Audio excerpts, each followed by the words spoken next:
Humanity was thrown into a war, a desperate struggle for survival against unimaginable odds. A cataclysmic energy erupts, a raw, untamed power that shakes the very foundations of reality.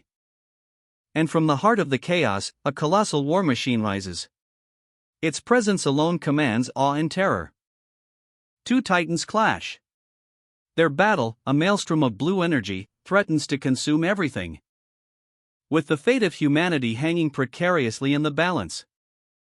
A desperate plea echoes across the ravaged battlefield. They need to raise their armies, to fight back against the encroaching darkness. The monstrous invaders advance, a tide of claws and fangs, their eyes burning with malevolent intent.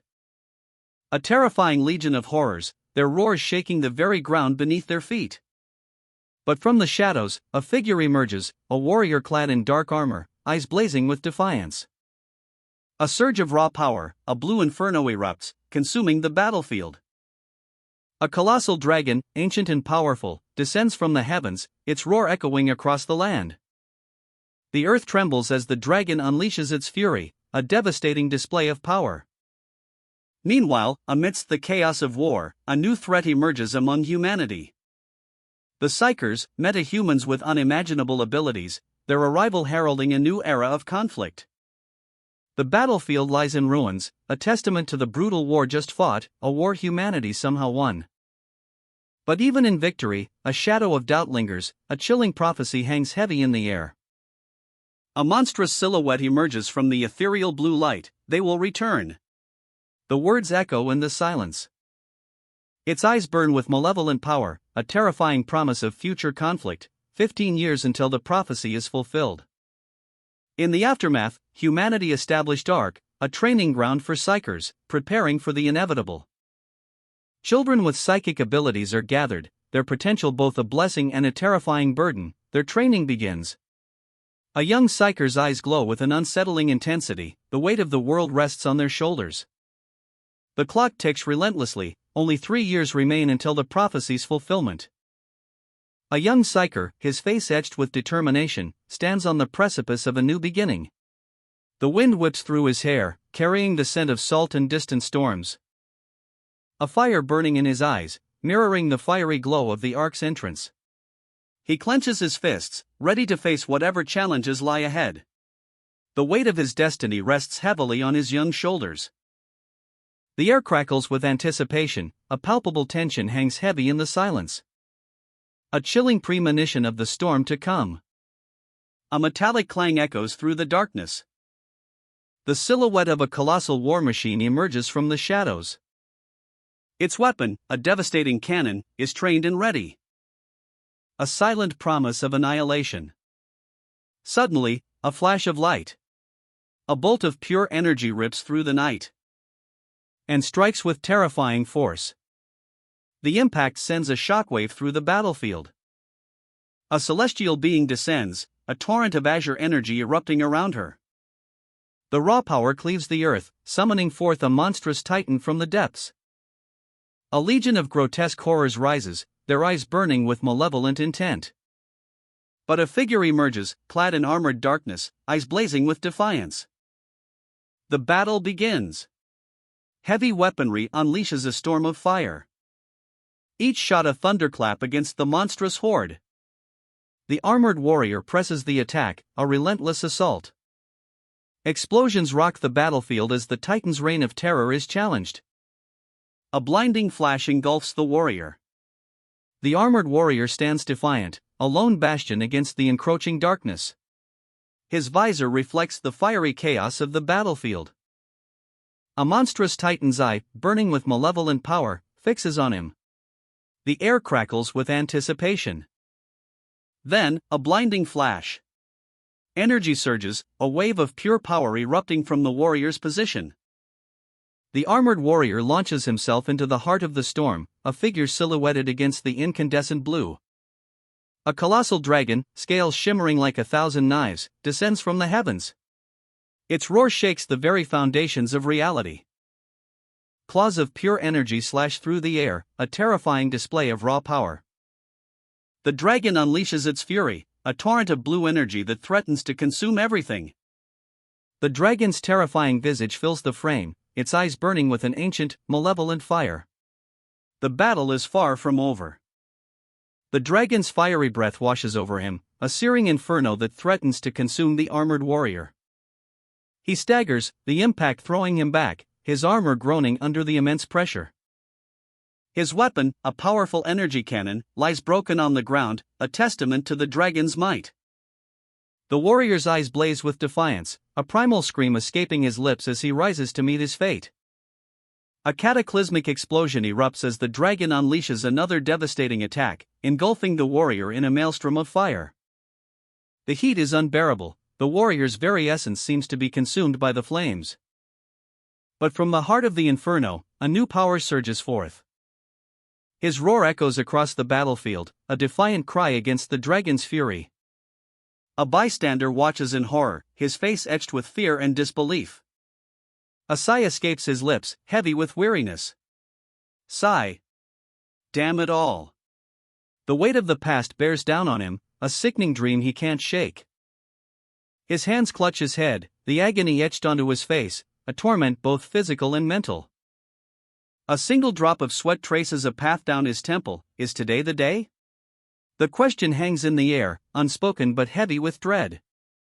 The day the new recruits return, a day he's both anticipated and feared. Twin helicopters slice through the sky, their blades a blur against the clouds, a thunderous arrival.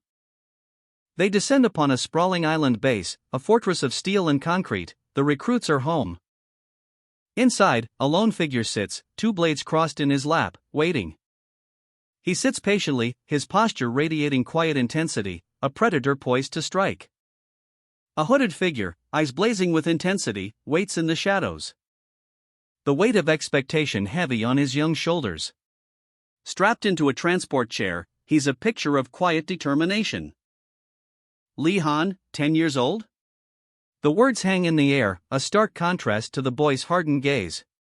He sits alone, a document illuminating his face. His file, marked with a D rank, speaks volumes. But there's more to this young man than meets the eye. A subtle shift in the atmosphere as a high-ranking officer approaches. Don't worry, he assures the boy, I won't send you to jail. But the officer's smile doesn't quite reach his eyes. He leans in, a question hanging heavy in the air. Have you heard of a place known as the Ark? The Ark. A training institute for psychers, superhumans. The revelation hangs in the air, heavy with unspoken implications. A young man, his face etched with hardship, eyes wide with a mixture of apprehension and defiance, gazes intently at something unseen. A high-ranking officer's words hang heavy in the air. Are you saying that I'm one of those psychic superhumans? The officer's smirk is chillingly confident. You sure are smart. You're not just a psyker, you'll become the savior of humanity. He continues, his tone laced with a promise and a threat, and you won't be starving in abandoned buildings like you are now. You'll be in a nice place where you can eat your fill. But the hooded figure's eyes blaze with inner fire, his resolve hardening. It's I who will be full. His voice, though quiet, carries the weight of a desperate plea. Not my friends, though. If you want to send me to Ark, please take care of my friends. The young man's unwavering gaze holds a fierce determination. His friend's well-being is his only condition. The officer's expression shifts, a flicker of something akin to respect crossing his features. He lists the conditions: give them food to eat, clothes to wear, a place to sleep, and even send them to school. Fulfill all of that. The officer's gaze is unwavering, his voice firm. All right, I hear. I'll take responsibility for your friends and take care of them. The hooded figure's eyes, wide with a mixture of fear and determination, reflect the harsh light. A heavy burden rests on his young shoulders. And the high-ranking officer's smile is a chilling mask of calculation. You understand what I'm getting at, right? He purrs, his words laced with a thread barely concealed beneath the surface. A silent nod. Of course. The hooded figure's voice is low, but unwavering. The deal is sealed, a pact forged in desperation and cold pragmatism. With a heavy bag slung over his shoulder, he turns his back on everything he knows. A lone figure walking towards an uncertain future. The weight of his sacrifice hangs heavy in the air. A sleek, futuristic aircraft descends from the heavens, a beacon of hope amidst the desolate landscape. The roar of its engines cuts through the silence. And the hooded figure steps onto the ramp, his silhouette stark against the bright metallic surface. His journey to the Ark has begun. A hooded figure, eyes narrowed, stands defiant. His worn clothes speak of hardship, but his posture screams resolve. A testament to the battles he's already faced.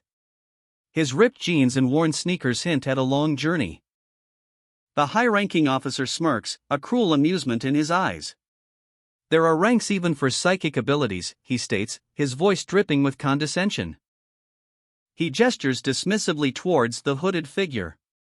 And your ability isn't that high-ranked. But the hooded figure remains unmoved.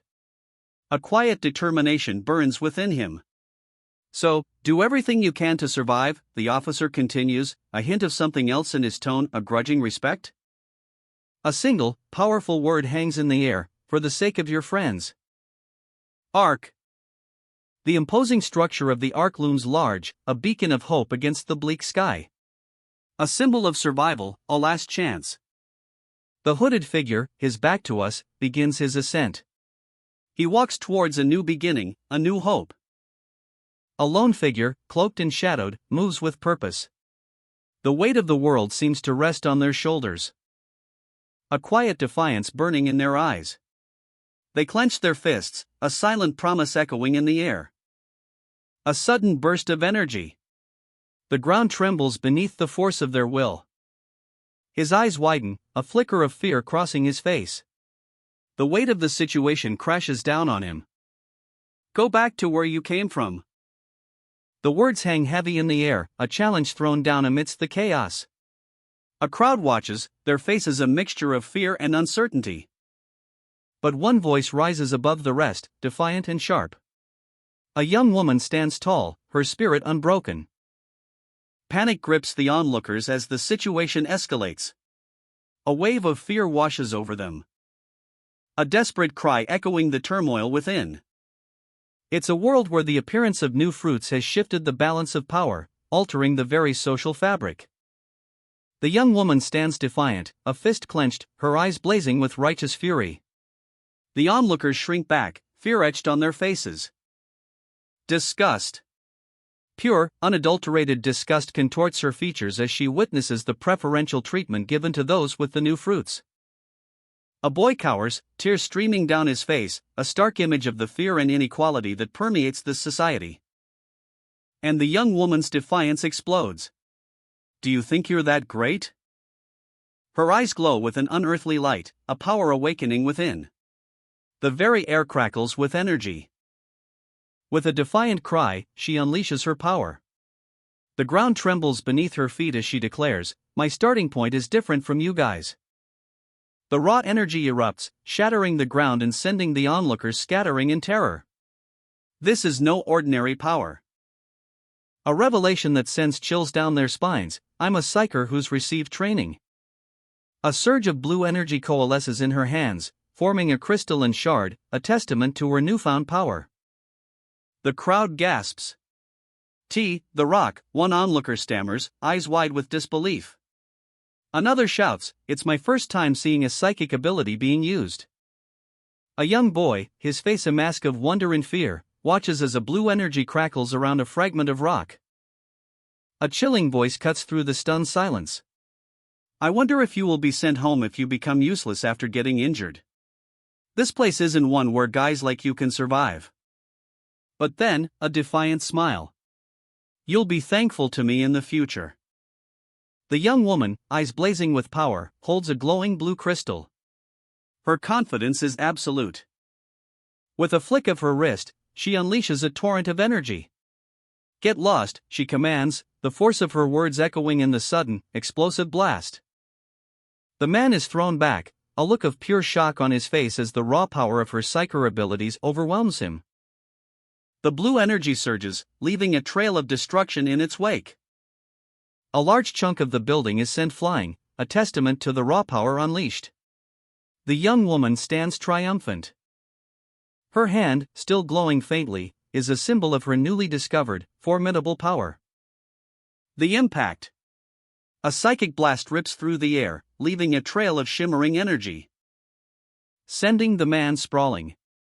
He's down, defeated by a force beyond his comprehension. Two young boys watch, their eyes wide with a mixture of fear and awe. That was slow. One whispers, a hint of disbelief in his voice. Another boy, holding a rock, considers his options.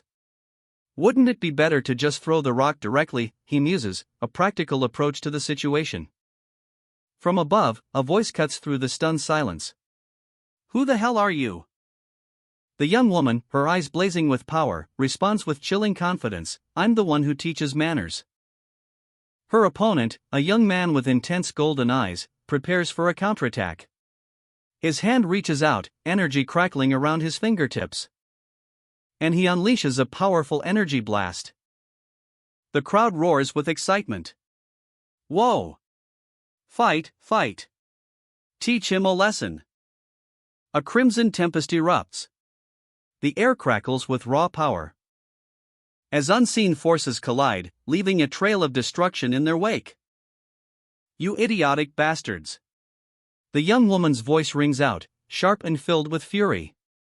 Her eyes blaze with righteous anger. The young man flinches, bracing for impact. The onlookers gasp, a wave of anticipation washing over them. A looming figure, a soldier in crisp uniform, observes the scene from above. His presence is a silent threat. The clash. A flurry of fists and feet, a whirlwind of motion. The crowd roars its approval. Both of you, the soldier's voice cuts through the chaos, low and menacing. The fight stops abruptly. The young woman and man stand before him, their eyes locked on the soldier. Fear? Defiance? The tension is palpable. Both of you, what are your names? The question hangs in the air, a challenge in the voice. John D., a figure of imposing stature, stands before them, his eyes blazing with barely contained power. Lee Han speaks first, his voice small but firm, I'm Lee Han. Del Simon follows, his voice echoing Lee Han's quiet determination, I'm Del Simon. John D.'s gaze sharpens. You're the one who's received the training. Has your quirk manifested? Del Simon's response is hesitant, I'm only able to do telekinesis so far. Lee Han's eyes widen slightly. Quirk? John D.'s lips curl into a grim smile. Is that so? A blur of motion, a thunderous crack. John D. unleashes a devastating blow. Lee Han's face contorts in agony. The impact of the blow reverberates through the panel. As John D., sneering, towers over the fallen student. You trash, he spits, were you acting arrogant with that level of abilities? Lee Han, battered but unbowed, glares back. The fight is far from over. John D.'s cold gaze intensifies. You said you're Lee Han, right? I hear you stood up for the weak. A sudden burst of motion. Lee Han lunges, fueled by righteous fury. But John D. anticipates the attack. If you aren't even as capable as Simon, then you're worse than trash. A brutal counterattack. John D. sends Lee Han flying with a devastating blow. The impact echoes. As Del Simon watches, his face etched with worry. The scene shifts to a wider view, revealing the training grounds, where John D. addresses the other students. Everyone, listen up. You guys will become first years in 3 weeks. If you're unable to use telekinesis by then, you'll be kicked out. I'm late in my introductions. My name is John Red. The man's steely gaze sweeps across the assembled students, a chilling introduction to their new instructor. He wastes no time. That's enough for introductions, we'll start right away. You'll be running laps around this training ground until I say stop. John Red's command echoes across the training ground, the students' faces reflect a mixture of fear and apprehension. Now start. The relentless sun beats down as the students push their limits, each step a testament to their determination, or lack thereof. One by one, they begin to falter. The strain is evident on their faces. I'm used to such treatment. Their bodies scream in protest, but the instructor's words ring in their ears. The moment you give up, you'll be kicked out. Don't stop. The pace quickens, the student's determination is waning. I can't take it anymore. A wave of exhaustion washes over them, one after another, they collapse. The scene is brutal. Useless bastards. Don't get in the way of others. Just go back home now. The grueling test begins. John D., a figure of cold authority, points a finger. The two of you are out. Lee Han, a whirlwind of determination, pushes forward, ignoring the growing exhaustion that threatens to consume him. His breath comes in ragged gasps, but his resolve remains unshaken. I can endure tough training, but I'm more worried about my psychic abilities. Meanwhile, a young woman, her face etched with fierce concentration, pushes her limits. Can I also do what that brat did? Lee Han grits his teeth, muscles screaming in protest. Look, the strain is immense. A question burns in his mind. Do I also have psychic abilities? His feet pound the track, a blur of motion, each step a testament to his unwavering will. Lee Han collapses, his body racked with exhaustion. Sweat stings his eyes, blurring his vision, a testament to the brutal physical test he's enduring. His shadow stretches long and distorted on the dusty ground, mirroring the turmoil within. John D's voice cuts through the air, cold and dismissive. Weak brat. He looms over the fallen student, a towering figure of ruthless authority. The weight of his presence is almost palpable. John D's words echo the harsh reality of the test. Go back home and sleep instead. But Lee Han, despite his physical state, finds a spark of defiance within. I can't go. Tears stream down his face, a mixture of pain and determination. His resolve is tested, but not broken. A guttural sound escapes his lips, a primal scream of defiance against the crushing weight of exhaustion. His eyes, wide with a desperate intensity, reflect the inner battle raging within. John D's gaze hardens, a flicker of surprise in his eyes. He didn't expect this level of tenacity. He's reaching his limit, but he hasn't given up. Lee Han, muscles screaming, pushes onward. His friend, Del, collapses, tears streaming down his face. The weight of failure is crushing. Dust and grit cloud the ground, a testament to Lee Han's relentless struggle. Despite the pain, a flicker of defiance ignites in his eyes, a refusal to yield. Del's despair mirrors Lee Han's internal battle, the agony etched onto his young face. A simple, exhausted "yeah" speaks volumes of his determination. John D observes from afar, a mixture of surprise and cold calculation in his gaze. This unexpected resilience is intriguing. The vast, empty training grounds stretch before them, a silent witness to the test of wills. Lee Han, supported by his friend, continues his agonizing journey, every step a victory against his failing body. The final stretch, the end is near. The sun bleeds across the horizon, painting the sky in fiery hues, a breathtaking backdrop to the brutal test unfolding below. John D's voice cuts through the air, sharp and commanding. Stop. Lee Han collapses, his body spent, the dust swirling around him, a testament to his incredible endurance. He pushes himself up, defiance etched on his face, a flicker of determination in his eyes. A field of fallen recruits, scattered across the dusty ground, a grim reminder of the test's merciless nature. John D surveys the scene, his gaze lingering on the few remaining candidates, a calculating glint in his eyes as he counts the survivors. There's 40 left from the 73, huh? He announces the next phase, his voice devoid of emotion. This is it for today. We'll start the real training from tomorrow onwards. In your training period, you'll start your day with the same run you just did every single morning. A wave of shock washes over the remaining recruits, their faces mirroring disbelief and dread. The grueling test is over, but the looks on their faces speak volumes. Terror etched onto every feature. Lee Han, sweat dripping, stares defiantly ahead. He may be exhausted, but he's far from broken. Beside him, a fellow trainee weeps openly. The next day dawns, a new phase begins. The ARC's rigorous training commences. A 5 a.m. wake-up call, followed by a brutal morning run. No time for rest. A quick breakfast, barely enough fuel for the day ahead. Then, the lecture begins. The instructor's words hang heavy in the air. Imagine a place within your body that generates psychic energy. Whether you use your head or your heart, imagery is key. This is the dantian, the source of your power. Lee Han, eyes narrowed in concentration, whispers, "I will do it with my heart." 12:30 lunch. The aroma of freshly fried goodness fills the air.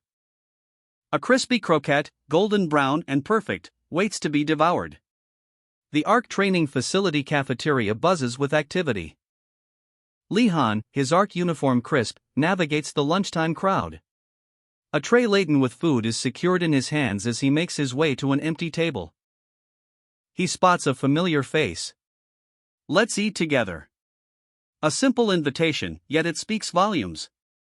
A shared meal, a moment of camaraderie amidst the rigorous training. The clinking of cutlery, the quiet hum of conversation, a brief respite.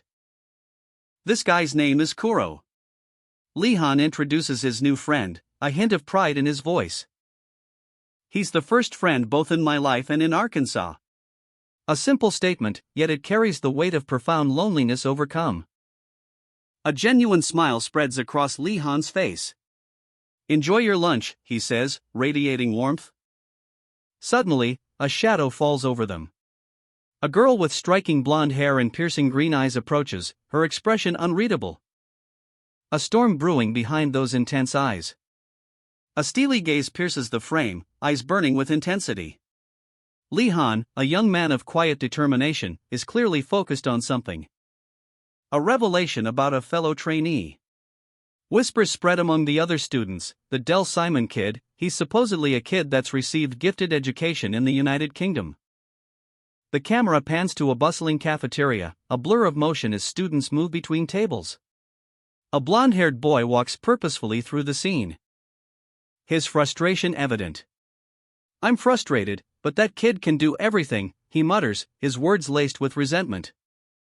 The scene shifts to a close-up, focusing on a conversation. "We need to be able to use telekinesis like he did, though." One student says, a hint of desperation in his voice. And then, a shy response, I can use telekinesis."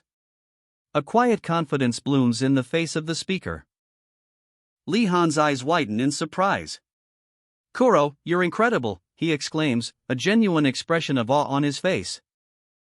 But even in this moment of shared wonder, a shadow of concern crosses Lee Han's features. "I shouldn't be worrying about others right now."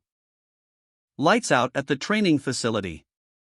After a long day of intense training, the trainees settle into their bunks, a quiet hum of exhaustion filling the dorm. 2,200 hours, sleep time. But for one young trainee, sleep is far from his mind. He tosses and turns, his eyes wide open. "I can't sleep." The dorm is surprisingly comfortable, showers, meals, soft pillows and blankets, a stark contrast to what he's used to. Yet, even in this relative luxury, a restless energy keeps him awake, a familiar tension tightening in his chest. He groans, frustration evident in his every movement. Huff, huff, the weight of his past, of his struggles, presses down on him. His eyes snap open, a fierce determination hardening his gaze. I can't be weak. 2 weeks have passed, and the training room is buzzing with energy. A wave of excitement washes over the trainees. As one by one, they master the incredible power of telekinesis. A pencil floats, engulfed in a brilliant blue aura, a testament to their newfound abilities. Many of the trainees have succeeded. Their faces beam with pride and accomplishment. But not everyone shares in this triumph. One young trainee struggles, his brow furrowed in concentration. The others around him effortlessly manipulate objects with their minds, a stark contrast to his own frustrated attempts. Doubt gnaws at him. What am I doing wrong? Why can't I do this? He wonders, a wave of despair washing over him. His eyes widen, fear and self-doubt twisting his features. The weight of his failure presses down on him, crushing his spirit. Do I not have the talent? Am I not cut out for this, star? The question hangs heavy in the air. He turns to a fellow trainee, seeking guidance, but finds only uncertainty. How do I do it? He stammers, his voice barely a whisper. The other trainee offers a sympathetic, yet helpless, response. I don't know any know-hows though, sorry. Lee Han sits alone, his posture slumping with unspoken worry. When suddenly, a familiar voice cuts through the silence. Yo, look who it is. What's the matter? It's the blonde girl. Lee Han's expression hardens. He knows exactly why she's here. You know why already, don't you? Her smile is strained, a hint of something else lurking beneath the surface. Yeah. The know-how, right? But that forced cheer crumbles as her eyes flash with a chilling intensity. But, aren't you standing a little too tall? Lee Han flinches. He knows what she means. I heard that your country is one that emphasizes manners. His shoulders slump. My pride isn't what's important right now. The blonde girl's eyes widen in shock. Lee Han, defeated and humbled, kneels on the cold ground. His eyes cast down, a silent plea hanging in the air. Give me that pencil, he whispers, a desperate hope clinging to his words. His fists clench, mirroring the turmoil within. The weight of his failure bears down on him. The blonde girl observes him, her expression unreadable, a storm brewing behind those icy green eyes. A cold calculation in her gaze. Get up. I'll teach you. She states, her voice devoid of warmth. You asked for help, so don't complain about my methods. She gestures towards a pencil, her demeanor sharp and commanding. The scene shifts, revealing two other students watching from a distance. With a sudden burst of motion, the blonde girl lunges forward. The pencil a blur in her hand. Thwack, the impact sends a shockwave through the air. Lee Han recoils, his eyes wide with shock and pain. His face contorts in agony. What the hell? A helicopter descends from the heavens, a metal bird against a canvas of blue, the wind whispers secrets of impending action. Sergeant Red, a figure of relaxed intensity, surveys the scene from a high vantage point. He takes a long drag from his cigarette, a thoughtful expression etched on his face. It's almost time. His gaze is sharp, calculating. It's already the day of the incorporation ceremony. A subtle shift in his posture, a quiet confidence in the face of the unknown. Time sure flies. A sudden, urgent call cuts through the quiet contemplation. A hand reaches out, gripping a metallic rod, a summons answered with immediate action. Sergeant Red. A doctor, his face a mixture of urgency and nervous excitement, rushes towards him. The weight of expectation hangs heavy in the air. Sergeant Red bursts into the room, a whirlwind of energy and the scent of stale tobacco. Oh, it's been a while, Octo. Octo, clearly displeased, retorts, Ugh, you reek of tobacco. You're not supposed to smoke in here, Sergeant. Why are you even here? Red shrugs, I thought I'd go down with you since I'm already all the way here. Octo, settling into his chair, asks, how are the new recruits this time? Red's expression turns serious. What, you're serious? 2 are useful, at least. 2? The surprise is palpable. A young woman with vibrant blonde hair and piercing blue eyes appears, a surge of energy crackling around her hand. His personality is a bit crass, but Del Simon isn't bad. He's already well beyond the level of a first year. Octo's eyes widen. Psycher institution in England? Like me? He leans forward, intrigued. I'm looking forward to how he will do as well. The other is. Sergeant Red, a figure of imposing stature, stands with his hands in his pockets, a thoughtful expression etched onto his face. An honorable kid, he muses, his gaze distant, lost in thought. The image shifts, revealing 2 young men, one comforting the other, tears streaming down the latter's face. His friend's words ring true, his mentality alone is head and shoulders above the rest. But even such strength has its limits. Sergeant Red's internal monologue continues. He's ideal as a soldier, but a hint of doubt creeping into his assessment. A fiery dragon dominates the panel, its silhouette against a burning sunset. The stark words appear: Ark needs superhumans, not humans. The stakes are made brutally clear. The scene shifts to a battlefield, soldiers battling against overwhelming odds. A voice booms, "If you can't use psychic powers, then you can't stay here, Lehan." The ultimatum is delivered with chilling finality. A nervous scientist, sweat beading on his brow, leans in conspiratorially. "What's his name?" "Oh, right. I heard about it on the way." "But do you know what the kids call you?" he asks, a mischievous glint in his eye. The scientist's question hangs in the air. "It's obviously something like son of a bitch," he chuckles, already knowing the answer. Sergeant Red, a figure of imposing stature, stands before us. His steely gaze, piercing and intense, speaks volumes of his unwavering resolve. The weight of command rests upon his broad shoulders. The recruits stand at attention, a sea of youthful faces under the watchful eye of their superior. As you already know, Sergeant Red's voice booms across the parade ground, "You will all be incorporated into Year 1. A ripple of anticipation runs through the ranks. But a twist. However, the air crackles with unspoken tension. This isn't just another training exercise. This is a trial by fire. Sergeant Red's expression hardens. That only applies to those who are ready to become psychers. The weight of his words hangs heavy in the air. A young recruit, his eyes wide with apprehension, gulps nervously. Two young recruits, their faces etched with worry, stand side by side. The pressure is palpable. Will they rise to the challenge? The foundation of psychic ability is revealed: outer manifestation. A profound concept, hinting at the immense power and potential that lies dormant within these young recruits. The truth about psychic manifestation is revealed: it's all in the eyes. A subtle glow, a hidden power, waiting to be unleashed. Sergeant Red's voice booms across the training ground, his eyes blazing with intensity. "It doesn't matter if you can't use telekinesis. Only those who can do at least this can remain." His command cuts through the air like a blade: "Those who can perform outer manifestation, the gathering of psychic energy, step forward. The others are dismissed."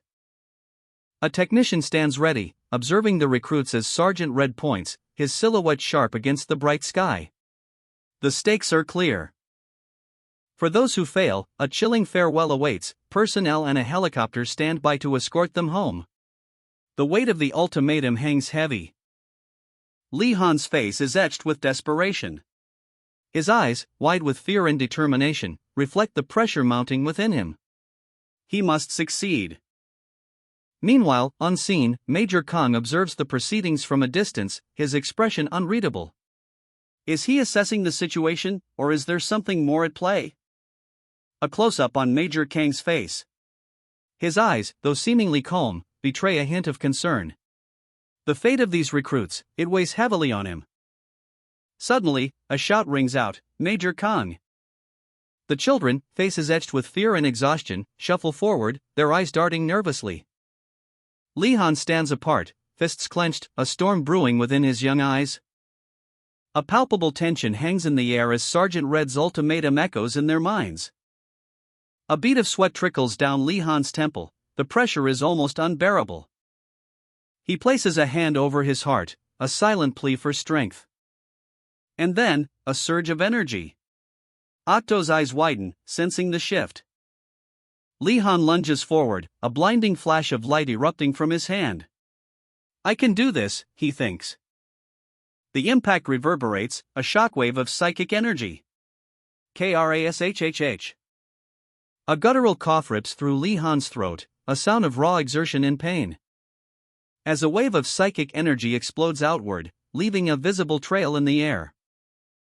Lehan collapses, his body trembling from the strain. Octo and his classmates rush to his side, concern etched on their faces. His hand, stained crimson, clutches his chest. Is this it? The method, he wonders, a flicker of understanding in his eyes. "Aren't you just trying to kill me?" Octo's voice cuts through the tension. Don't worry, it isn't deep. She holds up a blood-stained pencil, a grim smile playing on her lips. You can focus better with some pain. The pencil tip drips blood. That injury is now your psychic channel. Lee Han's eyes widen, a dawning realization flooding his features. You can imagine pulling out your psychic energy through that injury. It's not something you can pull off by just grasping your chest for days. Octo explains, her tone patient but firm, so he knew already that my heart is my core. Lee Han, eyes wide with apprehension, watches from the sidelines as his fellow trainees spar. A surge of unfamiliar energy courses through him. Certainly, I'm starting to feel the psychic energy, he gasps, a strange power awakening within. The feeling is both exhilarating and terrifying. A potent force, previously ambiguous, now reveals its true nature. His face contorts in pain and confusion. The psychic energy is overwhelming. But how am I supposed to pull it out? He cries out, desperate for guidance. Sergeant Red, ever watchful, approaches. Oi, Lee Han. A desolate landscape stretches before Lee Han, his lone figure casting a long shadow. You're the only one left. Sergeant Red's voice booms, cutting through the silence. Stop moping around and move. Back at the training grounds, Octo urges him on. Think, Lee Han. Sergeant Red, his eyes blazing with a fierce determination, grits his teeth. I have to do it. I can't go back. His fists clench, knuckles white with barely contained rage. That damn brat. A heavy thud echoes as Sergeant Red slams his boot down, the impact sending a tremor through the ground. A ripple of fear spreading through the onlookers. Their eyes widen in alarm as they witness the raw power about to be unleashed. A surge of energy, a breathtaking spectacle of swirling purple and blue light erupts from below, a celestial storm unleashed. From the heart of the chaos, Lee Han emerges, small but defiant, facing the might of Sergeant Red. Sergeant Red, unwavering, stands his ground. Orders are absolute. He prepares to confront the boy, his face a mask of grim determination. He lunges forward, a blur of motion, his resolve unshaken. There are no exceptions. Lee Han's eyes blaze with a desperate resolve. I have to do something. Panic claws at him, a desperate search for a solution. His eyes widen, reflecting the intensity of his inner turmoil. A sudden spark of inspiration ignites within him. Sergeant Red lunges forward, a blur of motion, but something is different. A simple pen, clutched in Lee Han's hand, glows with an unearthly light. A crimson wave explodes from the pen, a psychic shockwave that slams into Sergeant Red. The impact throws the sergeant back, a thunderous crash echoing through the hall. Lee Han collapses, gasping for breath. I don't know what else to do other than this. He struggles to his feet, clutching the pen, his eyes fixed on his opponent. Sergeant Red, stunned but defiant, stares back. That's... Sergeant Red clutches his chest, his face contorted in pain. The psychic assault is relentless. Lee Han, eyes blazing with fierce determination, grits his teeth. The power surges through him, a torrent of psychic energy. A wave of searing pain explodes from Lee Han's pen, a psychic shockwave that slams into Red. This is it. Red's eyes widen in disbelief and terror as the raw psychic force tears through his defenses. His body is racked with agony. And his scream echoes across the desolate landscape. What the hell are you doing, you damn brat? Red lunges, fury blazing in his eyes, but Lee Han is already anticipating the move. A blur of motion as he dodges the attack. Do you have a death wish? The psychic pen lies broken on the ground, two have stained crimson. The battle is over. Tears stream down Lee Han's face, a stark contrast to the fierce battle just fought. His breath hitches in ragged gasps, each inhale a testament to his exhaustion. But his eyes, though brimming with unshed tears, burn with an inner fire. Victory's glow, hard-won and bittersweet. Sergeant Red, defeated, lets out a weary sigh. His hand trembles as he reaches out, a gesture of defeat. I've never seen someone as untalented as you, he sneers, his voice dripping with disdain. The words sting, but Li Han barely registers them. With a thud, Li Han collapses to the ground, the impact sending a small cloud of dust swirling around him. The fight has taken its toll. A grudging, almost reluctant, "Well, congratulations," escapes Sergeant Red's lips as he turns away, leaving Li Han alone with his victory and his pain. Li Han's face is a mask of anguish, tears welling up again as the weight of his ordeal crashes down. The victory feels hollow. A dark stain blooms on his shirt, a grim reminder of the brutal fight. The cost of victory is clear. A grim reminder of the battle's intensity stains the earth, crimson droplets marking the ground where Sergeant Red stood his last. I'm finally at the starting line. A breath, a moment of quiet reflection before the storm. The weight of expectation settles on his shoulders. A fierce determination hardening his gaze. He's ready. A sharp pain pierces his chest, a lingering injury from a past battle. He clutches at his side, gritting his teeth. Li Han, are you okay? Concern fills the air as worried faces surround him. But he's not ready to show weakness. I'm okay, this much is okay. He forces a smile, a brave mask hiding the pain. But his trembling hands betray him. Oi, Li Han. A voice cuts through the worry. A figure approaches, extending a hand. This is the token of passing, take it. The words ring with authority, a sense of urgency in the air. A small object is offered. A powerful hand extends, offering a mysterious device, a symbol of hope, perhaps?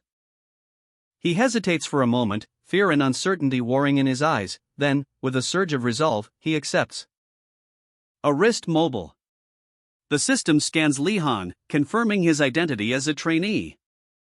A holographic projection of a younger Li Han appears, a stark reminder of his past struggles. The device activates, a surge of blue energy enveloping him. And with a final flash, the registration is complete. The cutting-edge wrist device is firmly secured.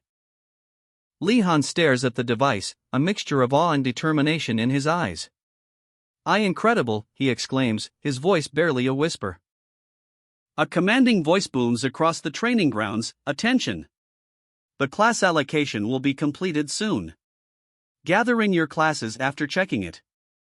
A stern-faced instructor explains the ARCS class system. Each grade is split into 4 classes, A to D, based on abilities.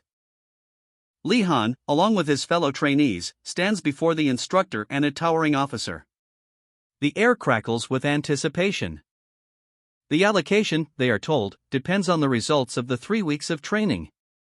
A chance to advance awaits those who meet the requirements. Li Han's eyes narrow, a fierce determination hardening his gaze. He's ready. 25 remain. Congratulations, you've made it this far. But let me tell you something, you thought of me as just a fucking bastard until now. A smug scientist observes from the sidelines. Look at how he holds grudges, he seems to know something we don't. But the instructor's eyes blaze with fury. I'm not just a fucking bastard. I'm a motherfucking. A class, 1 person. The weight of those words hangs heavy in the air. Li Han stands tall, his expression unreadable. His classmates watch, a mixture of apprehension and curiosity in their eyes. A young cadet, tears welling in his eyes, stands defeated amongst his peers, the weight of the instructor's words pressing down on them. Sergeant Red, a steely gaze in his eye, declares his intentions. These 5 people will follow me. Another cadet, his face etched with determination, mutters, C-class, 5 people. D-class, it doesn't matter. I'll climb up very soon. Sergeant Red continues his assessment. These 20 people will follow Instructor Wei Chen. A looming figure emerges, Instructor Wei Chen. The sheer size of the man is intimidating. A glint of steel flashes as a knife is drawn, the anticipation palpable. The cadet's eyes widen in fear. He's huge. Their fear intensifies. He looks even scarier than Sergeant Red. Instructor Wei Chen introduces himself. I'm Wei Chen, a martial arts instructor. While it might be hard, let's rely on each other and do our best. But then, a surprising twist. A wide, friendly smile spreads across Wei Chen's face. He's gentle. A wave of apprehension washes over the cadets. Their eyes widen, reflecting the intensity of the moment. As Instructor Wei Chen's words hang heavy in the air, our hearts are becoming warmer. A collective intake of breath, a shared moment of uncertainty. Sergeant Red, a figure of quiet authority, selects his team. Li Han, among the chosen, feels a knot of anxiety tighten in his stomach. As they set off, their footsteps echoing in the hallway. The air crackles with unspoken tension. Li Han's gaze is fixed on Sergeant Red's back, his expression unreadable. A silent question hangs in the air. A quickening pace. The weight of expectation bears down on them. Li Han's knuckles whiten as his grip tightens. A silent promise echoing in his heart, he will not fail. Hot tears stream down Li Han's face, a silent grief etched onto his young features. A whispered promise escapes his lips, a fragile vow to a friend named Kuro. He clenches his fist, a surge of determination hardening his resolve. I'll come to you soon. A renewed vigor fills his eyes, the boy's tears are replaced by a steely gaze. Instructor Wei Chen's booming voice cuts through the air. All right, let's move to the gym. The imposing structure of the training facility looms before them, a beacon of strength and discipline. Wei Chen, a whirlwind of motion, demonstrates his mastery. A staff blossoms into a deadly weapon in his hands. Two whirling staffs become blurs of motion, a breathtaking display of power and precision. Instructor Wei Chen, a whirlwind of motion, demonstrates his mastery. His staff dances, a blur of power. A breathtaking display of martial arts before a class of wide-eyed students. Li Han watches, his own determination burning brighter. The staff whips through the air, a powerful whoosh echoing the intensity of the moment. A demonstration of raw, untamed strength. Each movement precise, each strike calculated. The impact. A sharp crack as the staff connects, sending a young student reeling. A sudden burst of energy leaving a dark stain on his uniform. The lesson is clear, power demands respect. Instructor Wei Chen's voice cuts through the stunned silence. You must be curious as to why you're learning how to use a sword or spear when you're going to be fighting a dragon. He stands tall, staff in hand, a figure of immense authority. The students, awestruck, listen intently as he reveals the truth. That's because you guys must use psychic equipment. No material on Earth can contain psychic energy. Weapons forged in the heart of dragonfire, blades that sing a song of destruction. These aren't mere weapons, they're dragon slayers, capable of inflicting wounds that even the mightiest dragons can't ignore. But Li Han's brow furrows. A chilling question hangs in the air: how can they hope to defeat these beasts when they lack such devastating tools? Instructor Wei Chen's eyes narrow, a storm brewing within. The weight of countless losses bears down on him. In the early stages, it's a brutal dance of close-quarters combat. A grim reminder of the cost of this war, hundreds of psychers, fallen to a single dragon. His jaw tightens, the burden of command etched onto his face. The weight of responsibility is almost palpable. There are psychers who can attack from afar, but the final, killing blow? That requires a weapon plunged into the dragon's vital point, unleashing a surge of psychic energy. A blinding flash. The weapon connects, releasing a devastating blast of energy that obliterates the target. The reason? The weapon must be plunged into the dragon's vital point to unleash its full, devastating potential. A colossal mech, a beacon of gleaming whitened steel, grips a blade that crackles with ethereal blue energy. This is no ordinary weapon, this is the power of a striker, a psyker of unmatched might. The text illuminates the scene. The type of psyker who performs this role is known as the striker. A title whispered with awe and respect. A gasp of wonder. A striker. The young trainees watch, their eyes wide with a mixture of fear and fascination.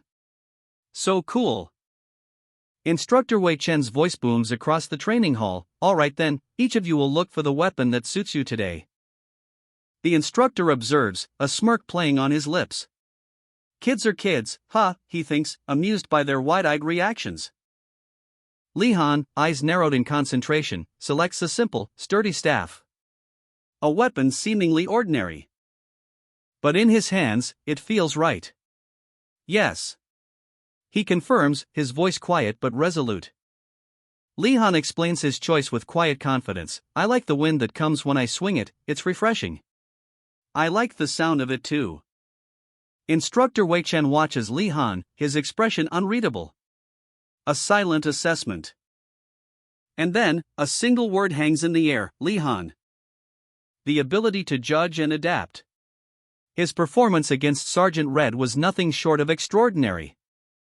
Lee Han, battered but unbroken, lunges forward. His movements are a blur. The sheer intensity of his past battles forged him into something more. Instructor Wei Chen observes, a knowing smile playing on his lips. That's just how extreme the situations were in his life so far. It's a separate matter from his very good results, but this kid has potential. Let's do our best, Lee Han. Lee Han's resolve hardens. Yes, sir. A towering figure, Instructor Wei Chen, stands before him, a picture of calm strength. Lee Han chooses his weapon, a sturdy staff. A determined glint in his eyes, Lee Han grips the staff, ready to face whatever challenges lie ahead. 2 weeks later.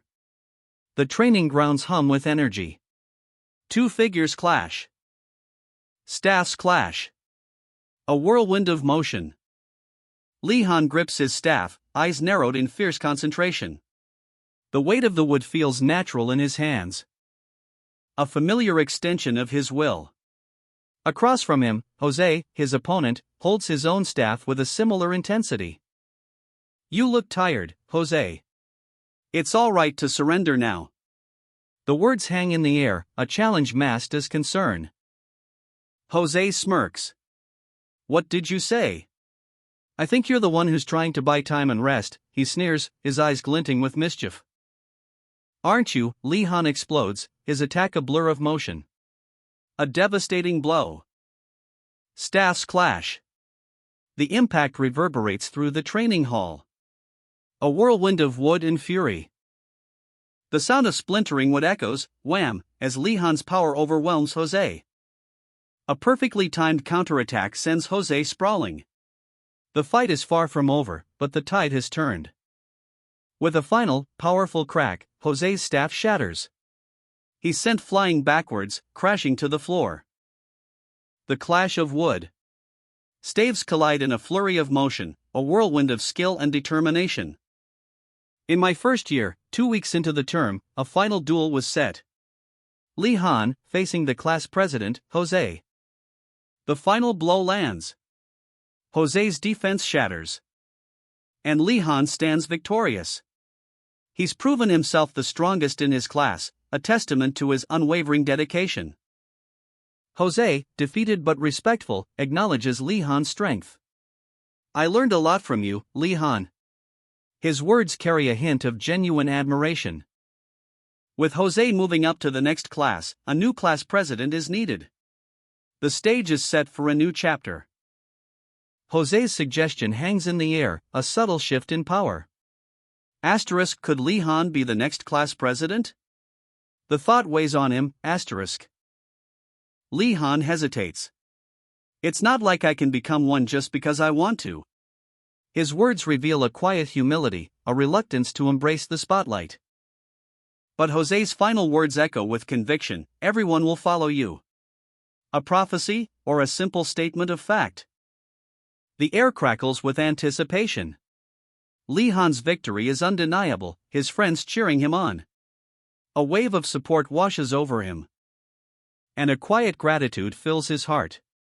Jose's suggestion hangs in the air, a testament to their unexpected camaraderie. Lee Han's gaze drifts to the school building, a path to his future illuminated by streetlights. Becoming class president, it's a step closer to my goal, he thinks. A sudden chill runs down Lee Han's spine. A feeling of dread, a familiar rejection, asterisk no. Asterisk, he thinks, a knot forming in his stomach. What's with this feeling? The shadow of doubt looms large. That fucking bastard?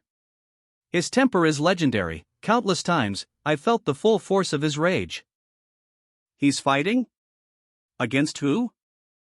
A first year? The sheer audacity. A wave of disbelief washes over the onlookers as a young cadet stands alone, facing a formidable opponent. His grip tightens on his spear, the very ground seems to tremble beneath his feet as he prepares to unleash his power. A surge of fiery energy erupts from his hands. Meanwhile, from the sidelines, a figure watches with a smirk, a burning cigar held between his lips. Hey, first year. Do your best. Get him real good. The first-year cadet, ears burning, tries to ignore the jeering of his classmates. He can hear you, idiot, one shouts, while another adds dismissively, who cares? He won't know who it is.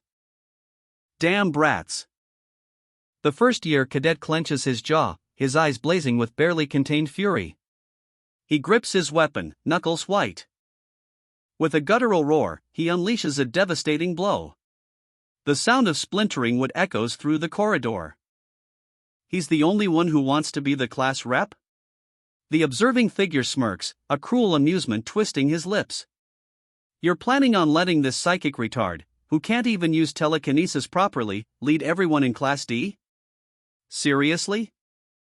The observing figure's gaze is condescending, his words dripping with disdain.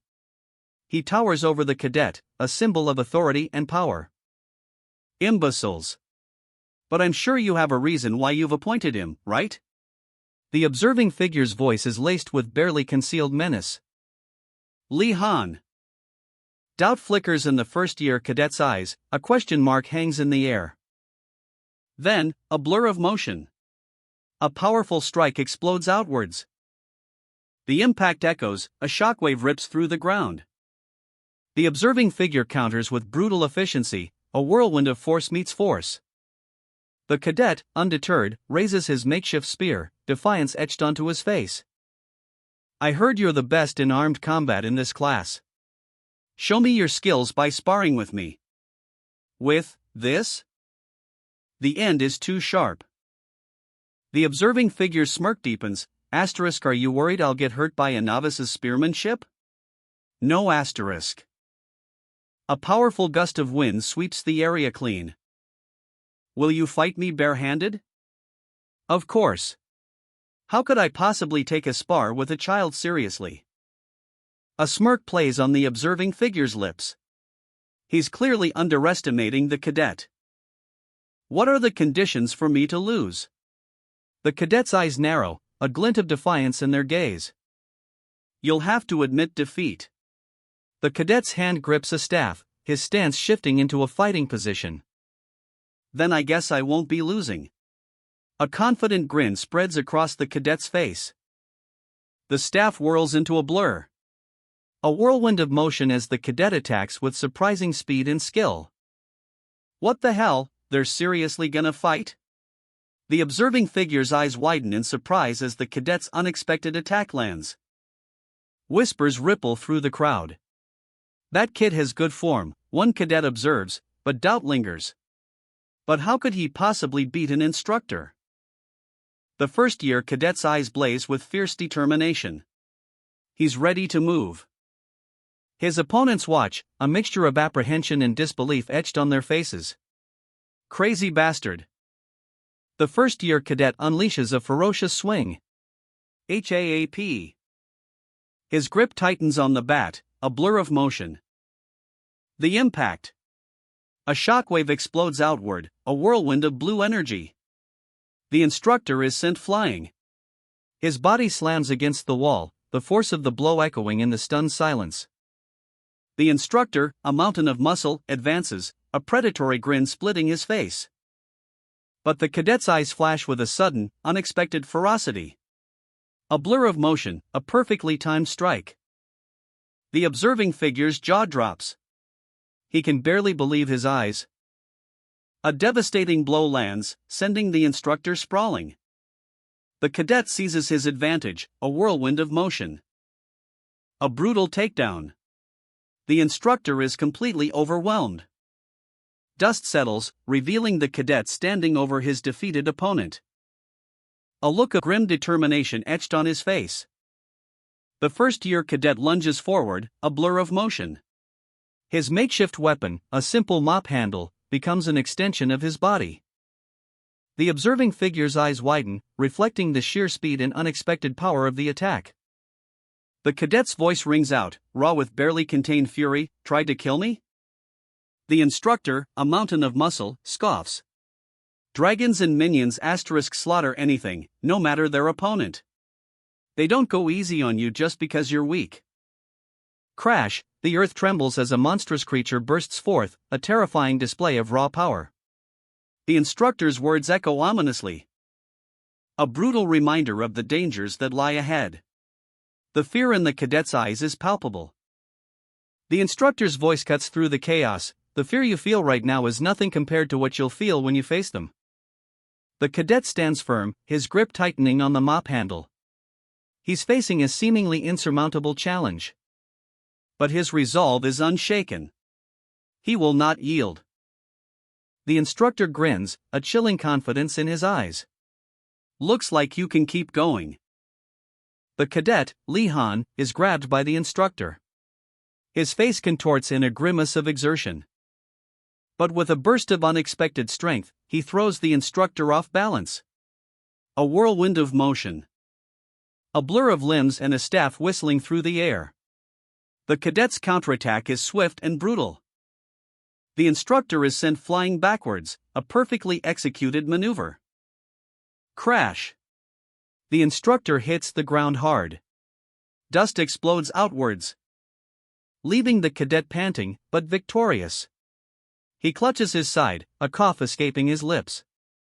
The instructor's eyes blaze with a newfound fury. A trickle of blood runs down his cheek. When did he? From the sidelines, a voice booms with encouragement, "Go for it, Lee-han." Other cadets cheer wildly, their voices a rising tide of excitement. "Break his nose." Hop dash. The first-year cadet unleashes a ferocious swing, his makeshift weapon whistling through the air. He's a blur of motion, a whirlwind of power, a force of nature unleashed. "I'll watch him for a bit." The observing figure watches, a glint of excitement in his eyes. The instructor, wounded and reeling, staggers back, his eyes blazing with barely contained fury. The cadet spins, his weapon a deadly pendulum. Wham! The impact sends a shockwave through the air. This guy, he's using centrifugal force and momentum to attack. The instructor, despite his rage, is forced to acknowledge the cadet's unexpected skill. Dust and debris fly as the first-year cadet unleashes a devastating counterattack. The sheer force of his move is breathtaking. The observing figure watches, a flicker of intrigue in their eyes. No wonder Wei likes him, this cadet is something special. The instructor, his face a mask of barely contained fury, grits his teeth. "I think I'm taking a liking to you as well, Lee-han." He lunges, a blur of motion. But the cadet anticipates his every move. A whirlwind of motion, a blur of limbs and centrifugal force, sending the instructor sprawling. The impact sends a shockwave through the ground. Head on. The cadet, bruised but unbowed, rises to meet whatever challenge comes next. The instructor's staff explodes into splinters, a crimson spray marking the brutal impact. His face contorts in a mask of disbelief and pain. The cadet's counterattack a whirlwind of unexpected fury. A searing pain rips through the instructor's chest, the raw agony etched onto his face. His eyes blaze with a mixture of shock and grudging respect. The cadet, small but fierce, crouches low, a predator sizing up its prey. The air crackles with anticipation and unleashes a devastating blow. "Let's put an end to this." A surge of dark energy erupts from the cadet, his eyes burning with an inner fire. He's pushing his limits, digging deep for reserves of strength he didn't know he possessed.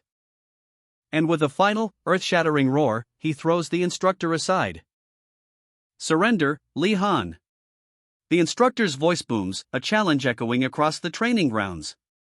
His eyes, cold and hard, fix on the young cadet. But Li Han doesn't flinch. A flicker of defiance ignites in his gaze, a hidden power stirs within. With blinding speed, he unleashes a devastating counterattack. A surge of energy erupts, a fiery explosion that sends the instructor reeling. He's going too far. The observing figure gasps, witnessing the raw power unleashed by the cadet. Fear grips the onlookers as the intensity escalates. This is beyond anything I've ever seen, one thinks, eyes wide with disbelief. The cadet's hidden power surges again, a torrent of fiery energy engulfing his instructor. "You don't," he cries, a desperate roar. The instructor, battered and broken, can only utter a single word, "Nah." Vrr. Tears stream down the cadet's face, a mixture of exhaustion and exhilaration. He has proven himself, surpassing all expectations, but at what cost? The instructor, defeated and reeling, is left to contemplate the unexpected might of his student. The aftermath hangs heavy in the air. The first-year cadet stands amidst a sea of terrified faces, his instructor, Sergeant Red, a towering figure of muscle and fury, looming over him. A storm of raw power brewing in his eyes. Sergeant Red roars, his voice a thunderclap. The observing figure cries out, "Stop it!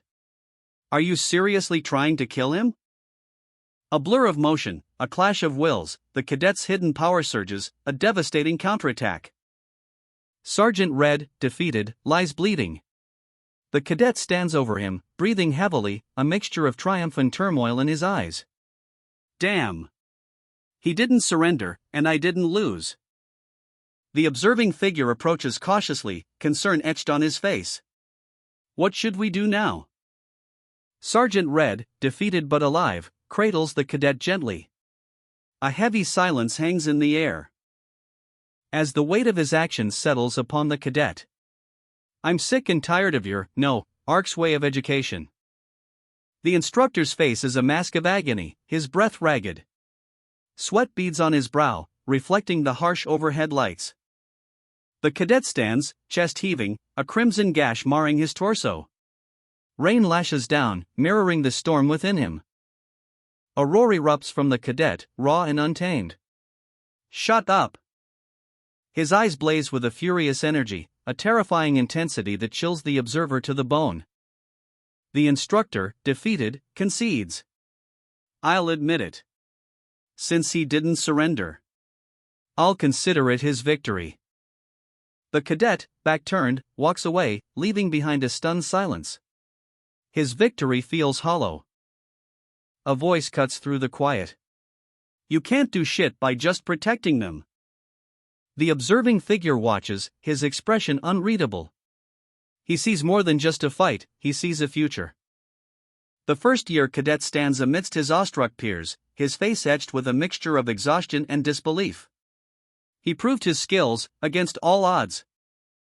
The defeated instructor, his back turned, walks away, leaving behind a trail of lingering tension. Once he's healed, a momentous decision awaits. A promotion to Class B. The weight of victory settles upon the cadet's young shoulders, a bittersweet triumph. The scene unfolds before us, a modern, sleek building, bathed in sunlight, a place of learning, perhaps, or a center of power? A quiet hallway, the only sound the rhythmic tap-tap-tap of footsteps echoing through the empty space. Class B? The words hang in the air, a stark contrast to the mundane setting, a whisper of disbelief, perhaps? Her eyes widen, a gasp escaping her lips, shock and confusion painted across her features. Do you think the higher-ups would allow a promotion from Class D to B? A question hangs in the air, heavy with doubt. He's already good enough to be promoted to Class A, but his psychic potential is the only thing holding him back. A frustrating truth. But the higher-ups prioritize psychic potential above all else. A cold, hard reality. The higher-ups don't know shit. A blunt statement, laced with frustration and defiance. What you need to slay dragons isn't magic like psychic ability, a revelation, whispered on the wind. A monstrous visage fills the panel, a terrifying beast with gaping maw and burning eyes. Its very presence screams power, a raw, untamed force that chills the soul. But even such a creature can be felled. A lone figure stands defiant, weapon raised against the impossible odds. The text reveals a crucial truth: the potential for greatness lies in the heart of one who dares to strike at the enemy's vitals, even in the face of overwhelming fear. A young man, his face etched with determination, clutches a broken weapon. He's a late bloomer, they say, but his potential is too great to ignore. He's too valuable to let rot. The scene shifts. A woman's eyes widen in surprise as she witnesses the heated exchange. "I've never seen you praise someone to this extent before," she remarks, her voice laced with disbelief. The man, Sergeant Red, responds with a surprising admission: "No, rather, I like him." Her surprise deepens. The weight of his words hangs heavy in the air. His unexpected approval speaks volumes. A subtle shift in the dynamic between them is palpable. And her final words sting with a cutting remark: "I see you're a sadist, Sergeant Red." Day 7 of hospitalization. The sterile environment of the hospital corridor is stark against the backdrop of the previous scenes. A simple question hangs in the air. "Aren't you going in?" A glimpse of a lab coat, crisp and white, a tablet held delicately in hand, the air hums with quiet intensity. Suddenly, a booming voice cuts through the silence: "Instructor Way?" And there he is. Sergeant Red, a mountain of a man, striding into view, a picnic basket swinging from his hand. "Ha! Ah ha ha!" The female scientist's eyebrows shoot up. "What are you carrying?" He grins, a mischievous glint in his eye. "Oh, yes. Just some." But her curiosity remains. "But why are you just standing here?" Sergeant Red's smile falters slightly as he gestures towards a nearby door. A shared look of apprehension passes between them. Inside, Li-Han struggles, a pained expression etched on his face. "I shouldn't have distracted him." His fingers tremble as he manipulates two glowing orbs on a table. A surge of energy crackles in the air. And with a final, focused effort, he manages to stabilize one of the orbs, its light pulsating with raw power. A surge of raw power, a tempest of blue energy. Li-Han's eyes blaze with an inner fire, reflecting the chaotic energy swirling around him. He struggles to contain the volatile energy orb, beads of sweat tracing paths down his temples. The strain is evident, his grip tightens. Sergeant Red and the unnamed female character peer through a doorway, their faces etched with worry. They watch, unseen. Li-Han's eyes, wide with exertion, fix on the orb. The pressure is immense. The energy pulses, threatening to overwhelm him. A blinding flash of light erupts from the orb. A triumphant high five. Sergeant Red and the unnamed female character celebrate a moment of shared relief. The worst seems to have passed. "He sure has some amazing concentration," she remarks, a hint of awe in her voice. "Let's head inside." A quiet exhale escapes Li-Han's lips as he carefully places the orb on the table. Sergeant Red stands guard, a watchful presence. Sergeant Red's grin speaks volumes. His eyes gleam with a mixture of pride and something else, anticipation. "Instructor Way." Li-Han beams, a genuine smile lighting up his face. Exhaustion melts away, replaced by relief and gratitude. Sergeant Red enters the scene, a thoughtful expression on his face. He carries a plate of snacks, a small gesture of care. The energy orb rests on the table, a silent testament to Li-Han's achievement. A quiet moment of shared understanding passes between the two. A female voice breaks the silence. "I can't believe you were training your telekinesis this whole time. I'm proud of you." Her words are filled with genuine admiration. Li-Han's face clouds slightly. "My psychic grade is below average," he thinks, a hint of self-doubt creeping in. But his determination remains. "I thought I should be able to use it to some extent before I get discharged." He clenches his fists, silently resolving to improve. Sergeant Red nods approvingly. "Good decision. Even if you're exceptional in armed combat, psychers must be able to use telekinesis to some extent." He peels an apple, his movements precise and efficient.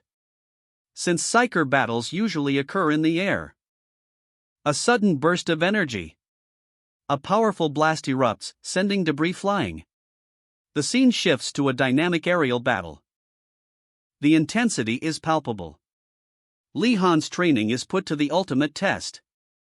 He must master his abilities to survive. Instructor Wei, a mountain of a man in military fatigues, sits deep in thought. A light bulb illuminates above his head. This is it, he thinks, a plan forming. He's leaving the facility. Going out at this time, a concerned female voice asks. Wei replies, it'll be just a moment. The night sky, a canvas of stars and clouds, sets the scene. They arrive at a large, modern gymnasium. A place of quiet intensity. Instructor Wei, a young boy asks, confusion etched on his face. Why did we come to the gym? The boy's apprehension is palpable as Wei's imposing figure looms behind him. The air crackles with unspoken tension. Wei turns, his expression serious. Lee Han, he begins, from your psychic development speed, it is highly unlikely that you'll awaken a quirk. A dramatic shift. A shadowy figure, wielding a blazing inferno in one hand and a glowing sword in the other, appears. It's a stark warning. A cautionary tale of powers beyond comprehension. It'll be best to not even dream of others' quirks such as ignition or teleportation. Instructor Wei's gaze pierces Lee Han, a silent challenge hanging in the air. The weight of expectation heavy on the young man's shoulders. His apprehension is palpable, sweat beads on his brow. Then, a question cuts through the tension. Then, how do you think you should fight? The answer, it seems, is unexpectedly simple. A surge of blue energy erupts around Lee Han, as he unleashes a torrent of telekinetic power. Wooden beams fly, propelled by his newfound ability. Instructor Wei, unfazed, moves with impossible speed, dodging the flying debris. A whirlwind of motion amidst the blue energy.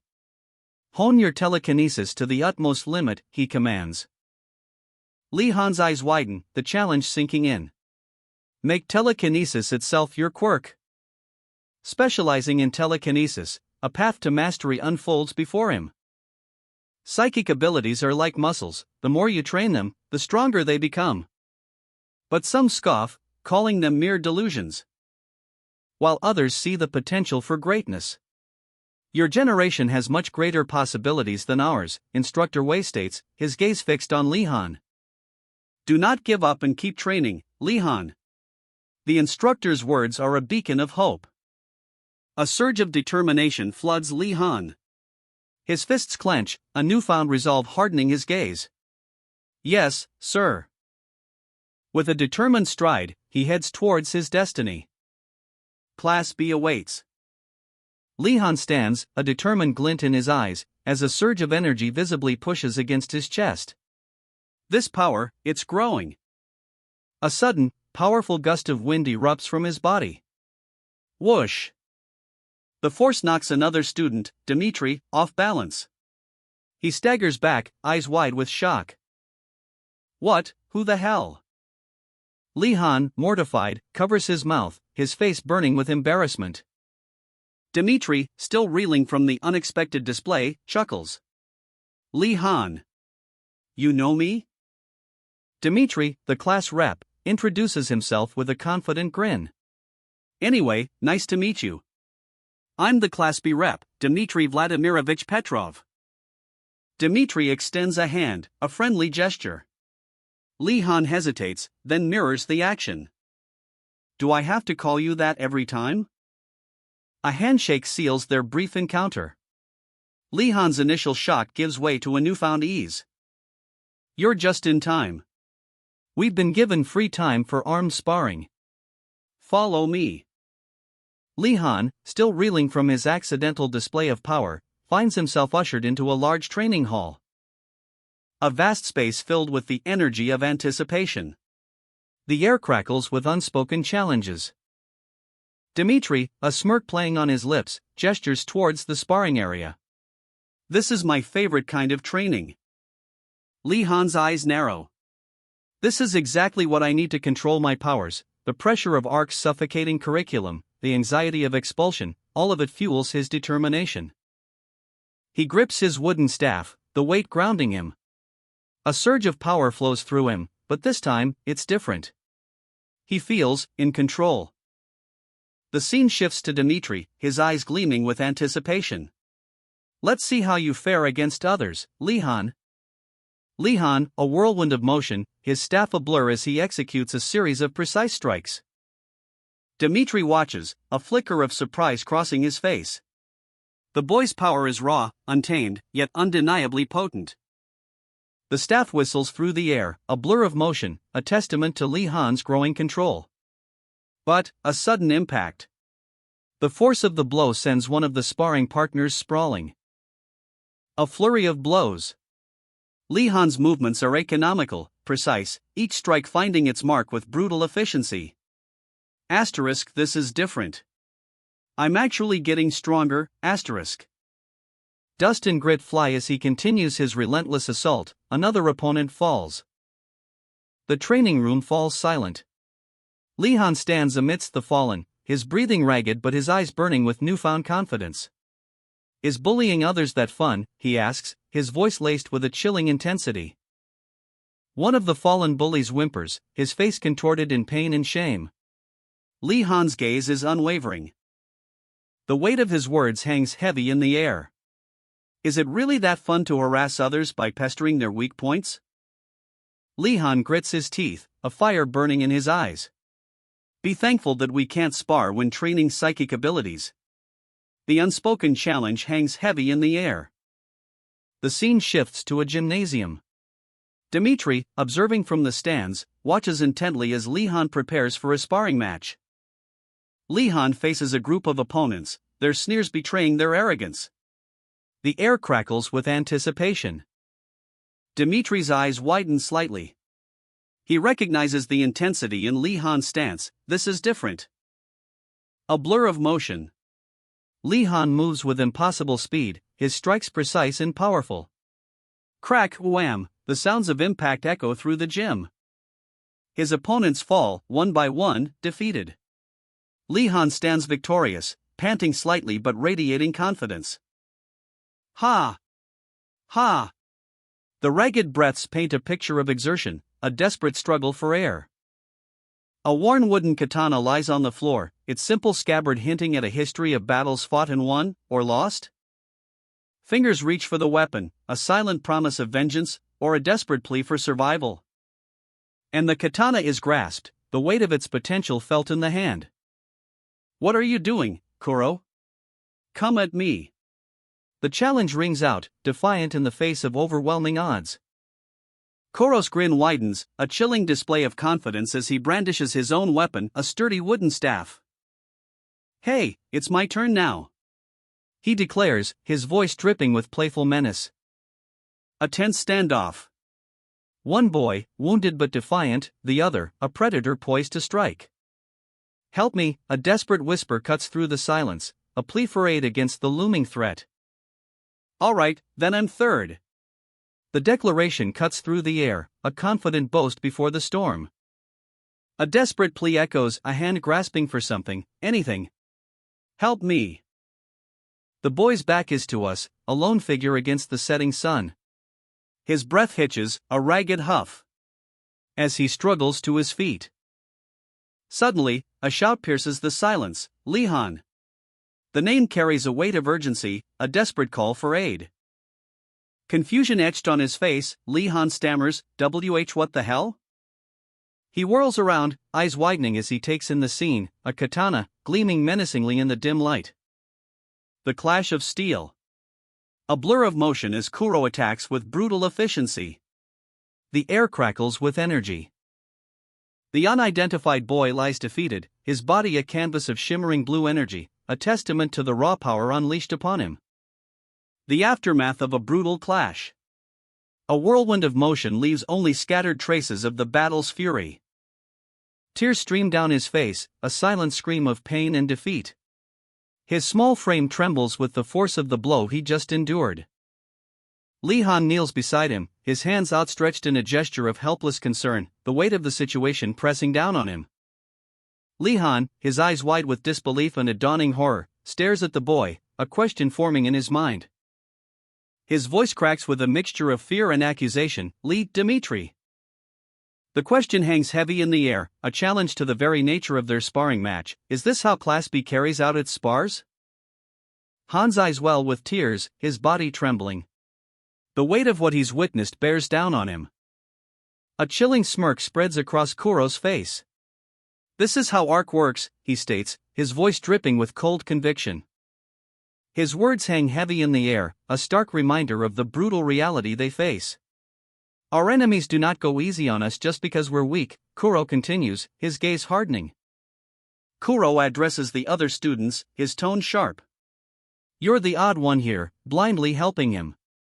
The implication of his words hangs in the air, heavy with unspoken threat. Kuro's eyes blaze with a dangerous intensity. The raw fury within him is palpable. Lee Han's voice cracks as he utters a single, defeated phrase, I can't think of a rebuttal. A vein throbs in Kuro's temple as his anger simmers. Cook! He growls, the sound barely audible. With a swift, brutal movement, Kuro's fist connects with Han's arm. The impact sends a shockwave through the air, thwack. Kuro's expression is one of cold satisfaction. It's a bit tasteless for three people to gang up on a weakling, he sneers, his voice laced with contempt. Lee Han, defeated and bruised, sits slumped on the ground, his shoulders heavy with the weight of his loss. The other boys mirror his dejection, their faces etched with worry and defeat. Kuro's voice cuts through the silence, a chilling reminder of his dominance. Considering that, Lee Han. Kuro's eyes gleam with a predatory intensity as he prepares to unleash his full power. Let's show them what a true spar is like. A palpable tension hangs in the air, thick with anticipation. Lee Han's rival, fueled by a burning desire for revenge, clenches his fists, his knuckles white with fury. He grips his wooden practice weapon, ready to strike. He challenges Kuro, his voice barely a growl. You wanna go? The air crackles with energy as the confrontation begins. Asterisk ha! Asterisk the sound of impact echoes, a brutal clash of wills. A blur of motion, a whirlwind of blows. The fight is on.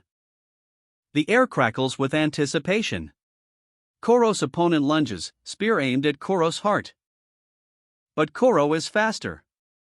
A blur of motion, a perfectly timed parry, and the spear is sent flying. The impact sends a shockwave through the gymnasium. The force is immense. Kuro presses his advantage, his movements a deadly dance. His opponent struggles to keep up. The spear may break if I block that again, his opponent thinks, fear creeping into his eyes. A ferocious counterattack. The sound of splintering wood echoes as Kuro's strike connects. He's relentless. Kuro anticipates his opponent's next move. I'll parry and make him lose his balance, Kuro thinks, a smirk playing on his lips. The clash of steel echoes. Kuro's blade meets his opponent's staff in a blinding flurry of motion. A devastating blow lands. It's over. The finality of the words hangs in the air as the dust settles. Kuro's opponent reels from the impact, his body thrown back with brutal force. A perfectly executed strike, a testament to Kuro's skill and power. The ground trembles beneath the force of the blow. A shockwave radiates outwards, leaving his rival defeated and broken. Lee Han watches, his expression unreadable. The fight is over, but the implications linger. Kuro lunges, a blur of motion. His opponent never sees it coming. *KRASH, the impact sends a shockwave through the air. A bone-jarring headbutt. His rival is sent flying, his weapon clattering to the floor. The fight is over. Lee Han watches, a thoughtful expression on his face. Impressive, but is this all he's got? The defeated opponent groans, clutching his head. Damn it, a headbutt? This is armed sparring. Kuro smirks, a glint of amusement in his eyes. Kiki, my sword isn't the only thing you should be worried about. I've been learning Sambo ever since I could walk. His eyes blaze with cold intensity. The air crackles with barely contained power. There won't be an intact bone left in your body if I catch you. The unidentified boy watches, wide-eyed. Are you going to kill dragons with that Sambo too? Ha! The sound echoes, a burst of pure confidence. Lee Han, ever the strategist, eyes his opponent. I might as well try strangling the dragon if things go south. A grim determination sets in. Go, Dmitri. Go! The crowd roars, urging their champion onward. The energy is electric. Pure, unadulterated excitement radiates from the cheering students. Their voices blend into a wave of support. As the tension ratchets up. The tiger cub of Siberia. A voice cuts through the noise, filled with a mixture of awe and disdain. Lee Han's rival grits his teeth. Leave out the cub, you sons of bitches. His words are laced with anger, but there's a hint of fear underlying the bravado. His face contorts in frustration. It's lame, he shouts, his voice cracking slightly under the pressure. The younger boy sneers. You're only 12, so you're obviously a cub. His words sting, highlighting the age difference and the opponent's perceived weakness. Bastards, you're all dead after this. A chilling laugh escapes the boy's lips as he prepares for the final confrontation. Lee Han observes the scene, his eyes narrowed. These guys, he notices something about their demeanor. A palpable tension hangs in the air, a silent acknowledgement of the unspoken bond between Koro and his unlikely allies. A bond forged in the crucible of combat, with Dmitri at its heart. The air crackles with anticipation. Lee Han's rival, eyes narrowed, whispers a single word, Koro. Koro's gaze is unwavering, a storm brewing behind his calm exterior. Don't take your eyes off your opponent, Lee Han. The unidentified boy lunges, his staff a blur of motion. This fight will be over quickly. A staff whistles through the air, a deadly arc aimed at Koro's head. But with a sudden, explosive burst of speed, Koro deflects the blow. The staff snaps. The impact sends a shockwave through the training hall. The unidentified boy is sent sprawling. Koro stands defiant, his resolve unshaken. I don't plan on prolonging this fight. The unidentified boy lunges forward, his makeshift weapon a blur. A desperate attack. But Koro anticipates every move. With a flick of his wrist, he deflects the blow. The staff clatters to the ground. The impact sends a shockwave through the air. The boy stumbles back. With this, it's over. Koro declares, his eyes blazing with intensity. A lightning-fast kick connects. The staff flies away, a testament to Koro's overwhelming power. Lee Han observes, his expression unreadable. The dust settles, revealing the unidentified boy, defeated but defiant. His eyes burn with a refusal to yield. The unidentified boy lunges, his makeshift weapon a blur of motion. He aims for Koro's head. But Koro anticipates the attack. With a flick of his wrist, he deflects the blow. The impact sends a shockwave through the air, a testament to the raw power of Koro's counter. Lee Han watches, his eyes narrowed in assessment, as the fight unfolds before him. Fear etched on the faces of the onlookers. Their terror a palpable thing, a silent scream hanging in the air. With a swift, decisive movement, Koro shatters the unidentified boy's weapon. The wood splinters and explodes outwards, leaving the boy vulnerable and exposed. Koro stands over his defeated opponent. This guy only aimed for my weapon from the start. Why? The question hangs heavy in the air, a silent scream echoing the unidentified boy's confusion. He lunges, a desperate attack fueled by disbelief. But Koro's response is instantaneous. A blur of motion. The impact. A shockwave of force radiates outwards as Koro throws the boy to the ground. The boy's eyes widen in disbelief, his body spinning helplessly. A desperate cry pierces the silence, Dmitri. The name echoes, a desperate plea. As the ground trembles beneath the force of Kuro's overwhelming victory. Kuro lies on the ground, a smirk playing on his lips. A quiet satisfaction. Kuro stands over his defeated opponent, a smirk playing on his lips. Surrender, Li-han, he commands, the words dripping with barely contained power. His victory is absolute. The threat hangs heavy in the air, a broken arm is the least of Li-han's worries if he refuses. A wave of cheers erupts from the sidelines. Kuro's victory is celebrated by his boisterous teammates. Their energy is infectious. But Li-han's defiance remains unbroken. With a sickening crack, Kuro twists Li-han's arm, the sound echoing through the gym.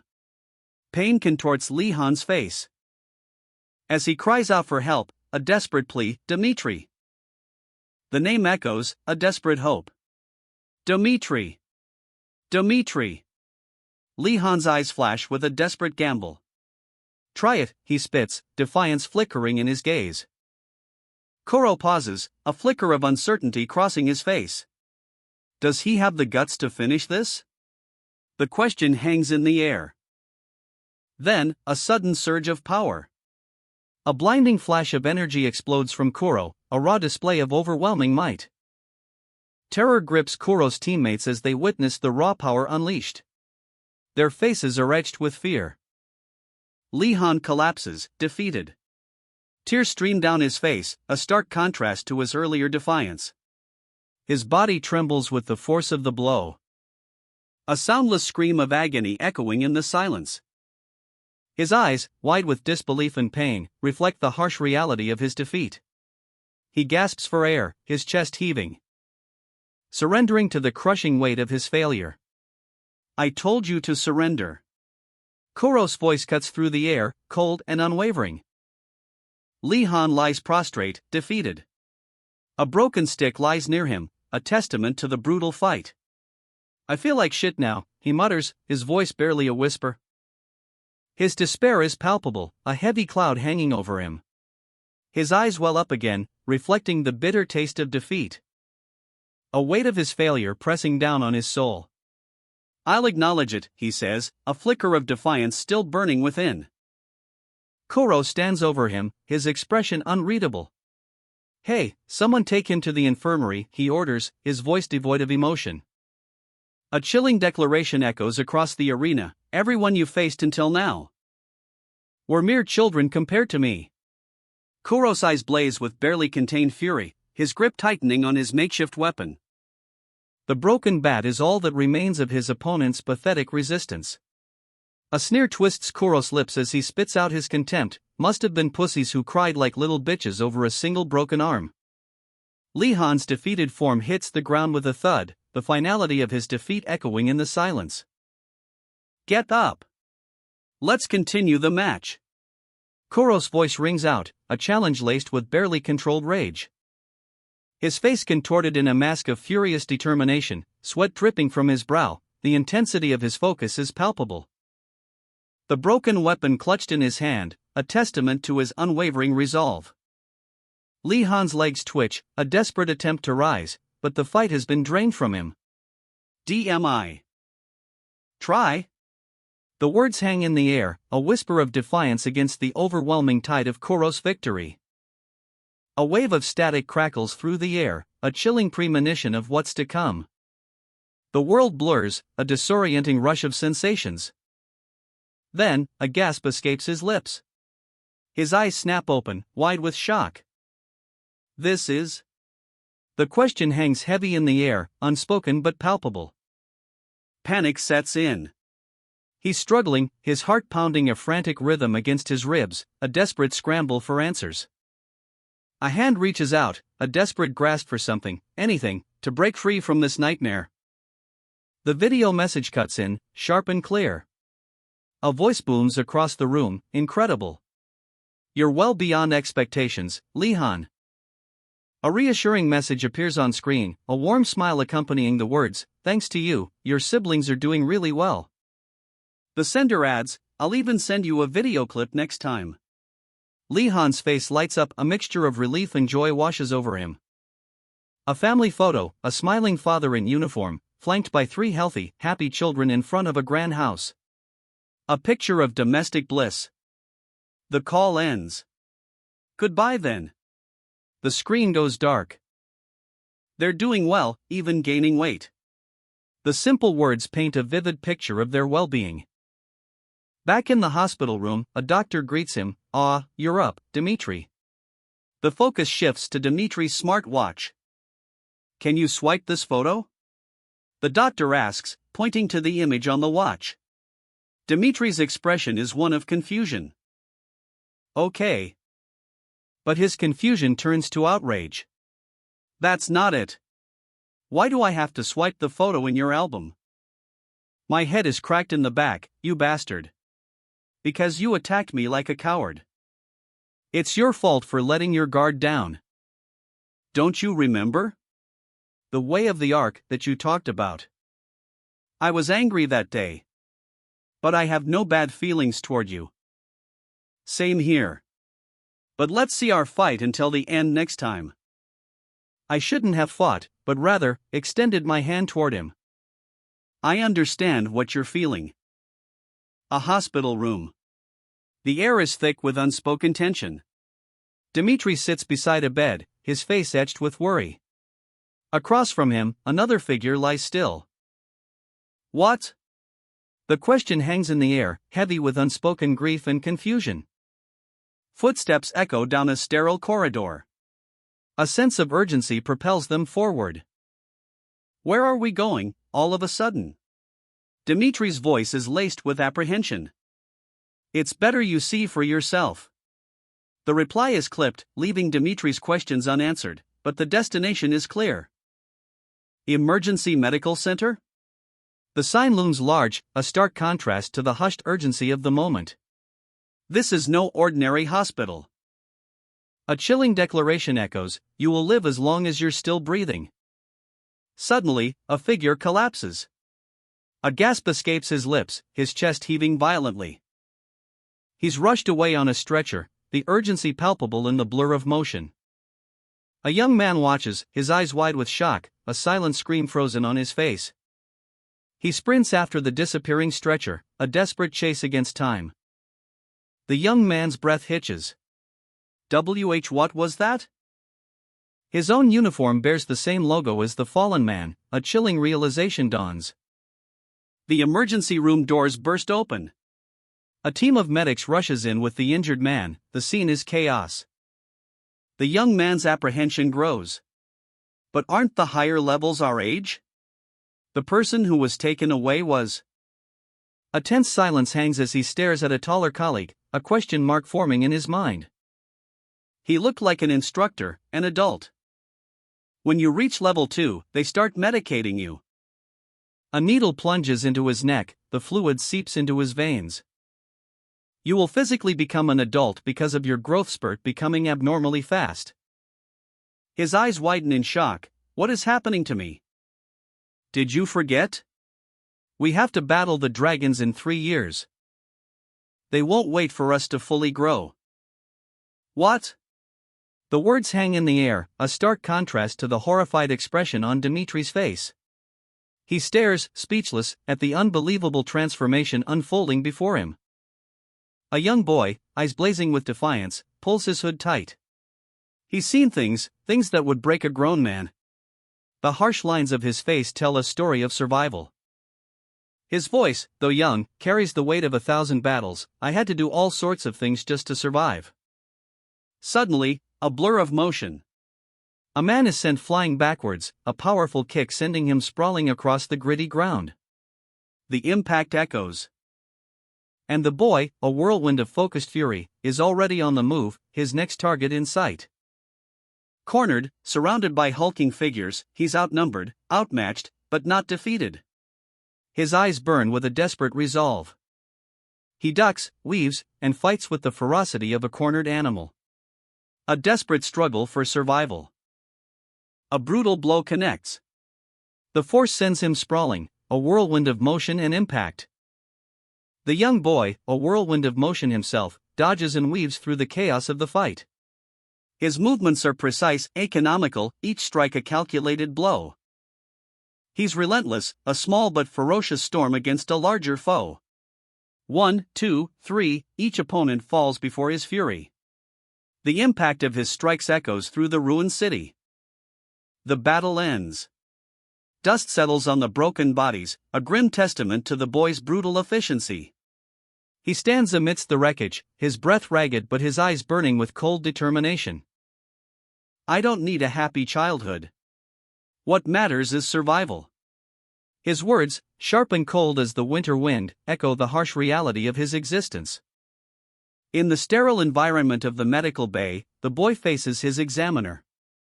His gaze is unwavering, defiant. He's not afraid. He's hardened. Your mindset is surely the strongest in the Arkansas. The doctor's words are a testament to the boy's resilience, a grim compliment in this brutal new world. I see what you mean. The boy's response is quiet, but carries the weight of countless battles fought and won. Dimitri, his expression grim, a silent testament to the horrors he's witnessed, mutters, "Let's head out." The booming voice of a superior officer cuts through the air. We will begin airborne training today. A calm, almost unnervingly so, instruction follows. You just have to perform like we practiced. Rows of military-grade backpacks and helmets lie ready, gleaming under the bright light, a silent countdown to the next phase of training. A gruff voice breaks the quiet anticipation. Airborne combat training as soon as we return? Don't you miss the hospital beds already? The young boy, a glint of mischief in his eyes, smirks. He's ready. His gear is meticulously packed, a stark contrast to the chaos he recently survived. A helmet rests beside it, reflecting the determination in his eyes. A young soldier meticulously packs his gear, a huge bag overflowing with rations. His confident expression hints at the challenges ahead. But a shadow of doubt crosses his face. Is this just simple airborne training, or something far more dangerous? His eyes narrow, a flicker of apprehension in their depths. The weight of expectation is heavy. Nearby, another soldier watches, a sneer playing on his lips. Pathetic, he thinks, his contempt palpable. His gaze is sharp, intense, focused on something unseen. A bead of sweat trickles down his temple. Suddenly, a shout cuts through the air. Hey, hey! Li Han! That bastard! The shout echoes across the training ground, drawing attention to a figure in the distance. A young woman, calm amidst the rising tension, methodically checks her equipment. Her focus is unwavering. Meanwhile, the whispers intensify. The last remaining genius from England, he's that bastard, right? The soldier's eyes widen, a mixture of fear and fascination in his gaze. Li Han, the target of their attention, remains impassive. The young boy's inner voice reveals his burning desire. I really want to fight him. A young woman, her blonde hair neatly styled, eyes narrowed in concentration, carefully checks her gear. She's clearly prepared, but a hint of apprehension flickers in her gaze. A group of recruits stands together, their faces etched with a mixture of nervousness and uncertainty. What's all this, then? One of them wonders aloud, voicing the collective question hanging in the air. The young boy meticulously packs his parachute, his movements precise and deliberate, betraying a quiet intensity beneath his apprehensive exterior. His eyes, wide and focused, reflect a mixture of fear and determination. The weight of the moment is palpable. A booming voice cuts through the air. Stop twiddling your thumbs and get on board already. A stern-faced instructor, radiating authority, barks orders, his presence commanding immediate attention and obedience. The recruits, spurred into action, quickly prepare for their jump, their earlier apprehension replaced by a nervous energy.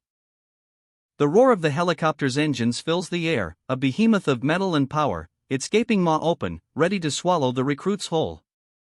Inside, the air hangs heavy with anticipation. The recruits, a sea of helmets and determined faces, stand ready for the jump.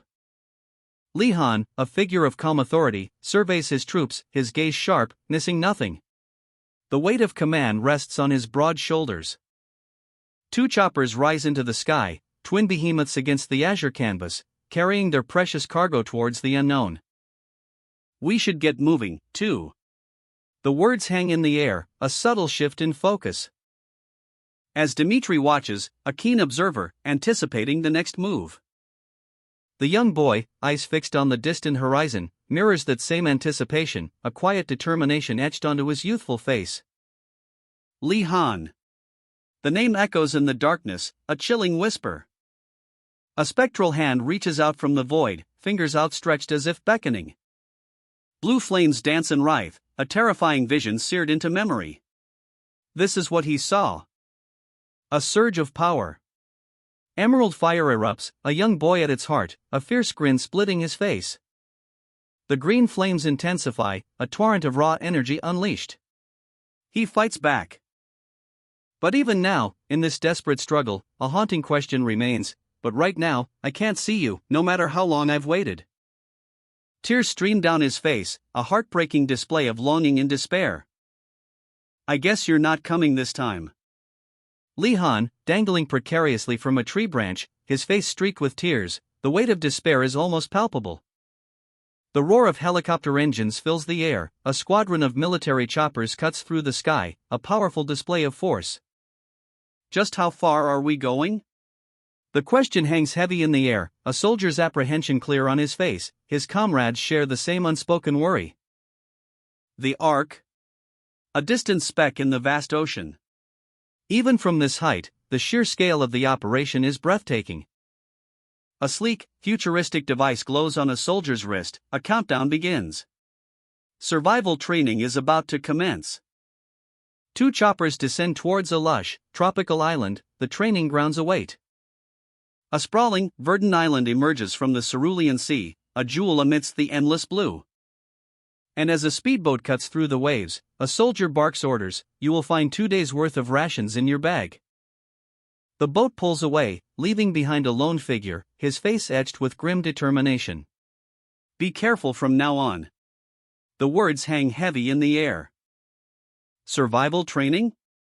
2 days on a deserted island? The recruits exchange nervous glances.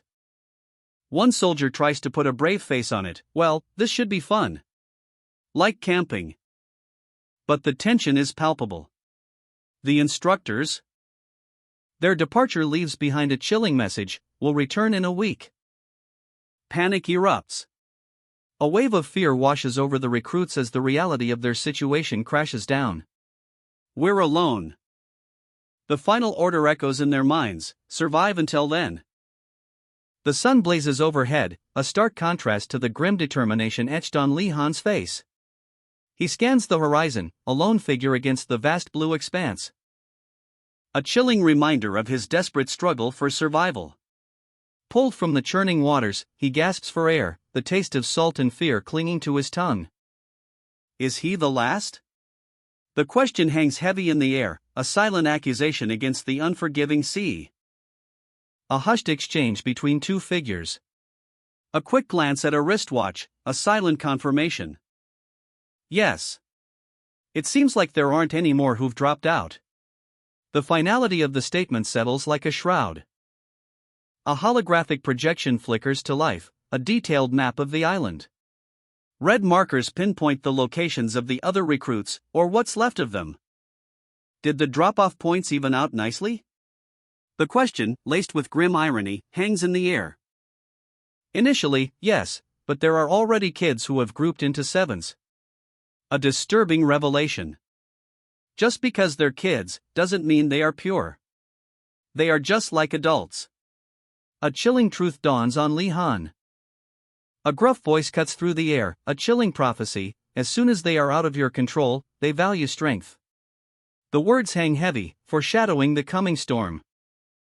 And the storm breaks. One recruit lies on the ground, defeated. The harsh reality of their situation sinks in. A cruel smile stretches across a recruit's face as he clutches the rations. Thanks for the rations. I'm going to really enjoy it, he cackles, his words dripping with malice. The sound of maniacal laughter echoes through the forest. Kayahaha. This bastard hasn't even touched it. The other recruits descend upon the rations like vultures, tearing into the meager supplies with savage glee. A desperate struggle for survival unfolds. A desperate plea for restraint. Hey, hey! We have to save some for the leader. But the warning is too late. The chaos has already begun. A frantic call pierces the air. Carl! Come take a look at this. Lee-han sits alone, his eyes hidden behind a blindfold, a storm brewing within. The betrayal stings, the weight of his situation crushing him. A heavy foot descends, casting a shadow over his despair. His eyes snap open, blazing with fury. A single word, venomous and laced with contempt, escapes his lips. You idiots. The order is clear: gather as much as possible before sundown. A team of recruits, heads bent low, meticulously sorts through their spoils. Their faces etched with exhaustion. The weight of their mission, heavy on their shoulders. But their leader, a flash of blonde defiance, shatters the tense silence. You think I gathered you all here just to share? His words hang in the air, a chilling prelude to the truth. His eyes blaze with a terrifying intensity. A sinister grin spreads across his face. Betrayal is unveiled. The chilling declaration echoes, nobody will be able to oppose us. Fear gives way to desperate compliance. A strangled yes erupts from one of the recruits. As the weight of their betrayal crushes their spirits. Their newfound alliance, forged in deception, is a weapon against their former comrades. Let Dmitri and Lee-han come fight us. Their laughter rings out, a symphony of malice. With a newfound confidence, they believe they can even challenge Simon. A lone figure stands, back to us, a storm brewing beneath the surface. The air crackles with unspoken fury. A betrayal witnessed, the truth searing his eyes. The impact of that revelation, a sudden, sharp pain. His jaw clenches, a silent scream trapped behind gritted teeth. The weight of the world pressing down. As trees blur past in a desperate flight, a desperate need for escape. The forest floor rushes beneath his feet. Did you hear that? A chilling question hangs in the air. A sudden, menacing presence emerges from the shadows. Their eyes gleam with malicious intent. The sound of approaching footsteps. Lee-han, eyes blazing with righteous fury, faces his former comrades. Betrayal has ignited a fire within him. That's our next target. The words cut through the air like a blade. The hunt is on. A tranquil island paradise, bathed in the golden light of sunset. Lee-han emerges from the ocean, gasping for air. Phew! Because I was dropped into the ocean, he pants, the weight of his escape heavy on him. He surveys his surroundings, a grim realization dawning on his face. I wasted a lot of time. His fist clenches, anger fueling his determination. The escape was only the first step, the hunt for his former team begins now. Water drips from his brow, reflecting the harsh sunlight. His eyes scan the horizon, a storm brewing within. It's too open here. He needs to find a place where he can take shelter. The open beach offers no cover. Footprints mark his path across the sand as he heads towards the dense jungle. Pushing through the thick undergrowth, seeking refuge from the relentless sun and prying eyes. 2 days' worth of rations will be far too little. His stomach rumbles, a stark reminder of his precarious situation. When desperate, Lee-han, ever resourceful, presses on through the dense forest. His stomach rumbles, a stark reminder of his desperate situation. I wonder if guys like Simon have starved before, he thinks, a grim determination hardening his gaze. The trees part, revealing a sun-drenched clearing. Lee-han continues his trek, his pace steady and purposeful. He's not alone. A shadow follows him. Why do you keep following me? Lee-han demands, turning to face his pursuer. The pursuer looms large, his presence menacing. Lee-han stands his ground, unwavering. The tension crackles in the air. You're the genius Del Simon, right? The pursuer sneers, a predatory gleam in his eyes. Dugong, the sound of a powerful strike echoes through the trees. The pursuer lunges, his hand outstretched. Come fight me, he roars, his voice filled with barely contained rage. Lee Han's eyes narrow. His expression is one of cold calculation. He's not going to waste his energy on a pointless fight. With a swift movement, Lee Han slips past his attacker. I don't want to waste my strength, he says, disappearing into the trees. The pursuer is left speechless, his attack thwarted. Ha! Hey, he shouts, his voice a mixture of frustration and disbelief. I just want to spar with you. Hey! Lee Han, ever vigilant, continues his trek through the dense forest. Is he an idiot? The question hangs in the air, a silent judgment. His pace falters for a moment. Was it too soon, he wonders, a flicker of doubt crossing his face. We'll get friendly first, and then later. Del Simon's laughter echoes through the trees. What an annoying bastard. The sound is sharp, laced with irritation and amusement. The sun dips below the horizon, painting the sky in fiery hues. It should be somewhere around here. Lee Han's eyes scan the landscape, his expression determined. Seriously, he thinks, a hint of grim resolve hardening his features. A desperate plea cuts through the twilight. Hell, help me, I beg you. The scene shifts to a clearing, where Lee Han hangs precariously from a tree branch. Del Simon and his squad surround him, their faces a mixture of amusement and malice. Why does hanging off a tree suit this bastard so much? A wave of laughter erupts from the soldiers. Ruahaha. A glimpse of military-grade equipment, the unmistakable symbol of the Kuro unit emblazoned upon it. A comradely exchange between soldiers, the air thick with shared experience and unspoken camaraderie. One soldier, his face alight with amusement, offers a casual thanks anyway, Kuro. The scene shifts. Lee Han, surrounded by his captors, his face a mask of barely contained fury. Work hard, one of them sneers, their words dripping with cruel amusement. But Lee Han's defiance flares. Wait, he cries out, a desperate plea hanging in the air. He's hoisted high, a helpless figure against the unforgiving landscape. You can have the bag, but could you please just lower me down, he begs, his voice strained with exhaustion and despair. The harsh reality of his situation is palpable. Del Simon, a picture of smug satisfaction, delivers a cutting remark. If you weren't hung up on the tree, you would have been beaten up and still had your rations stolen. You need to be thankful. His words are laced with a chilling indifference. His cruel laughter echoes through the desolate surroundings. Starving for a week won't kill you, he declares, his amusement bordering on sadistic glee. A chilling maybe. Escapes Lee Han's lips, a whisper of surrender. The soldiers, a pack of wolves circling their prey, revel in their victory. Their faces are twisted in expressions of gleeful malice, their triumph palpable. Lee Han is lowered, his body bruised and battered, his spirit unbroken. The weight of his defeat is heavy, but his eyes still burn with defiance. The taunts continue, relentless and cruel. Why do you keep saying maybe? Del Simon presses, his voice dripping with contempt. Lee Han's silent despair is almost unbearable. Tears well up in Lee Han's eyes, a silent testament to his exhaustion and the crushing weight of his situation. Why you guys are too much, he finally whispers, his voice barely audible. The scene opens with Lee Han, suspended high above the ground, bound and helpless. A chilling wind whispers through the trees. His desperate gasps echoing in the night.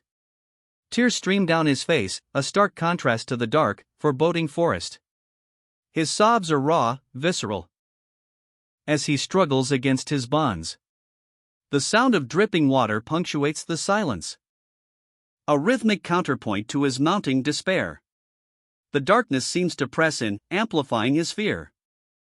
Del Simon's voice cuts through the night, sharp and cruel. Stop crying. So pathetic. Lee Han's eyes widen, a flicker of confusion crossing his features. Did I do something wrong? Del Simon's irritation grows. All this crying is so freaking annoying. Suddenly, a booming voice echoes from below. Shut up. The newcomer's shadow looms large, a figure of immense size and power. Why? Would a real man cry like this?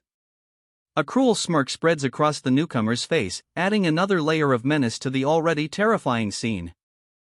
Can't I even cry if I want to? The words hang in the air, a silent scream of despair. Huaoya. The raw agony rips through him, a torrent of anguish unleashed. Tears stream down his face, a heartbreaking display of vulnerability, a stark contrast to the taunts he's endured. The tears fall like rain, each drop a testament to his suffering, a silent plea for mercy. Wah-ah! A desperate cry echoes through the forest, a desperate attempt to break free from the suffocating grip of fear. He's falling. A sickening thud, the impact sends a jolt through the trees. The branches whip past, a blur of green and brown, a desperate struggle against the inevitable. He hangs there, suspended between life and death, his body limp, his spirit broken. More tears well up, silent witnesses to his humiliation, a crushing weight of despair. Hot tears stream down Li Han's face. Despair. Humiliation. The weight of defeat crushes him. He hangs there, bound and helpless, a ghostly figure watching from the shadows. The silent agony etched onto his features. A stark reminder of his utter failure. The spectral form fades, leaving Li Han alone with his torment. His silent screams echoing in the desolate forest. Li Han, dangling precariously from a thick tree branch, his body bound tightly by crude ropes. The forest around him is dark, the air thick with the scent of damp earth and fear. A chilling thwack echoes through the silent woods as the ropes tighten further, a cruel symphony of suffering. Del Simon, a sinister smirk playing on his lips, emerges from the shadows, his eyes gleaming with cruel satisfaction. He pauses, taking in the scene before him. A silent observer, an unidentified man, watches from the edge of the clearing, a hint of amusement in his gaze. His presence adds another layer of menace to the already grim situation. Sunlight filters through the dense canopy of a mystical forest, a hidden sanctuary, untouched by the world's turmoil. A makeshift camp, barely visible beneath the leaves. A young man sits alone, his posture heavy with weariness. Suddenly, a frantic rustling. He whips around, eyes wide with alarm. A flap of the tent bursts open, revealing a friend's terrified face. A tense moment, then, a sigh of relief. "You're up?" The young man smiles, a glint of mischief in his eyes. He calmly sharpens a makeshift spear. While his companion, Li Han, watches from inside the tent, his worry etched on his face. A moment of quiet contemplation, then, a tray appears, seemingly out of thin air, bearing cookies and chocolate. A mysterious treat in a mysterious place. "Here's your breakfast." Li Han offers a meager portion of food to his friend, a stark contrast to the previous scene's intensity. "I didn't get a chance to recover your backpack, so let's just share mine." The words hang heavy in the air, revealing a subtle tension. Kuro's apprehension is palpable, his friend's generosity weighs heavily on his conscience. This is barely enough to feed one person. I don't want to become a burden to you. A silent struggle plays out within Kuro. The rumbling of his stomach clashes with his desire not to impose. That's what I should tell him, but I'm starving. Tears well up as Kuro accepts the offering. Thank you. Li Han's inner turmoil erupts. A harsh whisper cuts through the quiet. "Kuro, you idiot. Pathetic loser." Kuro's gratitude is sincere, despite the harsh words. "Thank you, really." A simple plan is formed amidst the shared meal. "Let's go find some water after we finish eating." Their makeshift camp is nestled in a tranquil forest clearing. The scene shifts to a serene, yet slightly ominous, atmosphere. Three small, drone-like objects descend silently into the forest, their propellers barely disturbing the leaves. The sound of whirring blades is almost imperceptible. The forest floor trembles, a squadron of soldiers advances, their boots crunching on the undergrowth, eyes scanning the dense foliage. Overhead, surveillance drones whir, their mechanical hum a constant, unsettling drone. Their mission, to capture a rogue operative, but they are not alone. Unseen eyes watch their every move. A chilling montage flashes before our eyes. Lee Han, a glint of steel in his eyes, a ruthless commander, a cruel smile playing on his lips. The soldiers, their faces etched with grim determination. The hunt is on. In a dimly lit command center, a high-ranking officer surveys the scene, a smug expression on his face. He takes a long drag from his cigar, the smoke curling lazily in the air. "Anyone interesting?" he asks, a hint of malice in his voice. "There is one who's gone crazy. Just look at him. A week stranded? Ludicrous. He. The challenge is laid down, a smirk playing on Lee Han's lips as he surveys his surroundings. Kenuta Meyer, Norway. The name flashes across the screen, a stark reminder of the stakes. Survival is the only objective. With resourcefulness born of desperation, Lee Han constructs a makeshift raft. The waves crash against the wood as he pushes off from the shore. And against all odds, he makes it back to the Arkansas. The journey was perilous, but he persevered. Two figures emerge from the depths, gasping for air. Exhaustion etched on their faces. Gulp. Gulp. The sound of desperate thirst is broken only by the rush of water as one of them drinks deeply. "It's okay, it's drinkable," he declares, offering the bottle to his companion. A shared moment of relief. The sun beats down relentlessly. "Phew, it'll be hard to travel during the day." The decision is made. With renewed determination, they set off, their steps quickening as they head back towards the Arkansas. The journey back is fraught with challenges, but they press on. "We need more food if we are to wait this out." Lee Han and his companion, sweat beading on their brows, survey their surroundings. The island offers little sustenance. "What's on this island that we can forage? I don't see any coconut trees." Lee Han's concern grows. A sudden realization dawns on Lee Han. Is that why everyone decided to steal? He wonders, a shadow of suspicion crossing his face. Suddenly, a figure bursts from the undergrowth. "Lee Han!" The shout echoes through the trees as unnamed companion one lunges. A desperate grab for Lee Han. Stop! The impact sends a shockwave through the forest floor. Unnamed companion one collapses, breathless and desperate. Lee Han catches him, concern etched on his face. Lee Han's foot catches on a hidden twig, crack, a concealed trap is revealed. It's a trap. "Even if I wouldn't have gotten seriously hurt, it would have tied us down for a few days." Lee Han's voice is grim. Lee Han and his companion stare into the abyss of the pit trap, their faces a mixture of shock and relief. Lee Han and his companion stare down at a chasm, a hidden danger lurking beneath their feet. "That is, His companion's eyes widen, a mix of fear and awe. You saw it?" "Ah, yeah. It." The companion's eyes dart around wildly, a palpable sense of unease radiating from him. "Or boiling." Lee Han's expression hardens. Judging from Kuro's character, he's not being figurative.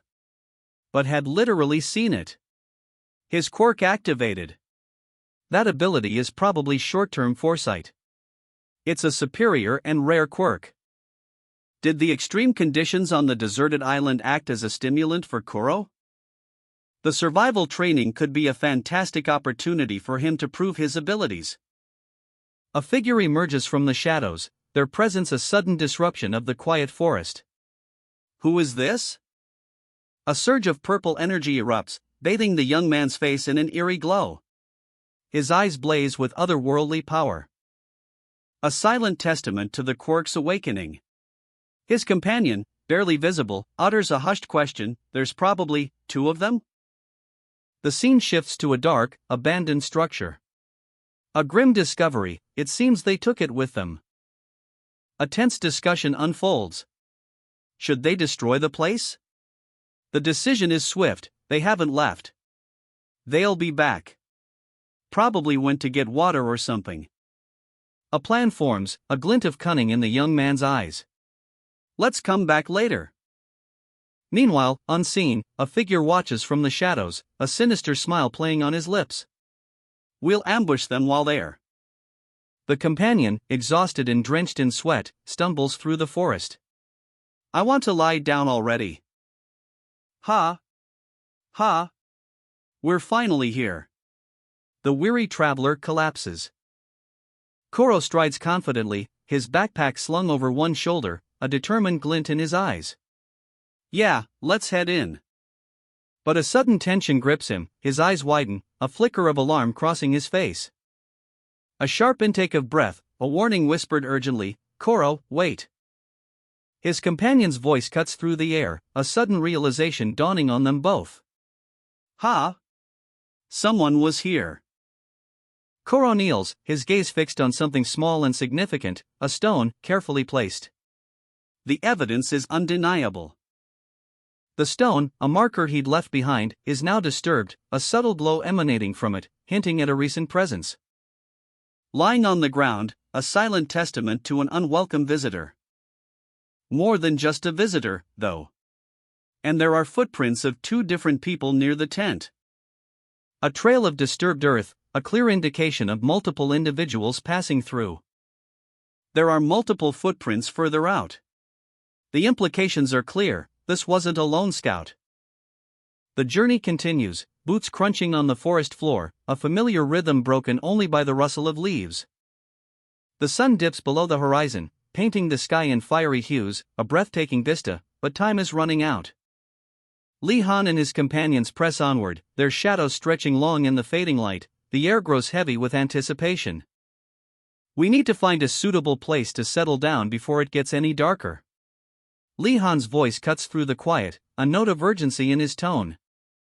Koro, one of the companions, hesitates, a shadow of unease crosses his face.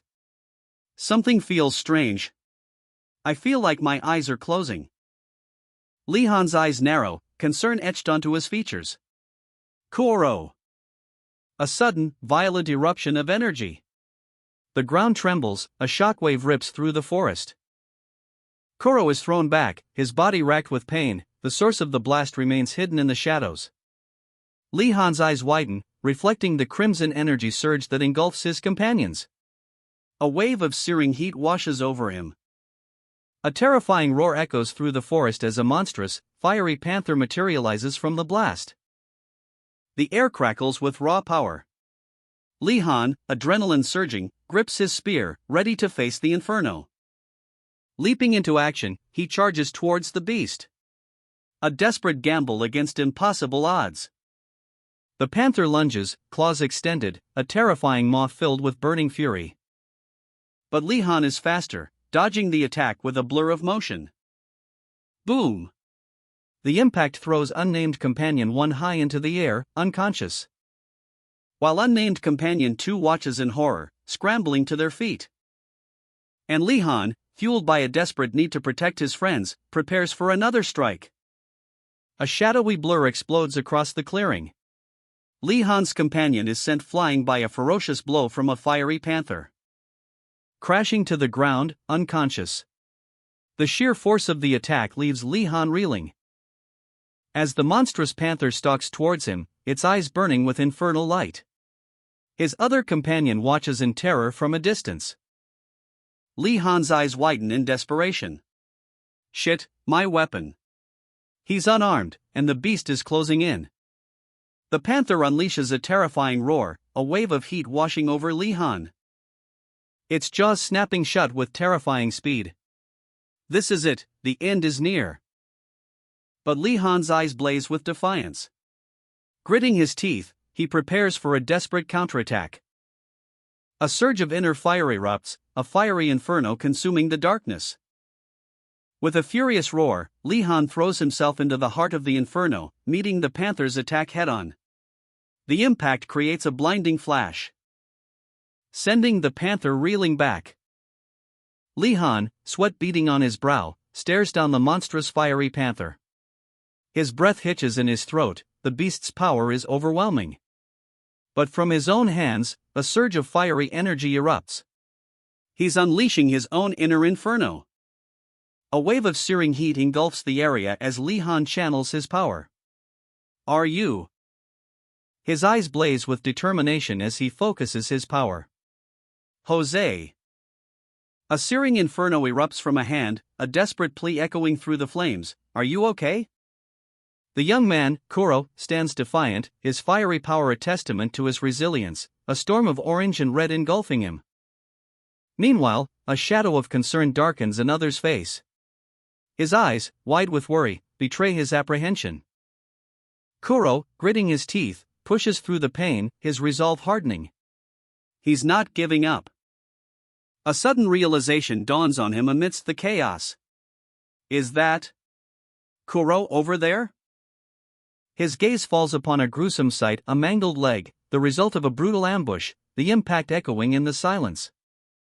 Your leg. A bitter truth is revealed. Bastards set up a trap. Kuro's pain is palpable, his body screams in protest. I can barely manage to stand right now. A chilling thought crosses Kuro's mind. If it was a trap, we saw one earlier in the day. His companion confirms his suspicions. Yeah, it's probably the same guys. And a third voice pipes up, so, there's a thieving group? Kuro, nursing his injured leg, smirks. Well, I don't even have rations to steal in the first place. His friends are stunned. What? How come? Kuro explains, as soon as my leg got like this, I ate them before anyone could steal from me. A thoughtful silence hangs in the air. Was he always this resourceful? The night falls, and a decision is made. Let's try and find shelter first. A campfire crackles under the starlit sky, offering warmth and a moment of respite. A young woman, her blonde hair pulled back, looks pensive. A single word escapes her lips, a question hanging in the air. Pardon? The scene shifts to an opulent room. A calm, almost ethereal voice explains, when you were entering the airport earlier, the sensor reacted. It seems you have a psychic ability. A man, his face stern, places a comforting hand on the young woman's shoulder. A conversation unfolds, a mixture of concern and opportunity. The weight of expectation heavy in the air. A subtle shift in posture, a silent agreement, perhaps? The man's voice cuts through the unspoken tension. This is an opportunity, Carl. Enroll at ARC. Carl hesitates, her concern evident. But father, what about the movie I'm in the middle of filming right now? The father's expression hardens. Karl-Heinz, if you manage to become a psyker, you can stop clowning around like that, and obtain incomparable fame and riches. A chilling prophecy unfolds before our eyes. When the war ends, those with psychic abilities will become the nation's soldiers. And you, Karl-Heinz, can be among them. Become a superhuman, ruling over all. A towering structure looms, a beacon of power. ARC. The very name whispers of untold potential. Karl-Heinz, his back to us, stands on the precipice of a monumental decision. Will he embrace his destiny?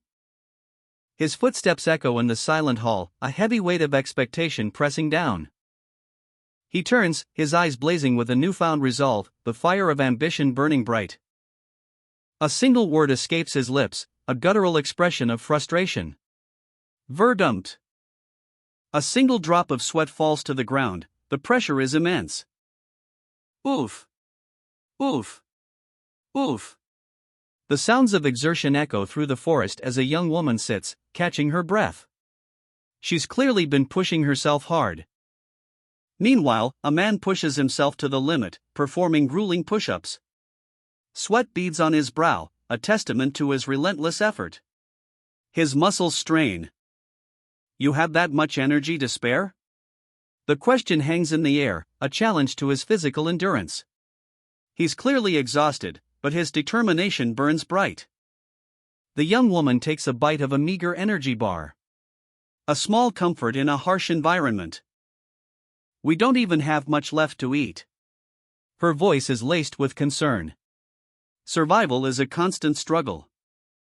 How will you last the remaining 5 days?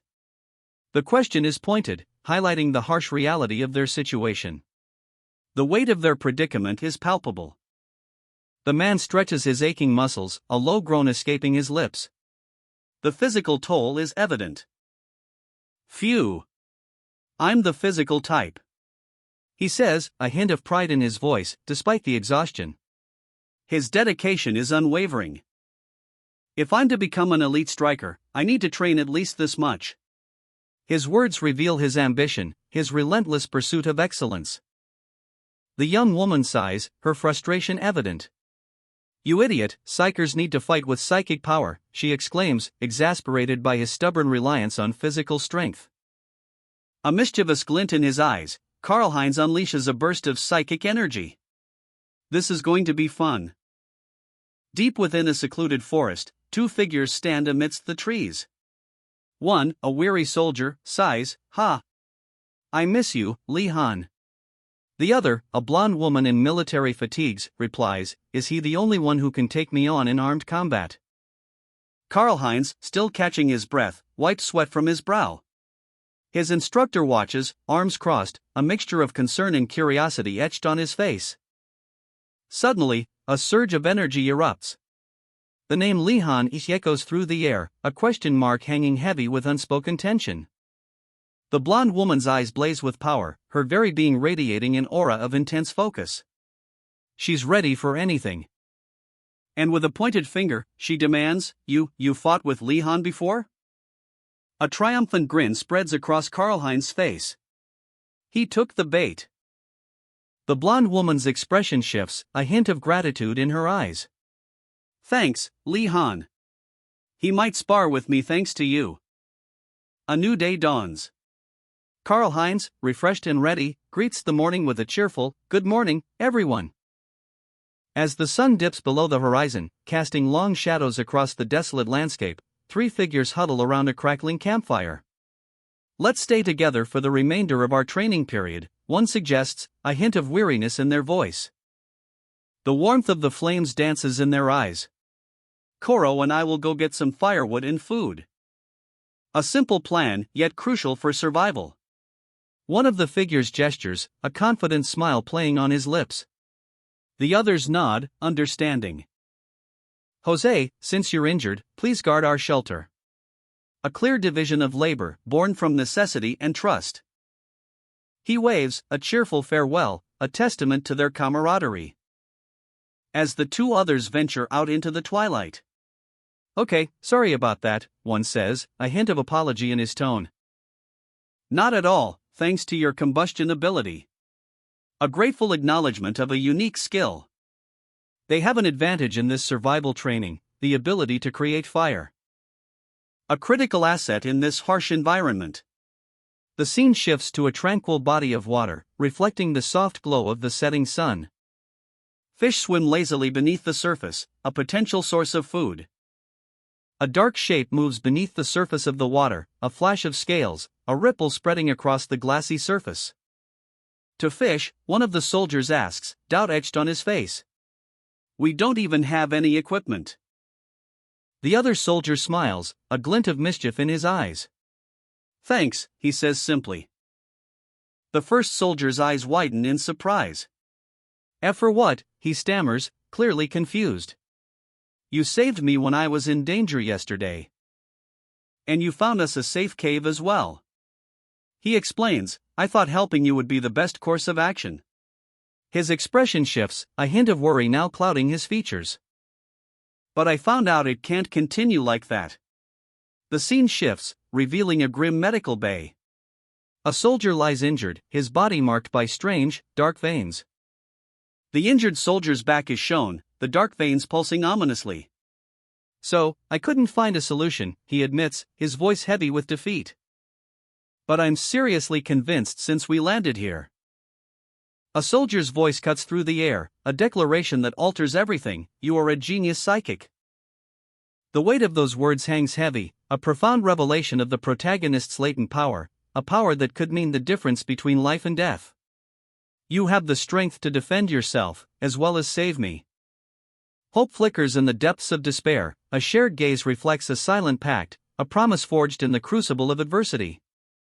"We're going to last through this together by depending on each other." A young boy, alone, his face etched with sorrow, tears welling up, reflecting the harsh realities of his past. A nameless child, lost in the shadows of an orphanage. The past continues to haunt, a name given not out of affection, but out of the cruel indifference of circumstance. Koro. A name born of darkness. The echoes of abuse reverberate, cruel words, like shards of glass, piercing the heart. Crybaby, useless bastard, you're just trash, imbecile. A surge of power, a torrent of dark energy, a raw, untamed force erupts from within, a manifestation of pain and resilience.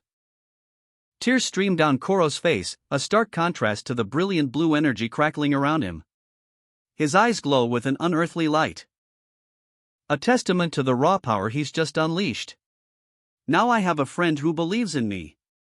Jose's voice rings out, a declaration of unwavering faith. Jose's grin is infectious. Incredible. It's even greater than I imagined, he exclaims, his eyes wide with wonder. The sheer scale of Kuro's abilities is breathtaking. The scene shifts underwater. Two figures, partially submerged, watch in awe as a fish swims by. But this is no ordinary fish. It shimmers with the same ethereal blue energy as Kuro's outburst.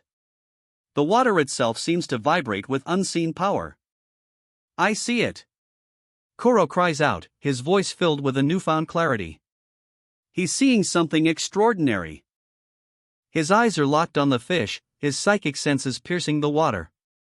I can see where the fish are going to be.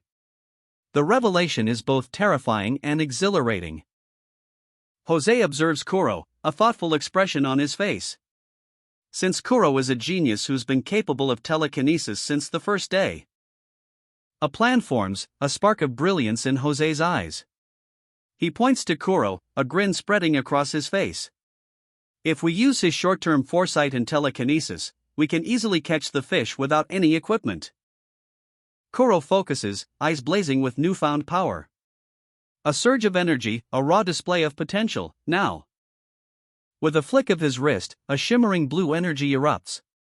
He sees it, the future movements of the fish, a dance of scales and currents. I can do this. The water explodes as Kuro's telekinetic grip snatches a fish from the depths. A perfect catch, a testament to his burgeoning abilities. And another, and another. Jose's jaw drops in amazement. It's a success, Kuro. The fish fly through the air, a flurry of silver scales against the green backdrop. Splash, one by one, they land with a soft thud. The fruits of their labor, a basket overflowing with 8 plump fish, glistening in the sunlight. A successful hunt, a shared victory. Survival Training Day 3. Your form is great today. You caught 8 fish. You're amazing, Kuro. Kuro and Jose, two figures silhouetted against the lush forest, each carrying a basket brimming with their catch. A quiet satisfaction hangs in the air. As Jose reflects on their success. I think it's because I got used to it, hee hee. The catch of the day. A basket overflowing with fish, a testament to Kuro's growing power. That bastard, his scaling skills are improving really well. The words hang in the air, a mix of awe and grudging admiration. Two figures, Kuro and Jose, carry their bounty. The weight of the fish is heavy, but their smiles are even heavier. It's a moment of shared triumph, a testament to their teamwork, but the path ahead is treacherous. Kuro's eyes widen, a flicker of fear crossing his face. Something is wrong. A cold dread grips him, a premonition of danger. Jose's voice cuts through the air, sharp and urgent. Kuro, wait here. A sudden, violent impact. Jose is thrown back, tumbling down a steep incline. The ground trembles beneath the force of the unseen blow. Kuro races towards the source of the disturbance, a dark cave shrouded in mystery. The speed of his movement is a blur, a desperate dash into the unknown. He bursts into the cave, his heart pounding in his chest. What happened? The question echoes in the cavernous space, a desperate cry for answers. His face is etched with worry, sweat beading on his brow. The weight of Jose's fate crushes him, a heavy burden of guilt and fear. A desperate cry pierces the silence, Jose. The scene shifts to a grim discovery. Jose lies injured on the ground, the aftermath of a brutal attack. A katana, gleaming under the sunlight, flies through the air. Here, catch, a voice rings out. And a young woman, eyes narrowed in focus, knocks an arrow, her stance perfectly poised. The arrow whistles through the air. The arrow's target catches the blade with ease. You didn't think this was going to be airborne training? You even packed your weapon, she scoffs, a hint of amusement in her tone. His brow furrows. I was thinking of wielding 2 swords these days. It looks cool. She retorts, that's not the problem here. But why did he agree to spar? Though I am happy about it, he thinks, a flicker of genuine pleasure in his eyes. His expression hardens. On fair terms, he's ready. You must be Dmitry Vladimirovich Petrov, the class rep from Class B. Am I right? The air crackles with anticipation. Dmitry, brimming with confidence, faces his challenger, a Class A candidate, a figure shrouded in mystery. A surge of power erupts from the candidate, a golden aura enveloping him. His eyes blaze with intensity. The candidate's power is palpable, a raw energy that seems to vibrate in the very air itself. He's ready. A chilling laugh escapes the candidate's lips. Ki kak. I really like you. The challenge is accepted. The game begins. The clash. A blur of motion as steel meets steel. The forest itself seems to tremble under the force of their blows. Whoosh. Dmitry is pushed back, but he recovers quickly, his movements precise and deadly. He's not backing down. A dance of death unfolds before our eyes.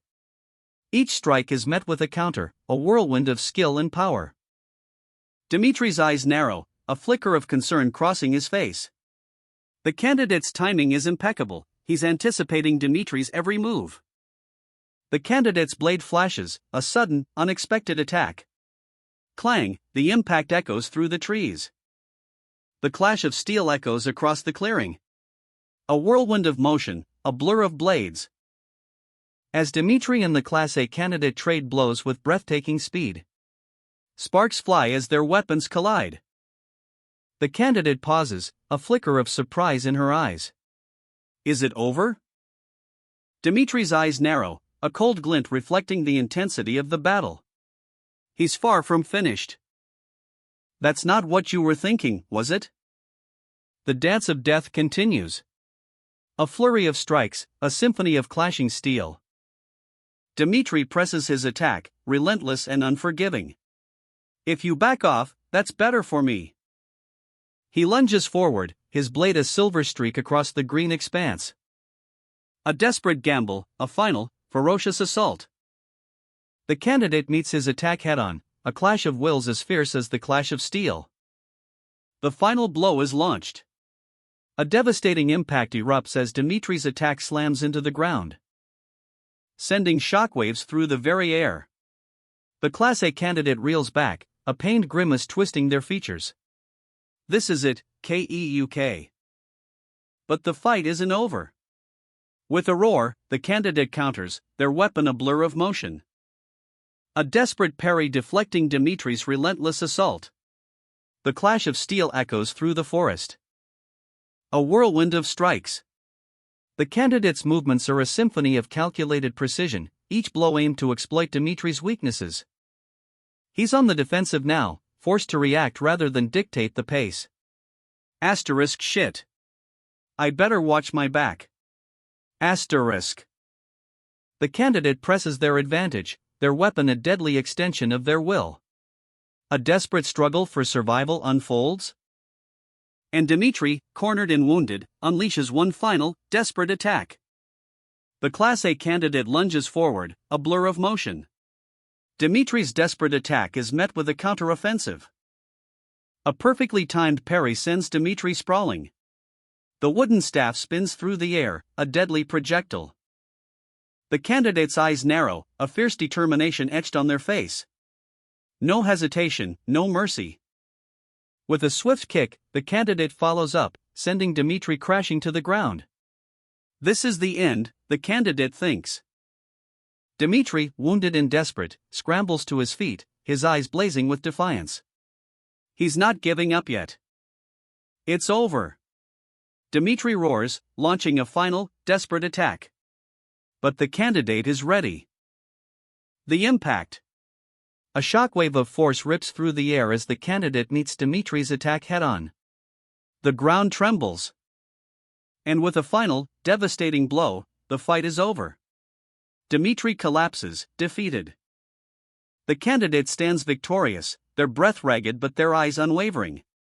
The battle is won. Eyes blazing with barely contained fury, the Class A candidate stands defiant. The echoes of battle still ring in the air. A stark contrast to the exhaustion etched onto her face. Doubt flickers a brief, vulnerable moment. She grips her sword, the energy still crackling faintly along its edge. The forest around them is silent, save for the ragged breaths of the victor. As she watches her fallen opponent, Dmitri lies defeated, his own blade discarded nearby. Sorry. Had this been armed combat training, it would have been your victory. But like I said before, we are psychers. The weight of the battle settles upon her. Sweat beads on her brow, her shoulders slumping slightly under the strain. But her eyes, though tired, hold a steely resolve. She is victorious, but the cost is clear. Is Li Han stronger than this bastard? The question hangs heavy in her mind, a new challenge looming on the horizon. Li Han's voice cuts through the air, sharp and urgent. Jose! Get up! Jose groans, his face a mask of pain, barely conscious, he struggles to respond. A single, pained syllable escapes his lips. Jose's eyes flicker open, revealing the extent of his injuries. I'm not dead, Li Han. Stop yelling. A dark chasm yawns before them, a testament to the brutal battle that just transpired. And Li Han's concern deepens. Who did this to you? The three soldiers huddle around a small fire, the flickering flames casting dancing shadows on their weary faces. The aftermath of battle hangs heavy in the air. Jose's face, etched with pain and exhaustion, speaks volumes. His eyes, though open, hold a haunted look. Suddenly, a flash of confident energy. A triumphant grin spreads across Li Han's face as he and his squad emerge, ready for anything. A shadowy figure looms large, his gang a menacing presence behind him. 7 strong, they are. A force to be reckoned with. Their raid leaves devastation in its wake, a campfire flickers, the only light in the encroaching darkness. They took all our food, a voice whispers, filled with despair. Li Han sits by the dying embers, his face grim. Beside him, Jose rests, injured but alive. The firelight dances in Li Han's determined eyes. Li Han suggests moving their shelter. But he'll be back, he says, his voice tight with grim resolve. The threat hangs heavy in the air. But Li Han's resolve is unwavering. No, he states, his gaze hardening. He will not let these thugs win. He won't let them get away with this. I'm not so soft that I would let the bastards, his voice is low, a simmering rage barely contained. Pick on my friends. Jose, despite his injuries, offers a weak smile. Amigo, he murmurs, a word of friendship and trust. The decision is made. They will find a new shelter, but this time, they will be prepared. They set off, their steps firm, their determination unshaken. A new location, a new beginning. Li Han's eyes blaze with fury, a storm brewing behind his steely gaze. The flames of vengeance lick at his resolve. As he and Jose prepare for their counterattack. When the sun goes down. The words hang heavy in the air, a promise of retribution. Under the cloak of night, the forest floor whispers secrets. 2 figures move with the stealth of shadows. Jose and Li Han, armed with makeshift weapons, approach their target. Their mission, find the gang that attacked them. They find their quarry huddled in a cave, their temporary sanctuary. They took our cave as their shelter, as expected. Koro, Li Han's partner, is ready. Koro, let's begin when you're ready. The air crackles with anticipation. Li Han's grin is a predator's smile, sharp and cold. Yeah, he exclaims, his voice a low growl. It won't be possible by myself, Li Han admits, acknowledging the challenge ahead. Li Han, a name whispered with respect and loyalty, a bond forged in shared hardship and unwavering belief. A vow echoes in the heart of Jose, a promise whispered to the heavens, I won't let you down. A surge of power, a burning resolve. Eyes blazing with newfound strength, Jose channels his inner fire, shards of ice crystallize in his hands, crackling with raw energy. A flurry of motion, a dance of ice and fury. Blades of frozen energy pierce the night, a breathtaking display of power. The impact. A shockwave rips through the air, the force of the attack is undeniable. A precision strike, a calculated blow, a single shard of ice, aimed with deadly accuracy, finds its mark. The enemy recoils, stunned, a moment of vulnerability in the heart of the chaos. From the shadows, a voice cuts through the night, what was that? The ground trembles beneath his feet. Jose unleashes another devastating attack. A trap is sprung. The enemy is surrounded, it's an ambush. Jose bursts into action, his staff a blur. The enemy gang, caught completely off guard, doesn't stand a chance. A brutal takedown. One thug falls, groaning in pain as the others scramble to react. Li Han's keen eyes scan the scene, assessing the situation. Over there. Those bastards are throwing rocks. Keep dodging while you run. The chase intensifies. A desperate flight through the dense forest, rocks whizzing past. A sudden eruption of blinding blue energy. Kuro unleashes a devastating energy blast.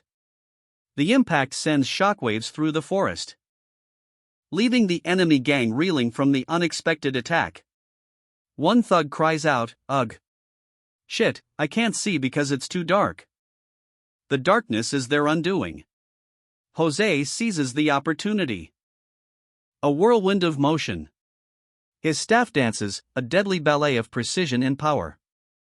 With a final, decisive strike, Jose finishes the ambush, leaving the enemy gang scattered and defeated. The battle rages. Jose spins, his makeshift spear a blur of motion. A devastating blow connects. The impact sends a shockwave through the air, a thunderous HWONG. His enemy is sent flying, a broken mess. Kuro watches, a grim satisfaction etched on her face. The fight is far from over, but the tide has turned. The forest floor is littered with the remnants of the clash, broken weapons, scattered bodies.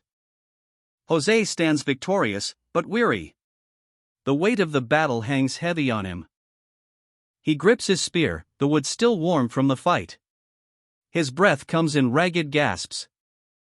Li Han grips a sturdy branch, his knuckles white with tension. The forest canopy above him, a vibrant tapestry of green and gold, offers little respite from the looming threat. His gaze sharp, focused, like a predator stalking its prey. He knocks an arrow, the wood humming with barely contained energy. Suddenly, a voice cuts through the quiet, "Li Han?" Disbelief etched onto his face, a young man with vibrant blonde hair stares in shock. He took down 6 on his own? No, that's impossible. He's not alone. The blonde man's suspicion deepens, his eyes narrowed in suspicion. Who's with you? From the shadows, a figure emerges. Kuro. The blonde man's jaw drops. I can handle this guy on my own. We were beaten by 2 losers? And one of them is Kuro? Li Han's eyes burn with cold fury. He glares at his opponent, the blonde-haired man from Ark, a grim determination etched onto his face. This isn't a spar, so don't expect me to go easy on you. The words hang in the air, heavy with unspoken threats. Below, Jose's lifeless body lies still, a stark reminder of the injustice that fuels Li Han's rage. The blonde-haired man's hand rests on a fallen staff, his face a mask of shock and disbelief. He mutters, I can't listen to this any longer. The blonde-haired man lunges, staff raised high. His attack is swift, brutal, a desperate attempt to end this before it truly begins. I should crush you this time. But Li Han is ready. A surge of blue energy erupts from him, a fierce aura of power. His eyes blaze with defiance. You can try. With a blur of motion, Li Han intercepts the attack. The clash of wood against energy sends a shockwave through the forest, a silent testament to the raw power unleashed. The blonde-haired man swings again, a desperate flurry of blows, but Li Han's defense is impenetrable. Each parry is precise, each movement economical. This is not a fight, it's an execution. With a final, earth-shattering crack, Li Han breaks the blonde-haired man's staff. The fight is over. Li Han unleashes a furious counterattack. His staff whistles through the air. The blonde-haired man from Ark is sent sprawling. Dust and debris fly as the impact reverberates through the forest. A guttural cry of pain and rage escapes the blonde-haired man's lips, shit. He swings wildly, desperately trying to regain his footing, but Li Han is relentless. A brutal blow connects, sending a shockwave through the blonde-haired man's body. Crash! The blonde-haired man is broken, defeated. His eyes widen in disbelief as he tastes blood. Li Han stands over his fallen opponent, staff in hand. Is it painful? He asks, his voice devoid of emotion. The finality of the moment hangs heavy in the air, a chilling warning echoes, brace yourself, this is only the beginning. Li Han stands over his fallen opponent, the blonde-haired man from Ark, his expression grim despite his victory. The air crackles with the residual energy of their clash. Stop showing off, roars the blonde man, defiance flickering in his eyes despite his injuries. Li Han's grip tightens on his staff, the scene is set for a brutal counterattack. A whirlwind of motion. Li Han's staff becomes a blur, a deadly dance of power and precision. The blonde man's desperate defense is shattered. The impact explodes in a burst of energy. A shockwave ripples outwards, leaving the blonde man reeling. A final, devastating blow connects. The blonde man is sent flying, crashing to the ground. Li Han stands, staff held aloft, a picture of controlled power. The fight is over. But the blonde man coughs up blood, his eyes wide with disbelief. This is impossible, he gasps.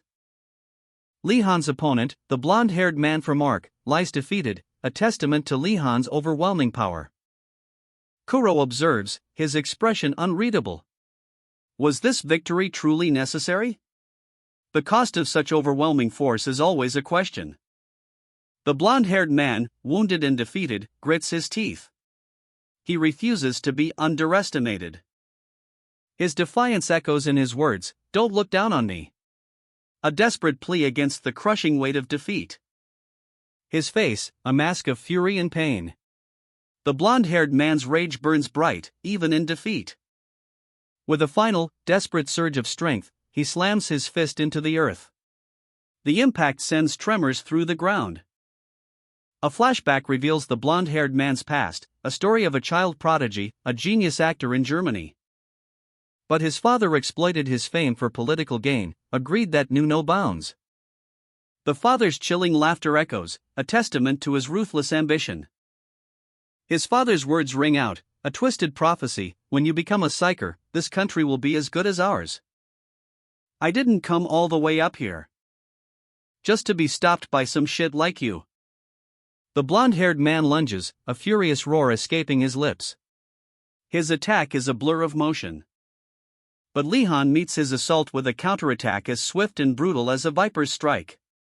The clash of their blows sends tremors through the forest floor. Ugh! Li Han's staff connects with the blonde-haired man's jaw, sending him sprawling. The impact sends a shockwave through the air. The blonde-haired man crashes to the ground, his body crumpling under the force of the blow. His eyes widen in disbelief. As the fight concludes with a resounding thud, Kuro watches, his expression unreadable. A wave of shock washes over Kuro's face as he witnesses the unexpected outcome of the fight. Li Han, a whirlwind of motion, dodges a brutal attack. He's on the run, but his eyes are locked on the prize. The blonde-haired man from Ark, whose rage is palpable. Don't come any closer, he roars, his voice a venomous threat. The blonde-haired man unleashes a flurry of blows, each one packing devastating force, but Li Han anticipates every move. A brutal counterattack. Li Han's fist connects with bone-jarring impact. The sound echoes through the forest, leaving the blonde-haired man sprawled on the ground, defeated. The rain begins to fall, washing away the dust of battle. Koro watches, his expression a mixture of shock and dawning understanding. The weight of the battle settles upon him. As the blonde-haired man, his pride shattered, mutters, "Never again will I let anyone climb over me." A wave of cerulean energy erupts, a breathtaking spectacle of power unleashed. The force of the impact reverberates outwards, a shockwave that shakes the very ground beneath their feet. The blonde-haired man from Ark recoils, his eyes wide with disbelief. "You," he gasps, clutching his injured arm. Kuro's desperate plea echoes through the trees, "I'll leave. Li Han alone." Li Han's eyes glow with an ethereal blue light, his hands crackling with raw energy, a surge of power unlike anything seen before. He counters, his voice laced with icy determination, "Now you are gonna try to climb over me?" The blonde-haired man, his face contorted in a mixture of pain and fury, glares at Li Han. A silent battle of wills unfolds. His words cut like a knife, "I never liked you from the beginning. Why are you still at Ark when you're so useless?" A grunt of pain escapes the blonde-haired man's lips as Li Han delivers a final, decisive blow. "A piece of shit like you should have been kicked out." Li Han stands before his defeated opponent, the blonde-haired man from Ark, his eyes burning with barely contained fury. The blonde-haired man looks up, defiance flickering in her eyes. But that defiance is shattered in an instant. A blinding flash of energy erupts from Li Han's hand. The impact. A thunderous kra boom rocks the very ground beneath their feet. The blonde-haired man is sent flying. He crashes to the earth, defeated and humiliated. The dust settles, and Li Han's cold gaze falls upon him. "Do you consider yourself useful?" Li Han's face is a mask of barely controlled rage. His knuckles are white, his jaw clenched tight. "They underestimated me, again." His voice drips with contempt. "You only believed in your numbers and hid behind them." The blonde-haired man's name is revealed, Del Simon. But Li Han is already moving on, his thoughts already on the next threat. Del Simon, Dimitri, Jose. Li Han, a storm of raw power unleashed. Energy crackles around his outstretched hand. A torrent of blue energy hurtles towards his opponent, Del Simon. Koro watches, a flicker of something unreadable in his eyes. "And Koro are all better than you." The words hang in the air, a cruel judgment. Del Simon, his face contorted in disbelief and fear, sweat beads on his brow, a stark testament to his defeat. He knows his position is precarious. "There are still so many you need to get rid of. If you're to climb up, whatever will you do?" Li Han's voice is cold, devoid of mercy. "You are nothing." The blonde-haired man's eyes widen in terror as he realizes the full extent of his predicament. A blur of motion. Li Han's staff connects with Del Simon in a devastating blow. The impact sends a shockwave through the air, leaving Del Simon defeated and broken on the ground. Li Han stands alone, his back to us, a determined glint in his eyes. The air crackles with unspoken tension, a quiet resolve hangs heavy in the aftermath of battle. Del Simon lies defeated, his blonde hair a mess, a defeated sigh escaping his lips. "If you touch my friends again, I won't stop next time," he groans, the words laced with bitter regret. His eyes well up, a single tear tracing a path through the grime on his cheek. "Father, I..." His face contorts in a grimace of pain and self-loathing, a defeated chuckle escapes him. "Never wanted to become a psyker to begin with," he whispers, his voice barely audible.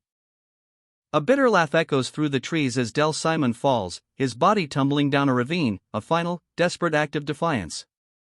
Li Han approaches two younger figures, a smirk playing on his lips. He gestures with two fingers, a silent command, a subtle shift in power dynamics. The two boys, Kuro and another, exchange a look of awe and wonder as a small, shimmering dolphin leaps from the water, summoned by Kuro's power, a display of latent abilities. And the remaining 3 days on the deserted island passed. Suddenly, a sound rips through the air. The unmistakable WHOP of rescue helicopters. Multiple choppers descend from the sky, a beacon of hope against the vast blue. The rescue helicopters are here. Leehan, Koro, and Jose, their faces etched with exhaustion but relief blooming on their features, exchange weary smiles. I never want to have this experience again. Ha ha. I agree. Me too. From above, a voice booms, Leehan, Koro, Jose. The survivors are surrounded by their rescuers, a wave of gratitude washing over them. Thank you so much. One of the rescuers speaks, we were able to survive because you shared your food with us. How did you fish, Koro? Incredible. Another rescuer turns to Jose, Jose, why were you hiding your combustion ability? Jose mutters, they're so annoying. Koro grins, a mischievous glint in his eyes. The person you should be thanking most is Leehan. Leehan checks his smartwatch, a flicker of surprise crossing his face. While Jose and another trainee stare at their own devices, relief washing over them. To think I'd be glad to hear his voice. I'm starving. Leehan's brow furrows. Why do you have to be called? The question hangs heavy in the air.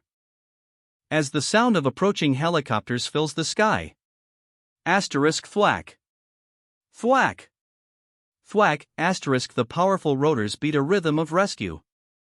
The rescue choppers descend, a beacon of hope against the azure canvas. The ordeal is over. A steely gaze pierces through the darkness, the intensity of Leehan's eyes reflecting the weight of a hidden truth.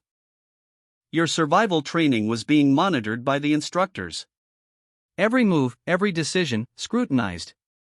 The stakes were higher than they knew. Because of the unanimous vote, you four were the only ones chosen. Chosen for what, though? The tension ratchets up. This wasn't just regular survival training. This was a crucible, a test forged in the fires of desperation. It was a test to find out which of you were the diamonds in the rough, the ones who would become the guardians of humanity. The weight of that revelation crashes down. Koro, Simon, Dimitri, and Leehan. For faces, for destinies hanging in the balance. Leehan's jaw tightens. The revelation burns, a fire in his gut. He clenches his fist. A silent promise hardening in his eyes. The weight of the world, or at least the fate of humanity, now rests on his shoulders. The Arc Academy soccer field stretches before us, a vibrant green expanse under a clear blue sky. The scene is peaceful, almost idyllic. But the quiet is shattered by a voice, sharp and insistent, Leehan. Seeing as it's a holiday and all, do you want to play soccer? Leehan, engrossed in a book, barely glances up. Soccer, he thinks, a flicker of annoyance crossing his face. His friend's question hangs in the air. Do you know how to play soccer? Leehan sighs, I do know how to play. It's not often there's a holiday in Arkansas. A rare moment of peace. And on the field, a friendly soccer match unfolds. The sun shines, laughter echoes, a brief respite from the usual intensity of Arc.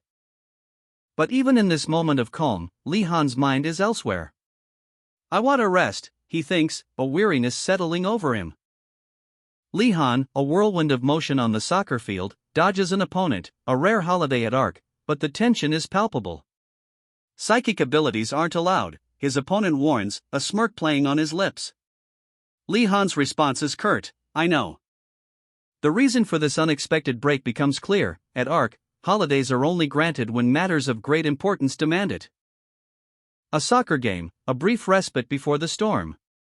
The ball flies, a blur of motion, a strategic distraction, perhaps? The truth is revealed. Today, all Level 1 instructors are attending a crucial meeting. Advancement evaluation for Level 2. The Arc's high command assembles, a stark contrast to the casual soccer match. Serious faces, focused gazes, the weight of responsibility heavy in the air. Among them, familiar faces, Wei and John, their expressions grim. The stakes are high. Alexander Recker, Arc's chief of staff, addresses the assembled officers. Well, let's start right away. His tone is firm, leaving no room for doubt. For candidates this time. What kind of power do these children wield? Sasha Grace, head researcher of Ward 2, surveys the files, a critical eye assessing each potential. Del Simon and Dimitri, their power crackling with raw energy, a glimpse into the potential of these young recruits. They possess the strength to advance, more than capable, in fact. But there's one candidate who raises an eyebrow. Lee Han, seemingly lost in a soccer game, a strategic distraction, or something more? Since his enrollment, his psychic abilities have been the lowest, yet, he's here. A special treatment from John Red? A friendly match, a moment of levity, but the stakes are far higher than a simple game. Why should a kid like this advance? The question hangs heavy in the air. The weight of that question settling on Alexander Recker's shoulders. Let's hear your reasons. The past is brought to light. A flashback reveals a brutal encounter between a young Lee Han and Sergeant First Class Red. The intensity is palpable, the air crackles with the energy of the clash. And now, in the present, Lee Han's file is under review. Wei Chen speaks up, his voice carrying an unexpected weight of praise. But Lee Han has outstanding weapon handling ability, patience, and mentality. He has everything required of a soldier. The room is silent, anticipation hanging heavy in the air. A subtle challenge emerges. Alexander Recker's skepticism is clear. It's quite unlike you to give such high praise, Wei Chen. The tension ratchets up, the fate of Lee Han hangs in the balance. And the discussion intensifies. The stakes are made clear: if he doesn't, you won't advance him. The weight of this decision presses down on the room. Every word carries the weight of a potential career. Sasha Grace adds her insights, highlighting Lee Han's refined telekinesis control. The scene shifts to a demonstration of his abilities, a breathtaking display of power and precision. His movements are fluid, almost balletic. A masterful technique is revealed. When I look back, I think he added telekinesis on top of the rotation to strengthen his blow. The analysis is sharp, precise, revealing a depth of understanding. And the assessment reaches its peak. What's more incredible, though, is that he came up with these ideas all on his own. The sheer ingenuity of Lee Han's actions is undeniable. A final piece of the puzzle is revealed. A seemingly innocuous scene of Lee Han playing soccer is shown. But a closer look reveals a strategic brilliance, a subtle mastery of his abilities, disguised as play. Lee Han, a whirlwind of motion, unleashes his power. The ball is not kicked, it's launched, a blur of speed defying physics itself. A projectile arcing through the air, leaving a trail of energy in its wake. Goal! The opposing team is stunned, sprawled on the ground in disbelief. Alexander Recker observes, his expression unreadable. He's impressed, but maintaining a professional distance. We'll move on to the next. Wader's voice cuts through the air, a mix of astonishment and amusement. Hey! You bastard! You said you never learned, but you are pretty good. Lee Han shrugs, a hint of uncertainty in his eyes. His friend rushes to his side, a playful jab to the shoulder. I don't know. A casual conversation ensues, a stark contrast to the extraordinary display of power just witnessed. Isn't England known for being good at football? What does that have to do with me? I don't know. The playful banter turns sharp. Are you stupid? The tension escalates, a silent challenge hanging in the air. A sudden, violent crack echoes, the sound of something shattering. Fear grips Lee Han. A young boy's file appears on a screen, his image radiating a quiet vulnerability. A stark contrast to the steely gaze of the woman reviewing it. Psychologically sensitive, she exclaims, the question hanging heavy in the air. The boy's face, a picture of youthful innocence, is shown. The caption reads, immediately after the advancement, during the physical transformation operation, the most vital thing is mentality. The woman's voice cuts through the silence, sharp and accusatory. Are you telling me to kill a child right now? Her eyes blaze with a furious intensity, her finger pointed like a weapon. The tension is palpable. A shift in perspective. A man, his face etched with concern, exhales slowly. His expression turning grim as he reveals a critical piece of information. Kuro's psychic advancement is by far the greatest. He's far past those geniuses. Additionally, he possesses a special ability of short-term foresight, which is vital to our strategies. But the problem is his mentality. The man continues, his voice low and serious. This is why Li Han needs to advance with him. Kuro's mentality is greatly influenced by Li Han. The final piece of the puzzle falls into place. Li Han, it seems, is playing a crucial and potentially dangerous role. It all comes back to Li Han again? The weight of that question hangs heavy in the air. A chilling realization dawns on the general. Wei Der and Alexander Recker, their ambition is laid bare. They are keenly focused on Li Han's advancement. A blur of motion. Li Han explodes onto the field, a whirlwind of youthful energy. The ball becomes an extension of his will, a projectile launched with impossible precision. Steal it from me if you can. He challenges, his eyes gleaming with competitive fire. He dances around his opponents, a blur of calculated movements, the ball a mere extension of his body, defying the laws of physics itself. But even his incredible skill can't escape the watchful eyes. From beyond the fence, a figure observes, a hint of a smirk playing on his lips. Wei Der's eyes narrow. A grim determination sets in as he mutters, "They're all here." The tension crackles. Li Han's opponents, a formidable group, circle him, ready for a showdown. Their expressions are a mix of anticipation and aggression. Li Han explodes into motion. A blur of feet and skill, a whirlwind of controlled power. And the ball rockets towards the goal. A thunderous whoosh as it flies through the air.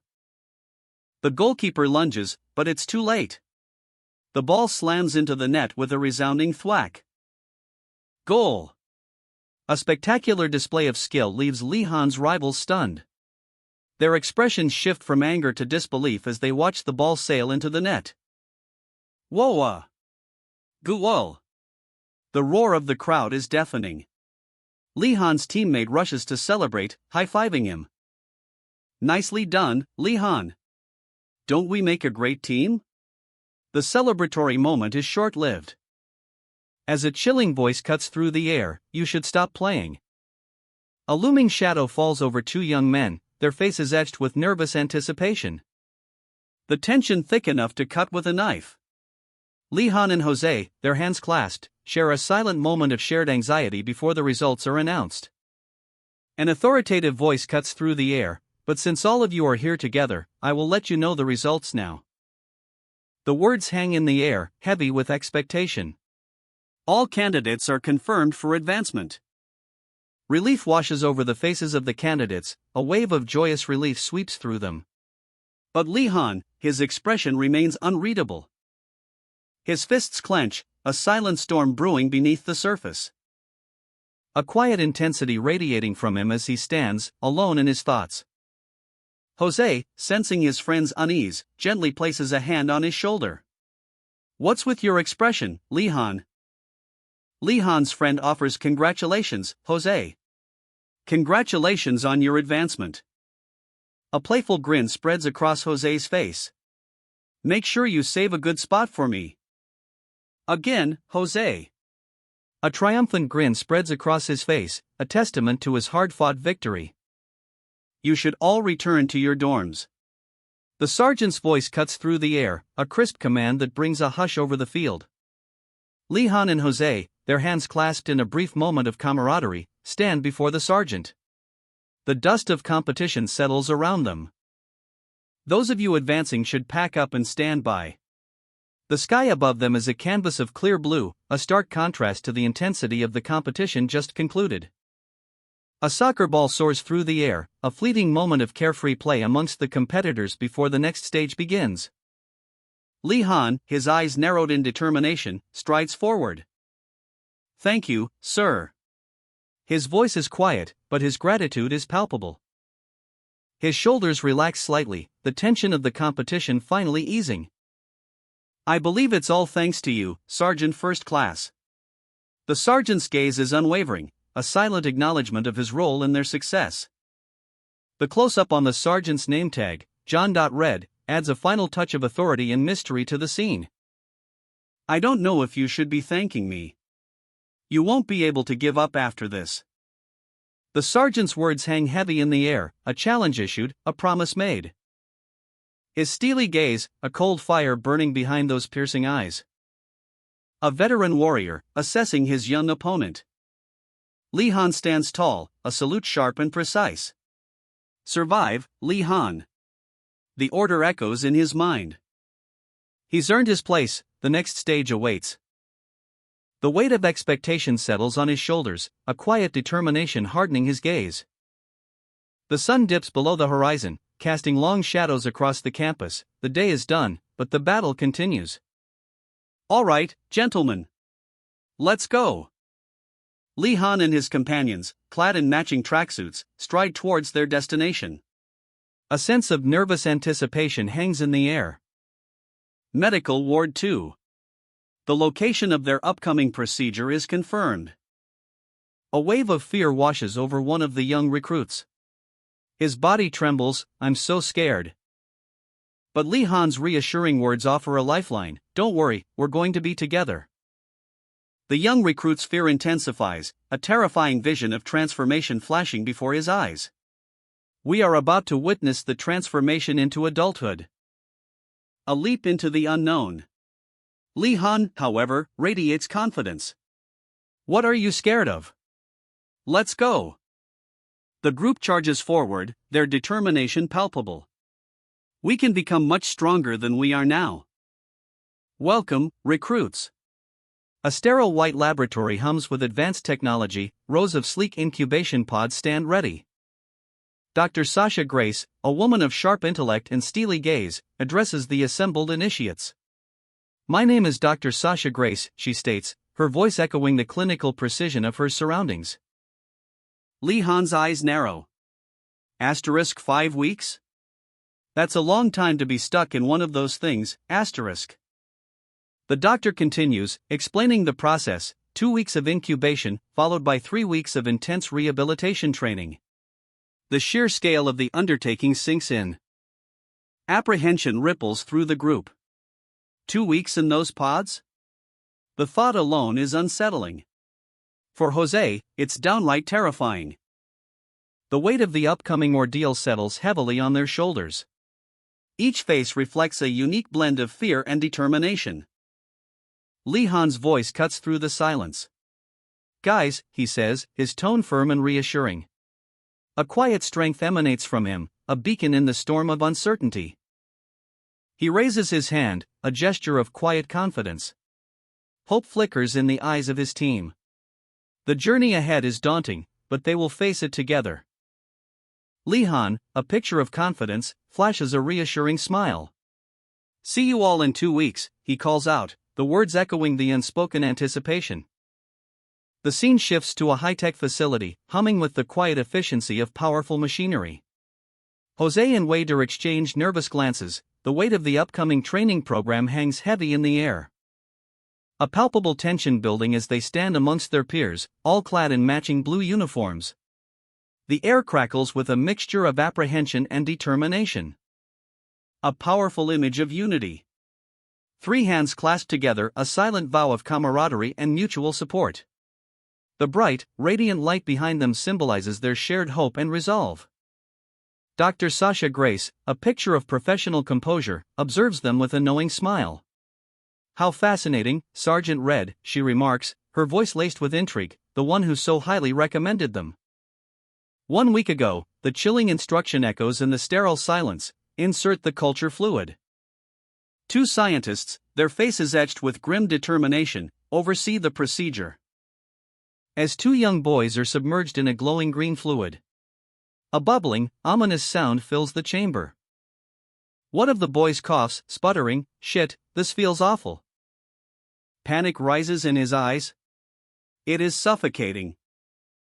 The fluid's strange energy pulses within him, a terrifying, yet strangely beautiful light illuminates his form. Meanwhile, the lead scientist observes, a hint of sorrow in her eyes, claustrophobia. Every child experiences this during this stage. She speaks softly, a calming balm to the boy's terror. I'm sorry, please bear with me. You will fall asleep soon. The final instructions are given: insert the needle and surgical instruments upon sleep induction. Dr. Grace, a woman of steely resolve, stands amidst the swirling blues of an underwater scene. A figure looms behind her, shrouded in mystery. A week has passed since the last procedure. Thankfully, nothing unexpected happened, but today is different. Today is the day. A sterile, high-tech laboratory. Rows of sleek, glass pods hum with barely contained energy, each holding a subject suspended in a vibrant blue fluid. Two scientists observe the pods, their faces etched with a mixture of hope and apprehension. Is this the path to humanity's survival? Dr. Grace, the lead scientist, is clearly exhausted. The weight of the world rests on her shoulders. A concerned colleague approaches, urging her to rest. You seem tired. Please take a break. Dr. Grace leaves the lab, the hum of the life support systems fading behind her. A sense of unease lingers in the air.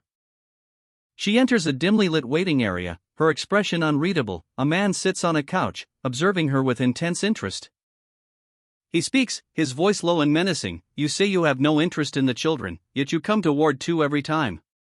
What does this mean? John Red, a man whose very presence exudes power, sits back, a smug smile playing on his lips as he takes a long drag from his cigar. His words, laced with a chilling calmness, hang in the air. To ensure the doctor doesn't damage my assets. The camera focuses on John Red, his military uniform crisp, his blonde hair perfectly styled. He is the picture of controlled power, a predator observing his prey. Dr. Grace, her face etched with worry, offers a terse update. There have been no problems so far. The scene shifts to the lab. Dr. Grace explains, her voice tight with controlled anxiety. We're in the middle of inserting the second culture fluid right now. A close-up reveals the culture fluid, a swirling, bioluminescent liquid, pulsating with an otherworldly energy. The caption reads, the second culture fluid consists of a dragon's psychic core, a highly concentrated liquid that has diluted parts of a dragon's heart. John Red, ever watchful, explains the purpose. If they are forced to resonate with a dragon's core, they'll be able to use their psychic abilities more naturally. Then Lihan could probably. A sudden, sharp sound. Bang! John Red's eyes widen, his cigar falling from his grasp as he reacts to something unseen. Dr. Grace looks startled. The alarm blares. A frantic flurry of motion as Dr. Grace frantically checks her watch, a silent scream in her eyes. What is happening? The lab is thrown into chaos. Alarms blare. The young boy, submerged in the pulsating dragon heart fluid, struggles. His body convulses, his consciousness flickering. The bubbling liquid hints at a terrifying transformation. Lihan regains consciousness. But at what cost? A wave of agonizing pain washes over him. His face contorts in silent agony. Dr. Grace's eyes widen in horror. She's witnessing something beyond her control. This must be stopped. With a surge of adrenaline, she lunges for the emergency shutdown. Asterisk thud, asterisk the heavy switch is thrown. The power cuts out. But the damage may already be done. Dr. Grace's face is etched with fear. She turns, desperate, her gaze locking onto Sergeant Red. Sergeant Red. Dr. Grace clutches the young boy's arm, her eyes wide with terror, a silent scream etched onto her face. Why? John Red's steely gaze meets hers. His voice, cold and unwavering, cuts through the fear. You cannot stop it, Doctor. His words hang heavy in the air, a grim determination hardening his features. He must advance to level 2, no matter what. A sterile, brightly lit office. Dr. Grace sits across from John Red, a palpable tension filling the space. The quiet hum of technology a stark contrast to the unspoken anxieties. How have you been? John Red smiles, a flash of genuine relief in his eyes. Very well, thanks to you. Dr. Grace's expression shifts, a hint of worry replacing her earlier composure. This is no ordinary patient, this is unprecedented. This is the first time we have seen a case where a psyker displays resistance to psychic manipulation.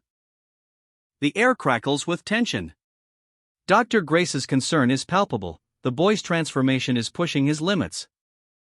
And she knows it. If this continues, that child will die, she cries, the urgency in her voice echoing the desperate struggle in the boy's eyes. But there's a twist. Dr. Grace's sharp gaze reveals a hidden truth. Lee-han didn't reach this point by being recognized for his psychic abilities. A command rings out, cutting through the chaos, please continue the process without the psychic resonance, doctor. A new strategy is unfolding. A desperate gamble. John Red's face is grim, his expression a mask of determination as he grips the young boy's arm. If it's that bastard, he will get through it no matter what. The scene shifts. A sterile, clinical room. The focus is on John Red's recovery. Yours is a special case where you only developed physically. A subtle question hangs in the air, do you feel any uncomfortable? Something like your body feeling out of alignment, or... The tension builds. But John Red's response is unexpected. I actually feel quite refreshed. Plus, I now have one less thing to worry about. A confident smirk plays on his lips. He's stronger, more resilient than ever before. At least now I won't be kicked out for my low grades. A touch of humor lightens the mood. Dr. Grace's eyes, sharp and analytical, assess John Red's file. His mentality is truly incredible, she murmurs, a hint of wonder in her voice. A question forming in her mind. Psychic abilities are directly tied to mental fortitude, so why is John Red's psychic ability so weak? The doctor dismisses John Red with a curt nod. Great, you can leave now. The young man exits, leaving Dr. Grace to ponder the mystery. A solution beginning to crystallize in her thoughts. It must be related to his unusual resistance to psychic manipulation.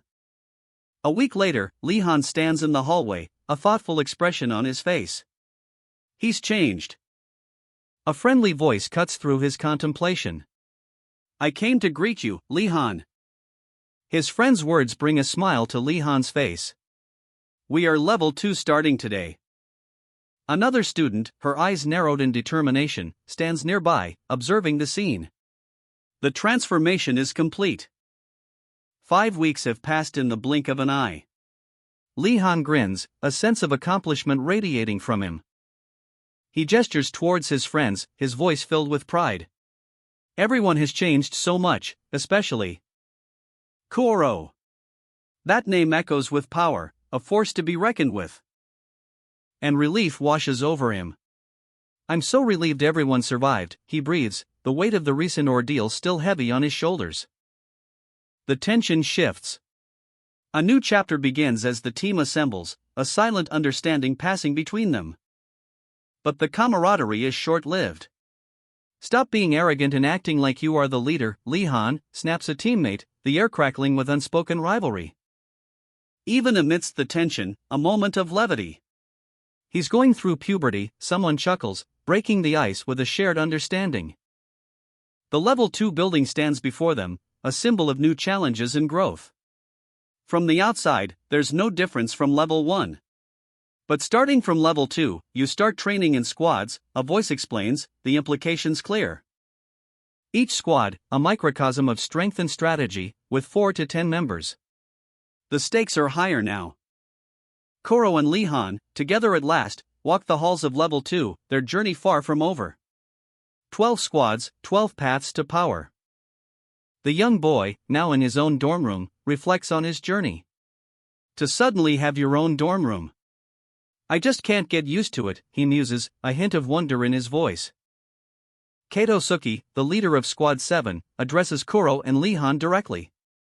He wastes no time getting to the point. You must be Kuro and Lee-han, right? The new recruits find themselves in a large training facility, surrounded by their fellow squad members. A sense of anticipation hangs in the air. As Kato Suki outlines their training regimen, firearms training, airborne training, and mock battles. The gravity of the situation begins to sink in. Kuro and Lee Han exchange a look, a shared understanding passing between them. This is serious.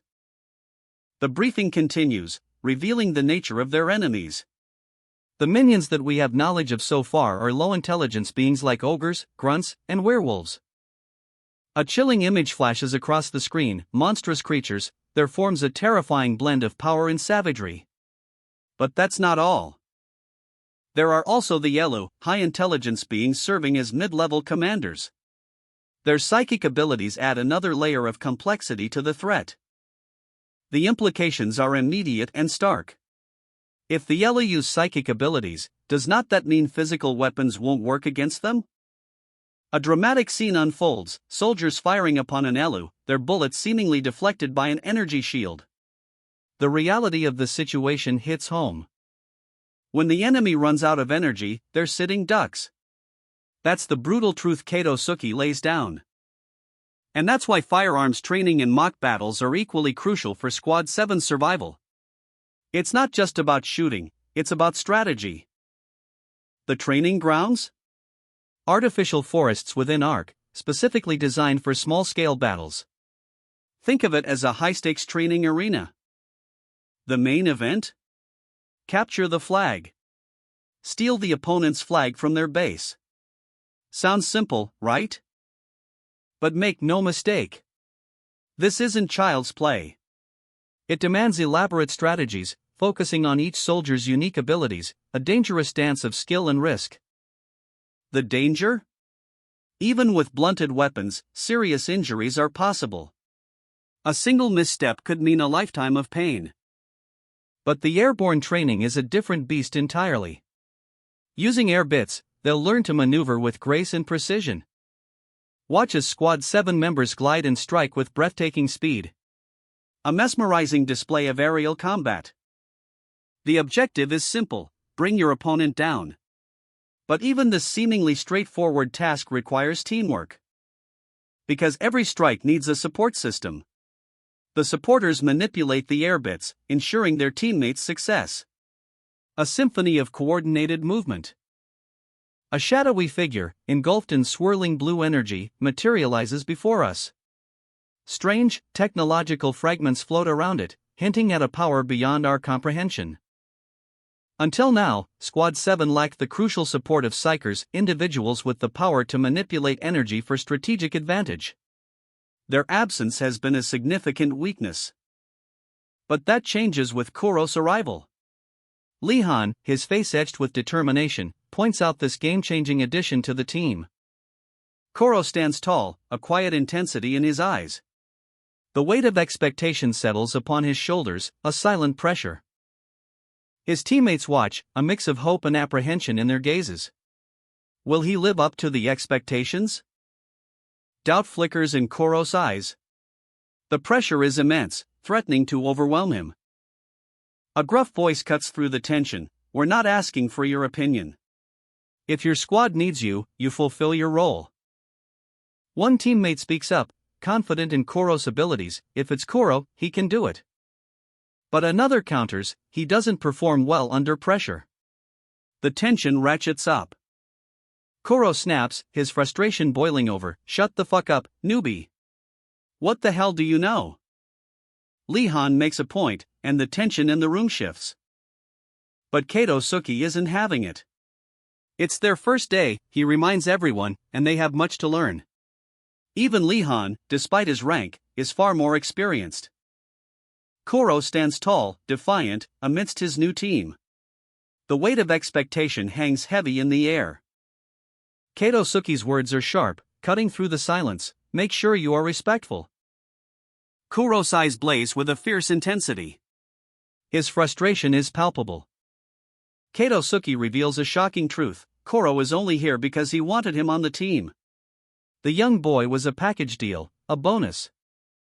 His voice drips with disdain: "I don't expect much from the lowest ranked psychic."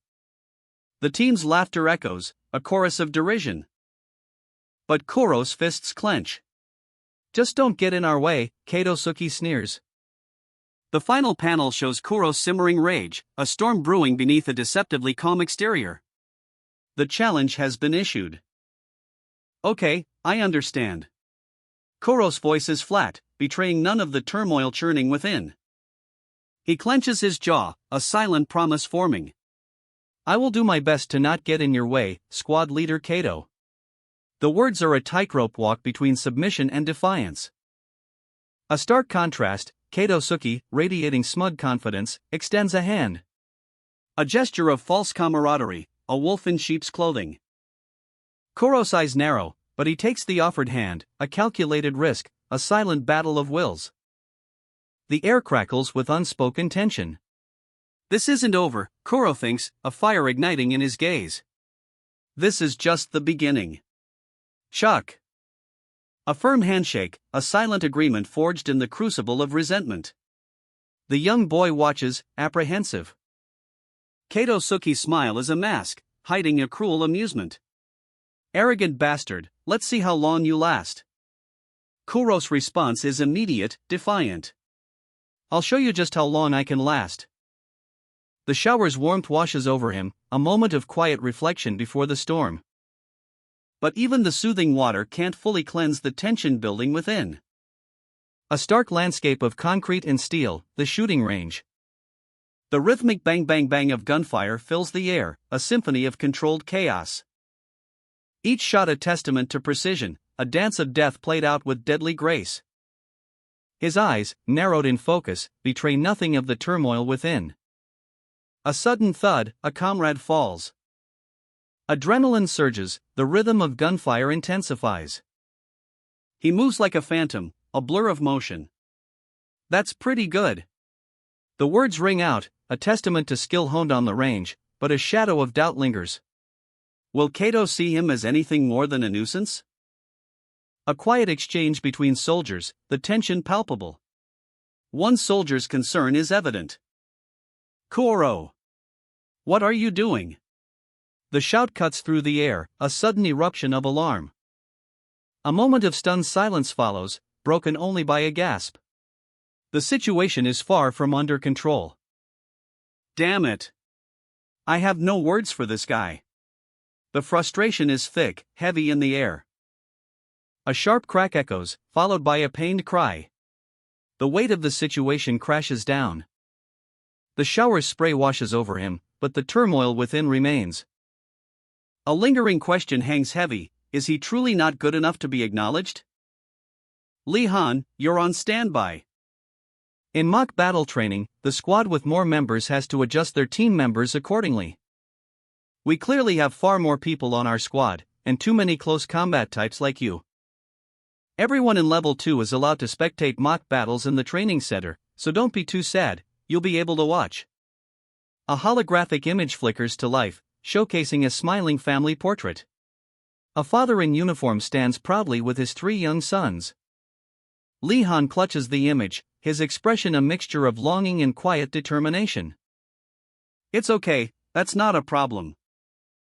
Today's Capture the Flag battle will be between squads 3 and 9. The tension is palpable as the soldiers prepare for the exercise. The instructors watch the mock battle unfold, their eyes sharp and focused. There are new faces in Squad 3, one of them remarks, so let's watch them carefully and analyze their strategies. A young man with intense eyes watches from the sidelines, a hint of unease in his expression. A new face indeed. The name Del Simon is whispered, a name that carries weight. The scene shifts to the battlefield. That bastard is Del Simon, a voice shouts, the tension ratcheting up. Squad 3, a formidable force, stands ready. The psychic genius, he looks like a rude bastard, someone thinks. The battle commences. A chaotic flurry of motion. Are these bastards out of their minds? For all their members to go on the offensive. They have an unbeatable psyker on their side. A confident smirk spreads across the face of one of the squad members. We'll make sure to cripple you and take your flag with ease. Del Simon unleashes a torrent of psychic energy, a breathtaking display of power. The sheer force of it is awe-inspiring. Don't make me laugh. Take him down before he uses his psychic powers. The assault team charges forward, a blur of motion through the dense forest, their faces grim, determined. Suddenly, a wave of energy washes over them. Wait, what? Our weapons, they cry out in unison, their equipment malfunctioning. Del Simon's hand crackles with raw power, a terrifying display of psychic might. The soldiers are thrown back, helpless against the force unleashed upon them. Okay. Their weapons, twisted and broken, float in the air like discarded toys, a testament to Del Simon's overwhelming power. Just, how did he do this? The disbelief is palpable, their fear amplified by the sheer impossibility of what they've witnessed. Del Simon unleashes another wave of psychic energy, sending the soldiers sprawling. Ah! Keuk. Amidst the chaos, Li Han sees an opening. An opening. With a roar, he charges forward, seizing his chance, leaving Del Simon momentarily vulnerable. The assault team charges, blades flashing. A flurry of attacks, but Del Simon remains unmoved. Del Simon raises a hand, a psychic wave erupting outwards. There's no need to watch anymore, they've been completely overpowered. A concerned expression crosses Kuro's face. Doubt gnaws at him. As Li Han's eyes gleam with a new plan. Squad leader. I have a different idea. The instructors analyze Squad 9's reckless advance. They pushed forward with individual combat capabilities, lacking strategy and terrain awareness. Li Han's brow furrows. If only. The aftermath of Del Simon's psychic assault. A defeated grunt escapes the fallen soldier's lips. If you were the squad leader, is that what you want to say? The air crackles with tension. Li Han's eyes blaze with defiance. I get it now. Why this guy hates me so much. A wave of understanding washes over Li Han, his expression turning grim. Li Han sits alone, his shoulders slumped, a heavy silence weighing on him. The weight of expectation and resentment is palpable. Li Han. The name echoes in the cavernous training facility. A new chapter begins. A thumbs up. A gesture of approval, but the undercurrent of tension remains. The ARC training facility, rows of soldiers stand at attention, their faces grim. A vast screen displays a map of a lush, yet ominous, island. His gaze hardens. The squad leader's decision hangs heavy in the air. I'll admit it. You're outstanding, Li Han. Kato and I acknowledge it, but you don't fit into Squad 7. The words cut like a knife. The ARC squad room. A stark, functional space, the air thick with unspoken tension. All our members agree with this. The words hang heavy, a final verdict. So Kato was observing me. Li Han's eyes narrow, a flicker of defiance in their depths. Why do they think I don't fit in? The question burns within him. The weight of unspoken accusations hangs heavy. You're not afraid of voicing an opinion that contradicts Kato's during training. The words are a challenge, a subtle jab. While I agree that you make better decisions at times, the Squad 7 leader's voice is firm, unwavering. His gaze is intense, conveying the gravity of his decision. A chilling image materializes, two serpentine heads, intertwined, eyes glowing with malevolent energy. There must only be one head for Squad 7. The message is clear: unity, or destruction. The threat is palpable. If we have even a smidgen of doubt against Kato, the squad will be divided. The consequences of dissent are laid bare. The Squad 7 leader looms, a figure of imposing power. Li Han stands small beneath his gaze, but his expression is resolute. The decision is made. Submit a transfer request to another squad when the timing is right. A subtle suggestion, a path forward amidst the rejection. Li Han's eyes fall, a moment of quiet contemplation. Is that how it is? Acceptance dawns, tinged with a quiet resolve. He understands now. A squad leader must earn the faith of all their members. Li Han walks away, his back straight, his gaze fixed on a new path. A transfer request. The words hang heavy in the air, a stark contrast to the weight of Li Han's decision. The Ark Academy stands silhouetted against a fiery sunset, a silent witness to Li Han's departure. Li Han stands before his superior, the tension palpable. Li Han. The officer's eyes widen, a mixture of surprise and disbelief. Is this, for real? The officer's hand trembles as he reviews the request, a silent acknowledgement of the gravity of the situation. Li Han's resolve is unwavering. Yes, sir. The officer sighs. All Level 2 instructors must discuss this matter first, so it may take some time. Alone in his room, Li Han sits on his bed, a quiet satisfaction settling over him. Good. I needed some time anyway, so this works for me. Li Han, his expression thoughtful, sits alone, contemplating his next move. To worry about the mock battles? No, I can focus on honing my own skills. While awaiting his transfer, a strategic mind at work, I can analyze past squad battles, crafting my own winning strategy. A door opens, and Kuro enters, his presence a welcome interruption. Come in, Kuro. Inside, a conversation unfolds. What did you talk about with the vice squad leader? Li Han shrugs, nothing much. What about the airborne battle preparations for tomorrow? Kuro's eyes widen. A surge of energy surrounds him, a display of newfound power. I can maneuver up to 4 air bits at once now. The implications are staggering. Without people on board? Kuro confirms, no, including the people on board.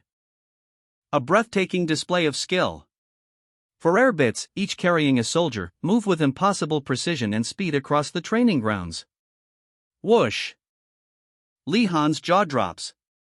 Really? Wow, your psychic ability seems to progress incredibly quickly. Kuro beams with pride. I think that puts you among Level 2's highest performers.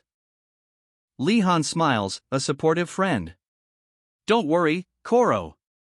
I'll be cheering for you.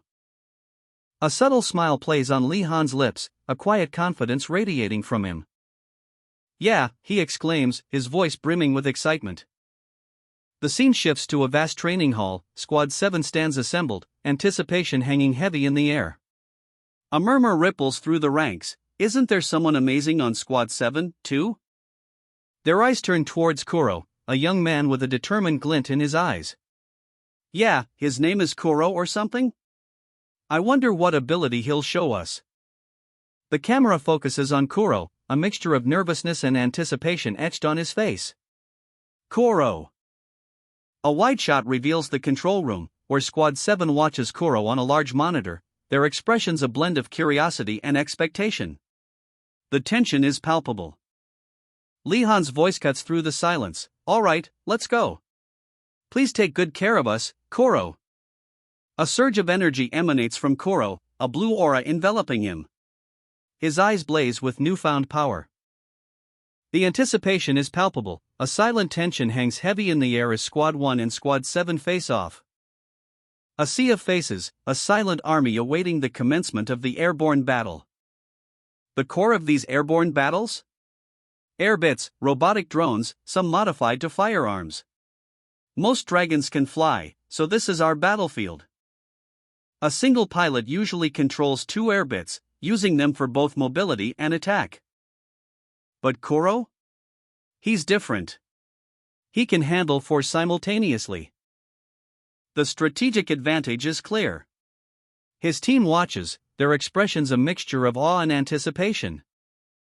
And with a grin, Kuro gives the signal, let's go, Squad 7. If we follow our strategy, it's a surefire win for us. A confident voice cuts through the tension, a plan meticulously laid out, ready for execution. Vanguards, forward. The order is given, and with a burst of energy, the elite strike team surges forward, blades drawn, ready to engage. A blur of motion, a whirlwind of steel. One soldier leads the charge, his determination etched onto his face. Squad 1, charge. The command echoes as the first squad cuts through the air, a coordinated assault, a symphony of controlled chaos. A flash of light, a streak of motion. High-tech weaponry cuts through the air, leaving trails of energy in its wake. Squad 1 is moving forward together bit by bit. It's just as Kato expected. The plan unfolds precisely as predicted, a testament to meticulous strategy and flawless execution. With precision and speed, the team advances, their movements a blur of coordinated efficiency. Split into two and proceed to the side. A tactical shift, a calculated risk, as the squad divides to conquer. A sudden impact, a metallic clang. One soldier is thrown back, the force of the blow evident in his pained expression. A desperate struggle, a cry of pain. The battle rages on, the outcome uncertain. A blur of motion. A figure plummets from above, a streak of blue against the stark metallic backdrop. And crashes into the fray. The impact reverberates through the metal floor, sending shockwaves outwards. A devastating blow. A sword cleaves the air, leaving a trail of shimmering energy in its wake. One opponent falls, defeated. Another soldier attempts to counter, shield raised, but it's no use. The attack is too swift, too precise. He's sent flying. How? The stunned opponent stares, disbelief etched on his face. He can't comprehend the speed and precision of the attack. A chilling smirk spreads across the attacker's face. Good, it's just as we planned. The battle unfolds exactly as orchestrated. From a distance, another observer watches, concern clouding his features. What? They took down two people as soon as they started? Was Squad 7 always that strong? His eyes narrow, suspicion growing. It's as if they know the opponent's next moves, a sense of unease settles over him. For this strategy, your role is vital, Kuro. Squad 1 lacks a strong supporter, each individual will maneuver their own air bit and travel. Since you can control 4 air bits at once, you'll take responsibility for the air bits belonging to the vice leader and me. Since you have the short-term foresight ability, maneuver the air bits after seeing their moves ahead of time. Oh, okay. I see. Since our close combat abilities are outstanding, you're saying we should focus on this and take them all down, right? Yes, that's right. It seems Kato's strategy is working, at least, for now. Alright, let's keep going. Kuro unleashes a wave of energy, a breathtaking surge of power that illuminates the battlefield. The sheer force of it is palpable. The impact echoing through the very air itself. His opponents are caught in the blast, their bodies reeling from the force. I can't make a mistake, if I do, everyone will lose because of me. The weight of responsibility crushes Kuro, the fear a tangible presence. A flurry of motion. The battle rages on, a chaotic ballet of light and shadow, as Kuro's strategy unfolds. Each strike precise, each movement calculated. The enemy's defenses crumble under the relentless assault. One soldier falls, another cries out in pain. Ha! The clash of metal against metal rings out, a symphony of destruction. Damn, these bastards, were they always this strong? The surviving soldiers exchange desperate glances, their confidence shaken. I can't believe there's only 2 of us left on our team. Despair settles in as the grim reality of their situation sinks in. Kuro stands defiant, a beacon of hope amidst the chaos. He prepares for the final push, his resolve unwavering. A squad of 4 elite soldiers stands ready, their futuristic armor gleaming under the cold light of the tech-infused battlefield. Each warrior grips their katana, poised to strike. While above, 2 enemy combatants speed towards them on advanced hoverboards, their weapons glinting menacingly. The air crackles with anticipation. If we can't take down the supporter, a grim determination hardens the face of one of the soldiers as he prepares for the coming clash. The enemy closes in, their movements a blur of speed and precision. One soldier's eyes widen in alarm. As a fierce clash erupts. Blades meet in a shower of sparks, the sounds of metal clashing echoing through the metallic corridors. This is it. One of the enemy soldiers is sent flying back with a powerful blow, his body impacting the wall with a thud. The remaining enemy soldier unleashes a desperate attack, his movements fueled by adrenaline. Hiya! Is it gonna be face-to-face direct combat? One of the soldiers shouts, bracing himself for the next attack. With a burst of speed, the enemy soldier launches himself forward, his blade aimed at the heart of his opponent. But he is met with a counterattack that sends him reeling. The battle rages on. The battle rages. A flurry of motion, steel flashing under harsh lights. Kuro's blade dances, a whirlwind of precise strikes. His opponents, two heavily armored figures, stagger under the assault. One goes down hard. The other, enraged, lunges forward. But Kuro anticipates the move, deflecting the blow with a powerful counterattack. Block that son of a bitch. A desperate struggle. Kuro uses his superior speed and agility to evade and counter, his every move a blur of motion, leaving his opponent disoriented and vulnerable. He escapes with a swift kick, leaving a trail of blue energy in his wake. TSK. Kato's voice cuts through the chaos, "Don't chase him, get over here." The tide turns. One of Kuro's allies is pinned, but the others regroup, their faces grim with determination. "This bastard, he is planning on going down with us." Kato, observing from a distance, analyzes the situation. No, right then, they should have gone to protect Kuro. His eyes narrow. If Kuro is distanced from the team. A briefing unfolds in a sterile, metallic corridor. The air hums with unseen energy. Kuro, his gaze sharp, listens intently. His superior's words echo the gravity of the situation. Air bits 4 and 8 should always be on standby behind you. Suddenly, a blur of motion. A ninja-like figure attacks with a katana, a flash of steel slicing through the air. But Kuro reacts instantly. His eyes blaze with determination as he activates his air bits support, a surge of energy enveloping him. A torrent of icy power erupts, a wave of freezing energy blasting towards his attacker. The impact is deafening. The fight intensifies. Kuro's air bits enhance his speed and power, turning the tide of battle. He moves with impossible speed, a whirlwind of motion, leaving his opponent reeling from the brutal assault. A desperate counterattack follows, but Kuro is ready. A crimson flash. The clash of steel echoes through the corridor as Kuro delivers a devastating blow. Kuro stands victorious, but the battle has left him wounded and exhausted.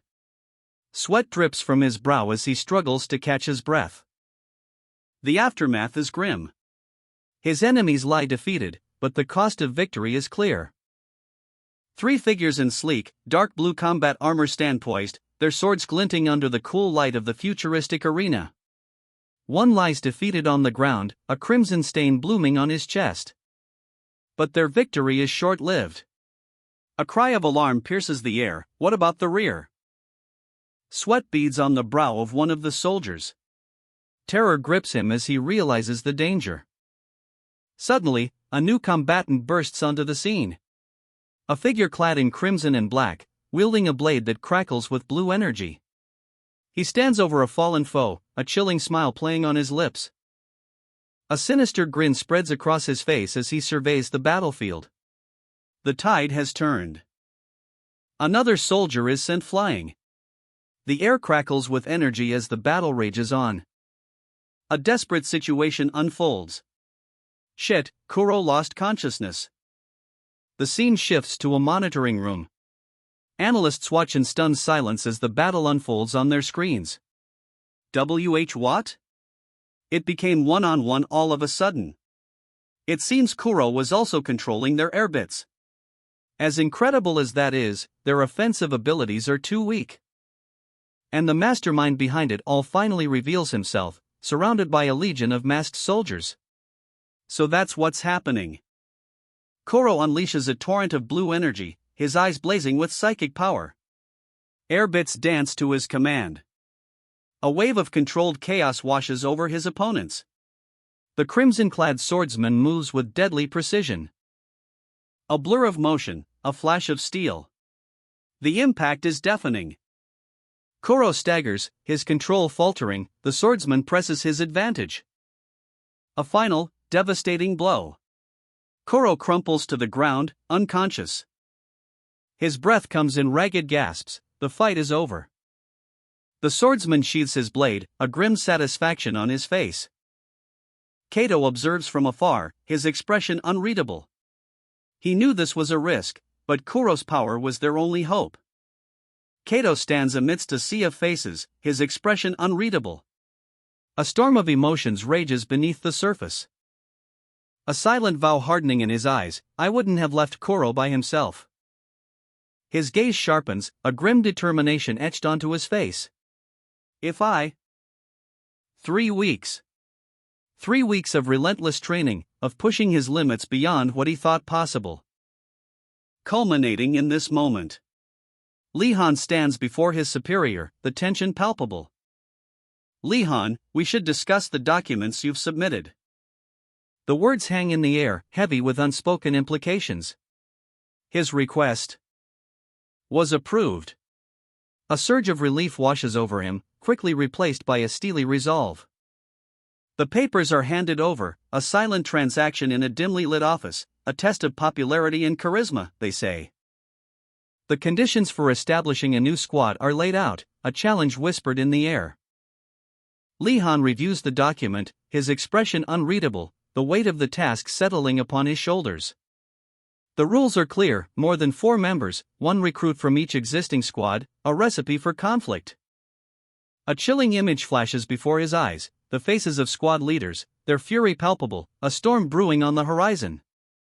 But Li-Han's resolve is unshaken, a smirk plays on his lips, he'll face this challenge head-on. His advisor chuckles, a sound of approval and anticipation, he's got guts, this one. High hopes are placed upon him, a weight of expectation, but he's ready. The door to his future stands open. His team. The beginning of something new. A determined gaze, a silent vow, the path ahead is fraught with peril, but Li-Han walks forward, unwavering. Li-Han, a grin splitting his face, holds up a basket overflowing with fish. Kato, ever observant, stands beside him, a picture of quiet support. Inside the ARC facility, a man in a gray uniform anxiously paces. Those guys, but Jose isn't here. He slumps, defeated. The sound of his body hitting the floor echoes. Let's start by talking to Kuro. Kuro, head bowed low, shoulders slumped, is consumed by despair. The weight of the world seems to press down on him. A sudden jolt of determination sparks in his eyes. He rises, a flicker of defiance in his stance. A surge of adrenaline courses through him. I'll do it, the roar of his inner resolve echoes in the silence. He strides towards a door, a determined glint in his eyes. This is my chance. The door hisses open, revealing a bright corridor beyond. Kuro steps into the light, facing an unexpected encounter. Hey! What's up, Li-Han? HAAA. Shit. The words hang heavy in the air, a stark reflection of the situation's gravity. His hand flies to his forehead, a gesture of utter frustration, the weight of responsibility pressing down. Our ranks keep dropping because of Kuro, a bitter truth spoken aloud, laced with resignation. We should have pushed harder to bring Simon to our team. Yes, Simon is an incredible bastard. The statement, though blunt, carries a grudging respect, a recognition of his formidable power. His combat and psychic abilities are both outstanding, so he's able to take on 2 to 3 people at once, a chilling testament to Simon's strength. Kuro can't do anything on his own. His specs are pure lies, the harsh words cut deep, revealing a hidden truth. I don't have anyone else to take his place, so I keep putting him in, a confession of desperation, a heavy burden carried alone. The team stands silently, a palpable tension hanging in the air. The weight of their unspoken anxieties is almost suffocating. You're going to make a new squad? Who are you planning on recruiting aside from me? The question hangs in the air, a challenge and a subtle threat. Kuro. The words hang in the air, heavy with unspoken tension. Li-Han's face is a mask of controlled frustration. He explains, I started this assuming Kuro would join my squad. A sly smirk plays on Dimitri's lips. He counters, There won't be any squad leaders who'll let you take their members so easily. But Dimitri's smugness falters. As Kuro's resolute response cuts through the air, as grateful as I am for the offer. He delivers the final blow. To give you my conclusive answer, it's a no, Lee-han. Kuro's resolve is unwavering. I can't just leave these guys right now. Lee-han's expression shifts subtly. I see. Lee-han, a smirk playing on his lips, exudes confidence. His eyes gleam with a calculating amusement. Kuro meets his gaze, a hint of defiance in his own eyes, a quiet challenge. The air crackles with unspoken tension. Lee-han's words hang heavy. Don't come crying to me when you're my opponent and I beat you senseless. Kuro's response is swift and sharp. I'll break both your arms next time. The hallway stretches before Kuro. He walks away, his thoughts a whirlwind. It's Lee-han. Did he want to be a squad leader that badly? That proud son of a bitch. He lets out a quiet scoff. Talk all the shit you want. Lee-han's voice booms across the training facility when it was announced through the Level 2 terminal that I would be establishing a new squad. All squad leaders started watching me, as expected. A beat of silence. Especially. Lee-han's eyes blaze with barely contained fury. His voice, a low growl, echoes the simmering rage within him. Is this how you stab me in the back? Unfazed, Lee-han addresses his squad. His tone is cold, calculating. I don't care if you leave or form a new one. But I won't let you have Kuro. The line is drawn in the sand. The tension crackles in the air. Lee-han's team, a wall of muscle and determination, stands firm behind him. Doubt flickers in the eyes of one of the soldiers. As Lee-han's opponent, Kuro, calmly states his case, Kuro will not be able to perform to his fullest under your guidance. Lee-han's jaw tightens. His response is sharp, unwavering. Don't pretend like you know anything. Kuro will keep improving and become a core member of Squad 7. Kuro's retort is immediate, a challenge thrown down. Are you going to ask your opponent to wait if a war breaks out right now? Lee-han's confidence remains unshaken. He counters with steely resolve. I'm confident I can draw out his maximum potential immediately. A commander has to win even with limited manpower. The sound of grinding teeth, a low KUK. Lee-han's face contorts in a mask of furious frustration. No matter who you blame, it won't change the results. The final blow. Lee-han explodes, his rage unleashed in a guttural roar. This son of a bitch. Lee-han's grip tightens on Kuro's jacket. The air crackles with tension. As Kuro's defiant words echo through the room, no matter what you say, I'm not giving you Kuro. Lee-han's face contorts with barely suppressed rage. That's not for you to decide. He snarls. Kuro, unwavering, counters, it's Kuro's decision. The scene shifts to a dimly lit industrial area. The metallic clang of machinery hangs heavy in the air. As Lee-han's frustration boils over, his eyes blaze with fury. Kuro, he spits. A member of Squad 7, his face obscured by shadow, warns, if you say you're leaving. Lee-han's fury explodes. The veins in his forehead bulge as he roars, I'll kill you. Kuro's retort is sharp and cold, you think you can do it? You sure talk a lot of shit. Lee-han's face twists in a sneer. You talk so much, if you fell into water, your mouth would be the only thing afloat. Lee-han explodes into action, a furious fist connecting with Kuro's jaw. The impact sends Kuro sprawling. A grunt of pain escaping his lips as he hits the ground. Ah, shit, he groans, the force of the blow clearly evident. Lee-han stands over him, seething. I'll let that one slide, Kato. It'd be annoying to get dragged around over something like this. Despite the attack, Kuro remains defiant. His eyes, narrowed and intense, meet Lee-han's with unwavering resolve. The tension crackles between them. Lee-han leaves, muttering, I'll be waiting for you, Kuro. The threat hangs heavy in the air. Freaking idiot. Who would leave their own squad to follow a squad leader who hasn't proven himself yet? Kuro's resolve is tested. The words sting, but his determination remains unshaken. He walks away, his back ramrod straight. Lee Han's frustration is palpable, sweat beads on his brow. He's clearly not used to such defiance. Alone, Kuro contemplates his next move. What's my next move, he wonders, his mind racing. If things continue like this. Bam! Lee Han's fist connects with Kuro's gut. A grunt escapes Kuro's lips, but he stands firm. Kuro's escape is swift, a blur of motion down the corridor, leaving Lee Han speechless, watching him go. He's so quick! Lee Han exclaims, stunned. Lee Han shakes his head, muttering, no, first things first. Lee Han's gaze hardens. He eyes Kuro's attire. Is he allowed to dress like that, he thinks. A sharp beep from Lee Han's wristwatch cuts through the air. His expression shifts. All squad leaders assemble in front of Building 2? The sun sets over a sprawling complex. Squad 7 stands at attention before their leader. The leader, a woman in a lab coat, addresses the assembled squad. We decided to give the first pick to the new squad leader. Lee Han, Squad 13 leader, stands before his team. The call for new recruits echoes across the training grounds. An opportunity he won't let slip.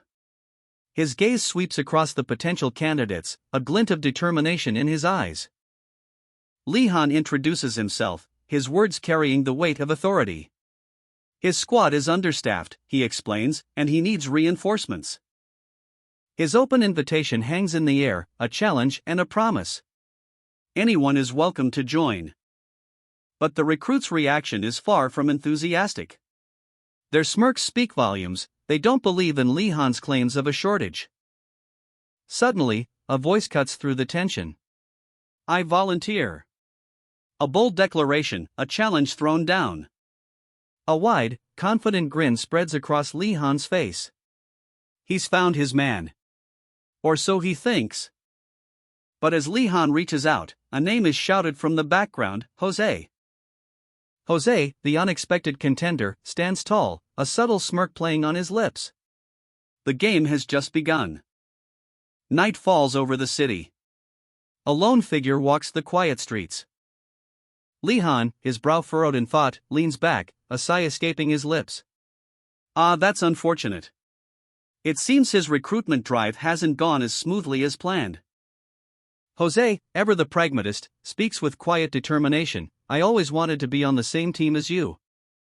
Lee Han beams, a genuine smile spreading across his face. Thanks for trusting in joining me, Jose. His confidence soars. His friend, however, remains unconvinced. The guys who aren't joining are idiots, that's all. If they knew your ability, they'd be lining up out the door. Undeterred, Lee Han declares, anyway, let's try and recruit more people starting tomorrow.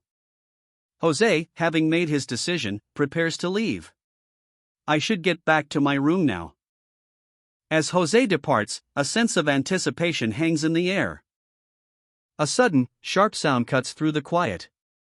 What was that? Lee Han's eyes widen in surprise as a familiar figure appears, a mischievous glint in his eyes. It's Jose again. Kuro, seething with barely controlled rage, glares at his opponent. That bastard, he spits, he couldn't even kill me. The scene shifts, revealing Lee Han's astonishment. That's amazing. Are you the same Kuro that I know? He exclaims, a grin spreading across his face. Kuro shrugs nonchalantly. It wasn't a big deal. Lee Han's squad is assembled. A voice booms, it's the same team from the deserted island. Lee Han, radiating confidence, addresses his team. No matter who our opponents are, I feel like we won't lose. A newcomer approaches, intrigued. This seems fun, can I be a part of it? The newcomer's words hang in the air as Lee Han's team looks on. Everyone is talking about you like you're the son of the earth, Lee Han, the newcomer continues, so Squad 13 seems like the most fun. Another member of the squad speaks, Lee Han, you know him, right? He was in Class B. Lee Han nods, his eyes fixed on the newcomer. Of course, you're someone our squad needs right now. The newcomer's name is revealed, Knut Meyer. With a flourish, he introduces himself, Pew Pew. Knut smiles brightly, expressing his eagerness to join. Please take good care of me, Squad 13. This makes the squad official, right? Yes, but we're an eyesore to all the other squads. If we're not careful, we'll be disbanded. You know what happens to us in that scenario, right? I'm prepared for that much. Me too. My shoulders feel heavy. But I have a feeling I can do this. All right. Let's regroup tomorrow, Squad 13. A new mission begins. Squad 13 assembles, ready for action. The air crackles with anticipation. As their head instructor for Level 2, a stern yet composed figure addresses them. Pleasure to meet you, Squad 13, he states, his voice carrying an air of authority. A tense silence hangs in the air, a palpable sense of unease settles over the squad. Squad leader Lee Han stands tall, his gaze unwavering. He's ready for whatever challenges lie ahead. The other members, Jose Basista and Knut Meyer, stand shoulder to shoulder, a picture of focused determination. Their expressions reflecting a mixture of apprehension and resolve. This mission is no walk in the park. But wait, something's off. Kuro, one of the squad members, sports a rather unusual facial injury. The head instructor's eyebrow arches in surprise. What happened to your face? He asks, concern lacing his tone. Kuro offers a sheepish grin. I slipped on the stairs, he mumbles, a clear attempt to downplay the situation. A seasoned instructor's gaze sweeps across the room, a subtle smirk playing on his lips. Try to be careful, he advises, the words laced with a hint of foreboding. The briefing begins. You'll be allotted a grace period for the competitions starting today. This period will last for 3 weeks. A stern announcement follows, you must participate in the competitions after it ends, so prepare well in advance. The category and opponent will be decided randomly by the main instructor, and then you'll be informed. Lee Han, eyes narrowed, absorbs the information. A quiet intensity radiates from him. The weight of the announcement settles upon the squad. Grossman, he's telling us not to take it easy, a young soldier's internal monologue reveals his apprehension. The scene shifts to a dense forest. Squad 9, their opponents, are already in position, seasoned veterans of countless gun survival competitions. They are the champions. Amidst the tension, a member of Squad 13 adjusts his gear, a sigh escaping his lips. Pwah, this stuff is so stuffy. So not how I like it, it's fine as long as we don't get shot, right? Do you want to die? The chilling question hangs in the air, a prelude to the storm about to break. A brutal clash. Lee Han's fist connects with a sickening asterisk kek. Asterisk sound, sending his opponent sprawling. The intensity ratchets up. Do not take it off. Under no circumstances are you permitted to do that. A sharp order, laced with grim determination. A tense moment. Oh, okay. A hesitant reply, betraying a mixture of fear and obedience. Lee Han's unwavering resolve shines through. I won't allow anyone in my squad to die. His words are a vow, a promise etched in steel. He reveals his strategy. This strategy is called moving bunker. I just came up with the name, so don't laugh. A wry smile plays on his lips. The scene shifts to the battlefield. A tense standoff unfolds as Squad 9 prepares for the upcoming engagement. The wind whispers through the trees. A silent promise hangs heavy in the air. The team stands ready, a single unit, facing an unknown threat. The competition begins. Squad 9 versus Squad 13. Gun survival. The battle is on. A squad of elite soldiers, their faces grim and determined, stand ready. Advanced weaponry gleams in the dappled sunlight. Let's finish this quickly, one shouts, the words echoing their shared battle cry. Their resolve is unshakable, we'll definitely win. The team's confidence is palpable, a tangible force. The competition begins. A roar erupts from the sidelines. Don't let them off easy, Squad 9. Destroy those traitors. The crowd's fury is a wave threatening to crash over the battlefield. From the sidelines, a smirk plays on the lips of a spectator. Cookuk. They are so popular. He observes the unfolding chaos with amusement. But another voice cuts through the excitement. You've got no chance of winning the gun survival game. Doubt is sown. The question hangs heavy in the air. What will Li Han do? Li Han, ever strategic, begins his plan. He moves with quiet determination, his steps purposeful.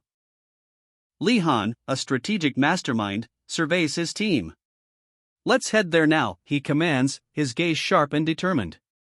The squad, ready for action, moves swiftly through the dense forest. But their advance is not unnoticed. A sudden realization dawns on Li Han. Shit. They are faster than I expected. The urgency intensifies. Li Han checks his device, a flicker of blue light illuminating his face. The opponent is within the 200 m range. I'll join up with you, he reports, his voice calm but resolute. From above, a breathtaking aerial view reveals the enemy's position, 4 figures, cloaked in shadow, poised to strike. The tension is palpable. Meanwhile, another member of the squad, his face etched with worry, frantically checks his own device. A sharp beep pierces the silence. His grim expression speaks volumes. Shit, they're already headed this way, he mutters, the weight of the situation heavy on his shoulders. The pressure mounts. Another soldier observes the approaching threat. They don't give you time to rest, these Squad 9 guys. He observes, his voice laced with grim determination. Kuro, still recovering from his injuries, finds a moment of grim resolve amidst the chaos. Thankfully we've finished the preparations, but I need more time to recover my strength, he thinks, his eyes fixed on the approaching danger. Li Han, ever the strategist, anticipates their enemy's next move. He knows the enemy is aware of their position. Rather than trying unreasonably hard to get to us, he would. A blinding flash of energy erupts. The sheer power is almost overwhelming. And from the heart of the explosion, Kuro bursts forth, propelled by an unseen force. He's moving at incredible speed, a blur of motion through the trees. The strain is evident on his face, pain contorts his features as he pushes himself beyond his limits. I have to make this work, he grits his teeth. Despite the agony, Kuro doesn't falter. He spots his pursuers, a squad of heavily armed soldiers closing in, and his eyes narrow in grim determination. Over there. Kuro unleashes a volley of shots, each blast a streak of vibrant blue energy. I hope this hits at least one of them. The forest explodes with the force of his attack. Energy lances tear through the undergrowth. And 2 soldiers react with shock, barely dodging the deadly blasts. Who'd get hit by that shit? The recoil throws Kuro off balance, sending him sprawling to the ground. Cook, he coughs, winded but still defiant. But even as he falls, Kuro's fighting spirit burns bright. With a powerful kick, he sends one of the soldiers flying backwards. Li Han, ever the strategist, assesses the situation.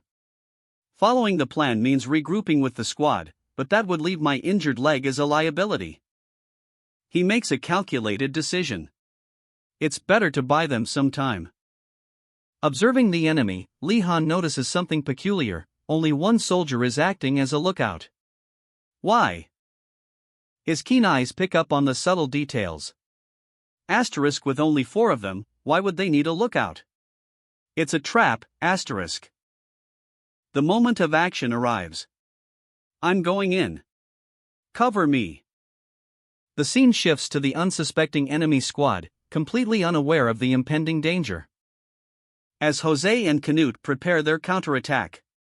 We should start, too. Jose reflects on the situation. We've been given enough time thanks to Canute. I'm sure he's injured. A squad of soldiers, armed and ready, advances through the dense forest. Their mission: hunt down the elusive Kuro. But the hunt may be more challenging than they anticipated. For Lee Han, ever the strategist, has a plan. His team, battered but not broken, is regrouping. We need to recover, he thinks, and fast. The soldiers' exhaustion is palpable.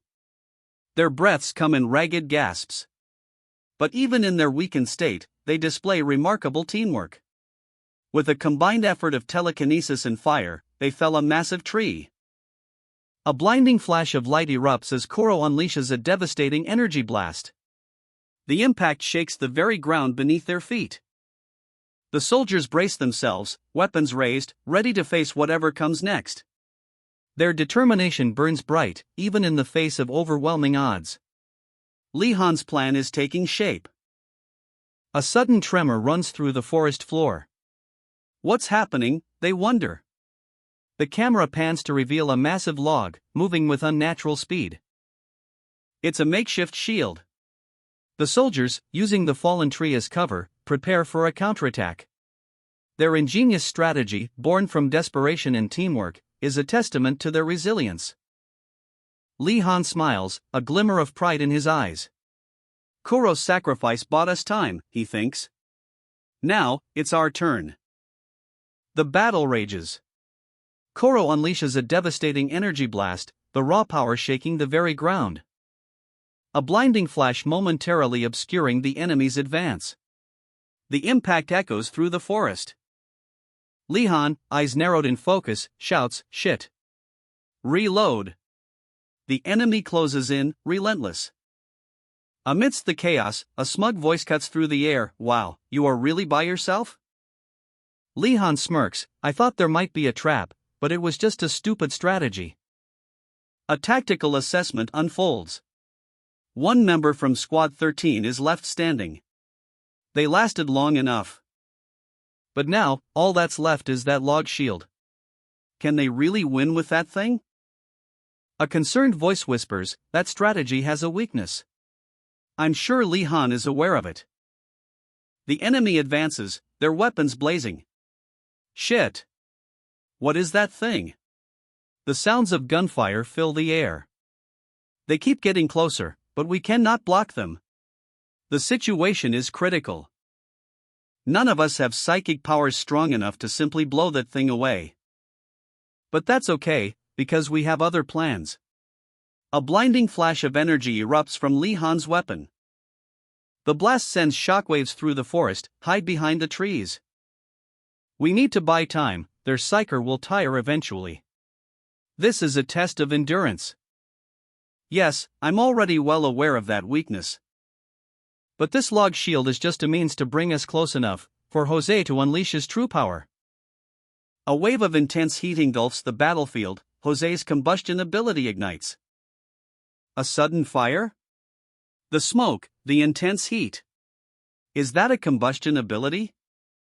Squad 9 has been covered in flames. Kuro's diversion worked perfectly. The ARC team, shrouded in smoke, surveys the battlefield. A question hangs in the air: are these tactics truly allowed? Lee Han, ever the strategist, confirms the plan's success. The smoke is a perfect screen, their enemies are blinded. Another soldier reports in, ready to engage the enemy. The ambush is underway. The enemy soldiers cough and sputter, disoriented by the smoke. Kek kek. The ambush is working perfectly. A fierce clash erupts. A soldier falls, another fires back. The battle is brutal and swift. 2 down already? The smokescreen's effectiveness is clear. But the ARC team remains calm, hidden in the swirling chaos. They are unseen, but deadly. Suddenly, a blinding flash. A powerful energy blast rips through the battlefield. UGH. The impact throws soldiers back, disoriented and shocked. What is this? The answer is revealed, eyes that can see through any deception. The battle has shifted. The battle rages. Kuro unleashes a blinding energy blast, a furious blue torrent erupting from his weapon. The impact. A shockwave of pure energy rips through the battlefield. leaving behind only a smoking crater. The cheers erupt. Squad 13 wins. The aftermath is analyzed. It's Kuro. He flung stones to indicate where they were. And that Lee-han, his shooting ability is incredible. Lee-han, a grim smile playing on his lips, watches the scene unfold. Those bastards. Elsewhere, Kuro and Jose share a triumphant high five, basking in the victory. A wave of relief washes over them. Canute, equally pleased, gives a thumbs up, his earlier injuries seemingly forgotten in the thrill of their success. The scene shifts to a command center. A large screen displays the victorious Squad 13, their faces etched with determination and pride. A superior officer observes, a thoughtful expression on his face. Lee-han. A toast rings out. Cheers erupt as glasses clink, a celebratory moment captured in a burst of golden light. A special meal awaits the victors. The scene shifts to a simple, yet clean break room. The air is thick with the scent of victory. It was all worth the effort. Around a table laden with a feast, the team shares stories and laughter. The room is alive with camaraderie and relief. A lavish spread is revealed, a testament to their hard-earned triumph. Roasted meats, glistening seafood, and elegant pastries, a feast for champions. But even amidst the celebration, a serious tone emerges. A moment of reflection is needed. Lee-han, their leader, is about to speak. The team eagerly awaits his words, their gazes fixed on him.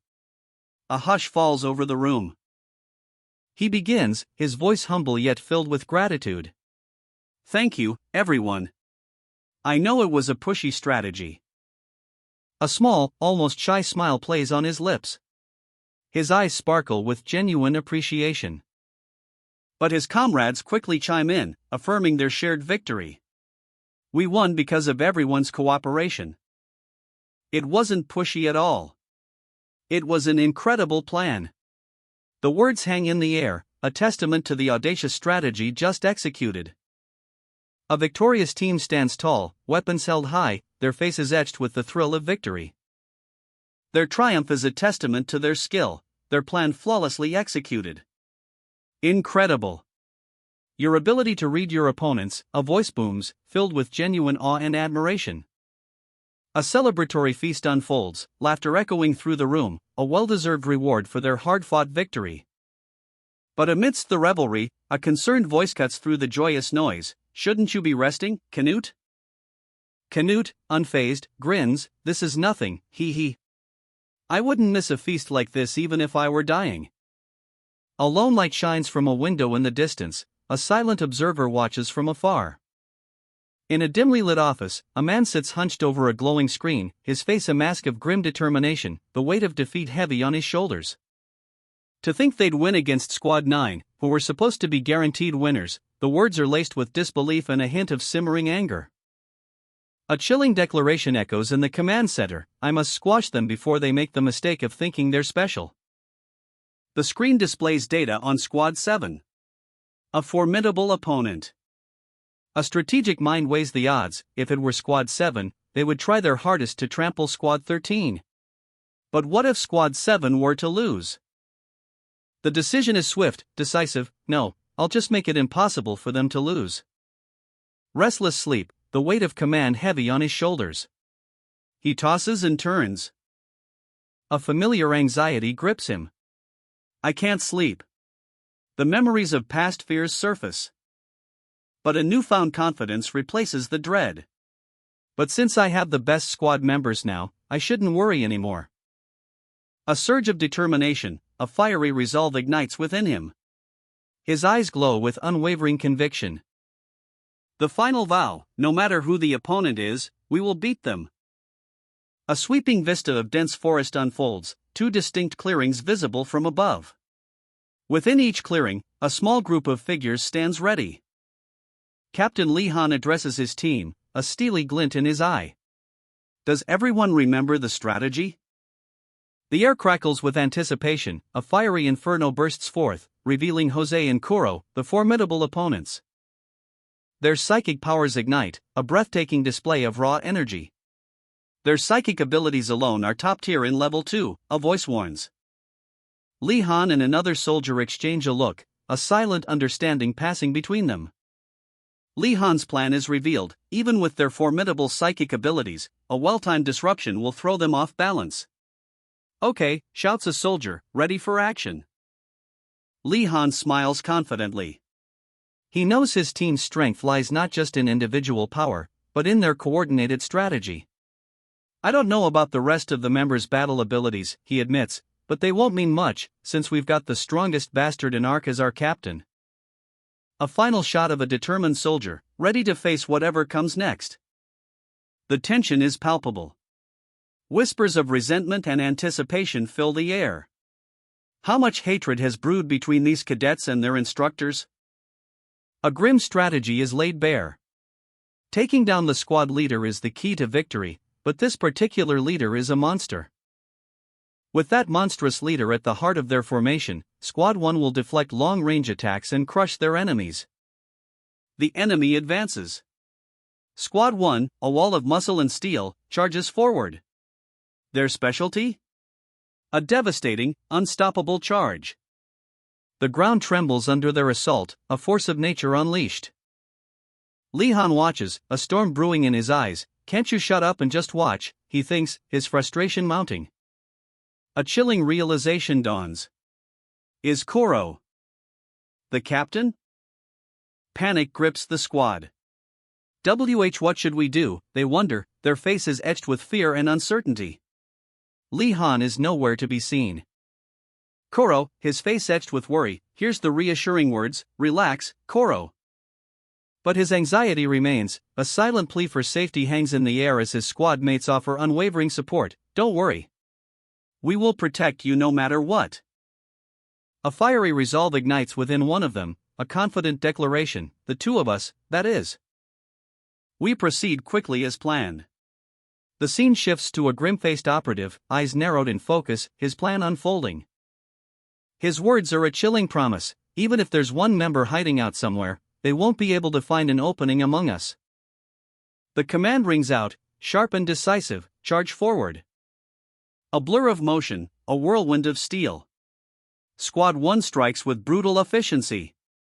The impact of their assault sends shockwaves through the enemy lines. Li Han, observing from above, watches the battle unfold with a calculating gaze. His keen eyes scanning for any weakness in the enemy's formation. Squad 1 advances through the forest, a wall of blue and steel, ready for battle. Their leader, a young man with fiery determination, holds a blazing orb of energy. The enemy's plan is chillingly simple: take down the squad's captain. A cold, calculated strategy. The first clash. A brutal exchange of blows as the enemy attacks with savage ferocity. Steel meets steel. And the squad fights back with unwavering resolve. Their movements are a blur of coordinated strikes. A fiery blast erupts. The squad captain unleashes a torrent of flames, pushing back the enemy. But the enemy's attack is relentless. A desperate struggle for survival. The captain's eyes blaze with defiance. That won't work, he roars, his resolve unshaken. The fight intensifies. A whirlwind of motion as the enemy presses their advantage. A desperate parry. The sound of clashing steel echoes through the forest as the captain narrowly avoids a fatal blow. Q. From above, a perilous view. The enemy watches from a precarious position, their plan unfolding. Good, they are almost there. Ready, Koro? Koro nods, a steely glint in his eyes. He's ready. With a powerful leap, Koro launches himself into the air, a breathtaking display of agility against the vast blue sky. Only to be met by a thunderous roar. A colossal figure looms, eyes blazing with furious intent. The impact. A shockwave erupts as Koro collides with his opponent. The battle begins. Two members of Squad 1 are caught completely off guard, their eyes wide with disbelief as they're sent flying by the force of the blow. One of them crashes into the ground, a muffled wah escaping his lips. Good, hold them tightly. The enemy closes in, their victory seemingly assured. Kuro is ours. From the shadows, a blur of motion. Kuro, a phantom of speed, launches himself into the heart of Squad 1. A whirlwind of steel and fury descends upon them. His attack is swift, precise, a symphony of destruction. 2 members of Squad 1 fall, their cries of defeat echoing through the forest. "It's our victory," they shout, their triumph short-lived. As a chilling premonition washes over one of the victors. His eyes widen, a cold sweat beating on his brow. This bastard, where is he looking? A flash of cyan energy. The ground trembles as Kuro unleashes a devastating counterattack, sending one of Squad 1 flying. The forest itself seems to recoil from the sheer force of the blow. Panic grips the remaining soldier as he's caught completely off guard. His eyes reflect the terror of impending doom. The battle begins. A whirlwind of motion as Kuro explodes into action, a blur of speed and precision, leaving his opponents stunned and disoriented. What the hell? One soldier gasps, his eyes wide with disbelief. A brutal impact. The force of Kuro's strike sends one soldier sprawling, a pained cry escaping his lips. Panic spreads like wildfire amongst Squad 1. 2 soldiers exchange terrified glances, their fear palpable. Kuro's relentless assault continues. He moves like a phantom, striking with deadly efficiency. One by one, the soldiers fall, leaving a trail of defeated foes in his wake. The dust settles, revealing the extent of his victory. Kuro stands victorious, but his expression remains cautious. "I think we won," he mutters, a hint of grim satisfaction in his voice. The official announcement rings out, battle complete. Squad 13 is victorious. From a distance, the remaining members of Squad 13 watch in awe. What? Did he leap down from the top of that tree? It's at least 5 stories tall. Their amazement turns to admiration. "I know you're supposed to train as if your life depends on it, but isn't that freaking insane? He does seem like a crazy bastard, but he's so awesome, shit." The crowd roars. A wave of cheers erupts, a tsunami of excitement crashing over the arena. But amidst the jubilation, a smirk plays on the lips of one spectator. He observes the scene with a calculating gaze, a glint of something sharp in his eyes. "I do get it," he muses, "since he shows you a ludicrous strategy every time." Whispers ripple through the stands. "That squad leader is incredible, who is he?" "It's Lee-han from Squad 7. The revelation hangs in the air, heavy with unspoken implications. How come he didn't participate in the competitions before? The question echoes the collective bewilderment. And a fist clenches, knuckles white with barely contained fury. He must not have realized the value of that bastard. One day before the ultimate showdown with Squad I, the air crackles with anticipation. A blur of motion. Lee-han, propelled by an unseen force, plummets through the air, a breathtaking spectacle of controlled chaos. As Kuro's telekinetic power erupts in a dazzling display of blue energy, a stunning counterpoint to Lee-han's descent. A controlled landing, a testament to Kuro's skill, but the impact still sends a shockwave through the floor. Oof. In the gym, the tension is palpable. "I don't think we will have any problems with the real battle at this rate," Kuro boasts, brimming with confidence. "You really are incredible, Kuro," Lee-han exclaims, a mix of awe and apprehension in his voice. "You're way more incredible, Lee-han. Aren't you scared?" A simple ladder stands in the center of the room, a seemingly insignificant detail, yet, it speaks volumes about the stakes. "If we fail now, I'll just break my nose," Lee-han says, a hint of dark humor masking his underlying anxiety. "Although I will have to put my life on the line tomorrow." The difficulty of controlling a living being with telekinesis is immense, a challenge Kuro and Lee-han are acutely aware of.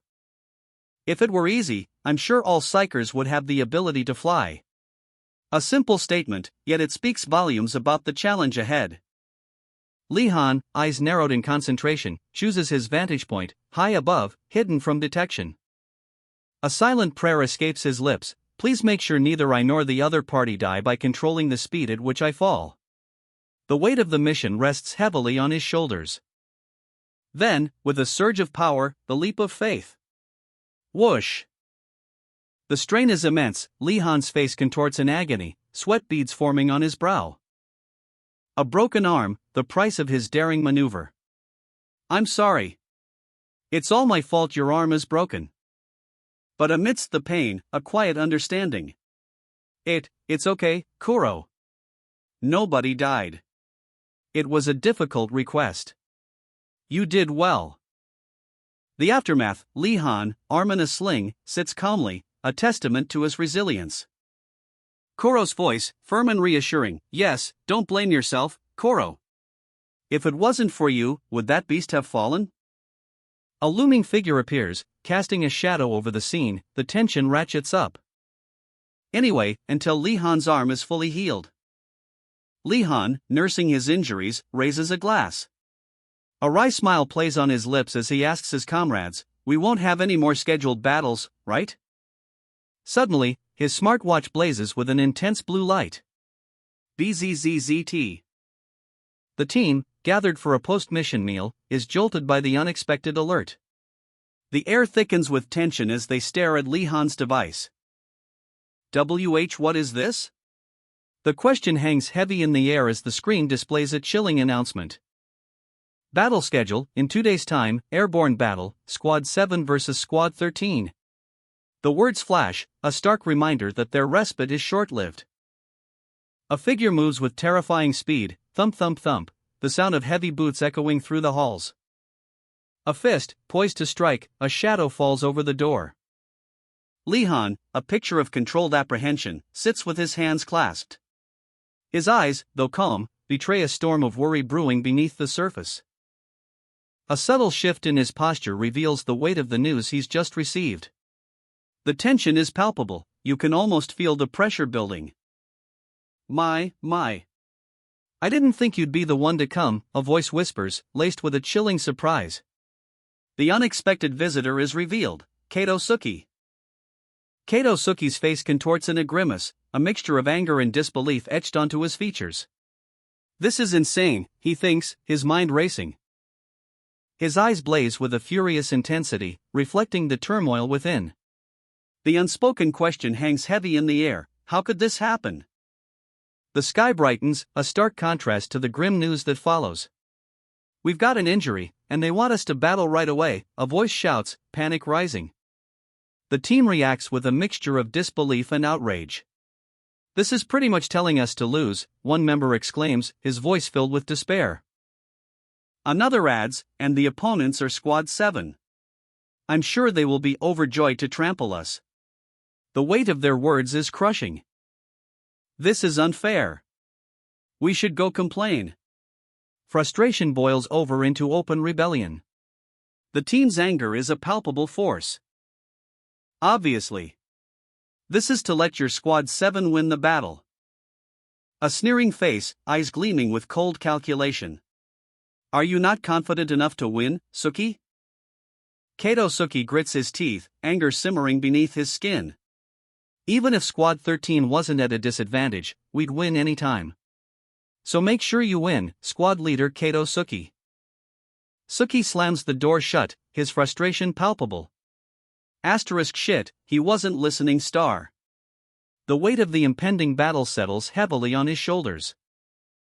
He exhales slowly, a sigh of weary resignation. Phew. His footsteps echo down the hallway, each step heavy with the burden of responsibility. A lone figure walks away, his back to the viewer, his shoulders slumped. The silence is deafening. The harsh reality hits him, a cold wave washing over his resolve. Crying won't change anything. A steely glint returns to his eyes. His jaw tightens. All we have to do is win. The news hits hard. An immediate battle against Squad 7. A team known for their brutal strength. Li Han's apprehension is palpable, his team's fate hangs precariously in the balance. but even as doubt clouds their minds, Kato Suki strides forward, his resolve unshaken. The weight of the unfair battle schedule falls upon his shoulders, yet he accepts the challenge without hesitation. Lee Han, facing his team's worried gazes, tries to reassure them. But I'll be sure to find a way for us to win before the battle. The words are brave, but the tremor in his voice betrays his uncertainty. The tension ratchets up. Are they truly prepared for this fight? One member's injured arm is a stark reminder of the challenges ahead. And Kato's unwavering gaze speaks volumes. Despite the odds, a quiet confidence burns within him. I can do this. The weight of the situation presses down. It's a bit too much, right now, Kato admits, but his resolve remains firm. He's not backing down. His words cut through the doubt, but I think my right arm should be enough to beat Squad 7. A bold claim, but one born of unwavering conviction. Lee Han's concern is evident. Are you sure you'll be okay with your arm in that condition? The question hangs heavy in the air. The opponent's fury explodes. I'm going to kill you, Han. You and Kuro, too. The threat is raw, visceral, leaving no room for doubt. Kato's eyes blaze with a fierce determination. I'll prepare something unique for you guys. The challenge is accepted, the battle lines are drawn. Lee Han's eyes, wide with a chilling blue glow, reflect the gravity of the situation. His apprehension is palpable, the weight of an unfair fight pressing down. A stark warning hangs in the air, a counterpoint to the threats of Squad 7. If you have never killed anyone before, don't make such threats. The words, sharp and cold, cut through the tension. The sneering faces of Squad 7 loom large. Their taunts echo, just you wait and see. A challenge thrown down with brutal confidence. The air crackles with barely contained rage. Kato Suki, despite his injury, remains resolute. His gaze is unwavering, a silent testament to his determination. What a spiteful bastard, he mutters, his voice laced with barely controlled fury. Lee Han, his expression grim, acknowledges the looming threat. They certainly won't be easy opponents. The words are a quiet admission, a steel-edged acceptance of the challenge ahead. Leading them towards the school gym, a silent promise of the battle to come. The sun shines brightly, a deceptive calm before the storm. Suddenly, a surge of energy erupts from Lee Han. A brilliant blue aura flares, crackling with raw power. From his hand, a futuristic device glows, a weapon of immense potential. A futuristic device, humming with raw energy, materializes before Lee Han. Its surface shimmers with an ethereal, cyan glow. The air crackles with anticipation as he prepares to unleash its power. Kato Suki, despite his injured arm, stands defiant, a determined glint in his eyes. It's a total loss, even in my best condition. I can control 2 air bits at most, Kato mutters, his voice laced with grim determination. He clenches his jaw, the strain evident on his face. But right now, I can barely manage one. Kato's brow furrows, concern etched deep within his eyes. The weight of the upcoming battle presses heavily upon him. Meanwhile, Jose assesses the situation, his fiery abilities contrasting sharply with Kato's icy resolve. It doesn't look like it'll be easy for Jose to control 2 air bits while using his combustion ability. A strategic discussion unfolds, the gravity of the impending conflict palpable. The possibility of relying solely on Kuro, as Squad 7 did, is considered.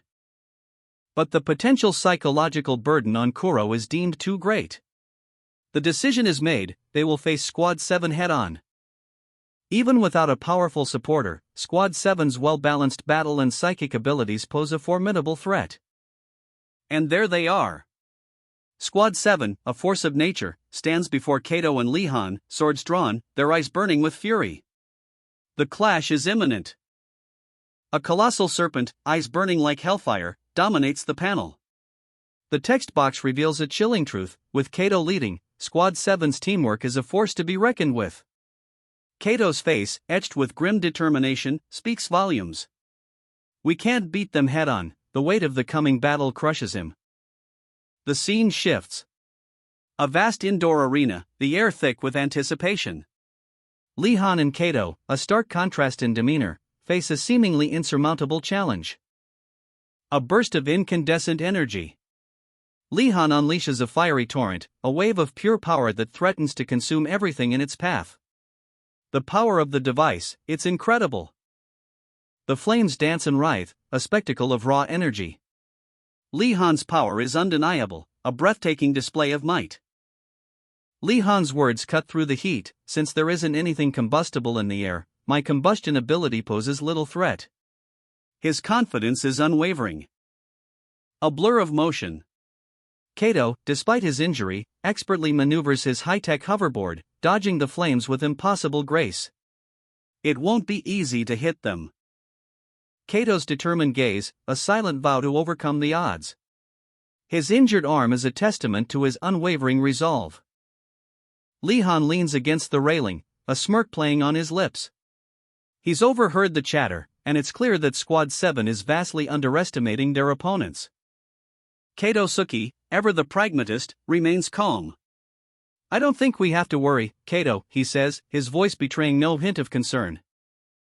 From their vantage point, they observe Squad 13 preparing for battle. The tension is palpable, a silent countdown to conflict. A split screen reveals the stark contrast in their mindsets, Lee Han, confident in victory, Kato, acutely aware of the potential for defeat. The weight of the upcoming battle hangs heavy in the air. Kato's resolve hardens. There's none, he declares, his voice firm, resolute. There is no room for doubt. News of the impending battle reaches Squad 7.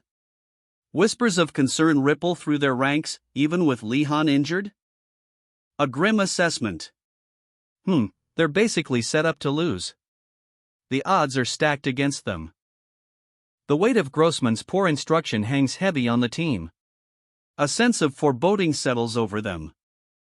Lee Han, a picture of calm calculation, observes his surroundings.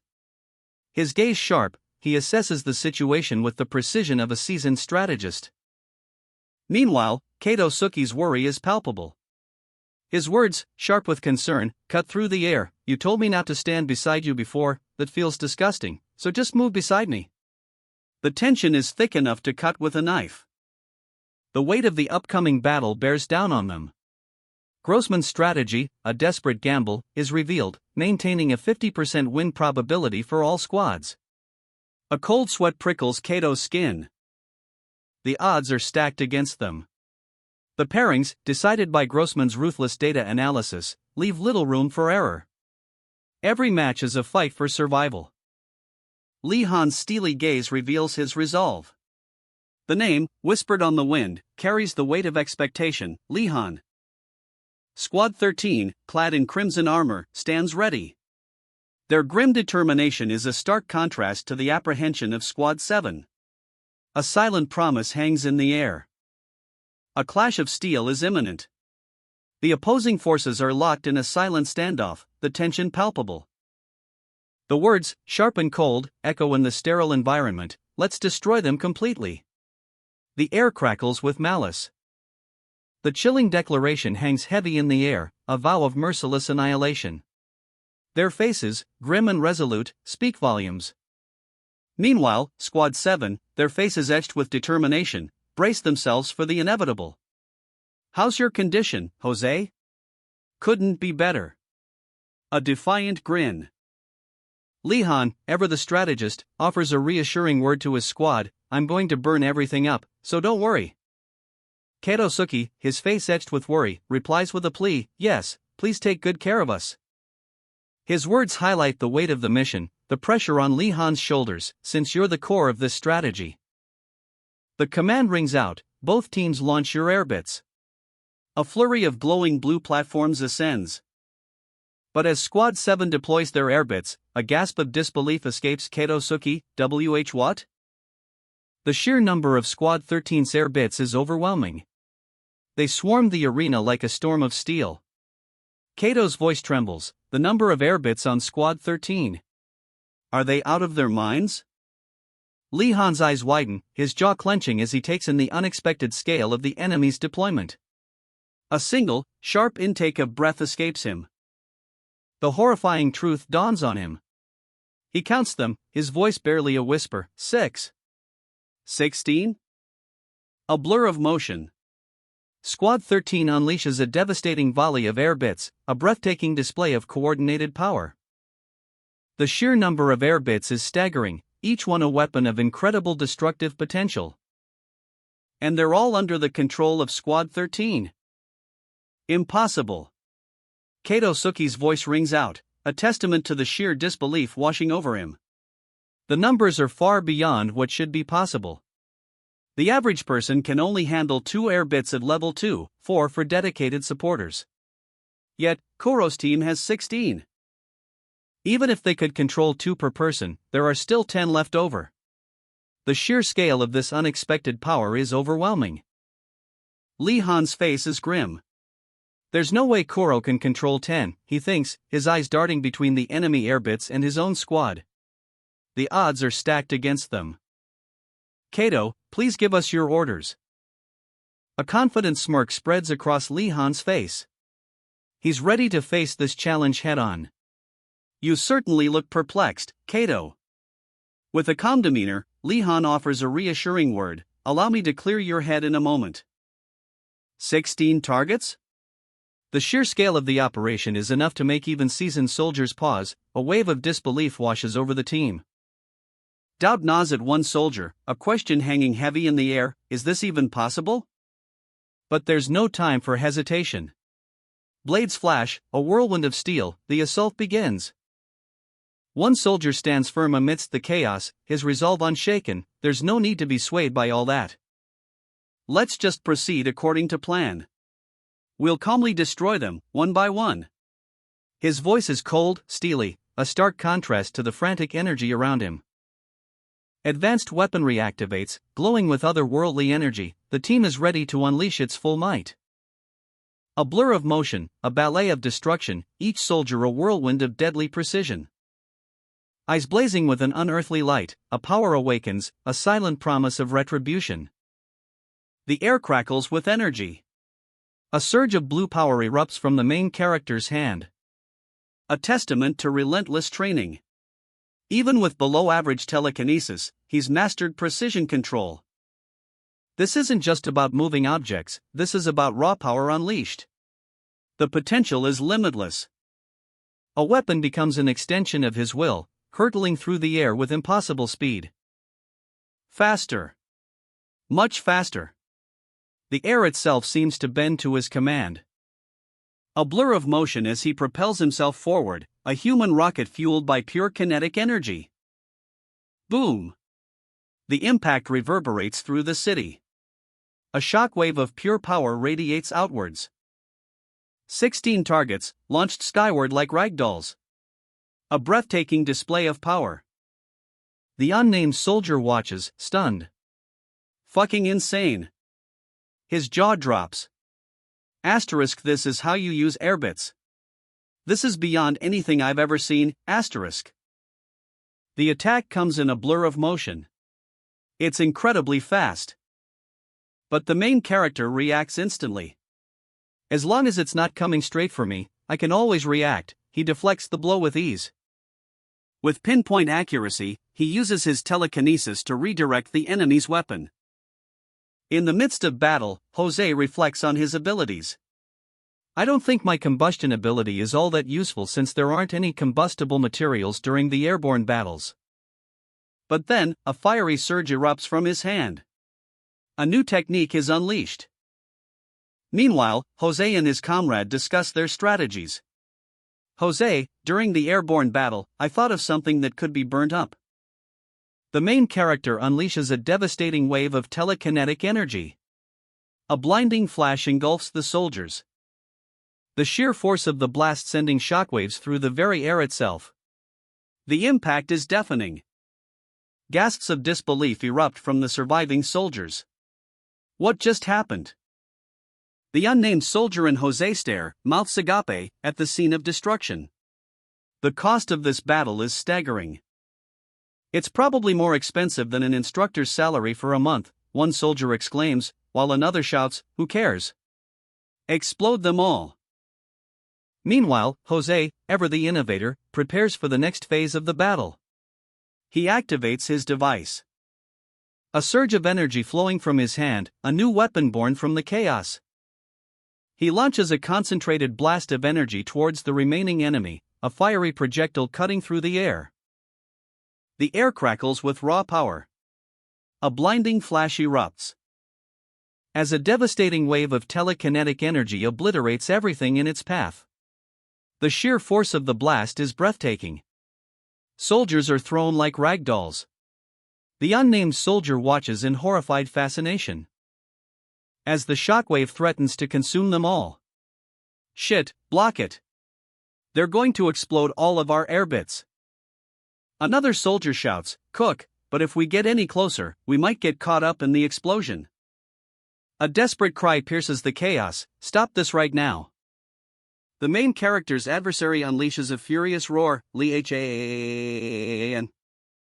A tense silence hangs in the air as the soldier sits, his gaze fixed on something unseen, a weight of unspoken words pressing down on him. A young man enters, his expression a mixture of apprehension and defiance. The soldier's eyes narrow, a silent challenge passing between them. "He called me up just to stare at me for 10 minutes. It would have been easier to deal with Sergeant Red, since he'd be letting off a bunch of cuss words at me." The soldier runs a hand through his hair, frustration evident on his face, a sigh escapes his lips as he prepares to speak. "I know it's awkward to start things off like this, but do you know how much air bits cost per device?" The question hangs in the air, a surprising shift in tone. The young man's eyes widen slightly. "I'm aware they're expensive." The soldier's superior leans back, a calculating glint in his eye. "If you weren't a member of ARC, the price you'd owe would be insurmountable. A debt you couldn't repay in a lifetime." The soldier, undeterred, pushes back.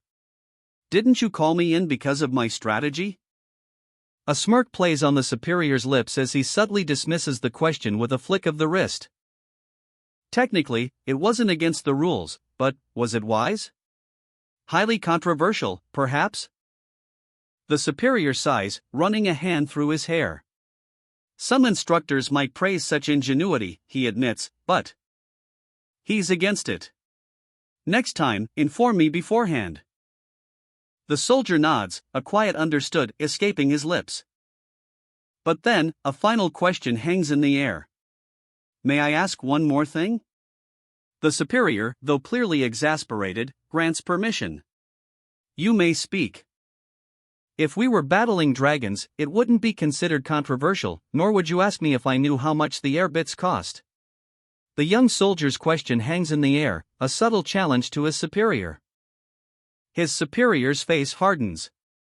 "We must win, no matter what." The weight of command, the burden of responsibility, etched onto his features. The soldier's response is immediate, unwavering. "Isn't that the point of our training?" A booming laugh erupts. "Ha ha ha ha ha." The superior's amusement is sharp, almost cruel. The sound echoes in the Stark room. The superior's hand clenches into a fist. "You got me," he admits, a hint of grudging respect in his tone.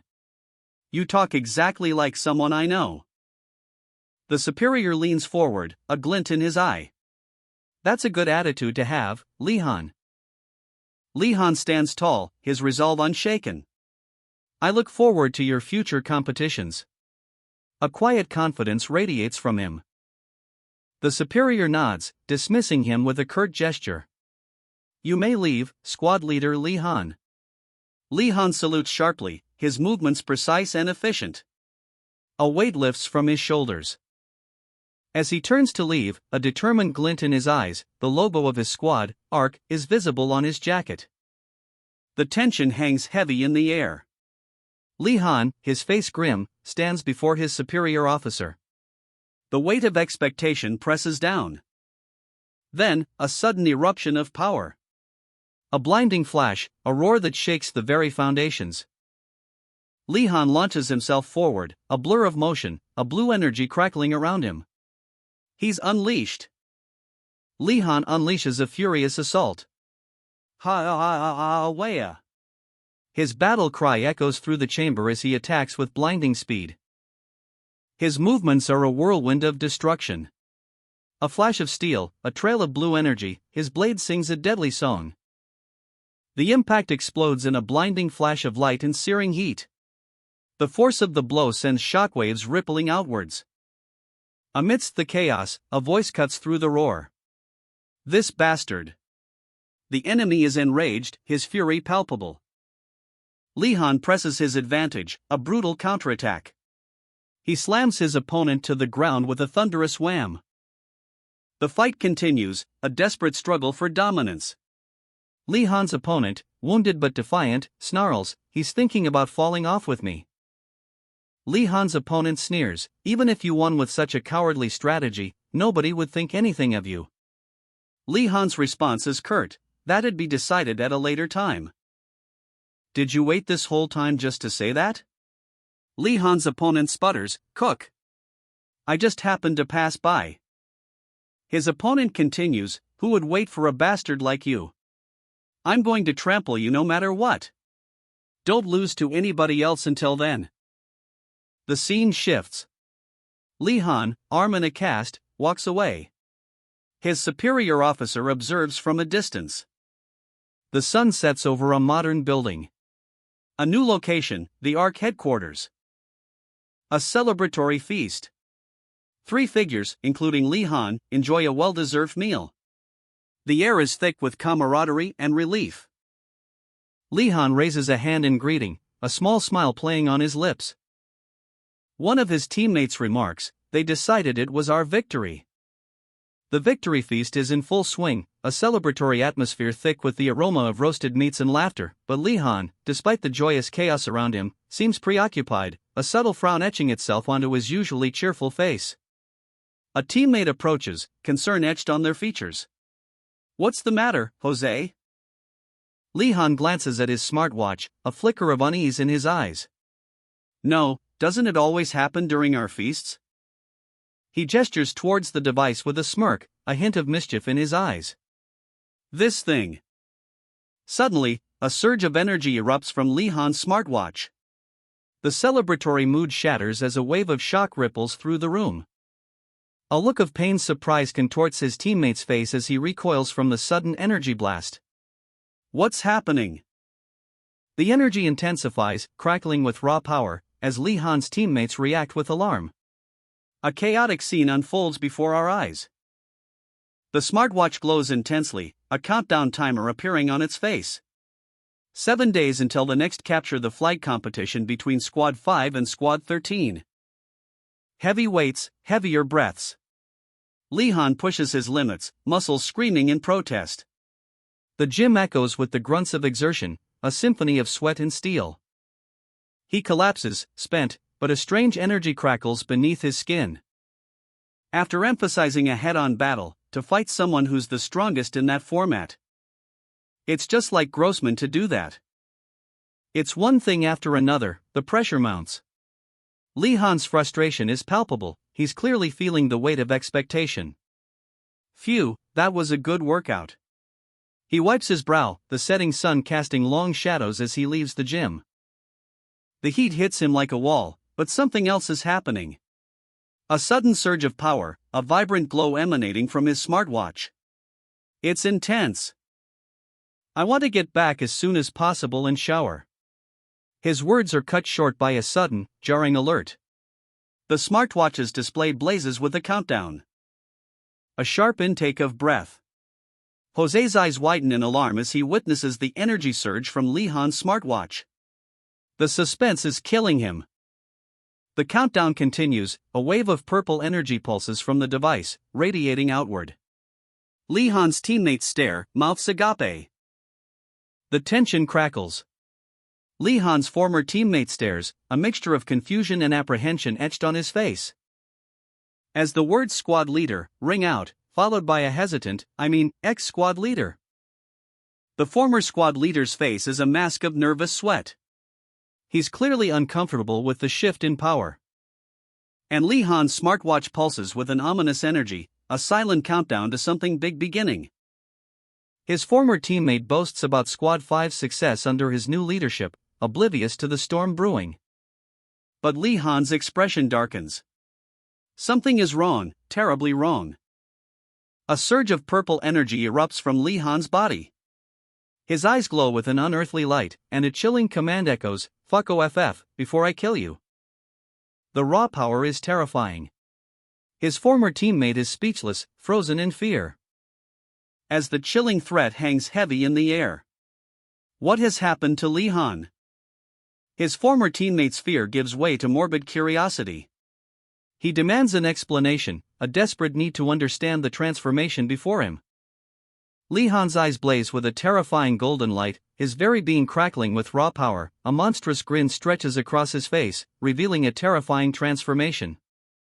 His hand clenches into a fist, energy surging outwards in a wave of heat. "After we fight it out," he growls, the words laced with a chilling promise of violence. A hushed forest, the air thick with anticipation. He grips his spear, muscles tense, a storm brewing within. Footsteps pound the earth, getting closer. This bastard, what's with him? The question hangs heavy in the air, a silent scream of disbelief. He's incredibly strong, a chilling realization dawns. Twin blades flash, a blur of deadly grace. Eyes of burning crimson, a skull mask stares down. He lunges forward, spear aimed true, but the impact sends a shockwave, leaving only dust and the echo of a battle. A blinding flash of energy erupts. The air crackles with raw power. As the antagonist unleashes a devastating blow, the protagonist barely manages to deflect it. But the sheer force sends him reeling. The impact reverberates through the battlefield. A guttural cry of pain escapes the protagonist's lips. His body screams in agony. He staggers back, his strength failing him. His sword clatters to the ground. And he collapses, defeated. The dust settles, revealing the full extent of his injuries.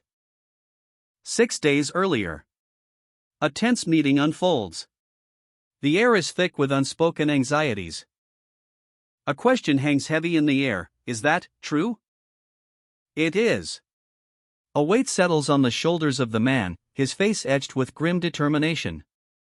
I can't tell you all the details right now. A figure collapses, a pained groan escaping their lips. The impact echoes in the silence. The fight is over. A defeated body lies still, blood staining the ground. The air hangs heavy with the scent of battle. But Dmitri was injured. A chilling image of defeat. The victor stands over his fallen opponent, a grim satisfaction in their eyes. Suddenly, and will not be able to participate in the upcoming competition. The news spreads like wildfire, a ripple of shock and surprise. The competition will proceed as scheduled. A steely gaze pierces through the tension, unwavering and resolute. Without Dmitri, Squad 5 will be. A young man contemplates his unexpected advantage, a wry smile playing on his lips. A free win, he thinks. With that aside, this is the reason I called you in. A new chapter begins, the stage set for a fresh challenge. What's this? The question hangs in the air, a mixture of curiosity and apprehension. A seasoned commander, his expression unreadable, leans back, observing. An application for a squad transfer request. The weight of the decision rests heavily on his shoulders. He knows the implications. And the reputation of the applicant. A young man, his arm in a cast, studies the documents intently, a thoughtful frown etching itself onto his face. He anticipates the challenges ahead. Something like this was bound to happen, he thinks, a grim acceptance settling over him. The files before him reveal the truth. A roster of potential recruits, each a level 2 operative. Their profiles speak of untapped potential, a chance to bolster his depleted squad. Their immediate availability is a key factor. A commander's dilemma. You don't have to decide immediately, the commander suggests, offering a path of careful consideration. But the young man cuts him off. With a decisive statement, there's no need. I'll accept them all. A bold move, born of necessity and a calculated risk. The weight of command is heavy, but his resolve is firm. He knows they are in no position to be picky. The circumstances demand swift action. The decision is made. The future of the squad hangs in the balance. And a new chapter begins. For new faces join the ranks, their expressions a mix of determination and apprehension. Welcome to Squad 13. The young man, his arm still in a cast, looks towards the future, a flicker of hope in his eyes. Domingo, Kasim, Andy, three faces, hardened by training, ready for anything. They stand shoulder to shoulder, a testament to their shared dedication. And then, Jong Jijo. A fourth recruit, completing the squad. A new face, a new hope. Jong Jijo, a picture of relaxed confidence, leans back, a subtle smirk playing on his lips. He's ready for this. The squad leader, Lee Han, addresses his team. We'll start preparing for the competition tomorrow. In the meantime, I will be observing your specialty skills and divvying up the roles. His gaze sweeps across each face, assessing their readiness, a silent question hanging in the air. A question punctuated by a single, pointed query, anybody object to this? Jong Jijo speaks, his words soft but carrying a weight of unspoken concern. Korean. A subtle tension, a hint of apprehension. Will his concerns be addressed? Lee Han cuts through the unspoken. You have something to say, Jong Jijo? The squad stands dismissed, a day of intense training concludes. But the tension doesn't dissipate immediately. One member mutters under his breath, fucking twat. He's such a stiff. A sharp sound cuts through the air, Sybil. The word hangs heavy with unspoken frustration. The word echoes, curiosity piqued, another soldier asks, Sybil? What does that mean? A teammate, seemingly familiar with Korean culture, explains, I know that word. It's a Korean swear word. I heard it in a K-drama. An hour earlier, the tension ratchets up. The challenge is announced, Squad 5 versus Squad 13. Capture the flag. The environment shifts dramatically. The dome overhead begins to close, a sudden, unsettling change. Whispers of suspicion spread through the ranks. Are they trying to imitate a nighttime environment? Don't get so flustered. The opponent is in the same environment. Let's wait it out until our eyes get accustomed to the darkness. Oh, okay. Canute's team will lead and Jose's team will be backup. Jijo, Kuro, and I will attack from the side. Squad 5 without Dimitri will be the easiest opponent we have had to face so far. But don't let your guard down. Let's work hard to win. We'll head in, too. The final push. A blur of motion as the squad surges forward, their boots pounding the earth, a desperate enemy, eyes wide with terror, is sent sprawling. Victory is near. The team stands triumphant amidst the fallen foes. But a question hangs in the air. Was everyone accounted for? A tense moment as they scan the battlefield. The answer comes in a hushed whisper. No, not yet. A lone figure remains, hidden near the flag. The hunt continues. Under the shadow of the flag, a lone warrior sits, his back to the approaching team.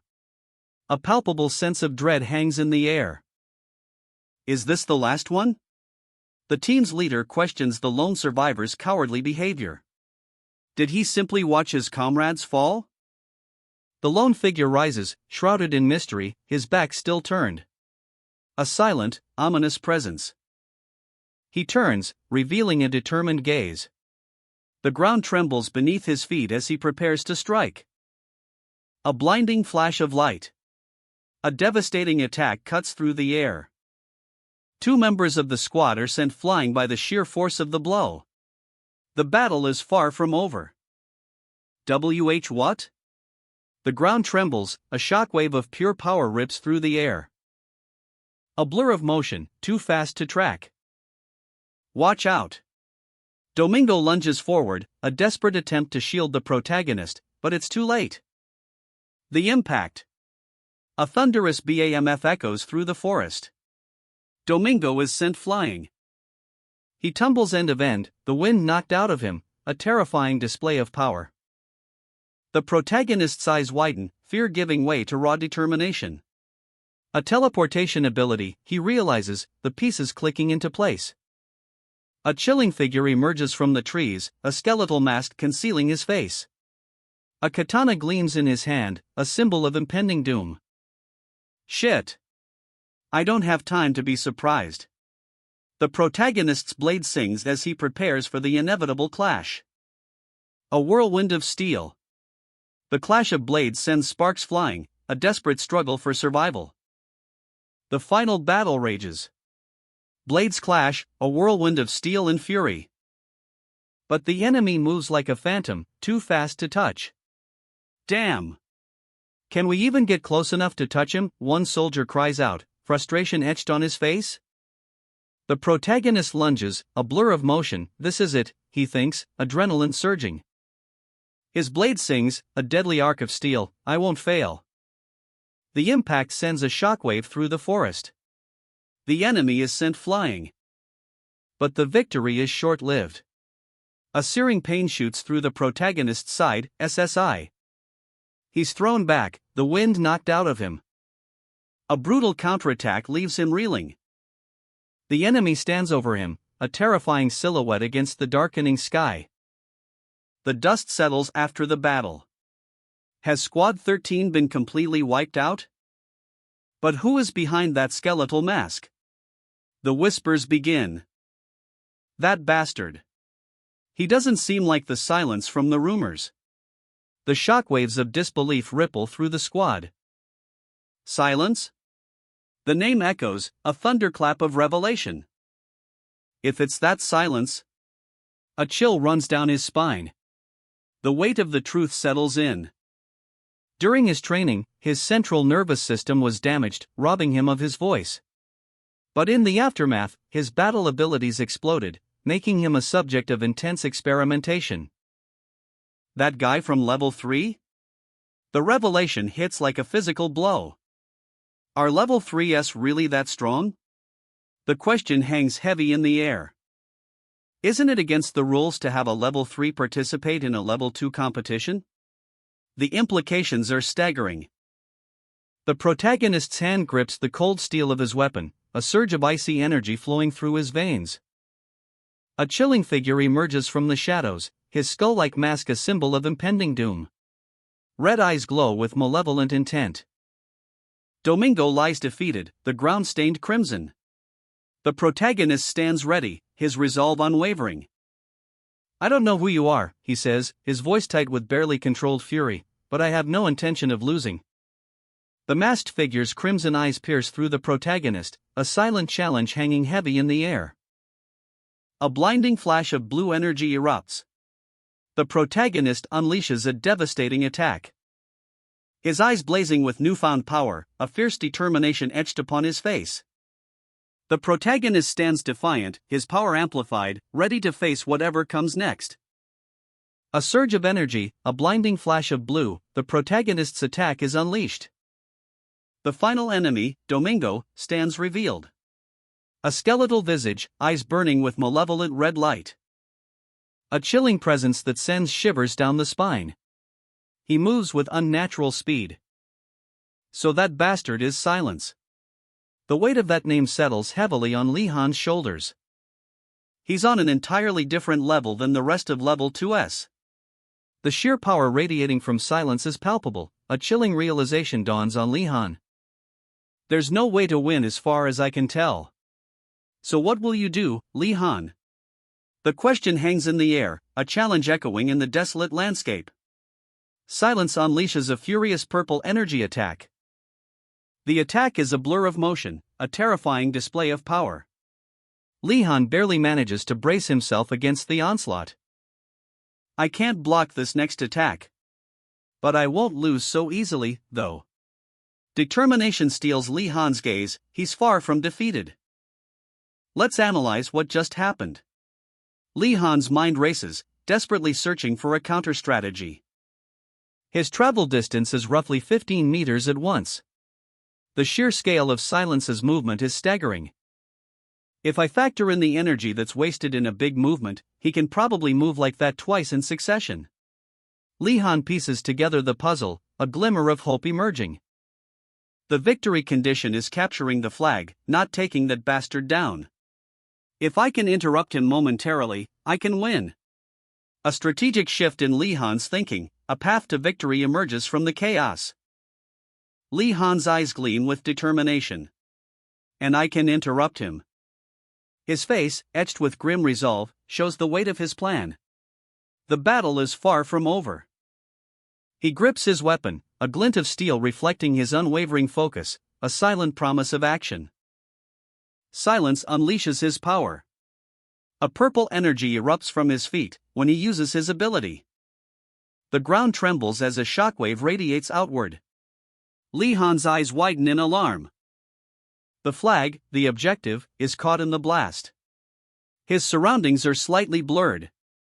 A vortex of purple energy engulfs the area, obscuring everything in its path. But Li Han, ever vigilant, maintains his composure. 1, 2. With a burst of speed, he cuts through the chaos, a blur of motion. Silence unleashes a devastating energy blast. The sheer force of the attack threatens to obliterate everything in its path. Li Han's eyes widen in shock as the energy wave hurtles towards him. Will he survive? With a roar, Li Han charges forward, his blade a blur of motion. He's going for a desperate counterattack. But can he withstand Silence's overwhelming power? The energy blast explodes. A shockwave rips through the air, sending Li Han flying backwards. The impact is brutal. Silence watches, a chilling smirk playing on his lips. He's confident in his victory. But Li Han, despite his injuries, refuses to yield. His eyes burn with defiance. A clash of wills. The fight continues, the fate of the flag hanging in the balance. As Li Han, battered but unbowed, prepares for another desperate assault. Li Han lunges, his blade a silver streak aimed at Silence's heart. The clash of steel echoes across the battlefield. But Silence remains unmoved, a chilling smirk playing on his lips beneath the skull mask. His eyes, twin embers of crimson fury, lock onto his opponent. Li Han, despite the near miss, feels a surge of grim determination. I won't lose, not here, not now. Silence's counterattack is swift and brutal. A blinding flash of energy erupts. A searing blue wave that slams into Li Han, sending him sprawling. The impact reverberates through the earth. Silence's cold laughter rings out as he casually wipes away a stray bit of dust from his mask. A chilling question hangs in the air: what will he do next? With a final, devastating blow, Silence unleashes a torrent of energy, aiming directly at the flag. The ground trembles. And the flag is nearly obliterated. Only a sliver remains, a testament to Li Han's desperate, last-ditch defense. The skull-faced warrior, Silence, unleashes a devastating blast of energy. The sheer force of the attack is almost unbearable. Li Han, battered but defiant, somehow manages to regain his senses. 3 seconds. That's all it took for him to rise again. But those 3 seconds were enough. Enough to snatch victory from the jaws of defeat. He secures the flag. With a triumphant grin, Li Han stands tall, the captured flag held high. He did it. Against all odds, he prevailed. It's our victory, Skeleton Mask, the triumphant cry echoes across the battlefield. Meanwhile, the shockwaves of Li Han's incredible feat ripple through the onlookers. That's insane, Li Han, one exclaims in disbelief. He won against a level 3. I should have joined Squad 13, too, another voice whispers, filled with regret and awe. A fist clenches, a silent promise forming in the shadows. The game is far from over. A face contorted in furious frustration, eyes burning with a cold fire. The enemy is far from defeated. A playful call echoes through the park. Come hear me out. Li Han, his face alight with a rare, genuine smile, crouches down, extending a hand towards a small orange and white cat. He holds a piece of meat, a simple offering of friendship. The focus is on his hand, strong and capable, yet gentle as he offers the treat. The cat approaches cautiously, meow. Lee Han's smile widens as the cat eagerly munches on the food. "Good kitty, you're eating so well," he murmurs, his voice soft with affection. The scene shifts, a subtle change in the background indicating a new location. He continues, "There was a kitty just like you near the orphanage." His expression softens, a hint of melancholy in his eyes. "I didn't have any friends. I wasn't good at anything and I looked different. But a newfound confidence shines through. But now I have something I'm good at. And I have friends, too." He stands, a thumbs up punctuating his declaration of self-acceptance and camaraderie. The cat rubs against his leg, a silent testament to their newfound bond. "Your level is definitely lower than mine." The words hang in the air, a sneer playing on the lips of the man who spoke them. His bandage is a stark reminder of a recent battle, a battle he clearly won. But a new voice cuts through the arrogance. "Hey, Koro. What are you doing over here?" The newcomer's arrival is unexpected, a shift in the atmosphere is palpable. A casual suggestion, a proposition for a meeting on their day off. "I thought we might discuss something on our day off." Discuss? Koro's brow furrows. The squad currently lacks a vice leader, a fact that's about to change. With a confident grin, Koro declares his intentions. "I thought I might volunteer myself for that role." A playful scene unfolds, a moment of levity amidst the tension. A cat rubs against Koro's leg, a small, unexpected interruption. The cat's playful antics quickly turn into a minor annoyance. "Ah, shitty feral cat, you're dirtying my clothes." Koro's frustration is evident, but his companion remains focused. "I'm saying something important, why don't you get lost?" Despite the interruption, Koro presses on, his determination unwavering. "So, anyway." Koro's smirk is sharp, his eyes glinting with ambition. "Move aside, Jong Jijo." The scene shifts to a school courtyard. Tension crackles in the air as Koro and Jijo face off. A sudden burst of energy erupts from Koro. A wave of blue power surges outwards. His eyes blaze with raw power, a fierce determination etched onto his face. This is no ordinary energy, this is something more. The blue energy intensifies, wrapping around Koro like a second skin. Jijo stares, speechless, as he witnesses this incredible display of power. What? Panic flashes across Jijo's face. He instinctively checks his watch, a desperate attempt to regain control. But it's too late. A nearby trash can is flung across the courtyard with a clang. A shockwave of energy rips through the air, a small rock hurtling towards Jijo. Impact! The force of the blow sends Jijo reeling, his eyes wide with disbelief. Koro stands, eyes blazing with an unearthly light, a torrent of raw power barely contained.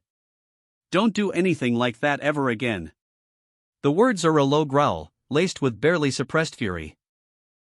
Jijo, his face a mask of disbelief and pain, can only clap weakly. The aftershocks of Koro's attack still ripple through him. He stumbles back, a desperate retreat, a desperate need to escape the overwhelming power unleashed before him. The sound of his feet pounding the ground echoes faintly.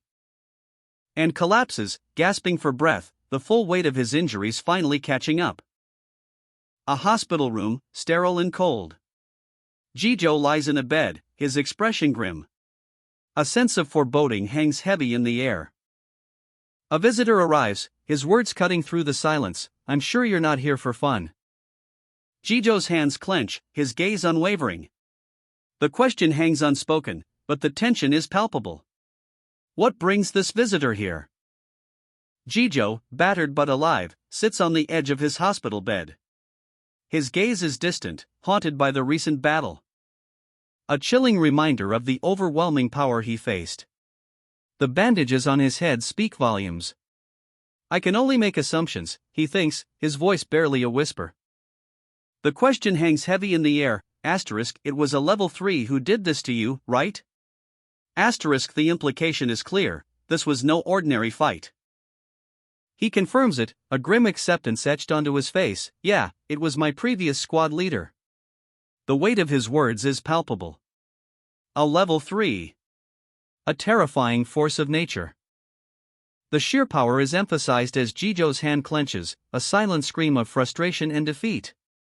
No, not just on a different level.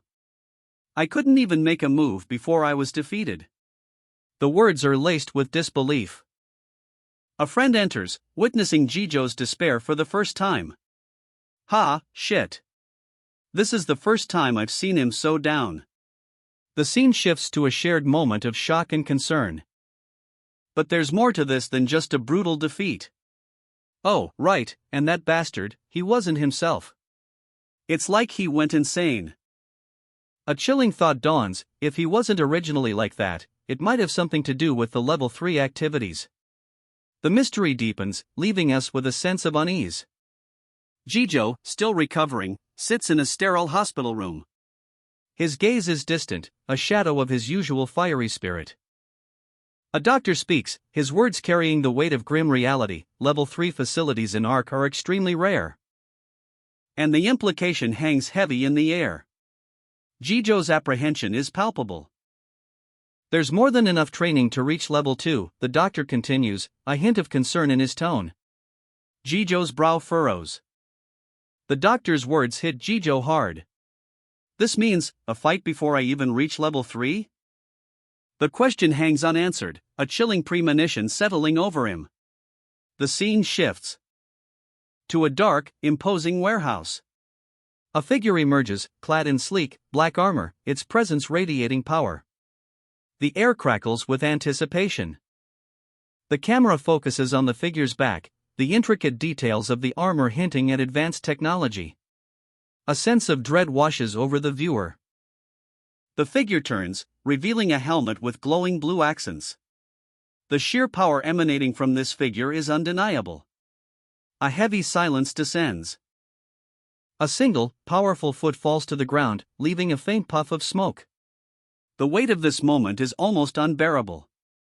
A flash of blue light, a sleek, modern cityscape stretches out before us. A calico cat saunters across the scene, completely unfazed by the urban sprawl. Suddenly, a voice cuts through the air. I found you, kitty. A man with silver hair, clad in athletic wear, bursts into a full sprint, his eyes locked on the feline target. The cat, seemingly unperturbed, continues its leisurely stroll, its tail twitching playfully. The man scoops up the cat gently. Did it hurt? I'm sorry. He cradles the cat close, his expression filled with genuine remorse. Let's go back. I'll give you more yummy snacks. He beams, a wide, joyful grin spreading across his face as he holds the purring cat. The sun shines brightly on this heartwarming reunion. But the moment of peace is shattered. A towering figure, clad in advanced, gleaming white armor, appears behind him.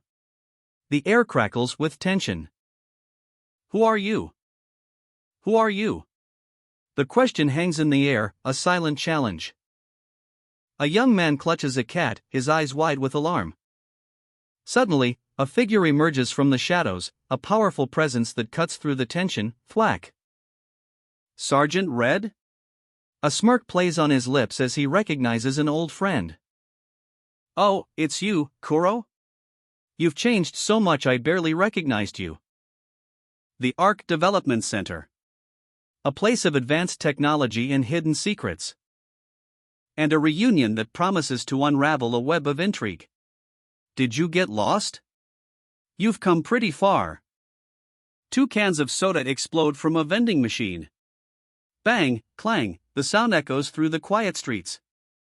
A car will be here soon to take you back to your dorm.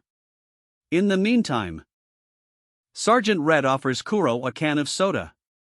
A simple gesture, yet.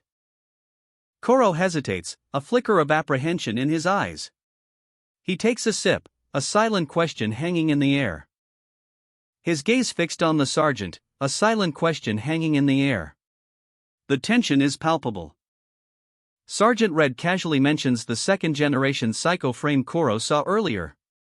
A subtle shift in the conversation reveals a calculated move. Kuro's early discovery is not a problem, it's part of the plan. Level 2s like Kuro can't leave Arc at will, because they're valuable assets. Kuro nods slowly, absorbing this new information. He understands. The weight of that understanding settles upon him. Sergeant Red's final words cut through the air, sharp and dismissive. People who get angry for no reason are those with shit personalities. The statement hangs in the air, a stark contrast to the casual setting. A beat of silence. I don't think the sergeant's very self-aware. Kuro's eyes widen, a silent gasp escaping his lips as Sergeant Red rushes past. The ARC logo on his shirt is unmistakable. Test go, Red? The question hangs in the air, unspoken tension building between Kuro and the scientist. It's certainly something I'd expect from you, old man. The response rate to psychic abilities was great, but I think you should decrease the amount of dragon material for the internal system. A confident smirk plays on Red's lips as he delivers his assessment. It's important to increase its power, but if it's that sensitive, it'll be harder to control. Kuro's concern is evident, his brow furrowed in thought. Can manifest their psychic abilities as easily as breathing air. Red's words hang heavy, the implication clear. Level 2s are incredibly powerful. Oh ho! A knowing chuckle escapes the scientist's lips. The scene shifts, anticipation building. Hello there. My name is Kuro. A formal introduction, but the underlying tension remains palpable. This old man is the legend who designed the psycho frame. A firm handshake seals the deal, a silent understanding passing between Kuro and Red. The old scientist's words hang in the air, heavy with implication. The first-gen psycho frame was a rushed job, crude in its design. But the second-gen? A masterpiece in the making. He gestures emphatically, a glint of fervent belief in his eyes. Kuro's apprehension is palpable. It was designed for you guys, the scientist explains. I can barely maneuver it. A monstrous silhouette emerges from the shadows, a terrifying dragon-like creature with glowing eyes. Its roar echoes, a sound that chills the soul. Surrounding the dragon, other nightmarish beasts rise, their forms grotesque and menacing. This is no mere training exercise. This is war. Kuro, clad in his new, advanced suit, stands defiant, a spear held high. His face is a mask of grim determination. The sun sets on a military base, casting long shadows. Sergeant Red and Charlie Smith watch Kuro go, a sense of anticipation hanging in the air. Charlie Smith's gaze follows Kuro, a thoughtful expression on his face. What's going to happen to the mainframe I tested earlier today? He asks, a hint of concern in his voice. It will have to be disassembled and recycled for parts, the scientist explains, his tone heavy with regret. The scarcity of dragon materials leaves them no choice. Why don't you leave it for now? A suggestion, laced with unspoken concern, hangs in the air. Sergeant Red, ever vigilant, clenches his cigar. You never know, someone might wear that suit. The implication hangs heavy, the psycho frame is a dangerous prize. The daily schedule for ARC starts at 5 a.m., but Kuro's dedication knows no bounds. He rises an hour earlier. He meticulously jots down strategies for upcoming competitions, documenting his squad's unique abilities. Even his own powers are objectively assessed and rated. His psychic powers remain below average, a low output, a stark contrast to his relentless drive. Despite this limitation, Kuro pushes forward. He attempts the ultimate telekinesis, the technique instructor Wei taught him. But fails. Yet, from the ashes of failure, a spark ignites. He discovers a unique ability, one only he can use among those his age. A glimmer of hope in the face of adversity. Kuro and Simon, testing the limits of their telekinesis, a pencil becomes dust in their grasp. The fine motor control needed for writing remains elusive. But Kuro's eyes blaze with newfound determination. When it comes to psychic control, I can outshine anyone else. He slams his notebook shut. I must train harder to refine my precision. The path to mastery is clear. A determined glint in his eyes, Koro declares, "It's time to head out." He rises, ready for action. The ground trembles slightly beneath his feet as he takes his first step. The track explodes into a blur of motion. 1, 2. The rhythmic count punctuates the relentless pace of the runners. A wave of bodies surges forward. A sea of legs pumping in unison, a symphony of exertion. The race is on. A surge of raw power. Dimitri's eyes blaze with intensity, a predatory grin splitting his face as he unleashes a torrent of energy. The scene shifts. Kuro and Simon, two figures of contrasting energy, are seen mid-stride, their conversation hinting at something extraordinary. A dimensional crack. Dimitri's nonchalant description of its brilliance masks a deeper, more unsettling truth. A chilling revelation unfolds. The crack is a scar from a past battle, a lingering wound connecting worlds. The weight of this knowledge settles heavily. As orders are given, Grossman's plan is set in motion, splitting the Level 2s into two groups to investigate the anomaly. The crack, a point of convergence between worlds, is explained. A place where the boundaries blur, where the impossible becomes possible. And the theory is presented. Its appearance is linked to the presence of psychers, a connection that adds another layer of mystery to the situation. Grossman reassures the team, downplaying the danger. His words, however, fail to fully mask his own apprehension. The crack's history is revealed. Formed 10 years ago, it remains a silent threat, a potential gateway to the unknown. Now, let's give it our all again. The team's collective roar echoes across the training grounds, a testament to their unwavering determination. One by one, they push their bodies to the limit, each stride a testament to their resilience. The grueling session concludes. A final briefing: we assemble at the helipad at 10 a.m. A moment of well-deserved rest, followed by the casual announcement, after your meal and showers, you may spend your free time however you like.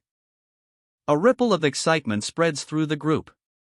It feels like we're going on a field trip, one of them remarks. Dismissed. The command rings out, and the team disperses, their energy shifting from intense focus to relaxed camaraderie. Lihan, catching his breath, is greeted by a friendly face. "Nice to see you, Lihan." A casual invitation follows. "If you're okay with it, I'd like to have breakfast with you." A casual encounter unfolds on a sunny training ground. "You're John, the leader of Squad 10. The words hang in the air, a hint of respect in the speaker's tone. A stark contrast to the imposing figure of Grossman, his crimson skull masks a chilling reminder of past battles. The narrative shifts, revealing the aftermath of a devastating conflict. After silence was defeated, Grossman didn't pressure us to lose so openly. But the weight of those losses still lingers. But we did eventually experience a few losses. Squad 10 was one of the few squads who defeated us. A quiet determination shines in the eyes of the speaker as he continues. "I always learn a lot from your strategies. I wanted to get a chance to speak with you. I'm nothing compared to you." Humility and respect intertwine in his words, a testament to the strength of Squad 10. The scene shifts dramatically. A vast expanse of military might unfolds before us, a fleet of helicopters poised for action, ready to deploy. The air crackles with anticipation. A deafening roar as they take to the skies. The powerful engines propel them forward, leaving a trail of churning water in their wake. The mission begins. Their destination, Sinuju. Sinuju, where we're headed, is one of the 6 places the dimensional gates opened during the first invasion. The gravity of the situation hangs heavy in the air. A chilling account of the past unfolds. The dragon troops who were summoned at Sinuju split into 2 teams and headed toward both Korea and China. North Korea faced them with nuclear attacks, but that proved ineffective, turning the northern region of South Korea into the land of the dead. Korea was eradicated and the citizens crossed the truce line. The scars of war run deep. The Republic of South Korea had to accept the refugees while defending against the invasion. And they still have not recovered fully from the societal and financial chaos that ensued during this period. The tension ratchets up. A high-stakes conversation unfolds, the fate of the mission hanging in the balance. If it's the Republic of South Korea, do you mean Lee Han's? The scene shifts. 3 powerful helicopters slice through the sky, their rotors a blur of motion, a symphony of power and precision. The ground rushes up to meet them. A breathtaking descent, a fiery streak across the sky, and then, a jarring impact as they land. They've arrived. We have arrived in Sinuju. The words hang in the air, heavy with anticipation and the weight of the mission ahead. The mission begins. Approaching the crack, opening the rear hatch. Squad 10 prepares for deployment, their faces grim, determined. A powerful descent. The team deploys from the helicopter, a wave of energy propelling them towards their objective, a dramatic entrance into the heart of the conflict. John's eyes widen. A surge of adrenaline, a primal instinct to fight, he's ready. The mission is on. His face contorts in a grimace. The pressure mounts, the weight of responsibility bearing down, the intensity is palpable. A squadron of sleek, black helicopters cuts through a swirling vortex of purple energy, each one a needle piercing the heart of a cosmic storm. It's as if the fabric of reality itself is tearing apart. One of the helicopters plunges into the gaping maw of a colossal, monstrous entity, teeth like jagged shards of obsidian, eyes burning with malevolent purple fire. I'm going to be swallowed whole at any moment. The chilling thought echoes in the pilot's mind. But on the ground, Squad 10 stands ready, grim determination etched on their faces. They charge forward, a wave of defiance against the encroaching darkness. More purple energy erupts across the landscape, the very ground trembles under the weight of this otherworldly power. The helicopters circle, navigating the chaotic energy field, their mission, to secure the perimeter and establish a foothold in this alien world. Back at base, exhaustion hangs heavy in the air. I'm so tired all of a sudden. It felt awful in that place, one soldier groans, his shoulders slumping. Another mutters, I want to get back, wash up, and sleep soon. But John remains stoic, his gaze distant, a quiet intensity burning within him. John, eyes narrowed in intense focus, stares out the transport window. The hum of the engines is almost deafening. A silent calculation playing across his face. If they're Unit 4. That's Squad 10, he thinks, a grim understanding dawning. They're flying adjacent to each other, a dangerous proximity. A quick glimpse through the porthole reveals a fellow soldier, offering a thumbs up. A silent message of camaraderie and shared determination. John leans back, a small, almost imperceptible smile playing on his lips. Asterisk, they're here. This is it, asterisk. Suddenly, a blinding flash of purple energy erupts from the sky. The transport shudders violently. A horrifying crack splitting the aircraft's hull. John's eyes widen in shock and alarm. A massive explosion rocks the landscape. Debris rains down as fire engulfs the wreckage. The attack was swift, brutal, and utterly devastating. A bead of sweat trickles down his temple, his eyes wide with disbelief. What was that blinding flash of light? The very air crackles with residual energy. A catastrophic explosion. Squad 10. Completely annihilated. The wreckage rains down from the sky. He saw this man just this morning, a fleeting encounter now heavy with tragic consequence. Lee Han. The desperate cries cut through the chaos, a desperate plea for survival. This is an emergency. Squad members, skydive. The order rings out, sharp and urgent. The ground rushes up to meet him, a terrifying plummet. The helicopter is failing fast. This aircraft will crash soon. I will go to headquarters for backup, just hurry. The pilot's voice is strained, but determined. Yes, sir. A desperate race against time. They sprint through the corridors, every footstep echoing in the tense silence, a desperate fight for survival. The helicopter shudders violently, a catastrophic failure imminent. Lee Han and his team are thrown about, the wind screaming past their faces. Everyone ready? Let's go, the commanding officer shouts, his voice barely audible above the din. The moment of truth has arrived. Lee Han's eyes are wide with a mixture of fear and grim determination. Yes, sir, he replies, his voice firm despite the terror. Instructions ring out. Once you get down, assemble the squad members and wait to be rescued. The weight of responsibility settles heavily on Lee Han's shoulders. A chilling addendum follows: if your main instructor can't join you, you'll be in charge. The pressure intensifies, a crushing burden.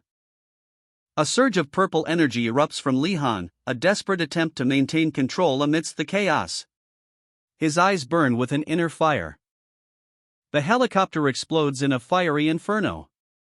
A deafening roar, a blinding flash. Lee Han is thrown from the wreckage. A violent impact. The ground rushes up to meet him, whoosh, a freefall through the air. The force of the explosion sends a shockwave through the forest. Debris rains down from the sky. Lee Han plummets towards the earth. The world spins, a terrifying blur of green and brown. Gasping for air, Lee Han's eyes dart around, his heart hammering against his ribs. He's falling, the ground rushing up to meet him. The instructor, a grim reminder of the crash. The impact echoes in the silence of the forest. A violent impact. Dust and debris explode outwards as Lee Han hits the ground. But he's alive. Dangling precariously from his parachute, he surveys the wreckage. His breath comes in ragged gasps. I need to stay calm, he thinks, his eyes narrowing with grim determination. This is what we were trained for. He scans the area, his mind racing. I'm sure some people are injured or panicking, unable to move. I have to find them. A decision made, Lee Han sets a course. Let's head to where the smoke is. Through the trees, twin pillars of fire rise into the sky, a grim beacon in the darkening forest. Is that a fallen aircraft? Or, could it be a signal from Jose? Lee Han's eyes fix on the glint of steel. His hand instinctively reaches for his combat knife. A silent promise of action echoing in the stillness of the forest. He moves with the grace of a predator, his senses heightened, alert to any danger. A shadow flickers at the edge of his vision. A sudden blur of motion. Lee Han draws his knife, a lethal arc of steel slicing through the air. Thwack, the sound of impact rings out, sharp and decisive. Zhang Jizhou? How did you get here? While skydiving, I was observing our aircraft. I figured you'd be the last to jump. In situations like this, you need to regroup with the squad leader first. The forest floor crunches underfoot, a rhythmic snapping of twigs punctuates the silence. Lee Han and Zhang Jizhou, moving as one, navigate the shadowy depths, their daggers glinting in the dim light. A sudden inferno. The wreckage of their helicopter burns fiercely, a fiery testament to their escape. This is Unit 2. Squad 8 must have been on board. The grim realization dawns on them. A chilling discovery awaits them within the wreckage's shadow. The bodies of their fallen comrades lie still. Zhang Jizhou's face contorts in silent anguish, a single tear traces a path down his cheek. If we hadn't escaped, we'd have ended up like them. The unspoken fear hangs heavy in the air. His eyes dart around, wide with terror, a palpable sense of dread washes over him.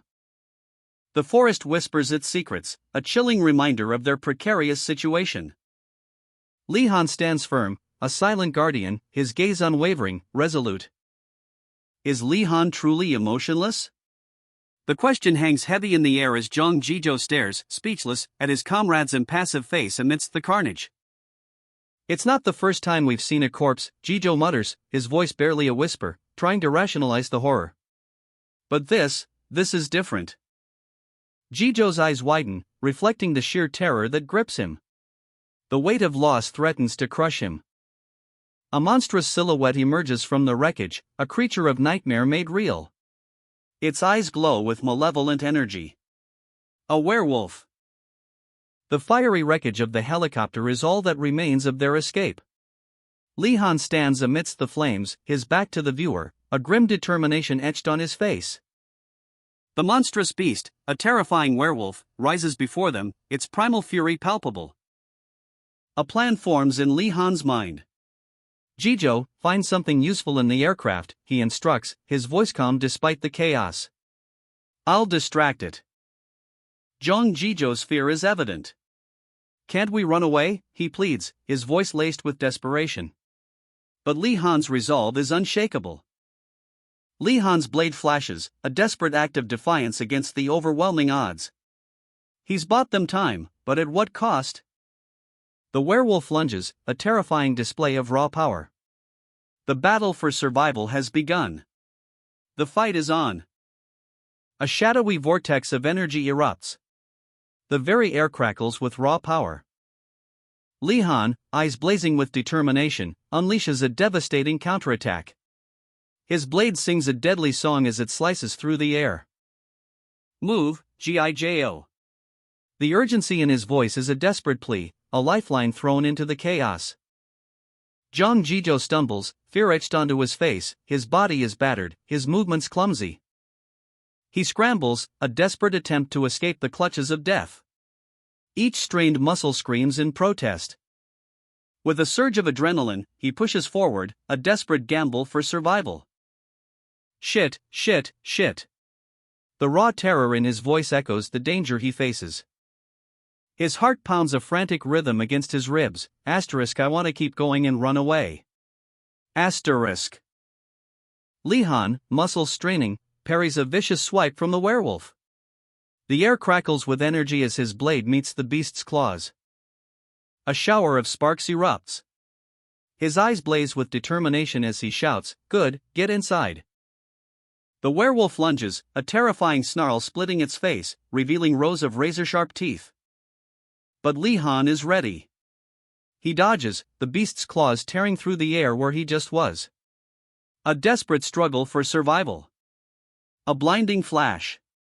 The impact of their clash sends a shockwave through the forest. Lee Han, using every ounce of strength, delivers a counterattack. The werewolf reels from the blow. The werewolf roars, its eyes glowing with furious energy. Its chest heaves, revealing a strange, glowing pattern. A final, desperate lunge. The ground trembles under the force of the impact. Lee Han lunges, claws extended. A blur of motion as he unleashes a furious counterattack against the monstrous werewolf. Jong Jijo, eyes wide with terror, stumbles through the ravaged landscape. Shit! I don't want to go in there, he screams, the echoing sound swallowed by the encroaching darkness. He considers his options, desperation etched on his face. If we try and fight, we'll die. If I use Lee Han as bait and run away.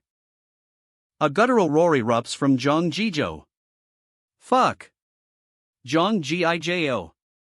You loser! His rage, a desperate mask for his fear. He pushes himself forward, defiance blazing in his eyes. I am not a fucking coward. The words are a battle cry, a desperate attempt to reclaim his courage.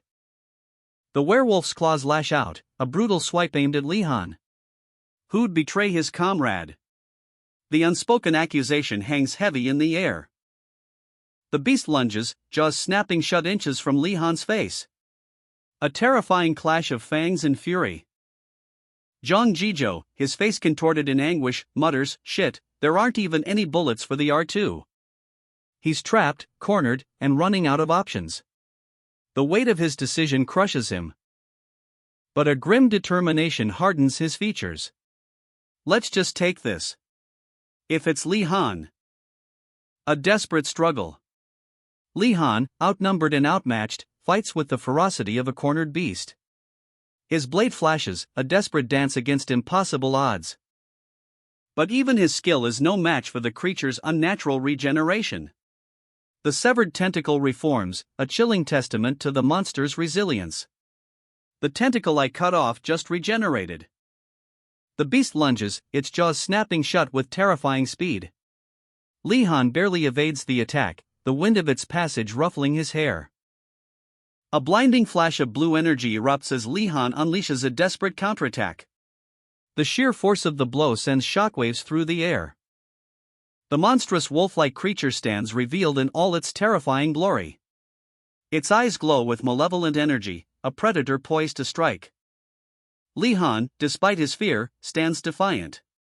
His grip tightens on his blade, a silent vow etched on his face. He will not yield. A desperate plea echoes through the ravaged battlefield. Jijo. Zhang Jijo arrives, a surge of blue energy crackling around his hand as he summons a powerful energy shield. He's here to save the day. Jijo's arrival is just in the nick of time. Sorry I'm late, Lee Han. The monstrous wolf attacks with brutal force. Its claws tear through the air, aiming for Lee Han. The monstrous wolf lunges, claws extended, a terrifying blur of fangs and fury. But Lee Han is ready. A blinding flash of energy erupts as he counters with a devastating blow. He holds a wicked-looking blade, whispering, "If it's you, I'm sure you'll watch my actions and react accordingly." His eyes blaze with defiance. "Since you're fucking smart." The werewolf, wounded but unbowed, rises again, its eyes glowing with malevolent intent.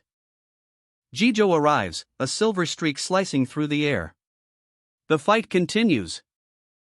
Lee Han, battered and bruised, faces the beast. The air crackles with tension.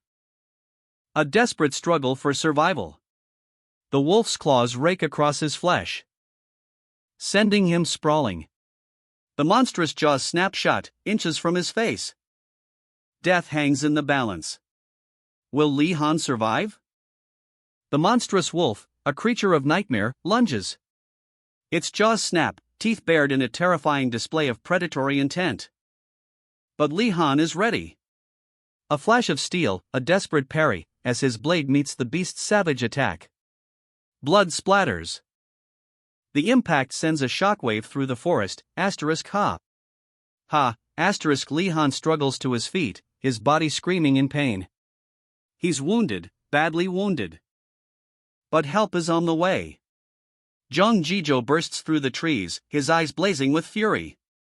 He raises his spear, a weapon of vengeance. The battle rages. A brutal clash of steel, a desperate struggle for survival. And with a final, mighty heave, the foe is vanquished. Huff, huff, huff. Victory is hard won. The weapon, dripping with the spoils of battle, speaks of a fight pushed to the limit. But the cost is clear. Ugh, shit. The warrior groans, his body screaming in protest. Yes, good work, G.I. Joe. A reassuring hand rests on his shoulder, a moment of respite in the aftermath of chaos. Ugh. I feel like my entire body is breaking. The pain is palpable, a stark reminder of the battle's ferocity. A dark plume of smoke rises into the night sky, a beacon against the inky blackness. The rescue team from Ark will be here soon. Just wait a bit. Hope flickers in the darkness. A campfire crackles, casting dancing shadows on the faces of the waiting rescue team. If it's Lee Han, I'm sure he'll see this smoke and come find us. As long as we have Lee Han, we'll make it work somehow. Yes, since he always makes the best decisions. The squad trusts their sure leader. I get it, given how they've performed during the competitions. Lee Han? No, it's Squad 9? There are 6 of you. Did you guys skydive and get separated, too? No. We were ambushed, so the instructor and the squad leader died. We were the only ones who managed to survive by running away. Did you meet a werewolf? Gasps of shock ripple through the forest. A young man clutches his wounded comrade, his eyes wide with fear. Blood stains their uniforms, grim evidence of the brutal ambush, the weight of loss heavy in the air. 3 monstrous figures emerge from the shadows, their eyes glowing with predatory intent. There were 3 hunter-type Ellis. They toy with their prey, treating the werewolf like a mere hunting dog. The sheer brutality is chilling. Panic sets in. What should we do? We don't have any weapons or equipment right now. Are we just going to die like this? But then, a voice cuts through the despair. Calm down. A leader emerges, his gaze unwavering, radiating quiet strength and resolve. A plan is forming. And he rallies his team. So everyone, please lend me your strength. The grim reality sinks in. Even if the rescue team were to arrive as soon as possible, it'd take at least 5 hours based on the distance. His eyes blaze with determination. This is it. The fight for survival. We need to build a fort until they arrive. The command cuts through the fear, a beacon of resolve in the gathering gloom. 2 hours later. A makeshift fortress takes shape amidst the trees.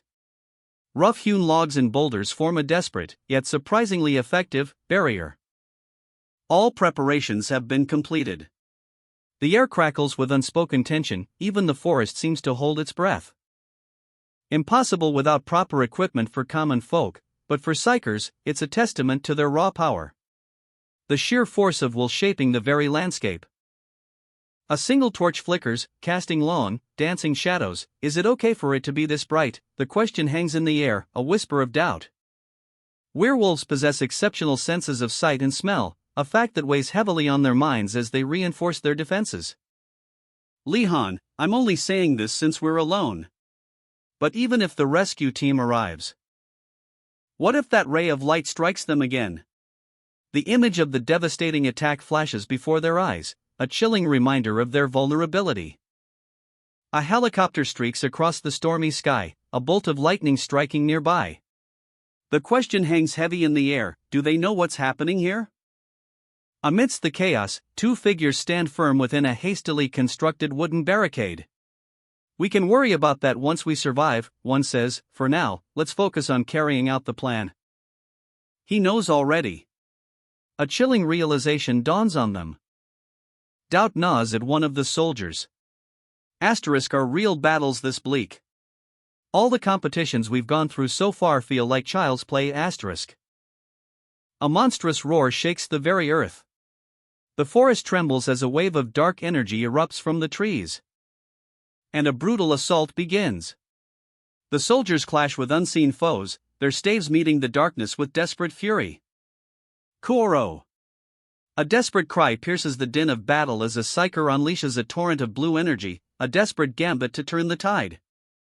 The psyker's power surges, a protective shield of energy enveloping the beleaguered soldiers. A shimmering blue dome of protection against the encroaching darkness. Kuro is incredible. Since when did he? A surge of blue energy erupts from Kuro, a breathtaking display of raw power. He's shielding Squad 9. As a fiery, monstrous creature bursts from the shadows. On your 6, one's approaching. Spear team, get ready to throw. Li-Han's command rings out, sharp and decisive. The squad prepares for a coordinated strike. And with a roar, they unleash a volley of spears. The impact is deafening. A spear, imbued with electrifying energy, pierces the air with deadly precision. Using your psychic energy, toss your spears as if you're flinging them out. The spears fly with amplified speed, guided by psychic force. But a warning cuts through the action, you can't throw them as if you're holding them. That'll reduce their speed. The impact of the spears sends shockwaves through the air. The enemy is thrown back. A brilliant blue light explodes outwards, pushing back the darkness. The monstrous creature lunges, its claws extended, a terrifying display of raw power. A wave of icy energy erupts as it strikes. But Squad 9 stands firm. Their spears, tipped with crackling energy, meet the beast's assault head-on. The clash sends shockwaves through the air. Li-Han and his comrade exchange a fierce glance, their determination unwavering. The battle is joined. Li-Han strikes with blinding speed, his spear a silver blur. The impact reverberates through the creature's body. A brutal counterattack begins. The creature roars in pain as the spear finds its mark again and again.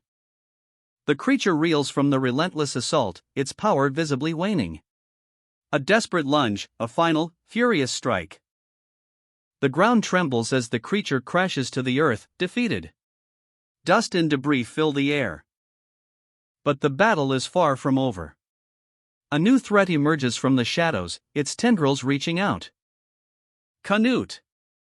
A desperate cry rings out as one of the soldiers is ensnared. Don't worry about me. A defiant shout cuts through the chaos as the soldier fights back with everything he has left.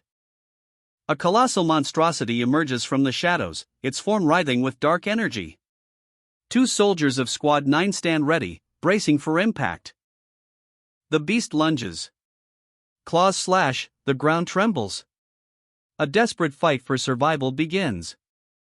A blur of motion, a whirlwind of attacks, the creature's assault is relentless. The monster roars in pain as the soldier's counterattack lands, but its rage is undying. This is far from over. Kuro, where's the next one? Lee Han yells, his voice strained but resolute. The battle is far from won. You're 12 o'clock, two of them. Kuro's warning cuts through the chaos. A chilling premonition. Two new horrors erupt from the forest, flames engulfing their monstrous forms. A fiery inferno descends. Jose! Light the barricade! The desperate command echoes as Squad 9 faces a terrifying new threat. A wall of fire rises, a desperate attempt to hold back the tide of darkness, but the shadows still creep closer. From the heart of the inferno, monstrous figures rise, their forms writhing with unnatural power. A chilling presence fills the air. But amidst the chaos, a voice cuts through the roar. The bastards have stopped. Strike the approaching one first. Lee Han, eyes blazing with determination, leads the charge. Squad 9 moves as one, blades flashing in the firelight. A whirlwind of steel meets the monstrous foe. The creature roars in defiance, its claws slashing. But the coordinated assault is relentless. Blades pierce flesh, fire erupts, and the ground trembles with each impact. With a final, desperate lunge, Lee Han unleashes a devastating blow. A surge of energy explodes outwards. Twin beams of pure energy slice through the air, leaving a trail of destruction in their wake. The creature is torn apart. One more remains. Its eyes burn with hatred, a final, desperate stand against the relentless onslaught. And with a thunderous crash, the final beast falls. Silence descends upon the battlefield, broken only by the crackling flames. A monstrous creature, its form a grotesque symphony of writhing limbs and shadowed flesh, rises from the battlefield. Its very presence screams of primal power. Squad 9, battered but unbowed, prepares for another assault. Spear, the cry rings out as the first volley of attacks pierces the air. The creature, however, is not easily felled. Fucking monster! It blocked using its back, one soldier shouts in frustration. Is it going to wait us out until we run out of spears? But Lee Han, ever vigilant, sees a glimmer of hope. It's not completely brainless, he observes, his eyes narrowed in concentration. Follow me, G.I. Joe. With a roar, Lee Han launches himself forward, spear held high, a blur of motion against the backdrop of the raging battle. I'll open your mouth for you, he cries, his determination burning bright as he drives his weapon towards the creature's gaping maw. The spear finds its mark. A thunderous crash echoes across the battlefield as the weapon pierces the monster's thick hide. And with a final, earth-shattering impact, the creature is silenced. Its body collapses, a testament to Squad 9's unwavering courage and Lee Han's tactical brilliance. Lee Han, wounded but triumphant, breathes heavily, his face a mask of grim determination. The battle is won, but the war is far from over. Die, you fucking son of a bitch. The final, desperate strike echoes across the battlefield. As Jong Jijo unleashes a blinding burst of energy. His eyes glow with raw power, a furious blue light illuminating the scene. A warning cry rings out, watch out. The monstrous creature lunges, its claws extended. But a blur of motion intercepts it. A brutal kick connects, sending the beast reeling back with a bone-jarring thud. The monstrous creature crashes to the ground, its attack thwarted. Shit! Was that its last attempt? One soldier gasps, assessing the damage. Another soldier, wounded but defiant, mutters, thankfully, it only tore off my cloth dash, the implication hanging heavy in the air. A searing purple energy cuts through the darkness, a fatal blow lands with a deafening whoosh. Jong Jijo delivers the final, decisive strike. Jong Gijo. Amidst the chaos, Jong Jijo explains his actions. I figured it would be better to be shot by an arrow than suffer the werewolf's attack. The urgency in his voice is palpable. If they've used an arrow, it's the yellow hunters. Koro, locate them. It's time for the final act. Lee Han's surprise attack team is about to unleash their hidden trump card. Lee Han, a blur of motion, ignites his kinetic energy, propelling a massive wooden plank forward with explosive force. The air crackles with raw power. The three members of the surprise attack team are ready to strike. Their eyes gleam with determination, knives glinting in the dim light. A cunning strategy unfolds. Once the enemy believes our forces are depleted, the yellow hunters will reveal themselves. And Kuro, the mastermind, will guide the surprise team to their targets using telekinesis. Think of those wooden planks as air bits. With a surge of power, Jong Jijo's abilities flare, guiding the team towards the unsuspecting yellow hunters. He'll lead them to their doom. The surprise attack begins. A wave of blue energy erupts as the team launches their assault. The element of surprise is complete. Before the yellow hunters can react, the blades flash. A brutal, swift strike. The assassins move with deadly precision, eliminating their targets one by one. No mercy. Jong Jijo, exhausted but triumphant, collapses, his body racked with pain. The victory comes at a heavy cost. Lee Han collapses, his body screaming in protest. I don't have any more strength left. Squad 9, battered but unbowed, assesses the situation. Their leader, his breath ragged, issues a grim order. If there are any more opponents, we need to get out of here as soon as possible. A wave of dread washes over Lee Han's face as he hears the chilling sound of approaching footsteps, a sound that speaks of something far more sinister than mere soldiers. And from the shadows, they emerge. Monstrous figures, cloaked in darkness, their eyes glowing with an eerie, malevolent light.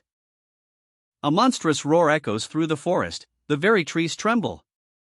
From the shadows, they emerge, grotesque, shadowy beasts with glowing eyes. Their forms shift and writhe, a terrifying display of power. The ARC team stands ready, a desperate defense against overwhelming odds. Their leader's eyes narrow, they're trying to encircle us. They must have a leader somewhere. A sudden realization dawns, a desperate hope. With a battle cry, he bellows a name. White Fong. The ground shakes, a colossal, white-furred beast emerges from the darkness. The face of the beast is revealed.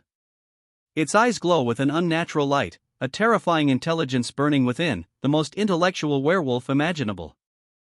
A wave of pure darkness erupts from its maw, consuming everything in its path. This feeling of despair, a chilling dread grips the ARC team member as the darkness begins to claim him. The tendrils of shadow tighten their hold, threatening to bind him completely. A cacophony of howls echoes through the ancient forest, a ritual unfolds within a circle of burning braziers. Panic sets in.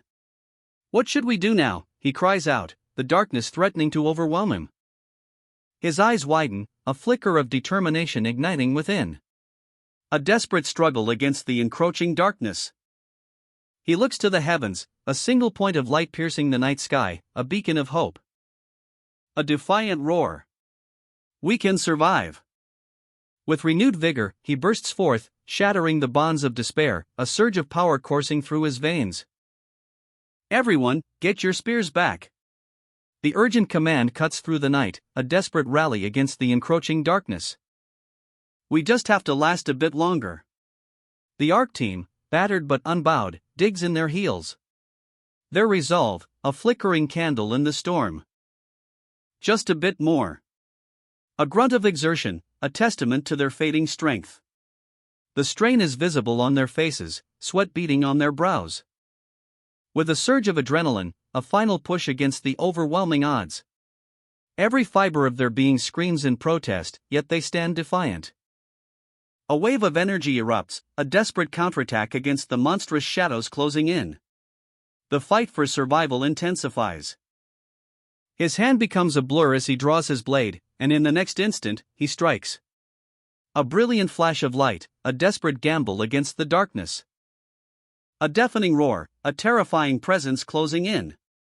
The monstrous creatures advance, their jaws snapping shut with a bone-jarring "whoa." The ground trembles. Here they come. The team braces for impact, their spears raised high, ready to meet the oncoming onslaught. A blinding beam of light pierces the darkness, a beacon of hope amidst the chaos. A desperate counteroffensive begins. A powerful blow. The ARC team's counterattack connects, sending a shockwave through the battlefield. The tide may be turning. A blinding flash. The earth trembles as an energy blast rips through the battlefield. The ARC team, battered but unbowed, is thrown back by the sheer force of the attack. A desperate cry escapes one of them, "Ah!" One member stumbles, his body screaming in pain, "This can't be it, we have to keep fighting." Above, the sky itself seems to crack and tear, a terrifying omen, a monstrous claw bursts through the fractured reality. From the shadows, a colossal mechanical warrior emerges, its weapon primed and ready. Gun kill. The ground shudders as the behemoth descends, its presence alone a chilling threat, a dark claw scrapes the metal floor. A deafening crash echoes as the monster attacks. The soldier's visor reflects a grim determination. His voice, amplified through his helmet, cuts through the chaos, "It's a miracle you survived this long." A hand reaches towards the heavens, a desperate grasp for salvation amidst the chaos. It's a miracle. The sheer disbelief etched on his face speaks volumes. Half the troops perished that day, a brutal massacre. Yet, against all odds, they survived. The ARC logo on their shirts, a symbol of resilience. Incredible, right? The memory of that day, a harrowing ordeal. But the focus shifts, a chilling reminder. That psycho frame. The colossal mechanical warrior, a nightmare made flesh, its presence still haunting their minds. The werewolves they fought, ferocious beasts, they were struggling to kill them. Then, a flash of blue energy. The colossal warrior's weapon slices through the werewolves like butter. A devastating display of power. But you know what? Even in that terrifying moment, a surge of triumph. The ARC team erupts in cheers, a wave of relief washing over them after their harrowing battle. The tension breaks, replaced by the raw joy of survival. But amidst the jubilant chaos, Li-Han stands apart, a shadow of contemplation darkening his features. His eyes, sharp and intense, betray a mind far removed from the celebrations. His gaze is unwavering, a storm brewing beneath the surface. The victory feels hollow, a fleeting moment in a larger, more unsettling picture. Back in the familiar quiet of his room, the weight of the recent events settles heavily upon him. The thrill of battle fades, leaving behind a profound sense of emptiness. The fierce competition between squads, once so vital, now feels utterly meaningless. The dimensional crack changed everything. The sterile environment of the psychiatric ward. Li-Han sits alone, the weight of his unspoken burdens heavy on his shoulders. A stark contrast to the battlefield. A comrade approaches, his words a mixture of surprise and relief. "I despised you so much before, but I'm relieved to see you alive right now."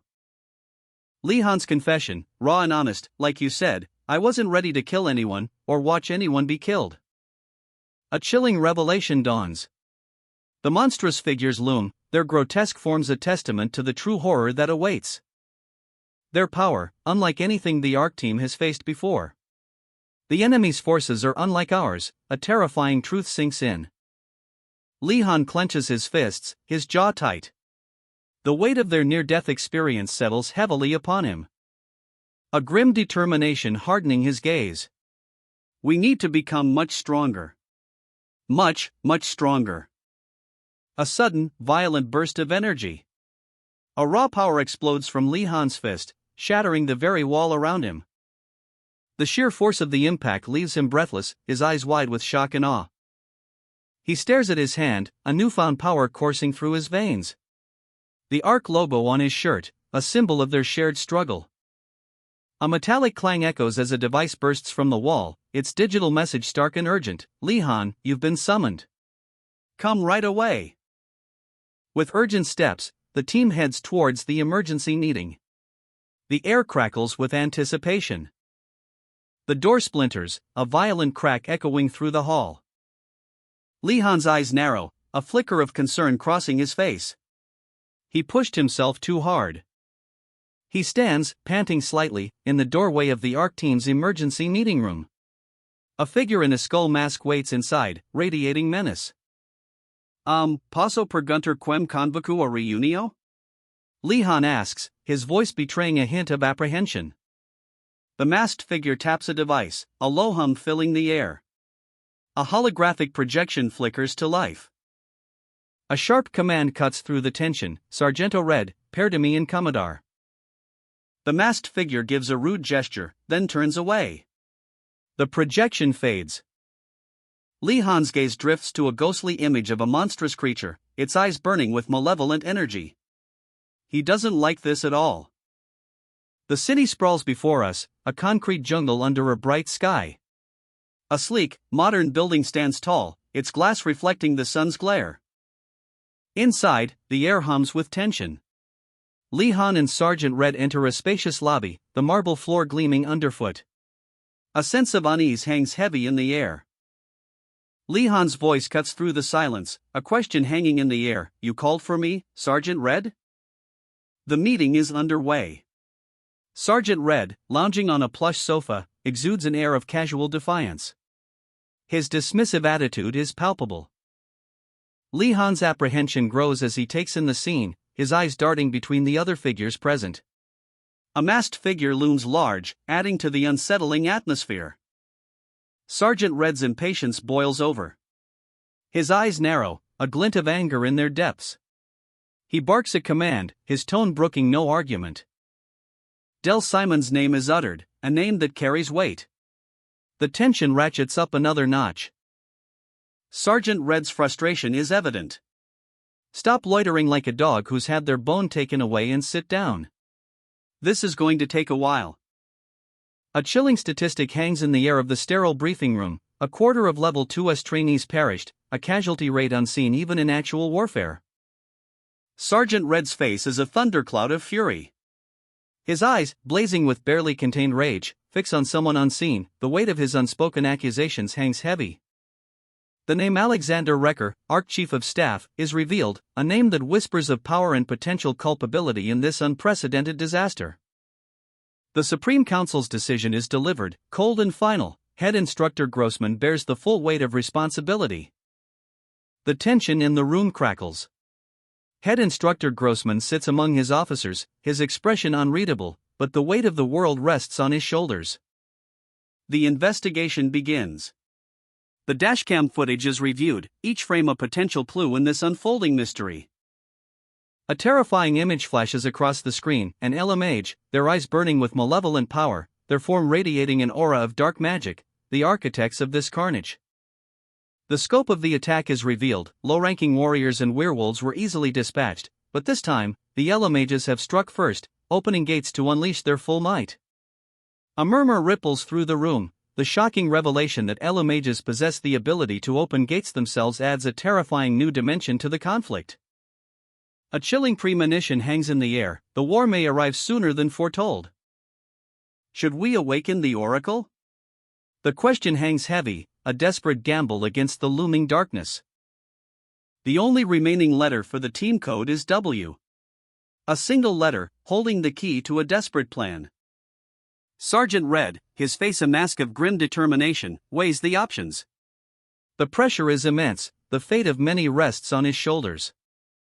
A choice must be made. White or whiskey? The words hang in the air, each a path fraught with peril. A new team assembles, 3 figures, their expressions a mixture of apprehension and grim resolve. A temporary squad for special operations, their mission shrouded in secrecy.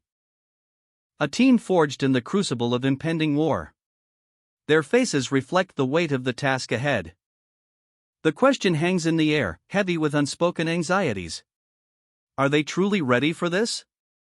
The weight of the world rests on their shoulders. The choice is made. A sharp, decisive word cuts through the tension: white. The team, now united by a shared purpose, stares ahead. The mission begins. Then, I'll choose white as well. Me too. The team assembles, a mix of apprehension and grim determination etched on their faces. Sergeant Red, a figure of quiet authority, observes them. Now, I'll fill you in on your objectives. The Oracle? I know it'd be nice to have the Oracle right now, but there might come a moment when we need them more desperately. Head Instructor Grossman weighs the risks, his brow furrowed in deep thought. What do you think, Sarge Red? We should hold off on the Oracle for now. But please give me the authority to assemble a team. A team? We'll capture them alive and torture them. This is the easiest method to gather any intelligence about the enemy. Sergeant Red's eyes blaze with cold fury. The decision is made. The air crackles with tension in Shinuju. Lee Han's face is etched with worry, his eyes darting between Sergeant Red's steely gaze and the ominous figure of the masked operative. A sense of foreboding hangs heavy in the air. A booming voice echoes through the hall: "Welcome, Level 2 brats." Chief Engineer Siegfried Schumacher, nicknamed Octo, stands before a group of trainees. He gestures dramatically: "Choose your standard dragon weapons first." A young trainee selects a spear, his expression a mixture of curiosity and apprehension. So this is a dragon weapon. The spear's blade glows with an intense blue energy, a sight that catches everyone's attention. The color of the spear's blade is... Octo's eyes widen in surprise. The dragon material is storing your psychic energy.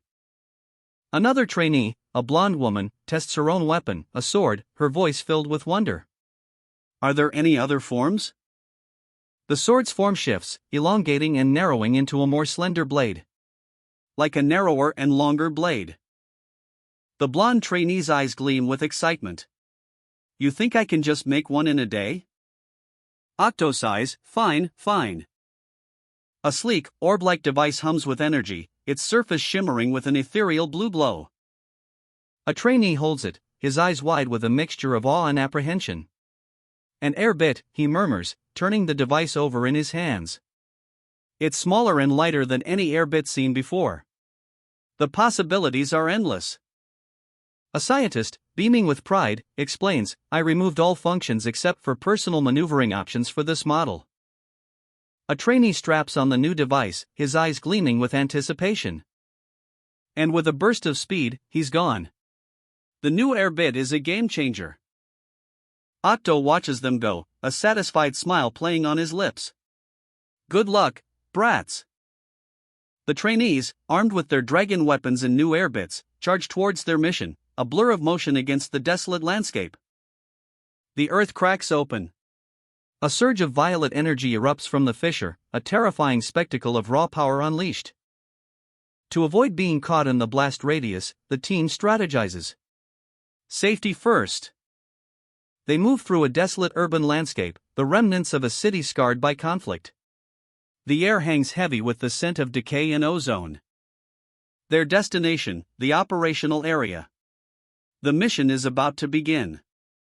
A grim-faced soldier, his eyes sharp and determined, reveals the mission's name: Operation Catching Wizard. The squad advances, a blur of motion and coordinated precision. Thwack, thwack, their boots pound the cracked pavement. Silence, then Lee Han, then Simon, their movements a deadly ballet of efficiency. Each step is calculated, each breath controlled. A soldier's vest bears the ARC insignia, a symbol of their elite unit. Their mission is critical. But amidst the focused determination, doubt lingers. Why did you include me in this operation? A soldier questions, his voice laced with suspicion. There are level 3s far stronger than I am. The words hang in the air, a stark admission from a young trainee. But his superior, a seasoned veteran, takes a drag from his cigar, a thoughtful expression on his face. If I were looking at overall combat ability, I'd agree. He continues, a glint in his eye, but from a strategizing point of view, it's a different story. The trainee shifts uneasily. The veteran's gaze sharpens. The group you led managed to survive without equipment while fighting against the minions. That's not your only strength. A close-up on the trainee's face reveals a flicker of surprise, quickly replaced by a look of deep contemplation. He hadn't considered that perspective before. The veteran leans in, his voice low and serious. Most of the bastards who've come back from the dimensional crack are suffering from psychological trauma. The trainee's eyes widen in horror as the veteran's words sink in. The scene shifts to a flashback, showing the trainee screaming in the midst of a chaotic battlefield. The sound of explosions rings in his ears. His face contorted in a grimace of sheer terror. When placed in an environment as irrational as a battlefield, humans are bound to fall at some point. The veteran's words hit home. From that perspective, you're a real monster. The trainee's shoulders slump. The veteran's voice softens slightly. At one point, I thought you were a psychopath. Sergeant Simon, a veteran soldier, stands amidst his trainees, his gaze unwavering. Experience, that's why he was chosen. His steely eyes reflect the weight of countless battles, a testament to his resilience and skill. And me. A monitor displays Li Han's incredible feat, victory against a level 3 opponent. That's insane, Li Han. The trainees, energized by Li Han's success, their fists clenched, ready for action. A wave of determination washes over them as they prepare for their next mission. He even won against a level 3. The raw power of their collective will is palpable, a force to be reckoned with. The ground trembles beneath their feet. A silent promise of victory hangs in the air. Silence, Li Han. The team moves out, their mission commencing. Li Han's resolve hardens. I'll show you who's superior during this operation. A strategic briefing unfolds. We will take turns to rest in a moment. Silence and Li Han, Simon, and I will divide into these two teams. The scene shifts to a desolate battlefield, the remnants of a past conflict. The team prepares for their next challenge. A lone soldier, clad in advanced combat gear, scans the desolate landscape. His weapon is at the ready. Another soldier, equally equipped, stands guard. The air crackles with tension. Li Han, his face etched with grim determination, speaks, "That forest is right in front of us." A flashback, Li Han's face is etched with worry. He thinks of his fallen comrades. My squad members who didn't manage to return, he mutters, a knot forming in his stomach. I know the chances are low, but they're somewhere over here, he whispers, a flicker of hope in his eyes. He prepares himself, his resolve hardening. The weight of responsibility settles upon his shoulders. A sudden movement. Li Han turns, his eyes widening as he spots a figure emerging from the shadows. A mysterious figure, clad in dark clothing, wearing a skull-emblazoned helmet. The helmet's screen flickers. Li Han's concern is palpable. So why don't you take off your helmet for a moment, he asks, his voice laced with caution.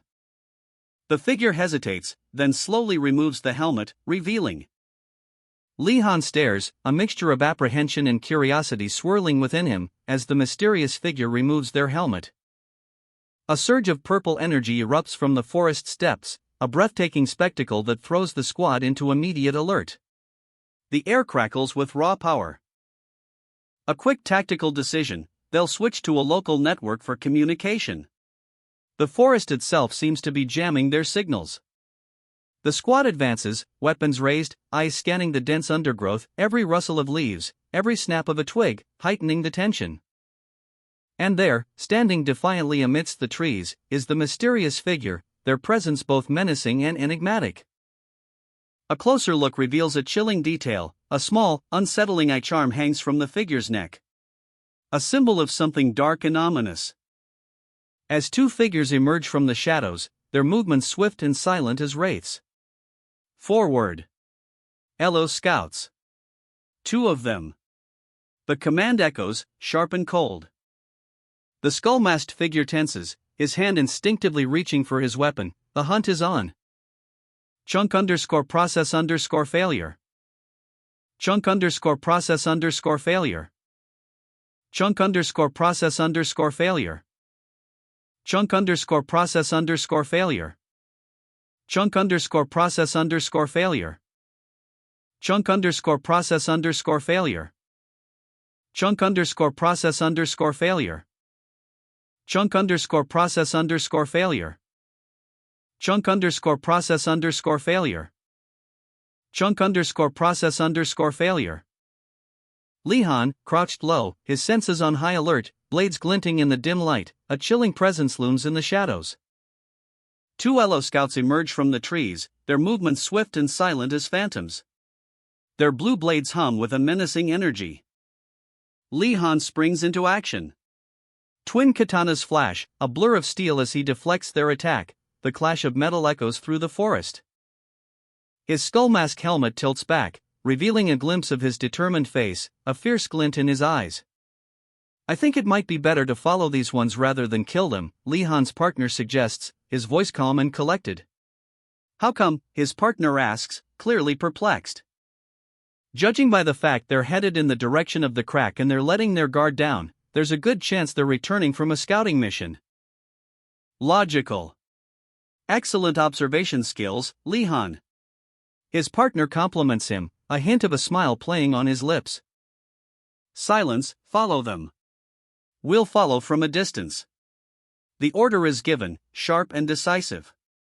I was only thinking about killing them, Li-Han thinks, a flicker of frustration crossing his face. Shit, Li-Han. Not yet. I'll definitely defeat you. The mysterious figure's voice echoes, filled with a chilling determination. Li-Han, his resolve hardened, sprints forward, his katanas at the ready, the chase is on. Li-Han, ever vigilant, tracks the Elo scouts from the shadows. A ritual unfolds in a clearing, bathed in an otherworldly purple light. The air crackles with arcane energy. A figure emerges, wielding a staff that pulses with ominous power. The Elo Mage. The mysterious figure's voice cuts through the air, sharp and chilling. You see the gem on that staff? Li-Han's eyes narrow, his focus unwavering. That's no ordinary gem. It's a psychic crystal, capable of storing immense psychic energy. The Elo Mage raises her arms, the crystal glowing brighter. A surge of power. Li-Han and his team watch, a mixture of awe and apprehension etched on their faces. The crystal's power is immense, enough to bring down an aircraft. And it might be ready to unleash that power again. 7 targets, 1 Elo Mage, 6 warriors. A formidable force arrayed before us. The team prepares for action, faces grim, eyes focused. Silence. Stealth is key. Operation, Catching Wizard. The mission begins. The Elo Mage possesses teleportation. We must be swift, silent, and precise. A single misstep could mean failure. And the Elo Mages escape. The scouts move in, shadows in the twilight. But the operation is far from over. There's no room for error. Every move must be calculated. Li-Han's night vision enhances the scene, the forest floor is illuminated as if it were day. He observes the ritualistic objects before the altar. What are they? A surge of power. His eyes widen, reflecting the intensity of the discovery. The Elo warriors fall, their bodies lifeless. The ritual is broken. 2 Elo scouts lie defeated, their eyes wide with shock, the aftermath of a brutal confrontation. Li-Han's face is a mask of fury, his eyes blazing with a cold fire, the intensity of his gaze speaks volumes. A desperate cry pierces the air, Qasim. Domingo. The names echo with the weight of loss and urgency. 2 figures lie broken on the ground, eyes wide with disbelief, the aftermath of a brutal battle etched onto their faces. A surge of energy, a vibrant blue inferno, explodes from a hidden source. Qasim. Domingo, a desperate cry echoes through the trees. Li-Han, eyes blazing with an unearthly light, grips his weapon, psychic energy crackles around him, a storm of raw power. Li-Han. The warning cuts through the chaos, a voice filled with alarm. There's psychic energy flowing out of him, a concerned companion observes, his worry palpable. Why is he behaving like this all of a sudden? The question hangs heavy in the air, a growing sense of dread. If things continue on like this, everyone will be in danger. The stakes are raised, the threat looming large. The yellow mage can detect psychic energy, two figures emerge, their senses honed, ready to act. A terrifying visage, a being of immense power, unleashes a primal scream, the transformation is complete. The Whiskey Squad, a crack team of elite soldiers, navigates a treacherous, overgrown path. Their mission, covert and deadly. But the order comes down, all members, retreat. One soldier's face registers shock and disbelief. Retreat? Amidst the chaos, another soldier, eyes blazing with determination, makes a decision. I guess I'll have to look after that bastard. A surge of blue energy erupts around him. A silent promise to handle the situation alone.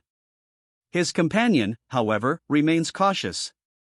It's not enough that we'll be detected yet. As long as no more energy flows out.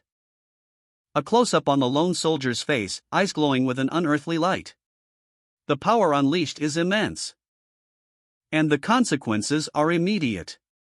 A shockwave of blue energy explodes outward. His comrade watches in stunned horror. Shit! Li Han's eyes blaze with an unearthly light, his psychic energy surging, a raw, untamed power threatening to consume him.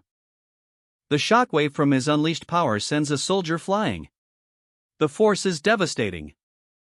A monstrous figure emerges from the shadows, eyes glowing with malevolent energy. Her weapon crackles with dark power. Another soldier is thrown back by an unseen force, the psychic onslaught continues unabated. In the heart of the forest, a brutal close-quarters battle rages.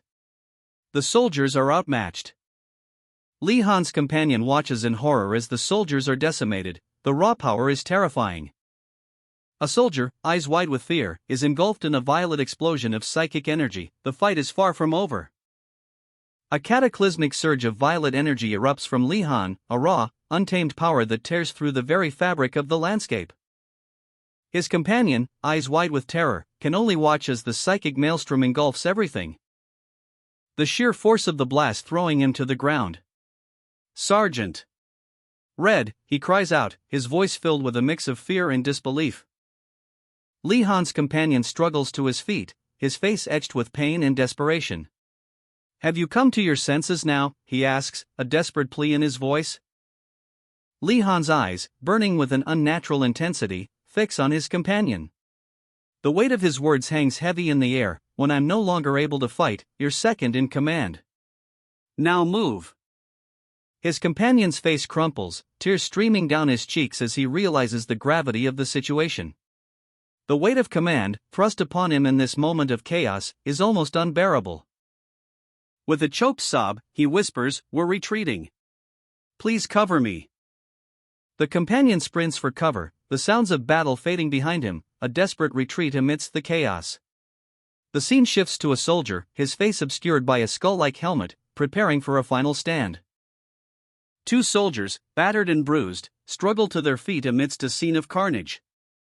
The air crackles with residual psychic energy. One soldier's face contorted in terror, his breath ragged. Shit, he gasps, the word barely audible above the pounding of his heart. His companion, equally shaken, echoes the sentiment, shit. The sheer scale of the devastation dawns on them. A monstrous figure emerges from the chaos, its eyes blazing with malevolent power. A guttural roar rips through the air. The ground trembles as an unimaginable wave of psychic energy erupts, a cataclysmic display of raw power, leaving behind a trail of destruction and fallen soldiers. The survivors are scattered, desperately trying to escape. A lone soldier, his movements a blur, attempts a desperate counterattack, but it's too late. The psychic blast impacts with devastating force, sending the soldier flying. The battle is over. Li Han's blade, a blur of motion, dances across the battlefield. Energy crackles, a symphony of destruction unleashed. The clash of steel echoes through the forest as he confronts his enemies. The air itself vibrates with the force of the impending conflict. A blinding flash. Li Han's attack is a maelstrom of raw power, a psychic tempest that leaves its mark on all who dare to oppose him. His companion watches, eyes wide with a mixture of fear and awe, as the battle rages around them. Explosions rock the forest. The ground trembles beneath the sheer force of Li Han's psychic assault. His enemies are overwhelmed and scattered, their bodies thrown like ragdolls by an unseen force. The air crackles with residual energy. Li Han's companion, his face etched with terror, utters a single word: retreat. His eyes, wide with fear, reflect the devastation he's witnessed. The weight of defeat crushes him.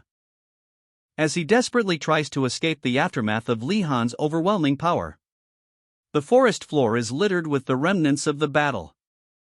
Li Han, eyes blazing with barely contained power, unleashes a psychic assault.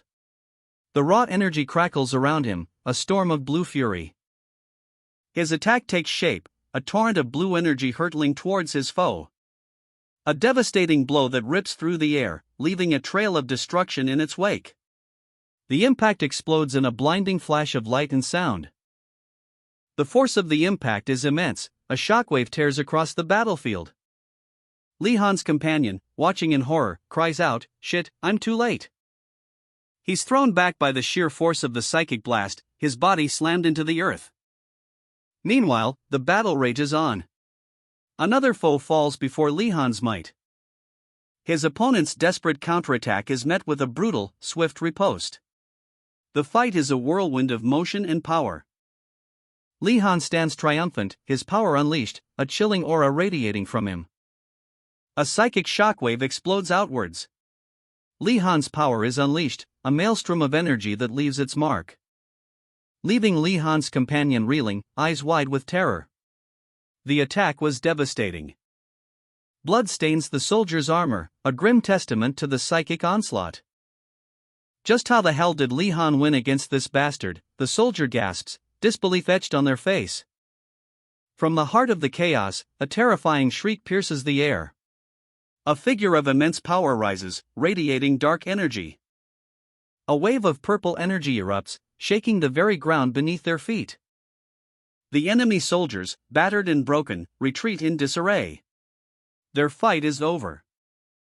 They gave up on coming after us, the soldier mutters, a flicker of surprise in their eyes. The surviving soldiers begin their escape, leaving behind the scene of carnage. The battle is won, but at what cost? Li Han and his companion move through the dense forest, the air thick with tension. The weight of their mission heavy on their shoulders. His companion's face is etched with worry. "This is my fault. Because of my mistake, the plan," he begins, but the words are cut short. A blinding flash. Li Han unleashes a devastating psychic attack. The force of the blow sends his companion flying. His body slams into the earth with a bone-jarring crash, leaving him dazed and vulnerable. Li Han's power is terrifying. "That's enough." The companion's voice is strained, his resolve breaking under the pressure. "We can't proceed with the plan anymore. The surveillance will only get worse. We should retreat." Li Han's eyes narrow. A fierce determination hardens his gaze. "No." He stands defiant, a silent challenge to the overwhelming odds. His companions' pleas are ignored. They're sticking to the plan. The battle rages. Li Han unleashes another devastating psychic blast, sending his opponent sprawling. The impact echoes through the trees. Silence. Li Han's companion, battered and bruised, desperately tries to regain control of the situation. His companion's desperate plea for retreat is met with defiance. The air crackles with tension. "Li Han is our commander right now. If you hold us back any longer, I won't sit still." The words hang heavy in the air. A tense standoff. Li Han's companion tries to reason with him, placing a hand on his shoulder. But the weight of the situation, and the sheer power emanating from Li Han, is palpable. His companion's worry is evident. The situation is spiraling out of control. You do realize things have turned out this way because of you, right? Lee Han's response is sharp, his frustration boiling over. If you come up with a half-assed plan, I'm going to beat you half to death before I force you to retreat. Though I hate to admit it, you're the best at using your brain out of all the level 2s. The words hang in the air, a grudging compliment amidst the chaos. Don't get worked up and listen, silence. A commanding voice cuts through the tension. Lee Han stands defiant, his posture radiating barely contained power. A blur of motion. A devastating psychic blow connects. The impact sends a shockwave through the air. And one of Lee Han's companions is sent sprawling. Not too bad, he sneers, his face a mask of grim determination. Lee Han's companion is clearly shaken, but his resolve remains. Why did we want to proceed without delay, he thinks, his eyes narrowed in grim concentration. The answer comes in a chilling revelation: it was because of the Elo Mage's psychic fire and potential to escape via teleporting. The scene shifts, showing the Elo Mage's defeated form. But we no longer have to worry about these factors. A sense of relief washes over the scene. You're right about the fire. He just used up the one blast that was remaining. A brief moment of respite, but the tension remains palpable. But why do you think he won't teleport anymore? The question hangs heavy in the air, a seed of doubt planted. The answer is a chilling explanation of the Elo Mage's past. For 10 years, these bastards lived in hiding because they're so cautious and cunning. The companion's voice cuts through the tension, his words sharp and urgent. The fact he tried to eliminate us with the last of the psychic energy from the crystal. And the gravity of the situation sinks in. The fact he had the Elo warriors return to protect him instead of continuing after us reveals a chilling truth. He wouldn't have to resort to such actions if he were able to teleport. The companion's deduction hangs heavy in the air, a grim realization dawning on his face. There must be a reason he can't step away from that area. A beat. Then, the sounds of battle. The clash of steel, the grunts of exertion, the desperate struggle for survival unfolds in the shadowed forest. Lee Han stands defiant, his back to the retreating soldiers, surrounded by the Elo warriors. The weight of his decision hangs heavy in the air. His companion, wounded but resolute, watches from a distance, his face etched with worry. He calls out, his voice strained, "Tell us your plan." A surge of purple energy erupts from Lee Han, a raw, untamed power that threatens to consume everything. The air crackles with energy. A cataclysmic psychic blast unleashed. The very landscape trembles under the force of his attack. A gleaming orb, pulsating with inner light, rests in a gloved hand, a weapon of immense power, held ready. Lee Han, his face etched with grim determination, clutches a helmet, the weight of the mission heavy on his shoulders. A surge of purple energy erupts, a breathtaking display of raw psychic might. The very air crackles with anticipation. The mission objective: capture the Elo Mage. A perilous task, fraught with danger. A vast, desolate landscape scarred by a dimensional crack, the stage for a confrontation of epic proportions. Silhouetted figures advance, their purpose ominous. I'm going to ambush them from across the dimensional crack. A voice, sharp and decisive, cuts through the silence. You two can distract them from the front. A plan unfolds, a calculated risk in the face of overwhelming odds. Even if the Elo Mage can sense psychic energy. If it's across from the dimensional crack that emits such strong energy, it'll be harder for him to detect. A clever strategy, exploiting the environment. His vision will also be obstructed by the ray of light coming from the crack. Every detail considered, every advantage seized. Aside from the obstruction of vision, a monstrous pressure emanates from the dimensional crack. You felt the pressure from the crack too, didn't you? The very air crackles with unstable energy. Can you control your airbit while enduring the pressure? One mistake, and you're dead. The stakes are higher than ever. I'm confident in my psychic controlling ability. Lee Han's companion speaks, a hint of worry in their eyes, but their voice is firm. The reason I'm stepping up isn't to cover up my mistake. A surge of purple energy erupts behind him, a visual representation of his resolve. It's because I'm the most likely one to succeed. Li-Han stands defiant, a silhouette against the chaotic energy, his confidence unwavering. The power surges around him. The raw power intensifies, a breathtaking display of psychic might. The air crackles with energy, the very ground seems to tremble under the strain. He probably saw his squad members in that pile of corpses, the weight of that sight, heavy on his soul. He's like a machine, they say, this cold bastard. But if you felt nothing after seeing something like that, you wouldn't even be considered human. Yet, even in a situation in which everything went wrong because of his mistake, he was able to observe the opponent and plan the next course of action. It's incredible. A desperate sprint through the undergrowth, every muscle screaming in protest. I'm lucky I arrived on time. A surge of purple energy erupts. The ground trembles beneath his feet. As strange, mechanical orbs descend from the sky. Above, mechanical insects buzz, their metallic bodies glinting ominously, a chilling prelude to the chaos about to unfold. The soldier's heart pounds in his chest, a single mistake means certain death, the weight of survival pressing down on him. He grips a glowing orb, a beacon of hope in this desperate situation, a last resort against the overwhelming odds.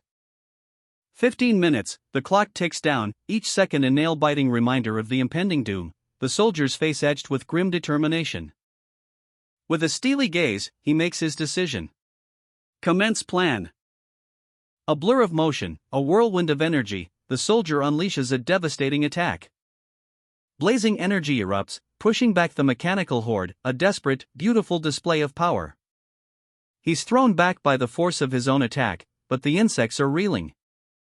The orb, now depleted, falls to the ground, its light fading as the soldier's hope seems to dim. The soldier's boot comes down hard, activating the device. A brilliant blue energy erupts, sending a shockwave that ripples across the landscape. He sprints away, a blur of motion against the ravaged terrain. Two figures clash. Blades meet in a shower of sparks. The soldier's opponent, a fierce warrior, is clearly outmatched. A powerful weapon, glowing with an ethereal blue light, is revealed. Its energy hums with latent power. The soldier, eyes wide with a mix of fear and determination, gasps, "There are more Elo warriors now?" Two shadowy figures emerge from the darkness, their armor gleaming menacingly. They are cloaked in an aura of cold, lethal power. Another soldier asks anxiously, "Did all of the guards patrolling the area regroup?" A warrior is struck down. The impact of the blow sends a shockwave through the air. Another warrior falls, his body sent flying by a devastating blow. The fight is brutal and relentless. And with a final, powerful strike, the last warrior is defeated, collapsing to the ground. The soldier fires, a hail of bullets ripping through the air. The impact echoes. But the yellow warrior deflects them with ease, its blade a blur of motion. A clash of steel and energy. The yellow roars, "K-A-H." Its attack is relentless. A brutal strike. The soldier barely manages to evade. As the Elu's blade slices through the air, leaving a trail of destruction. The soldier is on the defensive. Another soldier steps in, their expression grim. They raise their weapon. A focused intensity in their eyes. The battle rages on. A blinding flash. The soldier unleashes a devastating blast of energy. And the yellow is thrown back, its armor cracking under the force of the impact. Victory is within reach. A soldier, his face a mask of grim determination, meticulously checks his gear. His comrade, Li-Han, stands beside him, a hint of nervousness in his usually confident eyes. "Come on, Li-Han," the soldier urges, his voice low and steady. "We don't want to fail our first mission." The weight of expectation hangs heavy in the air. Suddenly, the earth trembles. A surge of violet energy erupts from the ground, a terrifying spectacle of raw power. A monstrous Ela creature bursts forth, its form a horrifying blend of shadow and flame. Li Han's eyes widen in shock and fear. Li Han stumbles back, a guttural cry escaping his lips. Shit, this sensation again. The power of the Elo is overwhelming. This is definitely. His mind races, trying to grasp the nature of this terrifying power. With a roar of defiance, Li Han braces himself, his body trembling with a mixture of terror and adrenaline. He's ready to face whatever comes next. From above, a sleek, technological marvel descends, a device humming with energy, ready to unleash its might. Dragon Fear, the device's name echoes in the minds of the soldiers. From the shadows, it rises, a monstrous silhouette, a nightmare-given form. The very air crackles with an unholy energy. The dragon's maw opens, revealing rows of razor-sharp teeth, a terrifying chasm of darkness promising oblivion.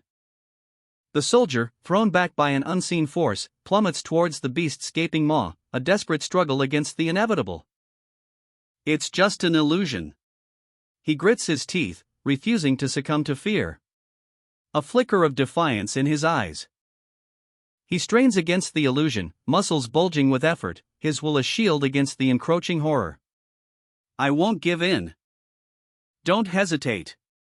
The command rings out, a battle cry against despair. The soldier's resolve hardens. He hurtles towards the monstrous form once more, a tiny speck against the overwhelming darkness, a testament to courage in the face of unimaginable terror. A sickening crunch, teeth meet flesh. The soldier's desperate gamble, will it pay off? Eyes blazing with furious determination, he rises again. The taste of blood fuels his rage, a primal scream escapes his lips. His hand, bloodied but unyielding, clutches a shard of the beast's tooth, a trophy of his defiance. Hi-ya!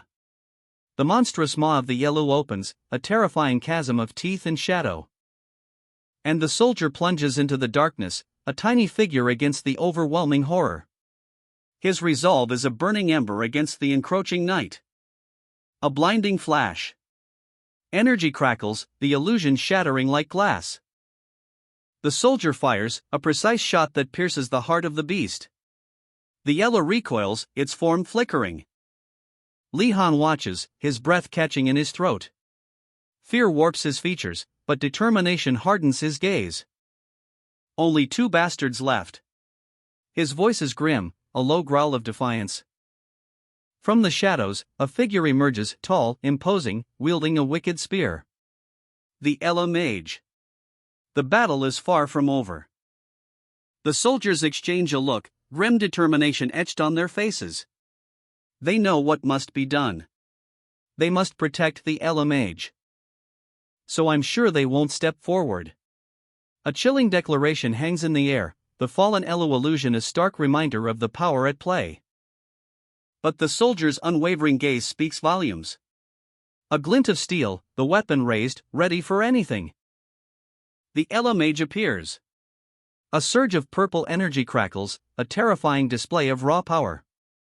A clash of wills. Blades meet magic in a blinding flurry of motion. The soldier's counterattack is swift, precise, a desperate gamble against overwhelming odds. They saw where the firearm was aiming and put up a psychic shield. That's perfect. A grim satisfaction crosses the soldier's face. The plan is working. The Ella Mage unleashes a devastating blast of energy. A purple maelstrom threatens to consume everything. From the front, that is. A calculated risk, a desperate maneuver. The soldier lunges forward. A blur of motion, a desperate gamble for survival. And delivers a final, decisive blow. The impact sends a shockwave through the battlefield.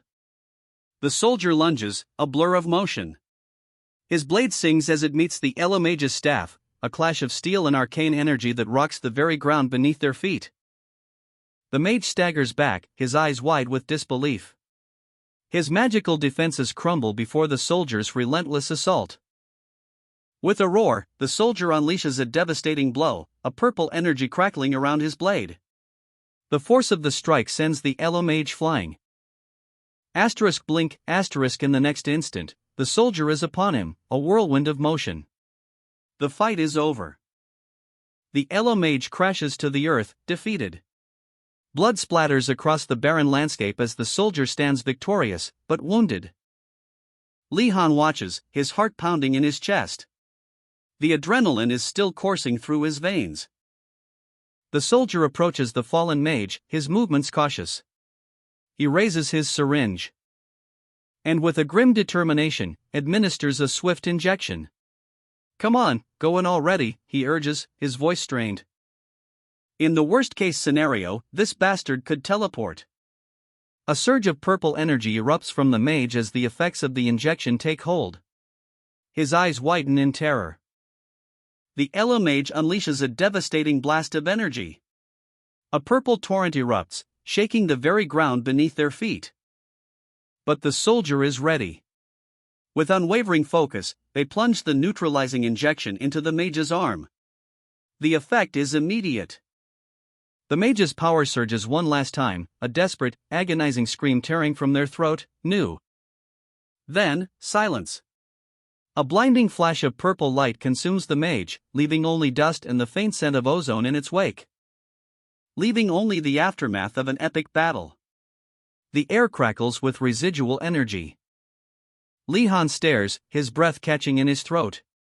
Asterisk, did we really do it? Did we defeat him? Asterisk? He rushes to the soldier's side, relief washing over him as he sees the other is still alive, though barely. Did we do it? The question hangs heavy in the air, as the soldier's labored breaths echo the uncertainty. The aftermath. Li Han observes the unnamed soldier, his face etched with exhaustion, his body bearing the marks of a hard-fought victory. A quiet strength in his eyes despite the pain. The soldier's leg is heavily bandaged. "I can always wear a prosthetic on my leg," the soldier states, a hint of grim humor in his voice. His gaze is unwavering. "I can probably get disability payment, too. It's perfect for retirement." A wry smile plays on his lips. "Don't apologize anymore," he adds, his tone softening slightly. Li Han nods, a mixture of relief and concern clouding his features. "It was the correct decision to proceed with the plan, Li Han. If you'd retreated, my leg would have been upset and cried," the soldier says, a touch of self-deprecating humor in his voice. The captured Elo mage, bound and gagged, is shown.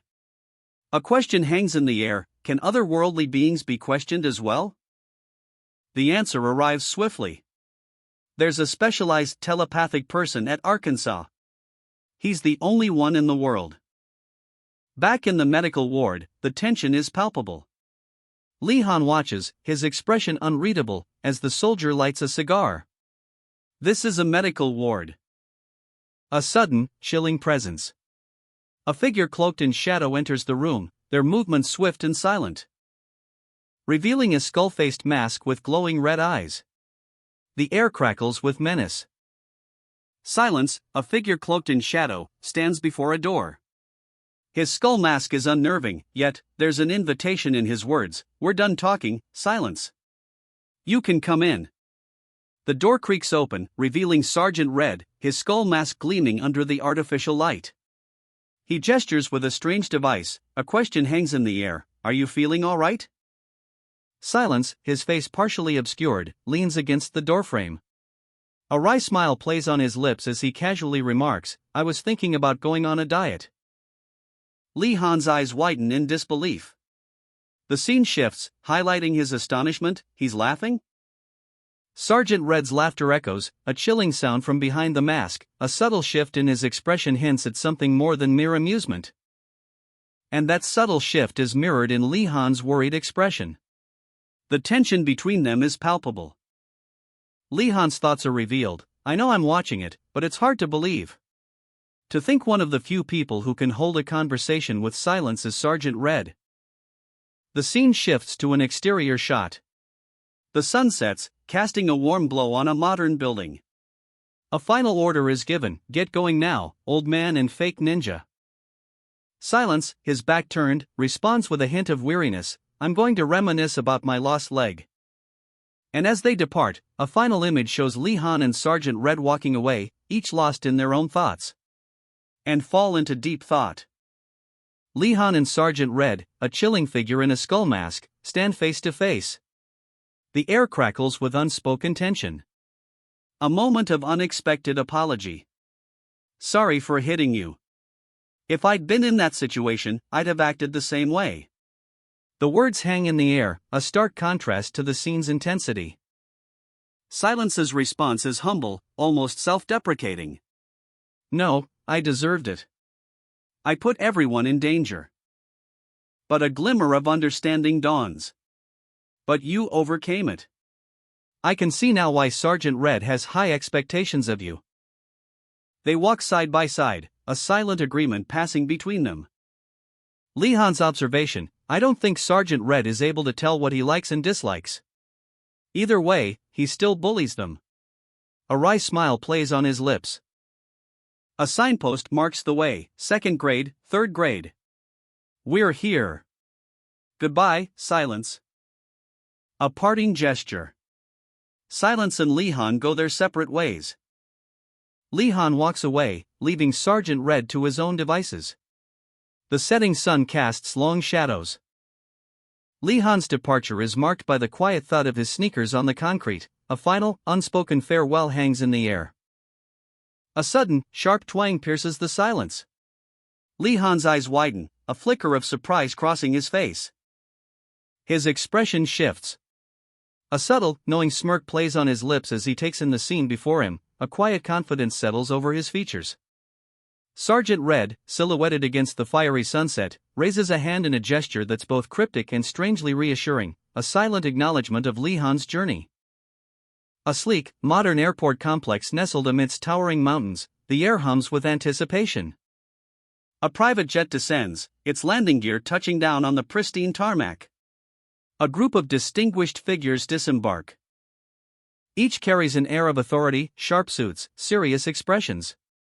Among them, James Rue, from the USA, stands out. His visitor's badge, a stark white rectangle against his dark suit, catches the light, a subtle detail that speaks volumes. And there he is, James Rue, his face etched with a mixture of apprehension and determination. The group moves as one, a tide of power and purpose, escorted by soldiers in crisp, military uniforms. The top inspection committee has arrived. The announcement cuts through the air, sharp and clear. A commanding officer barks orders: "Please escort them safely to the Grand Conference Room." The soldiers salute, their movements precise and unwavering, a silent acknowledgement of the gravity of the situation. A sleek, futuristic device materializes, its surface shimmering with an ethereal glow. The words "Proceed to the main Grand Conference Room right away" appear, a clear instruction. The top inspection committee members receive short-range communication devices. "Since you may get lost, we're providing you with these short-range communication devices with the guide map installed." Practicality meets high-tech in this futuristic setting. Inspector Rue receives his device, a subtle smirk playing on his lips. "This is all I need." His confidence is palpable, a silent declaration of self-reliance. A soldier offers to escort Inspector Rue to his car. "Inspector James Rue, let me escort you to your car." Politeness clashes with the underlying tension of the situation. Rue declines the offer, his resolve unwavering. "That's okay. I'll be taking care of myself." His independence is clear, a subtle defiance of authority. The soldier's muttered words reveal his assessment of Rue. "Shit, he's the annoying type." A brief moment of candid observation. The soldier's suspicion deepens. "The information you'll provide us is just for show, anyway." A cynical undercurrent emerges, hinting at hidden agendas. Rue's back is to the viewer as he walks away, a question mark hovering above the soldier's head. The scene is charged with unspoken tension, anticipation building. Rue strides confidently, a determined glint in his eye. He turns, his question sharp and direct: "Where is that bastard called Lee Han right now?" The hunt is on. A wave of sugary sweetness washes over the scene as three trainees grin, each clutching a handful of candy. "Pleasure to meet you," they chime in unison, their eyes sparkling with mischief. But the moment of sugary bliss is short-lived. Now, there's more where those came from, so keep them in your pockets for now. A stern voice cuts through the air, bringing the trainees back to reality. A gruff but kindly-looking man, his face etched with years of experience, explains his generosity. I'm giving you treats because you guys are like nephews to me. His words, though simple, carry a warmth that belies his tough exterior. One of the trainees, Lee Han, respectfully interrupts. Inspector, sir, we must continue our training. The inspector waves a dismissive hand. All right. I won't interrupt you anymore. He smiles, a hint of paternal pride in his eyes. Everyone, gear up. We're heading to the shooting range. As the trainees fall into formation, the inspector's gaze lingers on Lee Han. This must be Lee Han. A flicker of doubt crosses the inspector's face. Based on his level 1 data, he wasn't anything special. But his performance in competitions and at the Dimensional Crack catapulted him to fame. His quiet determination speaks volumes. A sharp crack echoes through the air as the trainees begin their shooting practice. The sounds of gunfire punctuate the scene. The scene opens on a crisp morning. James Rue, a figure of quiet observation, stands outside the shooting range, arms crossed, his eyes scanning the facility. A low groan escapes his lips as he witnesses the grueling intensity of Lee Han's training. The sounds of exertion echo through the air, go. His face contorts in a grimace of exertion, nasty bastards. There haven't been any competitions since the Dimensional Crack incident, he mutters, his voice laced with a mix of frustration and concern. And the other squads are taking this time to rest, yet these guys are training so hard. A sudden burst of activity. For soldiers march out of the range, their movements precise and disciplined. Sha! Sha! Sha! Sha! The rhythmic thud of their boots punctuates the air. Rue's eyes narrow. Are they finished, he wonders, a hint of anticipation in his voice. The order rings out, sharp and clear, everyone, we're heading to the weapons facility. A wave of motion, a surge of coordinated movement, as the soldiers fall into formation. And they march towards their next objective, a powerful, unified force. Sha! Sha! The sound of their boots echoes, a relentless beat. Rue watches them go, a thoughtful expression on his face. A single word escapes his lips, hoot, a sound that speaks volumes about his assessment of the situation. The sun sets over the ARC training facility, a colossal structure of steel and glass.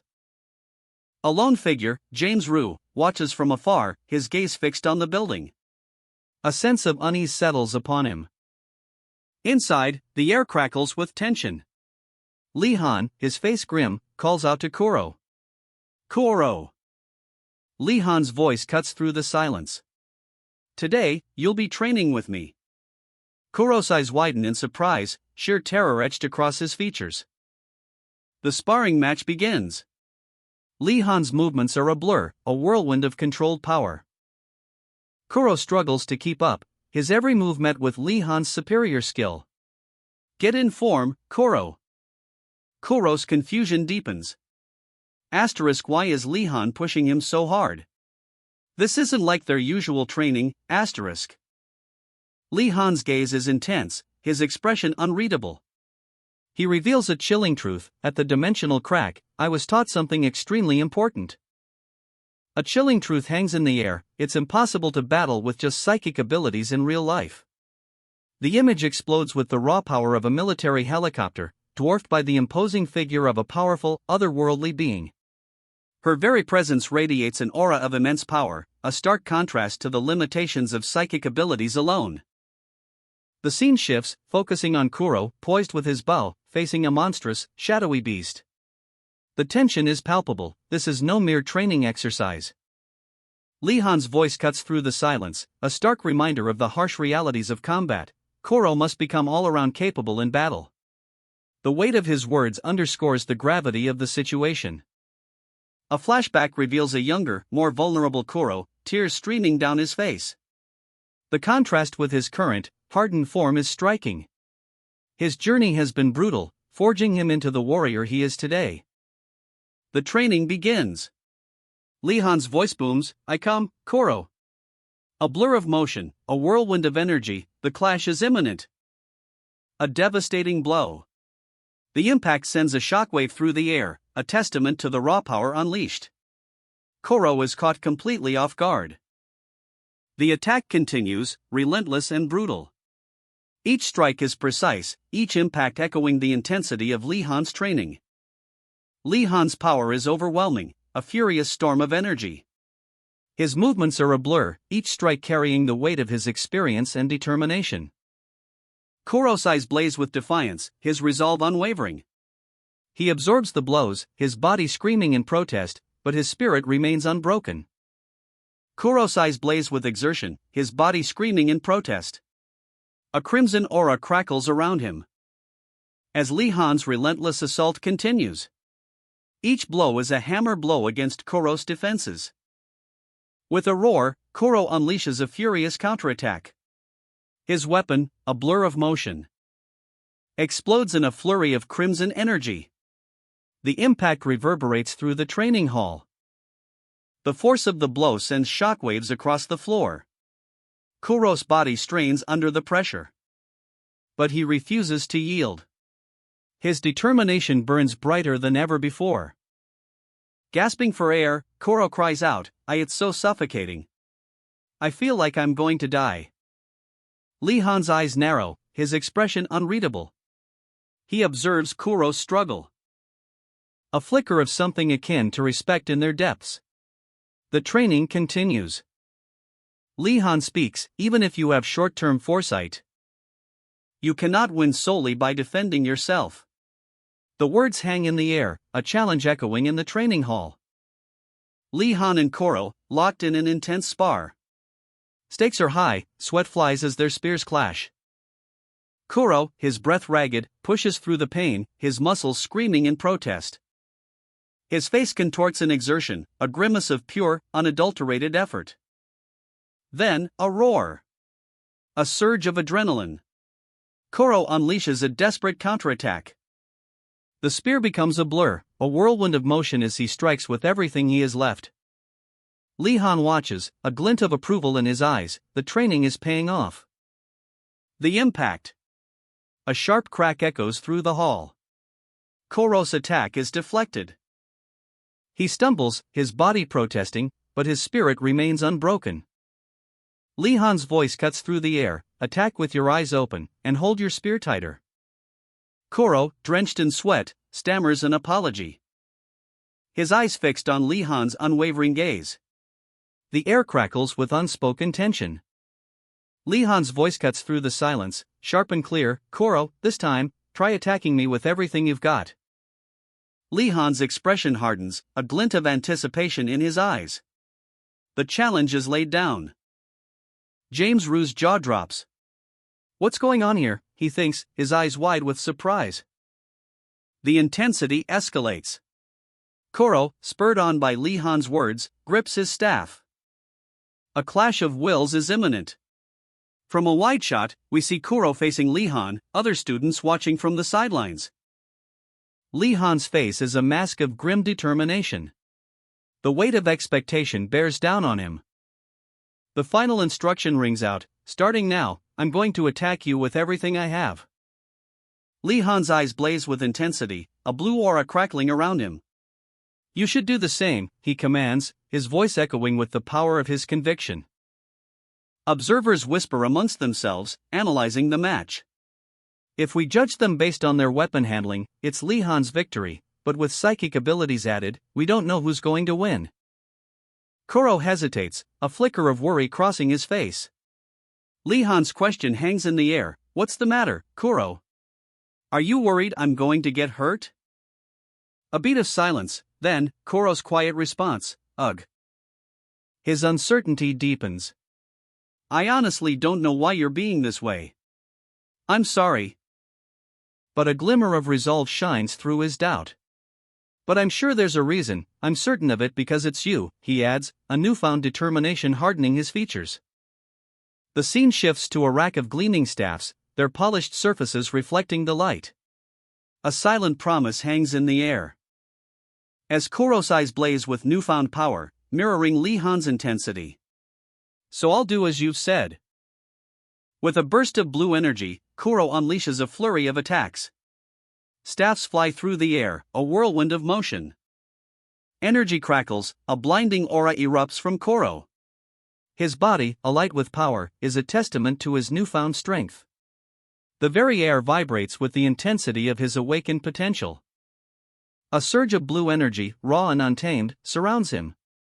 Each strand of his hair seems to writhe with power, a visual representation of his inner resolve. His eyes, blazing with determination, lock onto his opponent. A simple question, yet the weight of it hangs heavy in the air. All right, Lee Han. What brings you here today? Lee Han sits, a picture of quiet intensity, his gaze unwavering. A cup of steaming oolong tea rests before him. The offer of tea, a gesture of hospitality, or a subtle test? He takes a sip, a small grimace playing on his lips. This isn't what I expected. It's delicious. Thank you. A polite response, masking a deeper concern. A chuckle, light but sharp. How cute. It's nice when they can act their age. But the smile doesn't quite reach his eyes. Truthfully, I came here because I'm concerned about Kuro. The mention of Kuro's name, a sudden shift in the atmosphere. Tension ratchets up. Kuro. I'm worried this could kill him someday. Humans will alter their psychological distance based on the weapons they're dealt. Lee Han's concern hangs heavy in the air as Wei Chen calmly sips his tea. Psychological distance? It's the resistance to harm others. A chilling image flashes before Lee Han's eyes. It's even tough for soldiers to kill a human barehanded, but they can easily kill civilians with a remote detonator. The stark contrast between personal combat and remote warfare is laid bare. Boom! The explosion rocks the very foundations of Lee Han's understanding. It's too brutal for Kuro to kill something on command. It seems like he'll need an opportunity. Wei Chen's words are as sharp and precise as a surgeon's scalpel. Like the time he pushed through on the deserted island when he had complete faith in you. A flashback reveals Kuro's past trauma, a pivotal moment in his development. A whirlwind of blue energy erupts. Blades flash, a furious dance of power unleashed. Kuro, at the center of the storm, eyes blazing with fierce intensity, wields his weapon with terrifying precision. Each strike is a blur of motion. Wei Chen watches, a thoughtful expression on his face. So this is psychological distance, he observes, understanding dawning in his eyes. Lee Han's gaze is sharp, focused on Kuro's movements. His hand instinctively reaches for his own weapon. Kuro, that bastard, he has no middle ground. Should we stop them? The tension is palpable. From the stands, onlookers gasp. Incredible, is that the power of an A rank? One murmurs, awestruck. It is incredible, Lee Han clenches his jaw, a grim determination hardening his features. But how should I put it, it's too much like Kuro. Kuro's opponent, Lee Han, watches intently. His eyes track Kuro's every move, a silent calculation forming in his mind. Wei Chen, alongside Lee Han, adds his own assessment. It's going to be impossible to get closer while dodging any attacks. The fight explodes into motion. Kuro unleashes a flurry of energy blasts, each one a miniature supernova of blue light. With impossible speed and precision, Kuro's attacks pierce the air, a breathtaking display of power and skill. Each strike aimed with deadly accuracy, leaving Lee Han and Wei Chen speechless. The force of the blows sends shockwaves through the arena.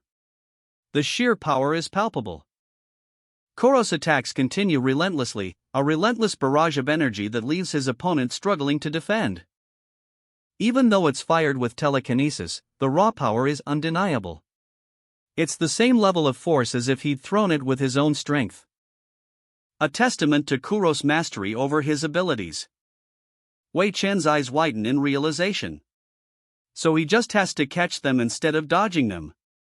It's not something anyone can do. Lee Han, a smirk playing on his lips, taunts Kuro, "You only flung one.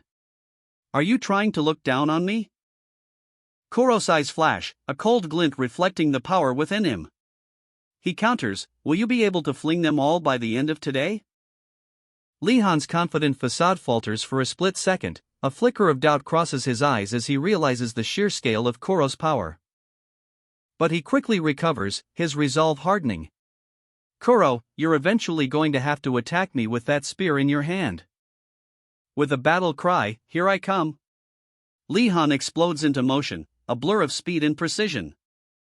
A flurry of blue energy erupts from Kuro's spear as he unleashes a devastating counterattack. A torrent of energy hurtles towards Lee Han. The impact of the energy blast sends shockwaves through the arena. The sheer force is breathtaking. Lee Han is sent flying, barely managing to avoid a direct hit, but the attack leaves him reeling. Wei Chen watches, his eyes wide with concern, as he shouts, "Aren't that many weapons left, Kuro?" Lee Han lunges, his staff a blur. A desperate gamble against Kuro's overwhelming power. But Kuro anticipates every move. With a chilling grace, he sidesteps the attack, unleashing a furious counterattack. Hi-ya-a-ya-ah. A blinding flash of energy erupts from Kuro's hand. A wave of raw power that threatens to consume Lee Han. The air crackles with energy as Kuro's attack hurtles towards its target. A devastating blow. The impact sends a shockwave through the arena. Kuro descends like a hawk, his power absolute. Wei Chen watches, his face etched with worry. He knows Lee Han is outmatched. Lee Han, despite the pain, refuses to yield. He rips his shirt, revealing a surge of energy, a torrent of blue power. It crackles with raw might. The force explodes outward, a shockwave of pure energy. The very air vibrates with the impact and sends his opponent reeling. A devastating blow, perfectly executed. The ground trembles beneath the force of the strike, dust and debris fly. A blinding flash of light erupts as the attack connects, pure kinetic energy unleashed. He's sent flying, a human projectile launched across the battlefield, his body a blur against the ground. He used telekinesis on his jacket? The sheer audacity. Extend your spear, Kuro. The pressure mounts, the stakes are higher than ever. And Kuro prepares himself, eyes blazing with determination. A desperate defense, but will it be enough? Kuro unleashes a furious roar, his face contorted in a mask of rage. The sound of his battle cry echoes, a terrifying testament to his raw power. His spear extends, a blur of motion, a deadly weapon aimed at his opponent. The impact. A shockwave erupts as Kuro's spear connects, sending his foe reeling. Eyes locked, the two warriors stand poised, a silent tension hangs heavy in the air. With blinding speed, Kuro's opponent strikes, a swift, precise blow to the head. "It's good that you kept your eyes open while you were attacking, Kuro." A smirk plays on his lips. A single tear rolls down Kuro's cheek, a mixture of pain and disbelief. Ouch. How ruthless. A battle without blood or tears, the onlookers exclaim. Kuro, the ever-smiling underdog, stands amidst a flurry of activity. His teammates, a blur of motion, practice their moves. But his focus is elsewhere. A question hangs in the air, a challenge to his resolve. "When you were flinging all the weapons at once, why did you aim for my body?" The answer comes, sharp and precise: "If you had sent them randomly, it would have been harder to avoid, and I would have been hit on my arms and legs." A beat of silence, then, a wry smile plays on Kuro's lips. Asterisk, "I couldn't risk hitting your head by mistake." Seriously, asterisk. His opponent's observation is keen. "I didn't think you would use your jacket like that, though." The scene shifts. A figure watches from afar, a knowing glint in his eye. He's seen something that Ark isn't telling us. The tension ratchets up. A heavy footfall echoes, thud, thud, the observer approaches. And the weight of his presence fills the room. He's here to uncover the truth. A tense meeting unfolds. Lee Han, surrounded by his team, is approached. The air crackles with unspoken questions. A man steps forward, his smile a thin veil over something far more calculating. Lee Han? The scene shifts to a park bench. The air is heavy with the weight of recent events. You mean what happened at the dimensional crack? Lee Han's response is curt. He's already reported everything. But the observer isn't satisfied. He wants to hear it directly from the source. The tension ratchets up a notch. The observer gestures expansively. Now, sit down and make yourself at home. A casual facade, but the glint in his eye betrays a hidden agenda. The can of soda is placed on the bench, a subtle shift in the dynamics of the scene. And suddenly, the game changes. Now. Be prepared, Lee Han. The unidentified observer, a picture of unnerving calm, leans back, a smirk playing on his lips. Oh, I see, he says, his voice dripping with knowing amusement. If I agree with you at a crucial moment or on an action you've taken. The person who's talking may take pleasure and say something they didn't intend to let out. Wow, that's incredible, he exclaims, his eyes gleaming with a predatory light. His laughter echoes, a chilling sound that sends shivers down Lee Han's spine. What a crazy idea to think up at that moment. That is excellent. The observer's words hang in the air, heavy with unspoken implications. A surge of energy, a blinding flash of light. The observer's power is building, a palpable force that threatens to consume everything. I'm nearly there. The scene shifts. Lee Han stares, his eyes wide with a mixture of fear and disbelief. What happened next? The question hangs in the air, a silent scream. The observer's face is a mask of smug satisfaction. What do you mean? What happened next, he asks, his tone laced with amusement. This is all the information that was provided in the report up until now. Isn't there any more to that story? Lee Han's question hangs in the air, a desperate plea for answers. Yes, all further details are in the report. The observer's final words leave Lee Han with more questions than answers. His expression didn't even change. What a crafty bastard. Lee Han, ever the diligent trainee, salutes his superior. Well, I'm off to train some more. The response? A weary, okay. A flashback reveals a secret. He was ordered to keep his mouth shut about the Whiskey Squad, no matter what. The tension ratchets up. Lee Han's defiance is clear. You won't get anything out of me, Inspector Rue. Inspector Rue, unfazed, pulls out his phone. A subtle beep confirms access. He's checking something. The question hangs heavy in the air. He's checking if Lee Han has been at ARC since the dimensional crack incident. Suddenly, a burst of energy. 1. 2. Lee Han pushes his limits, each breath a testament to his unwavering resolve. 1. 2, he chants, his muscles screaming in protest. He's not alone, fellow trainees push themselves to the brink, their faces etched with exertion. A fierce competition unfolds on the track, each runner a blur of motion. The air crackles with the intensity of their struggle. The rhythmic pounding of feet, a relentless beat against the sun-drenched track.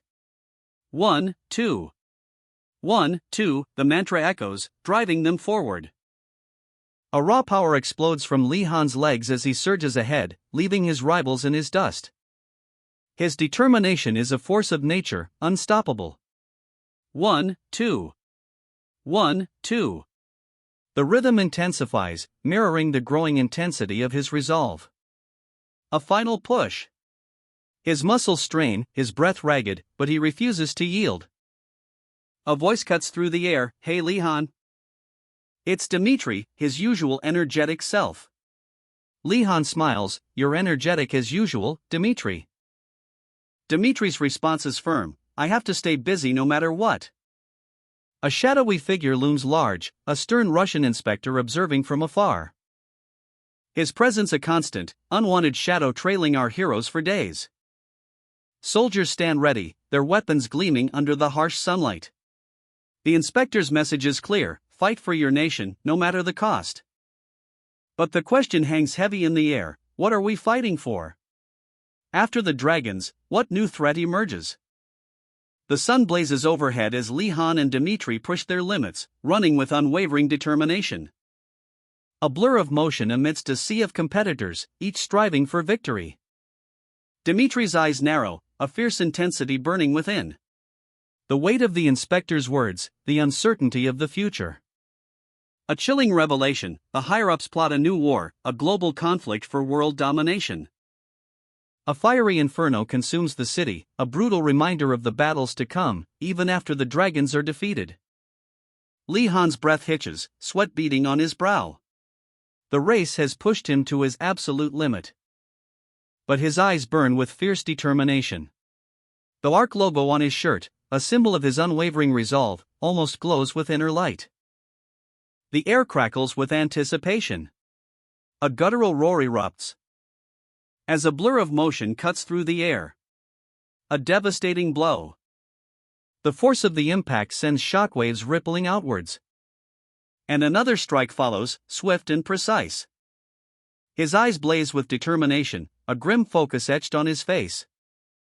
A silent promise of victory hanging heavy in the air.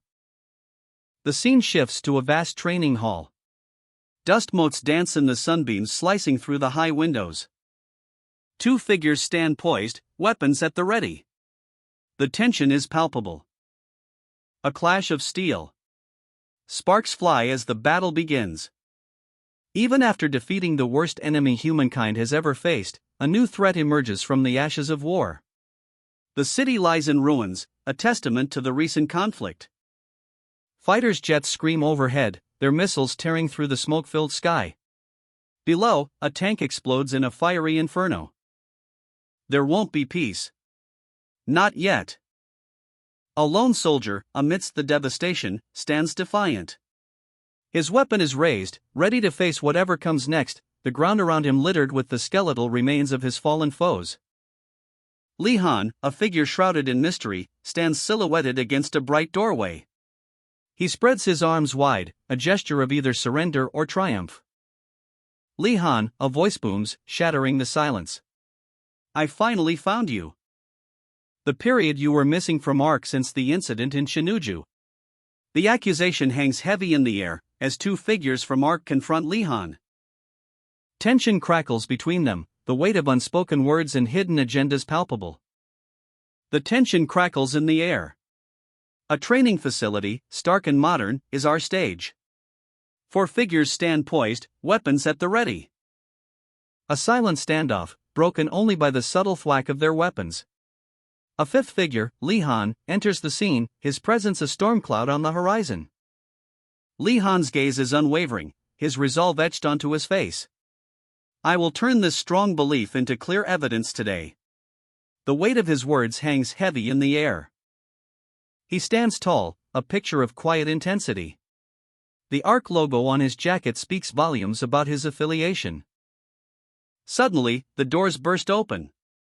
Three figures in sharp suits, their faces obscured by sunglasses, stride into the room. Their presence is pure menace. Their leader, a man with a chilling smile, speaks, "Even if I have to scare you a bit." The tension ratchets up another notch. The trainees exchange nervous glances. A subtle click echoes as one of them activates a device on their wrist. Another follows suit. A silent communication passes between them, a shared understanding of the danger they face. The leader's smile widens, a predatory gleam in his eyes. He's enjoying this. But then, a flicker of confusion crosses his face. What's going on here? A young man, Lee Han, stands defiant, his eyes narrowed in grim determination. Suddenly, chaos erupts. Lee Han's face is contorted in shock as a man in a suit is grabbed from behind. Lee Han? What is the meaning of this?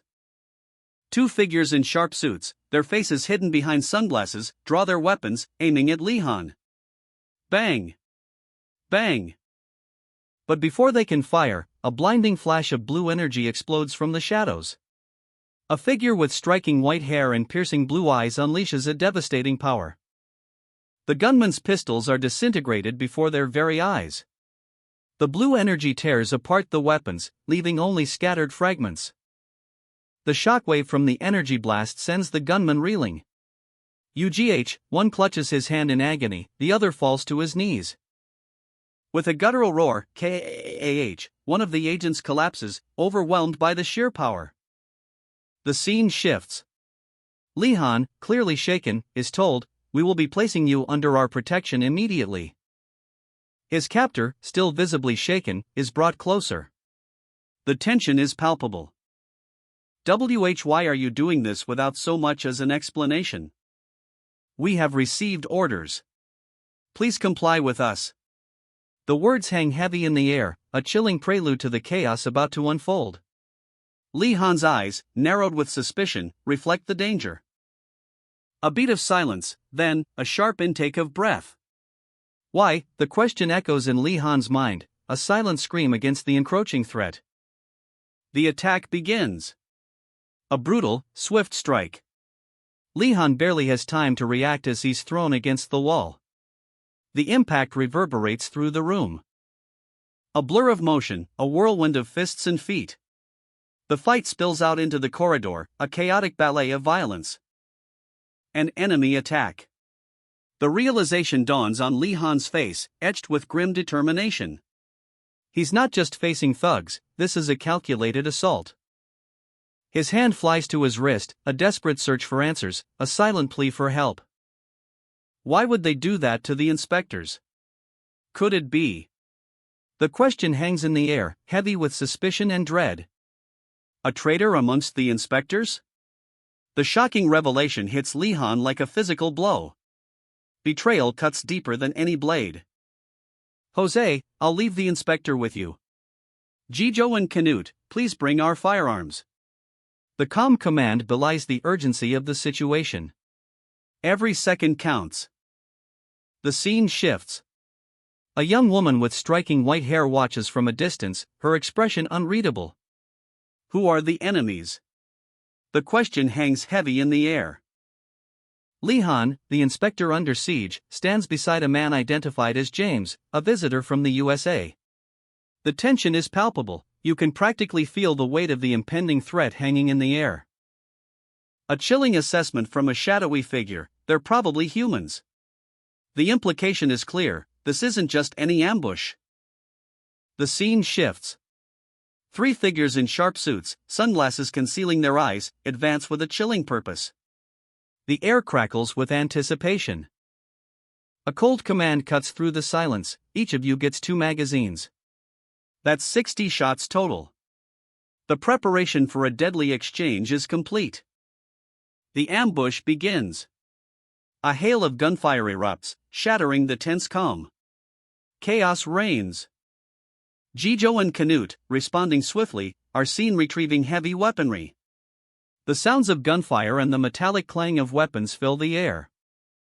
The weight of responsibility pressing down on Lee-han as he's asked, "How many are each of you responsible for protecting?" A close-up on a wristwatch, sleek and advanced, hints at the high-tech world these operatives inhabit. The wearer's face, etched with concern, reflects the gravity of the situation. His eyes dart nervously, a silent plea for answers. Another operative, equally worried, shares the same apprehension. The tension is palpable, a storm is brewing. The scene shifts. Lee-han, his presence commanding, stands before his squad. The other squad leaders accept him without question, his experience and accomplishments speak for themselves. One of the squad members offers a quiet observation, acknowledging Lee-han's exceptional record. The weight of responsibility rests heavily on their shoulders. A strategic mind at work. A plan forms, a decisive move to secure the best tactical advantage. The location is chosen. The order is given, regroup at the 4th mock battlefield, bringing all battle equipment. The urgency is clear, every second counts. A swift, coordinated movement. The squad, a well-oiled machine, moves with precision and purpose. Their steps are synchronized, their resolve unwavering. Lee-han leads the charge, his rifle held ready.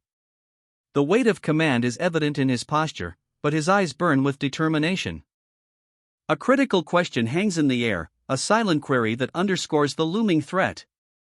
The inspector's knowledge of the enemy will be crucial. Lee Han, his gaze sharp and unwavering, surveys the scene. A quiet intensity radiates from him, a stark contrast to the apprehension etched on the faces of his men. It seemed you knew something when I showed you the message. The words hang in the air, a silent accusation. And I don't think you're the traitor, Inspector. A subtle shift in the dynamic, doubt replaces certainty. A visitor's badge, a symbol of trust, now a tool of restraint. Bound and defiant, he looks up, a smirk playing on his lips.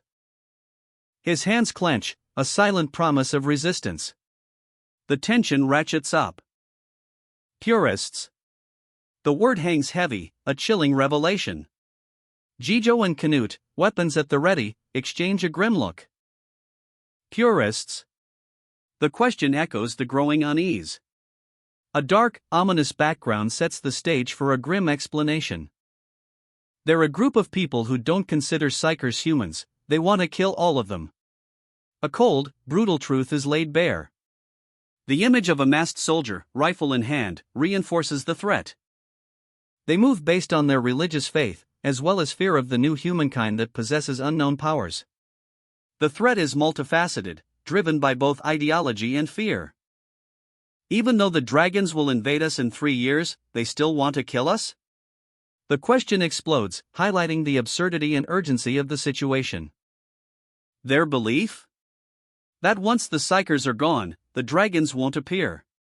A desperate gamble, or a calculated risk? The whirring blades slice through the air, a squadron of heavily armed helicopters descends from the heavens. Of course, it's all bullshit.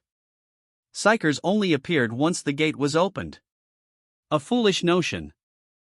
A soldier rappels down, his boots thudding against the metal, he's part of a coordinated assault. More gunmen descend, weapons raised, the sky itself seems to rain down soldiers. One of them, face partially obscured, lets out a chilling declaration, I found them. The monstrous fucks who stand against Providence. The helicopters circle, a storm of metal and fury, a relentless assault begins. A deafening boom. Explosions rock the landscape, the attack has begun. The earth trembles. A wave of destruction washes over the landscape. As a squadron of attack helicopters descends, unleashing a furious barrage of missiles.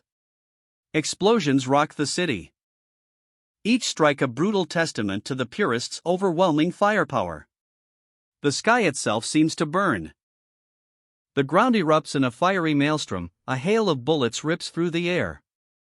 The purists' ground forces advance, relentless and merciless. Their assault is brutal and efficient. From the chaos, a chilling sight emerges, the purists' ranks are vast, their numbers seemingly endless. A tide of soldiers closing in, their weapons trained on anything that moves. Lee Han watches, his eyes narrowed in grim assessment. I think the battle's getting closer to us, a voice cuts through the din, a tremor of apprehension in its tone. Boom!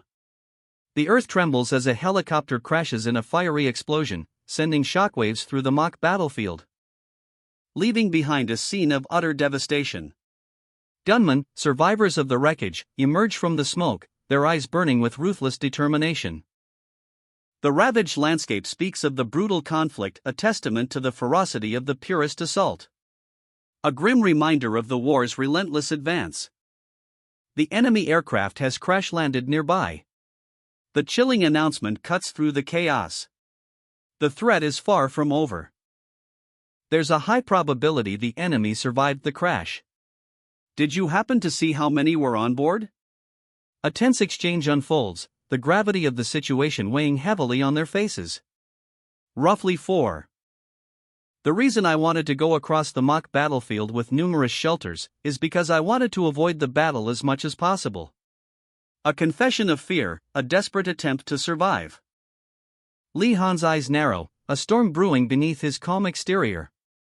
The weight of responsibility, the chilling reality of the situation, settles upon him. He won't run. He will face this. Everyone, we need to brace ourselves. The weight of the situation settles on their shoulders, a palpable tension in the air. What we have to do right now. Their faces are grim, determined. The unspoken understanding hangs heavy between them. Lee Han's eyes blaze with a fierce resolve. His jaw is clenched, a silent promise of vengeance. Is murder. The word explodes from the page, a stark declaration of war. The ground trembles with the coming storm. A hail of bullets rips through the air. The gunmen attack with brutal efficiency, their assault relentless. Heavy weaponry unleashes a devastating barrage. Explosions rock the city as the battle intensifies. The fight continues, a whirlwind of motion and gunfire. Each shot is a desperate gamble and a desperate fight for survival. One gunman falls, a crimson stain blooming on the concrete. The cost of defiance is clear. Another falls, struck down with swift, brutal precision. The tide of battle shifts, ever so slightly. A hail of bullets rips through the air. The purist's assault is relentless, a storm of lead unleashed upon Jijo and Canute. But even under this withering fire, the two warriors stand firm. Canute takes a direct hit. *KAGH. The impact sends him sprawling. A defiant roar echoes across the battlefield. Earth belongs to humans. The purist's creed, a battle cry of hate and prejudice. And in the eyes of one fallen soldier, pure terror. There's no place for you monsters. His final breath, a testament to the brutality of this conflict. What we have to do right now is murder. The words hang heavy in the air, a grim determination etched onto his face. His eyes, blazing with a fierce golden light, reflect the gravity of the situation. He surveys his team. Most of them are not ready for this. Their faces show apprehension. But one stands out. Canute, a hardened warrior, is the only one who seems prepared for the brutal task ahead. He's ready. Canute, let's go. The command is crisp, decisive. The mission begins. They move with lethal efficiency, a silent force cutting through the city streets. These are not regular soldiers. But they are stronger, more ruthless. The opponents they face are veterans of murder, hardened killers. The visitor's hands are bound, a stark white glow emanating from within his grasp. Canute, a figure of grim determination, advances through a cold, metallic corridor. His weapon is ready. His partner, equally prepared, moves in perfect synchronization. The mission is a go. A worried glance is exchanged. Will they survive? I'm going to pretend they're deer and shoot them. The words hang heavy in the air, a chilling statement of intent. If we don't kill them, we die, right? The question is rhetorical, the answer is etched on their faces. A flashback. The weight of past trauma bears down on Canute. A grim reminder of the stakes. This mission is not just about survival, it's about redemption. The rain lashes down on the desolate streets of Seoul, a lone figure sprints through the urban wasteland, pursued relentlessly. A guttural roar echoes through the alleyways, "Stop right there, you son of a bitch!" The pursuer closes in, his movements a blur of motion, the impact sends a shockwave through the rain-slicked pavement. A pained gasp escapes the fleeing figure, his pursuer's grip tightens. With a surge of adrenaline, the pursuer lunges forward, a desperate struggle ensues in the downpour. The chase continues, relentless and brutal, through the rain-swept streets of a city scarred by conflict. The relentless pursuit continues. Rain lashes down as the protagonist's boots pound the slick pavement. Canute, his breath ragged, desperately tries to evade his pursuer. A desperate lunge, a desperate dodge. But the protagonist is faster, stronger. A brutal blow connects, sending Canute sprawling. Canute's face contorts in pain, his body slamming against the ground. This is it, he thinks, I can't keep running. The protagonist closes in, his shadow looming large over his defeated foe. A final, decisive strike is imminent. A blur of motion, a thunderous impact. The sound echoes through the alleyway. Canute's body crumples, the fight seemingly over. But wait. A flicker of defiance in his eyes. With a surge of adrenaline, he kicks out. A desperate counterattack. The clash of wills continues. Canute lies defeated, gasping for breath in the rain-slicked alley. His eyes, wide with disbelief, reflect the city's neon glow. His body trembles, sweat beading on his brow, a stark contrast to the cold, unforgiving rain. A single, crimson plum lies abandoned on the wet pavement, a silent testament to the brutal battle just fought. In the distance, a building explodes in a fiery inferno, the shockwave rattling the very foundations of the city. The protagonist watches from afar, his silhouette stark against the apocalyptic backdrop, a grim determination etched on his face. Two figures in ARC uniforms approach cautiously, their presence hinting at a new threat. One of them raises his weapon, aiming it at the protagonist. A tense standoff begins. From a rooftop vantage point, the protagonist and the ARC operative face off, the city's chaos forming a silent backdrop to their confrontation. The protagonist calmly holds a mysterious orb, its energy pulsing gently, a new power at his command. Canute, defeated and broken, collapses in a back alley, the remnants of the battle scattered around him. A blinding flash of light erupts as the protagonist unleashes a devastating final blow. The air crackles with raw power. Suddenly, the alley's shadows stir. Two figures emerge, clad in tactical gear, their weapons trained on the protagonist. ARC operatives? Their eyes wide with disbelief as they witness the aftermath of the battle. What was that? From the heart of the explosion, a mysterious orb floats, pulsing with an ethereal energy. The protagonist, seizing the opportunity, fires a precise shot, disabling one operative. While the other operative, stunned by the display of power, hesitates. A final, brutal strike ends Canute's reign of terror. Ka-ah-ah. The operative, eyes wide with fear, raises his weapon. But the protagonist is already moving, a blur of motion. The fight is far from over. A shadowy figure, eyes wide with a desperate intensity, emerges from the darkness, a chilling prelude to the chaos about to unfold. From a hidden vantage point, an ARC operative takes aim, his focus unwavering, a silent hunter preparing to strike. The blonde operative, his face contorted in a grimace of disbelief, utters a single word, "Shit." He approaches the fallen figure, weapon raised, his determination hardening. I need to make sure. The weight of his mission hangs heavy in the air. A guttural groan escapes the wounded man's lips. Ugh, shit. The blonde operative's rage boils over as he witnesses the extent of the damage, his eyes blazing with fury. A chilling command echoes in the silence, "Open your eyes." The fallen operative's eyes snap open, reflecting the horror of his situation. A blinding flash of energy erupts from the blonde operative's weapon, a devastating final blow. The dust settles, revealing a grim scene. Canute, defeated, lies bleeding, his eyes wide with disbelief. Canute, his breath shallow, his body ravaged by the protagonist's might. A single word escapes his lips, "I'm okay."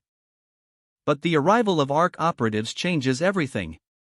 A tense standoff unfolds in a desolate alleyway, the air thick with suspicion and hostility. One operative, his weapon gleaming, surveys the scene, another, a superior officer, approaches cautiously. The weight of their advanced weaponry is palpable. The officer's words cut through the silence, "This bastard's in such a sorry state. I don't think he'd be able to shoot even a single ant." His gaze shifts, a flicker of concern in his eyes, he's looking for someone. And the question hangs heavy in the air, and where's she? The answer is revealed in a close-up of bound hands. The protagonist's escape was a masterpiece of deception. A chilling whisper cuts through the air, they're coming. Coming? The question hangs heavy in the air, a knot of dread tightening in his gut. Her eyes widen, reflecting the stark reality of the situation. If they don't act now, the consequences will be catastrophic. A bead of sweat trickles down her temple, a testament to the mounting pressure. Across the desolate cityscape, a figure watches, his expression unreadable. The game is afoot. Suddenly, a blur of motion. The air crackles with anticipation as a rifle is raised. and the world explodes in a symphony of gunfire. Get down, the command rings out. Panic erupts. A wave of chaos washes over the scene as the operatives unleash a storm of bullets. The ambush. A hail of bullets rips through the air, each shot a potential death sentence. The impact throws him back, a brutal reminder of his precarious situation. He's outnumbered, outgunned, but not broken. One of the ARC operatives takes aim, his weapon a sleek instrument of destruction. But his target is already down, another casualty in this brutal exchange. A bystander watches in horror, fear etched onto their face. Another operative, weapon smoking, surveys the scene. His expression is cold, devoid of emotion. The protagonist's pursuers close in, their presence a suffocating wave of danger. A desperate gamble. A burst of energy, a shimmering blue shield, materializes before him, deflecting the incoming fire. The shield shatters, but buys him precious seconds. The operative is stunned, his weapon momentarily useless. Another volley of shots rings out, the sound echoing through the urban landscape, leaving a trail of destruction in its wake. The fight is far from over. Is that all of them? The question hangs in the air, a silent challenge amidst the lingering smoke. Ha! Ah, yes. A beat of silence, then a grudging confirmation. Even in victory, the tension remains palpable. Well, even if you can't shoot, your psychic powers are definitely amazing. A grudging compliment, laced with awe, underscores the protagonist's unexpected abilities. Is everyone all right?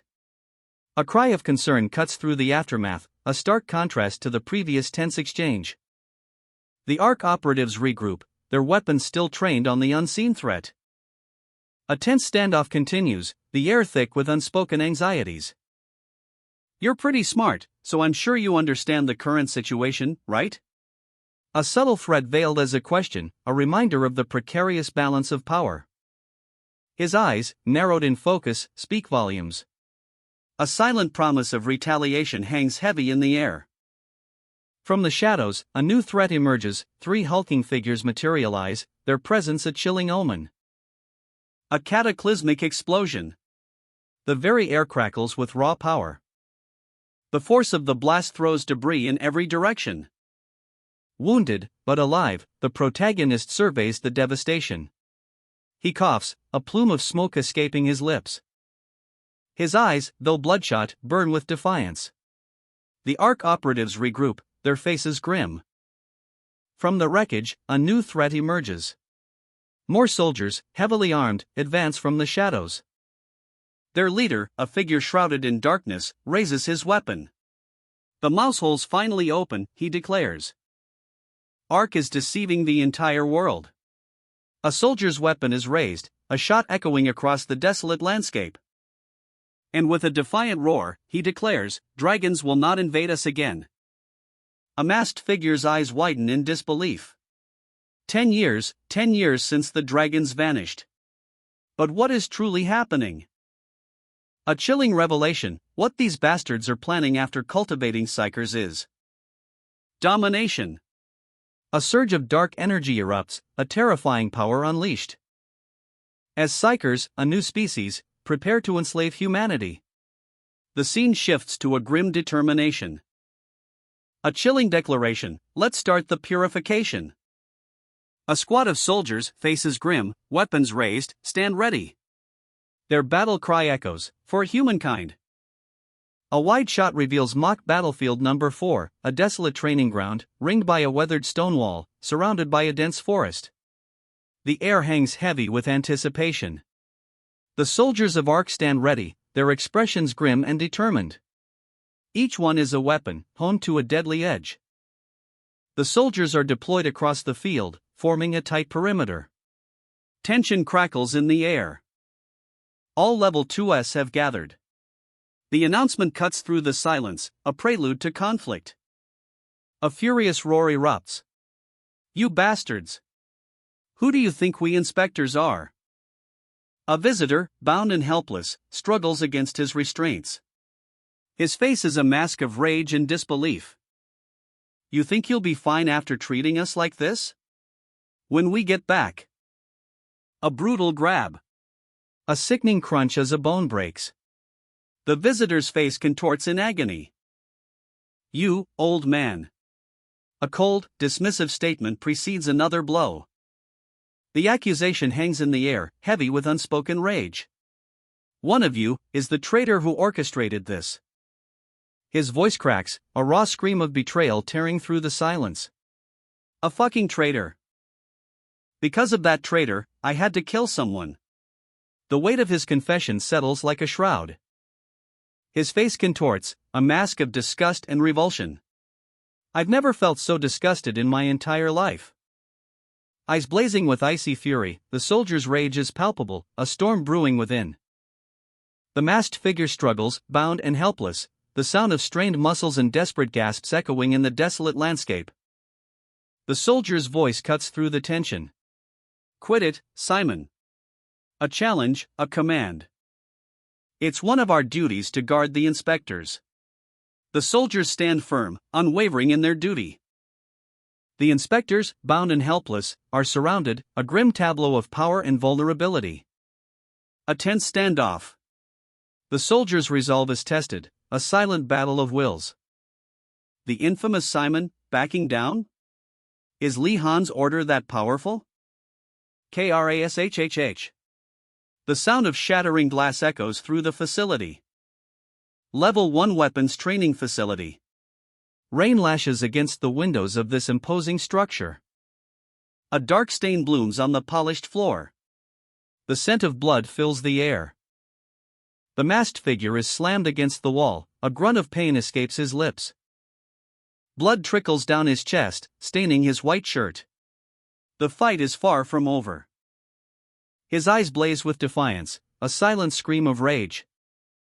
Sweat stings his eyes, blurring his vision, but his resolve remains unbroken. He rises, battered but not beaten, a storm brewing within him. The onlookers cower in fear. The aftermath. Soldiers lie scattered across the ground, their weapons discarded, a grim testament to the masked figure's fury. The soldiers close in, a wall of gray uniforms in grim determination. Their target? A lone figure, his back to the wall, a storm brewing in his eyes. A brutal impact. The masked figure unleashes a flurry of blows, a whirlwind of motion too fast to follow. The soldiers crumple, one by one, their bodies hitting the ground like ragdolls. He breathes heavily, pain etched across his face. A trickle of blood runs down his arm. This is getting harder than I thought. The sounds of boots pounding the earth grow louder, closer. A new threat emerges from the shadows. A squad of soldiers, their weapons trained on the already wounded masked figure. Their leader's voice cuts through the air, cold and menacing. These bastards are targeting the level 1S. The masked figure's grip tightens on the weapon, its metallic gleam reflecting the grim determination in their eyes. Li Han's voice cuts through the silence, his words laced with urgency. The bastards have fled to the shelter. His gaze drops to his smartwatch, a grim calculation forming in his mind. Only level 2S can intercept them at this distance. A decision made, he makes a swift gesture, entrusting a critical mission. The briefing is short and brutal. Aside from the new instructors, the rest are level 1S. Failure is not an option. A squad of soldiers sprints across the landscape, their movements sharp and determined, the weight of the mission heavy on their shoulders. If they're late, it's all over.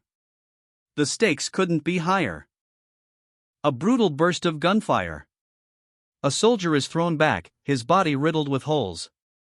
The impact echoes through the metallic corridors. A relentless assault continues, a storm of bullets tearing through the air. A spray of crimson explodes across the panel, the masked figure reels, a fresh wound blooming across his mask. He staggers into a dimly lit corridor, the metallic tang of blood filling the air. A squad of soldiers stands frozen, their eyes wide with disbelief. To have such a complicated structure for their shelter, a chilling observation from the masked figure, his voice a low growl. Izzy's report crackles over comms. We've discovered a door. The soldier's lifeless body lies sprawled on the cold floor, a stark testament to the masked figure's brutal efficiency. Li-Han's voice cuts through the silence. Delta, Alpha, what about your end? The tension ratchets up as he awaits their response. Delta reports, still searching. Alpha's grim update follows. After entering the shelter, we discovered enemies at our rear. The words engaging in battle hang heavy in the air. A firefight erupts outside, the sounds of gunfire echoing through the facility. A flurry of motion, a ballet of death, the soldiers fall one by one under the masked figure's relentless assault. Crash, bang, thud. Li-Han watches from a distance, his face grim. A new squad of soldiers approaches the enemy's position, ready to engage. The battlefield crackles with tension. Li-Han's voice cuts through the chaos. None of them are using heavy firearms. Simon, can you block them? Simon, eyes narrowed in focus, exchanges a sharp glance with Li-Han, a silent understanding passing between them. A surge of energy, a defiant smirk spreading across Simon's face. I'll show you something else. His eyes blaze with power, a torrent of energy erupting from within. This is it. The command rings out, fire on my signal. Simon will take lead. Simon sprints forward, a blur of motion, his team forming a protective wall behind him. The order is given. Everyone, gather behind Simon. The earth trembles as a volley of gunfire erupts, a storm of lead aimed at Simon. But Simon stands defiant, an impenetrable shield against the onslaught. The power is unleashed. A blinding flash of light, a deafening roar, the enemy is obliterated in a wave of pure energy. Simon's eyes blaze with icy determination, his grip tightening on his weapon. The energy hums, a palpable tension in the air. A silent countdown begins in his mind. He's ready. The soldiers advance, their weapons trained on their target. Foolishly, they underestimate his power. And in a flash of blue energy, Simon unleashes hell. Fire. A wave of pure energy explodes outwards, a breathtaking spectacle of power. The ground trembles. Soldiers are thrown back, cries of pain echoing across the battlefield. Keuk. Ugh. One soldier, momentarily stunned, stares in disbelief as the energy washes over him. What the hell is this? The final soldier falls, the impact sending a shockwave through the earth. The battle is over. The battlefield is littered with the fallen, a grim testament to the recent clash. A soldier groans, his words laced with pain and disbelief. You monstrous fuckers. Another soldier lies bleeding, his eyes wide with terror, his fate sealed. Simon unleashes a devastating crimson energy blast. You really should be eradicated from this world. Canute, eyes blazing, fires his weapon, a desperate counterattack against the overwhelming force.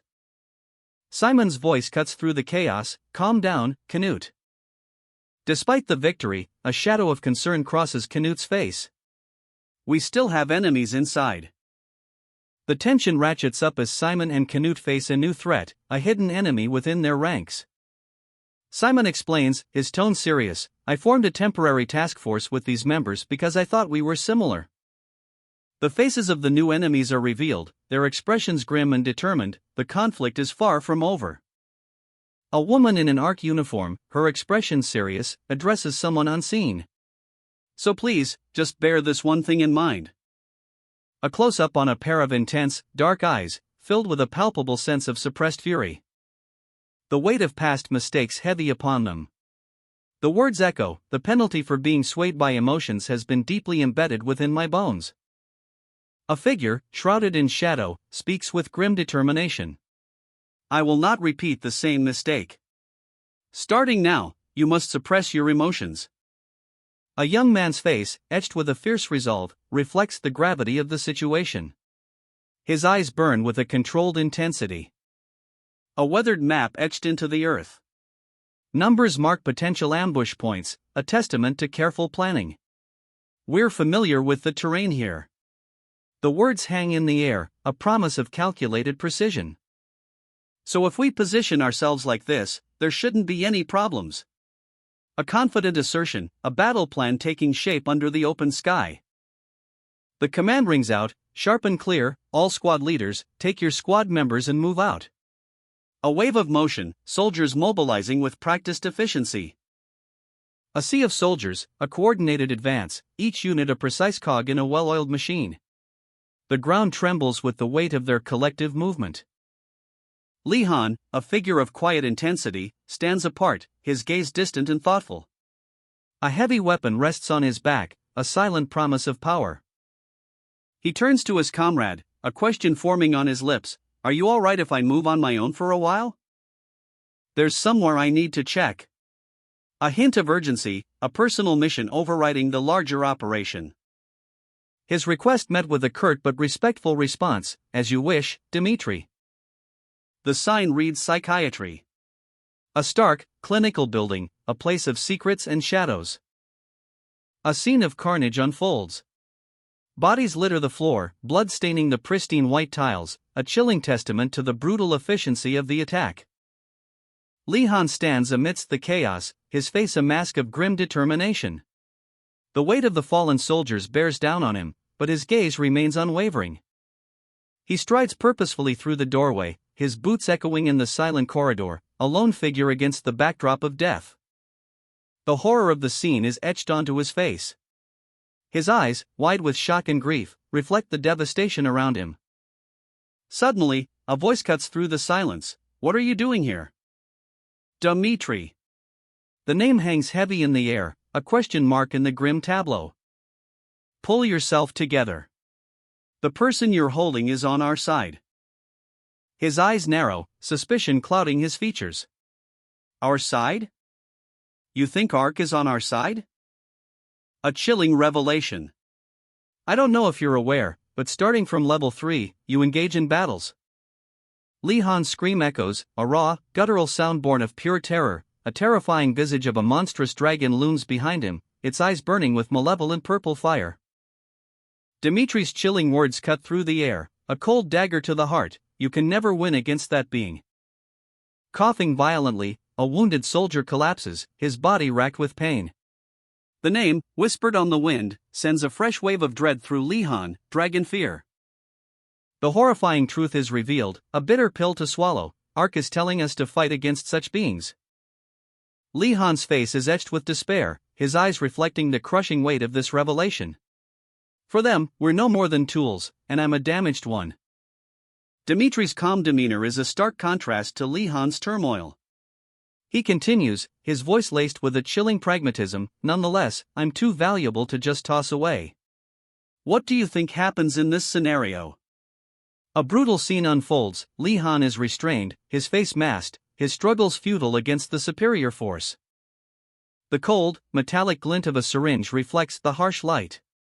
They restrain and mentally control us through drugs. Dimitri's words hang heavy in the air, a damning indictment. You think Ark is the only organization that does this? Our countries and the invaders are all the same. They all want to either use or kill us. The weight of the world crushes Dimitri's spirit. His voice is filled with despair. It's not worth risking our lives to save humanity like this. A strained silence hangs in the air, broken only by a pained cough, the weight of betrayal pressing down on Lee Han's shoulders. Dimitri's words hang heavy in the air, a confession of reluctant complicity. It's not like I'm fond of Ark either.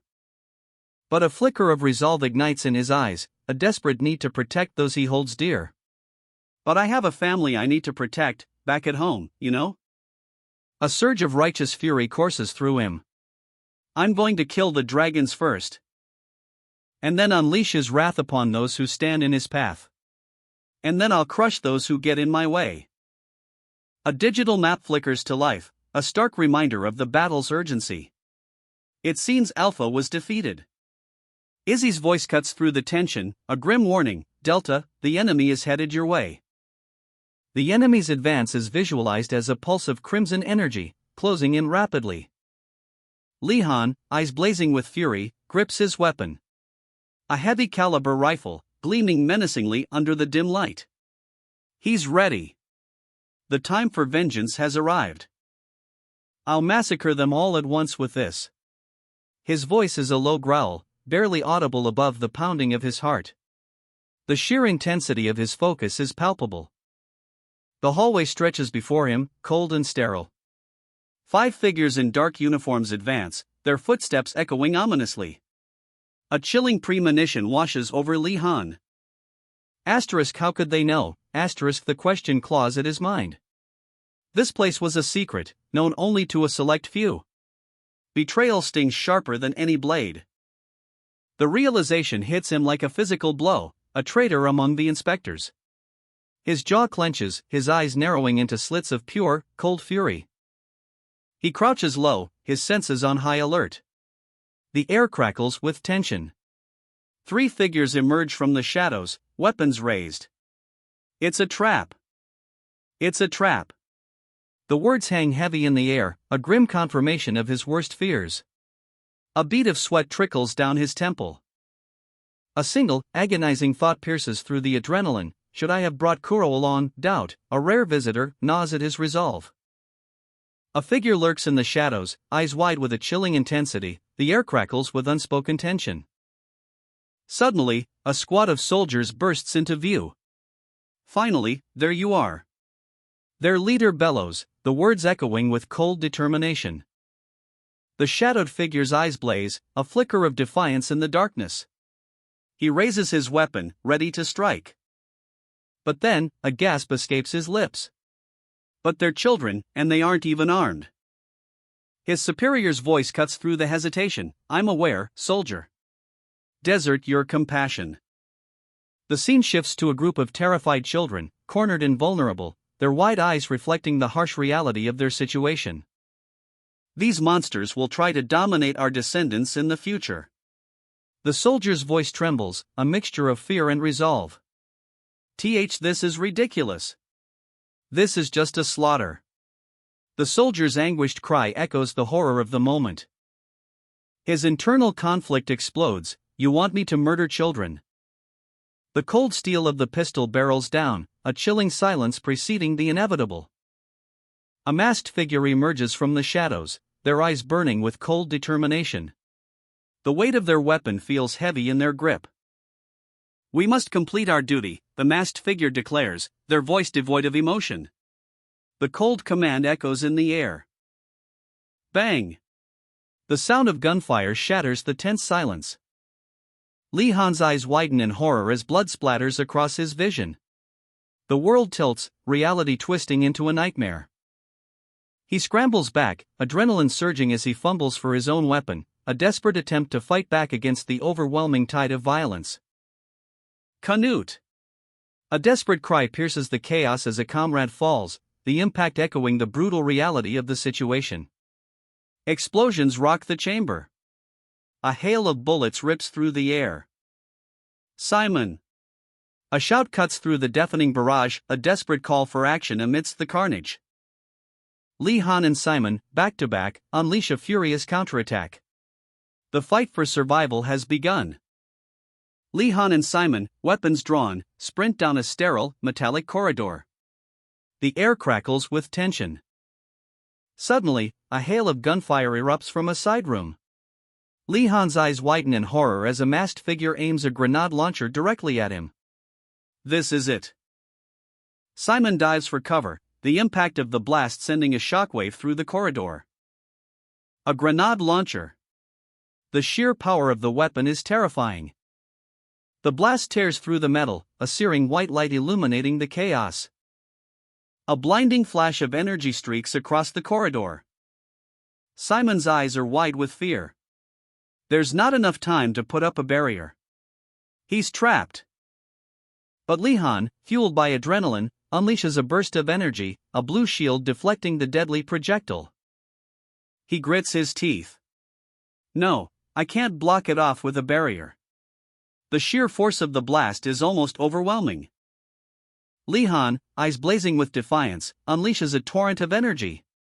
A wave of pure power erupts from his hand.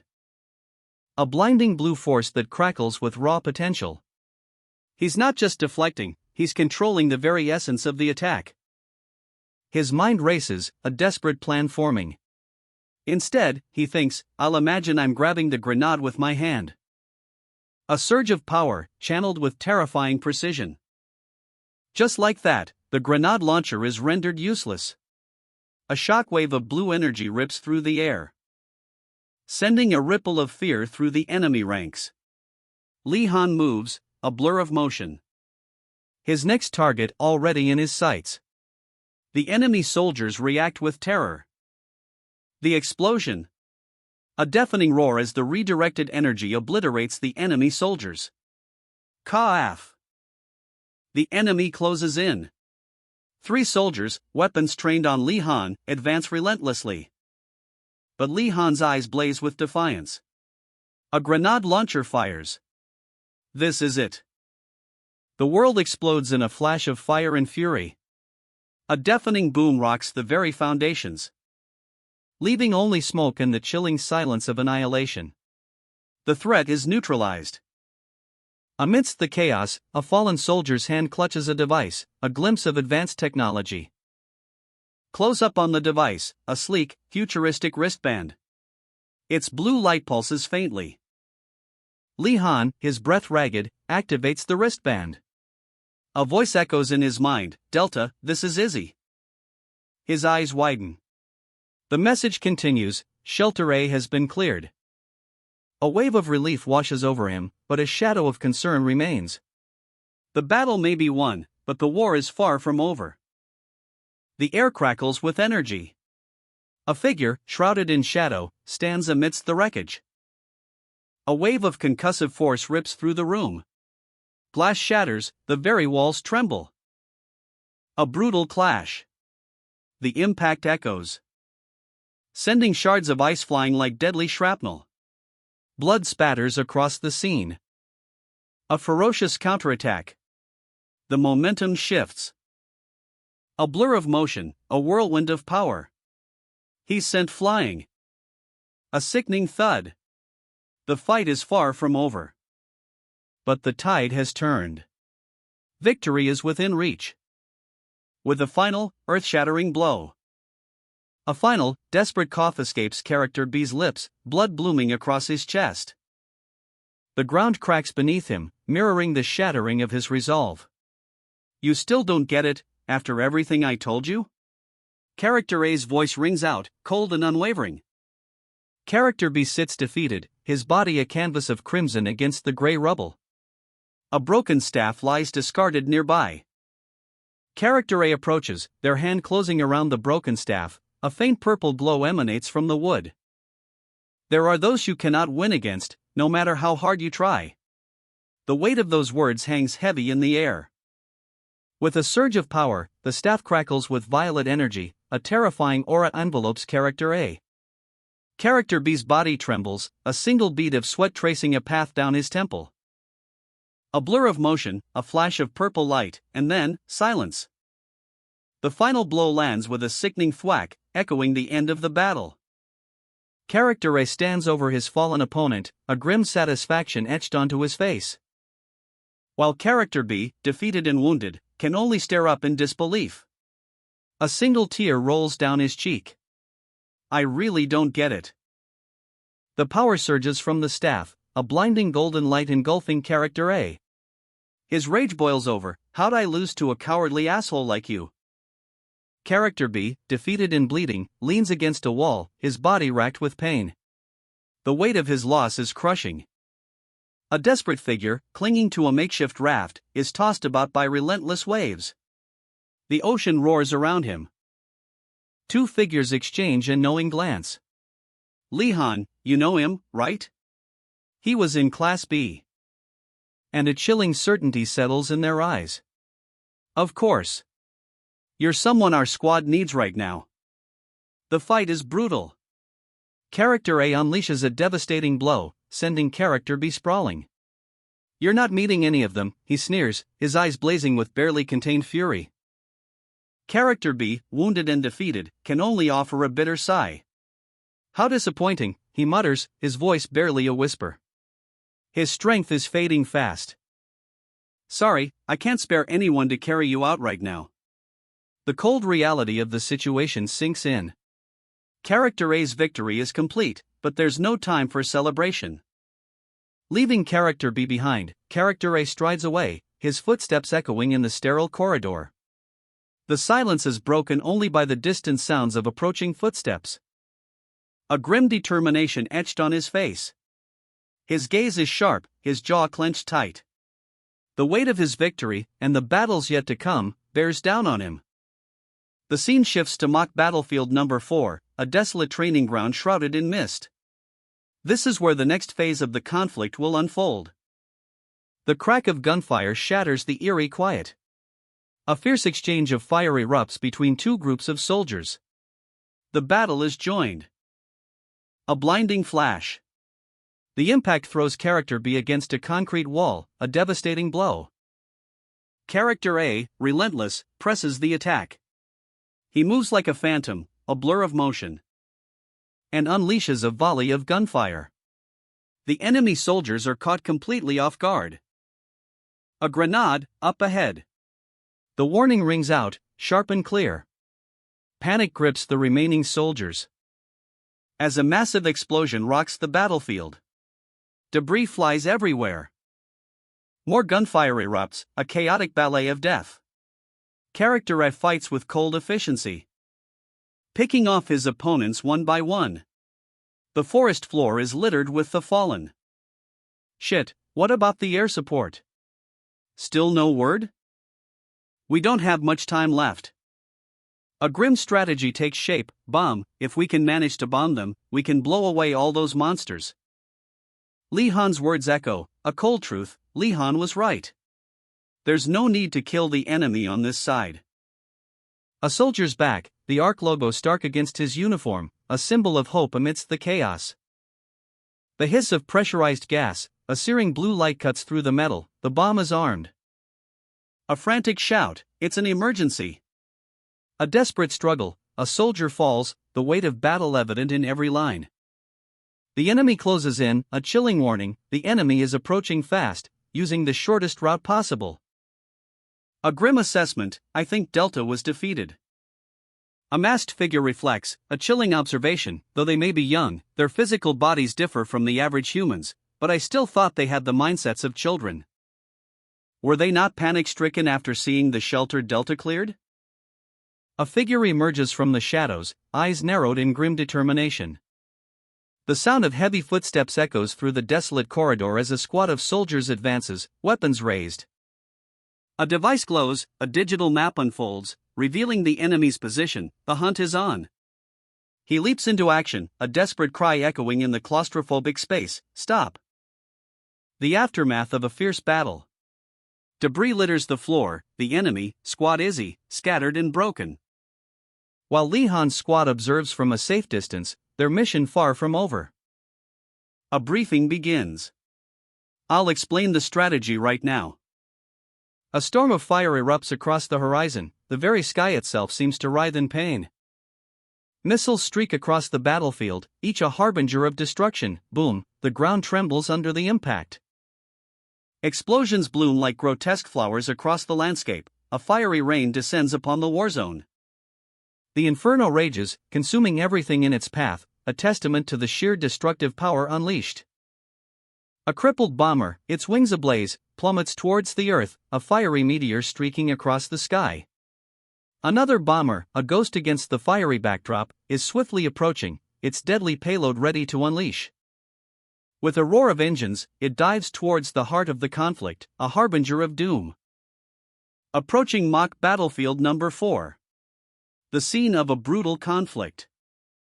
A soldier, clad in ARC tactical gear, studies a blueprint. His gaze is intense, focused on the intricate network of vents snaking through the facility. A plan forming in his mind. The vent system, a potential pathway to their objective. A risky maneuver, but time is running out. Doubt clouds their faces. There's no way to know how much defense those steel sheets will provide, one of them states, concern etched on their features. The risks are high.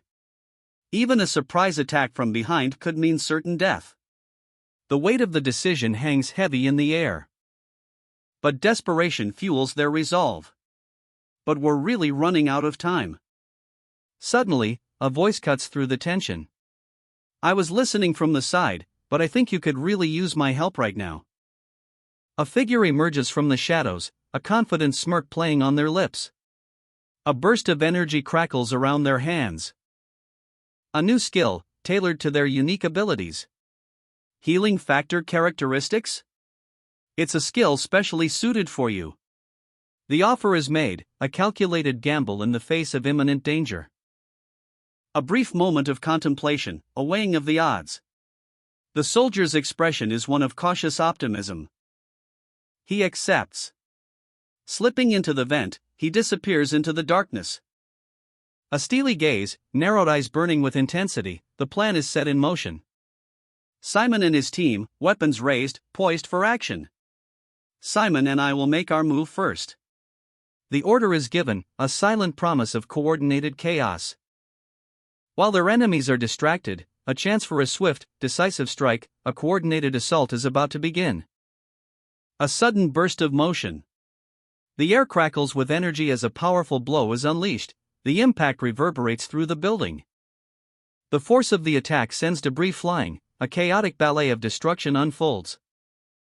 Above, a flash of fire. Panic grips the enemy ranks as a new threat emerges from the shadows. There's something above. Fire. Simon, reacting instantly, fires his weapon, a desperate attempt to maintain control amidst the chaos. His partner, equally alert, shouts, "Let's hurry." The urgency in his voice is palpable, a reflection of the escalating danger. They move with practiced efficiency, a blur of motion through the ravaged corridor. The fight is far from over. The firefight erupts in a narrow alleyway. Bullets fly, a chaotic ballet of death and destruction. Simon and his partner, a whirlwind of coordinated attacks, return fire with deadly precision. Simon, eyes blazing with determination, unleashes a devastating volley from his assault rifle. The impact echoes through the alley. Each shot finding its mark with brutal efficiency. A crimson stain blossoms on the enemy's chest. Their opponent, a masked figure, retaliates with a hail of gunfire. The air crackles with the energy of the exchange. But Simon's partner, ever vigilant, anticipates the attack. Her eyes glow with an unnatural light as she activates her power. A shimmering energy shield deflects the incoming bullets. The masked figure is momentarily stunned, leaving him vulnerable. With a roar, Simon seizes the opportunity. A final, explosive shot. The masked figure is sent flying, crashing to the ground in a heap. "We got him," shouts Simon's partner, relief washing over her face. The coordinated assault begins. A hail of gunfire erupts as the team breaches the enemy lines. Simon's partner shouts, "Is the door open yet? Hurry up and go in." She takes a tactical position, rifle ready, eyes sharp and focused. The mission is almost complete. And with a burst of gunfire, she creates the opening they need. Block them so they don't get through. Simon's partner yells, "All units, move." The final push is on. A fierce battle rages. The enemy falls, one by one. A defeated foe gasps, "How dare you!" Simon and his partner stand victorious, their faces grim but resolute. The mission is accomplished. The enemy lies defeated, surrounded by the wreckage of their failed defense. The dust settles, revealing the extent of their victory. A chilling silence hangs in the air. A final, desperate lunge. The enemy is almost upon them. But even as he falls, a defiant sneer twists his lips. "Where do you think you're going, you bastards?" He grits his teeth, a familiar frustration burning in his chest. It always happens at the worst moments. I get injured, feel like a burden, left behind. But this time is different. A surge of power, a blinding green light. An overwhelming wave of energy erupts. Ha, this is so amazing. The power intensifies, a weapon materializes in his hand. The healing factor kicks in. And with a roar, he unleashes a devastating blast. The impact sends a shockwave, leaving his opponent reeling. His eyes widen in disbelief. As a jet fighter screams overhead, a final, decisive blow. The enemy collapses, defeated. The dust settles. His eyes blaze with raw power, veins throbbing with an energy that seems to crack the very air around him. A crimson surge erupts, a torrent of untamed force. The air crackles with anticipation, a wave of pure energy, building. Then explodes outward in a devastating shockwave. A fighter jet streaks across the sky, a silver streak against the crimson backdrop, missiles lock on and unleash a barrage of explosive fury. The missiles scream towards their target, leaving fiery trails in their wake. A cataclysmic impact shakes the very foundations of the world. Amidst the chaos, figures stand defiant, their resolve unwavering. A look of sheer terror grips Simon's face, eyes wide with a dawning realization. It's a good thing you're not here. The chilling message hangs in the air, a stark warning of the impending danger. Then, a blinding flash. Crimson energy erupts from the heart of the battlefield. A devastating shockwave obliterates the barriers, a cataclysmic explosion that reshapes the very landscape. A figure cloaked in shadow, a skull mask concealing their face, their eyes glow with an eerie red light. Across from them, a young man stands, his expression etched with concern, a question hangs heavy in the air. Is something wrong? He asks, his voice laced with apprehension. Suddenly, a gasp escapes the young man's lips, his hand flies to his head. Oh, my height, come to think of it, when did I get this tall? He mutters, a wave of confusion washing over him. His eyes widen as he stares at the masked figure, a silent confrontation. With a sudden shove, the masked individual sends the young man reeling, a sharp intake of breath. Wait! Silence! The masked figure commands, their voice echoing with authority. A lone figure walks down a cold, metallic corridor, the weight of his gym bag a silent echo of the journey ahead. Arriving at Level 3, Region A8 of the Psychic Force Facility. The air hums with latent power, a tangible energy that prickles the skin. Li-Han, eyes wide with a mixture of apprehension and curiosity, steps into the imposing facility. He's clearly out of his depth, but a spark of determination flickers within. A gruff voice cuts through the silence. Yes, over here, we don't distinguish between first or second generations of psychers, and refer to everyone as PF, Psychic Force. Johnny Schwartz, a towering figure in military fatigues, extends a hand. His smile is sharp, his eyes assessing. My name's Johnny Schwartz. And you are? The question hangs in the air, a challenge veiled in casual politeness. My name's Li-Han. Li-Han. Yes, Richan, nice to meet you. Suddenly, a masked figure appears, his voice cutting through the pleasantries. Oops, your senior is waiting. Li-Han, a nervous rookie, stands before Johnny Schwartz, a seasoned Psychic Force operative. Schwartz's hand rests reassuringly on Li-Han's shoulder, a gesture of both support and a subtle display of authority. Well then, good luck, rookie. Schwartz says, his words a mix of encouragement and a hint of challenge. The scene shifts. A hushed silence hangs in the air as Li-Han and Schwartz step into an elevator, the doors slide shut, leaving them alone with their thoughts. And the elevator doors open, revealing two figures silhouetted against the bright light of a hallway. One is the masked figure, his presence radiating power and mystery, the other is a superior, their identities still hidden. Stepping out into a spacious room, Li-Han's eyes widen. It's huge, he exclaims, his voice filled with awe and a touch of disbelief. His internal monologue reveals his astonishment. I think it's twice the size of my Level 2 dormitory. The sheer scale of the facility is overwhelming. The masked figure approaches, his movements precise and efficient. Let's just leave your luggage and go. Breakfast, he states, his voice devoid of emotion. A whirlwind of culinary action erupts in the Psychic Force cafeteria. Ingredients fly through the air, a symphony of sizzling sounds and the sharp clang of metal against metal fills the air. The chefs work with incredible speed and precision, their movements a blur of controlled chaos, flames leap from the woks, adding to the vibrant spectacle. A chef expertly prepares sushi, his hands moving with practiced grace, each slice precise and perfectly formed. The aroma of fresh seafood hangs heavy in the air. The cafeteria is a hive of activity, bustling with psychic force personnel enjoying a well-deserved meal. Lee Han, still slightly overwhelmed, observes the scene, a sense of anticipation mixing with his apprehension. The Psychic Force Facility Cafeteria, a whirlwind of culinary delights. Our masked guy gestures towards the buffet. Over here, you can get any cuisine that suits your preference. Lee Han, still adjusting to his new surroundings, replies simply, "I'm Korean." A slight apprehension crosses his face. This place is so different from level 2. The masked figure, meanwhile, indulges in a mountain of sweets, a sugary tsunami of cakes, pastries, and macarons. The sound of a spoon scraping against a ceramic dish echoes through the room. Clink. Lee Han reflects, I don't miss my nation's cuisine. It's not like I ever had a proper meal there.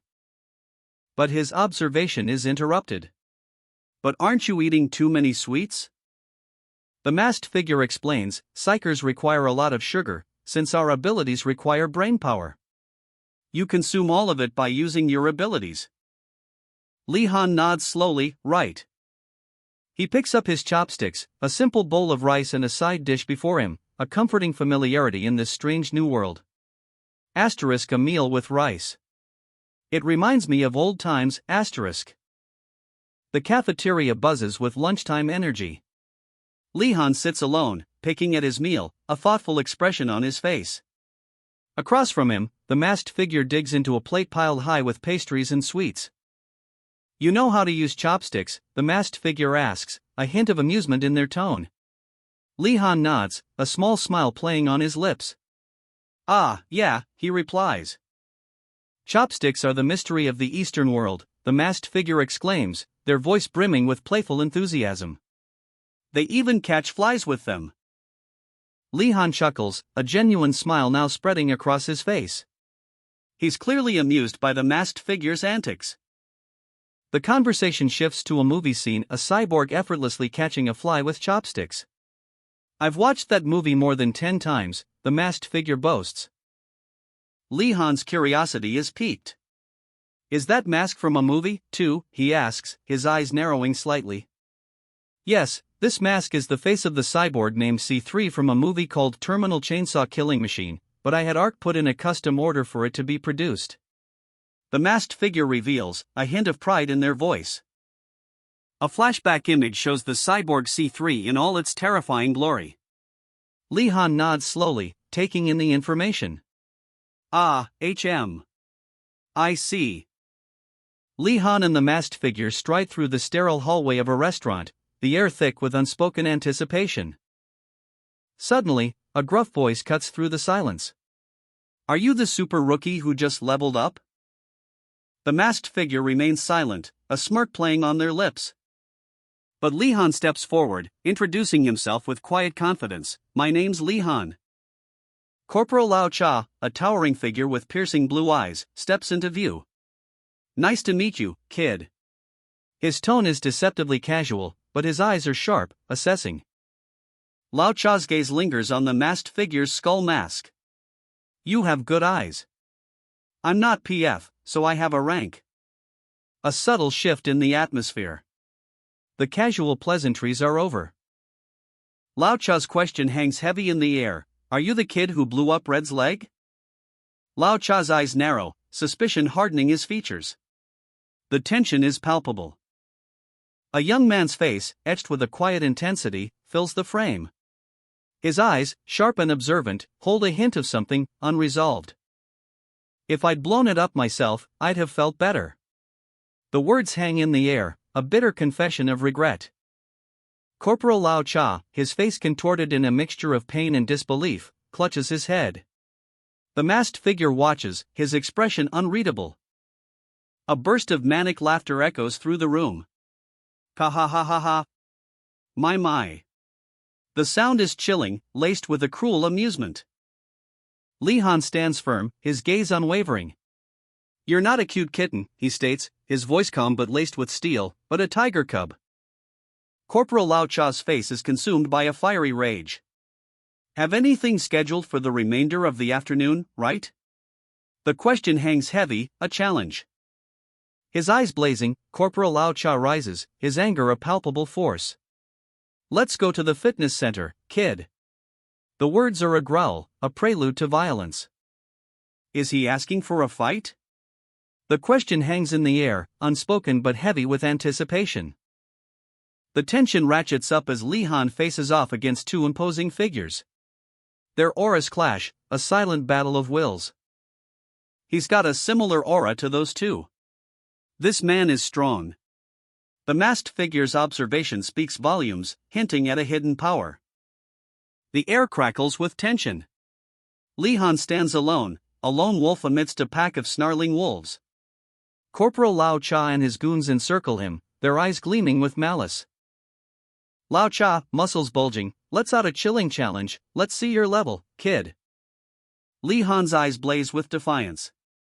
He clenches his fists, a silent promise of a storm to come. Lao Cha smirks, his words dripping with arrogance. "I won't be responsible if you get hurt." Li Han's response? A barely perceptible smirk of his own. "They think I'm going to lose," he thinks. The crowd murmurs, a wave of anticipation washing over the room. "Good luck, newbie." But Li Han's gaze is unwavering. He knows the truth, everyone is rooting for me, not Lao Cha.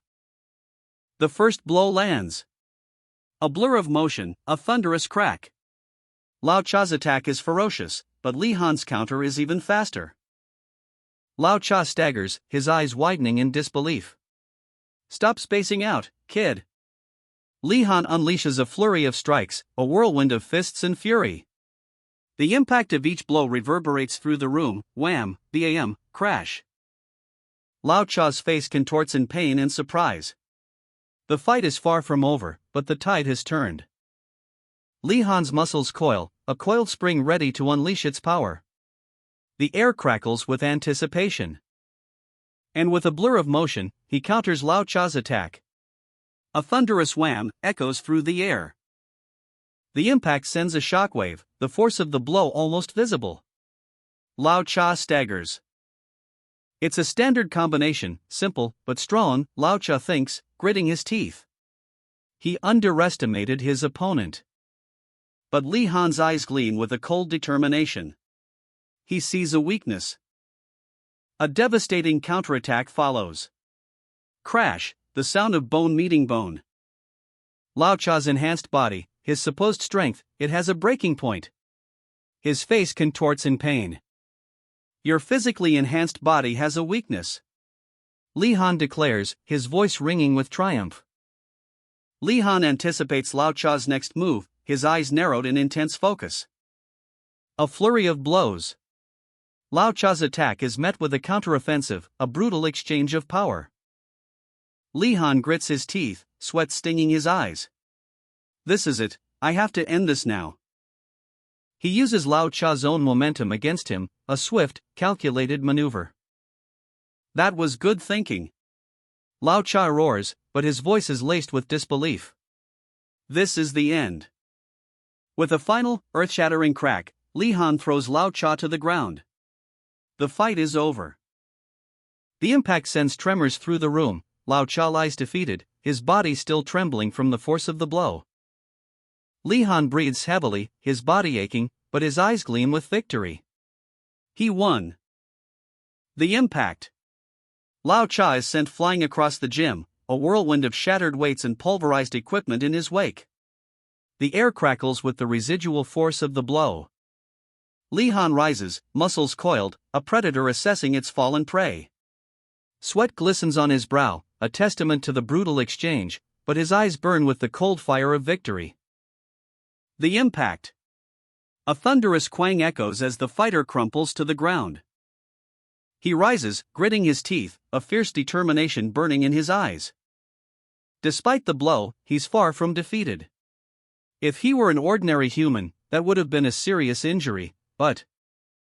He breathes heavily, sweat beading on his brow, the sheer force of the impact is evident. But he stands tall, muscles coiled, ready for more. A predator sizing up its prey. His opponents, a squad of hardened soldiers, close in. You all right, kid? The tension crackles. A clash of wills, a silent promise of violence to come. And then, a blinding flash of blue energy. The air itself vibrates with power. His eyes blaze with fury, a cut across his cheek, a testament to his resilience. He's ready to unleash his full might. So, this is where it ends. The unnamed fighter's breath hitches, his eyes blazing with defiance despite the pain. He grips his weapon, knuckles white, the sheer force of his will barely concealing the agony. A desperate, pained apology escapes his lips as he collapses. But his opponent, impressed by the fighter's tenacity, offers a grudging compliment. Not at all, you should have that much fighting spirit. The fighter, eyes squeezed shut, is clearly exhausted, his body trembling from the exertion. His opponent continues, you may not have realized it when you were fighting amongst yourselves, but that physically enhanced body has a weakness. The fighter's eyes snap open, a flicker of understanding. You mean to say these bodies have become that much heavier with the increased physical strength? His opponent nods, confirming the weakness. That's right. Your bodies have become as tough as iron in order to match those psycho frames, but you have to endure a greater amount of weight as well. The opponent analyzes the fighter's last-ditch effort. It was a great strategy to change your attack pattern in that brief instant. But a subtle smirk plays on his lips. But if I'd known I was stronger against physical damage, you'd have started out with holding techniques. The sweat stings his eyes, a testament to the brutal training session just concluded. His enhanced body screams in protest, a symphony of aches and exhaustion. But his opponent, a figure of chilling calm, offers a curt dismissal. This is it for today. I'll see you here again tomorrow. Alone, the fighter's face is a mask of grim determination. The battle's toll is etched onto his skin, a fresh wound throbs beneath his hand. A stark reminder of his vulnerability. This enhanced body, it's not invincible. The next day dawns, and the fighter returns to the training grounds. The air crackles with anticipation. A familiar figure awaits, arms crossed, a smirk playing on his lips. Welcome back, kid. The fighter's eyes gleam with renewed resolve. A subtle shift in his posture speaks volumes, he's learned from yesterday's defeat. And he's ready to push his limits further. The logo on his shirt, Psychic Force, hints at the extraordinary power he wields. The air crackles with intensity. A seasoned trainer points out a formidable opponent. You see that bastard over there? The fighter's eyes narrow, focusing on his target. A brutal training session begins. That name, Johnny Schwartz, sends a shiver down his spine. Johnny Schwartz. A first-generation psyker, a close combat specialist with an enhanced physique. The sheer power radiating from him is palpable. His legend precedes him. 2 battles against dragons, and even a captured werewolf, this man is a force of nature. The challenge is laid down, go and knock out Johnny. A flicker of doubt crosses the fighter's face, is this really a good idea, he wonders. But the trainer's smirk is unwavering. What, you scared? The fighter steels his resolve. I'm sure there's a good reason for this. The tension is palpable as the fighter prepares for the ultimate test. The newcomer, Lee Han, approaches the imposing figure of Johnny Schwartz, a seasoned fighter known for his unmatched strength. With a respectful nod, he makes his request, Mr. Schwartz, may I request a spar? Schwartz, intrigued, recognizes the newcomer. Hey, it's the newbie. Ri Chan, right? Lee Han's identity is confirmed. Schwartz, ever observant, probes, any experience using your psychic abilities? Lee Han's response is firm, I will not be using my psychic abilities. His specialization is purely physical prowess. The stage is set for a purely physical confrontation. Schwartz accepts the challenge. All right, then. The match begins. Schwartz, a whirlwind of motion, initiates the attack. Let's start, Ri Chan. Lee Han braces himself, his focus unwavering. It's Lee Han. The clash of titans is upon us. Lee Han's resolve is tested as Schwartz unleashes a furious assault. Same thing here. I come. Schwartz's attack is a blur of motion, a ferocious display of power. Wham! Lee-han, a coiled spring of controlled power, clenches his fists. The air crackles with barely contained energy. Johnny Schwartz watches, a predatory gleam in his eyes. He's seen this controlled fury before, and he knows what it means.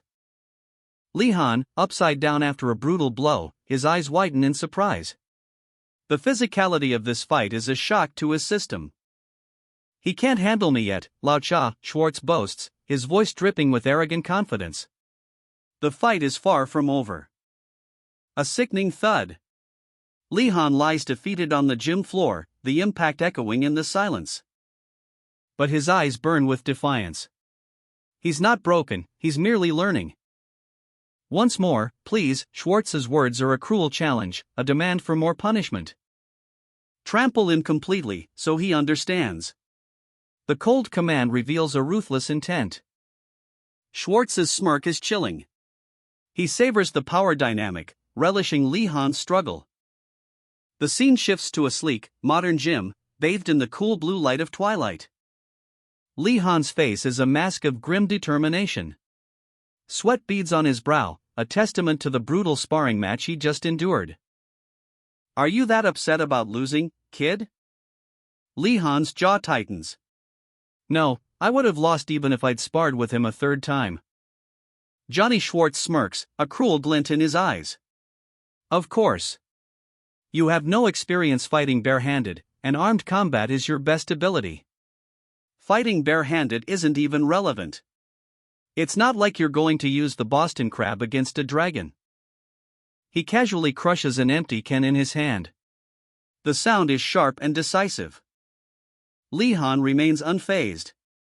I need to find a way to bridge the gap, he thinks. Johnny Schwartz continues, a playful edge to his voice. I might as well try strangling the dragon if things go south. It's as you said, it's not important for me to fight barehanded. Lee-han's words hang in the air, a quiet declaration of his newfound understanding. Johnny Schwartz, ever the strategist, leans back, a smirk playing on his lips. So, why did you ask me to do that? The question hangs heavy, a challenge, a test of Lee-han's resolve. Lee-han's eyes widen, a flicker of frustration giving way to intense focus. Asterisk, what will I do if he asks me to fight Johnny again? The answer is clear, asterisk. I'll change the category. To armed combat. Johnny nods, a glint of approval in his eyes. Correct. We are not athletes. You just have to defeat your opponent in an environment that is more advantageous to you. Understanding dawns on Lee-han's face. A slow smile spreads across his lips. I see. Johnny's grin widens. Even after that, Lao Cha taught me many things, and his comrades treated me like their youngest brother. A few days later, a chilling scene unfolds. A squad of elite soldiers marches forward, their faces grim and determined. The tale of Lao Cha's legendary machete skills spreads like wildfire, 20 grunts felled with a single swing. His exploits, so incredible they were made into a film, a testament to his heroism in Thailand. And now, the whispers turn to laughter as Lee-han cracks a joke, a newfound confidence blossoming on his face. The sound of uproarious laughter fills the air. They said he's Thailand's most popular actor. It's still early, but the suggestion of drinks is met with enthusiasm. An invitation extended to Lee-han, too. But he hesitates. The Psychic Force A8 building looms, a silent sentinel against the twilight sky. Lee-han approaches, his steps measured, his expression thoughtful. He stands before the entrance, a solitary figure against the imposing structure, his fists clenched, a silent battle waged within. A figure emerges from the shadows, cloaked in a military-style jacket and a skull mask that hides their identity. Their eyes, however, glow with an eerie red light, hinting at something sinister beneath the surface. You're back from your duties. The words hang in the air, a simple statement with an unspoken weight of expectation. A tense confrontation unfolds. Two figures face each other, the masked individual's red eyes meeting the other's questioning gaze. Has it been 3 days? The question is sharp, laced with concern. I watched a movie. It's called The Jungle Hunter Lao Cha. The response is casual, almost dismissive, yet the underlying tension remains palpable. The scene shifts. A group of soldiers stands at attention, their faces grim. A voice cuts through the silence, defiant and unafraid. "Come at me, you pig-headed bastards," a challenge thrown into the face of impending danger. A hand grips a blade, the glint of steel reflecting the determination in the eyes of its wielder. The jungle's verdant canopy forms a backdrop to this moment of impending conflict. A warrior lunges forward, his hand a blur of motion. The air crackles with anticipation. The clash. 3 monstrous figures, their forms grotesque and menacing, charge with savage ferocity. The sound of their approach is deafening, grrrro. A devastating impact. The earth trembles under the force of the collision. Crash. The soldier, muscles straining, swings his makeshift weapon with surprising force, a desperate attempt to fend off the monstrous creature bearing down on him. "I wanted to watch a movie," he grunts, his voice strained. The blow connects. A spray of dirt and debris erupts as the creature reels back, momentarily stunned, but its rage is far from spent. Meanwhile, a figure emerges from the shadows, their movements swift and silent, a masked individual, their eyes glowing ominously beneath a skull-like helmet. More than just a spectator, it seems. A holographic display flickers to life, showcasing a short video clip. "If it's a movie, I can show you," a voice whispers, cold and calculating. The masked figure manipulates a sleek, futuristic device, a tool of unimaginable power, held with chilling precision. A sudden jolt. The soldier, distracted, looks up in surprise. The masked figure is moving with impossible speed. The soldier's eyes widen in disbelief. The masked figure's speed is simply too much. He's so quick. A chilling smirk spreads across his face, the weight of untold power hangs heavy in the air. The masked figure emerges, a terrifying visage of skull and shadow, crackling with dark energy, a storm of power unleashed. A wave of purple energy explodes outwards, obliterating everything in its path, raw, untamed power. The soldier, eyes wide with disbelief, stumbles back, the aftermath of unimaginable power.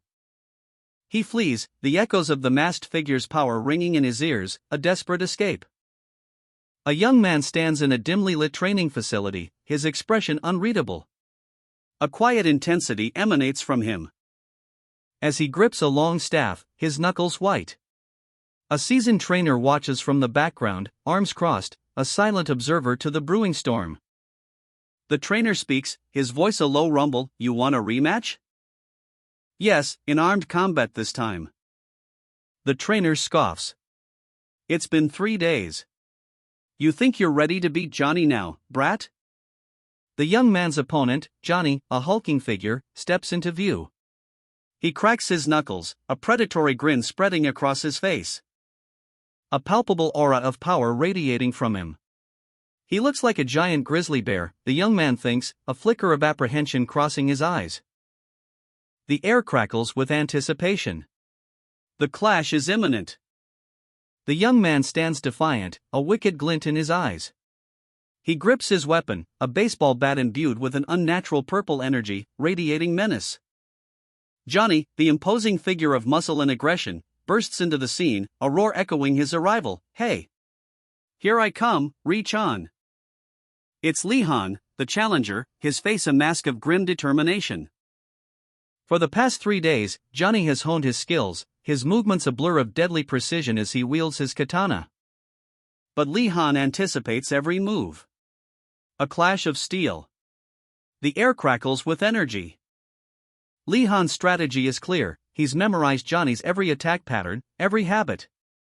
He's prepared. A whirlwind of motion. Katanas clash, sparks flying. The fight is brutal, relentless. Li-Han's eyes gleam with preternatural insight. He sees Johnny's future movements, predicting his every strike with uncanny accuracy. It's like he has foresight.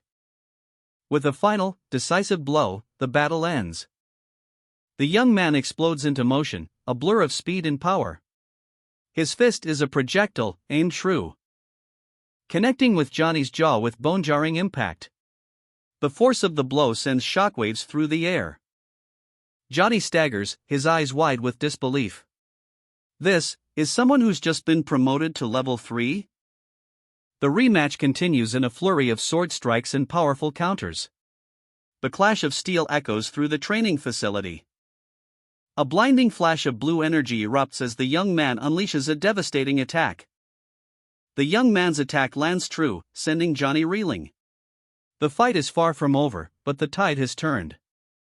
Johnny's eyes narrow, a grim determination etched on his face. Is this the end? But the young man stands firm, his own resolve unwavering. Though, it ends here.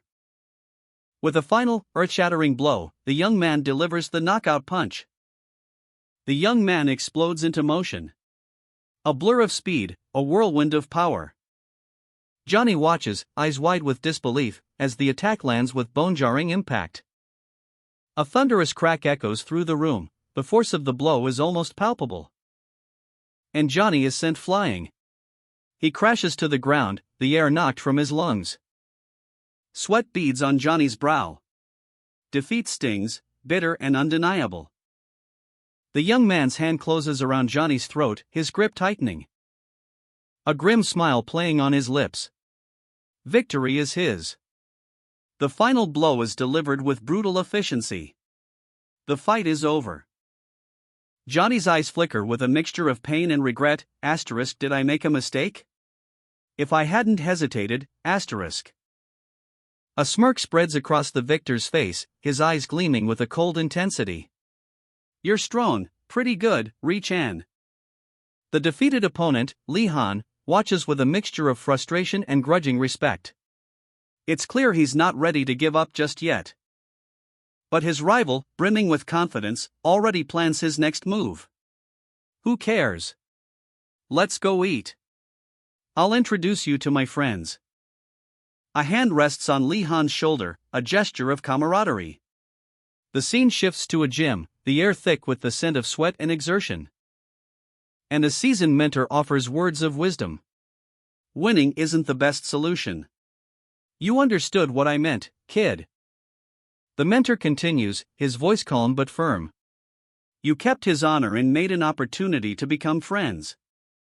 Li-han's eyes widen in realization, a slow smile spreading across his face. So that's what he meant. He nods, a newfound understanding dawning on him. You mean to say it's not necessary to defeat your comrade in order to prove your strength, right? A thoughtful expression crosses Li-han's face as he reflects on the events.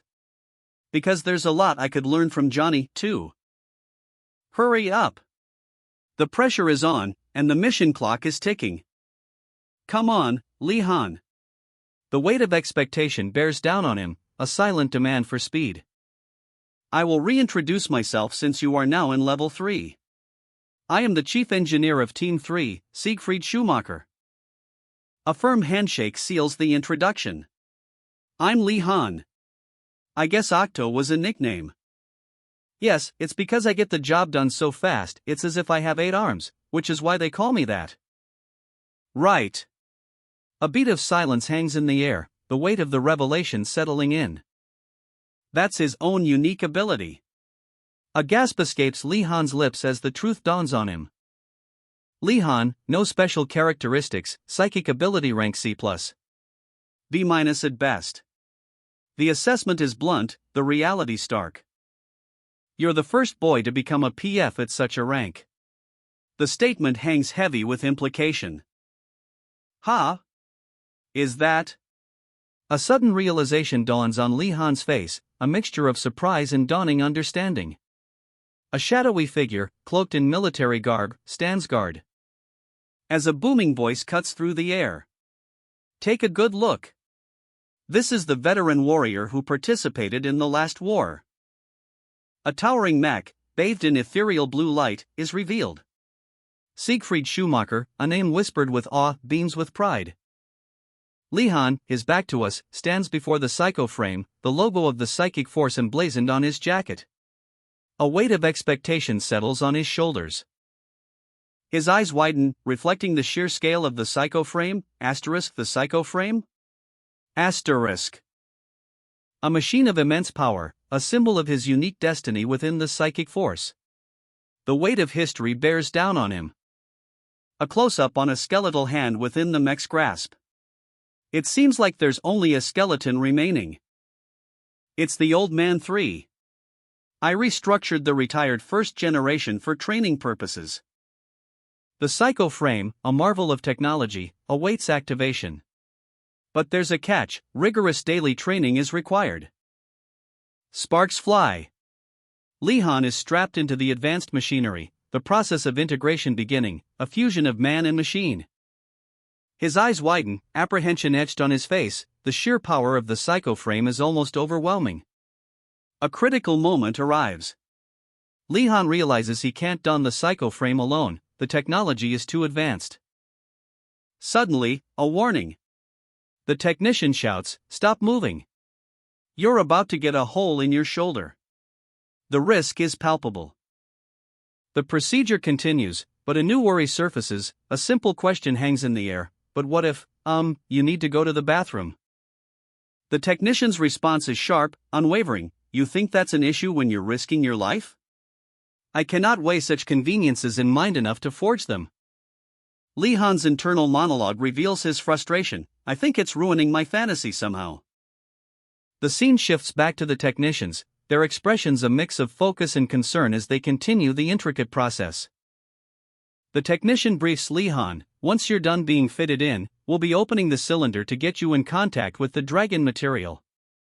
It will be as if you're holding a dragon weapon, and you'll feel your body absorb the power. Siegfried's voice booms across the lab. Today, we will find out the maximum amount of time you can spend in the psychoframe. Li-Han is strapped into the psychoframe. The process begins. Start. With a surge of power. A helicopter ascends, a blur of motion against the ocean. The destination, southern Shanghai, China. The mission briefing continues. The Psychic Research Lab in southern Shanghai, China. They have been paralyzed by an Elu attack. A grim-faced Siegfried receives an update. They've officially asked for a dispatch from China. Size of enemy force? His subordinate replies, his voice tight with concern, that's what they told us from China. The horrifying reality of the situation is revealed. A monstrous Elu, its eyes burning with malevolent intent, stands over a fallen soldier. The grim aftermath of battle is laid bare, a scene of carnage where only one enemy remains, yet their power is undeniable. A tense discussion unfolds amidst the wreckage. Don't we need reinforcements? One soldier nervously asks.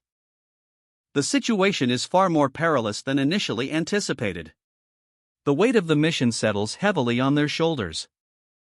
A chilling revelation: there's a high probability they're facing a psychic shield user. A regular soldier wouldn't stand a chance against such a foe, especially in a confined space. But this team is different. A sinister grin spreads across Siegfried's face, his confidence unwavering. Their plan is audacious: to pierce the psychic shield directly. We can just puncture the psychic shield, Siegfried declares. He turns to Li-Han, a question hanging in the air. Isn't that right, Ri-chan? Li-Han's quiet affirmation hangs heavy with unspoken tension. Yes. But Siegfried's triumph is short-lived. A sudden realization dawns on him. That's not it. Shouldn't you be saying, it's Li-Han? You're not even thinking about correcting yourself. I knew you knew it. The words hang in the air, a silent accusation. Meanwhile, elsewhere, two soldiers share a knowing grin. Their anticipation is palpable. This mission is a sure thing, or so they believe. And their superior, a man radiating barely contained fury, adds his own silent threat to the mix. His eyes, narrowed behind his glasses, speak volumes. The helicopter blades churn, kicking up dust as they lift off, a storm of grit and determination heading towards the unknown. It's been 1 month since his promotion. This is Li-Han's first mission. A nervous flutter in his chest betrays his outward calm. The Elu again? A familiar dread washes over him, a chilling wave of memories threatens to engulf him. The purple energy surges, a horrifying echo of the past. It's bringing back bad memories, memories of loss and pain. The sound of gunfire rings out, sharp and brutal. Thwack, thwack, thwack, bodies crumple, the scene stained crimson. More shots ring out, a deadly ballet of violence. The floor is slick with blood, a grim testament to the brutal efficiency of the unseen enemy. A figure lies broken, defeated, amidst the carnage. The mission has gone horribly wrong. From the shadows, a monstrous figure emerges, eyes blazing with malevolent energy. His very presence radiates a chilling aura of power. A terrifying power that leaves no doubt, this is no ordinary foe. The air crackles with anticipation as he unleashes a guttural roar. Engines roar, a blur of motion across the desolate landscape. Dust devils dance in the wake of a high-speed pursuit. A lone figure, wielding strange staffs, leaps into action. He deflects the attack with impossible speed and precision. Is this the psychic research facility? The question hangs in the air, heavy with unspoken implications. From the outside, it looks unremarkable, but psychic research is conducted in secret, hidden from prying eyes. Above all else, discovery could mean an ambush by the purists. A seasoned soldier's eyes narrow, concern etched on his face, his gaze sharpens, a silent warning. A tense silence hangs between the two men, the weight of the situation palpable. Did I touch a nerve? The question is barely a whisper, but the unease is clear. A hand rests on his shoulder, a gesture both comforting and commanding. The mission continues. We do not command you to kill. The words hang heavy in the air, a stark contrast to the grim reality of war. It's unfortunate what happened at Ark, but it couldn't be helped. The superior officer's face is etched with regret, his eyes wide with a haunted look. The weight of his words is palpable. We had no other way. His voice cracks, revealing the emotional toll of his decisions. But please don't get used to killing. A plea, desperate and heartfelt, hangs in the silence. I beg of you. The superior officer's desperation is clear, his plea is a silent scream against the horrors of war. Reverted to reach on again? The soldier's surprise is evident, a flicker of disbelief in his eyes. Ha ha ha. The soldier's laughter rings out, a nervous release of tension. I felt so gross after I said that. A moment of self-reflection, a hint of shame in his laughter. The ground trembles. A rumble shakes the earth, heralding the arrival of reinforcements. Here come the people in charge. 3 heavily armed vehicles roar into view, kicking up sand and dust. Across the desolate landscape, a convoy of armored vehicles rumbles into view, a force unlike any seen before. Their arrival heralded by the dust clouds kicked up by their powerful engines. Among them, a group of scientists in white coats, their faces etched with worry. But it's the soldiers that command attention, their camouflage uniforms and serious expressions speak volumes. A leader, blonde and imposing, stands at the forefront. His psychic force patches a stark reminder of their unique capabilities. The weight of their mission is palpable. The scientists and soldiers advance as one, a unified front against an unseen threat, a silent promise of strength and support. A weary soldier, his face lined with exhaustion, meets the gaze of a newcomer. Welcome, people of Arkansas, he says, his voice raspy but firm. Thanks for coming all the way here.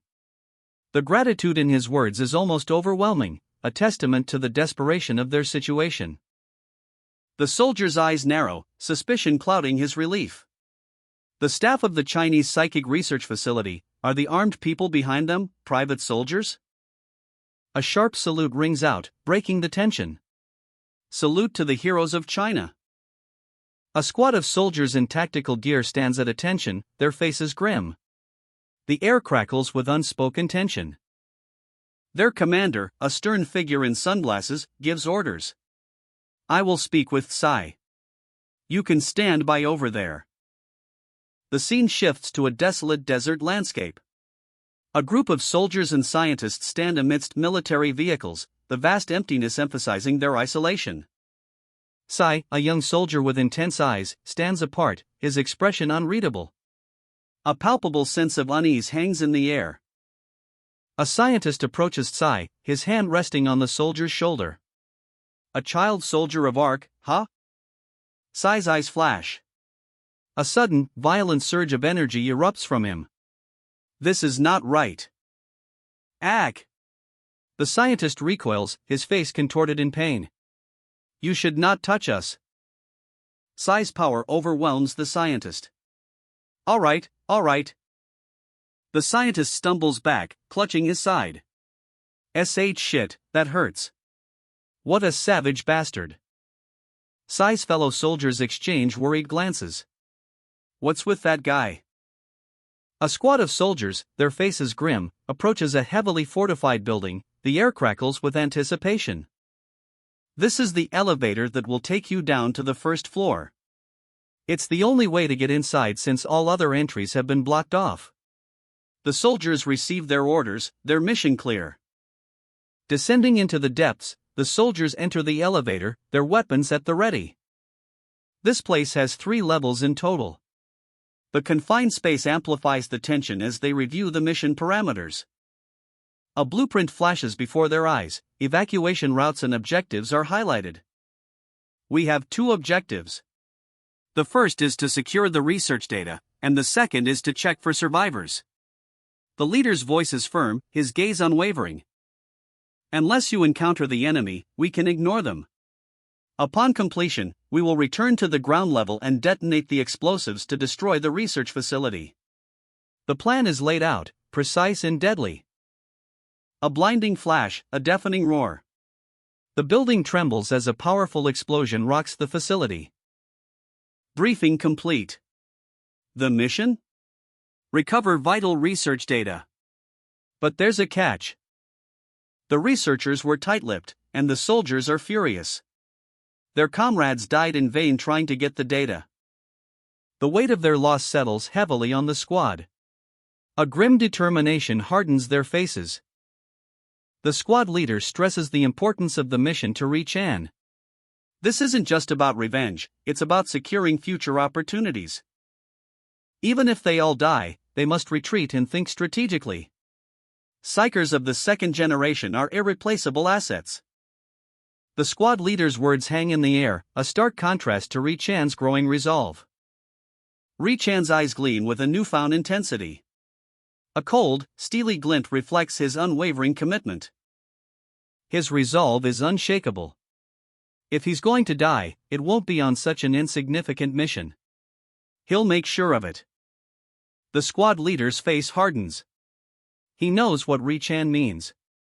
The mission is about to become far more dangerous. Victor Squad, commence mission. The order echoes, sharp and urgent, a signal for action.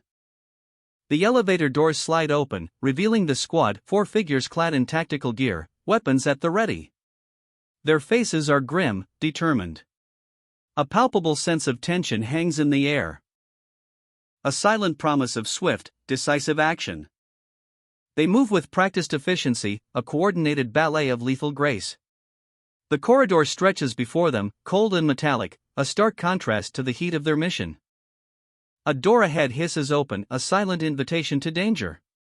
The squad advances, weapons raised, ready for anything. The air crackles with anticipation. A tense silence hangs heavy as they breach the threshold. And the mission begins. There's nothing on the first floor. A thorough sweep reveals no sign of the target, only unsettling emptiness. The squad leader, his face grim, orders the descent to the second floor. His voice is low, but carries the weight of unspoken apprehension. Something feels wrong. A subtle unease prickles the squad leader's skin, a feeling that something crucial has been overlooked. The Victor Squad, armed and ready, approaches the second floor door. The air hangs heavy with anticipation, the silence broken only by the rhythmic thud of their boots.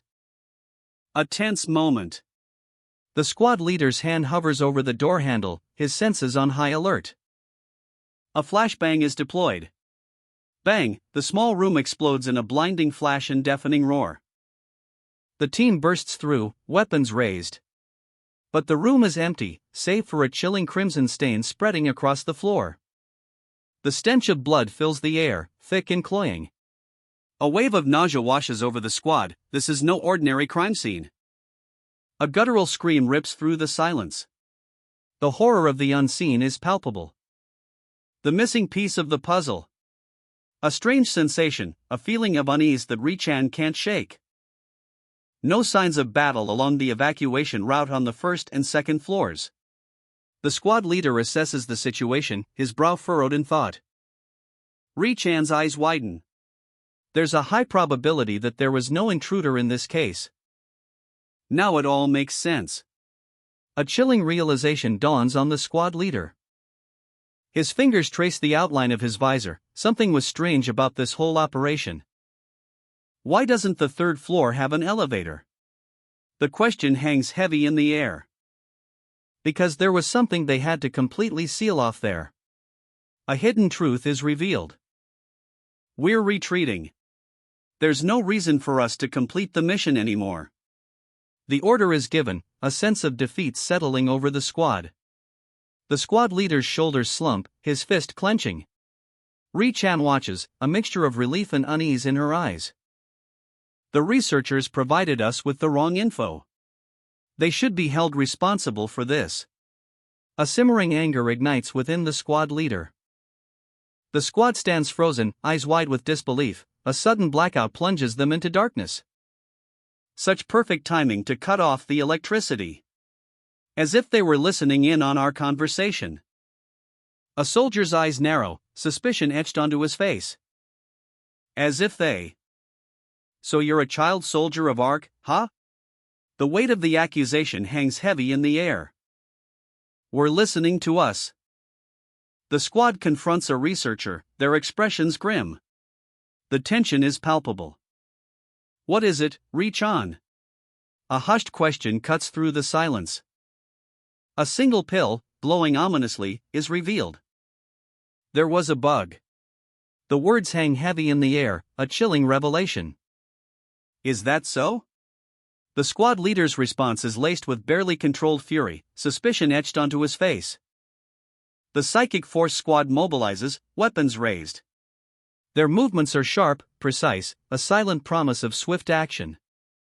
And the weight of their unspoken determination settles like a shroud. There's no turning back now. A soldier, eyes glowing red through his night vision goggles, sits alert. His expression is grim, a silent tension radiating from him. A chilling announcement cuts through the silence. External communication's been cut off. The soldier's hand grips a strange, powerful-looking spear. He's clearly in command, barking orders, find the emergency power room and turn on the power manually. His squad, clad in tactical gear, stands ready. Their faces are grim, reflecting the gravity of the situation. But one soldier's eyes gleam with a chilling determination. A sinister smile plays on his lips as a single red light reflects in his visor. The hunt is on. A door bursts open, revealing a horde of shadowy figures. The sound of heavy footsteps echoes, asterisk thud. Thud. Thud, asterisk. A brutal clash of steel and flesh. Two soldiers face their attackers, eyes locked in a deadly stare. One is enraged, the other, cold and calculating. A corridor is stained crimson. Bodies litter the floor, a testament to the ferocity of the battle. The sounds of struggle and death fill the air. A final, desperate stand. One soldier falls, his eyes wide with disbelief as the darkness claims him. The soldier's face, contorted in agony, speaks volumes. Beads of sweat trace paths down his temples, a testament to the brutal fight he's endured. How treacherous. The enemy's chilling laughter echoes in the confined space. Did he put on a display or something? What a disgusting fuck, one soldier sneers, his voice dripping with contempt. Amidst the chaos, a comrade's worried voice cuts through the tension. Lihan. You alright? The soldier's helmet is struck, the impact sending a jolt through his body, a searing pain that threatens to overwhelm him. Ri-chan, you alright? Another soldier cries out, his voice laced with fear and urgency. The scene is a maelstrom of fear and uncertainty. A guttural cry pierces the air. Ri-chan! The name is a desperate plea, a raw scream of anguish. Li-han spits out blood, his eyes blazing with defiance. Have you finally gotten a hold of yourself? His voice is strained, but his resolve is unwavering. Gasping for breath, the soldier mutters, "Yes. I'm sorry." His body trembles, the weight of his ordeal etched onto his face. His comrade places a hand on his shoulder, a grim understanding passing between them. "No, we haven't seen such a gruesome scene before either." Another soldier approaches, his gaze assessing the injured man. "It's incredible that you didn't faint. You're right around my youngest sibling's age, too." The question hangs in the air, a shared unspoken truth. "You have a younger sibling?" The soldier's eyes widen, a flicker of painful memory in their depths. "I also have younger siblings back home." He clutches a device, his voice barely a whisper. "I had too." The weight of his words settles heavily. His entire family, gone. My entire family died in a minion ambush. The scene shifts. A raw, visceral image explodes onto the page. I leapt at the minion, crying my eyes out. A primal scream. Fists clenched, tears streaming down his face, he attacks with a farm tool, a desperate, furious act of defiance against the overwhelming loss. The battle is brutal, desperate. Even in his grief-fueled rage, he is outmatched, but his spirit remains unbroken. I knew it was meaningless, but I wanted to die, too. The soldier, eyes wide with grim determination, swings a heavy log with all his might, a desperate, brutal blow against his monstrous foe. His movements a blur of motion, a whirlwind of fury unleashed. "I guess you can't die just because you want to, though." The monster roars, defying death itself. A blinding flash of light. A colossal, mechanized warrior descends, its blade a shimmering arc of pure energy. Crash. After that, I became a soldier and leapt into battle as if my life depended on it each time. The soldier's voice is a low growl, filled with the weight of countless battles. But, as if death were provoking me, I did not die, and my reputation as a soldier only grew. His words are laced with a chilling pride. Within a dimly lit barracks, two soldiers share a hushed conversation. The air is thick with unspoken grief. To think something like that happened to Corporal Harold. I wonder what it would feel like if I were to lose my siblings. I don't even want to think about it. A wave of fear washes over him. Second floor clear. The soldier's voice, tight with grim determination, echoes through the calms. No survivors, no sign of the target. The hunt continues. The team moves to the third floor. Their boots thud against the cold, metallic floor, a chilling silence hangs heavy in the air. Something is wrong. A stench, acrid and sharp, fills their nostrils. The air itself feels thick with dread. Only the third floor's entrance is electronic. A strategic choice, perhaps? Or a trap waiting to spring? The power's been cut. The electronic lock is useless. But the soldiers press on, their resolve unshaken. A beat of silence, then, a low growl. Something stirs in the darkness beyond the door. A monstrous roar erupts. The door bursts open, revealing a figure of pure, incandescent rage. Crack, the sound of shattering bone echoes as the creature unleashes its fury. Muscles bulging with unnatural power, the creature's raw strength is terrifying. This is no ordinary foe. The soldier's eyes widen in recognition. So, this is the physical enhancement quirk. A brutal clash. The soldier is thrown back, the impact sending a shockwave through the corridor. But he rises, his face a mask of grim determination. From the depths of the shadows, a monstrous figure emerges, tearing its way free from some unseen confinement. He stands revealed, a brute of a man, his body a tapestry of scars and muscle, a weapon held ready in his hands. A high-powered rifle, gleaming ominously in the dim light. The cold steel is a promise of violence. A soldier's helmet, the visor reflecting a fiery glow. Asterisk, is this a survivor? Or something far more sinister? Asterisk. The monster's face is finally shown, a horrifying visage of malice. A chilling grin spreads across his lips. The weapon is raised, the barrel glowing with an unnatural energy, a power beyond human comprehension. A maniacal laugh echoes through the chamber. Kakik! Take cover! The psychic force unit reacts instantly, a wall of steel and determination against the encroaching horror. But the monster unleashes a furious barrage. Blasts of energy tear through the air. A devastating blow connects. The impact sends a shockwave. The soldier, facing a relentless barrage, barely manages to keep his footing. The enemy's firepower is overwhelming. Each bullet a searing brand on his armor. He's outmatched, but not broken. The enhanced enemy unleashes a brutal volley. His laughter echoes through the shattered corridor. A chilling testament to his sadistic glee. But the soldier's eyes burn with defiance. A surge of power courses through the soldier's veins. His muscles tense, ready to unleash a counterattack. A blinding flash of light erupts as he unleashes his full might. Now! The impact is earth-shattering. A shockwave rips through the building, sending debris flying, leaving behind a scene of utter devastation. The enemy is sent sprawling. The soldier, battered but unbowed, stands triumphant.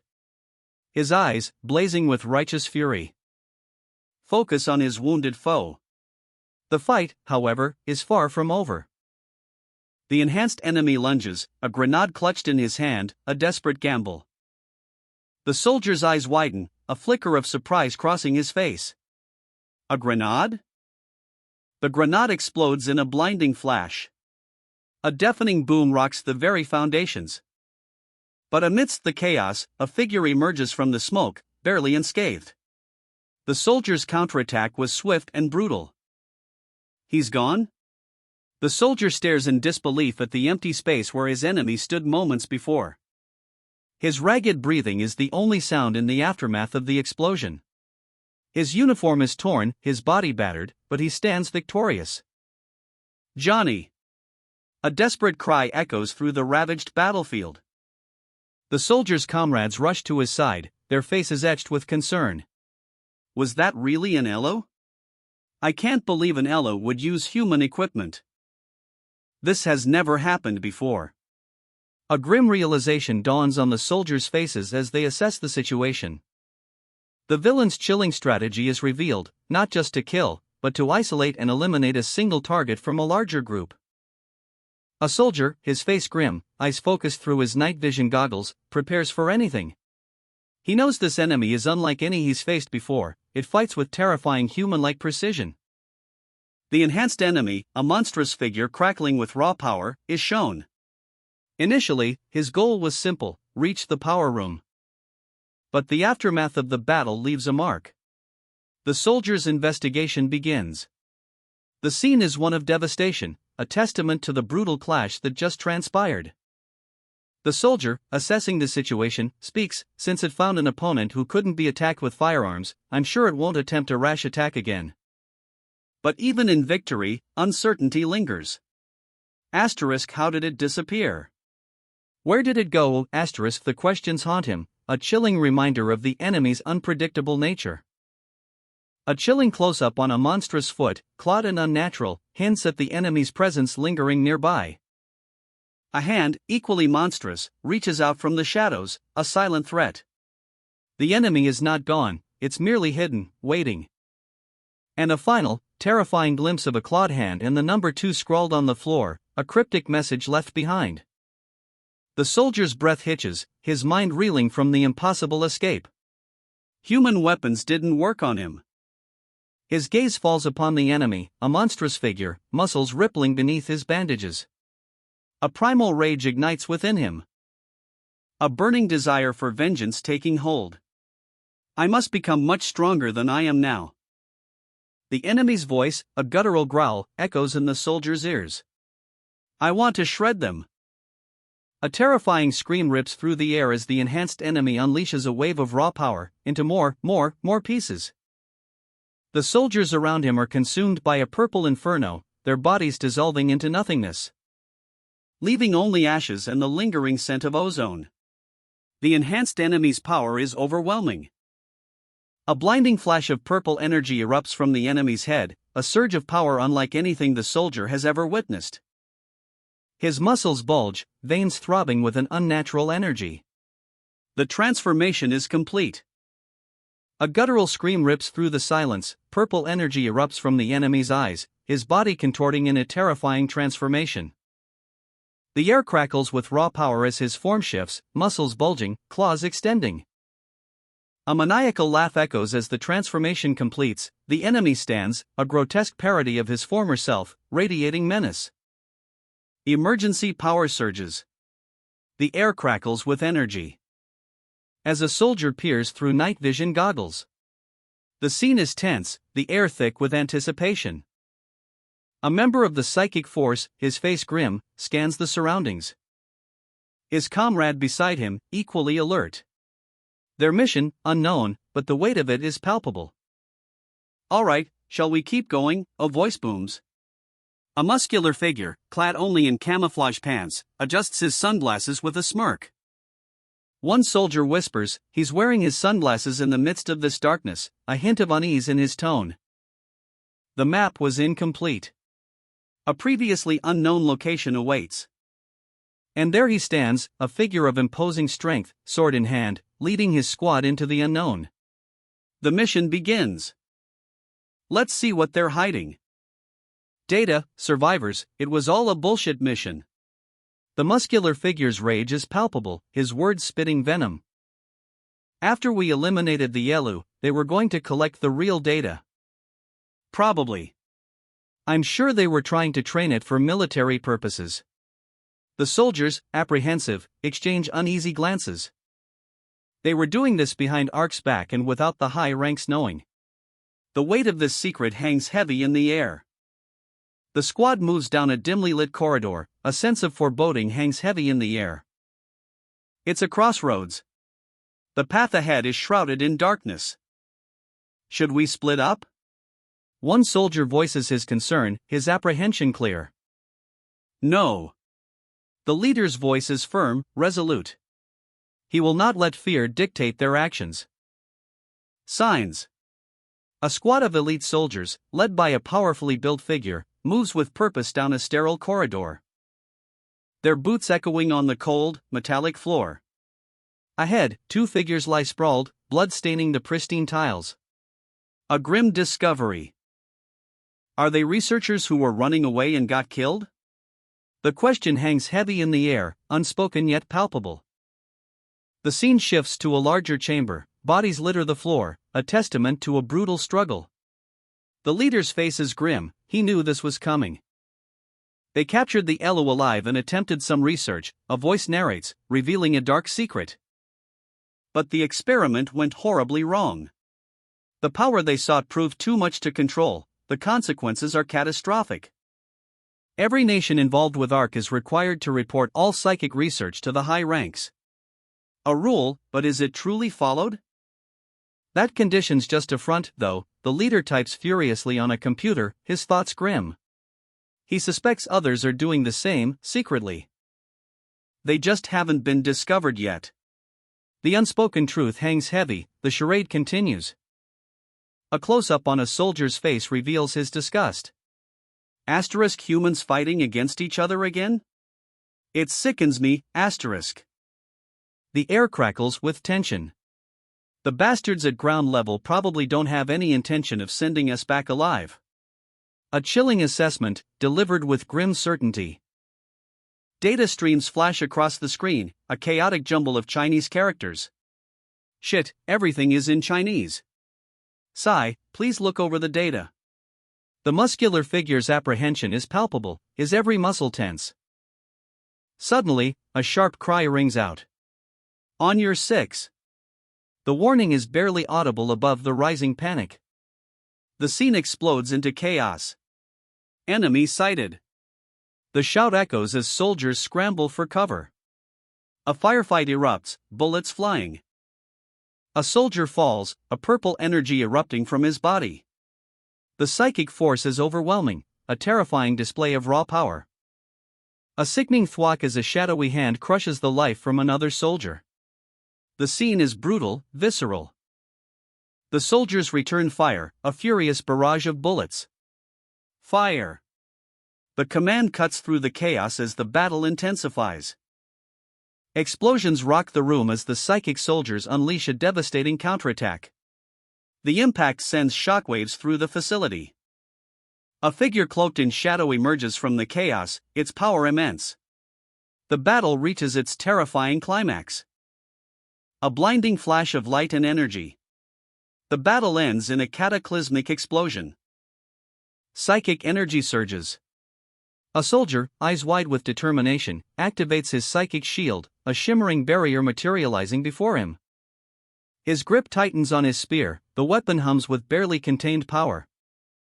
He knows that to neutralize the oncoming psychic assault, he'll need every ounce of strength he possesses. If I want to neutralize it, I have to use my spear. Get back, reach on. The muscular figure, a titan of a man, hesitates for a moment, his face a mask of grim determination, then, with a roar, he charges forward. I'll go. He's not running this time. The scene shifts to a corridor, where a blinding blue energy crackles to life. A spear of pure psychic energy explodes forth, a devastating shockwave ripping through the air. Krashhhh. The muscular figure, now a whirlwind of motion, cuts through the fallen psychic force soldiers. The scene is brutal, bodies scattered, the air thick with the stench of blood and the lingering energy of the psychic blast. With a ferocious grin, he brandishes his glowing spear. I'll rip you to death, you weakling.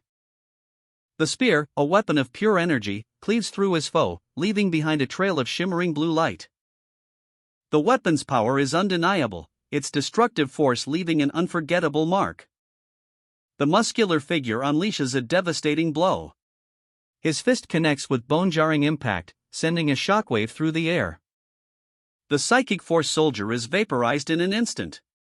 A crimson mist explodes outwards, staining the sterile white walls of the lab. Another soldier watches in horror, his eyes wide with disbelief. It used blink, he gasps, his voice barely a whisper. The sound of a sickening crunch echoes through the room, cook. A desperate struggle unfolds. One soldier tries to fight back, but he's no match for the sheer, brutal power of the muscular figure. His weapon is knocked aside. And he's thrown against a wall of high-tech equipment with a sickening thud. The scene is chaos. Another soldier falls, a blade piercing his armor. The muscular figure is a whirlwind of motion, a blur of fists and feet.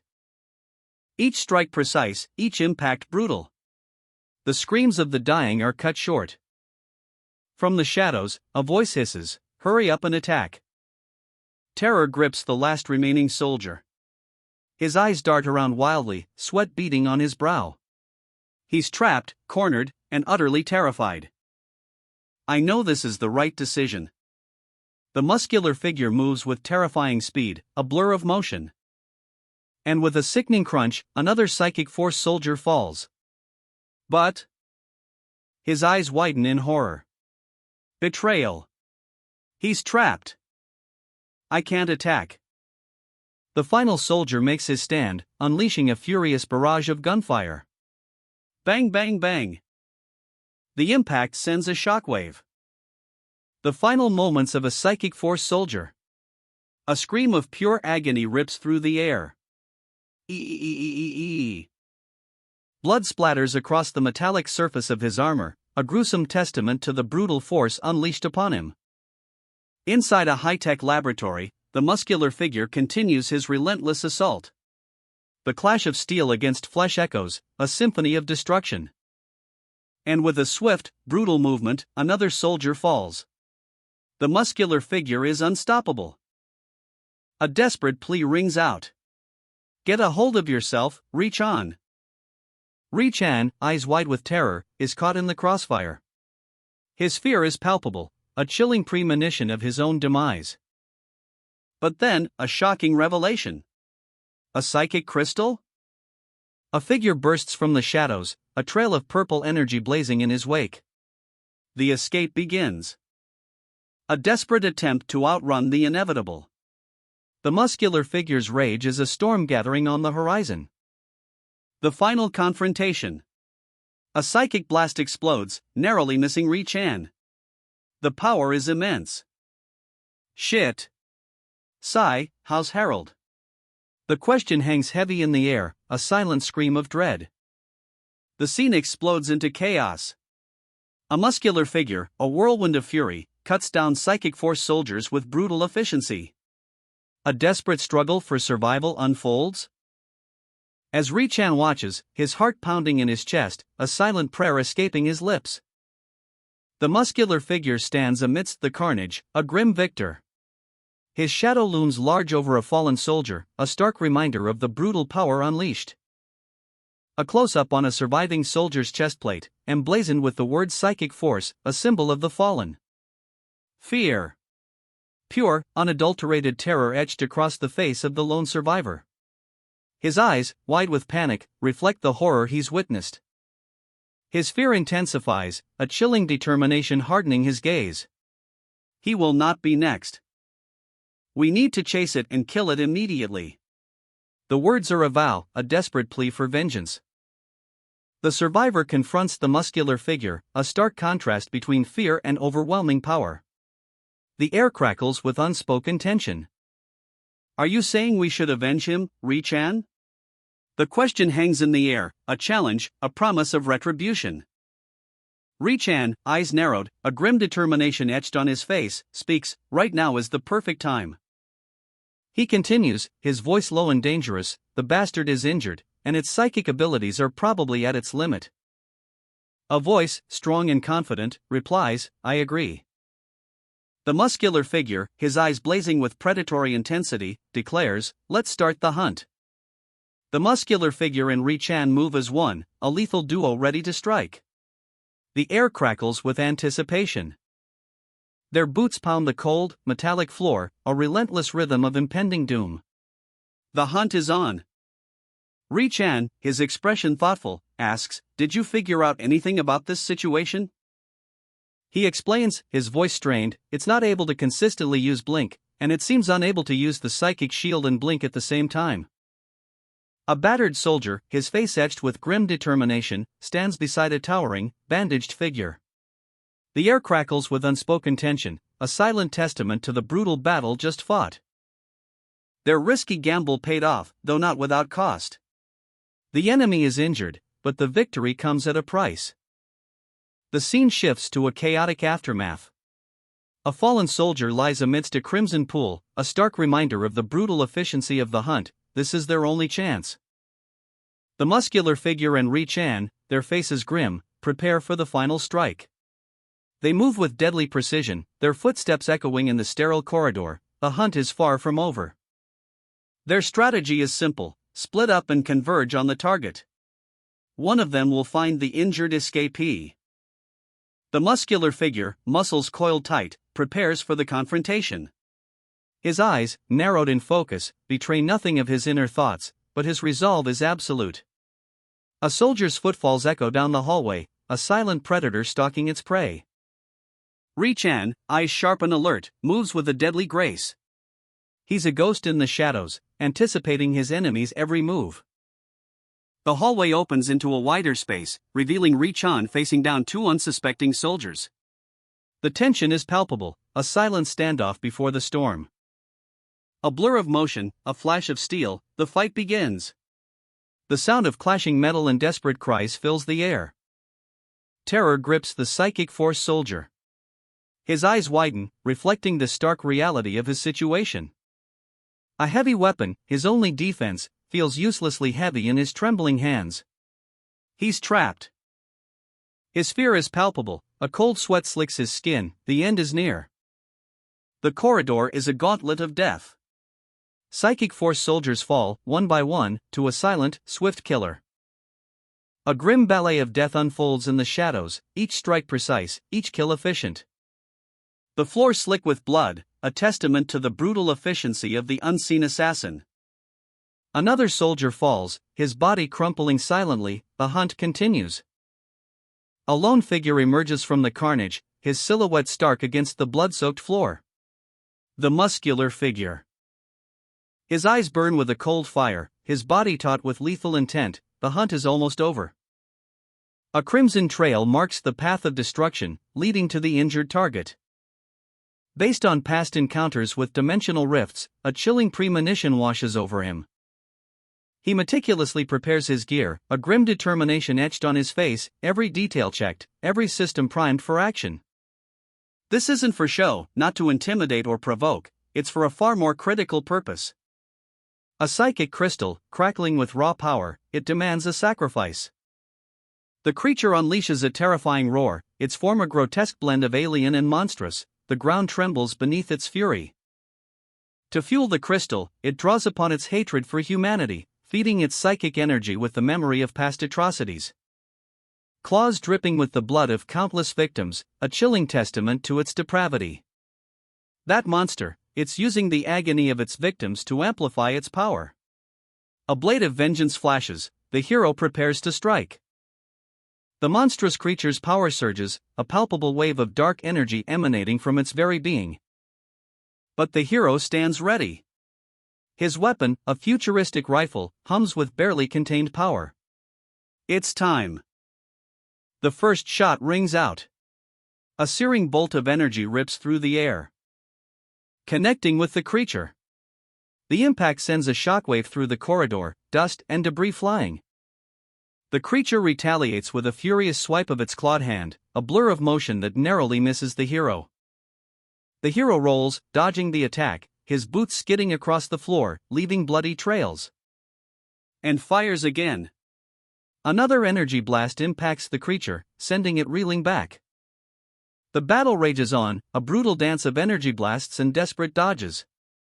The creature's power is immense, but the hero's determination is unwavering.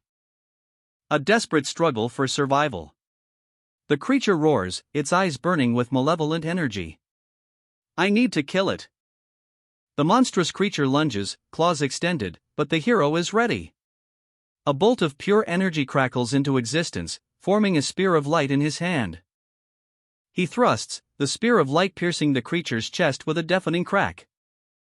The creature roars in agony, its psychic energy erupting in a blinding flash. A wave of purple energy washes over the hero. But he stands firm, his grip tightening on the energy spear. The corridor echoes with the clash of power. With a mighty heave, the hero sends the creature reeling back. The impact shakes the very foundations of the building. His eyes blazing with determination, the hero unleashes a furious counterattack. A whirlwind of blue energy surrounds him. The energy spear becomes an extension of his will, a weapon of pure, focused power. The final blow connects. A blinding flash of light engulfs the creature. The monstrous creature, its psychic energy spent, collapses. A final, shuddering breath escapes its broken form, leaving behind only the lingering scent of ozone and the echo of its terrifying power. The hero, his body screaming in protest, stares at the fallen beast. His breath hitches in his throat. The weight of the battle, the near-death experience, crashing down on him. They almost got me. Exhausted, the hero slumps against a cold, metallic wall. The silence is heavy, broken only by the rasp of his own breathing. A stark reminder of the brutal fight just concluded. The cost of victory weighs heavily on his soul. His comrades arrive, their faces grim as they approach the fallen hero. They carefully cover the body. A somber task performed with quiet efficiency. The weight of their shared loss is palpable. If they'd been wiser about dealing with this, then yes. A gravelly voice cuts through the air, laced with cynicism. But the callous words that follow send a chill down your spine. But those people don't give a shit about a few soldiers dying. A figure emerges from the cosmic backdrop, eyes blazing with an otherworldly light. His presence alone speaks of immense power. The game is afoot. A chess piece falls, a silent but powerful symbol of impending doom. And as time passes, they become paralyzed. The weight of constant exposure, it numbs the soul. A soldier's question hangs heavy in the air, they get used to it? The grim answer is a stark reflection in the soldier's own eyes. That's what happens to humans, even with intensive experience. The horrifying truth sinks in, the shock will fade with repetition. The cost of survival. A chilling premonition of a future where even the most hardened hearts grow numb. A comrade's hand reaches out. A desperate attempt to break through the growing apathy. If your heart becomes so dull that you can no longer feel. The mastermind's voice echoes, a chilling command, you should at least try to remember this in your head. The soldier, his face obscured, struggles to process the psychic assault. A single, defiant thought emerges from the depths of his mind: all lives are precious. A stark reminder of the cost of war, etched onto his soul. His eyes, filled with a haunting sorrow, reflect the weight of loss. He whispers, never forgotten, those who have died around me. A solemn vow echoing in the desolate silence. His voice cracks with emotion as he adds, and I will continue to remember them. A fiery inferno erupts, a cataclysmic display of power. The very air crackles with energy. As winds of destruction whip around the colossal structure, a stark metallic elevator rising from the scorched earth. Inside, the soldier carefully folds his uniform, preparing for whatever lies ahead. While the mastermind, a hulking figure of pure muscle, hefts a massive slab of metal, his movements precise and powerful. A colossal figure emerges from the water, a mountain of muscle draped in a simple cloth. The sheer scale of him is breathtaking. Two soldiers stand vigilant, their weapons ready. The psychic ops insignia on their vests speaks of a force prepared for anything. A vast army stands arrayed before a fiery sunset, a silent testament to the power about to clash. The tension is palpable. The giant stands before them, his back to the soldiers, a symbol of overwhelming might. The weight of his presence is almost unbearable.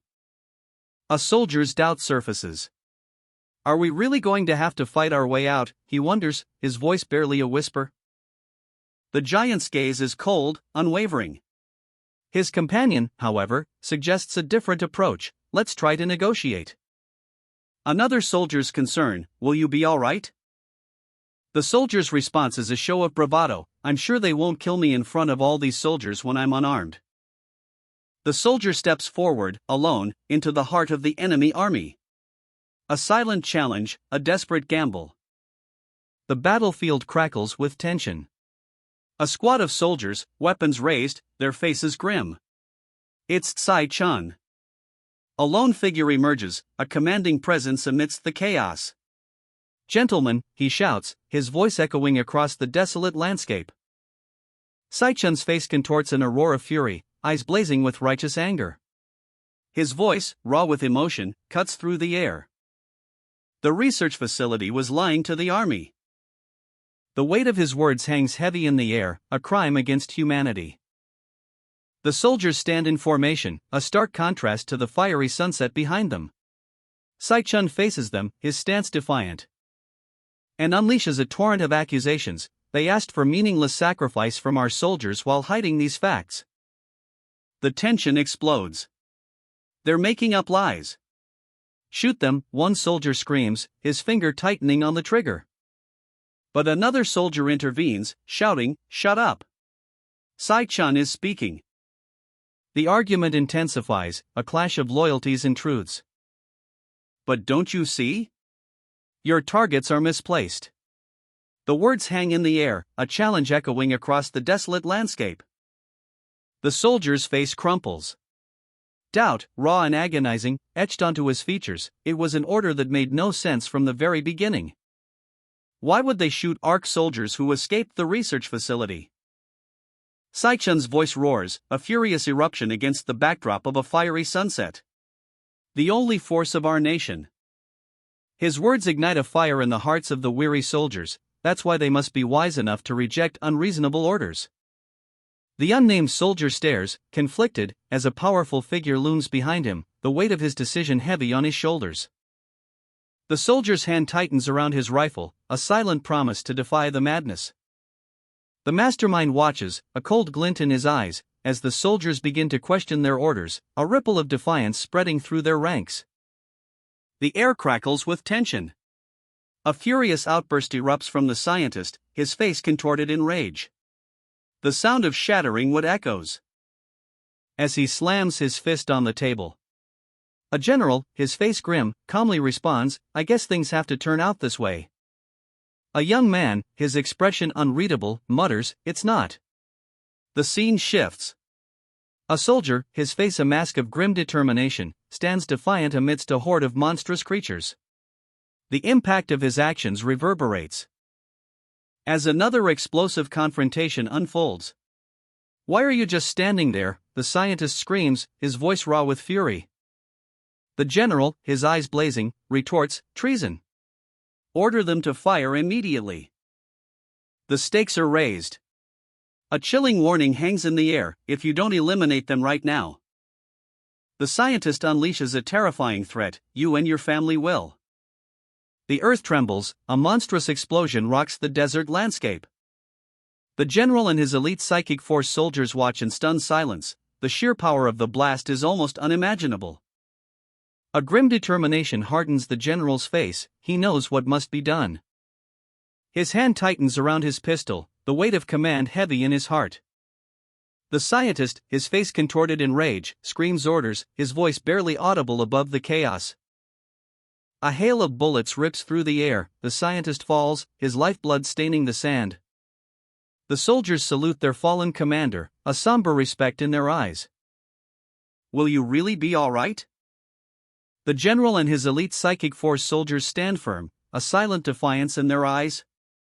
"We'll be penalized for disobeying orders," one soldier mutters, a hint of worry in his voice. But the general remains resolute. "It's only a matter of time until the truth about the research facility is exposed to the high ranks," he states, his gaze unwavering. For scientists, bound and helpless, stand before the general and his men. Their faces are etched with fear and resignation. The general's plan is clear: to shift the blame. So unless they want to escalate this issue to all of Northeast Asia, all fault will be placed on the research facility. "Thank you for your courage," the general says to his men, a hint of pride in his voice. Their loyalty is unwavering. The general explains his confidence: "It's because I have great subordinates." His smile is a testament to his trust in his men.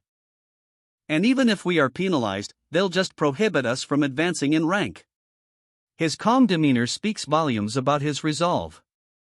The general's past is revealed: "You're the one who abandoned all riches and fame to join Arkansas." His dedication is absolute. The helicopter blades churn, a furious vortex against the stormy sky, a desperate escape from the heart of the chaos, leaving behind a scene of destruction and uncertainty. Inside, a soldier slumps against the wall, exhaustion etched onto his face.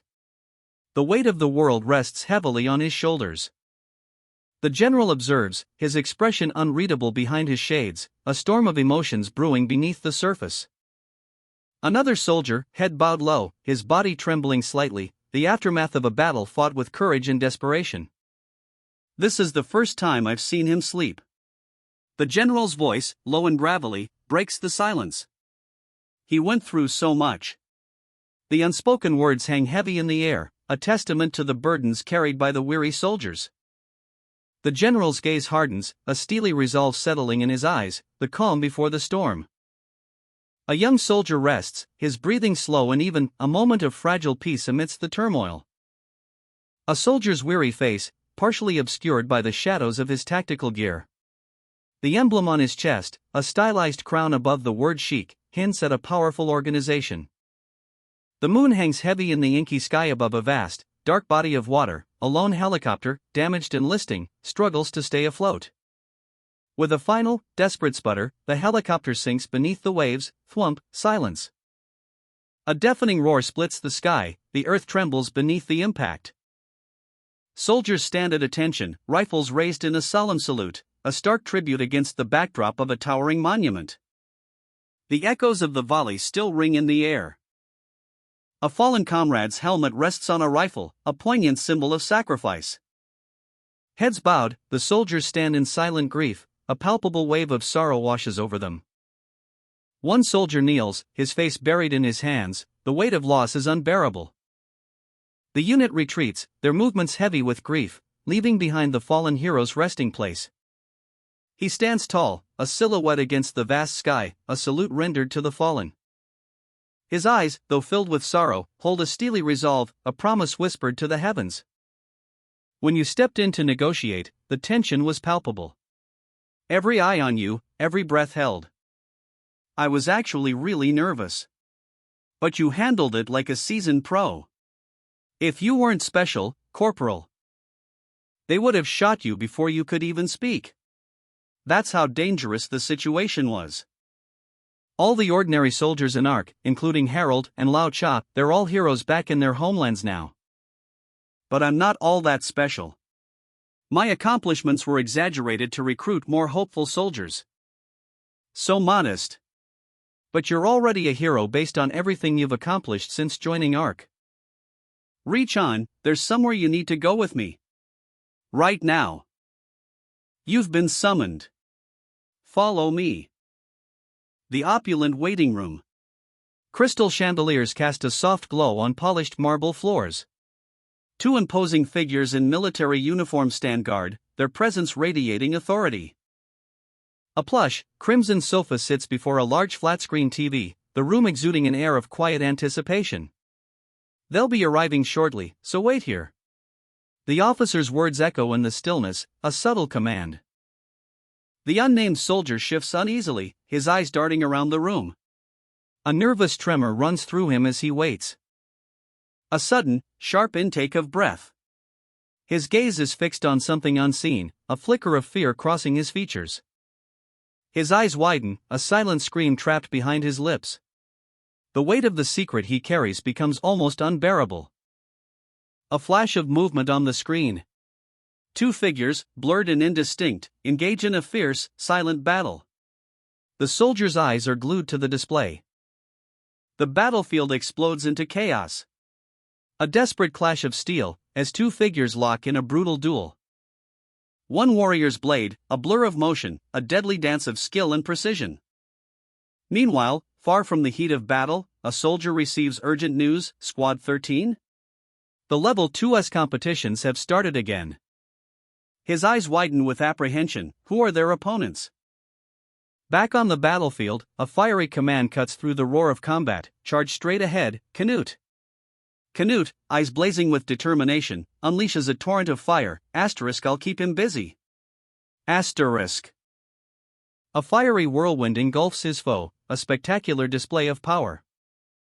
Leaving him vulnerable, airborne, and utterly at Canute's mercy. The flames subside, revealing Canute's steely gaze, his face etched with the intensity of battle. The air crackles with anticipation. Canute, a whirlwind of motion, unleashes a torrent of fire magic. A blazing inferno engulfing his opponent. The heat is intense, the flames dancing with deadly grace. His foe staggers back, scorched and defeated. The fight is over. Canute! Now! The crowd roars as Canute's opponent makes a desperate last stand. But it's too late. Canute's speed is unmatched. He's a blur of motion, a fiery phantom. A flash of blue light. His opponent's eyes widen in shock as a powerful energy wave hits him. The final blow. A wave of fire consumes his opponent, leaving only ashes in its wake. Victory is Canute's. Canute unleashes a torrent of fire magic, a blazing inferno erupting from his very being. The flames consume his opponent, a devastating display of power. Leaving only the sound of a pained gasp and the crackling embers. His foe is reduced to ashes, a testament to Canute's overwhelming victory. A wave of searing heat washes over the battlefield. Simon's power is undeniable, an unnamed soldier watches in awe, his words a testament to the sheer might displayed. Simon has become overwhelmingly strong. The aftermath of the battle is grim. A fallen comrade lies defeated, a stark reminder of the brutal competition. A fellow soldier speaks, his voice laced with concern, "You should have avoided a direct battle, Jose. If you were going to face Simon head-on." A chilling question hangs in the air, "Where's Koro?" Li Han, a figure of authority, appears, his presence commanding attention. His question cuts through the tension, "Are you Li Han?" A figure emerges, his jacket adorned with a striking emblem. The name Alexander Recker is revealed. A crisp salute. This is Arch-Chief of Staff, a position of immense power. If he's the Chief of Staff, he's directly below the commanding officer. The weight of his words hangs heavy in the air. The implication is clear: this man holds true authority within Ark. And he offers a seat, a cup of red tea, a moment of calm before the storm. In an opulent chamber, the tension is palpable. A crossroads awaits. The Chief of Staff wrestles with a difficult decision, whether to report Kuro's condition as beyond recovery, or to keep silent. The tea sits untouched, mirroring his internal conflict. A steely gaze pierces the darkness, the intensity of Alexander Recker's focus is palpable. The soldier, his face etched with worry, sits opposite him, the weight of their conversation hangs heavy in the air. Based on everything that's happened so far, you seem to be the only person who can stop this. The soldier's words carry the urgency of a ticking clock. The echoing footsteps of two figures, a silent march down a sterile corridor. Because of the purest ambush, Kuro awakened his S-rank ability. The revelation explodes, a shockwave of power unleashed. A torrent of energy erupts, a breathtaking display of raw power. A cold, calculating gaze, a gun aimed, ready to fire. The tension is a taut wire, about to snap. But something happened after that, something that left Kuro in agony. The soldier's desperate plea echoes in the dimly lit room. He's pinned down, face contorted in pain, while Alexander Recker listens intently. Suddenly, a chilling premonition. Two figures appear, their faces grim, a sense of dread washing over the scene. A surge of energy, a blinding flash. Kuro's power awakens. The air crackles with raw, untamed energy. His body thrums with power, veins glowing with an otherworldly light. His hands, crackling with energy, flex and clench. The Ark agents react with terror, their faces etched with fear as they witness Kuro's transformation. Panic grips them. The raw power explodes outwards in a cataclysmic display. A wave of energy washes over everything. This is an S-rank ability awakening. The ground trembles. A colossal surge of energy rips through the air, leaving a trail of destruction in its wake. Kuro stands defiant, a maelstrom of raw power erupting from within him. Energy crackles around his form, a breathtaking display of untamed might. The very air vibrates as a jet fighter streaks across the sky, but even this technological marvel seems insignificant compared to the force unleashed by Kuro. A wave of energy washes over the landscape, leaving a trail of destruction in its wake. Soldiers scatter, fear etched on their faces. The jet, caught in the blast, is crippled, its sleek form twisting and turning violently as it plummets towards the earth. Boom! The impact shakes the very ground. The power of Kuro's awakening is undeniable. Terror grips the soldiers as they witness this cataclysmic display of power. What is that? One soldier stammers, his voice barely audible above the roar. The earth trembles, a shockwave radiates outwards, a testament to the sheer force of Kuro's newly awakened abilities. Kuro believes he's committed murder with his powers, and refuses to train. The weight of his actions bears down on him. Alexander Recker's face is etched with worry. We cannot let an S-rank psyker go beyond recovery like this. A shadowed figure, Lihan, stands alone, his expression unreadable, a weight of unspoken words hangs heavy in the air. A soldier approaches, offering a cryptic go-ahead. The tension ratchets up. Lihan's gaze is unwavering as he walks, a silent determination etched onto his face. The scene shifts to a high-security facility, sterile, cold, and imposing. A sense of foreboding fills the space. Lihan hesitates briefly before a heavy metal door, a chilling premonition grips him. And beyond, a figure sits strapped to a chair, his back to us. The air crackles with anticipation. Long time no see, Lihan. A voice cuts through the silence, laced with a chilling familiarity. Lihan's eyes widen, a flicker of surprise giving way to something darker, a storm brews within. The sterile white of a stark interrogation room. Lee-han sits across from a restrained figure, his face etched with sorrow. A heavy silence hangs in the air. A confession hangs heavy in the air. It wasn't your fault. It was just a coincidence. The words, though meant to comfort, only amplify the weight of the past. The restrained man, Koro, counters, "You say that as if you saw everything, but maybe I wanted to kill them subconsciously. Even if that were the case, it was to protect your friends. Nobody blames you for that." The words offer a fragile peace. But Kuro's response cuts through the attempted solace. "That's what everyone said." Lee-han's gaze hardens. A flicker of understanding, perhaps even forgiveness, crosses his face. A quiet whisper escapes his lips, "Kuro, you are too kind, beyond my understanding."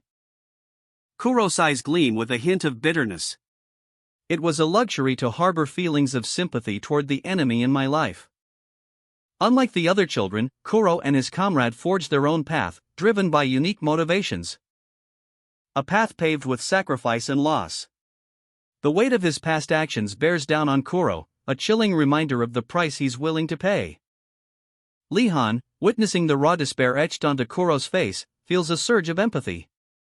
The horrors of war are laid bare before him. He pleads with Kuro, "Just quit it, Kuro." The plea is born of compassion, but also a desperate attempt to prevent further tragedy. The cost of Kuro's path is too high. Kuro's superior, hardened by years of conflict, coldly counters, "Give up, then." The scene shifts to a sterile, metallic corridor. The cold, impersonal environment reflects the harsh reality of Kuro's situation. Lee-han confronts Kuro again, his voice laced with concern, "Clearly you don't belong in battles." A statement that cuts deep, revealing the chasm between Kuro's self-destructive path and the life he could have. "It's okay for you to give up, Kuro."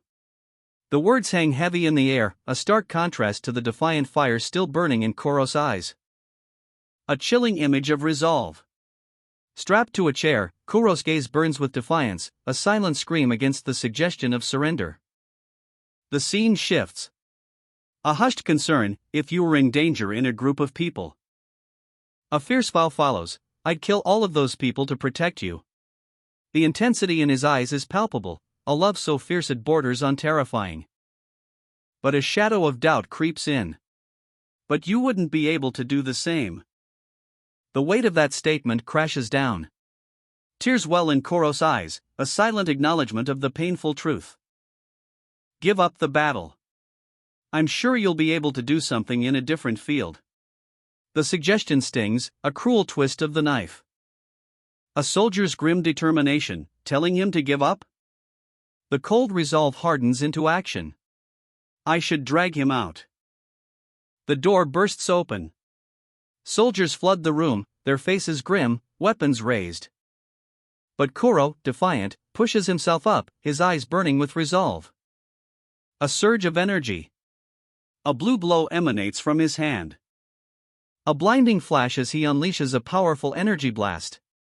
The soldier in front of him is sent flying. The room is filled with the crackle of energy, the air thick with tension. Kuro's power is undeniable.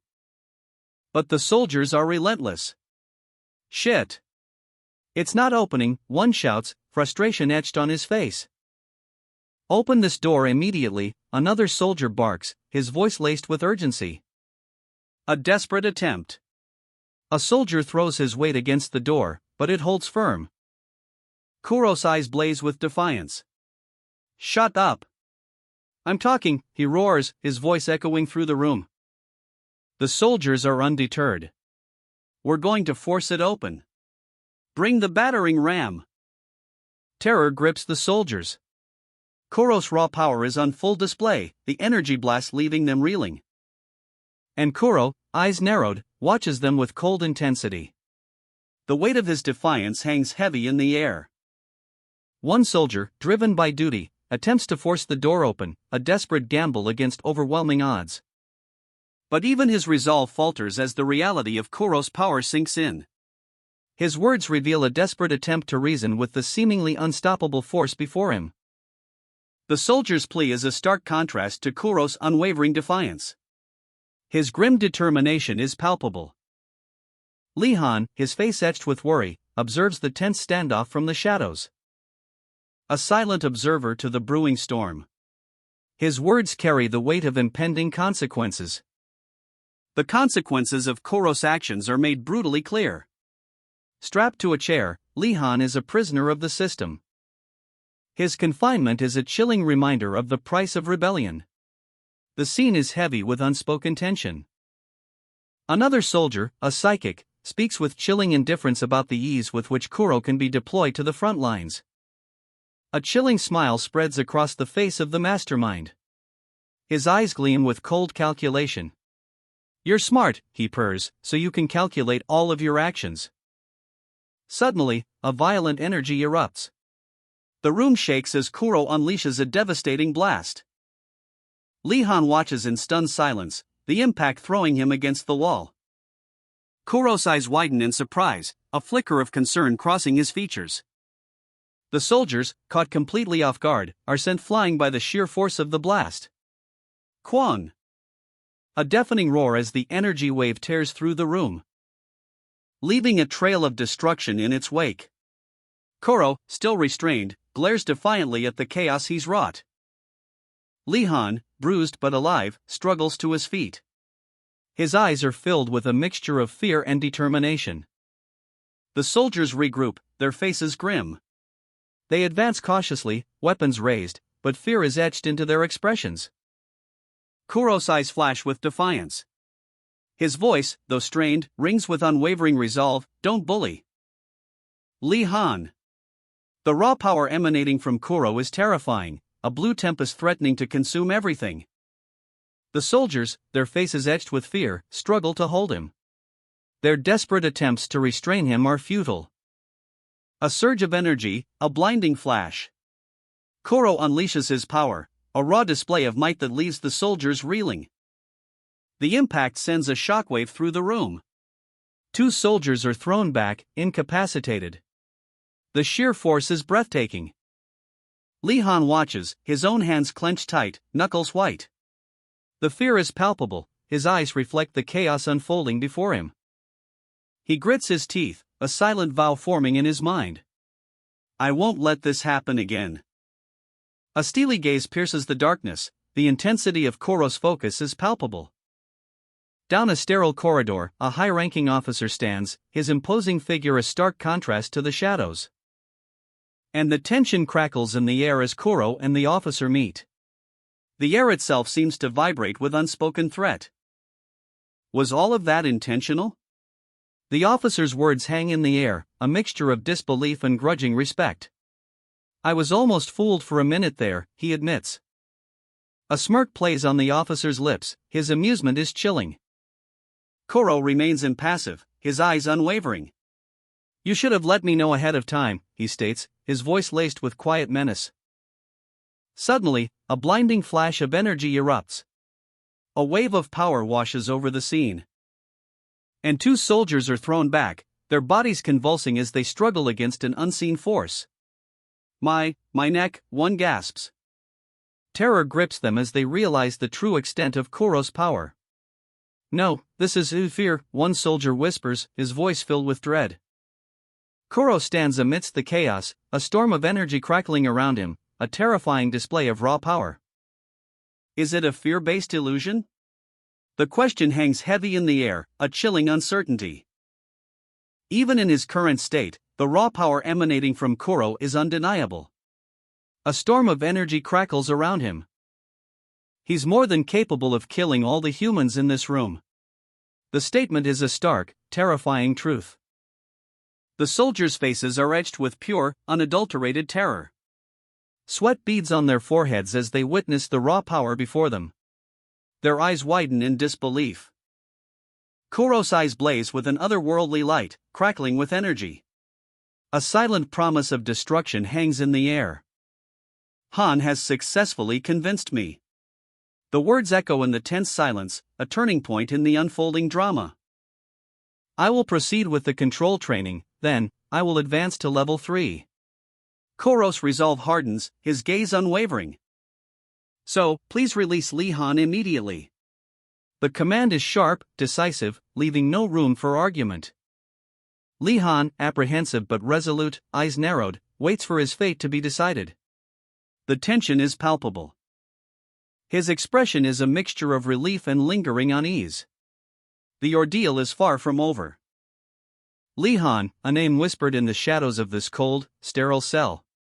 His eyes, pools of apprehension, reflect the harsh fluorescent lights above. Even restrained, Kuro's presence commands the room.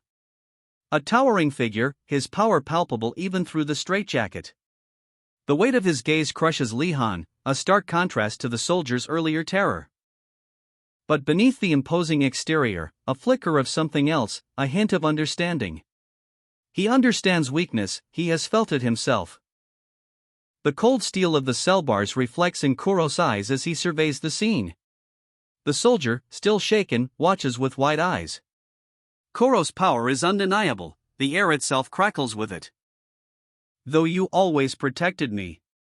The words hang heavy in the air, a stark contrast to Kuro's newfound strength. The tables have turned. And now, a silent promise passes between them. Shoulder to shoulder, a new alliance is forged in the heart of this bleak prison. A silent vow of mutual respect and unwavering loyalty. I will stand by your side as your equal. The declaration echoes in the silence, a testament to Kuro's transformation and Lee Han's newfound hope. The soldier's apprehension is palpable. He watches, a silent observer to this unexpected shift in power dynamics. The weight of Kuro's decision hangs heavy in the air. Footsteps echo. The rhythmic thud of boots on the cold, metallic floor. Lee Han's release is imminent. Kuro, the imposing figure, watches Lee Han's retreating back. A palpable tension hangs in the sterile corridor. The silence amplifies the weight of the unspoken. The air crackles with anticipation. It's just as you said, Kuro muses, his gaze following Lee Han, that boy's quite charismatic. But even as he acknowledges Lee Han's charm, a shadow of doubt crosses Kuro's face. But that charisma seems slightly dangerous, he adds, a hint of unease in his voice. Suddenly, a blur of motion. Lee Han explodes into action, a whirlwind of fists and feet. Each strike precise, each blow packing devastating force. The air itself seems to crackle with energy. He moves with terrifying speed, a blur of motion, leaving his opponent reeling. Lee Han, a whirlwind of motion, counters the attack. His grip is like iron, muscles bulging as he throws his opponent off balance. A blur of motion, a thunderous impact. The soldier is sent flying, a testament to Lee Han's raw power. With a mighty heave, Lee Han sends his opponent spinning through the air. The impact echoes high up. The roar of exertion punctuates the scene as Lee Han's opponent crashes to the ground. The night air is thick with anticipation as the scene shifts. See you tomorrow, Ri-chan, the words hang in the cool evening air. A casual farewell, masking the undercurrent of tension. The soldiers depart, their laughter echoing in the stillness. Kuro watches them go, a shadow of apprehension darkening his eyes. I shouldn't have told him I wanted to learn from them. His anxiety is palpable as he and the soldier hurry away, the weight of their secret heavy on their shoulders. To think they'd get overly excited and bully me to their heart's content. Their smug faces. Kek kek. Did you see their faces? A chilling chuckle echoes in the night. The masked figure observes, a silent predator in the shadows. Why are you learning martial arts? You won't even need it. A question hangs in the air, challenging Lee Han's resolve. Who knows when I might need it? I'm just preparing in advance. It's so I can win in any given situation. Lee Han's response is calm, yet resolute. That boy needs to clear his head. A judgment is passed, cold and dismissive. Saw it, too, right? Silence? That calm little boy. The scene shifts, focusing on the aftermath of Lee Han's fight. A little more. More. It hurts. Being flustered isn't something you see on a daily basis. The raw pain and exhaustion are evident on Lee Han's face. The air crackles with residual energy from Lee Han's recent battle. Kuro, ever observant, stands beside him, a hint of apprehension in his eyes. Lee Han, despite his exhaustion, maintains a steely gaze, his body still humming with the adrenaline of victory. Kuro offers a playful jab, "Want a piggyback ride?" a smirk playing on his lips. Lee Han, despite his exhaustion, firmly replies, "I'm fine." The ground trembles, a powerful force is unleashed. A devastating blow. The impact sends a shockwave through the room and leaves his opponent reeling. Sergeant Red. He's back, and he's looking stronger than ever. "I'm back." His presence alone commands respect. A palpable tension fills the air as his boots hit the ground. Thud. His squad watches, a mixture of awe and apprehension in their eyes. A psychic force member nervously asks, "Sergeant Red, will you be resuming your duties?" Red smirks, his eyes glinting with amusement. "Nice new shoes." "Put." He turns to another member, a playful challenge in his tone. "You want new shoes, too?" "I'm going to be the instructor for Level 1S again temporarily. We need to recruit more Level 2S and I still have some rehabilitation left." The sergeant's words hang in the air, a mix of duty and weariness. Sergeant Red's smirk is sharp, a glint of mischief in his eyes. "As high as your head, huh?" A psychic force member fidgets, shoulders hunched. The weight of expectation is palpable. A cigarette is offered, a silent exchange between soldier and recruit. The unspoken understanding hangs heavy in the air. "As usual, you have no regard for non-smoking areas, huh?" The sergeant's voice is laced with amusement, but his eyes hold a hint of concern. The sergeant's words ignite a spark of defiance. "Where is there a non-smoking area at ARC?" A sigh escapes the recruit's lips. I keep bringing it up during every meeting, but they won't fix it at all. I don't even think this is considered weird anymore. Sergeant Red takes a long drag from his cigar, his eyes narrowing. "Do you remember the elf mage you captured?" A blur of motion, a clash of power. The fight begins. "Of course. Have you found out something by interrogating it?" The question hangs heavy in the air, a silent pressure building between the psychic force member and his superior. This came from their head. The image splits, revealing a terrifying visage of power and dread. A chilling revelation. It's not the war that starts in 3 years, a new threat emerges from the shadows, far more immediate. It's the attack of the main squad. The words echo the growing sense of urgency, a visual representation of chaos. The vanguard, on the other hand, is almost finished with its preparations, a sinister calm before the storm. The prophecy that we will be attacked again in 10 years was not wrong. But if there is a vanguard, the war will happen much sooner than we expected. A grim realization dawns, the weight of impending doom settling upon them. The impact sends a shockwave through the park, a devastating display of power. Tension hangs heavy in the air as two figures face off, a silent standoff punctuated only by the rustling of leaves. A hand clenches into a fist, knuckles white with barely contained fury. The anticipation is palpable. Sergeant Red emerges, his presence a stark contrast to the previous scene's quiet intensity. His sunglasses hide his eyes, but his posture speaks volumes. He approaches, a grim determination etched on his face. A silent exchange of words, heavy with unspoken threats. A small object changes hands, a memory card. A gift? Here, it's a gift. It's a video clip of the competition between the Level 2S that happened yesterday. The young man's eyes widen in surprise. He recognizes the significance of the footage immediately. The scene opens in a sleek, modern office. Sergeant Red, a mountain of a man, leans against the doorframe, a smirk playing on his lips. He gestures towards the protagonist, a younger man with sharp eyes. "Isn't it fun hanging out with us old men?" The protagonist sighs, a hint of weariness in his posture. "I can't say it's fun.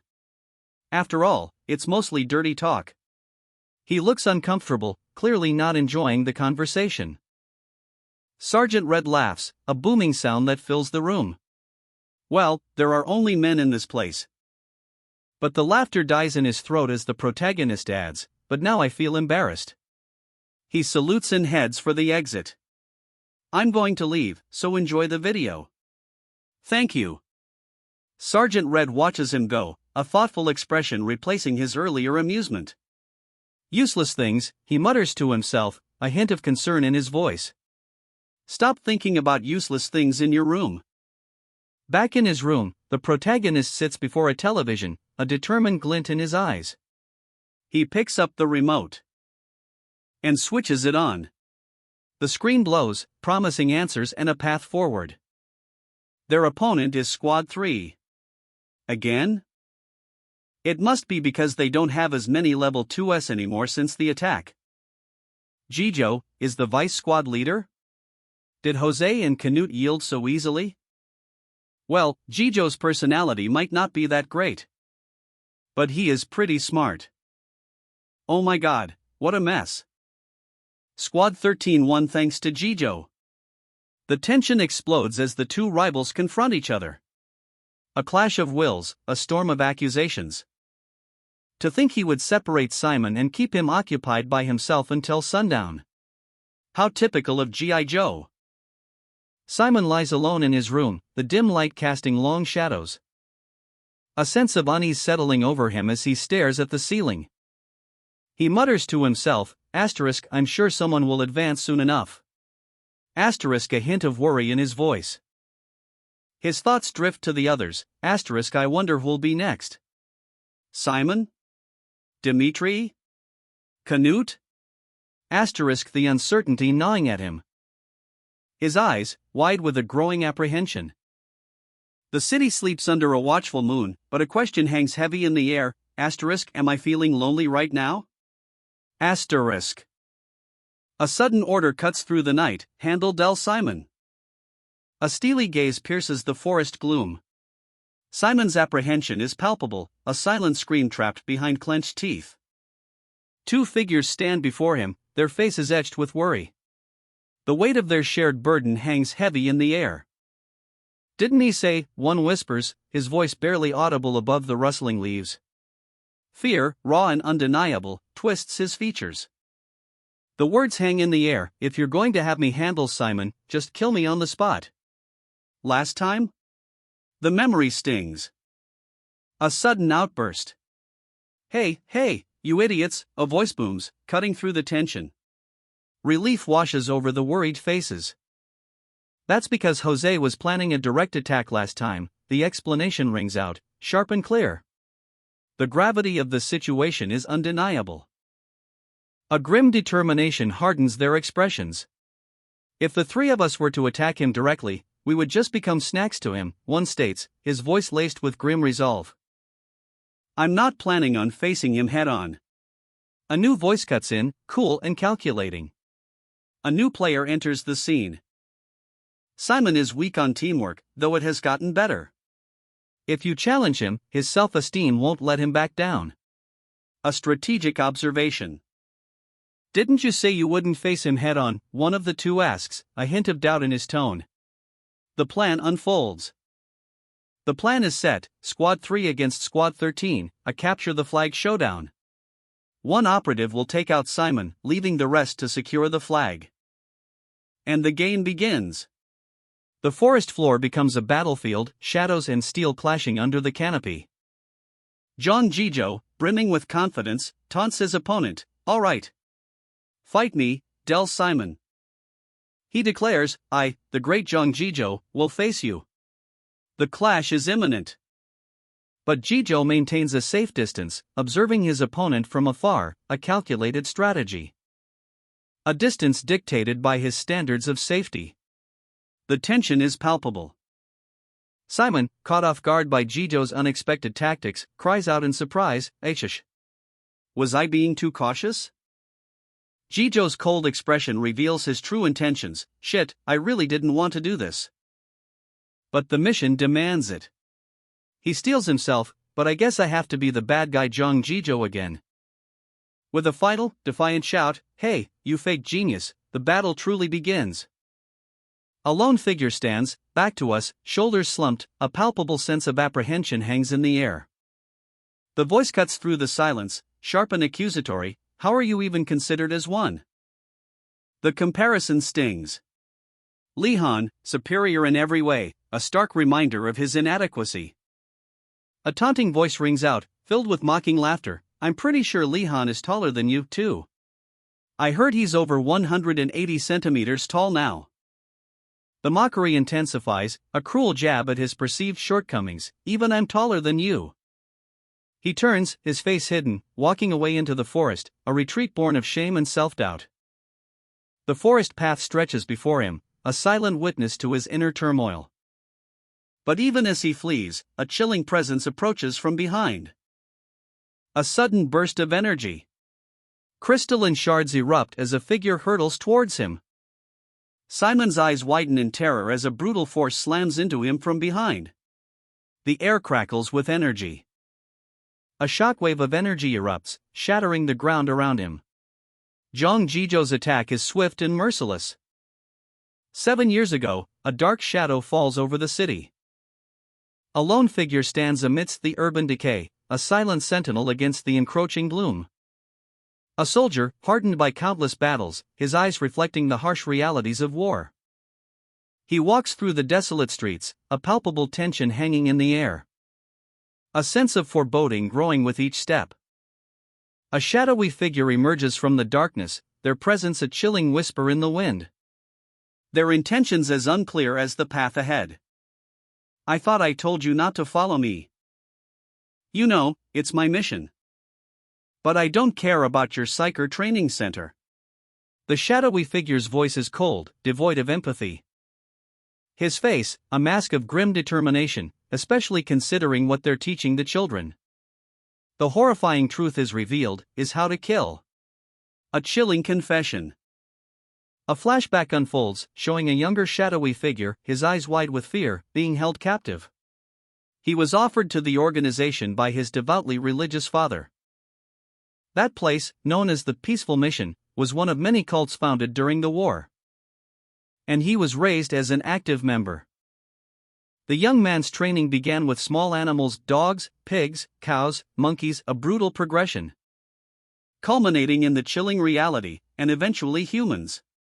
It didn't take long for me to be able to kill them without hesitation. The weight of his past settles heavily upon him. His resolve hardens, "I cannot let any child suffer the same fate as me." The shadowy figure exhales, a visible plume of air in the frigid air. "You should understand, you should go back." His voice is low, heavy with unspoken weight. He continues, his words cutting through the silence like shards of ice. "If we cannot win in the upcoming war, humans will cease to exist." A discarded cigarette butt lies on the ground, a tiny spark of defiance in the face of impending doom. "You can argue about human rights once we survive," the shadowy figure states, his tone unwavering. The soldier, resolute but weary, stands his ground. The weight of the world rests on his shoulders. "I won't tell you to kill anyone," he replies, his voice firm. The shadowy figure's eyes narrow. "Did you not hear anything I just said?" he presses, his patience wearing thin. The soldier's defiance is met with steely resolve. "Whatever it is, I have no intention of cooperating." The tension crackles between them, palpable and thick. "Well, what should we do? I need to bring you with me, and you're saying you won't go no matter what." The shadowy figure's voice drops to a dangerous whisper. The question hangs heavy in the air, a silent threat echoing between them. "Do I have to take you by force?" The soldier's eyes flash with defiance. "Don't try to shorten your lifespan." A warning, sharp and cold. The shadowy figure lunges. Crash, the impact sends a shockwave through the air. A blur of motion, a clash of wills. The soldier is thrown back, his body impacting the ground with a heavy thud. He grits his teeth, refusing to yield. The soldier, battered but unbroken, grits his teeth, defiance burning in his eyes. He prepares for another strike. His opponent, the shadowy figure, a whirlwind of lethal intent, his eyes blazing with a predatory gleam. The air crackles with anticipation. The soldier's hand darts to his side, a glint of steel catching the dim light. A deadly blade spins into action, a blur of silver against the darkness. The sound of whirling steel fills the air, whir. A brutal clash. The impact sends a shockwave through the air. The soldier is thrown back. But he lands with a roll, his fighting spirit undimmed. He's ready for more. The shadowy figure advances, a cruel smile playing on his lips. He is toying with his prey. The soldier's face is a mask of grim determination. A trickle of blood runs down his cheek, but his eyes burn with defiance. He stares his enemy down. I could have killed you right now. The shadowy figure's voice is a low growl, laced with chilling amusement. He pauses, savoring the moment. The soldier, battered but unbroken, unleashes a desperate counterattack. A final, defiant surge of adrenaline. But the shadowy figure's power is overwhelming. Twin blades flash, a deadly dance of precision and brutality. Crack, the sound of breaking bone echoes through the alley. A cruel smile spreads across the shadowy figure's face. You should have actually killed me, he sneers, his voice dripping with chilling amusement. The soldier's face is a mask of pain and bitter regret. Blood trickles from his nose, a testament to his failed defiance.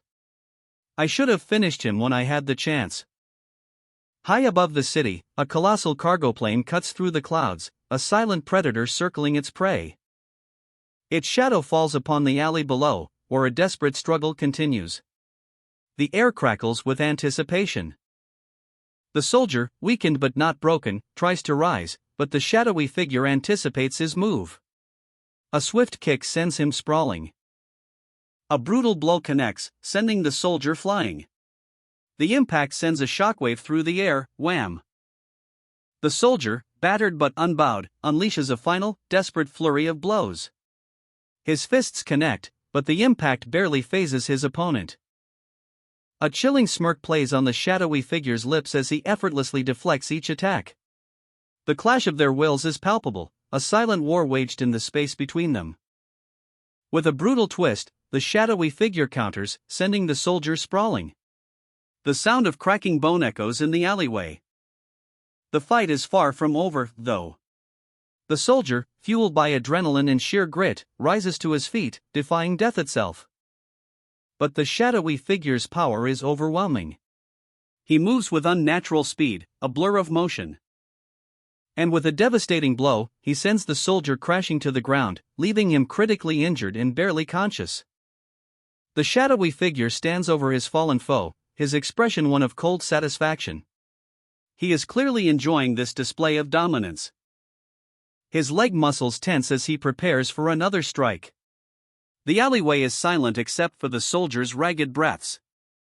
A close-up on the shadowy figure's face reveals a chilling intensity. His eyes gleam with a predatory light.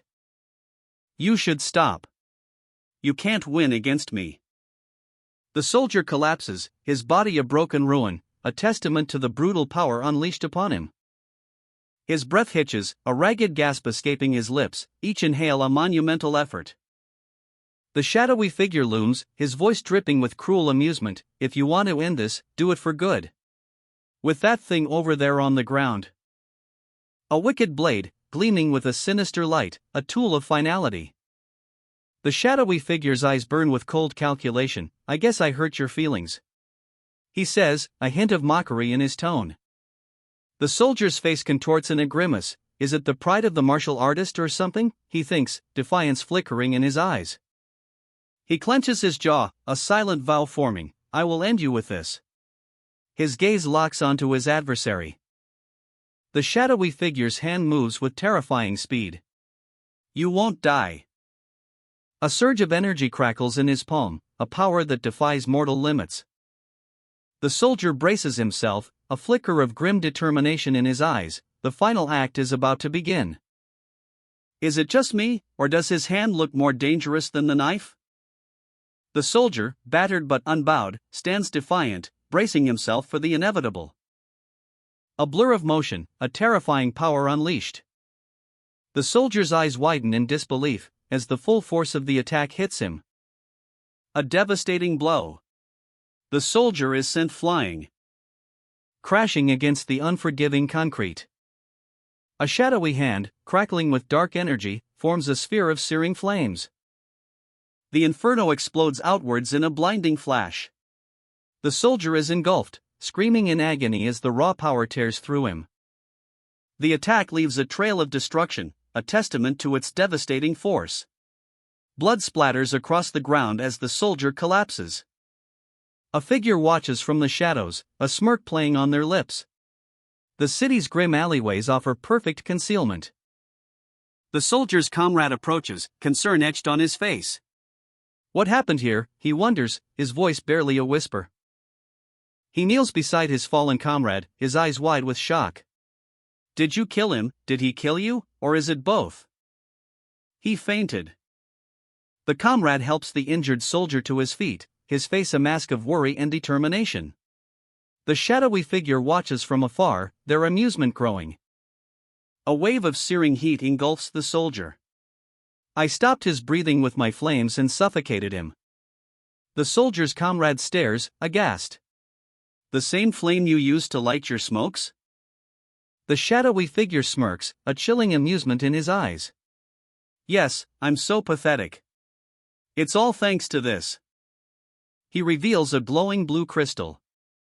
It's a mineral that Octo lent to me. It enhances psychic abilities. The power of the crystal is revealed.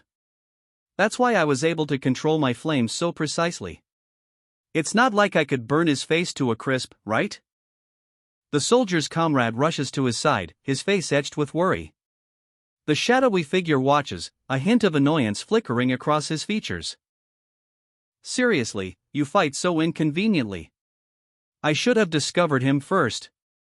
Anyway, let's take him back. The shadowy figure contacts someone. This is Delta, transportation, respond. The mission is complete. The shadowy figure looks away, a hint of something unreadable in his eyes. A figure lies defeated, his eyes glazed over, a question hanging heavy in the air. What was his name? Two figures approach the fallen man, their faces grim, one of them muttering a name. Reach on? The correction snaps through the air, sharp and dismissive. It's Wei Chen, you idiot. The sun dips below the horizon, painting the sky in fiery hues. As a powerfully built man, clad in a simple t-shirt, quenches his thirst with an energy drink. His expression is one of pure, unadulterated satisfaction. He crushes the can in his hand with a satisfying crunch. A stark contrast to the young man nervously watching him from a distance. Another can is offered, a silent question hanging in the air. A polite refusal barely concealing the younger man's apprehension. No. The older man's smile widens, a glint in his eye. Your body is that of an adult, but you're still a child inside. The older man's gaze is sharp, assessing, a silent challenge hangs in the air. Ri Chan, his face etched with determination, receives a cryptic message, survive. The weight of the world rests on his shoulders. The older man's words cut through the tension, you can't die in 2 years not knowing the taste of alcohol, you know? He presses his point, a wry smile playing on his lips. Don't ever die before you can have a real drink. A countdown begins, 1, 2, the stakes are raised. 2 years max. The clock is ticking. A grim determination sets in. The older man reveals his plan, that's how long it will take for you to surpass me as a psychic warrior. A chilling revelation follows, by then, even Ark won't be able to control these guys. A brutal clash. Dark energy crackles as a monstrous blade meets its match, the air itself screams under the pressure. His face, a mask of fury, contorted by the strain, sweat stings his eyes, but his resolve remains unshaken. The impact. A body crumples, lifeblood staining the cold, unforgiving floor, silence descends, heavy and absolute. If you turn your backs, then humanity will cease to exist. The weight of that warning hangs heavy in the air. A grim determination settles on the older man's face, his gaze unwavering, a silent promise of action. Do not become a monster, reach on. The words, a desperate plea, cut through the tension. A hushed anticipation, a strange object floats, spinning slowly in the sterile environment. His eyes widen, a flicker of understanding, the weight of the prophecy settles upon him. A sleek, metallic figure stands poised in the center of a circular platform, its movements precise and powerful. A scientist, his face etched with intense focus, monitors the scene from behind a control panel, his eyes never leaving the robotic marvel. Cost efficiency, he mutters, a strange gleam in his eye. It's a magical term to engineers. The words hang in the air, heavy with implication. This Li-Han, he thinks, is truly a marvel of cost-effective design. A grin spreads across his face. His maximum psychic output is the lowest in history, a fact that is both surprising and advantageous. But the same goes for his minimum output. That's a good thing, because it means there's no excess waste. Li-Han, clad in his advanced suit, stands ready. The efficiency is breathtaking, allowing for much better control. The potential is staggering. While most can only subdivide their psychic energy into a few sections, this young man can do it by 20. My God, the scientist breathes, he's such a prize. With continued training, the scientist believes Li-Han might be able to subdivide even further. The possibilities are endless. The hum of machinery fades, replaced by the low whir of a ventilation system. Training complete. Li-Han collapses, sweat beading on his brow. The exertion is clearly immense. His body trembles with the aftershocks of his intense psychic training. The older scientist observes, a satisfied smirk playing on his lips. Activation time is 25 minutes. It's increased a bit. Good work. Li-Han, catching his breath, speaks weakly, I've got a long way to go before I can use it in battle. I've used all of my physical strength. The scientist rushes to his side, concern etched on his face. Oh, right. Sorry, I'll disarm you. Li-Han gulps down a refreshing drink, his muscles screaming in protest. The sweet relief is palpable. The scientist approaches, concern in his eyes. You all right? Li-Han, exhausted but resolute, sits beside the scientist. I feel like all of my muscles are screaming. The scientist pats his shoulder reassuringly. You'll get used to it with time. Besides, the scientist reveals a confident smile. The second-generation psychoframe will be much more comfortable. A classified document flashes across the screen. Second gen, the hushed whisper reveals a glimpse into a restricted technology. The older man's words carry the weight of secrecy. Well, it's supposed to be classified. But the cold hard truth of limited resources is revealed. Only 82nd generation psychoframes can be manufactured due to the scarcity of dragon material. The implications are stark. The number of psychoframe users is already set, a fixed number of chosen few. Li-Han's face is etched with concern, 50 people are at level 3. Will 30 more rise to the challenge? The older man waves his hands dismissively, his words dripping with unconcern. Whoa, I'm only part of the Department of Technology. I don't have much of an interest in training guidelines. Outside, the older man bids farewell with a wave, a casual goodbye. Li-Han's footsteps echo on the pavement, the rhythmic thud of determination. He walks with purpose, his gaze unwavering, a silent promise to himself. His determined stride continues, a silent vow to overcome. Li-Han, a name whispered with respect and a hint of fear, stands before us. His steely gaze and the faint scar across his cheek tell a story of battles fought and won. The scene shifts to a quiet courtyard, bathed in the cool light of twilight. Two figures stand facing each other, their silhouettes stark against the fading light. A palpable tension hangs in the air. One of them, the younger man, speaks, his voice barely a whisper, I just saw silence. The older man responds, his tone dismissive, I guess he's back from his duties. He continues, a hint of boredom in his voice, I guess you're happy to see him. Well, he's the only one my age. To be honest, when I don't see him, I get bored. The younger man, however, seems far from bored. He holds 2 cigars, a thoughtful expression on his face.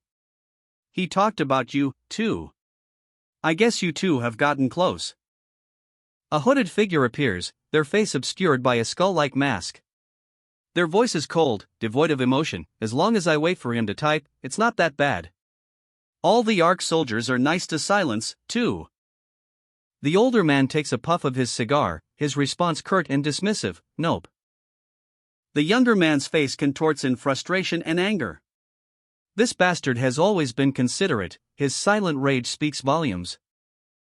Despite his age, the older man's eyes pierce through Lee Han, sharp and unwavering. A seasoned veteran, his gaze speaks volumes. He knows the difference between genuine concern and forced politeness. There's a subtle shift in his posture, a subtle tightening of his jaw. And he's not about to tolerate insincerity. The younger man's attempts at placating him are transparent, easily seen through. The older man's voice cuts through the air, sharp and cold. Would you like it if I talked to you while treating you like a lunatic? Lee Han remains silent, his expression unreadable. The weight of the older man's words hangs heavy in the air. A stark contrast to the older man's dismissive attitude. The logo on Lee Han's jacket, a psychic force, hints at his hidden potential. The older man takes a slow drag from his cigar, his eyes narrowed. He's assessing Lee Han, weighing his options. A silent game of cat and mouse. The question hangs in the air, always wear his mask? The older man's gaze intensifies. His question isn't merely inquisitive, it's a challenge. He knows more than he lets on. And Lee Han feels the weight of that knowledge. The unspoken truth hangs between them, heavy with unspoken implications. I really don't. There's no functionality to the mask at all. A beat of silence hangs in the air. As the two figures stand in the shadows of a city street, their silhouettes stark against the dim light. A question mark floats above Lee Han's shoulder, reflecting his uncertainty. The older man's smirk widens, a glint in his eyes. It's just for show, he reveals, the truth a chilling revelation. A few days later, the scene shifts to a modern cityscape. And the older man, now sporting sunglasses, stands tall, his confidence radiating. A gloved hand extends, a flash of light illuminating the scene. The voice, smooth and confident, cuts through the air. My name is Johnny Schwartz. I'm a first-generation psyker. A firm handshake seals the deal, a silent agreement forged between two figures shrouded in mystery. There are those who will guide you, a promise whispered in the shadows of this clandestine meeting. The invitation is clear, follow the path laid out before you. With a swift, decisive step, the journey begins. The rhythmic thud of footsteps echoes in the sterile corridor. A figure emerges, bathed in a golden light. The intensity in his gaze speaks volumes. Down a sterile corridor, two figures move with purpose, the rhythmic thud of their footsteps echoing in the silence. The leader, a mountain of a man, strides confidently ahead. He turns, a question hanging in the air. Are you the genius from the rumors?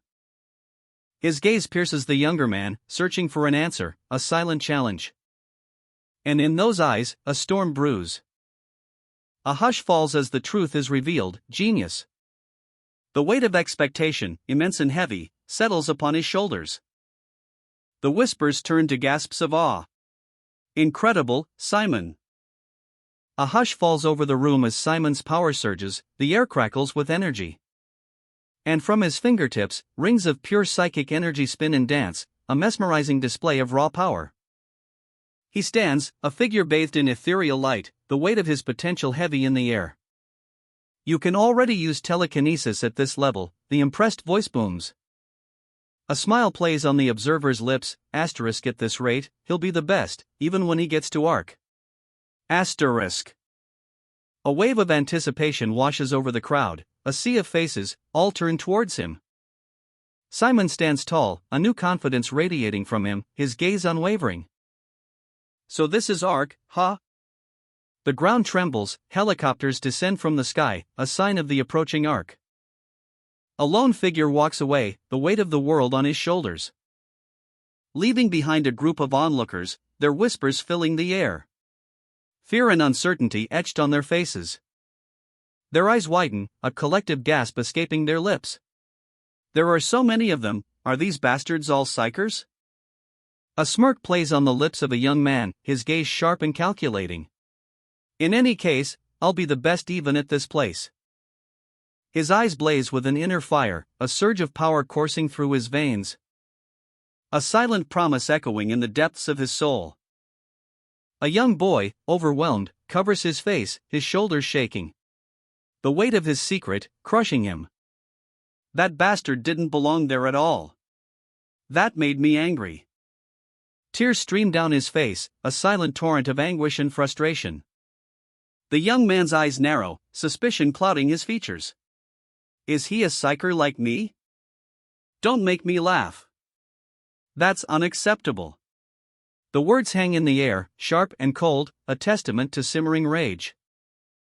A close-up reveals the speaker's face, a young woman, her eyes blazing with fury, her jaw clenched tight. However, the scene shifts. A young boy, tears streaming down his face, clutches his hands in despair. The thing that I truly couldn't accept was the fact that he was a better psycher than me. S rank. The word echoes, a symbol of power and potential, a chasm of difference. The boy unleashes a torrent of psychic energy, a raw, untamed power that shocks those around him. A storm of energy erupts from his hands. S ranks belong in a different world with the rest of the chosen. It cannot be reached by training. The harsh reality sinks in. Shit. The young woman's outburst is a mixture of disbelief and frustration. Did he do anything but cry? The disbelief hangs heavy in the air, a silent scream echoing in the shadowed corners of the room. Simon's reflection stares back, a mirror to his own turmoil. The image cracks, mirroring the shattering of his expectations. All that time. The weight of wasted effort crushes him. The stark reality of his failure settles in. I tried my very best. A desperate cry escapes his lips, a testament to his exhaustion and frustration. His face contorts in anguish. As the unnamed boy's power surges, a raw, untamed energy that leaves Simon reeling. A wave of psychic force washes over him. And the boy floats, a silent testament to his overwhelming power. The sheer force of his abilities is almost palpable. To be a genius. The bitter irony stings. The price of his ambition is laid bare. A stark, imposing conference room. Empty chairs surround a long, polished table, the silence heavy with unspoken tension. Only two figures occupy the space, Simon, his face etched with weariness, and a mysterious figure cloaked in shadow. Simon's eyes, wide with a mixture of apprehension and curiosity, betray his inner turmoil. An emergency meeting. I wonder what happened, he thinks. His counterpart remains enigmatic, their skull-like mask offering no clues to their thoughts. A cold, calculating presence. Who knows? Since you and I have both been summoned, it could be another special mission. A casual tone, yet the words carry a weight of unspoken danger. A sudden, sharp sound pierces the silence, thump, as a heavy object is dropped. Simon tenses, his senses on high alert. Corporal Tsai bursts through the door, his arrival a whirlwind of energy. A wide, knowing smile spreads across his face. Corporal Tsai. Long time no see. The tension in the room is palpable. Simon, the unnamed figure in a skull mask, and Corporal Tsai sit around a large, imposing conference table, the city sprawling outside the panoramic windows. An air of foreboding hangs heavy. Simon's apprehension is clear. His brow is furrowed, his hands clasped tightly together. I am going to act, he thinks, a grim determination hardening his gaze. His jacket bears the insignia of the Psych Force, a detail that speaks volumes about his position and the gravity of the situation. As the vice squad leader, he carries a heavy burden. Corporal Sai leans forward, his voice low but firm. You do know about the Tirana dimensional crack, right, Li Han? The name hits Simon like a punch to the gut. The Tirana dimensional crack, a scar on history. His eyes, wide with a mixture of fear and grim resolve, reflect the weight of the past. The darkness of the abyss seems to swallow him whole. A map appears, pinpointing Tirana, the capital of Albania, the site of a catastrophic event. It was there, during the First War, that the second dimensional crack opened, unleashing unimaginable horrors. A wave of dragon troops, unstoppable forces of destruction, poured forth. The sheer scale of the devastation is breathtaking. The Balkan Peninsula, including Albania and Greece, was reduced to a wasteland. The memory of that devastation is seared into the collective consciousness. The briefing room is tense. Simon stares, his apprehension palpable, as Corporal Sai reveals a chilling truth: the minions are attempting to reopen the Tirana dimensional crack. Just like in Shinuju, but this time, it's far worse. The scale of the threat is terrifyingly clear. A brutal scene unfolds. Countless minions, a tide of destruction, have annihilated the troops defending the crack. The battlefield is littered with the remnants of a desperate, failed defense. The gravity of the situation sinks in. The second stage of the fire operation is imminent. All ARC troops are on high alert, ready for immediate deployment. Simon's eyes widen in disbelief as Corporal Sai reveals the shocking truth: the sheer number of minions is unprecedented. The Yellow Mages, masters of warp tunnels, are the key to this invasion. Their power allows the minions to travel in massive numbers, overwhelming defenses. A surge of purple energy illuminates the scene as two Yellow Mages open a massive dimensional rift. The sheer power is breathtaking. The mages' power is undeniable. The sheer scale of the dimensional portal is a testament to their abilities. The minions pour through, confident in their imminent victory. The image of the overwhelming minion horde hammers home the urgency of the situation. Their confidence is chilling, suggesting a high probability of success in opening the portal. Simon clenches his fist, his knuckles white. His face is a mask of grim determination. The weight of the world rests on his shoulders. The situation is escalating faster than anyone anticipated. A terrifying shadow looms over the land, its tendrils reaching out like grasping claws. Simon stares into the abyss, a chilling premonition gripping his heart. The dragons, they're really coming. The dragon's arrival is imminent. A terrifying truth hangs heavy in the air. In a tense emergency meeting, Simon, the unnamed figure in a skull mask, and Corporal Sai exchange urgent glances. The weight of the world pressing down on their shoulders as they strategize against the impending doom. Footsteps echo. A new arrival. I'm a bit late, a voice cuts through the tension. The final member of Psychic Force has arrived. His presence is immediately felt. His piercing gaze sweeps across the room, a silent challenge in his eyes. You don't need to be introduced, right? The emergency meeting is underway. Simon, the unnamed figure in the skull mask, and Corporal Sai sit around a table, their faces etched with concern. A Psychic Force member strides in, their confidence a stark contrast to the tension in the room. A tense exchange unfolds between Simon and a blonde-haired operative. Their eyes lock, a silent battle of wills beginning. The air crackles with unspoken accusations and simmering resentment. The blonde operative's voice cuts through the silence, sharp and cold: yes, this bastard always. A flashback reveals a younger Simon, tears streaming down his face as he sits alone and vulnerable. He's clearly been through something traumatic. Then, a figure approaches, a sinister smile playing on their lips. The past is catching up to him. The words hang heavy in the air: got in my way, as if to say he was better than me. Simon's eyes blaze with a fierce determination. He clenches his fist around a stone, his knuckles white with anger. The tension is palpable in the Psychic Force headquarters. A high-stakes emergency meeting is underway. And the briefing begins. The objective? To prevent the catastrophic opening of the Tirana dimensional crack.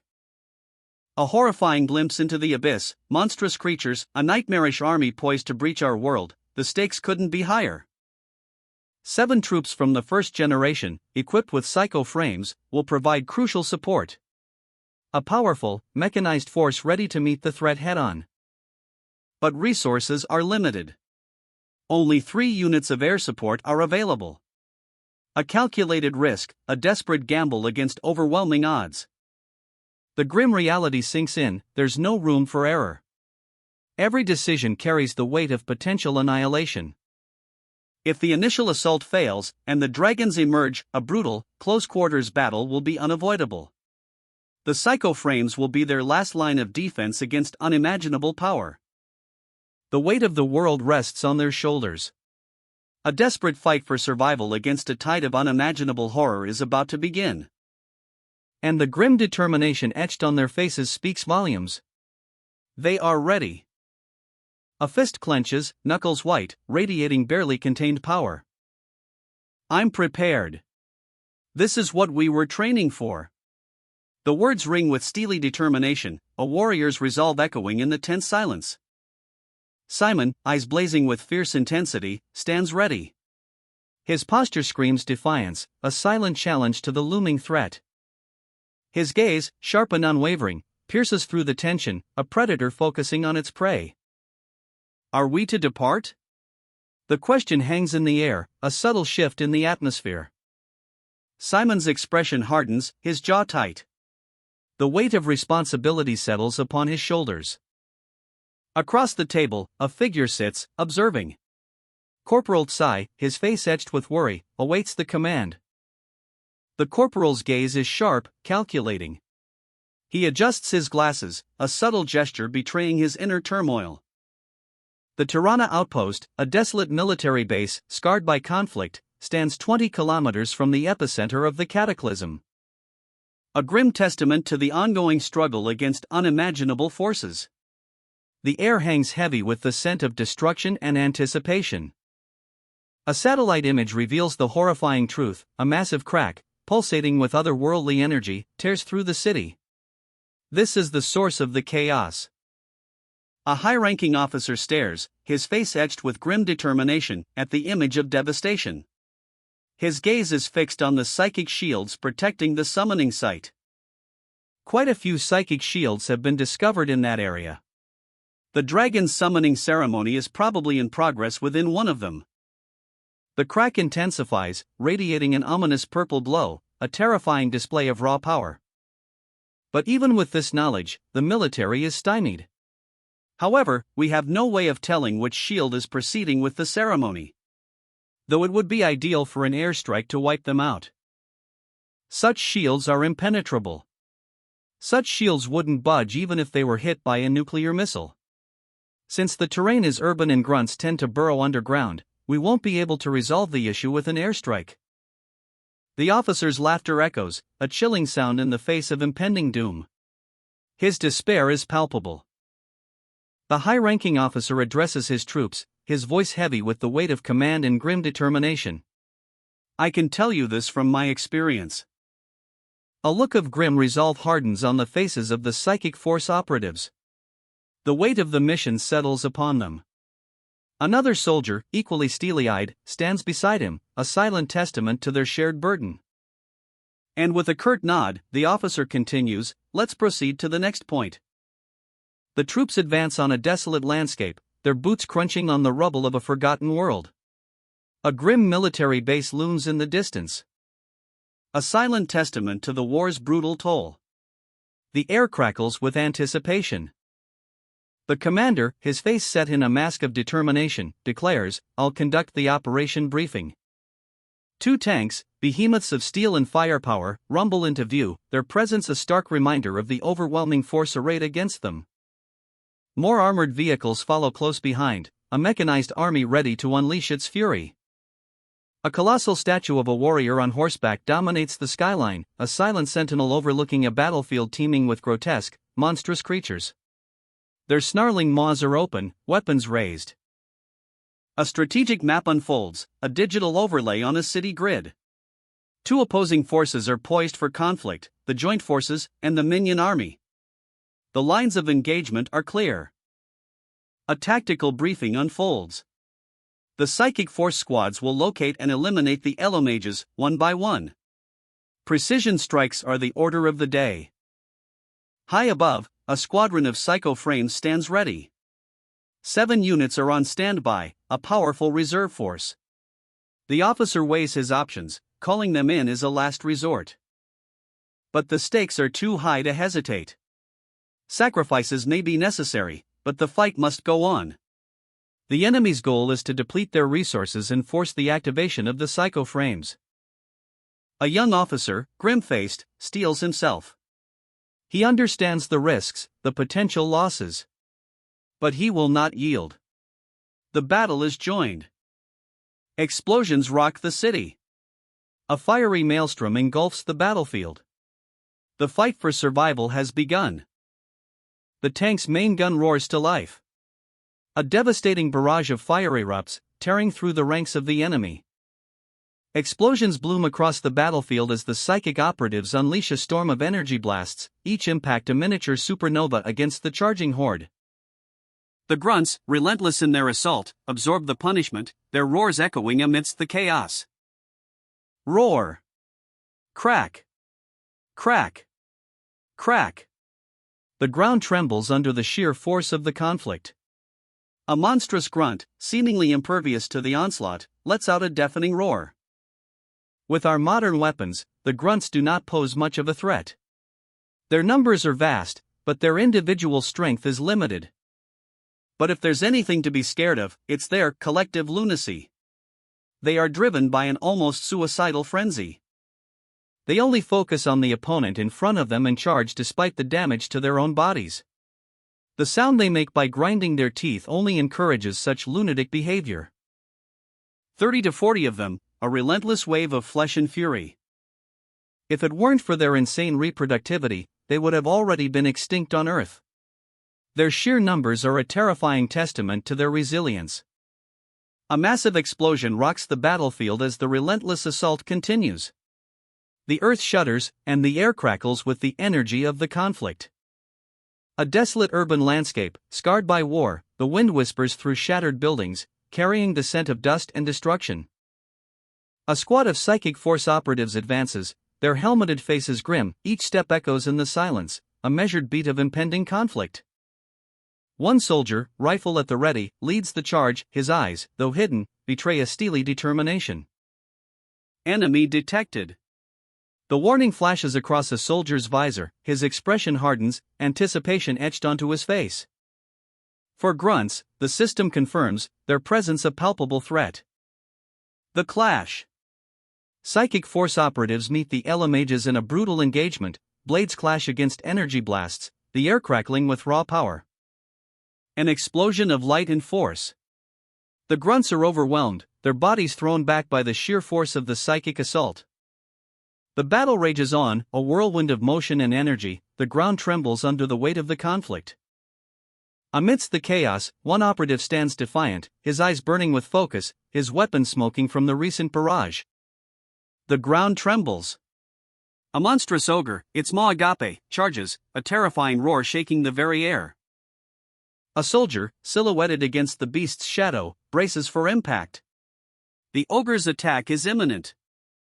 Corporal Tsai, a Psychic Force operative, barks orders, silence.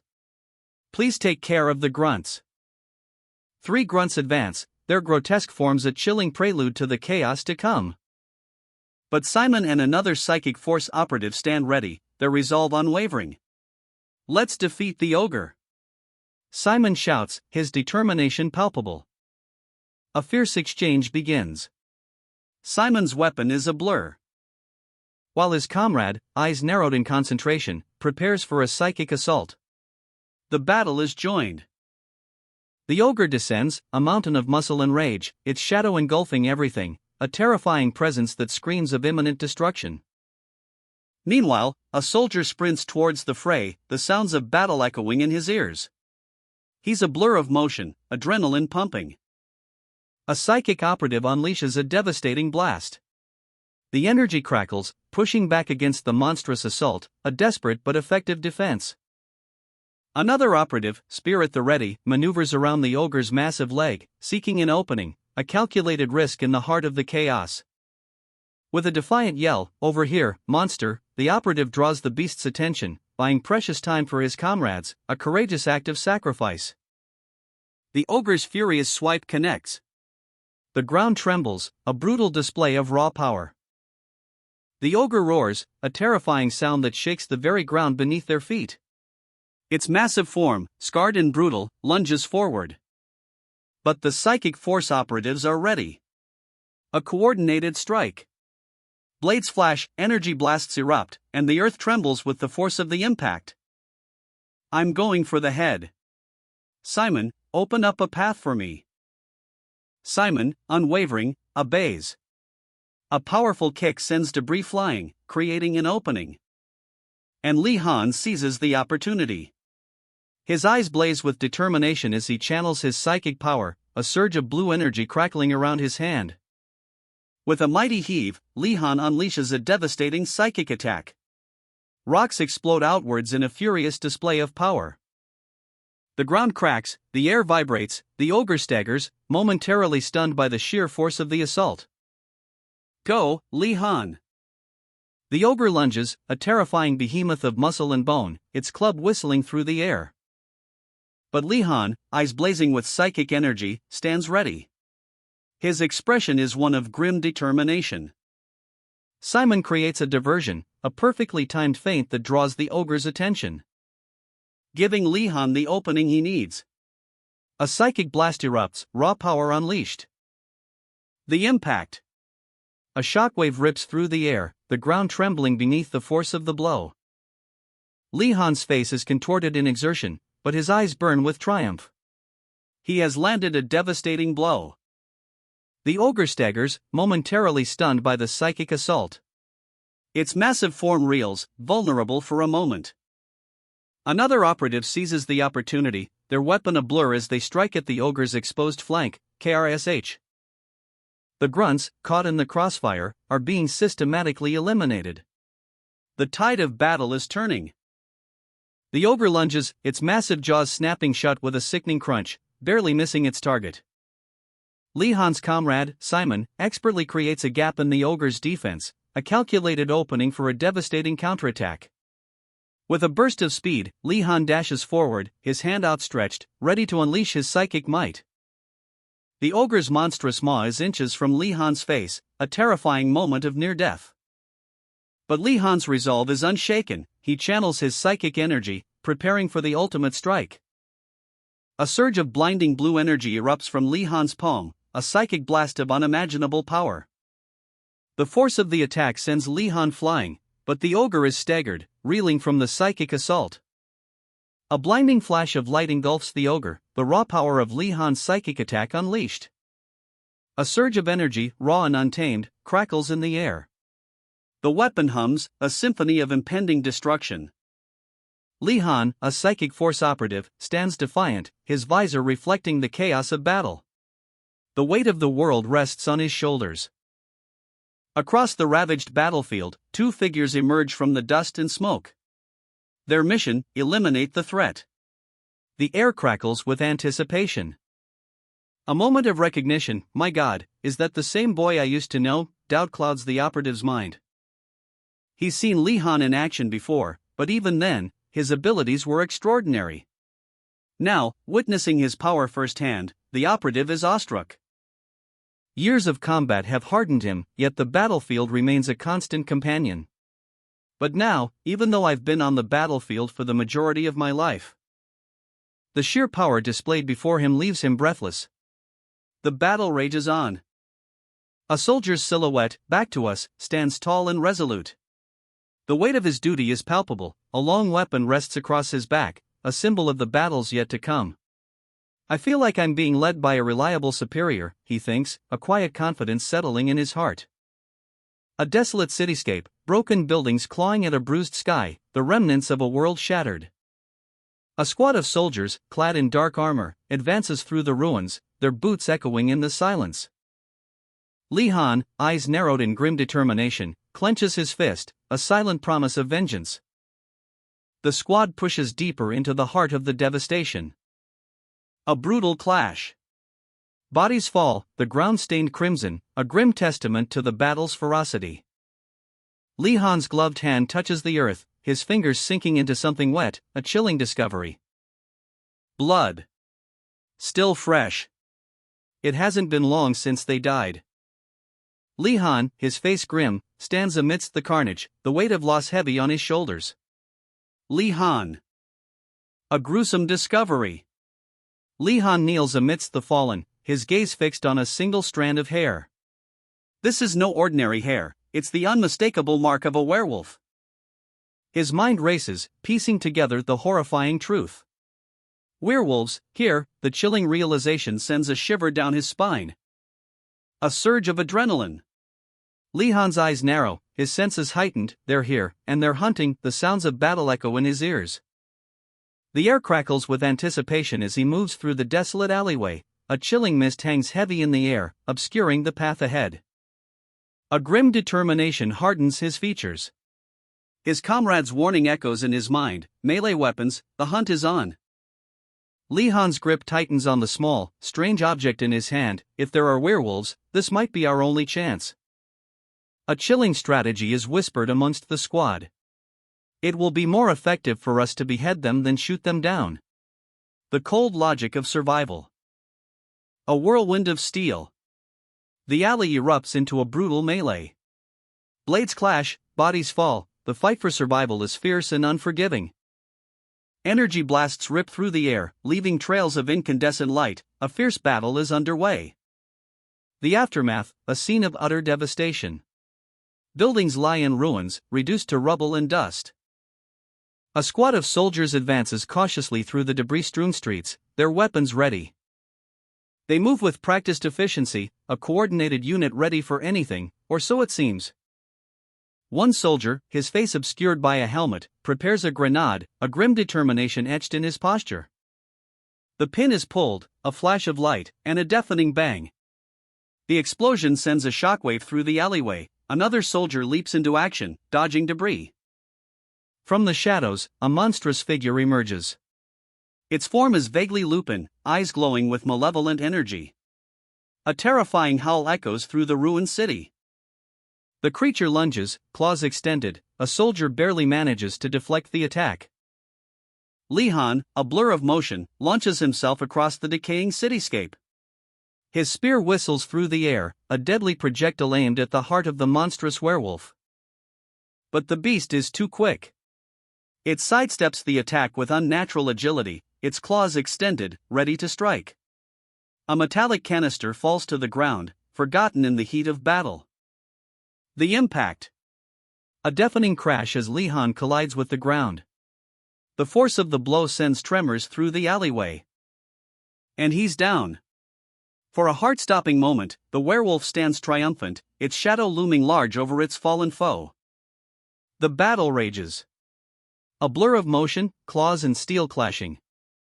A powerful energy blast erupts. The werewolf reels from the impact. Lee Han, battered but unbowed, continues his desperate assault, a whirlwind of strikes against his monstrous foe. The scene shifts to a desolate urban battlefield. Lee Han stands amidst the carnage, his breath ragged, surrounded by fallen enemies. His visor reflects a haunted look. The weight of battle bears down on him.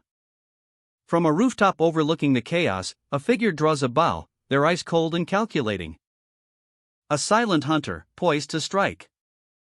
Back on the ground, a soldier's desperate plea echoes, "Take cover."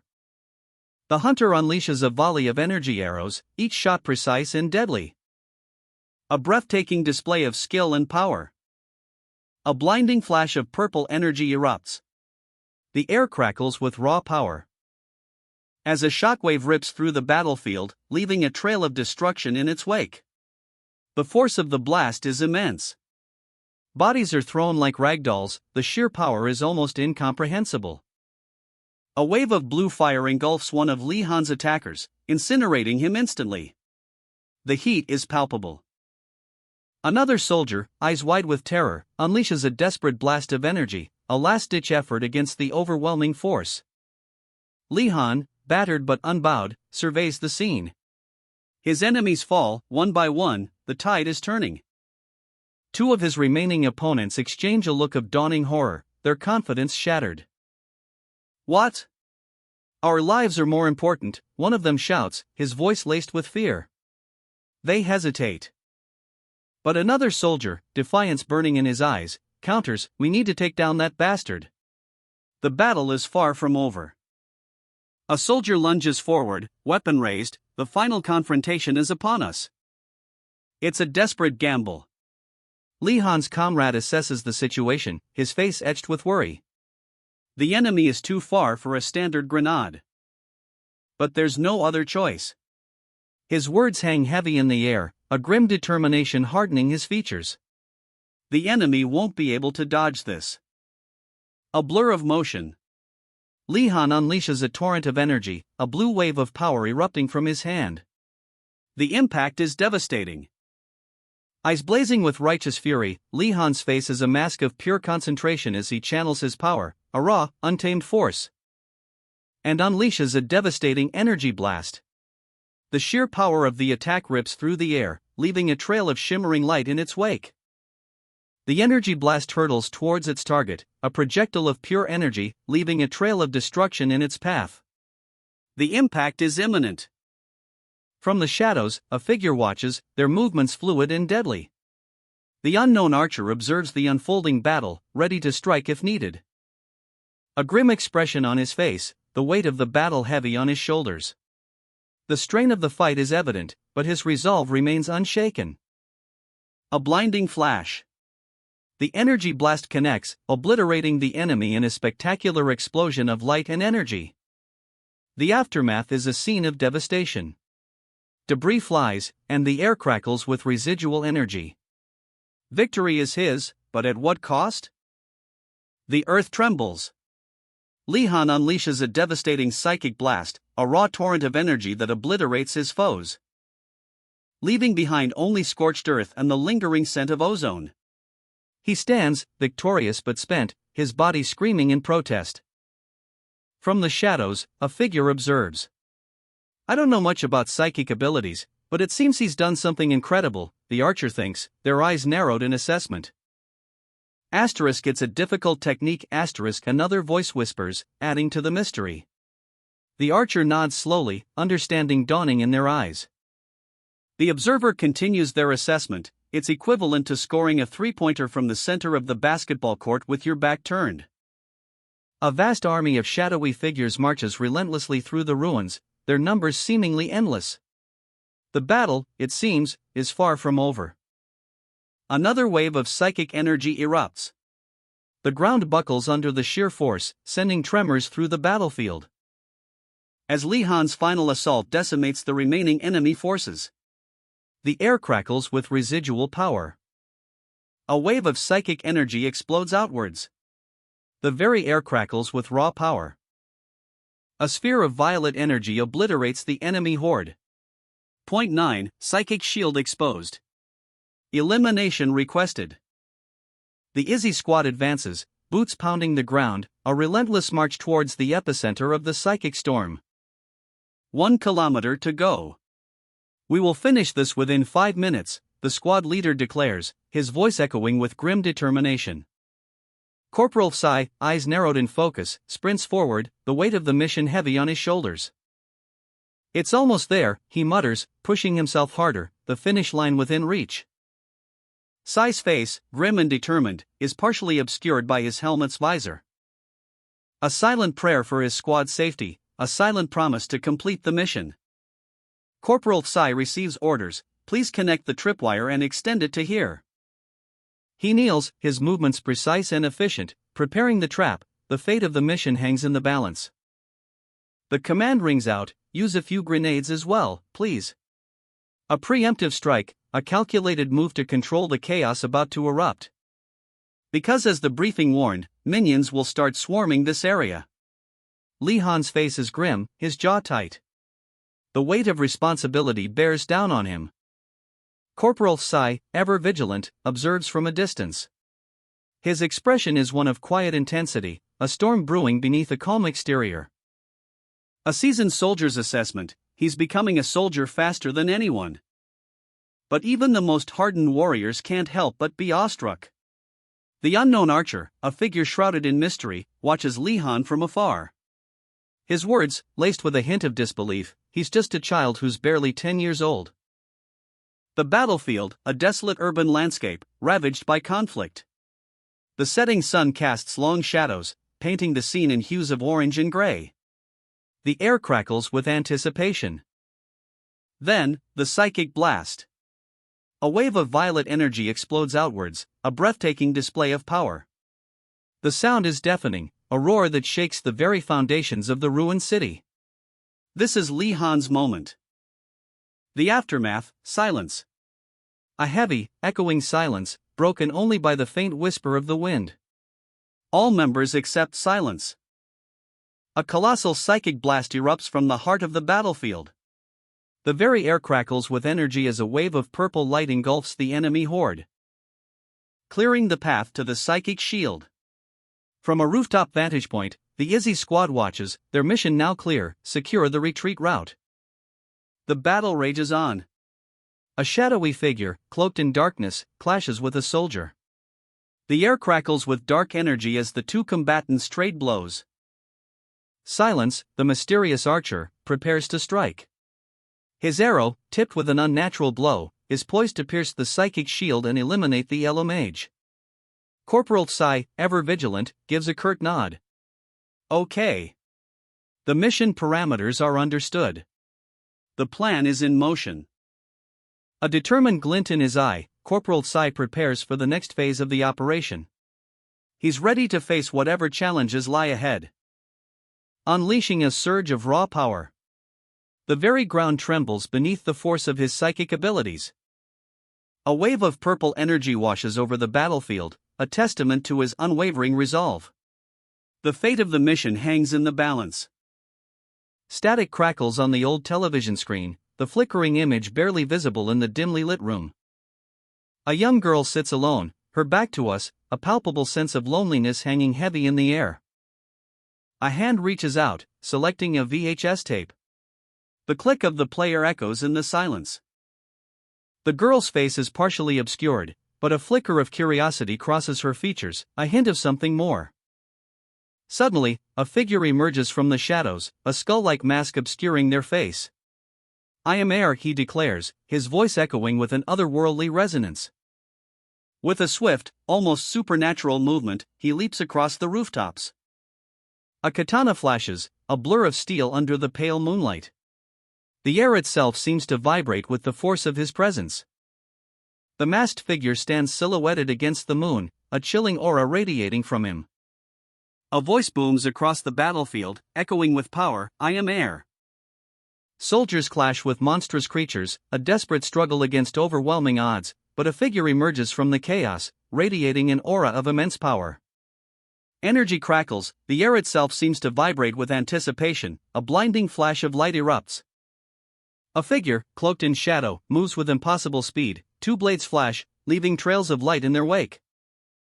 The monstrous horde is thrown into disarray, a wave of pure energy washes over them, shattering their ranks. With a blur of motion, air strikes, his blades a whirlwind of destruction. The impact sends shockwaves through the battlefield. A monstrous roar echoes across the battlefield, the air crackles with dark energy as a horde of grotesque creatures closes in. But then, a figure emerges from the shadows, a warrior clad in dark armor, his face hidden behind a skull-shaped visor. His hand becomes a blur as he draws his blade, and in the next instant, he strikes. A crimson wave erupts from his weapon. The ground trembles as the monsters are obliterated in a flash of light. The warrior stands amidst the carnage, his visor reflecting the fading light, a silent testament to his overwhelming power. He raises his weapon, a symbol of defiance against the darkness. No mercy. A whirlwind of steel and fury, the warrior dances through the remaining monsters, each strike precise and deadly. The last monster falls, its lifeless body collapsing into dust. Silence descends upon the battlefield. A relentless onslaught. Air, a blur of motion, cuts through the monstrous horde. Each swing of his blade a symphony of destruction. purple energy crackles, leaving trails of devastation in its wake. He launches himself into the air, a projectile of vengeance. Below, the monsters roar in defiance. But their fury is met with an unstoppable force. A shower of energy blasts rains down upon them. One of the monsters clutches its head, confusion etched across its face. What was that? The ground trembles. A cataclysmic explosion erupts, a maelstrom of fire and energy. And in the heart of the blast, air stands defiant and scathed. The air crackles with residual power. The battle is over. Air stands victorious, a lone figure amidst the wreckage. Point 9 eliminated. The battlefield is a maelstrom of fire and destruction, a testament to Squad Izzy's overwhelming power. But even amidst victory, a soldier's heart remains vigilant. A palpable tension hangs in the air, goosebumps rise on the skin. A desperate retreat begins. The sky fills with the roar of engines, a desperate flight for survival. And from the heavens, a colossal warship descends, a beacon of hope amidst the chaos. With a deafening whoosh, the warship unleashes its devastating firepower, a torrent of energy obliterates the remaining threats. The final strike. A blinding flash of light, and then, silence. Victory is theirs. A blinding flash erupts from a city building. The very air crackles with energy. A shockwave follows, sending tremors through the ground. The force is immense. A soldier, his face etched with grim determination, reports, "One psycho frame has been deployed for ground support." He grips his weapon, urgency in every line of his posture. "We need to hurry." Through columns, a desperate plea cuts through the static. "Izzy, can you hear me? This is Alpha 1. Another soldier, his eyes wide with concern, recognizes the call sign. If it's Alpha 1, that's Squad Alpha's leader. A lone figure stands tall, saluting with a weapon held high. The dust settles on a battlefield. And a voice cuts through the silence. "The next location you're heading to is Point 8, right?" A powerful presence looms, their words carrying an undercurrent of threat. "Since we're nearby, we're thinking of joining you. Have you already taken care of your assigned locations?" His eyes widen in alarm. Asterisk, they're fast. Asterisk. A soldier, weapon slung over his shoulder, exhales. "Yes, it's good that we were quick." He sprints through the ravaged city, a blur of motion. A question hangs in the air. A problem? Are they being chased? The soldier's response, well, we just eliminated the Elemages, ignored everything else and got out. But the consequences of their hasty retreat become horrifyingly clear. A grim expression twists his face as he reveals, "Because of that, we have quite a large herd chasing us." The ground trembles.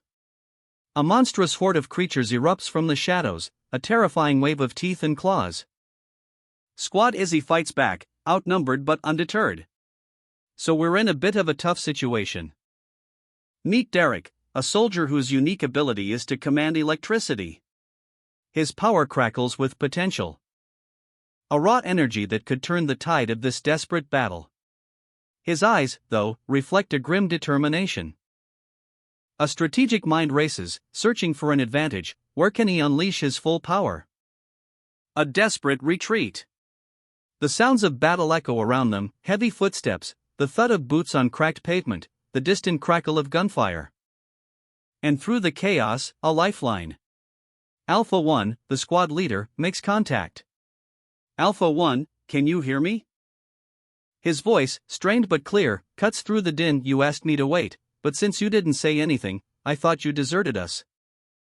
The order comes, sharp and decisive, "Left in 500 meters, and go straight for another 200, you'll find a large outdoor swimming pool."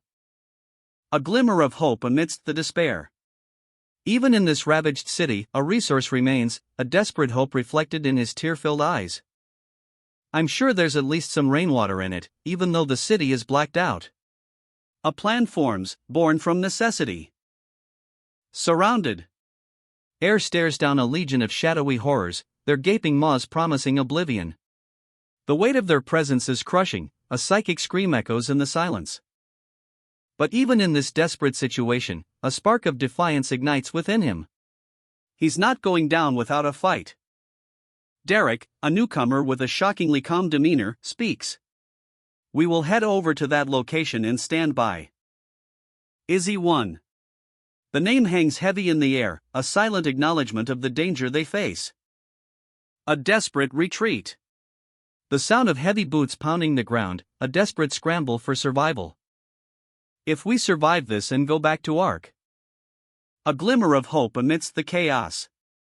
Derek's words, let's become friends, pierce through the fear, offering a fragile hand of camaraderie. Derek, a new ally, stands tall, his resolve unwavering. A surge of electricity crackles around him, a silent promise of power. The weight of a fully loaded weapon, a grim determination etched on Air's face. He's ready. A relentless horde of monstrous creatures, their forms like twisted stone, closes in. The soldiers, outnumbered and outgunned, are forced into a desperate retreat. A terrifying maw snaps shut, narrowly missing its target. The air crackles with the energy of near misses. Panic grips the soldiers. Ah! Shit! One screams, fear etched onto his face. The relentless pursuit continues. How much further do we have to go? A desperate plea echoes through the chaos. The monstrous forms pursue relentlessly. Sweat beads on their brows, their breaths ragged. The strain of the chase is evident on every face. But hope flickers. We're almost there, a shout of determination cuts through the fear. The end is near. It's that corner. The soldiers push onward, their eyes fixed on the turn. As soon as we turn around it, I'll roast them all to death. Derek's voice rings out, a surge of electricity crackling around his fist. His power is revealed. A blinding flash of golden energy erupts from Derek's hand. The raw power is terrifying. A desperate, pained expression contorts his face as he unleashes the full force of his electricity-based quirk.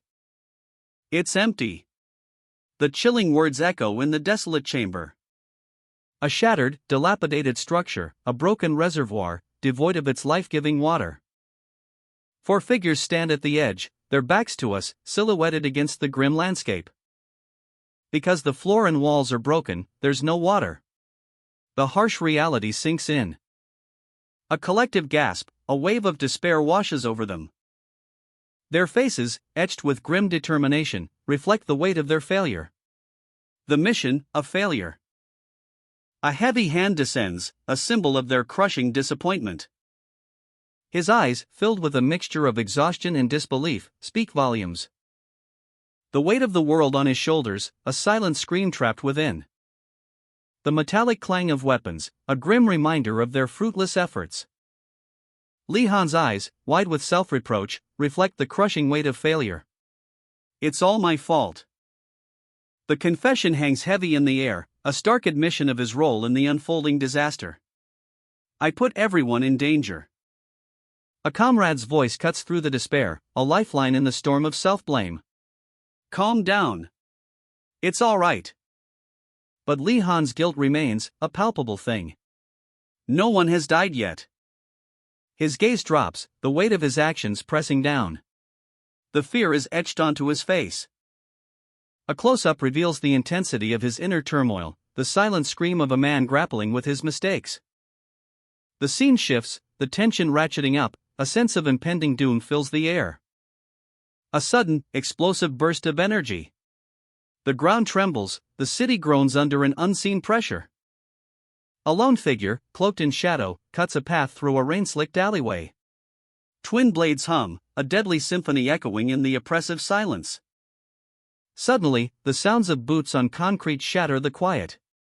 A squad of heavily armed soldiers rounds the corner, their weapons trained on the mysterious figure. The air crackles with tension. The warning blares, the enemy is approaching quickly. Get ready. Every muscle in the lone figure tenses, preparing for the inevitable clash. A blur of motion. Steel meets steel in a whirlwind of sparks and violence. The battle is joined. A chilling warning echoes through the desolate cityscape. The Izzy Squad, a formidable force, lies in wait ahead. Through the shattered canyons of the city, a heavily armed unit advances, their boots pound the ground, a relentless rhythm of impending conflict. Panic grips one soldier, run for your lives. He screams, his face a mask of terror as the ground trembles. From the depths of the earth, a horrifying legion rises, a wave of monstrous, serpentine creatures erupts, their eyes glowing with malevolent intent. The soldiers scatter, desperately trying to escape the onslaught. The ground shakes with each monstrous step, the air thick with the stench of decay. But from the chaos, a counterattack emerges. The Alpha Squad, led by a warrior wielding a glowing blade, charges into the fray. A battle cry rings out, prioritize the protection of the Alpha Squad. The fight for survival has begun. Blades clash, a whirlwind of steel and fury, the monstrous creatures lash out, their fangs dripping with venom, but the Alpha Squad fights back with unmatched ferocity. Wham, slash, the sounds of battle fill the air. The assault begins. A hail of gunfire erupts as Lee Han and his squad engage the enemy. Energy blasts tear through the air, leaving trails of fire in their wake. The sheer force of the explosions rocks the ground. Lee Han's voice rings out, sharp and decisive, just kill the ones that come within the proximity. A wave of dark energy surges forth, obliterating the enemy soldiers in a flash of blinding light. The impact sends a shockwave, leaving only charred remains scattered across the battlefield. Silence descends. Lee Han's comrade shouts, his voice strained with urgency, "Lee Han, we can't keep falling behind." His face is grim, a storm of worry brewing behind his eyes. "I need to decide carefully." The weight of the situation bears down on him. Everyone's lives depend on his next move. If he requests ground support, as Corporal Tsai suggested, they might escape this crisis momentarily. But there are only 2 units remaining. To ask for help would leave only 1 unit for the other squads. We need to get out of this on our own. The weight of the world rests on Lee Han's shoulders, his face, a mask of grim determination. His mind races, a desperate search for a solution. Think. Eyes wide, pupils dilated, Lee Han's focus sharpens. A plan begins to form. A desolate landscape unfolds before him, a ruined playground, a crumbling building looming in the distance, a glimmer of hope in the desolation. A large water tank stands silent, a potential key to escape. A spark of inspiration ignites within him. A water tank, maybe. A blinding flash of energy. Lee Han's blade cuts through the air with impossible speed, a devastating blow against his enemy. Whoosh. Silence. Simon. Get to the other side of the pool. The command rings out as another energy blast erupts nearby. Alpha 2, 3, and 4, Izzy 3 hold the line, defending against the relentless assault, a desperate, coordinated defense. Lure them into the swimming pool. Lee Han's voice cuts through the chaos, his plan unfolding. Silence. A desperate plan forms in Lee Han's mind as he spots a large water tank hidden behind a tree. His escape route, it's right there. The instructions are clear: open the tank and check inside. Even half a tank of that size will be more than enough for his daring escape. Lee Han's eyes gleam with determination. With a surge of energy, Lee Han unleashes a powerful blast. The force of it is almost blinding. The impact. A shockwave rips through the air, sending his enemy flying backwards with a sickening thud. Lee Han wastes no time. He moves with deadly efficiency, seizing his opportunity. A brutal strike. The enemy is down, for now. Lee Han's helmet displays a message, okay. His escape plan is a go. He grips his weapon, ready to face whatever lies ahead in his desperate flight. All troops, retreat. The order echoes across the battlefield, a desperate plea amidst the chaos. Lee Han, a blur of motion, expertly incapacitates his enemy. The impact sends a shockwave. A grim smile spreading across his face. Victory is within his grasp. A thunderous crack. The ground trembles as a massive section of the battlefield collapses, creating a path to escape. His escape route is clear. The water splashes violently as he plunges into the hidden escape route, leaving his pursuers behind. The sounds of pursuit fade into the distance. Panic grips a psychic force soldier as he witnesses the destruction. His eyes widen in disbelief. The ground trembles, a monstrous wave crashes down. Li Han's pursuers are momentarily stunned by the deluge, a perfect opportunity. From the depths of the watery chaos, shadowy figures rise, grotesque creatures emerge from the sewers. Their forms are nightmarish, their movements unsettling, a horde of unspeakable horrors. One of the beasts lunges, snapping its jaws, but Li Han is ready. I guess it's time for me to restore my reputation. Energy crackles, the air vibrates. Li Han unleashes a devastating power. His eyes blaze with newfound resolve. Tonight's dinner menu is rotisserie. A blinding flash of light, pure, raw power erupts. The shockwave obliterates the creatures, leaving only scorched earth in its wake. A wave of pure energy erupts. The ground trembles as a blinding light engulfs the battlefield. And from the heart of the chaos, a figure emerges, radiating power. Li Han unleashes a devastating new ability. The monstrous creatures writhe in agony as bolts of raw energy tear through their ranks. This power, it's overwhelming. Above the ravaged cityscape, a surge of golden energy explodes outwards, a testament to Li Han's raw power. While below, a chilling laughter echoes through the ruins. Wahahaha. Amidst the destruction, a lone figure stands defiant, his armor gleaming. He is ready. The battle may be far from over, but Li Han is ready for whatever comes next. The villain's maniacal laughter rings out once more. Wahahaha. A soldier falls, his body limp in the grasp of his comrade. The fight is far from over. Li Han, muscles screaming, sweat plastering his hair to his forehead, grits his teeth. Ugh, sorry, I have no strength left. His body trembles with exhaustion, the aftermath of a brutal battle etched onto his face. He manages a strained smile, a flicker of determination in his eyes. I leave the Alpha Squad in your hands, Izzy-One. Izzy-One, ever stoic, nods curtly. All right. Izzy-One rushes to Li Han's side, concern etched on his face. I know you're tired, but we need to move right now. A beat. Tenacious bastard. A blinding flash. A colossal explosion rips through the battlefield. The earth trembles, a shockwave radiating outwards. The sheer power is breathtaking. Reinforcements arrive. All ground support psycho frame units have been dispatched. Izzy-One, surveying the scene, a grim satisfaction on his face. We've got the upper hand. That's the last point. A chilling panorama unfolds, a trail of fallen enemies, stretching into the distance. Victory is theirs. From a distance, a figure watches, a cold smirk playing on their lips.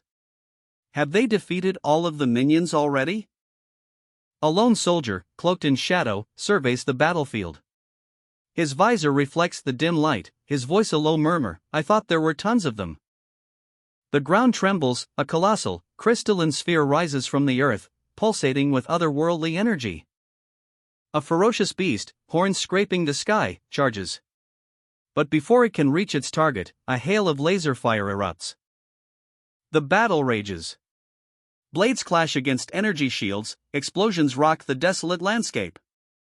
An army of shadowy figures emerges from the darkness, their numbers seemingly endless. They advance on a small group of soldiers. A desperate cry rings out, silence. A command is given, pierce through the shield. A blinding flash of light, a sword cleaves through the energy barrier with impossible speed. The battlefield explodes in a maelstrom of energy. Li Han's final assault unleashes a devastating wave of power. A purple torrent that washes over the enemy ranks. The impact sends a shockwave through the ground. Izzy-One, ever vigilant, surveys the scene. Her eyes, cold and calculating, assess the situation. And with a decisive nod, she commands Alpha Squad to secure the area. The remnants of the enemy forces crumble under their coordinated assault. The dust settles, revealing a scene of utter destruction. The psychic forces ranks lie broken and defeated. But amidst the chaos, a single figure remains defiant. His eyes burn with a furious intensity. The final confrontation.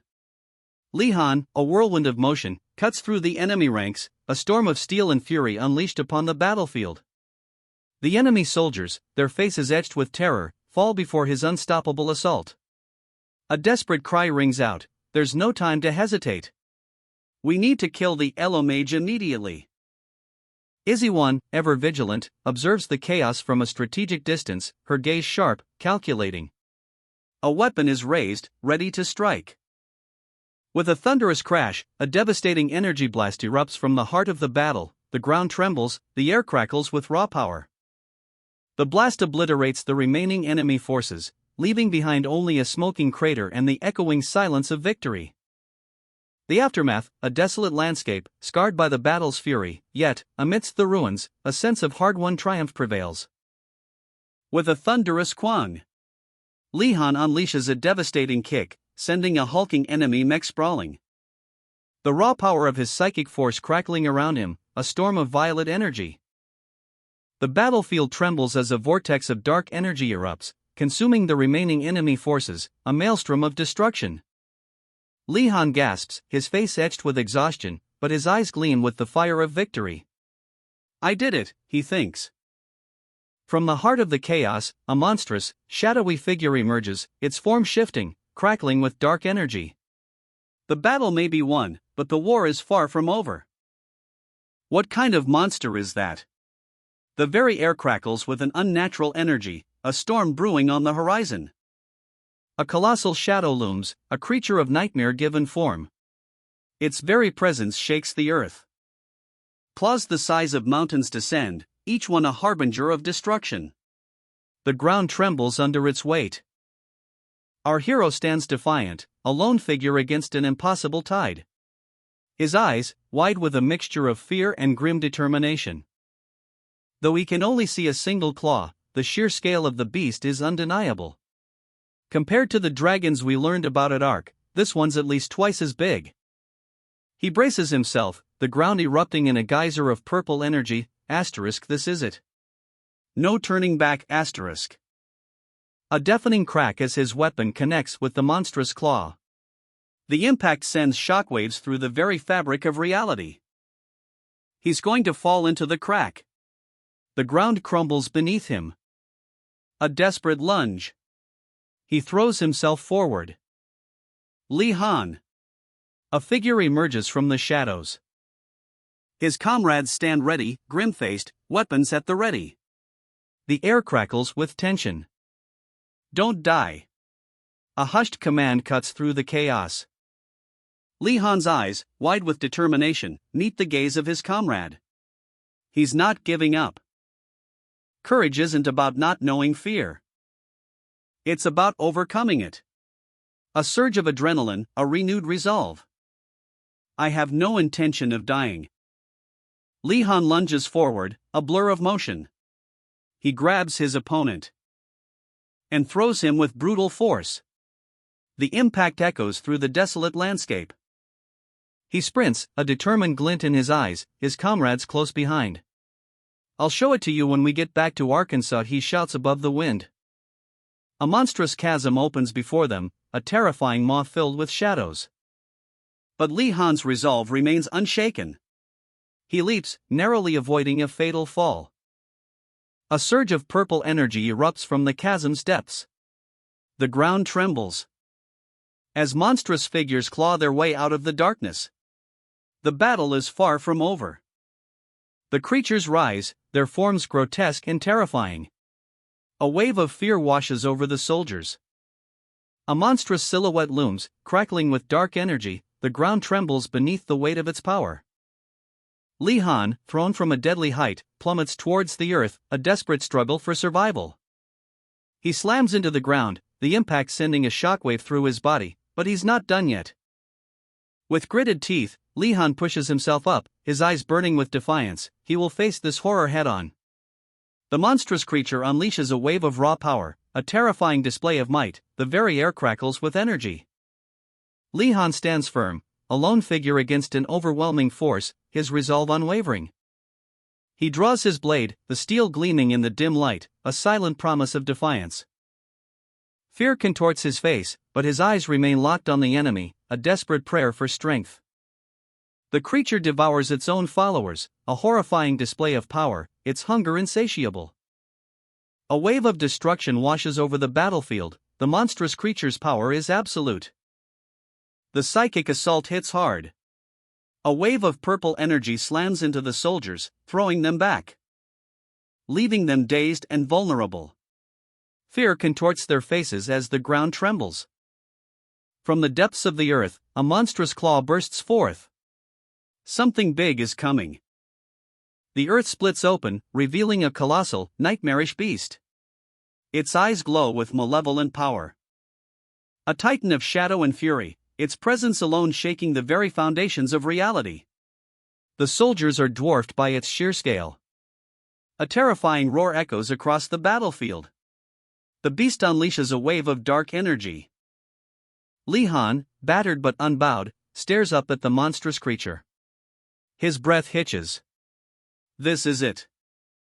Because the crack is too small, only its head and foreleg are out. The grim reality dawns on him. We need to request a psycho frame as quickly as possible. His mind races, strategizing. A monstrous maw, teeth like daggers, eyes burning with malevolent crimson. This is no ordinary beast. The creature unleashes a psychic blast, a wave of pure energy that threatens to obliterate everything in its path. And the symbols of its power rain down, each one a harbinger of destruction.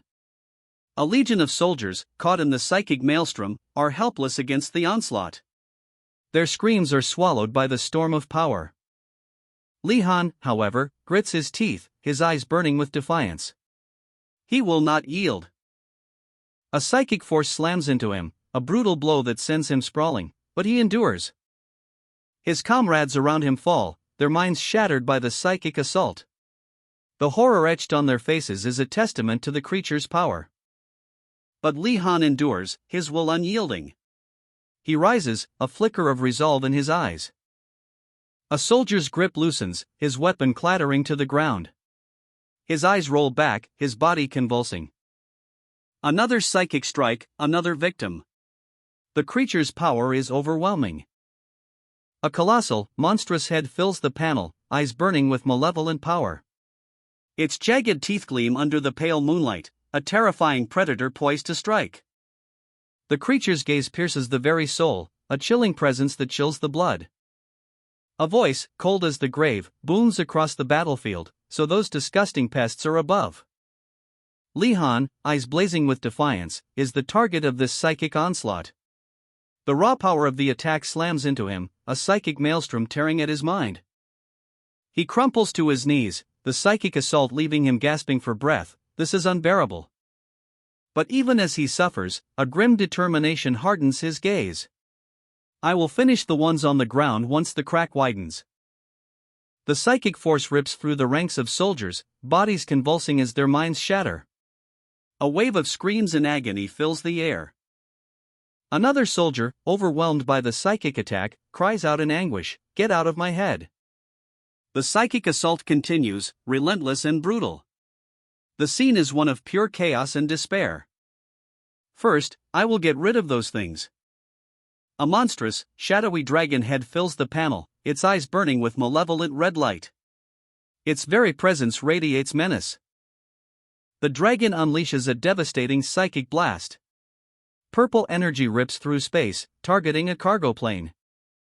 You made from our flesh and bones. The horrifying truth is revealed. Li Han's eyes blaze with determination. It's targeting the cargo plane. I need to stop it. The psychic assault slams into Li Han. Crackling energy tears across his skin, a searing pain. Ugh! He collapses, the force of the attack nearly overwhelming him. The dragon's psychic attack intensifies, a vortex of purple energy threatening to consume everything. The power is immense. The psychic energy explodes outward in a blinding flash. Li Han is battered, his body racked with pain, but his eyes still burn with defiance. He will not yield. Li Han's eyes widen, reflecting the horrifying truth: a psychic force, raw and immense, threatens to crush them all. His face contorts in grim determination. A wave of psychic energy, a purple tempest, crashes down. The very air crackles with power. Li Han and his comrade brace themselves against the onslaught. The dragon's power is overwhelming. The psychic assault intensifies, threatening to shatter their minds. Li Han grits his teeth, his resolve unwavering. But despair gives way to a desperate hope. There has to be a way, he thinks, a surge of defiance coursing through him. A desperate gamble. He will fight back. His eyes blaze with a fierce, crimson light. The psychic energy around him begins to shift, to react. A counterattack begins. A vortex of raw psychic power erupts from Li Han. Li Han, eyes blazing with defiance, unleashes a psychic counterattack. A wave of raw power erupts from him, a purple tempest surging against the dragon's assault. The clash of psychic energies rocks the very foundations of reality. His body strains, muscles bulging as he channels every ounce of his being into this desperate counteroffensive. The force of the impact sends him hurtling backward. A violent cough racks his body as he slams against the ground.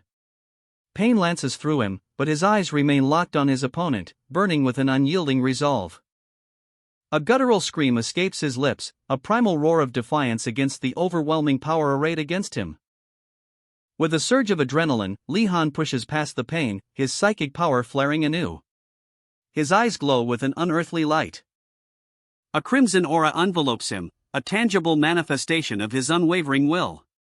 He rises, stronger than before. The psychic force intensifies, a red-hot torrent of energy erupting from his very core. He will not yield. His eyes blaze with furious energy, a storm brewing within. Veins bulge on his forehead as he unleashes his power. The weapon hums, a deadly symphony of impending destruction, a silent promise of annihilation. A wave of crimson energy erupts. Die, screams the psychic force, obliterating everything in its path. The impact reverberates, a destructive shockwave tearing through the battlefield, leaving only devastation in its wake. A figure stands amidst the carnage, shrouded in shadow, their power absolute. The air crackles with residual energy. A guttural scream rips through the air, a raw expression of untamed power. The psychic energy explodes outward in a crimson maelstrom. A wave of raw power, capable of obliterating anything in its path. The shockwave hits its target with bone-jarring force, sending the enemy flying. Cough, the impact leaves him reeling, his body racked with pain. His face contorts in agony, eyes blazing with a furious intensity. A burning rage consumes him, fueled by the sheer force of his psychic might. Just how did you do it? The question hangs heavy in the air, a testament to the psychic warrior's overwhelming victory. Across the battlefield, a lone figure watches, his expression unreadable. The aftermath of the psychic onslaught is a scene of devastation. The enemy lies defeated, scattered, and broken. How are you the only one? A chilling question, hinting at a deeper mystery yet to be revealed. A colossal, shadowy beast rises from the earth, its form writhing with dark energy, a vortex of purple power erupts from its heart. The psychic warrior unleashes a devastating psychic blast. The ground trembles, bodies are thrown aside like ragdolls. Amidst the carnage, a lone survivor stares in disbelief. How are you the only one who's okay? The observer, a military officer, examines a file, a grim expression crosses his face. He mutters, "Here's what you asked for, however, what do you plan to do with this level 3 advancement roster?" The officer's gaze hardens. He's considering a dangerous move.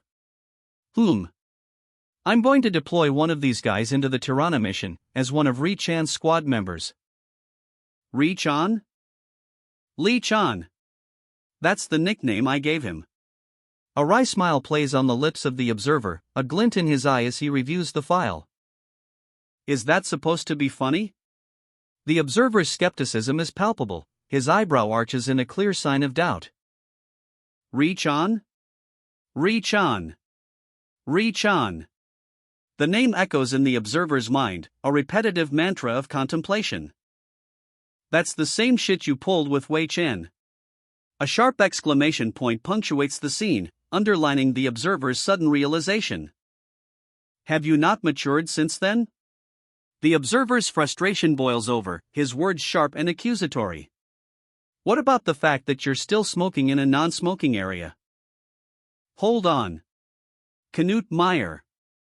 Healing factor? The observer's attention shifts, a new detail catching his eye. He used to be in the same squad as Ri Chan. Oh, I like this guy. Dmitry Vladimirovich. The observer's gaze falls upon a photograph, a flicker of recognition crossing his face. He kinda resembles me. A cigar clenched between his teeth, the observer's expression hardens. This guy's better than that one. I don't know. He seems to be more like you. The observer's uncertainty lingers, a subtle shift in his demeanor. The order is given, sharp and decisive. Just do as I tell you. A mission briefing unfolds, a dangerous game of strategy. The plan is laid out, a perfect duo. But are they really a match made in heaven? They'll be the perfect duo. A subtle tension hangs in the air. Are they on good terms? Nope. The truth is revealed, a crack in the facade of this perfect partnership. Technically, their relationship is far from ideal. But the mission demands their cooperation. Technically speaking, they don't have a great relationship, but they've never let that get in the way of the mission. A fiery surge of energy erupts. A raw, untamed power explodes from within, a visceral display of intense emotion. The raw power intensifies, a scream of frustration and determination tearing through the air. H. A desperate plea, a challenge issued amidst the chaos. Li Han. If you can do it. The power surges, a breathtaking display of psychic might. The challenge is accepted, the fight is on.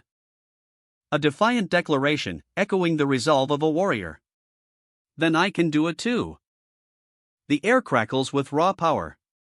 Dmitry unleashes a psychic blast, a furious torrent of energy that rips through the battlefield. Li Han, ever vigilant, counters with a blindingly fast strike. His spear becomes a blur, a deadly dance of precision and might. The impact sends a shockwave through the very ground itself. Dust and debris erupt as the two titans clash. A monstrous, shadowy beast materializes from the force of their conflict, a terrifying manifestation of their combined power. The ground trembles, the very air vibrates with the sheer intensity of the psychic energy unleashed. Li Han, fueled by adrenaline and determination, lunges forward, his spear aimed true. A dark, ancient power surges from the beast, a chilling precursor to something far more sinister. Dmitry's face contorts in a grimace of exertion, the strain of his psychic assault is taking its toll. And in a flash of raw emotion, Li Han is thrown back, his body slammed against the earth. Shit! The raw power of Dmitry's psychic abilities leaves Li Han reeling, his body battered and bruised. Li Han lunges, his spear a blur against the crimson backdrop of the battlefield, a furious clash of power erupts. The impact sends shockwaves through the very fabric of reality. Dmitry counters with a psychic blast of unimaginable force. Dmitry, a smirk playing on his lips, utters, "I don't expect this to injure it seriously." But the attack's raw power is undeniable, a violet tempest threatens to consume Li Han. Li Han grits his teeth, his eyes blazing with defiance. The psychic assault intensifies. A flash of blue light. A desperate counterattack, a desperate gamble.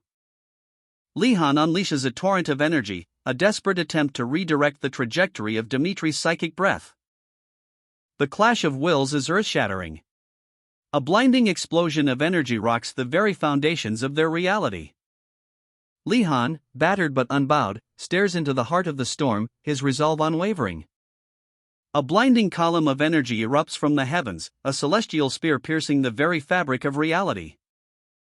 The impact shakes the earth, a monstrous crater forming at the epicenter of the cataclysmic event.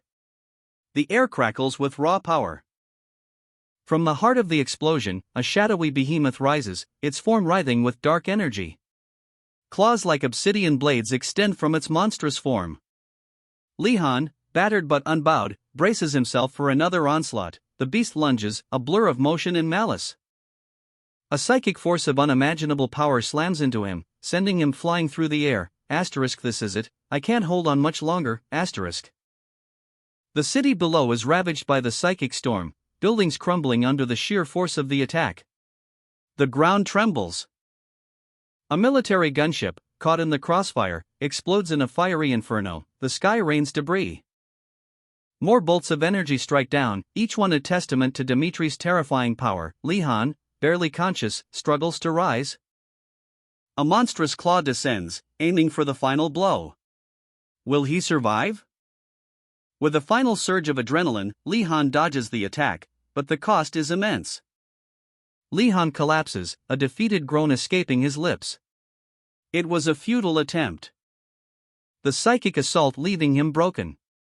You bastards have nothing to hope for anymore, he spits, defiance flickering in his eyes despite the pain.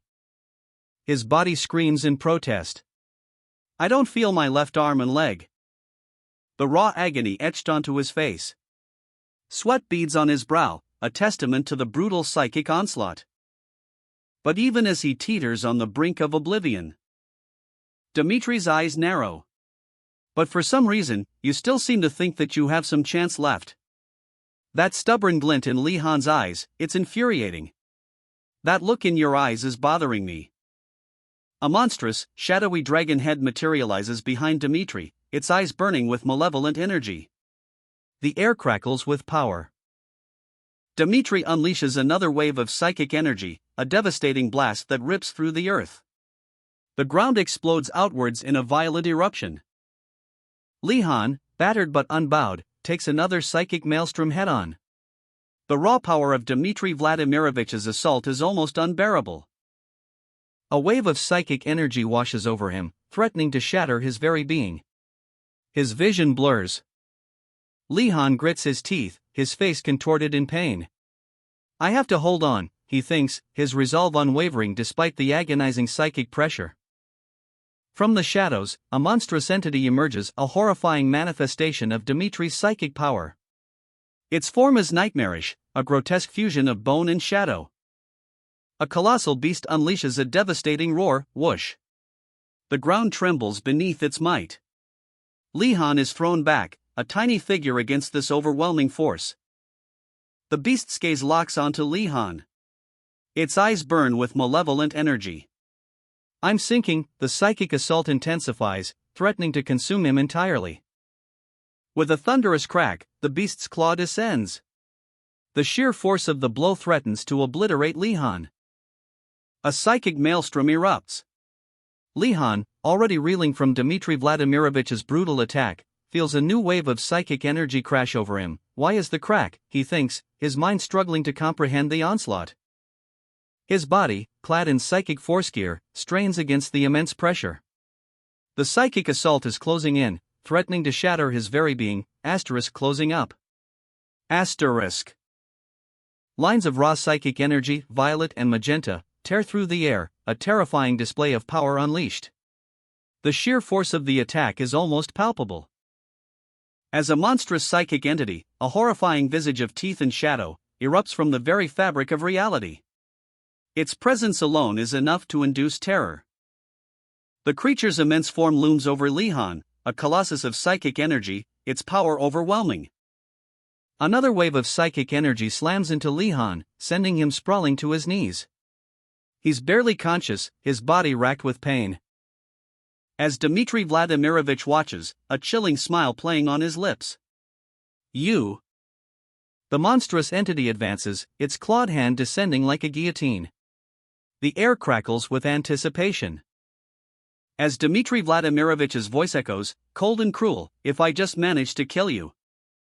Li Han, broken and vulnerable, is completely at the mercy of his sadistic tormentor. The final blow is imminent. The psychic assault intensifies. A monstrous entity, born from Dmitry Vladimirovich's dark power, materializes. Li Han, his face contorted in agony, struggles against the overwhelming force. His body screams in protest. A searing pain rips through his leg. Shit, my leg. He gasps, his resolve faltering. The psychic entity unleashes a devastating wave of energy.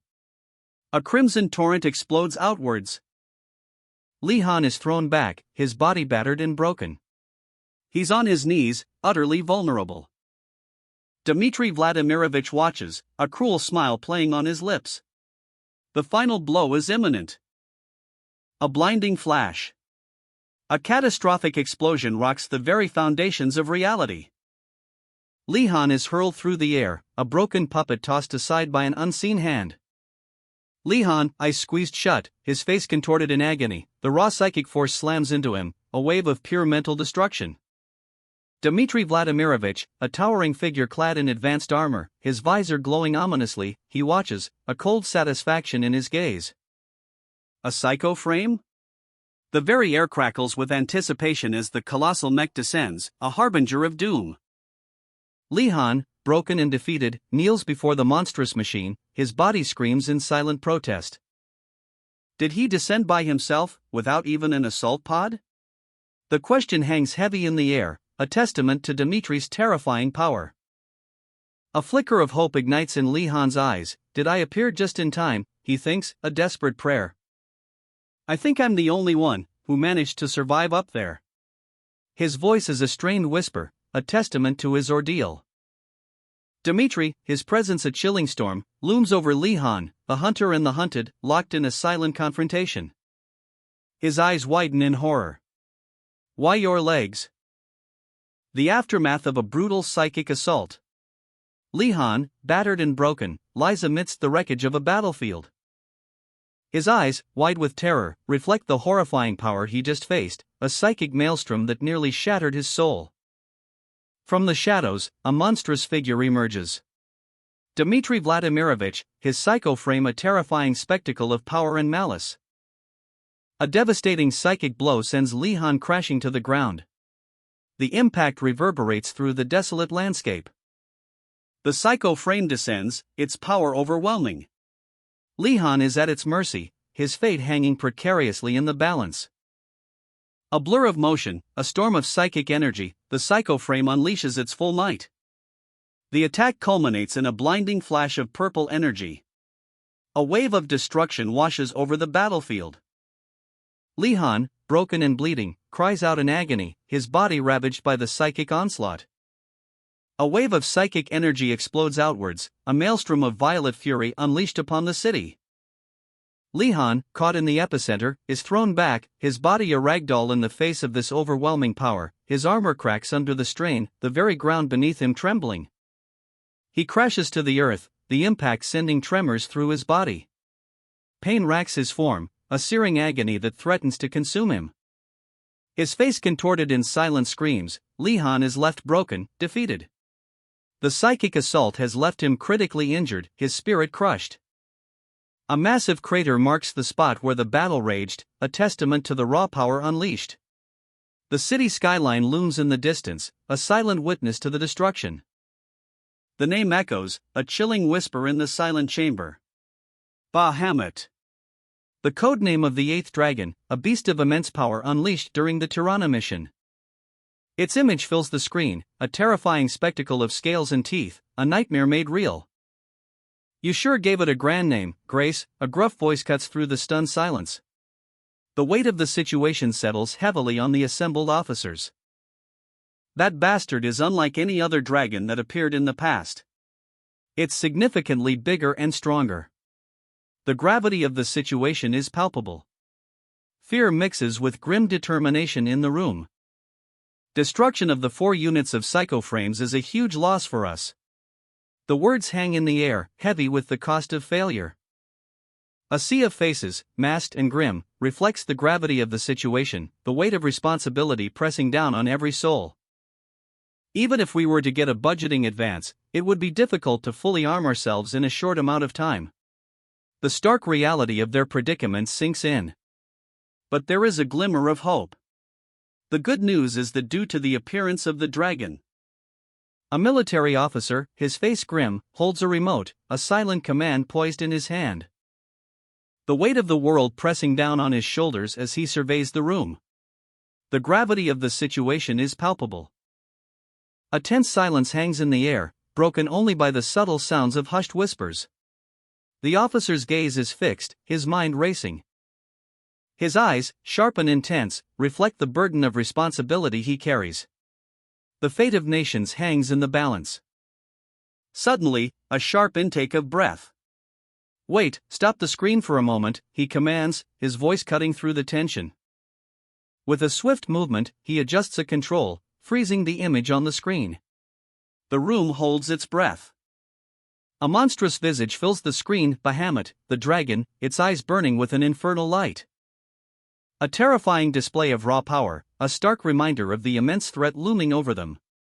The image is a chilling testament to the dragon's might. In a dimly lit training facility, a tense confrontation unfolds. A powerful figure stands over a fallen opponent. The air crackles with tension in the dimly lit training facility. Two figures stand poised, ready to unleash hell. As if that's the reason for your rationality. The blonde opponent sneers, his words dripping with contempt. A blur of motion. A brutal strike lands, the impact echoing through the room. Crack. If you think it's the right solution to a problem.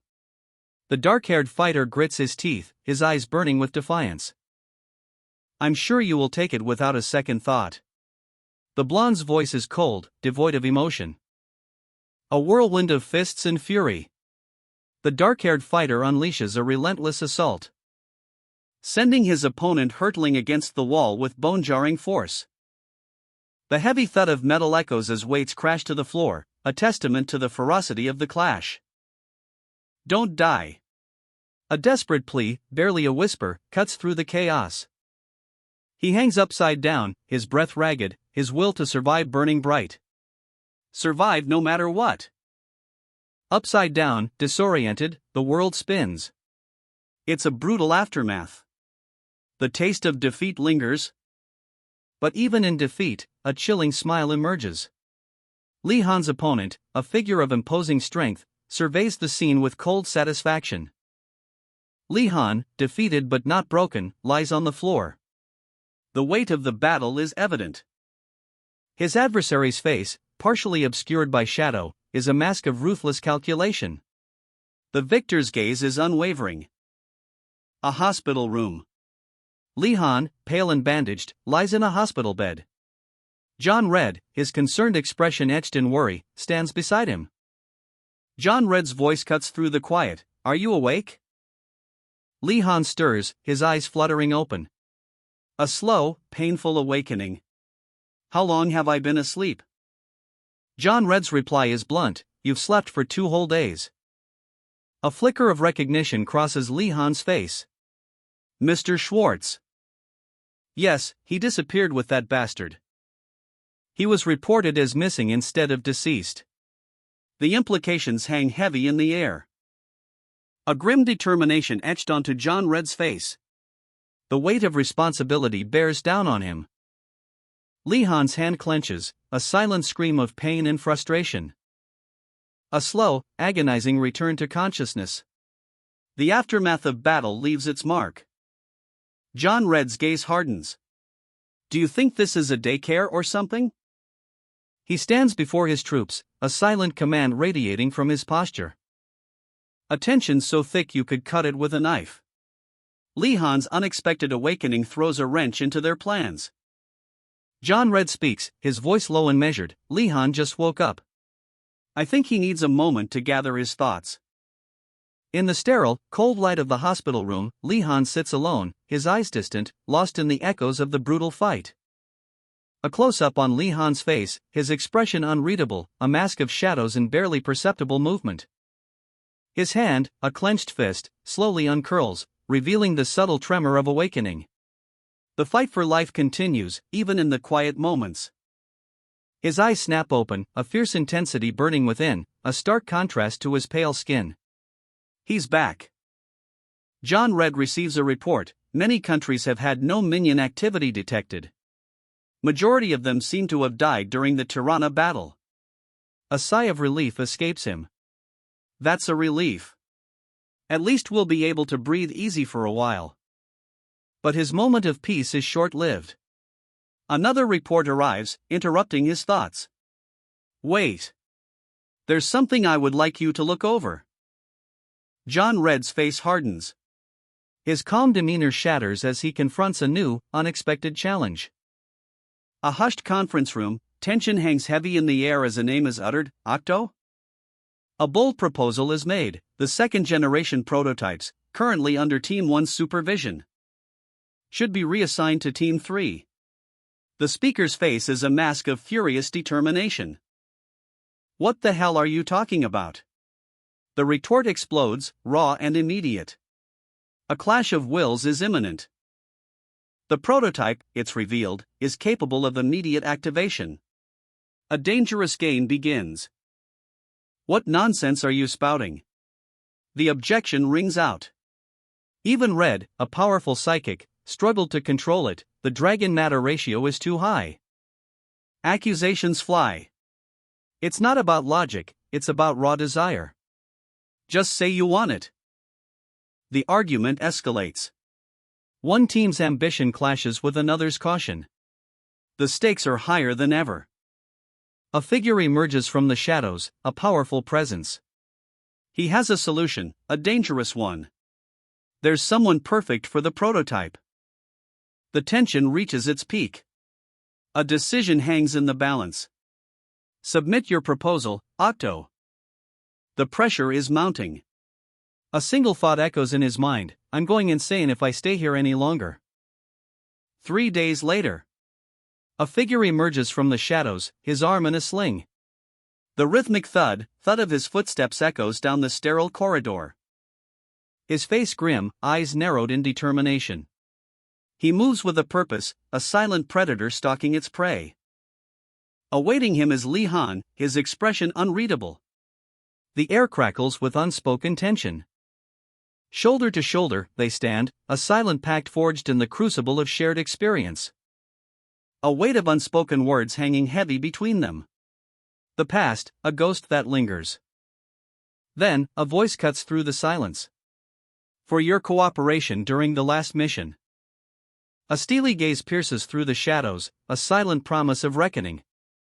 A monstrous silhouette emerges from a swirling vortex of darkness, its gaping maw a terrifying omen. Li Han, battered but unbowed, kneels amidst the debris, his breath ragged. The weight of the battle hangs heavy in the air. His jaw clenches, a snarl twisting his lips as fury ignites within him. The tension crackles between Li Han and his opponent. Don't make me laugh, the opponent sneers. You think you can look down on me just because you've been a squad leader a few times? His eyes blaze with barely contained rage. The insult is a spark on a powder keg. Don't treat me like I'm one of your little childhood friends. The unnamed character presses his advantage. How many times have you been able to defeat those childhood friends of mine? A sudden burst of energy erupts as the unnamed character reveals a devastating truth. Oh, I forgot. You've lost badly to Jijo recently, haven't you? His voice drips with cold satisfaction. The tables have turned. Li Han, fists clenched, stands before his opponent. The air crackles with barely contained rage. A challenge accepted with a steely gaze. They begin to walk, the thud of their footsteps echoing. A silent march towards an inevitable clash. The tension is palpable, you can practically feel the heat radiating off them. The impact of their steps sends tremors through the ground. Shit, Li Han's inner turmoil is evident. His companion looks on, concern etched on his face. Asterisk, he seemed upset. Did I make it worse? Asterisk, he wonders. A weight of unspoken words hangs heavy in the air. The blonde-haired man's thoughts are revealed. I showed him my inferiority complex. A painful admission. Lee Han's internal struggle continues. What the hell am I doing with that cripple? I don't think I said anything serious though, star.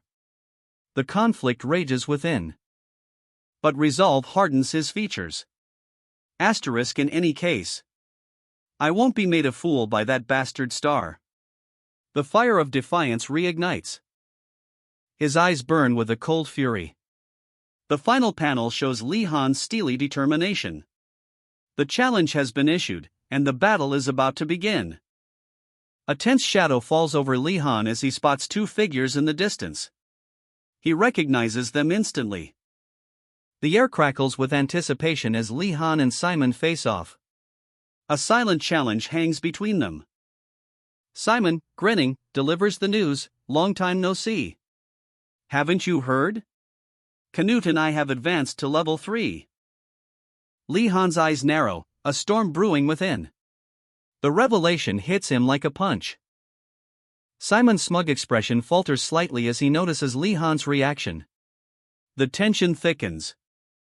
A palpable shift in the atmosphere. Simon's casual demeanor cracks, revealing a hint of unease beneath the bravado. I think both of us need to cool off a bit, don't you think so? Simon suggests, a nervous edge to his voice. Lee Han remains silent, his gaze unwavering. The challenge is accepted. A silent agreement hangs in the air as the two rivals part ways, each with their own thoughts. The Psychic Force cafeteria buzzes with activity, a lively scene of camaraderie and shared meals. Lee Han is the center of attention. His fellow recruits shower him with praise, their voices a chorus of admiration. I heard you charged at it with just a spear. That's so cool. A tray laden with a hearty breakfast is offered, a well-deserved reward after his recent heroic feat. He accepts the meal, his expression a mixture of gratitude and quiet contemplation. But amidst the cheerful atmosphere, a shadow falls, a subtle shift in Lee Han's demeanor as a teammate's teasing words sting. His friend's attempt at levity falls flat. That's not funny.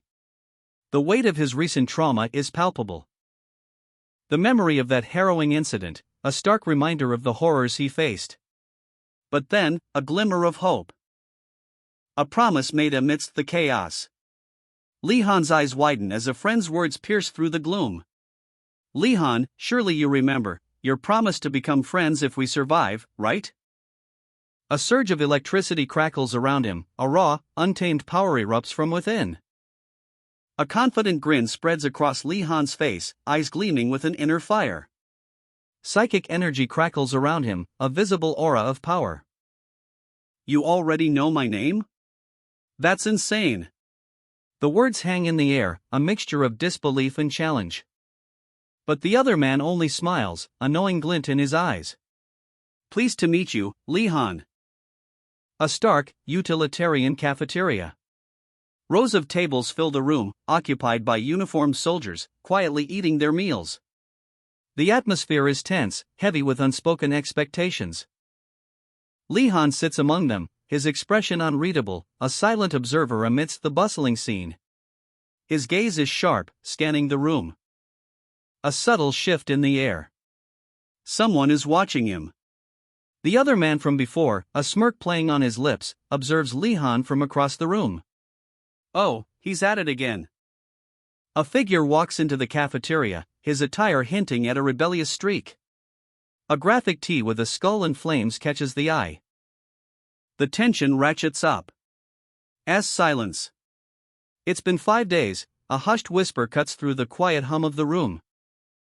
According to the rumors, if he has something he needs to reflect on, he stares at the wall for days and doesn't even take a sip of water. He calls it wall training, a grueling exercise that leaves Lee Han physically spent, his body slumped against the cold, unforgiving floor. The sheer amount of food he consumes afterward is astonishing, a testament to the intensity of his training. Lee Han's appetite is far beyond what one would expect from his frame, a detail not lost on his observant companion. A multi-tiered cake, a decadent masterpiece of sugary delights, sits before them, a feast fit for a king, or perhaps a superhuman.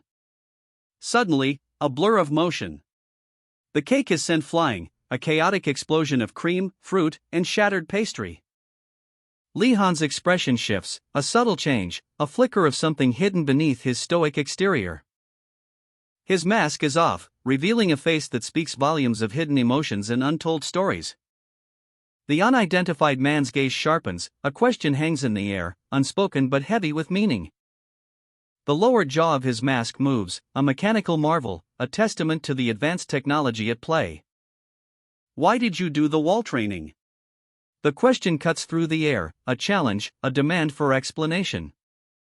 Lee Han, muscles screaming, collapses onto the jagged rocks, the aftermath of a brutal training session etched onto his face. He can only watch, helpless, as a colossal shadow looms above, a monstrous figure locked in a desperate battle against an unseen foe. A voice cuts through the air, sharp and inquisitive. Who's that beside you? Lee Han, catching his breath, replies, this is Knut Meyer.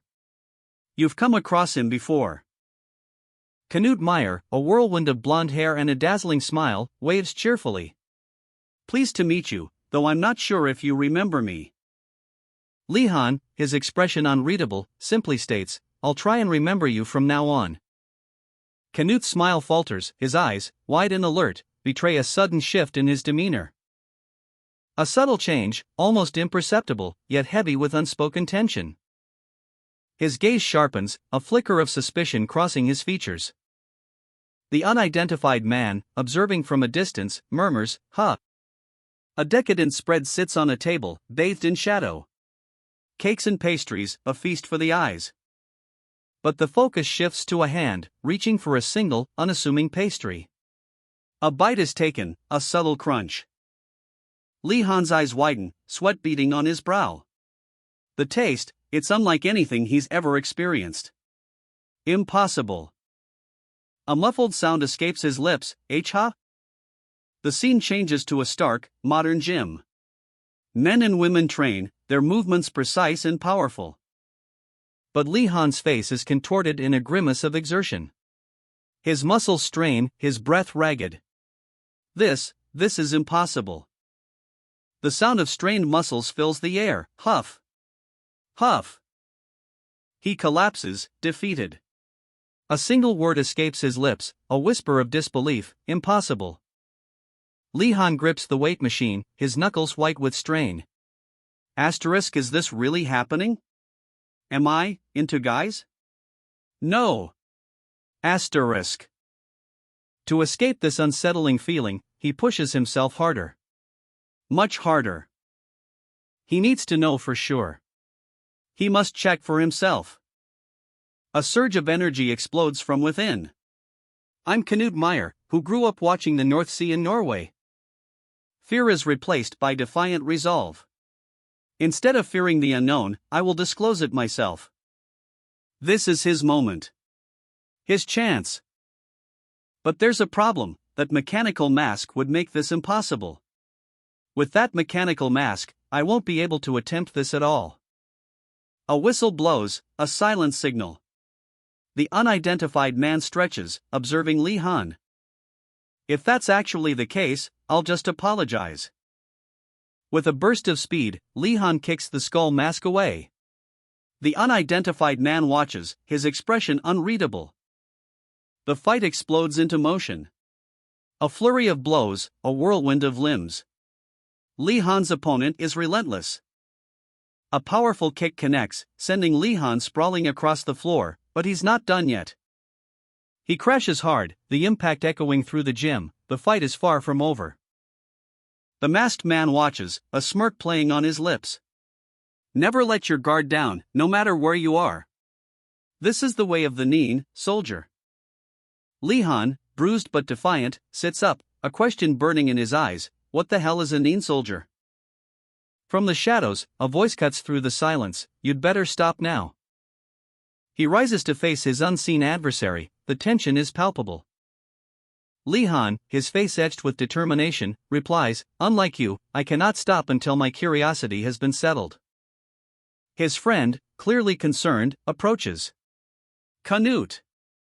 You bastard! Lee Han, his brow furrowed in thought, strokes his chin. A puzzle piece is missing, a shadow hangs over his investigation. A friendly arm wrestling match concludes with a hearty farewell. Alright, see you later. The words echo the urgency in his heart. He continues to ponder, a knot of uncertainty tightening in his gut. Asterisk, who is this mysterious opponent?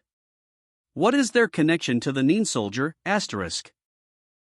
A vast, empty training ground stretches before us. Dust motes dance in the sunbeams, a silent testament to countless battles fought and won. A sleek, modern building rises in the distance. Its sharp lines and glass facade contrast sharply with the desolate landscape. This is where the answers lie. Alright, Canute, let us introduce ourselves. A voice cuts through the air, crisp and commanding. We are a secret organization, ARC, the Silence Mask Opener. For short, we call ourselves the SMO. A mysterious hand extends, offering Li Han something concealed within a blinding white light. The light fades, revealing a crude badge fashioned from a bottle cap. The SMO insignia is barely visible. Li Han's brow furrows. Doubt clouds his features.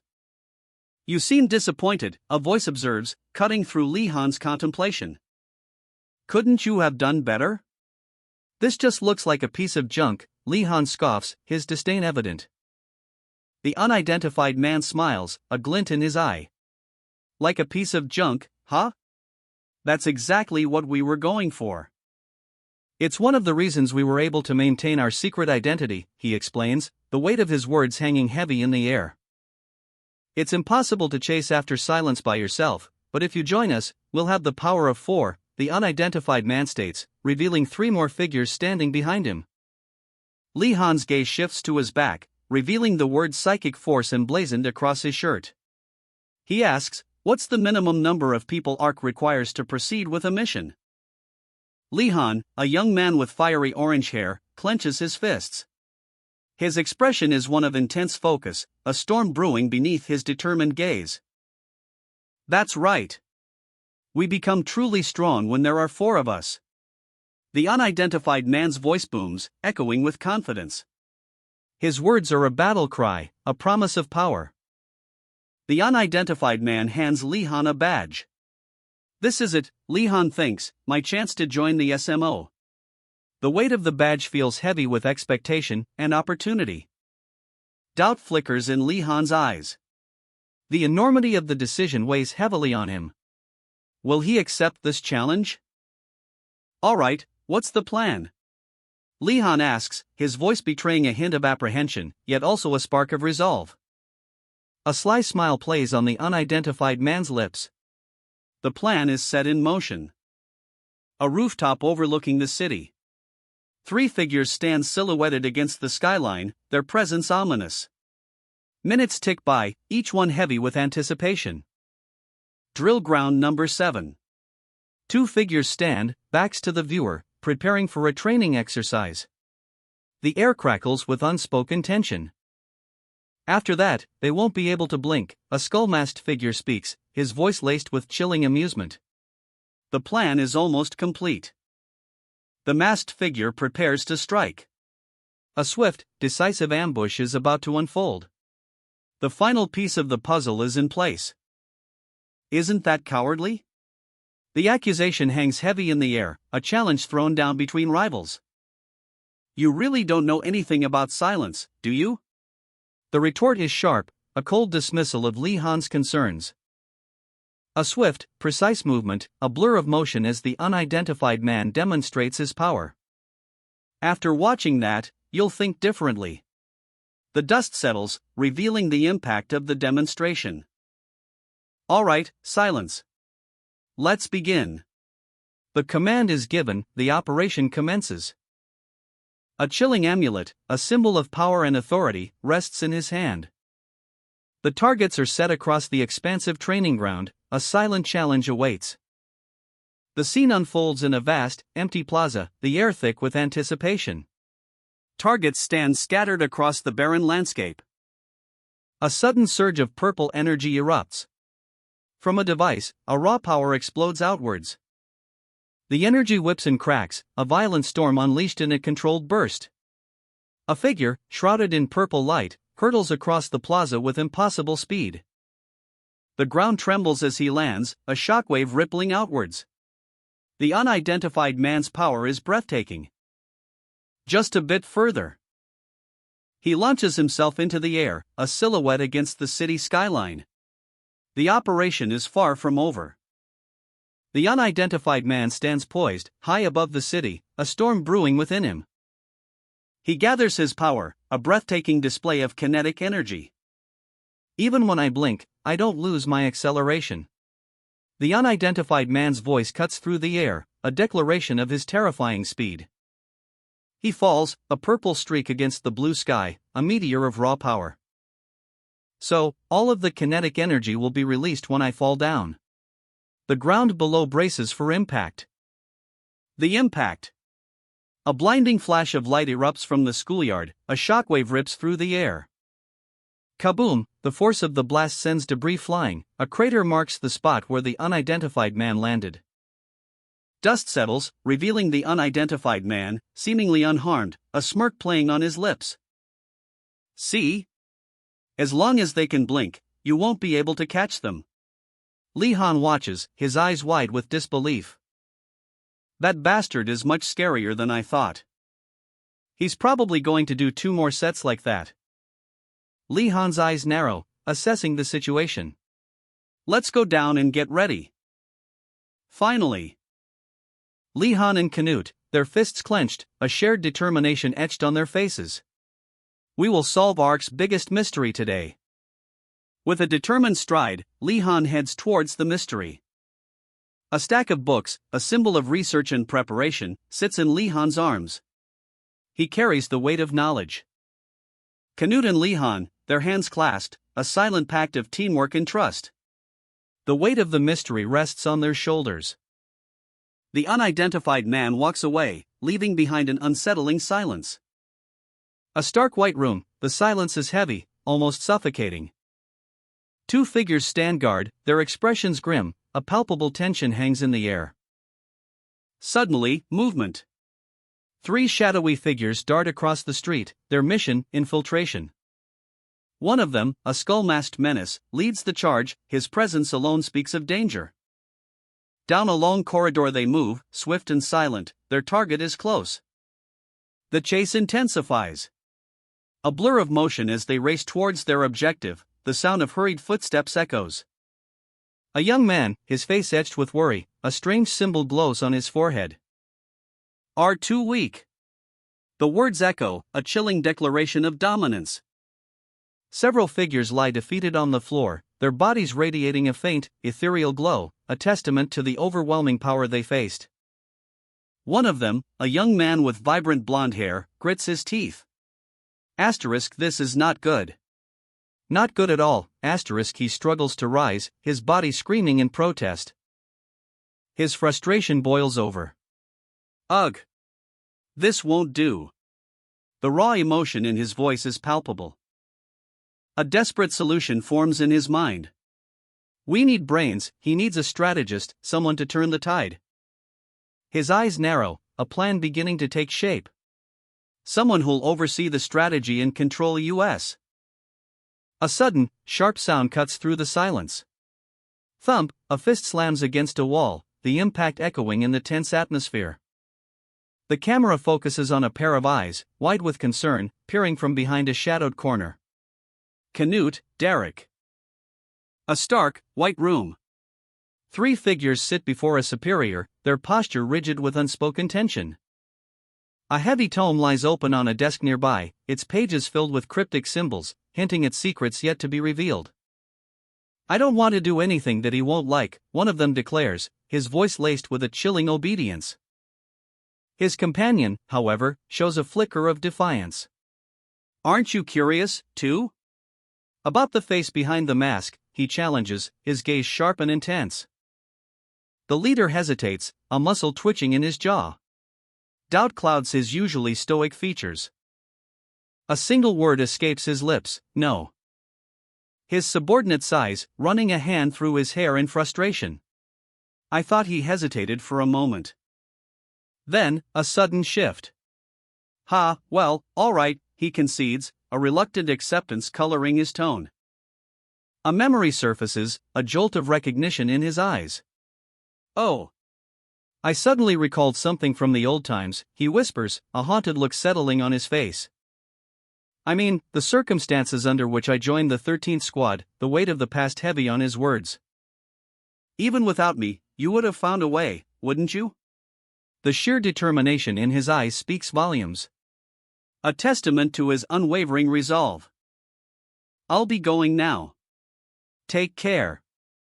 A farewell, crisp and clean, yet leaving a lingering sense of unspoken things. The weight of the past hangs heavy in the air. The leader's back is to us, a silent sentinel in a room of tense anticipation. His subordinates watch him, their faces a mixture of apprehension and respect. The air crackles with unspoken tension. Let's go, Derek. A simple command, yet it carries the weight of a shared burden, a silent promise of support. The journey ahead is uncertain, but they face it together. The sharp thwack of a departing figure echoes in the hallway, a silent departure, yet leaving a trail of questions in its wake. The sound cuts through the silence, leaving an unsettling quiet. I'll only help you once, but if you fail this time too, just give up. A harsh warning, delivered with a chilling finality. The weight of expectation bears down on the subordinate. A predatory grin spreads across his face, eyes gleaming with a dangerous intensity. His confidence is palpable, a stark contrast to the uncertainty of his companion. A sharp thwack as he gives a thumbs up, a gesture of both confidence and a hint of recklessness. The finality of his decision hangs in the air. A shaft of sunlight pierces the gloom, illuminating a long, empty corridor. The silence is profound, broken only by the faintest whisper of anticipation. A new chapter begins. The plan is set. Silence, the masked menace, will be lured to the rooftop. A complex web of traps is being meticulously laid throughout the building. Lee Han, a master strategist, marks the locations with chilling precision. The team, a blend of skill and apprehension, receives their briefing. There are many traps, and time is short. A collective gasp. Lee Han's tactical map is breathtaking in its detail. A testament to his exceptional abilities. See? I told you to leave it to me, he boasts, a smirk playing on his lips. The leader's instructions are stark: move in pairs, maintain a safe distance from silence, no closer than 20 meters. The threat is palpable, a single blink could mean capture. A chilling image of silence, cloaked in shadow and crackling purple energy, looms large. The danger is real, immediate. The team acknowledges the danger, but their resolve is firm. Oh! That's right, you're really smart, one exclaims, a mix of awe and nervous energy. The order is given, now, everyone, move. The hunt begins. A surge of psychic energy erupts from the leader's hands. The raw power sends two subordinates reeling. As he unleashes a devastating display of force. All right, let's go, he commands, the air crackling with anticipation. The scene shifts to a rooftop overlooking a sprawling cityscape at sunset. Two figures prepare for action, their silhouettes sharp against the fiery sky. With practiced efficiency, the subordinate meticulously unfolds a large tarp, revealing the intricate layout of their trap. The team's communication network flickers to life. Confirming communication status, a sense of quiet determination settles over them. Each member of the team, SMO1 through SMO4, is shown in close-up, their expressions a mixture of focus and anticipation. The mission is about to begin. I hear you loud and clear. In a moment, the target will appear in front of Team 1. The leader scans the cityscape, his eyes sharp and alert. He's ready. The impact. A bone-jarring thud as the target hits the ground. And a figure emerges from the shadows, a member of the psychic force, eyes blazing with determination. He's ready to strike. A blur of motion. A swift, brutal counterattack. The psychic force operative spins, delivering a devastating blow. The enemy is sent sprawling. A crushing blow. The force of the impact sends tremors through the floor. The target is inside. The order is given, SMO 1 and 2, move to the roof. The ambush begins. The trap is sprung. A can explodes, a cloud of smoke and chaos erupts, revealing a skull-masked figure, caught in the blast. His fate hangs in the balance. A figure in a skull mask casually kicks a can down a hallway. The can explodes with a deafening bang, revealing a cunningly concealed trap. A trap is sprung. The hallway is empty, save for 3 innocuous trash cans and a sense of impending doom. A lone figure walks into the seemingly empty space, completely unaware they're much more structured than before. It's not like they got smarter all of a sudden. So someone clever must have joined them. The skull-masked figure reappears, a smirk playing on his lips. He's the mastermind behind this ambush. His fists clench, a silent promise of violence, you bastard. Suddenly, chaos erupts. The target's eyes widen in shock, The target has suddenly, A psychic force slams into him. Aside from the first can, a wave of coordinated attackers surges forward, a deadly ballet of precision and violence. The trap is sprung. A blur of motion as the targets navigate the deadly maze. They've bypassed every obstacle with impossible speed. The leader of Psychic Force watches, eyes wide with disbelief. His team, usually so precise, has been completely outmaneuvered. But there's a flicker of understanding in his gaze. He sees it now. The enemy acknowledges the traps, but remains completely calm. The enemy's confidence is unnerving. He's not just avoiding the traps, he's toying with them. And stays off his guard. The Psychic Force team stands ready, a silent storm gathering. The leader's expression hardens. This is no ordinary opponent. A chilling figure emerges from the shadows, a skull mask concealing their face. Their movements are fluid, almost supernatural. It's so poorly done, there's no way I'd be caught in that. The masked figure scoffs, their confidence radiating. The chase continues. Our masked adversary sprints up the stairs, a silent predator in motion. But something feels off. A subtle shift in the air, a hint of something unexpected. A chilling premonition grips the leader. It feels as if that bastard has me in the palm of his hand. The chase is on. A blur of motion as the target sprints up the stairs. The Psychic Force team is hot on his heels. A desperate leap of faith. The target hurtles through the air, aiming for the rooftop escape. Crash! The impact echoes as he smashes through a skylight. And lands hard on the rooftop. The leader, having arrived, surveys the scene, his expression hardening. The masked figure, Li Han, reveals himself. So it was you, Li Han. From above, the leader watches Li Han's escape. The rooftop offers a clear view of the surrounding area. But Li Han's escape route is blocked by a sudden, unexpected obstacle. A long-range attack is launched. Li Han reacts with disbelief.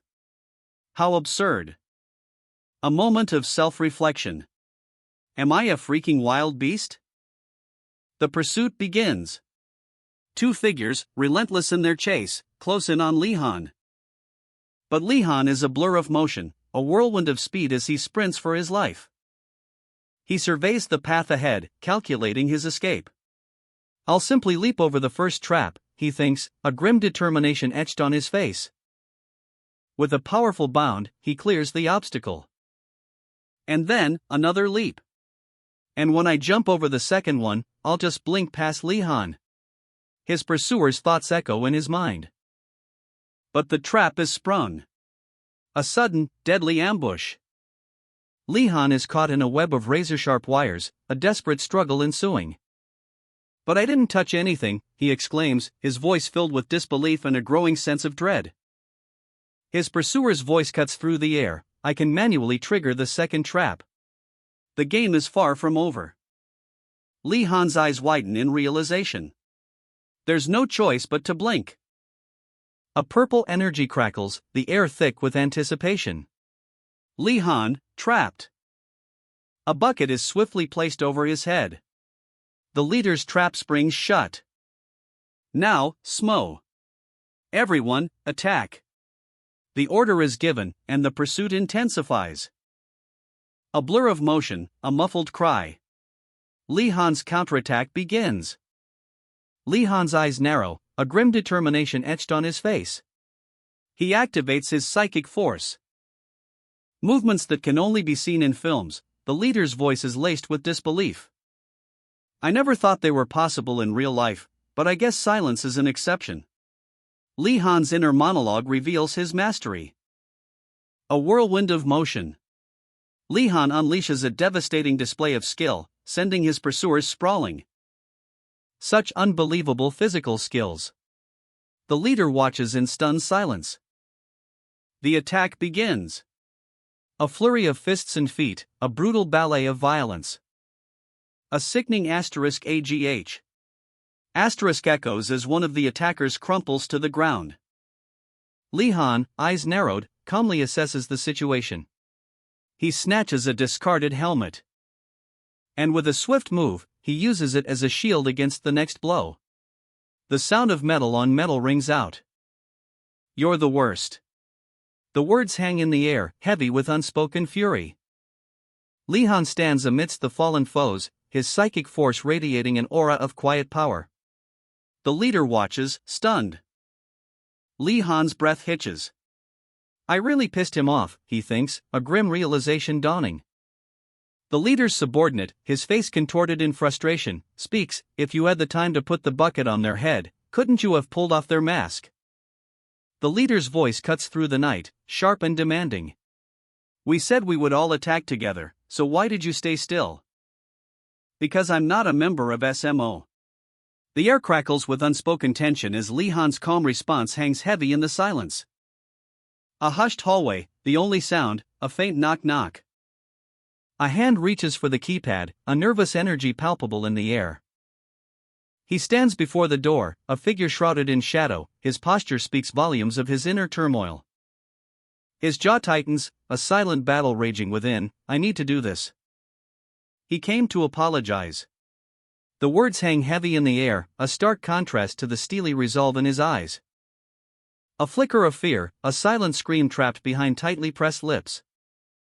His eyes blaze with a mixture of anger and hurt, a desperate plea masked by a stoic exterior. Why did you do that to me? A sly grin spreads across Canute's face. I couldn't say no to Canute, he says, his words dripping with a chilling confidence. The scene shifts. Character A clenches his fist, his jaw tight. He's clearly wrestling with something. He made big decisions on my behalf in the past. But the weight of responsibility crushes him. No, it's all my fault, he mutters, the words barely audible. Suddenly, a different perspective. A woman's voice cuts through the tension. To tell the truth, I think I had fun. The question hangs in the air, sharp and accusatory, what was so fun? The woman's casual demeanor shifts. I wanted to see whether I could capture you. With my abilities. The challenge is clear, a game of cat and mouse played with deadly stakes. Character A touches his cheek, a single bead of sweat tracing a path down his temple.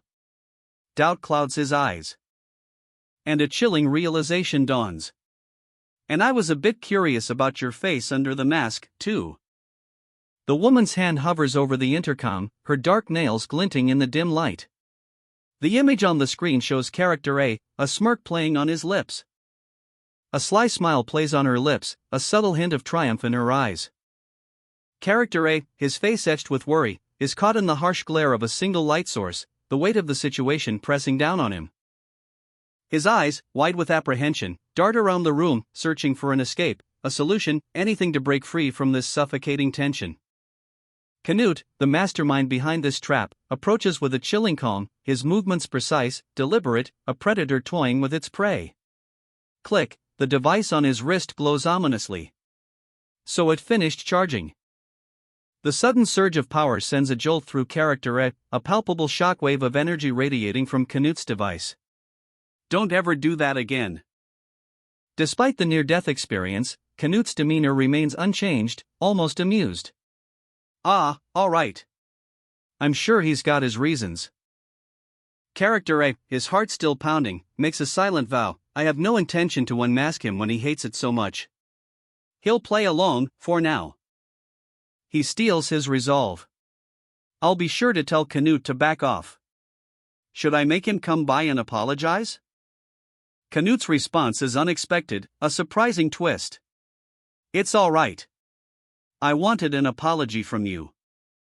Character A, slightly apprehensive but resolute, faces Canute. Canute, a smirk playing on his lips, is clearly in control.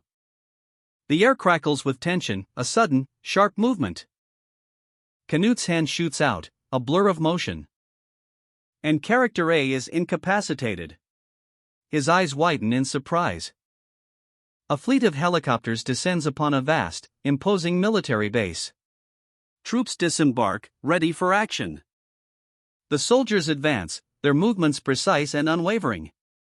A powerful force is mobilized. The plan is set. When we finally crack down on the purists. How did we find their headquarters? It's all thanks to the dragon, Bahamut. Since the reappearance of the arch-nemesis has been confirmed. One of the anxious executives of the purists gave away their location in exchange for their own safety. For humankind and our next generation. I guess. The assault begins. Helicopters descend, a storm of steel and fury unleashed upon the purists' stronghold. The purists scatter, desperate to escape the overwhelming force. Their carefully constructed defenses crumble under the relentless assault. Have you apologized to Silence? The question hangs heavy in the air, a silent challenge echoing between the two figures as they run. Yeah, I stopped by earlier. They said it was fine. A casual response, yet the underlying tension remains palpable. The weight of unspoken words. I like how nonchalant they were. A subtle shift in tone, a hint of admiration mixed with something else, something darker. The casualness masks a deeper current. Does that mean you're going to quit? Smo? The question hangs in the air, sharp and pointed. The answer is already known. Ha! Coming through. A roar shatters the silence. The ground trembles. The attack begins. The impact sends a shockwave, a blur of motion, a collision of force. The fight is on. By the way, Canute. Do you want to watch a movie tonight? A jarring shift in mood. From brutal combat to a casual invitation. The contrast is stark. A movie? Silence lent to me last night. The question hangs in the air, a subtle reminder of the events that transpired. The tension remains. A hushed hallway, a tense atmosphere. Two figures stand, their silence speaking volumes. The aftermath. A clandestine meeting unfolds in the shadows, the air crackles with unspoken tension. Silence, a figure shrouded in mystery, extends a hand, a cryptic device glows with an ethereal light. Do you remember me telling you that I was going to show you a movie? Ah. Samurai Who Cut the Moon, right? One moment. I need to find the file first. Canute's eyes widen, a mixture of surprise and curiosity washing over his features. That's really cool. Are they all movie posters? A wall adorned with eclectic movie posters, each a window into a different cinematic world. You must really love movies. Silence's gaze is locked on something unseen, a faraway look in his eyes. It's the only way he can see the outside world. A world he hasn't seen in a long time. According to Canute, he's been in Ark since he was around 7 or 8 years old. The pieces of the puzzle begin to fall into place. If that's true, then the only world Silence knows could be the world from the movies and the artificial island of Arkansas. A chilling realization dawns. Silence acknowledges the artificiality of it all. I know that movies are fake. But a wistful smile plays on his lips. Asterisk, but I can't help but admire them. They're just too cool, asterisk. A small, almost insignificant object changes hands. A silent exchange, heavy with unspoken understanding. A simple, yet powerful gesture. Enjoy it. Elsewhere, a stark contrast. The usual hustle and bustle of the training grounds is noticeably absent. It seems quieter than usual today. A young man, eyes wide with apprehension, surveys his surroundings. Only level 3s are present, a chilling realization dawns. Where did all the soldiers go? A growing unease settles over him as he scans the empty training grounds. A tense atmosphere hangs heavy in the air. 3 figures stand before him, their faces obscured, but the air crackles with unspoken tension. His eyes narrow, a flicker of defiance in their depths. He senses something is wrong, deeply wrong. A sharp command cuts through the silence. A superior officer, stern and imposing, orders him to get ready. A mission awaits. The officer's words echo as he turns to leave, a sense of urgency propels him forward. He hesitates, clutching a heavy medicine ball, a weight mirroring the gravity of the situation. Get on. The order is clipped, leaving no room for argument. The level 3 soldier hesitates for a fraction of a second, apprehension etched on his face. But obeys. Understood, sir. The words are barely audible above the roar of the engines about to ignite. Engines roar to life. A blur of motion as they speed away, leaving the base behind. A sense of urgency hangs heavy in the air. Something has happened. Something big. The soldiers' thoughts race. Asterisk, why would they send a major on a bike to fetch a mere soldier? This is unlike anything I've ever seen, asterisk. Deep within the bowels of Ark, a sleek, black motorcycle with a sidecar sits silently in a vast, metallic hangar. The air hangs heavy with anticipation. A question hangs in the air: what if under Ark is literally beneath Ark? The words echo in the minds of the soldiers, a common joke that now feels chillingly prescient. The rhythmic thud of boots echoes through the metallic corridors, a patrol moves with purpose, their footsteps heavy with unspoken tension. But one soldier's eyes widen in disbelief. This is far beyond anything he could have imagined. A colossal, futuristic vessel, far larger than anything previously seen, dominates the vast space. The sheer scale is breathtaking, a sight that dwarfs even the Grand Arc itself. And the sheer scale of this discovery is almost too much to comprehend. It's far beyond the depths of his imagination. Suddenly, a commanding presence fills the scene. A sharp clang echoes as a heavy boot hits the metallic floor. 3 figures stand before a towering figure, their expressions a mixture of awe and apprehension. Let me guide you from here. The words boom, a voice filled with authority and quiet confidence.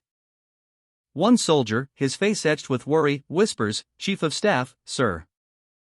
A high-tech console hums with barely contained energy, the air crackles with anticipation.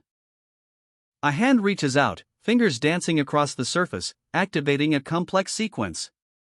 The screen flickers to life, revealing a cryptic green glow. A heavy steel door stands between them and the unknown, a sense of foreboding hangs heavy in the air.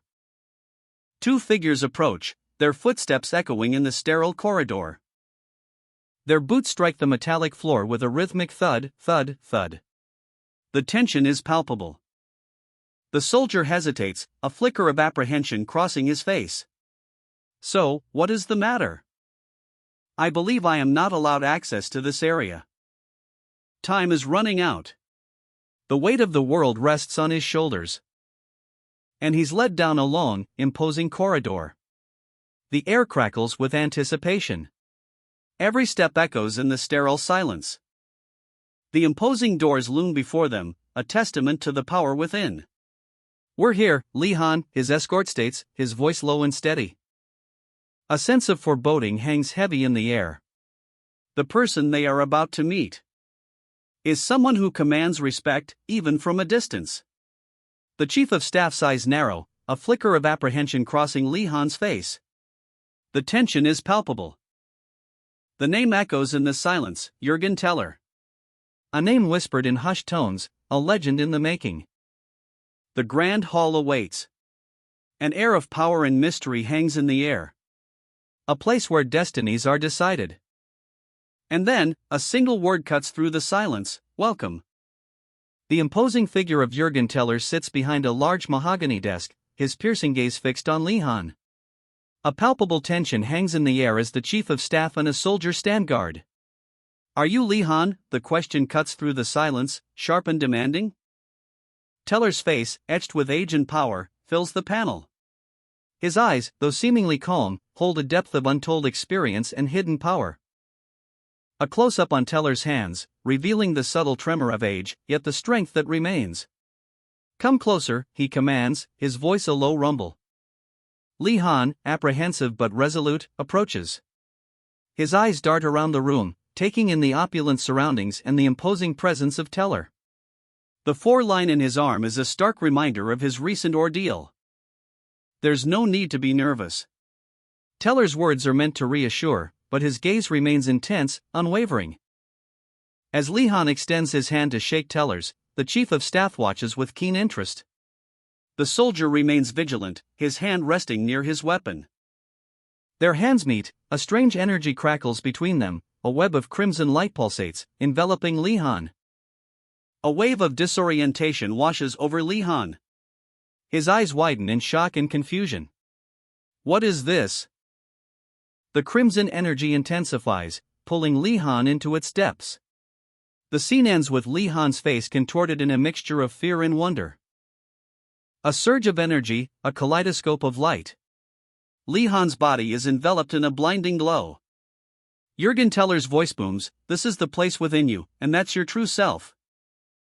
Li Han's eyes snap open, a newfound intensity in his gaze.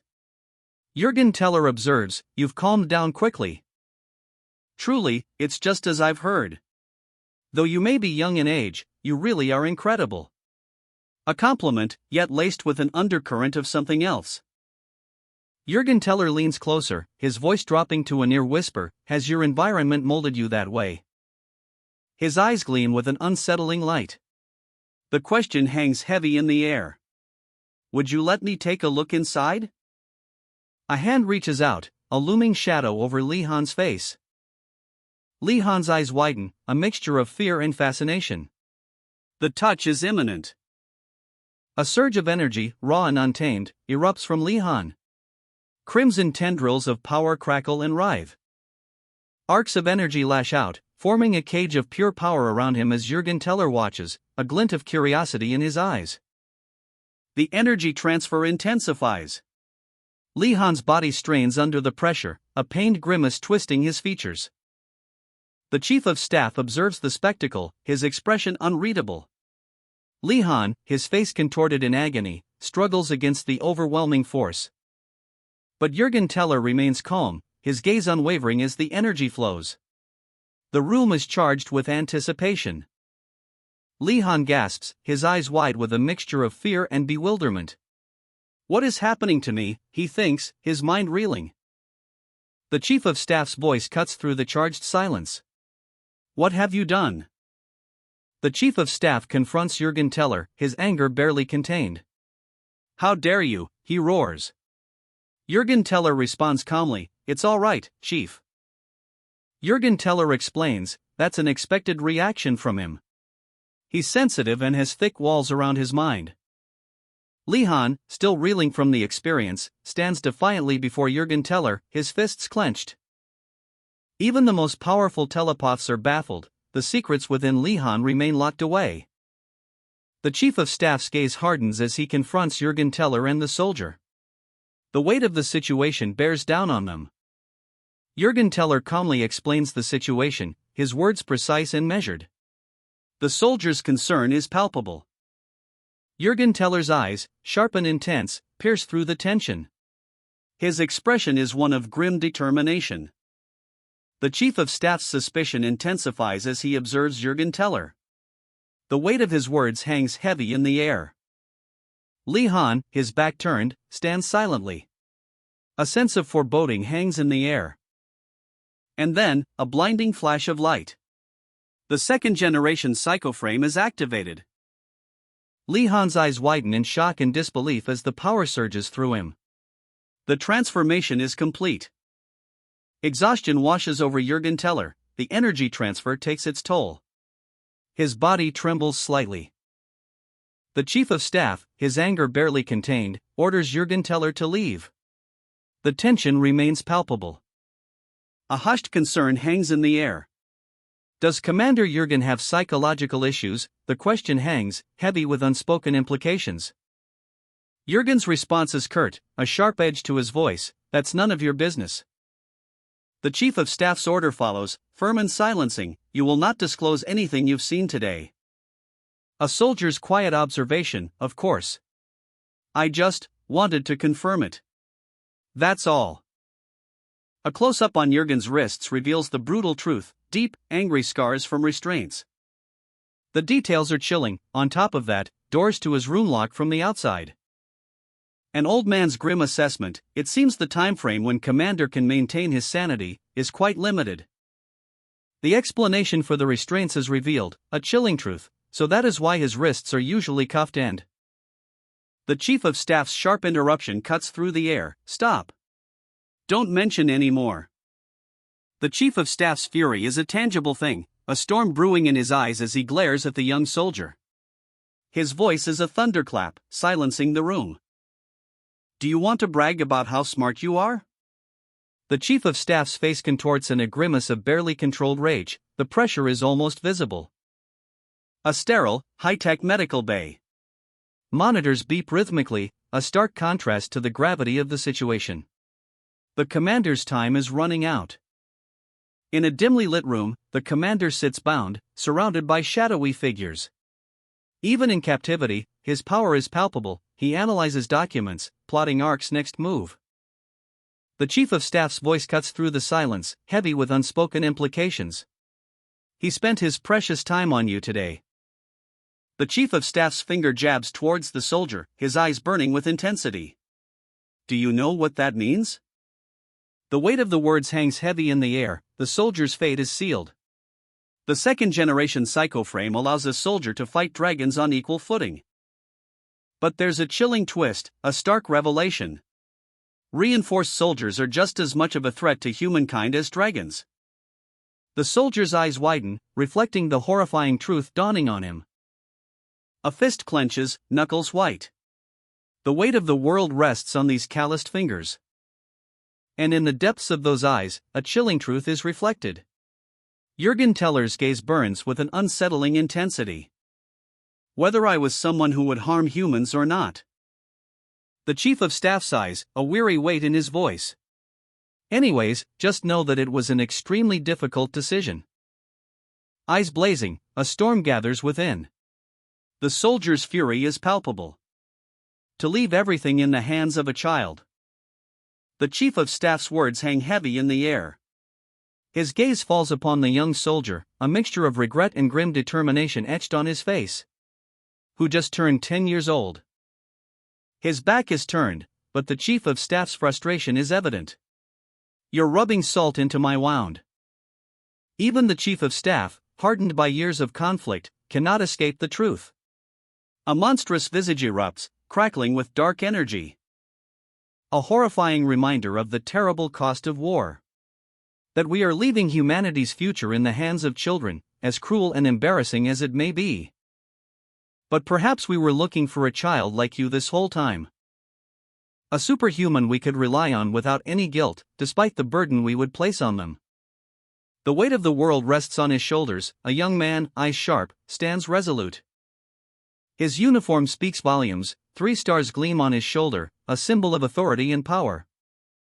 The endless expanse of the Sahara stretches before us, a sea of sand under a sky of pale blue. A chasm cuts through the dunes, a jagged scar on the earth, revealing a hidden military encampment nestled within the canyon's shadow. Tents and vehicles are scattered across the dusty ground, a testament to humanity's relentless push into even the harshest environments. A young soldier, sweat beading on his brow, lets out a frustrated yell, "It's so freaking hot." The heat shimmers above the desert floor, making the already harsh landscape seem to writhe. Even in the shade, the soldiers seek any respite from the relentless sun. their complaints echoing the oppressive atmosphere. I can't even step 1 foot outside of the shade. You're so annoying. Just sit still, snaps a superior officer, his patience wearing thin under the strain of the desert heat. But the young soldier retorts, but I'll be bored if I sit still. The young soldier's defiance is met with a threat, I'll throw you off the freaking cliff. This is the desert in the middle of North Africa. The vast, unforgiving landscape sets the stage for whatever lies ahead. A lone figure stands silhouetted against the setting sun, his expression unreadable. The heat of the desert seems to weigh heavily on him, but his resolve remains unshaken. A place where legends clash. This desolate landscape, it's known as the Dragon Canyon. A terrifying presence descends. The fourth dragon, a being of immense power, unleashes its wrath, beams of pure destruction tearing through the earth. The scars of ages past, these canyons are a testament to the dragon's might. Each chasm a testament to its raw power. Whispers of the past echo in the present, the Dragon Canyons, a place of legend. And now, a discovery that rewrites history. Deep within the canyon's heart, a light shines, revealing a relic of unimaginable age. A dragon fossil, older than human history itself. The ancient claw, etched in stone, a silent guardian of forgotten secrets. Its power echoes through time. The heat bears down, even the seasoned soldiers feel the oppressive weight of the desert sun. Hey, silence! Aren't you hot? One soldier asks. A superior officer observes, his patience wearing thin. You're wearing that helmet in such intense heat, he scolds. But one soldier has a surprise. I had the Department of Research put in an air conditioning device before we left, he boasts, revealing a portable battery. The officer is stunned. What? He exclaims, speechless. Lend it to me. The desperate plea echoes across the battlefield, a soldier's eyes wide with a mix of desperation and defiance. A blur of motion. A figure, cloaked in shadow, unleashes a devastating kick, sending a soldier sprawling. The impact sends a shockwave through the ranks. More soldiers fall, overwhelmed by the sudden, brutal assault. One soldier, his face buried in his hands, is overcome with despair. This is hopeless, he thinks, the weight of the situation crushing him. A sprawling desert base, tents scattered under a harsh sun. The air hangs heavy with the oppressive heat and the tension of a looming threat. Under a makeshift awning, a group of soldiers sits, their faces grim. The heat is clearly taking its toll. It's so hot, huh? The observation, though simple, underlines the unbearable conditions. A woman approaches, her expression concerned. Can one of you come with us down there, she asks, gesturing towards an unseen location. Exhaustion hangs heavy in the air. Sweat beads on brows, a testament to the grueling mission, each soldier grappling with their own silent struggle. One soldier, his face etched with despair, stares blankly ahead. The weight of the world seems to crush him. As he catches sight of a superior officer signaling for backup. A desperate plea for reinforcements in the face of overwhelming odds. Suddenly, a chilling presence materializes. A shadowy figure, cloaked in darkness, their eyes burning with cold fury. Me too, the shadowy figure sneers, their voice a venomous whisper. The attack begins. A metallic clang echoes as a heavy crate plummets from above, a terrifying descent into the unknown. The crate crashes open, revealing a squad of soldiers, their faces grim, ready for anything. But the shadowy figure remains, a silent predator amidst the chaos. Deep within a cavern, the psychic force soldiers stand illuminated, their faces etched with fear, a palpable tension hangs heavy in the air. A soldier cries out, "It's over there!" His voice cracks with terror, as a blinding light erupts in the distance. The soldier's eyes widen in stark terror as a wave of energy washes over him, a searing pain, a feeling of utter helplessness. The soldiers shine their lights on a colossal claw print, etched into the cavern wall. The sheer scale of it is breathtaking. If this is actually a dragon, it will be in the same class as the behemoth. The revelation hangs in the air, heavy with implications. A scientist holds up a glowing orb, her face a mask of disbelief, a hushed whisper of confirmation. A soldier, his face grim, examines the orb closely, a sense of dread settles over the group. A hand reaches out, a futuristic device on the wrist glows faintly, a silent signal. The soldier's eyes widen, his gaze fixed on the ground, a deep furrow etched into the earth, far too large for any natural cause. His hand traces the monstrous claw mark, the scale of it chilling him to the bone. A surge of energy, a blue inferno erupts from his palm. The raw power is almost blinding. The onlookers gasp, their faces a mixture of terror and awe. The claw mark glows with an eerie light, expanding, revealing itself to be far larger than initially thought, a colossal appendage of a Bahamut-class creature. The soldier stares, speechless, at the horrifying scale of the discovery. His jaw clenches, a silent scream trapped behind gritted teeth. Fear, raw and primal, grips him. A shadowy figure, cloaked in darkness, unleashes a torrent of blue energy, a devastating attack. The soldier braces himself, unleashing his own psychic power in a desperate counterattack. Gasping for air, the soldier is helped to his feet by his comrade, the sheer exertion of his psychic counterattack leaving him drained but alive. His ragged breaths paint a picture of the brutal fight he just endured.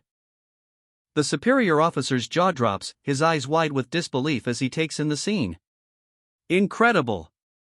It really was a dragon skeleton. A team of scientists arrives, their expressions a mix of awe and apprehension. Leave the rest to us.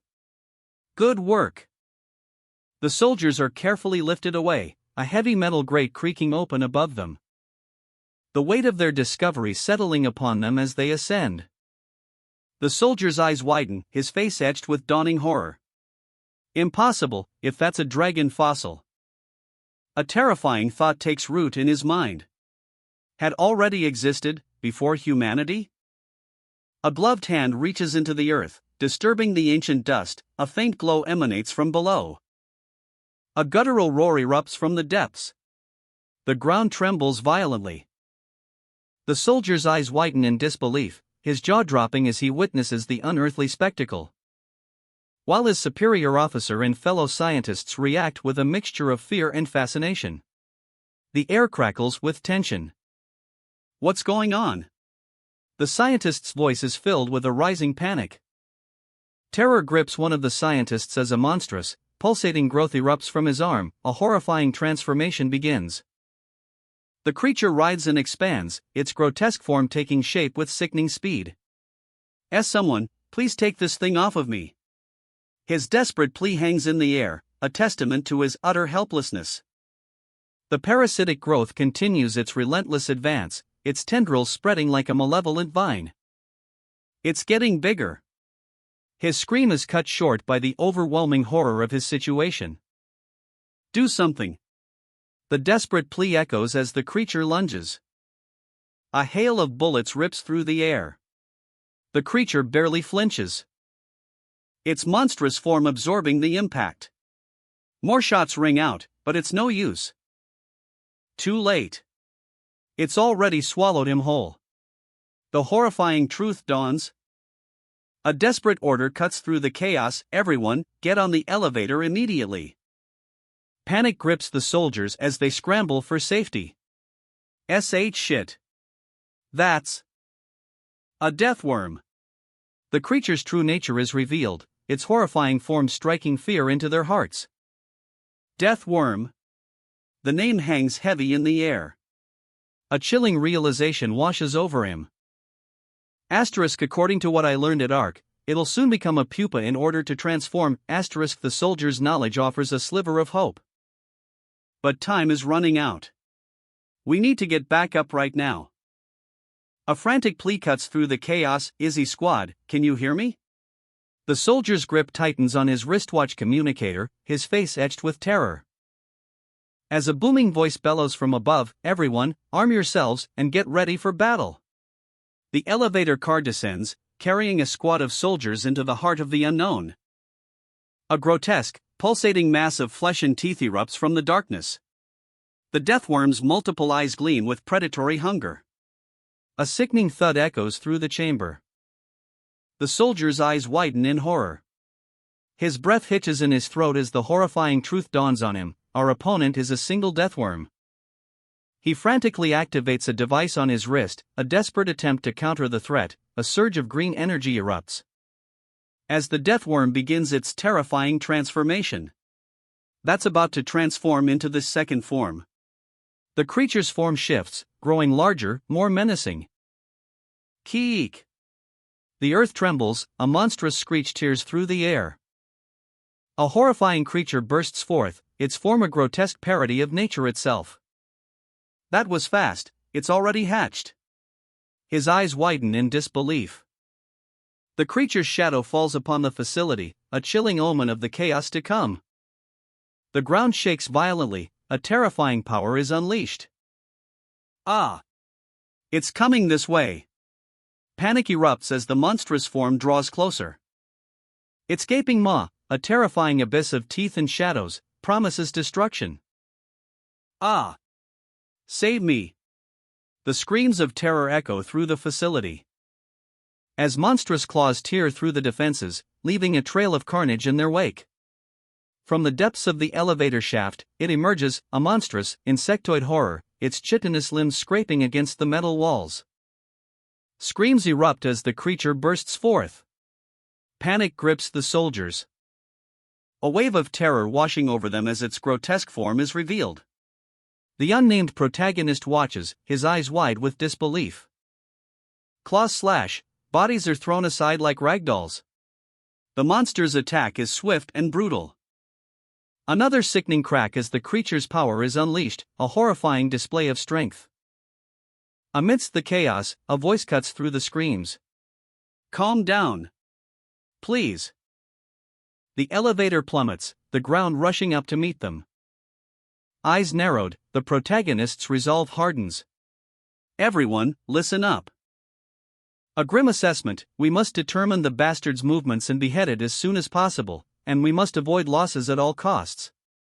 If someone dies, the bastard's evolution will speed up tremendously. From the dust and shadows, a colossal monstrosity emerges, its segmented body a horrifying testament to nature's darkest designs. A serpentine tail, tipped with wicked barbs, lashes out, narrowly missing its target. The command rings out, sharp and urgent: target has arrived.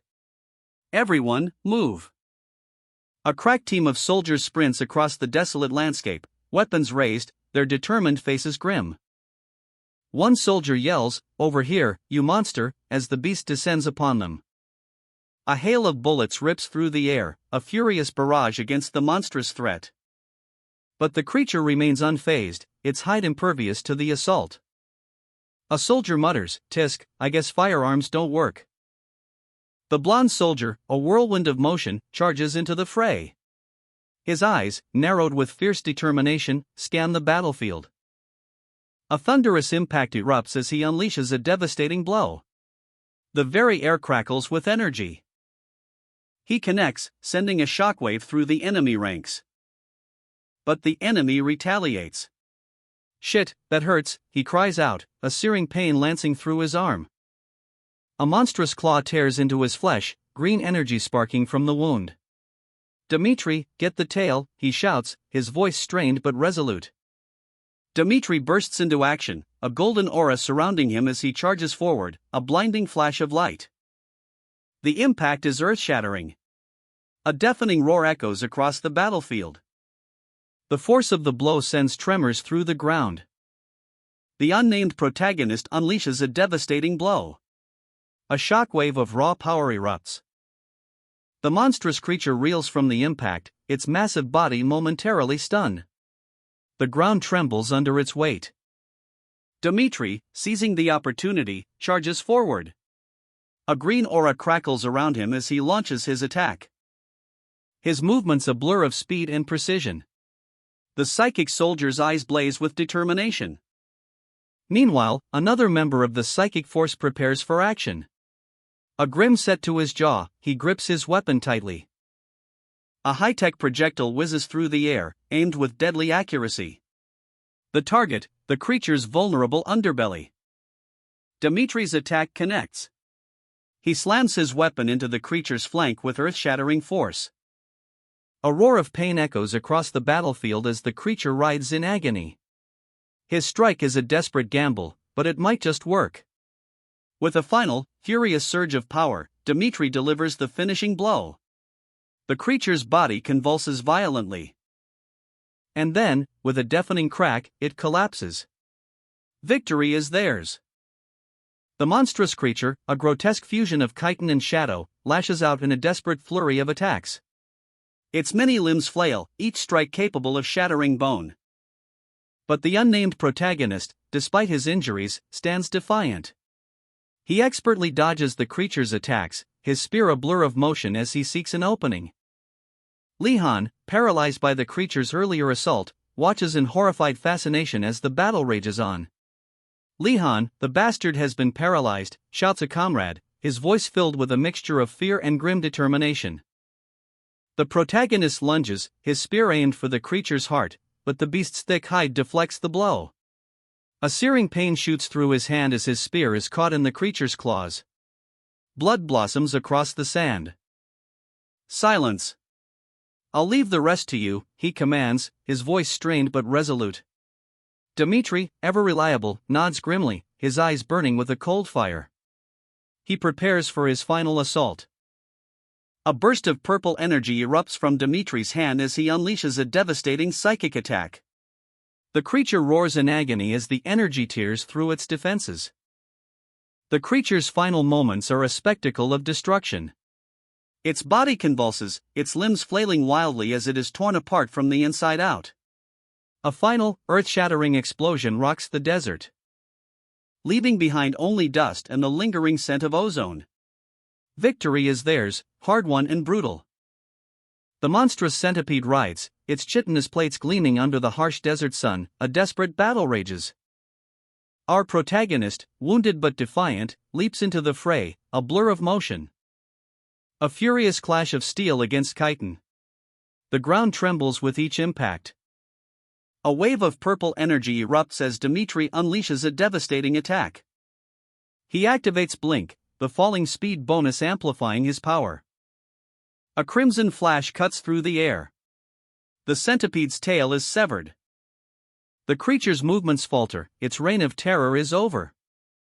Dust settles, revealing the exhausted but victorious heroes, but the cost of victory is clear on the protagonist's face. The monstrous creature, its segmented body a terrifying sight, begins its advance. Its head, a horrifying maw of teeth and claws, is the target. But the body is moving towards the head. A desperate struggle ensues as the soldiers fight to prevent the creature from reattaching its severed body parts. We can't let it be reattached. Dmitri, ever the decisive soldier, takes charge. Leave that to me, he shouts, a steely glint in his eyes. He'll push it off the cliff. With a roar, Dmitri maneuvers a heavy-duty vehicle. The impact sends a shockwave through the ground as the creature is hurled off the cliff. The ground trembles, the vehicle careens wildly, a testament to the force of the impact. The creature plummets to its doom. Die, you fucking pest, shouts a soldier, his voice filled with raw fury and relief. Silence. A heavy silence hangs in the air, broken only by the ragged breaths of the survivors. Disgusting bug. The unnamed protagonist, wounded but alive, surveys the scene.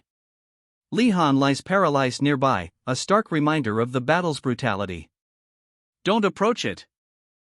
A warning rings out, a desperate plea against the unseen dangers that may still lurk. The unnamed protagonist unleashes a furious barrage. I'll grind you into powder, he roars, his weapon spitting death. A storm of fire erupts as the bullets tear through the air. Each shot finding its mark on the monstrous creature's hide.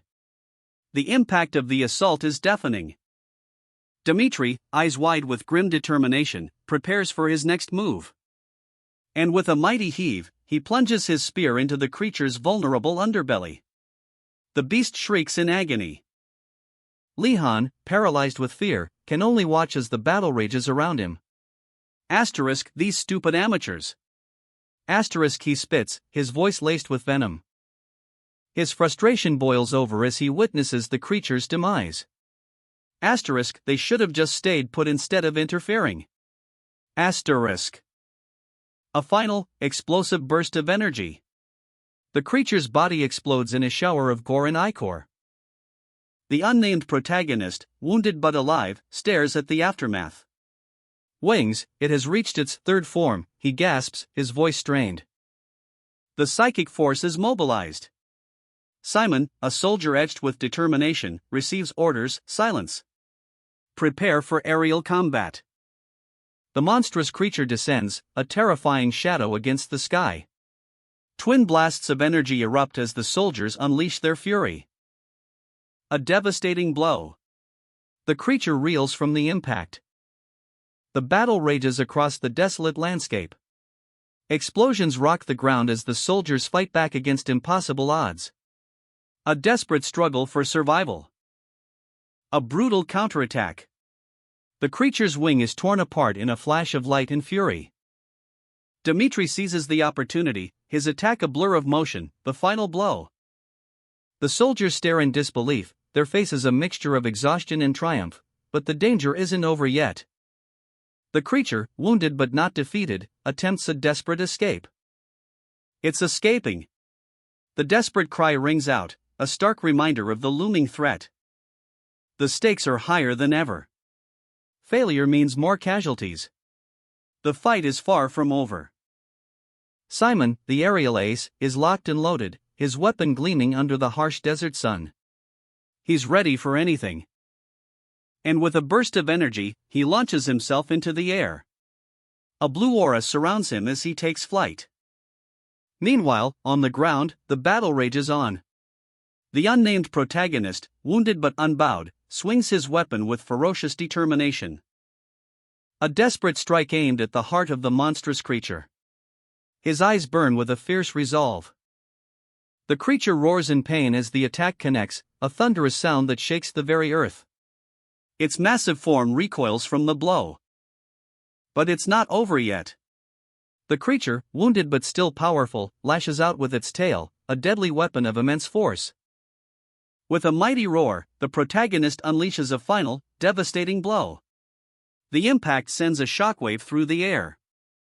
And the creature is thrown back, its body crashing to the ground with a deafening crash. Victory is theirs, but at a cost. The protagonist, battered and bruised, but alive, glares at the creature, his eyes filled with a mixture of triumph and grim determination. He knows the fight may not be truly over. As the creature, despite its injuries, begins to rise again. Its eyes glow with a malevolent light, promising a future confrontation. Blades of energy clash. A furious assault unfolds as the protagonist unleashes a devastating blow against the monstrous creature. The air crackles with raw power, sending shockwaves through the sky. Debris rains down as the beast reels from the impact, its massive form momentarily stunned. Across the desolate sands, the chase continues. Dmitri, Lihan, and Simon pursue the wounded beast, their determination unwavering. But the creature is far from defeated. A desperate cry rings out, Lihan. The team presses on, their faces grim with the urgency of the moment. A sterile, high-tech laboratory hums with activity. Scientists in pristine whitecoats surround a complex machine, their faces a mixture of anticipation and focused intensity. A subject sits strapped within, their features obscured by a futuristic helmet. He's exceptional, even amongst the A ranks, one scientist remarks, his voice filled with awe. The camera focuses on a piece of advanced technology, a testament to human ingenuity. That alone is already amazing. The discussion turns to the subject's potential. Is it hard to become an S rank naturally, one asks. I think you need some sort of external stimulation, another replies, his tone thoughtful. The implications hang heavy in the air. I guess he's an unawakened S rank then. The scientist's words carry a weight of profound discovery. A sudden, sharp whoosh as the machine completes its process.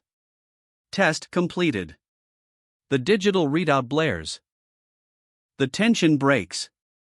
Good work, Koro, a scientist says, offering a weary but satisfied smile to her colleague. Kuro, the scientist who oversaw the procedure, removes the helmet from the subject. Is there anything you'd like to eat? She asks gently. No, he rasped, I would just like to rest.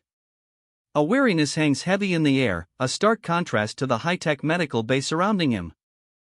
Koro's smile is a beacon of warmth, a genuine expression of relief.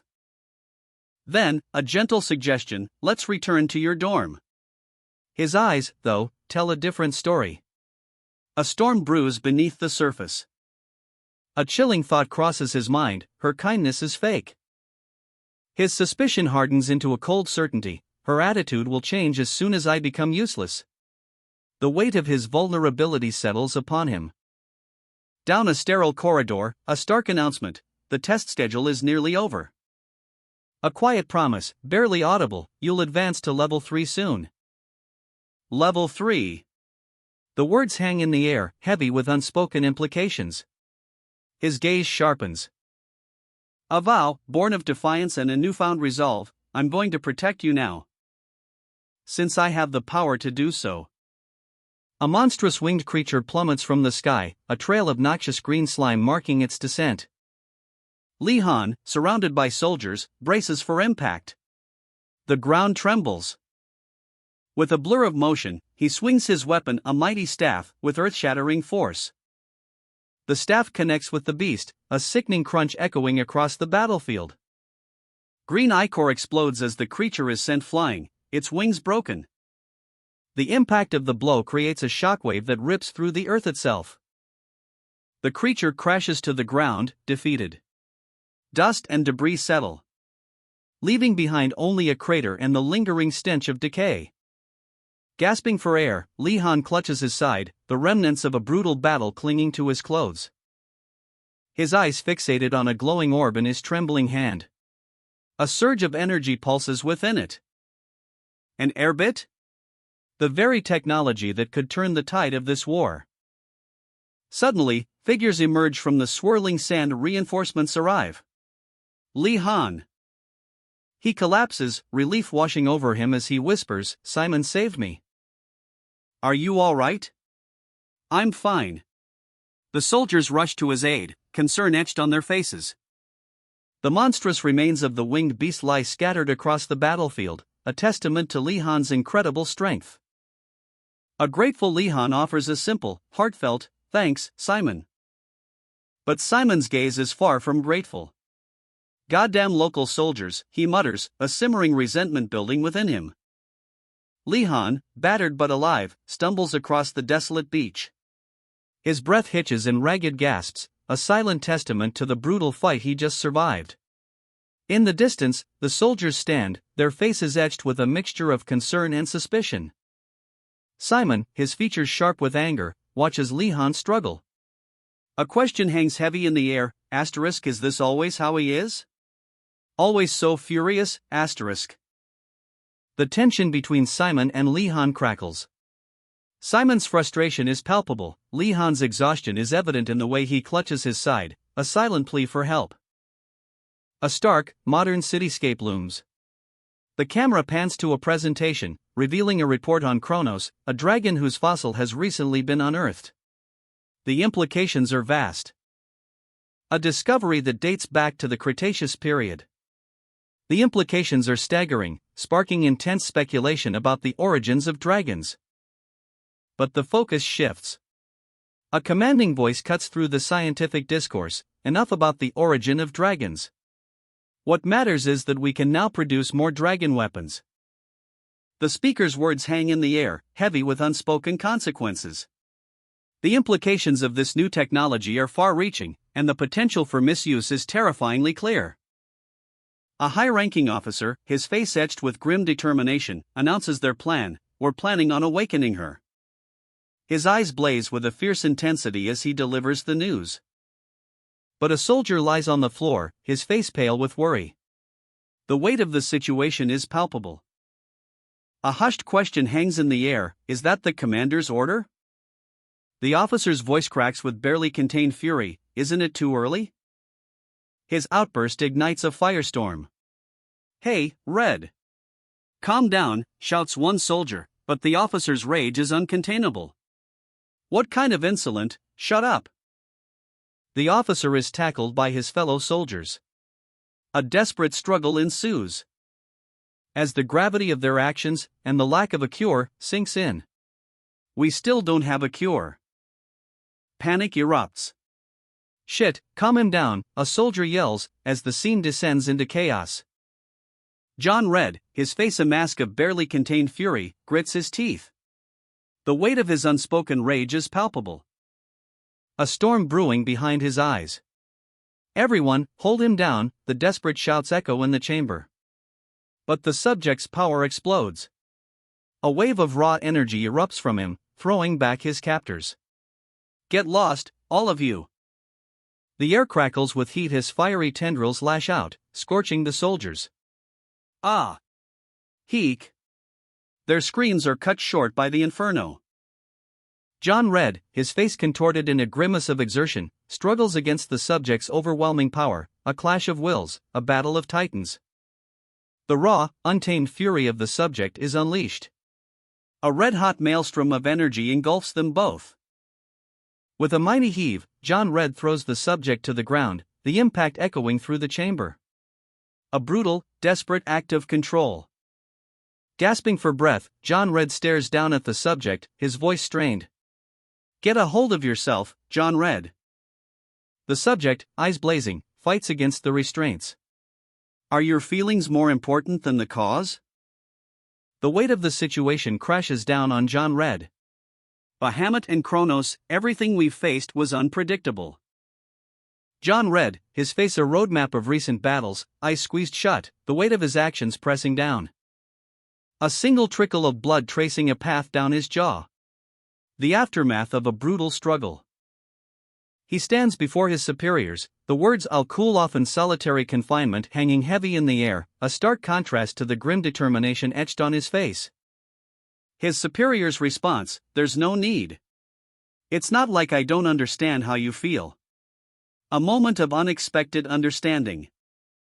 A single word escapes his lips, barely a whisper, "Catherine." A name heavy with unspoken emotion. A few days later. The scene shifts to a mess hall, bustling with activity, soldiers filling their trays with food. A murmur runs through the ranks. A rumor, spreading like wildfire, the oracle has awakened.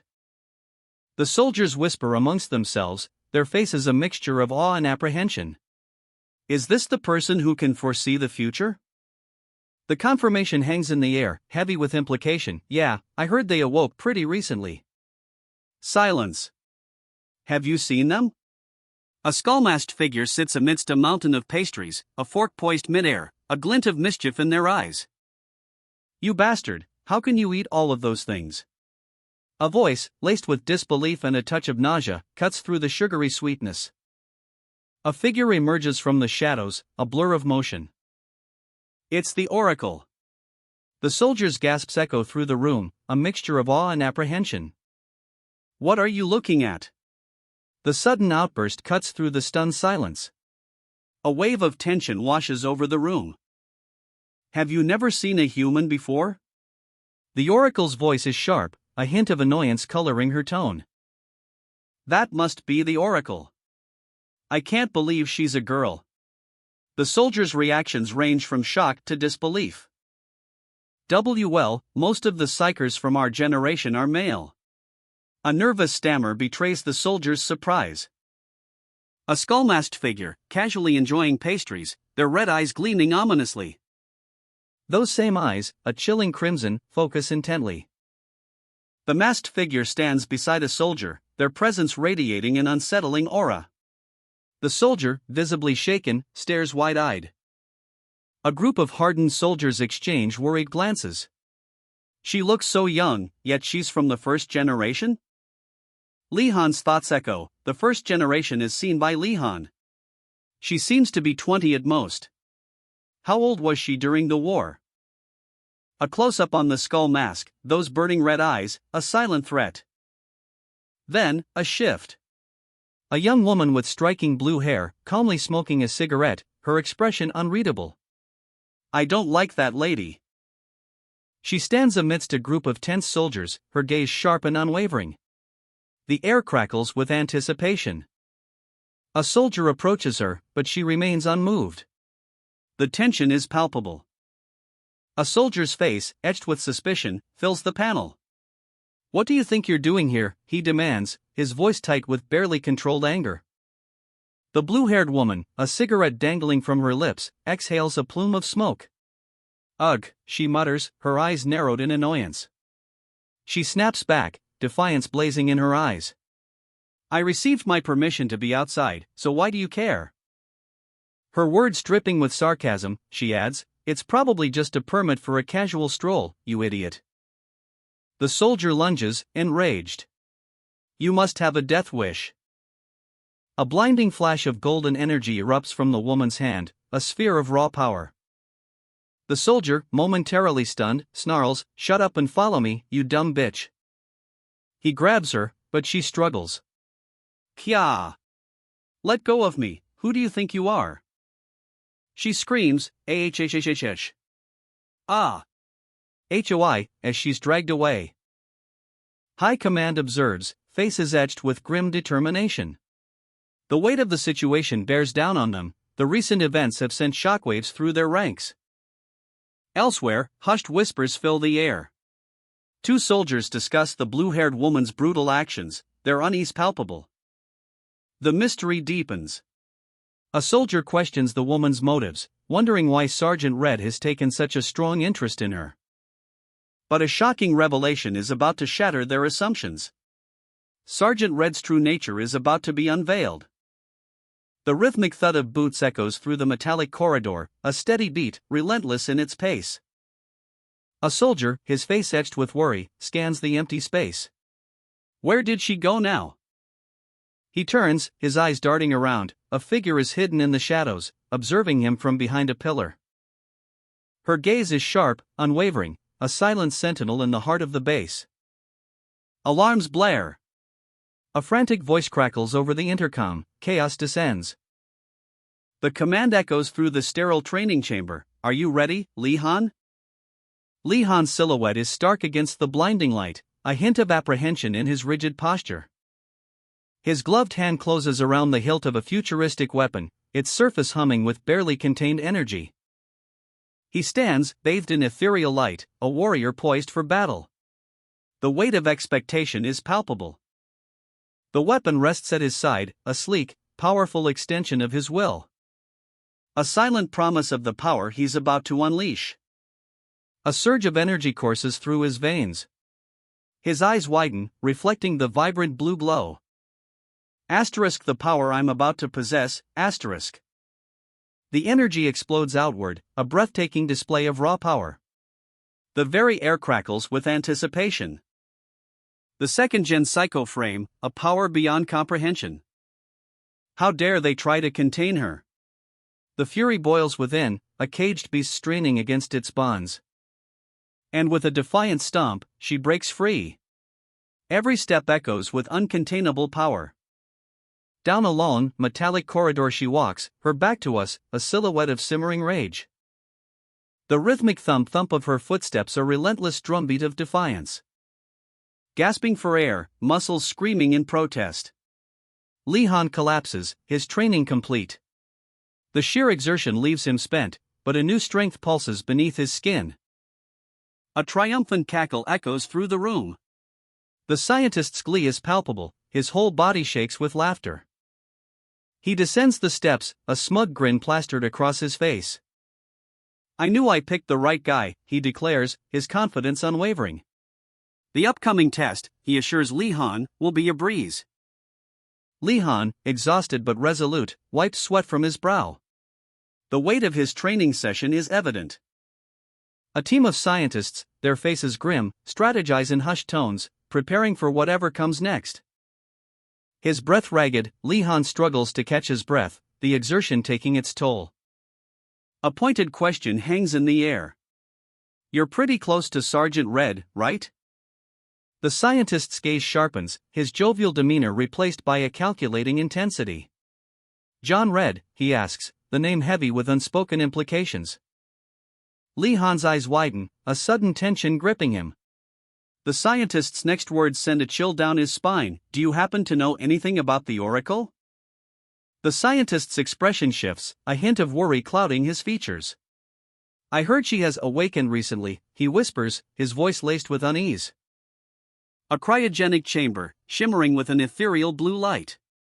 Within, a figure lies suspended in time, her serene face a mask of mystery. The Oracle. The scientist explains, his voice a low hum of calculated cost. It cost us as much as building a single psychoframe. But the value of the Oracle's abilities? Incalculable. Lee Han, eyes narrowed, presses for answers. Why was she cryopreserved? A stark image flashes across the page, a terrifying display of raw psychic energy, a crimson inferno consuming all in its path.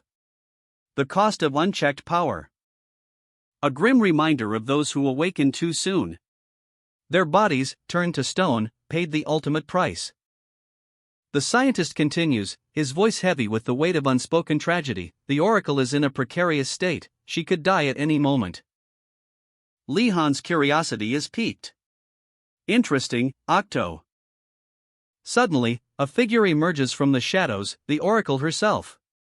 Her presence fills the room, radiating an unnerving stillness. The scientist recoils in surprise.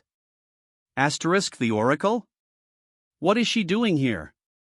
Asterisk.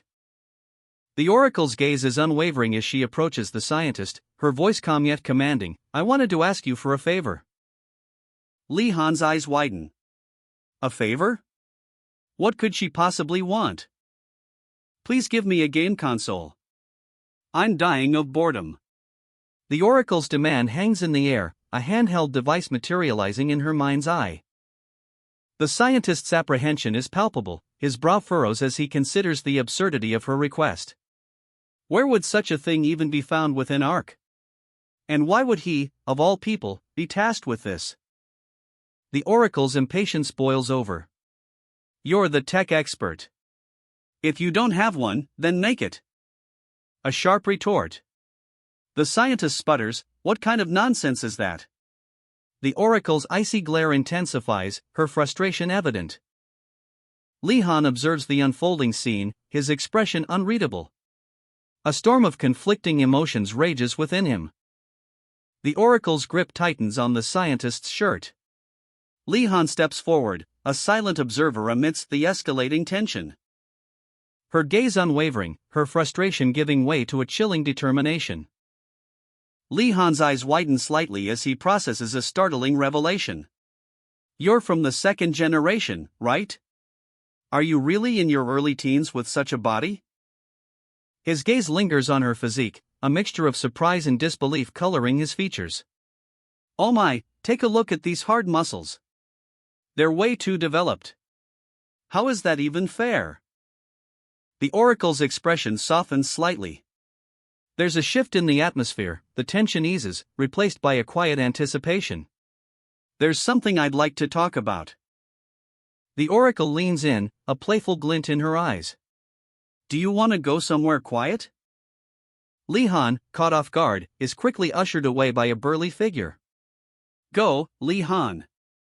I'll see you tomorrow, the man barks, his tone brooking no argument. He's clearly done with training for the day. The scientist, his face etched with worry, receives a hushed instruction, get her out of here as soon as possible. The Oracle's impatience boils over. I hate headstrong women like her, she snaps, her voice laced with irritation. The scientist shrinks back, his fear palpable. Ignoring the scientist's protest, the Oracle's command cuts through the air like a knife, just make the game console. The scientist groans, ugh. The strain is evident on his face. He's clearly overwhelmed. Later, in a quiet park, Lee Han confronts the Oracle. What did you want to discuss, he asks, his tone serious. The Oracle's expression hardens. A subtle shift in her demeanor reveals a hidden agenda. You heard it from Octo, didn't you? A hushed conversation unfolds. The Oracle, her eyes filled with a haunting sadness, speaks about my current state. It's true. I don't have much time left. Her voice is barely a whisper, a stark contrast to the vibrant blue of her now unnatural hair. But a flicker of determination shines in her eyes. My hair color wasn't always like this either, but I still want to be happy with whatever time I have left. A sudden shift in her demeanor. Hope, fragile yet fierce, blossoms on her face. A question hangs in the air, charged with desperation and a hint of plea. Would you run away somewhere far from here with me? Lee-han, a figure of quiet intensity, observes from a distance. His expression is unreadable. A stark contrast to the oracle's emotional turmoil. The weight of her words settles upon him. He approaches, his voice firm despite the gravity of the situation. If you have nothing else to say, I'm leaving. The oracle's response is unexpected. A playful smirk dances on her lips. So you knew about me? Yes, I knew. A surge of pink energy erupts from the oracle, her eyes blazing with an unsettling intensity. And I wanted to tell you something. The oracle's revelation hangs heavy in the air. The oracle's hand extends, a pink energy flowing towards Lee-han's forehead. A strange power seeps into his mind. If you want to live, stop participating in this operation. The oracle's words cut through the air like a blade. A close-up on Lee-han's and the oracle's faces, their eyes locked in a silent battle of wills. Did you see my future? I'm saying this because I can't see it. The oracle's desperate plea echoes in the quiet park. The confrontation escalates. Lee-han and the oracle stand face to face, their emotions raw and exposed. After all, dead men have no future. The chilling words hang in the air, a stark reminder of the stakes. Lee-han, his expression unreadable, stands defiant amidst the falling leaves. A storm brews within his eyes. A quiet determination hardening his gaze. If it's like in most cases, then there must also be a possibility of surviving, right? The thought sparks a flicker of hope. The oracle flinches, a visible tremor running through her. The weight of her warning, the urgency in her eyes. It's palpable. Thanks for the warning, but my life has always been at risk. Lee-han's voice is calm, almost casual, yet his resolve is unwavering. He knew the probability of death was high from the very beginning. The wind whispers through the city, carrying the unspoken tension. A silent acknowledgement of the danger that lurks around every corner. His gaze sharpens, unwavering. The oracle, her face etched with worry, watches him go. Her anxiety is a tangible thing, a silent scream trapped in her chest. As leaves swirl around her, mirroring the turmoil within. She's running out of time. A shadow falls over the oracle's face, obscuring her features. Only her lips, a thin line of grim determination, remain visible. Her eyes blaze with a desperate intensity, reflecting the weight of a terrible secret. The urgency in her gaze is palpable. Fine, then live like a dog and die like one, too. The oracle's voice rings with bitter defiance, a final, desperate gamble. A sprawling island city emerges from the mist, a fortress of steel and glass rising from the ocean waves. The whirring blades of helicopters slice through the air. A month has passed since the last battle. John Red, a hardened soldier, stands amidst his troops. The soldiers dispatched to eliminate the purists have returned to Ark. His gaze is sharp, his expression grim, a cigar clenched between his teeth. He recounts the mission's brutal cost, the weight of loss heavy on his shoulders. The words hang in the air, heavy with unspoken grief. Lao Cha was killed. Two figures stand in the aftermath, their faces etched with shock and disbelief. The chilling truth sinks in. A shadowed figure clenches his fists, his anger simmering beneath the surface. A storm is brewing. A young psychic force operative stares, wide-eyed, a bead of sweat trickling down his temple. The weight of the recent mission hangs heavy in the air. He speaks, his voice laced with concern. Leave them be. They'll probably be cooped up in the room for a while. Though they may be a veteran, they've got a soft spot.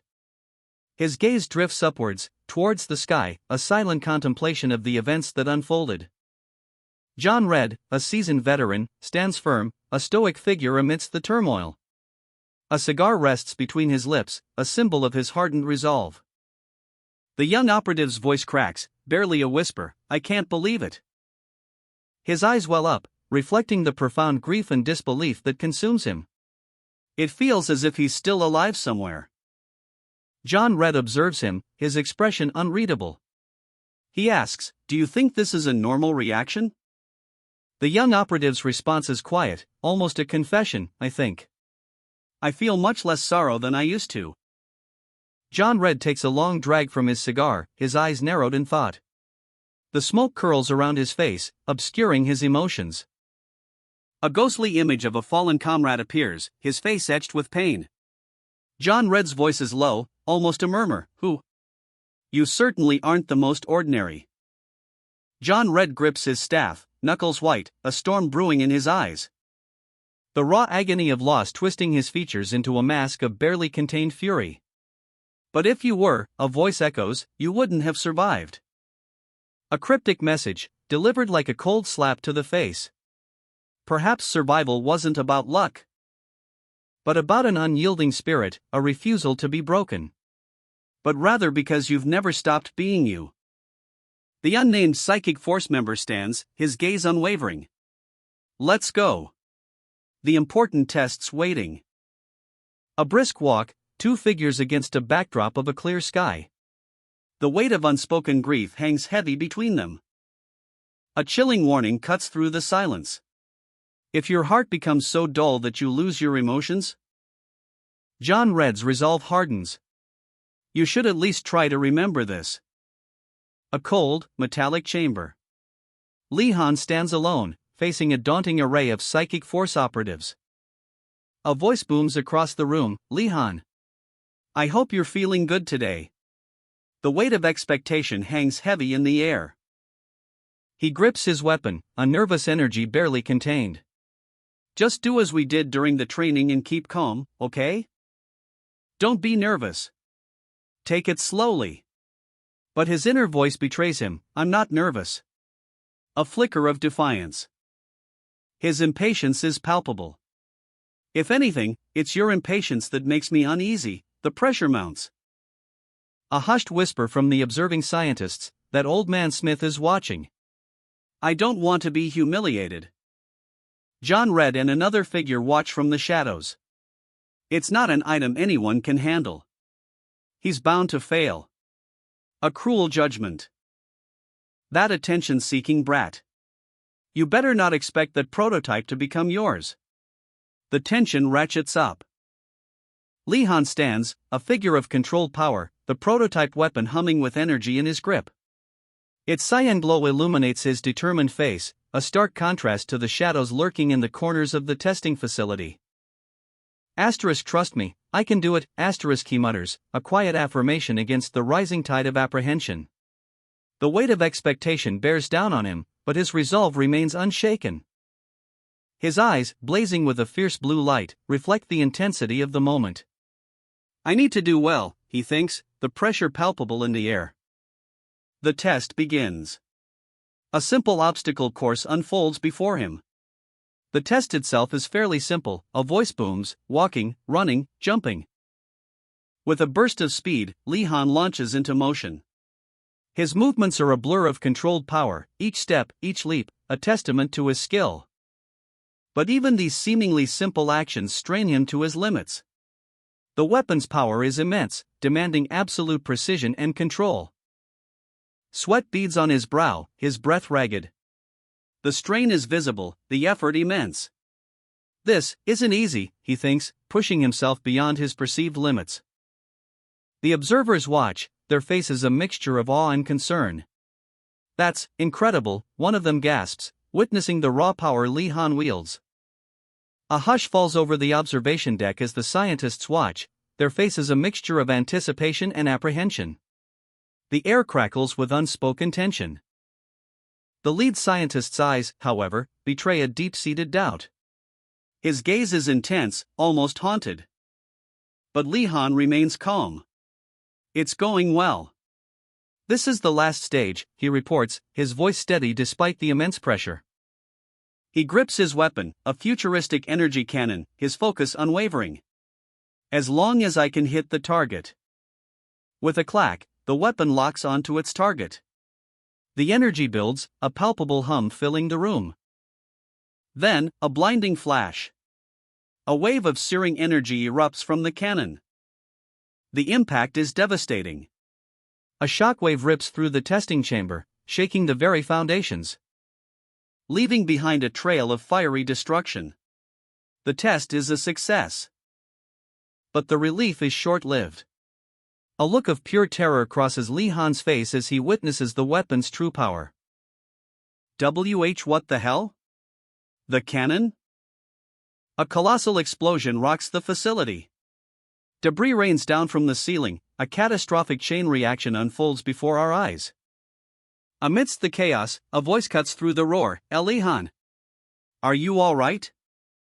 Lee Han, battered but unbowed, emerges from the wreckage. Phew, yes, I'm fine.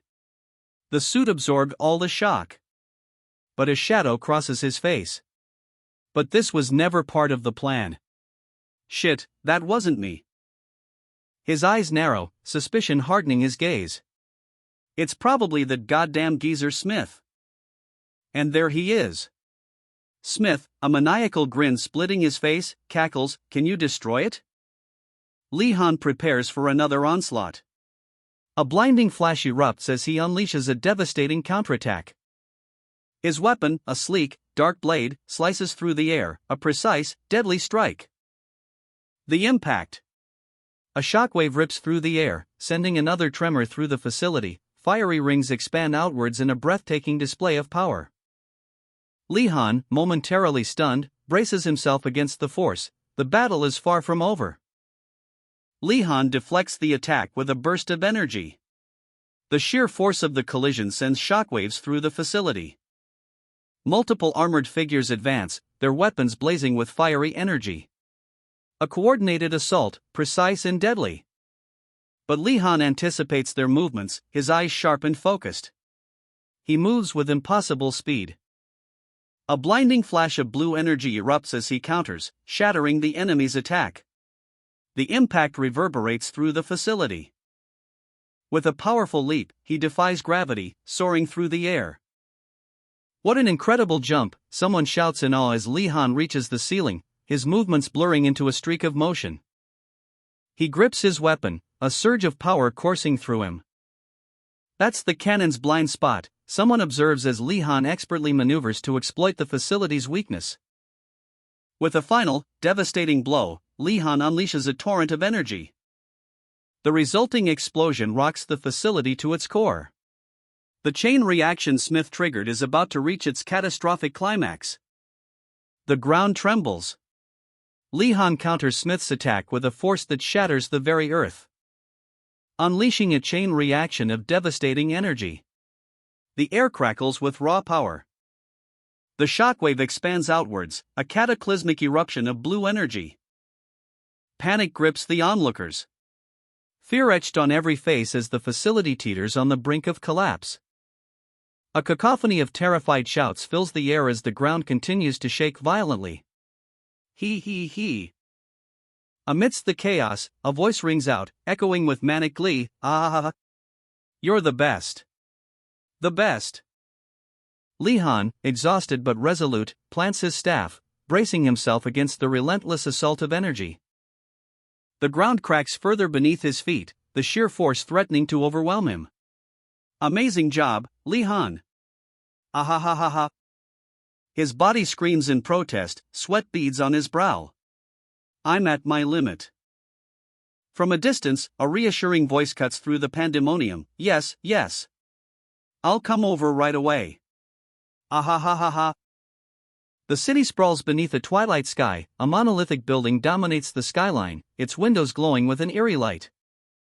Inside, a high-stakes meeting unfolds. It was far beyond our expectations.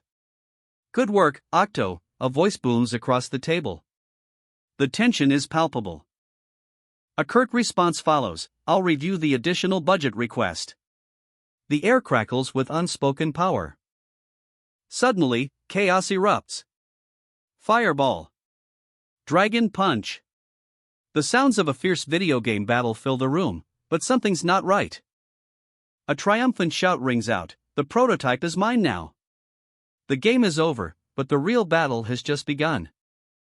Lee Han's adversary glares, his face a mask of barely contained fury. Fireball, he growls, his eyes blazing. The final clash. A devastating explosion rocks the facility, the chain reaction has begun. A bead of sweat trickles down Smith's temple, the weight of his actions pressing down on him. His eyes widen in disbelief, a surge of energy erupts from the device in his hands. The device explodes in a blinding flash, shattering into a million pieces. Smith stares, mouth agape, at the destruction he's wrought, his face a mask of shock and dawning horror. Concentrate on the meeting, Smith's superior barks, his voice tight with barely controlled fury. But Smith's mind is elsewhere. What the hell do you want me to do during this boring meeting, he mutters, his frustration boiling over. He explodes, his anger a tangible force, unleashing a torrent of pent-up rage. Ha, all right, Oracle. I'll send you out after one question. A chilling laugh echoes through the room as a shadowy figure looms large behind the red-haired superior. Due to Bahamutha's unexpected appearance, we believe such unpredictable invasions may occur again. The superior's voice is grave, his concern palpable. The shadow behind him rides, a monstrous presence. Do you still see the same future? The question hangs heavy in the air, a silent challenge. The woman with the blue hair stands, her expression unreadable, a storm brewing within her eyes. A lingering shadow of unease, a silent scream trapped behind steel blue eyes. The inferno rages. A city consumed by flames, a vision of unimaginable horror. There will be a new leader among the dragons. The words echo, heavy with dread. I saw a city burning and its people dying. A gasp, a choked sob, the weight of the world crashes down. The war room, a sterile environment of cold steel and hushed whispers, a council of grim-faced officers. The general's fury explodes. Where, he roars, his face a mask of disbelief and rage. When and where will that happen? The question hangs in the air, sharp and urgent. In 10 days, in Paris. A chilling confirmation, a glimpse of the Eiffel Tower, twisted and broken in the vision's fiery embrace. I saw the Eiffel Tower. A storm of questions, a silent scream of betrayal. Why, are you only mentioning this now? She turns, leaving behind a trail of unanswered questions and a chilling premonition of doom. The dust settles, revealing Smith, defeated, his hands scraping the ground in a desperate, futile attempt to regain his footing. In the command center, the general slams his fist on the table. His face is a mask of fury, his eyes blazing with barely contained rage.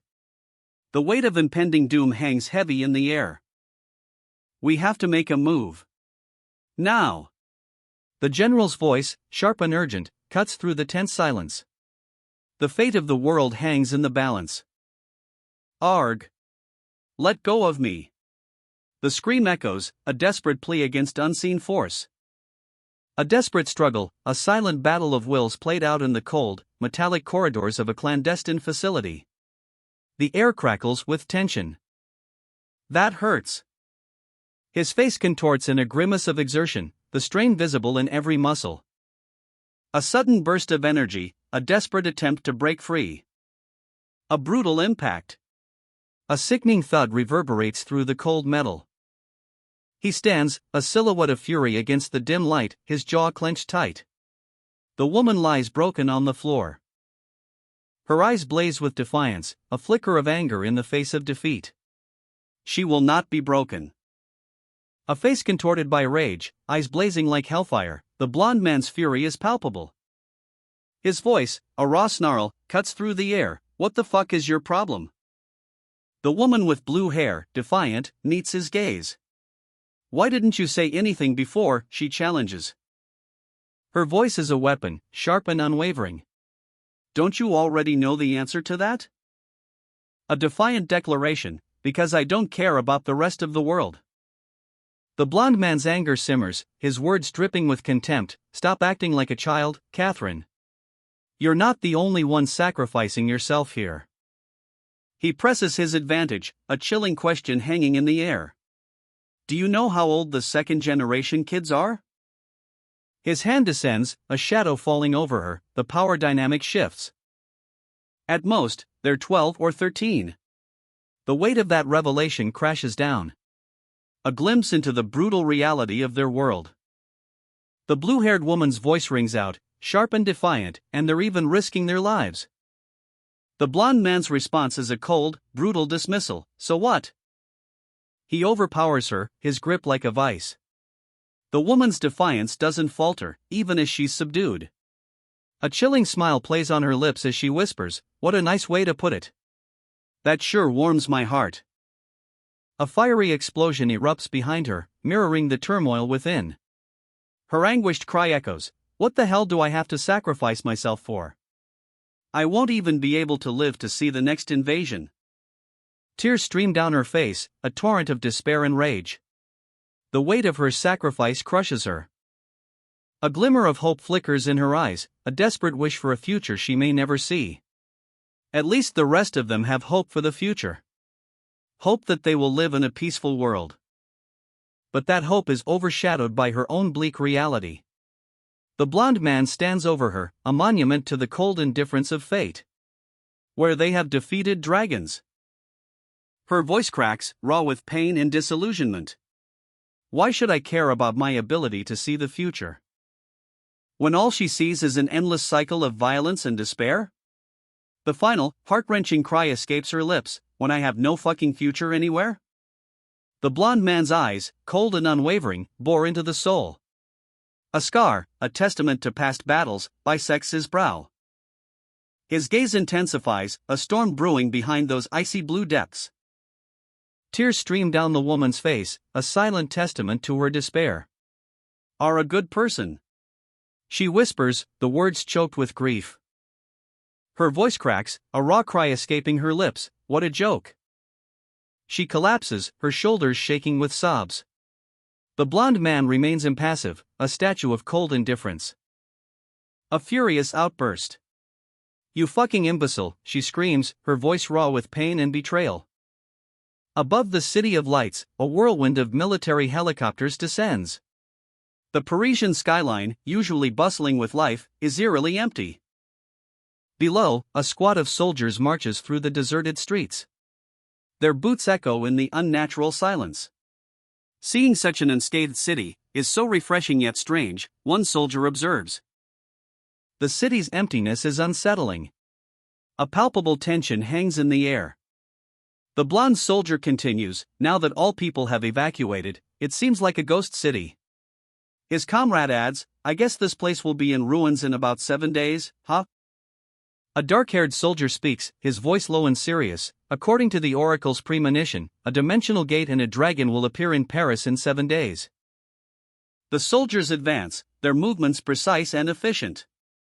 Since such an event is going to happen, the dark-haired soldier mutters, his eyes fixed on the horizon. Helicopter blades whir, a symphony of impending action. The city, silent and still, awaits its fate. In a completely new place without any cracks, the narration continues, building suspense. Its vast significance has attracted attention. An army unlike any other, a legion of elite soldiers from across the globe, marches forward. Their boots pound the ground, each step a thunderous declaration of might. And at their head, a blonde giant, a colossus of muscle and weaponry, stands defiant. He carries a heavy machine gun, a symbol of overwhelming firepower. His gaze is unwavering, a storm brewing behind those steely eyes. The soldiers advance, a tide of steel and determination, their heavy boots echoing through the desolate city. The air crackles with anticipation, the silence broken only by the rhythmic thud of their march.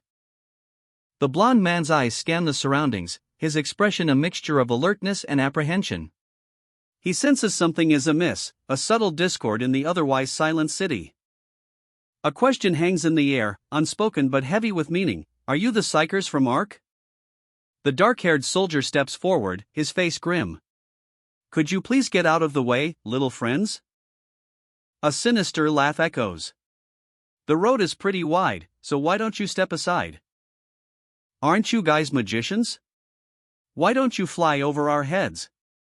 The blonde man's laughter rings out, echoing the arrogance of overwhelming force. The tension ratchets up.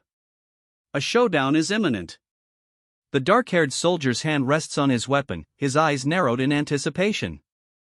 "You bastards." The words hang in the air, a challenge thrown down.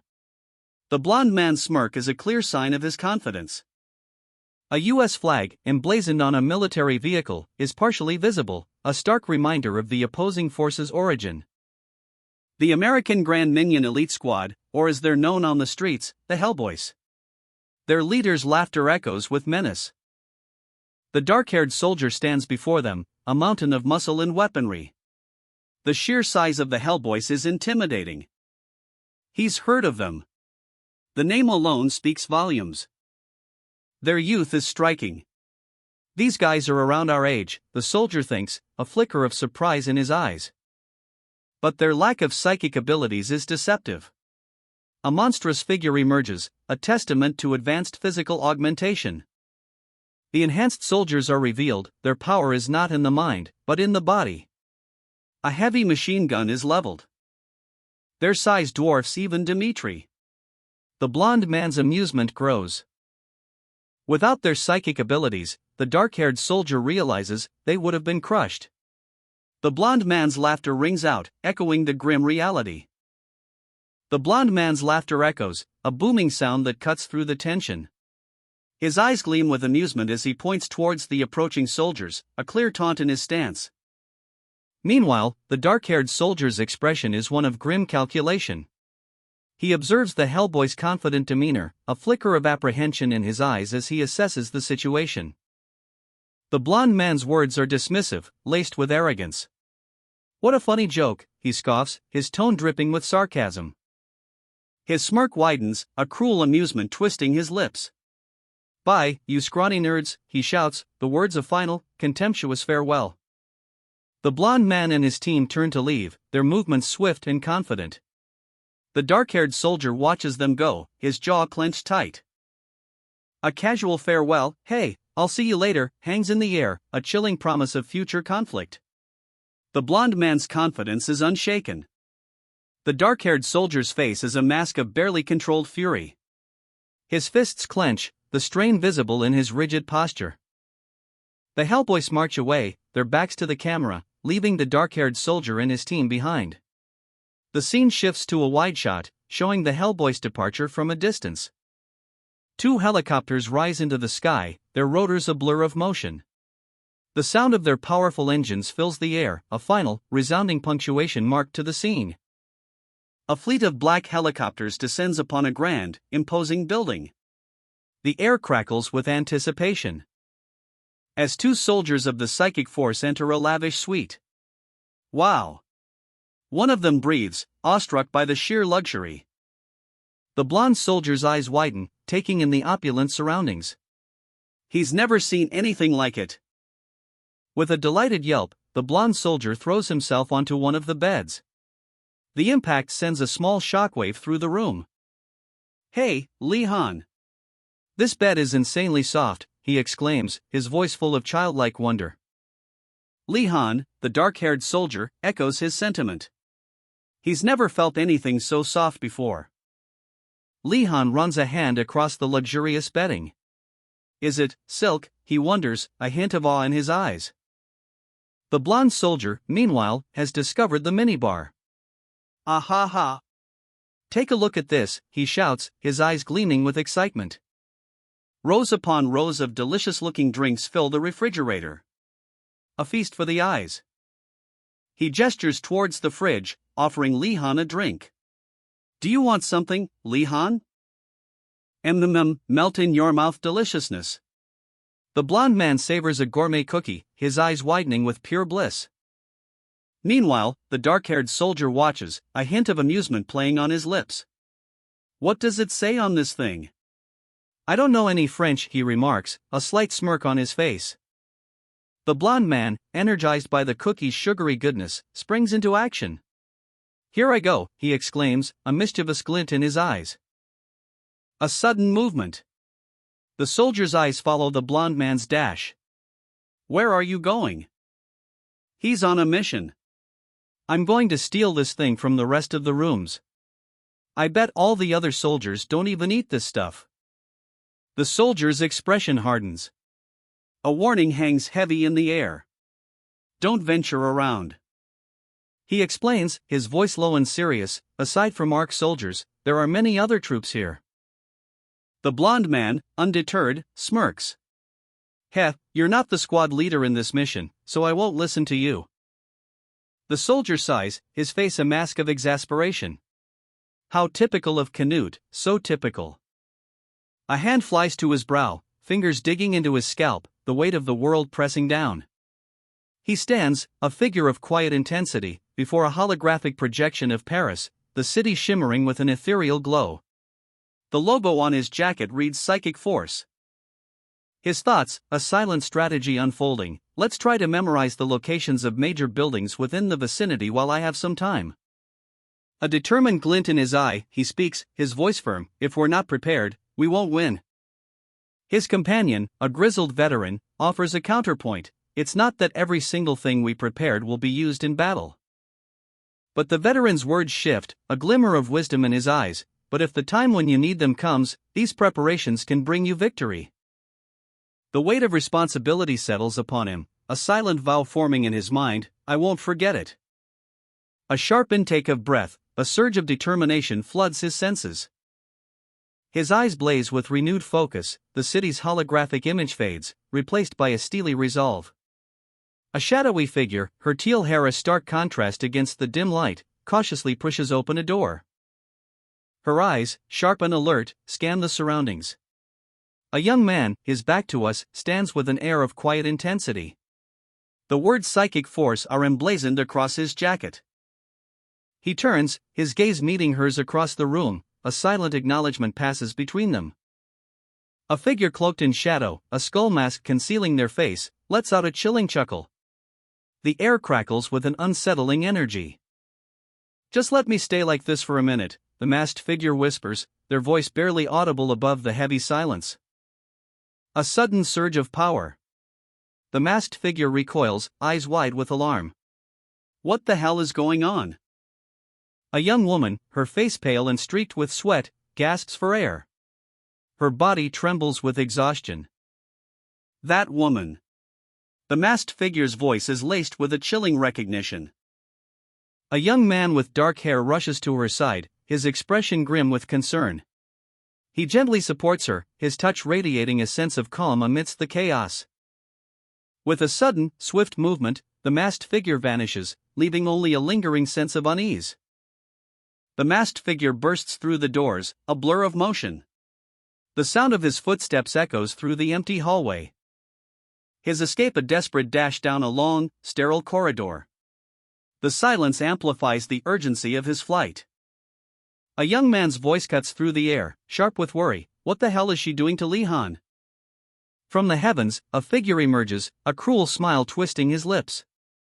His eyes gleam with malicious intent. A chilling laugh escaping his throat. I guess you were too scared to come alone, huh? The scene shifts to a rooftop pool, where a group of men stand tensely, awaiting the inevitable. A leader's voice, calm yet menacing. After all, you brought all your little friends with you. He smirks, a glint of confidence in his eyes. Don't worry. I'll be the only one fighting. They're just going to watch quietly.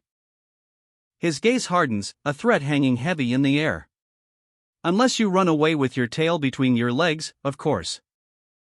You shouldn't worry either. The antagonist's words are a chilling reassurance, a promise of violence veiled in false calm. He smirks, a predator toying with its prey. The air crackles with anticipation. Two titans, locked in a silent battle of wills, their eyes blazing with barely contained fury. Shall we begin? The question hangs in the air, a prelude to the storm about to break. A figure watches from the shadows, their presence a silent question mark against the unfolding drama. The masked figure's escape was only the beginning. And now, a new player enters the game. The antagonist, a figure shrouded in shadow, feels a prickle of unease. It feels so uncomfortable. I better get some fresh air on the roof. A subtle shift in his demeanor hints at something more than mere discomfort. With a decisive clang, the elevator ascends. The metallic groan of the machinery echoes through the silent building. The young man, eyes wide with concern, stands in a sterile hallway.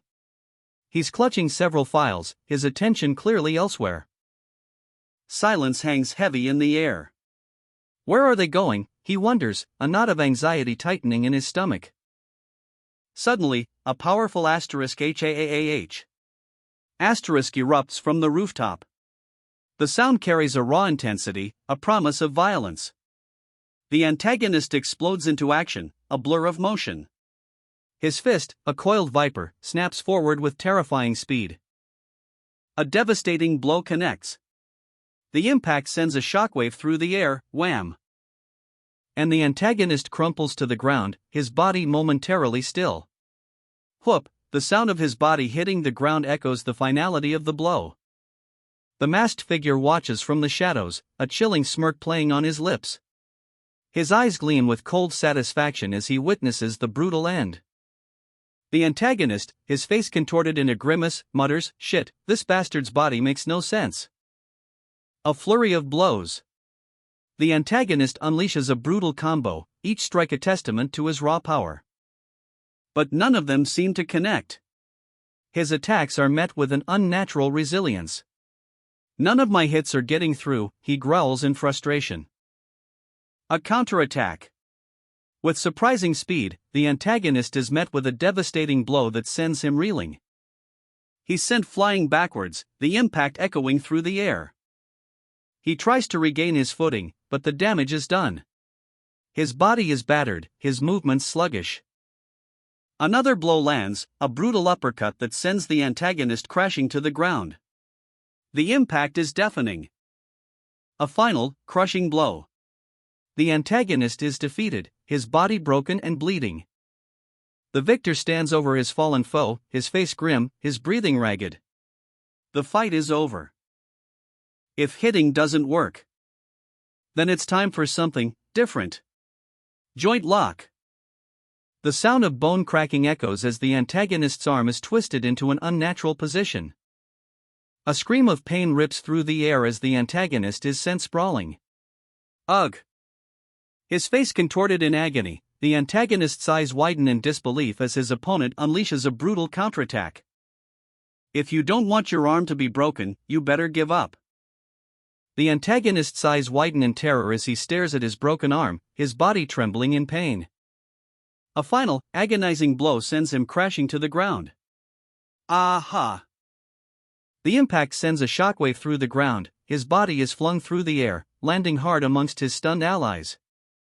The antagonist coughs, a harsh, ragged sound that speaks of broken ribs and shattered pride. A blur of motion, a thunderous impact as a brutal kick connects. He's sent flying, a ragdoll tossed aside by an unseen force. UMPH. The ground cracks beneath the force of the blow. The antagonist is down. A brutal strike, a whirlwind of motion, the fight is far from over.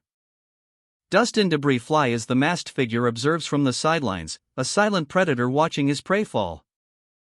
"That was dangerous, you bastard." The antagonist glares, defiance flickering in his eyes. "I'm going to fight you seriously now." His words are a promise, a threat hanging heavy in the air. A surge of dark energy, a terrifying power unleashed. *KUGH*, the final blow lands. The antagonist is defeated. The antagonist stands, bruised but defiant, a sneer playing on his lips. He eyes the masked figure with barely contained rage. A silent promise of vengeance flickering in his gaze. The young man watches from the shadows, his heart pounding. As the masked figure remains impassive, a chilling calm in their eyes. The air crackles with unspoken tension. The masked figure's crimson eyes glow with an eerie light, a predator sizing up its prey. "I want to wreck something." The words hang in the air, heavy with malice. The antagonist lunges, a blur of motion. His fist connects with a bone-jarring crack. He stumbles back, clutching his side, pain etched across his face. His eyes widen in disbelief. As the masked figure remains motionless, a silent testament to their overwhelming power. A single drop of blood falls to the ground. The antagonist lunges, a furious roar escaping his lips. Do you have a death wish? He bellows, his fist a blur. But the masked figure is ready.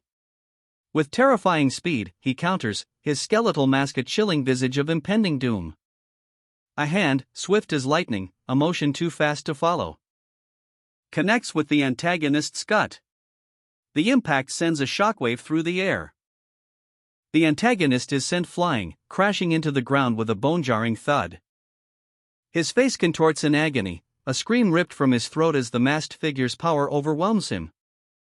The fight is far from over, but the tide has turned. As the antagonist lies defeated, gasping for breath, the masked figure stands over his fallen foe, his red eyes burning with an unsettling calm. The antagonist stands defiantly, a chilling figure in the heart of the city. His shadow stretches long, a stark contrast to the bright sky above. A whirlwind of motion erupts. A blur of fists and bone-jarring impacts. The masked figure's power is unleashed. The antagonist, battered and bleeding, his eyes wide with disbelief, stares in stunned silence at the young man beside him. The fight is over. The masked figure stands victorious, unmoved. The young man's thoughts echo, he wasn't just strong, silence is just too strong. Smo? The name hangs heavy in the air, a question mark etched on the antagonist's face. The masked figure walks away, leaving behind a scene of devastation. The defeated men watch, fear etched on their faces. A chilling reminder of the power they just witnessed. The masked figure stands amidst the wreckage, the echoes of battle still ringing in the air. A sigh escapes his lips, a silent testament to the power he wields. His boots crunch softly on the broken stone, each step measured and deliberate. The young man, eyes wide with a mixture of fear and awe, watches from a distance, his mind reeling from the sheer display of might he just witnessed. Inside a sleek, modern building, a tense conversation unfolds. Li Han will die if he participates in this operation, a woman with striking blue hair warns, her voice laced with urgency. The young man, Li Han, looks troubled. I thought we had finished that discussion, he replies, his tone strained. A dragon is going to appear. Haven't you seen one already? She exclaims, panic rising in her voice. The stakes are higher than ever. The weight of the impending danger settles heavily on Li Han's shoulders. He knows the risk, but the mission is too important to ignore. A surge of blue energy erupts, a visual representation of the immense pressure he's under. The air crackles with raw power. A blinding flash of energy erupts, a searing blue light that leaves the antagonist reeling. The masked figure stands victorious, their power overwhelming. The antagonist cries out in pain, ugh. Li Han rushes to the blue-haired woman's side, his face etched with worry. Oracle. I'll call the medics immediately. Her body glows with an ethereal blue light, a painful aftereffect of her incredible psychic abilities. Li Han's concern is palpable. He tries to reassure her, but a deep unease settles in his heart. No, this is nothing. The blue-haired woman struggles to speak, her voice barely a whisper. Just, let me rest a bit. A chilling thought crosses Li Han's mind. Asterisk, is that psychic overexposure? Its survival rate is 0, asterisk. His eyes widen in horror, reflecting the gravity of the situation. The weight of his mission crushes him. The blue-haired woman's tears silently trace paths down her face, a heartbreaking testament to the toll of her power. A desolate wasteland, the remnants of a brutal battle litter the ground. Soldiers, weary and watchful, scan the horizon. A lone survivor, hidden amongst the rubble, holds her breath. Panic. A young woman bursts from the debris, eyes wide with terror. She scrambles for safety, her heart pounding a frantic rhythm against her ribs. Suddenly, a sharp command cuts through the air, cease fire. A soldier drops his weapon, relief washes over his face as he spots the terrified woman. But his relief is short-lived. There's a survivor. The weight of the situation crashes down on him. A close-up on the soldier's face, his eyes reflecting the gravity of the moment. As young woman's eyes well up with tears, her ordeal far from over. The aftermath. A young woman lies still, eyes closed, her blonde hair a halo around her pale face. A nightmare clinging to her like a shroud. The world dissolves into darkness. Then, a jarring jolt. She gasps, eyes snapping open, disoriented and upside down. A blurry figure looms above, the soldier from the psychic force, his face grim. The room is a blur of browns and beiges, the familiar setting of her bedroom. Slowly, she pushes herself up, the disorientation fading. She's safe, for now. Lying on her bed, she catches her breath. It was a dream. The terror, the battle, all a figment of her mind. But the lingering unease remains. Watched by the soldier, his expression unreadable. He observes her from the doorway, a silent guardian. "What a stubborn mule," he mutters, a hint of grudging admiration in his voice. The soldier's face is etched with weariness, the weight of the battle heavy on his shoulders. His comrade, also from the psychic force, stands behind him, equally burdened. Checking a holographic display on a sleek device. The data streams, a silent testament to the chaos they just survived. How are they so alike? A chilling question hangs in the air, a reflection of the young woman's troubled mind. The soldier's concern is palpable, his question, "Are you feeling better now?" is a gentle probe into her fragile state. The aftermath of trauma is heavy in the room. Her wide eyes speak volumes, fear and confusion still linger, a stark contrast to the soldier's calm demeanor. The unspoken tension between them crackles. A sudden, desperate movement. The young woman bolts, a silent scream trapped in her eyes. And slams the door shut, her outburst echoing the turmoil within. "And please stop coming to see me. It's annoying," she cries, her voice laced with raw emotion. Her anger is a shield, a desperate attempt to push away the lingering shadows of her nightmare. The soldier's expression hardens, he's clearly taken aback. A moment of stunned silence, then, a flicker of something else in her eyes. "Ha! What the hell," she mutters, a hint of something unexpected emerging from the depths of her trauma. A vast, sterile factory floor. Rows of complex machinery hum, a stark contrast to the emotional turmoil of the previous scene. The young woman stands with a man in a suit, a sense of unease hanging in the air. The man's face is a mask of barely contained frustration. "Ugh," he groans, his silent displeasure palpable. "Are you insane?" The young woman's voice rings out, sharp and accusatory, echoing in the sterile environment of the factory. Her vibrant blue hair seems to bristle with fury as she confronts the soldier and the man in the suit. The air crackles with tension. "Do you have two lives, unlike everyone else?" she continues, her anger escalating. The soldier, a stoic figure amidst the chaos, tries to calm her down. "Just look at your leg," he urges, his voice laced with concern. The soldier's concern is palpable, his expression is one of worry and frustration. He's trying to reason with her, to make her understand the gravity of the situation. "Shut up, that's why I'm trying to compromise right now," he explains, his jaw tight with stress. There aren't many soldiers left, and he's desperate to maintain their strength. The man in the suit, observing from a distance, adds to the tension. His silent observation speaks volumes, his expression is one of annoyance and impatience. He gestures impatiently towards the soldier, a silent command hanging in the air. A clear instruction, make her be quiet or leave with her. The weight of his words settles heavily on the scene. The soldier sighs, clearly burdened by the situation. Despite the pressure, the soldier offers the young woman a way out. "Come with me. There's a place I want to visit." His tone is gentle, a stark contrast to the harshness of the factory. He's offering her an escape, a chance to leave this stressful environment. The scene shifts. A dimly lit bar, a haven of shadows and hushed conversations. The soldier gestures to a seat. "Here, drink this." He offers her a drink, a gesture of comfort and perhaps, a subtle attempt to ease her mind. She takes a sip, her expression unreadable. The soldier watches her closely, his concern etched on his face. The silence hangs heavy between them, punctuated only by the clinking of glasses from other patrons. "If you're so worried, look into my future. see if I'm dead or alive.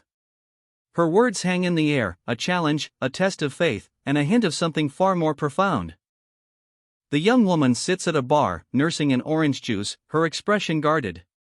A soldier stands beside her, a bottle of orange juice in his hand. But her skepticism is palpable. The soldier's concern is clear as he states, "I have no interest in your future. I just find your ludicrous actions to be pathetic." She slams her glass on the table. Orange juice explodes. "And give me the booze. You think I'm a child?" Her defiance is fierce. The soldier sighs, clearly exasperated. "Don't you think it's too late to start worrying about researching treatments?" The soldier's frustration boils over. He's clearly at his wit's end. "So stay holed up in the lab and get treated, goddammit." His words hang heavy in the air. She knows what he means. A chilling smile plays on her lips. "I won't be alive by then." The soldier's face crumples. Despair etched onto his features. "Goddammit, Kathy." The tension hangs heavy in the air of this dimly lit bar. A young woman with striking blue hair sits alone, her back to a brooding soldier. The silence speaks volumes. A confession hangs between them, unspoken but palpable. A flash of blue energy erupts from a mysterious vial, a potent symbol of her hidden despair. The soldier's hand crackles with the same blue energy, a desperate attempt to intervene, a silent plea for her to accept help. His face, etched with worry and helplessness, reflects the weight of her refusal. The soldier's resolve is tested. "Shit, fine. If you want to drink, then drink," he growls, pouring a drink.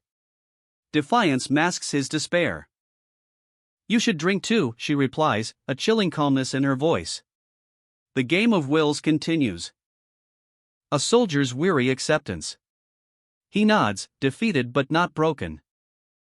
The scene shifts to a spacious lounge, revealing a team of soldiers, their faces grim, observing the pair from afar. Their mission is far from over. A final, chilling smile plays on the young woman's lips. Her eyes gleam with a strange, unsettling light. The end is near, but she embraces it.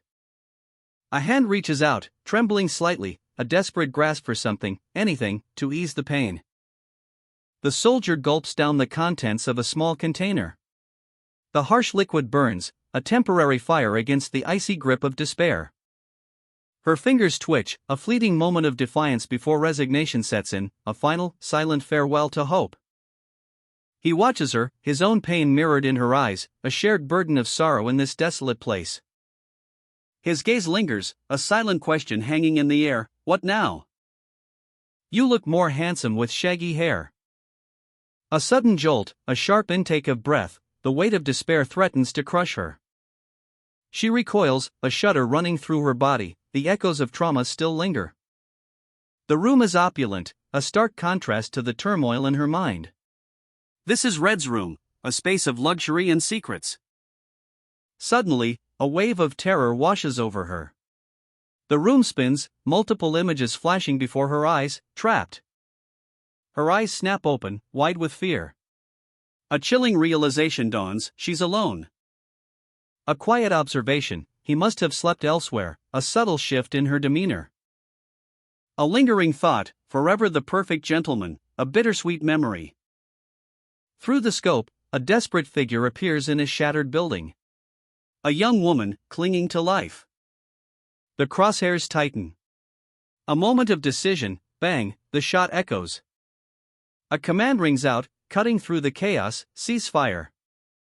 A distress signal, amidst the ruins of a war-torn city, a soldier emerges from the wreckage. His eyes, sharp and alert, scan the devastation.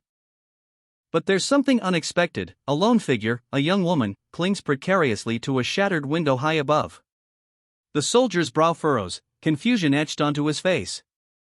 How? The question hangs heavy in the air. A survivor in this desolate place? Impossible. A sudden movement. The young woman loses her grip, a terrifying plummet begins. The world becomes a blur of falling debris and fear. The soldier reacts instantly. A desperate lunge, a blur of motion as he races towards her, adrenaline surging. He reaches out, just in time, catching her before she hits the ground. A sigh of relief, but the danger isn't over yet. The young woman lies unconscious, her breath shallow. Her face, pale and etched with trauma, speaks volumes of her ordeal. A gentle hand rests on her shoulder. A soft gasp, her eyes flutter open, revealing a haunted gaze. The soldier watches, concern etched on his features. She's alive. Were you the person who sent the distress signal?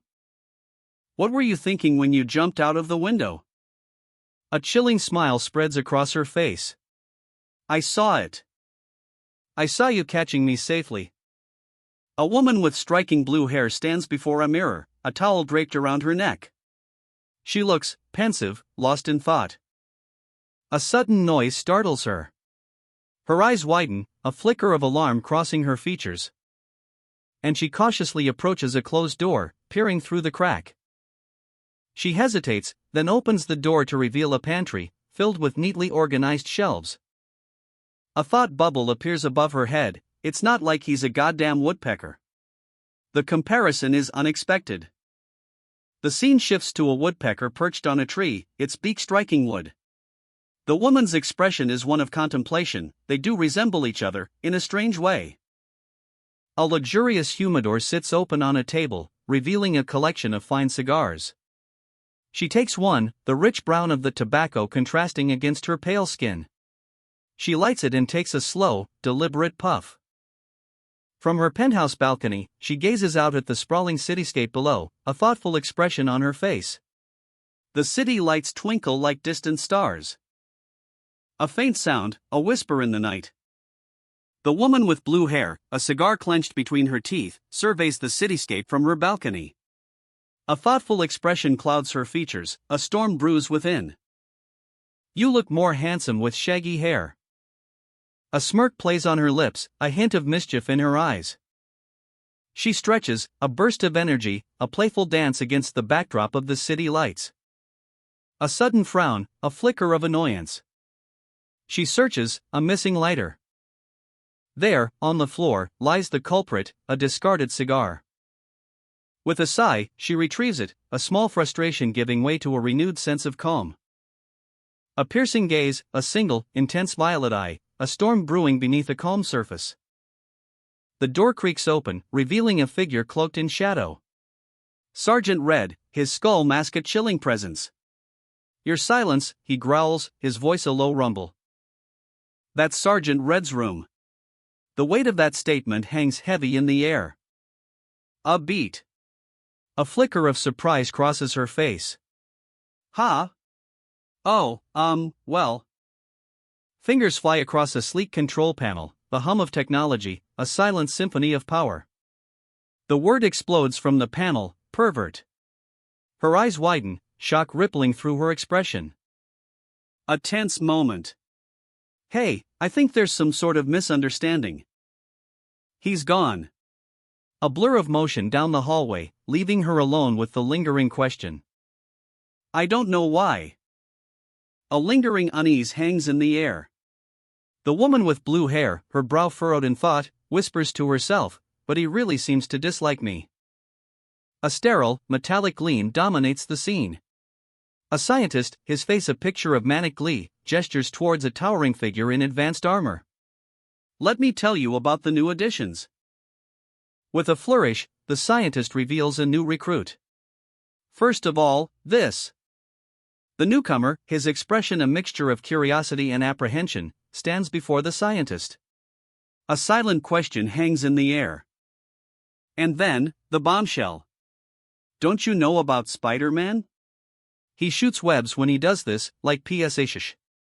The scientist demonstrates with exaggerated hand gestures, a cartoonish depiction of web slinging appearing beside him. The recruit's confusion is palpable.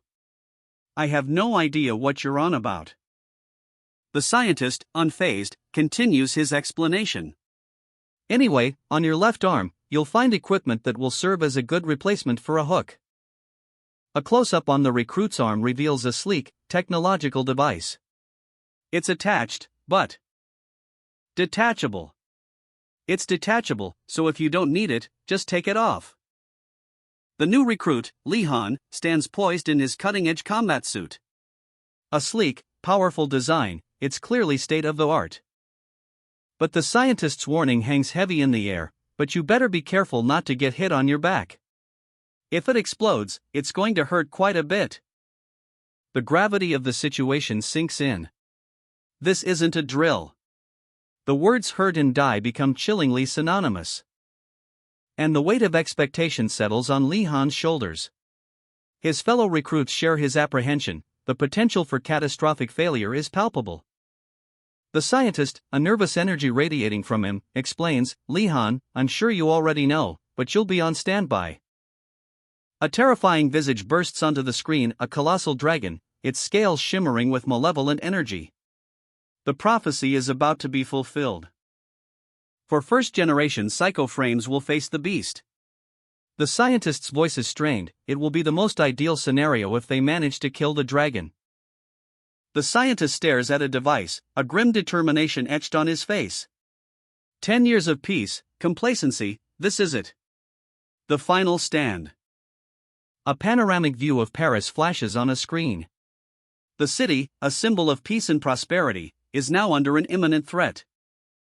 And Lee-han's resolve hardens. A silent vow, I won't let it happen. The fate of Paris, perhaps the world, rests on his shoulders. A young man, his face etched with grim determination, utters a vow, I'm not fighting for humanity, but for my friends and siblings. His gaze burns with fierce loyalty, a testament to the bonds he holds dear. Above a city, a dimensional gate threatens to tear reality asunder. The Eiffel Tower looms in the background, a stark contrast to the impending chaos. In a command center, a high-ranking officer stares intently at a screen displaying the ominous location of the gate. His brow is furrowed with worry.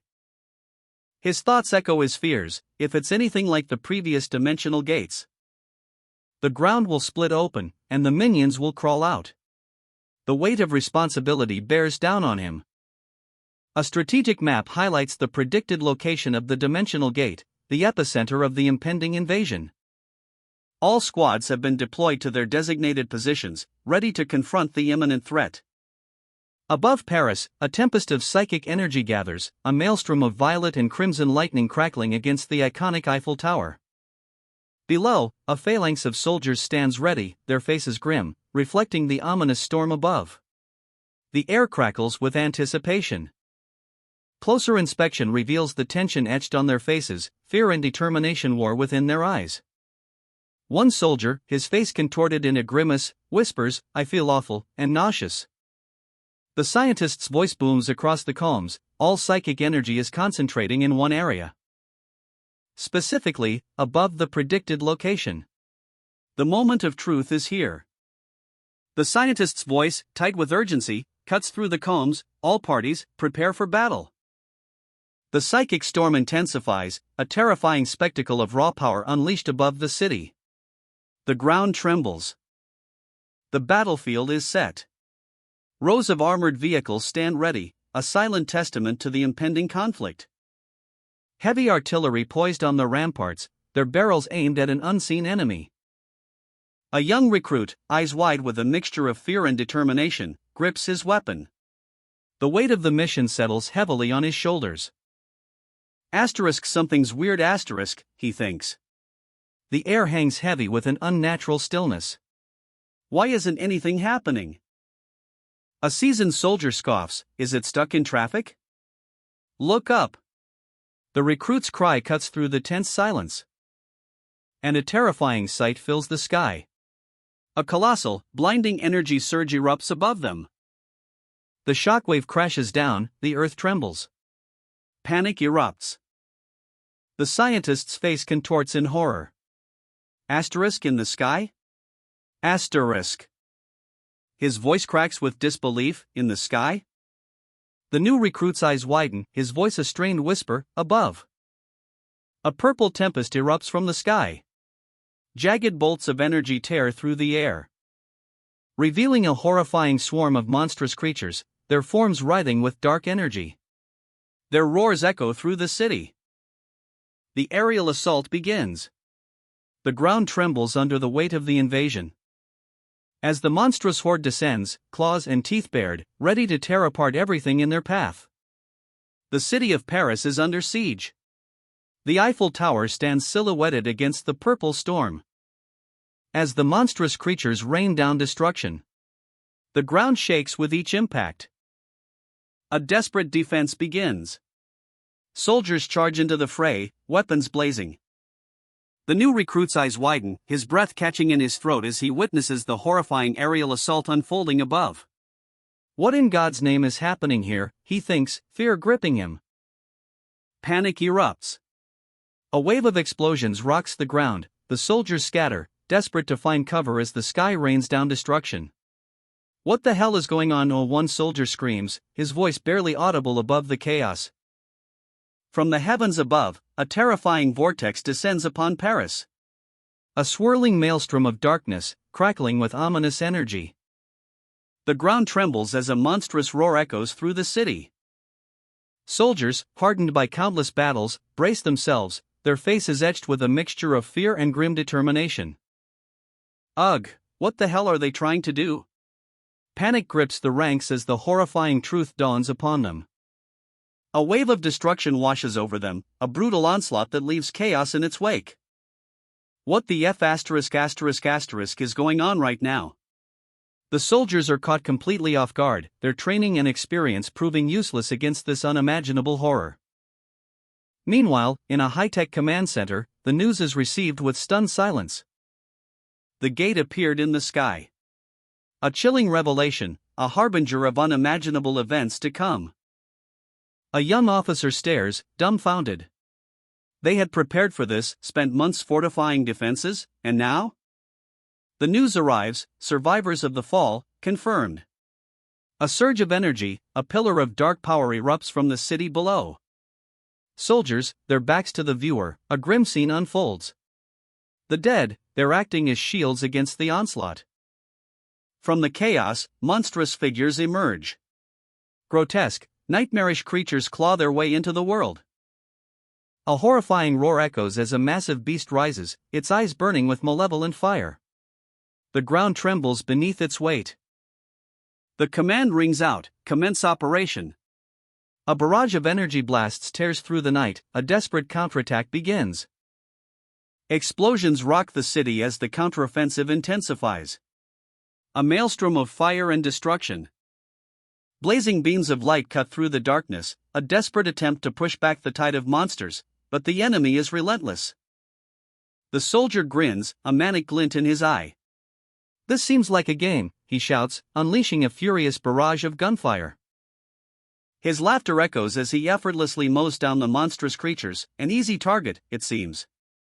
But the cocky confidence falters. Goddamn, those cocky bastards. He mutters, the grim reality of the situation dawning on him. It would be best if that was all that awaited them. From the heart of the chaos, a monstrous wave of dark energy erupts, a horrifying legion of grotesque creatures rises. The soldier's face hardens. Shit, there's no end to them. His weapon continues to spit fire, but the sheer number of enemies is overwhelming. Another wave of dark energy explodes, this time birthing a swarm of winged horrors. A terrifying new threat descends from the sky. The soldier's eyes widen in alarm. Other life forms, flying ones, are coming out. The command center springs into action. Asterisk flying monsters confirmed. Stationary artillery guns activated. Asterisk the ground trembles as the massive cannons unleash their devastating power. From the shadows, a monstrous swarm descends. Thousands of winged horrors blot out the sun. Each a razor-sharp nightmare, their chittering a symphony of impending doom. The ground trembles under the weight of their assault. Anti-aircraft fire explodes across the sky. But the swarm is relentless, a tide of darkness that threatens to consume everything. Explosions rock the city as the artillery shells tear through the air. A desperate defense against an overwhelming foe. But even the mighty cannons seem to falter against this endless horde. A monstrous creature, larger than any seen before, emerges from the heart of the swarm. Its roar shakes the very foundations of the city. Self-destruct sequence initiated? In the command center, a grim-faced commander watches the unfolding catastrophe on the monitors. His jaw is clenched, his eyes reflecting the fiery chaos outside. The sky rains fire as the creatures detonate, a horrifying spectacle of self-destruction. But even in death, they bring devastation. The city is ablaze. The monstrous horde descends. A wave of chittering wings and guttural roars fills the air. The ground trembles under their weight. Soldiers unleash a hail of bullets, a desperate defense against the aerial onslaught. But the creatures are relentless, their numbers overwhelming. A brutal close-quarters clash. The soldiers fight with the ferocity of cornered animals. Blood splatters as the monsters tear through their ranks. More aerial creatures dive from the sky, their attacks precise and deadly. The soldiers are trapped in a maelstrom of violence. The soldiers fight back with everything they have, their weapons blazing. But the sheer number of enemies is too much to bear. A command rings out across the battlefield, detonating Zone 1. Everyone is advised to retreat. Panic erupts as the soldiers realize the gravity of the situation. A soldier shouts, "You heard that, right? Let's get out of here." Fear etched on his face, he urges his comrades to escape. Another soldier grips his weapon tightly, his eyes wide with terror. If we stay here any longer, he knows they won't survive. A monstrous creature lunges, its attack a devastating blow. The soldier barely manages to deflect the strike. The impact sends a shockwave through the air. The battle rages on, a desperate struggle for survival. The ground trembles.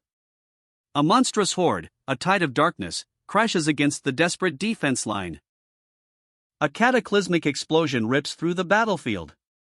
The sheer force of the blast sends shockwaves across the land.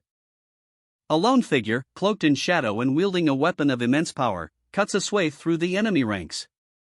His movements are a blur of deadly precision. Each strike a symphony of destruction. The air crackles with energy as he unleashes devastating blows. A soldier, her face etched with grim determination, raises her hand, a surge of energy crackling around her glove, releasing a blinding flash of light. The impact throws her back, but the horde is momentarily stunned. The soldiers, battered but unbowed, heed the command, "Keep going." They push forward, a desperate, chaotic retreat. While in the command center, a grim-faced commander watches the unfolding disaster on his screen. Zone 1 ready for detonation. His eyes, cold and calculating, betray a chilling resolve. The fate of the city hangs in the balance. A high-ranking officer sits, his hands steepled, a storm brewing beneath the surface of his calm exterior. The ground trembles. A monstrous shadow looms, a chilling precursor to the devastation about to unfold. Soldiers, battered and bruised, fight their way through a chaotic retreat. "Come on, we gotta get out of here. This place is going to turn into a wasteland at any moment." One soldier, wounded but defiant, collapses. "Just leave me here. Otherwise, you're going to. You imbecile. If we die together." "Who are we?" "Warriors from hell." "Hell yeah." His eyes burn with a fierce determination, a grim smile playing on his lips. A final, defiant stand. "See you in hell, brother." A fiery explosion erupts, consuming the horde in a cataclysmic inferno. Who are we? The question echoes, a battle cry against the encroaching darkness. Warriors from hell. The desperate cry echoes across the battlefield, a testament to the soldiers' unwavering defiance in the face of annihilation. A searing wave of energy erupts, the very ground trembles beneath the force of the blast. And a soldier, consumed by the inferno, is hurled through the air, a human projectile in a maelstrom of fire. The impact sends a shockwave, shattering everything in its path.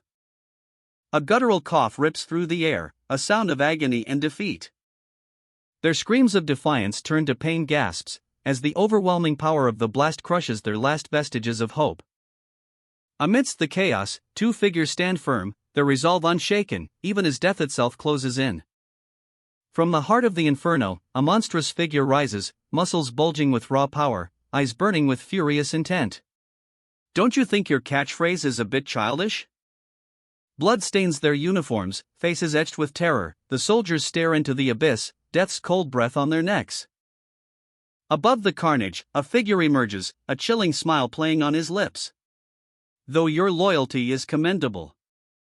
The city groans under the weight of destruction, a landscape of shattered stone and choking smoke. A tremor runs through the earth, huff, the very ground heaves and cracks under the immense power unleashed. His eyes, wide with a dawning horror, the soldier witnesses the true scale of the devastation. A fiery inferno consumes the cityscape, huff. Huff, the air itself crackles with destructive energy. A blinding flash of emerald light erupts from his hand, a desperate, final act of defiance. The blast rips through the city, a wave of fire and destruction, kwang. He collapses, the fight draining from him, his body battered, his spirit broken. The blast wave hits, a searing green inferno engulfing the soldier. His body contorts, a silent scream etched onto his face. A guttural roar of agony rips through the air. The sheer force of the explosion throws him back, a ragdoll in the face of unimaginable power. Energy surges outwards, a blinding flash of emerald light. The very ground trembles under the impact, leaving behind a crater of devastation. The air crackles with residual energy, a silent testament to the destructive power unleashed. From the wreckage, monstrous insectoids swarm, their chittering a symphony of malice. A wave of darkness descends. But a figure emerges, defiant amidst the chaos. He stands, battered but unbroken, a spear held aloft, glowing with an ethereal green energy. His eyes burn with fury. Tears stream down his face, a mixture of pain and rage. You fucking bitches! A vow of vengeance etched in every line of his ravaged face. I'm going to kill you all. No. Proceed with the detonation, the command echoes, a chilling prelude to the devastation about to unfold. A blinding flash. The earth trembles, buildings crumble into dust. A wave of fire engulfs everything in its path. There are still troops in the area, a grim reminder of the battle's intensity. The command center monitors the situation, the tension palpable. A high-ranking officer, his back to us, contemplates the scene. The weight of command is heavy on his shoulders. Shall they continue the fight, or is it time for a different approach? No. The decision is made. His jaw tightens, a grim set to his face. Proceed with the detonation. The command is given, and the earth trembles. A blinding flash engulfs the battlefield, the very air crackles with the force of the explosion. A wave of fiery destruction rips through the city, leaving behind a trail of devastation. The shockwave alone is enough to level buildings. The aftermath is a scene of utter chaos. Dust and debris fill the air, obscuring the scale of the destruction. A chilling silence descends. The glorious city of Paris is engulfed in a cataclysmic inferno. A weapon of unimaginable power detonates, leaving behind only ash and ruin. Even this victory comes at a terrible cost. A high-ranking officer grimly assesses the devastation, a wasteland where a beautiful city once stood. The price of survival was immense. The shockwave from the blast is still echoing in the minds of those who witnessed it. Amidst the chaos, a young soldier's face is etched with worry.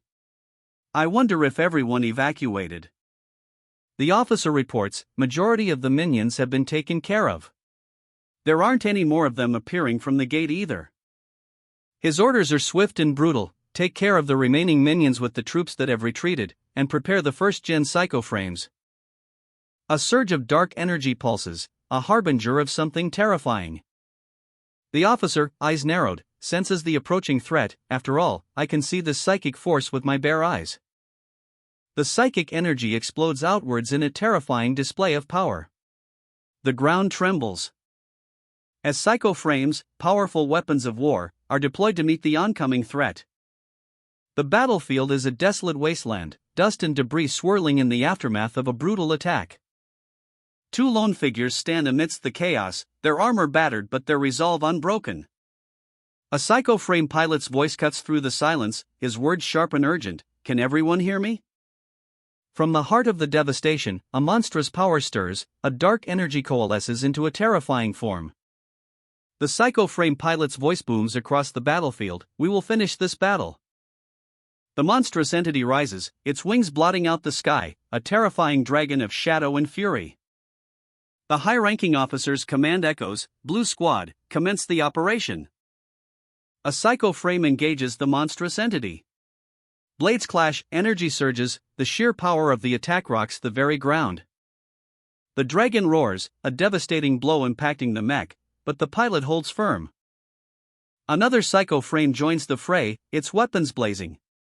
This is the kind of coordinated assault only the elite Blue Squad can deliver.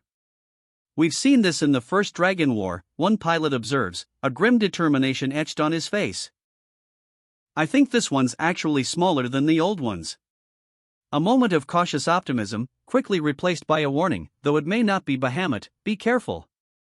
The coordinated assault continues. Blades dance, energy lances pierce the air, a breathtaking ballet of destruction unfolds as the Psycho Frames relentlessly attack the dragon's wings. "We're proceeding as planned. Aim for its wings." The narration explains, dragons fly using their psychic abilities, without wings, that power is lost. The dragon's wings are burning, its flight faltering. And with a final, desperate surge of energy, the dragon plummets from the sky. "I will blind it momentarily." The monstrous entity, a grotesque parody of a dragon, unleashes a wave of dark energy. But from the skies, a sleek, powerful mech descends. A beacon of hope amidst the chaos. The order rings out, "Mount it from behind." The mech, a fiery inferno of controlled power, slams into the beast. A searing explosion. The dragon roars in pain, its scales cracking under the assault. The young soldier watches, his eyes wide with a mixture of fear and dawning hope. The impact sends a shockwave through the battlefield, *RRR. The dragon's fury is unleashed. But the counteroffensive is relentless. Two more mechs, blades drawn, cut through the air, striking with precision and power. Each blow a testament to their training and courage. The dragon's defenses crumble under the coordinated assault. The battle rages on, a whirlwind of steel and fire. One mech, its energy reserves depleted, finds itself on the defensive. But its comrade arrives just in time, a flash of light and a desperate parry. The tide turns once more. A final, desperate strike. The dragon's power begins to wane, its movements becoming sluggish, its roars weaker. A blinding flash of energy erupts as the monstrous entity is finally overcome. Silence descends upon the battlefield. The monstrous entity unleashes a wave of raw power. A cataclysmic blast rips through the battlefield. Electrical energy crackles, the very air itself seems to tear apart. The young soldier, eyes wide with a mixture of terror and awe, can only watch as the impossible unfolds before him. Impossible. But from the heart of the chaos, a defiant figure emerges. A mech, its energy blade glowing with an ethereal blue light, cuts through the storm. A counteroffensive, precise and deadly, begins. The mech's blade dances, a blur of motion, deflecting and slicing through the monstrous entity's attacks. This is it, the final blow. With a final, earth-shattering clash, the monstrous entity is vanquished. A wave of pink energy explodes outwards, leaving only silence and the smoking remains of its colossal form. The high-ranking officer, his face etched with exhaustion but triumph, stares at the scene. "I won't forget your tenacity." The monstrous entity unleashes a devastating whirlwind of thorny vines. A terrifying display of raw power. But the young soldier, fearless and swift, strikes with a blinding flash of energy. "We can't give it time to rest." His blade cuts through the whirling chaos, a desperate counteroffensive against impossible odds. The impact throws the monstrous entity back, sending a shockwave through the ruined cityscape. and reveals a blade of pure, searing energy, glowing with an otherworldly light. A final, desperate blow. The earth trembles as the monstrous entity is finally brought down. Leaving the high-ranking officer to stare in grim determination, a single question forming in his mind, what just happened here? What was that, ? His gaze lingers on the scene, a mixture of relief and dawning horror. What the hell is it doing? From the dust and smoke, a new terror emerges. A creature unlike anything seen before. A horrifying new species, born from the ashes of the previous battle. I guess you could call it a new species.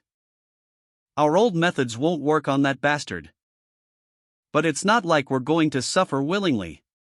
If it's a ground battle, we still have a chance. Put your jump packs at max capacity and follow me as closely as possible. We're going to hit it with a synchronized attack. I'll go in first and get it to emit electricity. Well, if I'm lucky, it'll die before I'm electrocuted. There's no time to hesitate. Let's go. The assault begins. A thunderous roar as the heavily armored soldier launches himself into the fray. Shit. Alright. The impact sends a shockwave through the battlefield. A blinding flash of blue energy erupts as the monstrous entity is struck by a devastating blow. The creature roars in agony, its form beginning to crack and crumble. The monstrous entity unleashes a devastating wave of destruction. The ground trembles. Its colossal form, a terrifying spectacle of claws and scales, dominates the battlefield. Its eyes burn with malevolent power. The high-ranking officer's eyes narrow. Telekinesis, it's my only chance. With a roar, he focuses his will. A surge of energy erupts. A crimson wave of telekinetic force slams into the beast. This is it. The impact reverberates through the very air itself. A deafening crack echoes as the creature's defenses buckle. The young soldier seizes the opportunity, launching a perfectly timed attack. A blinding flash of energy. The combined assault sends the monstrous entity reeling. A deafening whoosh as it's thrown back, crashing into the earth with a thunderous impact. The ground shakes violently. Ugh! The high-ranking officer groans, blood staining his face, a testament to the brutal battle just fought. The young soldier, battered but unbowed, stumbles back, his armor bearing the scars of a monstrous clash. The monstrous entity, weakened but still terrifying, collapses in a cloud of dust and debris. Its roars echo through the ravaged landscape. The soldier watches, his breath ragged, as the beast's final tremors subside, a hard-won victory. Its monstrous head, scarred and bleeding, is a grim reminder of the battle's ferocity. You fucking son of a bitch. This is the first time I'm seeing such a bastard. Have you been enhanced? The soldier spits, his voice raw with exhaustion and barely contained rage. I just need to survive a bit longer. The soldier's resolve hardens, his eyes fixed on the still dangerous foe. And reveal its other abilities before I die. A grim determination settles on his face as he prepares for whatever comes next. Li Han, commence the operation. A cold, calculated voice cuts through the aftermath of the battle, signaling the next phase. The high-ranking officer, his face streaked with blood and sweat, hangs his head, the weight of victory and exhaustion heavy upon him. A blur of motion. The high-ranking officer, a whirlwind of telekinetic energy, streaks across the ravaged cityscape. His face, a mask of grim determination, etched with the strain of his incredible power. There's no way ARC's command would have sanctioned this. The young soldier, battered but unbowed, gasps for breath. Why, the question hangs heavy in the air, a silent scream of disbelief. With a surge of adrenaline, he rises to meet the challenge. A blinding flash of blue energy erupts as he unleashes a devastating counterattack. The impact. A shockwave rips through the air. A chilling question hangs in the air: are you going to let Red die? The weight of that decision bears down. As we see a young woman with striking blue hair, her expression unreadable, a storm brewing beneath the surface. The tension is palpable. Her eyes widen, fear giving way to a desperate plea. A silent scream escapes her lips. A stern, powerful figure sits before her, his face a mask of grim determination. He considers the situation, his brow furrowed in thought. The oracle's voice rings out, sharp and commanding, "Oracle, you cannot. Don't touch me." A struggle ensues. A desperate attempt to break free from a forceful grip. "Let her be." The command cuts through the chaos. The young woman, shaken but defiant, tries to regain her composure. Beads of sweat trace the curve of her neck. The general's gaze is unwavering. "You do realize how important this is, right?" The final piece of the puzzle falls into place. The dragon is of a new species. We don't know what other abilities it may have. A monstrous creature, wings spread wide, attacks with terrifying force. The impact shakes the very ground. A second-generation soldier fights for survival against impossible odds. The fate of the world hangs in the balance. Fear grips her heart. A cold dread washes over her as she whispers, "If John Red dies." A chilling realization dawns, I will die too. The general's face is a mask of grim determination. His eyes, narrowed in focus, reveal the weight of his responsibility. He holds a weapon. And with a swift, decisive movement, he fires. Bang! The oracle's eyes widen in shock. What are you?" she stammers, fear etched on her face. Li Han's name flashes across a screen, a stark warning in the dimly lit room. Li Han stands before a scientist, his powerful frame a stark contrast to the man's nervous demeanor. "However contradictory I may seem right now," the scientist continues, his voice laced with apprehension, "after all, I already told you not to participate if you want to live." Li Han's expression is unreadable, a storm brewing behind his eyes. You can practically feel the weight of his unspoken resolve. "You can hate me as much as you want." But a desperate plea cuts through the tension. A woman's face, etched with anguish, fills the screen. Tears stream down her cheeks as she whispers, "But Red is." The desperation intensifies. Her voice cracks, barely audible, "Just please." A silent scream escapes her lips. "Please save Red." Overcome with grief, she clutches a phone, her sobs echoing the urgency of her plea. "I beg of you, Li Han." Her voice breaks again, "Please make the preparations." The scientist's eyes widen in shock. "Li Han? You?" A single word hangs in the air, heavy with implication. "Oracle." Li Han stands defiant, a surge of blue energy crackling around his fists. His resolve is palpable, he's ready to face whatever comes. "After all, I don't want Sergeant Red to die either." The weight of his words hangs heavy in the air, a silent promise echoing in the sterile observation room. On a large screen, Red's desperate struggle is broadcast. The scientist watches, her face a mask of worry, while a grim-faced officer looks on, his silence speaking volumes. With a blur of motion, Li Han launches himself into the fray. A shockwave erupts as he collides with the monstrous beast. The impact echoing through the battlefield. His attack is swift, precise, a testament to his unwavering determination. The dragon roars, a terrifying sound that shakes the very ground beneath their feet. Its massive claws swipe at Li Han, narrowly missing their target. The dragon's attack is relentless, a flurry of blows that leave Li Han struggling to maintain his defense, but he refuses to yield. A close-up on the dragon's eye, burning with rage and ancient power. Its gaze locks onto Li Han, promising a brutal end. "You damn bastard! Why have you come out already?" The dragon's voice booms, filled with a mixture of surprise and furious resentment. The question hangs heavy in the air, a silent plea born of desperation. Could the same devastating power be unleashed again? Li Han's resolve hardens. "No," he declares, "a new strategy will be employed. He will become the bait. A calculated risk to ensure a better outcome." But the dragon, sensing the shift in tactics, roars its defiance. "This guarantees death," it hisses, a chilling warning. Li Han's eyes blaze with fierce determination. He's not fighting for humanity, he screams, his voice echoing with raw emotion. He fights for those he cares about. The clash. A blinding explosion of energy erupts as Li Han launches his counterattack. The force of the impact sends shockwaves through the very ground itself. A whirlwind of steel and fire. Li Han's movements are a blur as he dances through the dragon's attacks, his blades a deadly ballet of precision and power. Each strike is a testament to his unwavering resolve.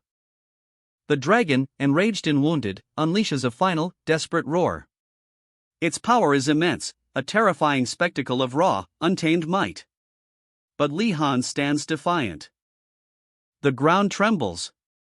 Massive chunks of earth are ripped from the very bedrock, hurled through the air by an unseen force. Li Han, battered but unbowed, is thrown back by a telekinetic blast. It's too fast to react to. A barrage of fiery projectiles explodes around him. Each impact sends shockwaves through the ravaged landscape. Red's voice cuts through the chaos, use combustion to block its sight. Li Han's legs propel him forward in a blur of motion, a desperate gamble against impossible odds. He'll charge right at it. A suicidal maneuver, but the only chance they have. You can't charge right at it. If you do. Red's warning hangs heavy in the air, but Li Han's resolve is unshakable. His eyes blaze with furious determination. And with a roar that echoes through the shattered battlefield, he ignites himself in a blaze of incandescent fury. Do as you wish. A suicidal gambit. Li Han, consumed by a fiery rage, charges the dragon in a desperate, close-quarters assault. Combustion explodes around him. Red watches, his anxiety palpable. He desperately tries to guide Li Han, but the dragon's telekinetic assault is relentless. The air crackles with energy. Li Han weaves through the dragon's attacks with impossible speed and precision. A blur of motion, a dance with death. He strikes. A searing blue energy erupts from his enhanced gauntlet, aimed directly at the dragon's heart. The scientist watches, his heart pounding in his chest. I must rewind the laser wire as quickly as possible, he thinks, his eyes glued to the unfolding catastrophe. Li Han's face is a mask of grim determination. His eyes burn with a cold fire, reflecting the blue energy crackling in his hand. A focused strike. The enhanced energy slices through the air with terrifying speed. Li Han's eyes blaze with fierce determination. And I will finish it in one blow. He channels every ounce of remaining strength, his body glowing with an ethereal blue energy. Unleashing a devastating, concentrated blast of power. The attack strikes true, a searing blue light engulfing the dragon's form, but the impact leaves Li Han critically wounded. Red's voice cuts through the chaos. What will you do now, Li Han? The dragon roars in pain, its scales crackling with raw energy. A counterattack is imminent. The earth trembles as the dragon unleashes its fury. A wave of raw power washes over the battlefield. The sheer force of the attack threatening to obliterate everything in its path. Is there a way to counter this electric current? Red's mind races. A solution emerges: temporarily maximize your psychic output. Pardon? He may be a rude bastard, but we can't let him die there. If you get exposed to danger due to the dragon's psychic powers, maximize your psychic output at that moment. A wave of psychic energy erupts. The sheer force of it is almost blinding. Li Han's eyes blaze with power, his very being crackling with energy. The raw power is palpable. With a roar, he unleashes a devastating psychic counterattack. Since the dragon material ratio in the second gen suit is higher. The impact. A blinding flash of light and energy as the two forces collide. It neutralizes other psychic powers when using your own. The resulting shockwave obliterates everything in its path. Li Han, his suit crackling with barely contained power, braces for the final blow.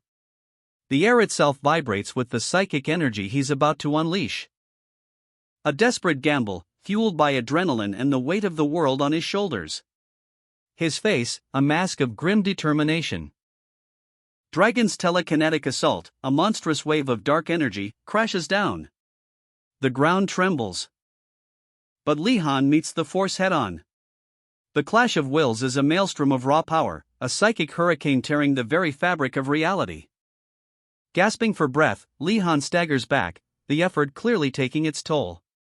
His suit glows faintly, a testament to the immense power he just wielded. But Dragon's attack is shattered. The monstrous form begins to crumble, its power spent. The dust settles, revealing the aftermath of the cataclysmic clash. Dragon lies defeated, his form broken and lifeless. While Li-Han, exhausted but victorious, collapses to his knees. The battle is won, but at what cost? Who knows? Li-Han stands, a figure bathed in ethereal blue energy, his eyes burning with power. The aftermath of battle clings to him, a testament to the might he unleashed. His form, clad in advanced armor, hints at the exertion of his psychic assault.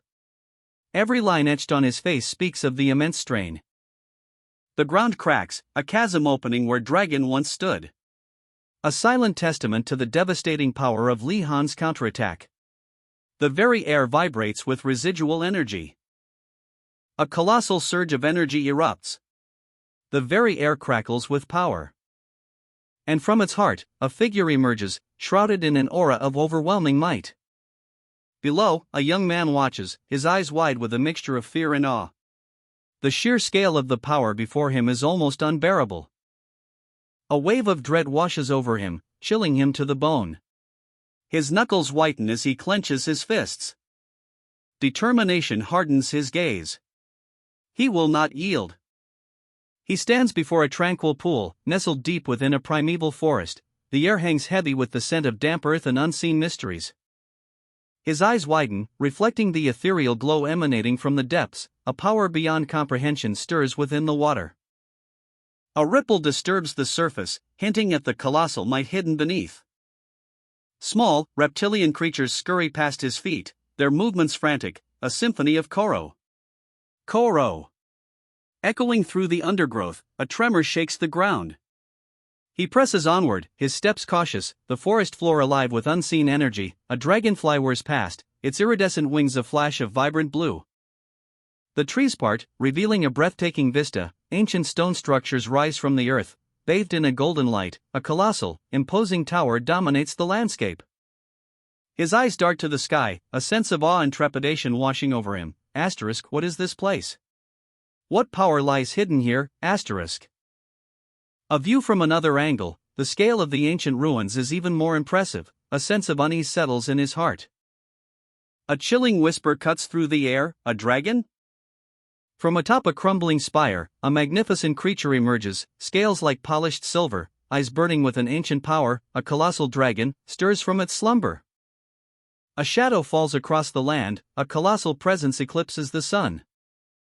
3 eyes, burning with an ancient power, pierce the very soul. Behold! A dragon of legend, perched atop a rocky spire, its very scales shimmering with an ethereal glow. The beast stirs, its wings, vast as mountains, unfurl with a thunderous whoosh. And a tremor shakes the very earth. From a distance, a lone figure watches, awe and apprehension etched upon his face. His eyes widen, a gasp escapes his lips. Human! I am going to prove and test my free will.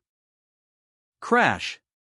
The world explodes in a maelstrom of purple energy, leaving the unnamed protagonist disoriented and gasping for breath. He wakes up in a sterile, white room. A hospital room. A young man with blonde hair enters, looking apologetic. Ugh, sorry. He approaches the bed, carefully placing a glass of water and a small medical bag on the bedside table. The gentle clinking of glass against porcelain. And the unnamed protagonist's eyes snap open, confusion etched across his face. Canute! How long was I asleep? He asks, his voice raspy. 3 days, Canute replies, his expression serious. Why are you in a gown? Canute explains, I had a psychiatric evaluation, and they told me I need to be hospitalized temporarily. Canute's shoulders slump slightly, a hint of worry in his eyes. The earth trembles. A cataclysmic explosion rocks the city, a maelstrom of fire and destruction. The shockwave radiating outwards in a devastating display of raw power. Amidst the chaos, a lone figure emerges from the inferno, his blonde hair a stark contrast to the surrounding devastation. He clutches his side, his breathing ragged. He stumbles, his body failing him, falling to his knees, the weight of the battle finally crushing him. His eyes snap open, a primal scream tearing from his throat, a guttural roar of agony and defiance. A surge of emerald energy erupts from within, coursing through his veins, a raw, untamed power. It explodes outwards, shattering the very ground beneath him. The city trembles once more, but this time, it's under the might of a furious warrior, reborn from the ashes of battle. A wave of searing pain, a torrent of rage. He's barely alive, but the fury within him burns brighter than ever. Tears stream down his face, a mask of raw, unbridled fury. You fucking assholes. His voice, a guttural roar that shakes the very ground beneath his feet. I'll kill you all. The battle rages on. A whirlwind of blows, a desperate struggle for survival. His movements become a blur, each strike imbued with the raw power of his burning rage. The ground trembles with each impact. A monstrous roar echoes as one of his foes falls. The tide is turning. His eyes glow with an unearthly light, his power amplified beyond anything seen before. This is the moment of reckoning. With a final, earth-shattering blow, he sends his last opponent flying. Victory is his. A surge of raw power. The blade crackles with emerald energy, a weapon reborn. He grips the spear, the power coursing through his veins, a transformation begins. And with a roar, he unleashes a furious assault. The spear becomes an extension of his will, a whirlwind of emerald destruction. His opponents are helpless. Each strike a thunderclap, shattering their defenses. A brutal, unstoppable force. He sends one opponent flying with a devastating kick. The impact echoing through the battlefield. His eyes blaze with newfound power, a terrifying intensity. The fight is far from over. A crimson torrent erupts as the spear connects. The impact reverberates, sending shockwaves through the very air. His foes are thrown back, their forms dissolving into bloody mist. A fiery inferno engulfs the battlefield. The heat is intense, searing the very ground. The explosion rocks the earth, a cataclysmic display of raw power. Li-Han, his face etched with grim determination, speaks. Li-Han, you've always been saying that you're going to fight to protect the people dear to you. I'm going to fight to protect my friends, too. Anyone who harms my friends will die by my hands. Even if I have to follow them to the depths of hell. His eyes blaze with a fierce, unwavering resolve. Canute watches from afar, a flicker of concern in his eyes. The aftermath of battle. A quiet room, the only sound the protagonist's ragged breathing. As he slowly rises, his body aching, but his spirit unbroken. Canute, a figure of concern, watches from the shadows. Canute's words hang in the air. I think I'll have to give you some space. We'll continue this later. A steely gaze. A woman in a sharp suit, her presence commanding attention. She moves with purpose. The protagonist, recovering in a sterile medical bay, answers her question with quiet strength. I'm all right. My recovery is on the faster side. Her expression softens slightly. He's made up his mind to cooperate sincerely this time, she thinks. The weight of her confession, it's because I defied the command system and deployed you. A chilling revelation that's training 10-year-olds as if it were normal, soldiers who are prepared to lay down their lives, saying that this is their calling. A sea of faces, blurred and indistinct, yet each one a potential enemy. Their calling, a chilling echo in the heart of the woman in the suit. I hated everyone. The confession hangs heavy in the air, a stark contrast to the steely resolve in her eyes. But despite that all-consuming hatred, a mission was given, a life entrusted to the unnamed protagonist. The weight of her confession settles, tears welling, a silent testament to the burden she carries. She wasn't any different from them, she admits, her voice barely a whisper. A quiet hospital room, bathed in soft light, a fragile peace descends as she offers a hesitant apology. She came to thank him. But the moment is shattered. The woman's composure falters. But here I am, causing a scene. Her voice cracks, revealing the vulnerability beneath her professional facade. Canute observes, his expression unreadable. She's so tender-hearted, a silent observation, a subtle shift in the dynamic between the two. A sudden, sharp intake of breath. Her eyes widen, reflecting a dawning realization. Something is wrong. I should get going. The memorial service will start soon. The woman in the suit, her face etched with worry, offers a final word of comfort. Take care of yourself. The unnamed protagonist, eyes sharp and determined, absorbs her words. A silent promise forms. She turns to leave, her shoulders slumped, but her voice firm. There's no need for you to feel bad. After all, you only did your job. His gaze follows her, a flicker of understanding in his eyes. This might have been considered lunacy before the war, but this is how things are now. The weight of her words settles upon him. In order to protect the people I hold dear, I'm going to continue to fight. A surge of power, a blue energy crackling around him. Until all the dragons are dead. The woman's tears fall, a silent testament to the burden she carries. Leaving only the echo of her resolve. A lone figure stands before a heavy metal door, the weight of the world on his shoulders, his resolve hardened, a storm brewing within his eyes.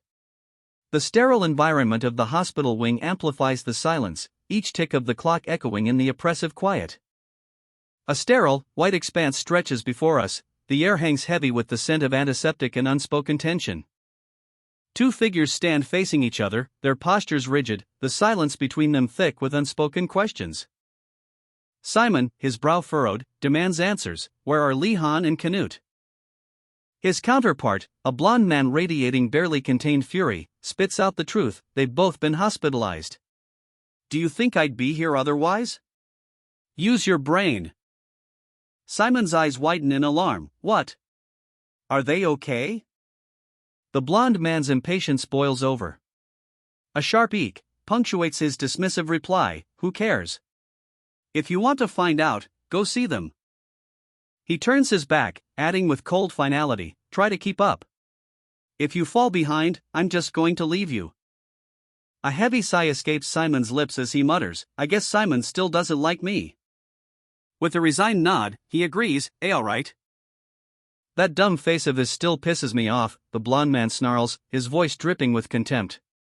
He continues, his words laced with venom, that son of a bitch will only come to his senses if a comrade dies in battle. His icy gaze burns with fury, a cold fire reflecting his unwavering resolve. 3 days later, Simon and the blond man walk down a sterile corridor, their footsteps echoing in the silence. The air is thick with unspoken tension. In a luxurious room, Simon sits, sipping a steaming beverage. Relief washes over him as he savors the warmth. It's good that you were discharged from the hospital, a voice says, breaking the quiet. He takes another sip, the warmth spreading through him, a stark contrast to the chill that had settled in his bones just days ago. A second cup is offered, and accepted. You've gotten better at lying, the blond man observes, his tone sharp but not unkind. Simon adds sugar to his drink, the sweetness a small comfort in the face of the larger challenges ahead. It should taste better with some sugar, he says, a hint of a smile playing on his lips. The sugar dissolves, melting into the warm liquid, a subtle reflection of the hope that begins to bloom in his heart. I'm sure you didn't summon me just to have tea. Simon's eyes narrowed, suspicion lacing his tone. The blond man's gaze was unwavering, a storm brewing beneath his calm exterior. Is this about Kuro? He asks, the unspoken weight of the question hanging heavy in the air. Yes. A request for guidance. The blond man's voice is low, a stark contrast to the gravity of his words. He needs Kuro to engage in battle. Because he will also fight in a second-gen psycho frame. Simon sips his tea, the delicate porcelain a fragile counterpoint to the brutal reality of the situation. The stakes are higher than ever before. 11 additional units are being produced. 3 teams of 4, and 1 will be Simon's. A grim determination sets in as he hears the news. The weight of responsibility settles heavily on his shoulders. Every single dragon, except Bahamut, has been slain. The blond man's words cut through the air like a blade, sharp and precise. The victory is hard-won, but the war is far from over. It took 4 first-gen psycho frames to kill them. The blond man explains the brutal cost of their success, highlighting the immense power of the new dragon breed. The conversation is tense, the air thick with unspoken anxieties. A monstrous dragon, crackling with purple energy, dominates the panel. Its sheer size and power are terrifying, a stark reminder of the threat they face. The future hangs in the balance. They are evolving to match our combat capabilities. The blond man's voice is grave, his words carrying the weight of the world. The threat is not only immense but also adaptive, making the fight even more desperate. Our future hangs on the second-gen psycho frames now. The finality of the statement hangs in the air, a chilling declaration of their precarious position. The weight of the world rests on Simon's shoulders. Simon leaves the room, his steps firm and purposeful. The sound of his footsteps echoes in the silence, a testament to his resolve. He is ready. I now hold 2 trump cards. A chilling declaration, laced with quiet confidence. Unless they reassemble the prototype, I am the only one who can operate it. The sheer power of the prototype surges, a breathtaking display of energy. A surge of blue energy crackles around him, a weapon of immense power materializing in his hand, a weapon only he can wield. On top of that, Koro is at his strongest only when he's with me. A strategic advantage, a hidden strength revealed. Ark needs me now. His eyes blaze with fierce determination, a burning resolve etched onto his face. The scale of power is tipping towards my side. A confident smirk plays on his lips as he anticipates the coming battle. The ground trembles. A powerful kick shatters the silence, a clear signal of intent. Come outside immediately. What's taking so long? Impatience flares, the tension ratcheting up a notch. A blond man's face is etched with worry, his eyes wide with apprehension. The weight of the situation is heavy on his shoulders. The order is clear, all A-rank psychics, assemble at the lab. A sense of urgency hangs in the air. The blond man's anxiety is palpable. His eyes dart around, a silent plea for strength he can't seem to find within himself. Not to be weak. But even his resolve falters. A familiar weakness threatens to consume him. Without Li Han by my side. He feels the familiar pull of his old self, a shadow of doubt creeping into his heart. I feel like I'm returning to my old self again. The imposing psychic force lab looms before them, a colossal machine dominating the center of the room. A hush falls over the assembled psychics. Whispers ripple through the ranks. What is this? The answer comes swiftly, it's the new psychic evaluator. A chilling explanation follows, this device will digitize their psychic powers. The scientist explains, this device is going to sum up the amount of your internal psychic energy and your manifestation levels. The instructions are simple, take a seat, put on the helmet, and maximize your psychic output.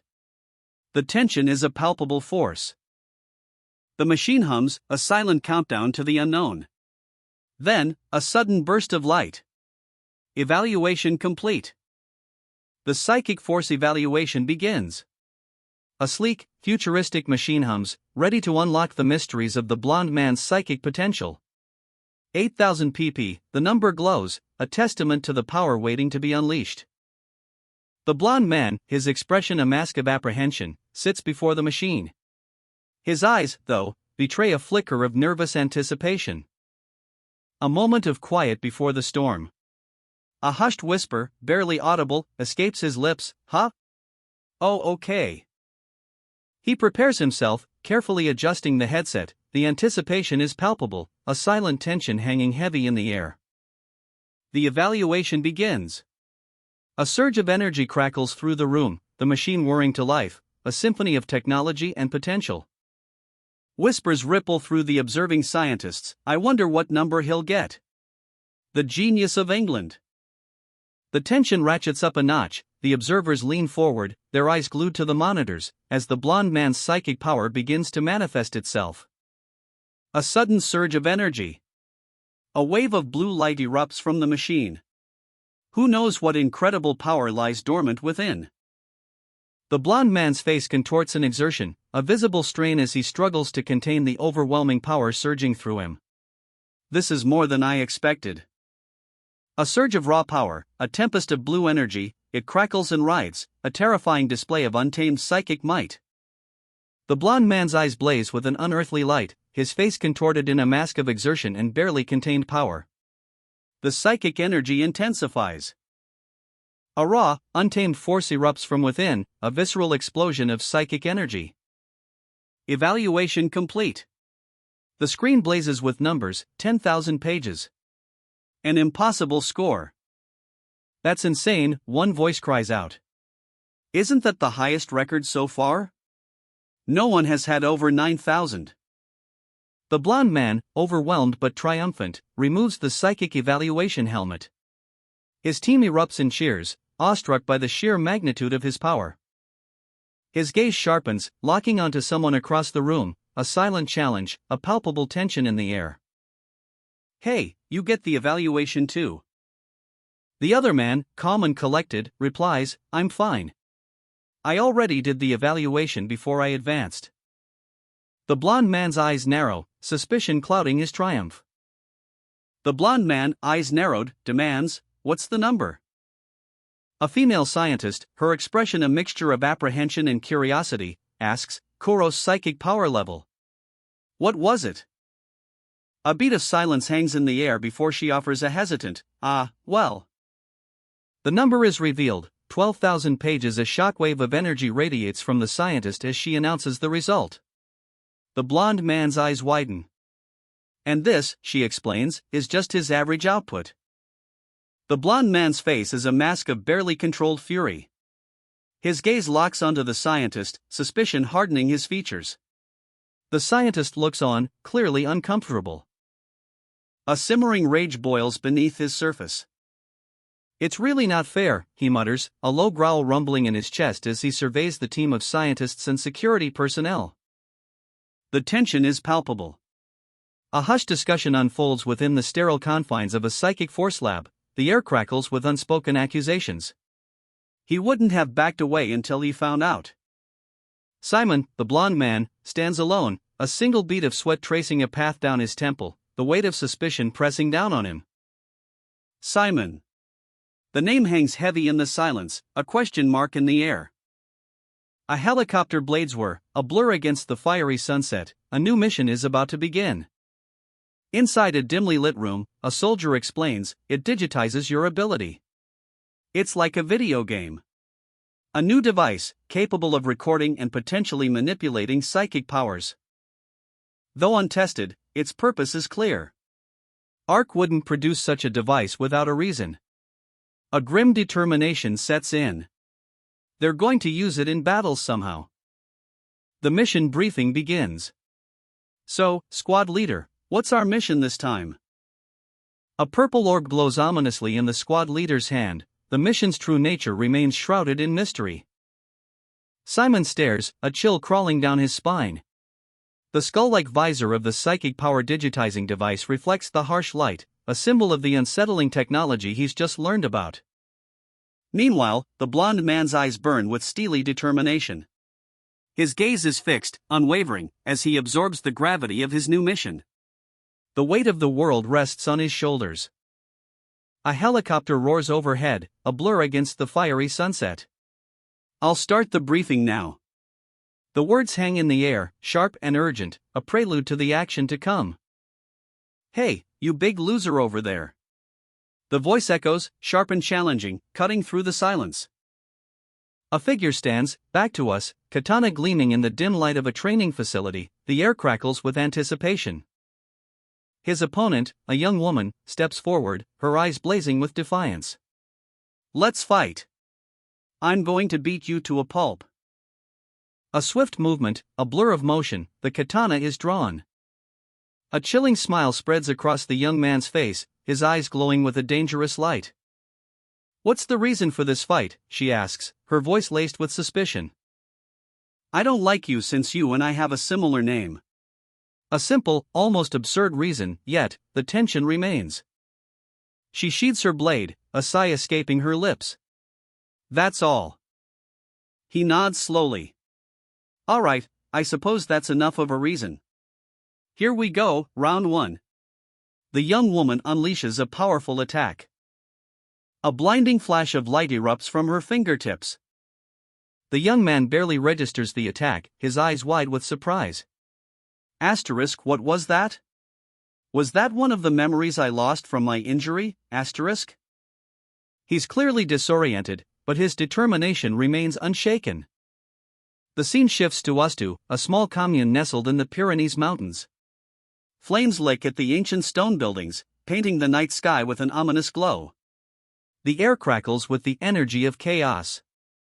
Two figures, cloaked in shadows, move through the burning streets. Their footsteps echo in the ravaged town. Did those people in Paris flee all the way here? A grim determination etched on their faces. They are relentless. Meanwhile, a voice cuts through the chaos that seems highly unlikely based on their habits and intelligence. The camera focuses on a pair of powerful figures, their presence radiating an aura of otherworldly power. They are members of the Yelu, and they are ready for a fight. The young man, still reeling from the energy blast, grips his weapon. A powerful, golden prosthetic hand is visible, attached to his high-tech rifle.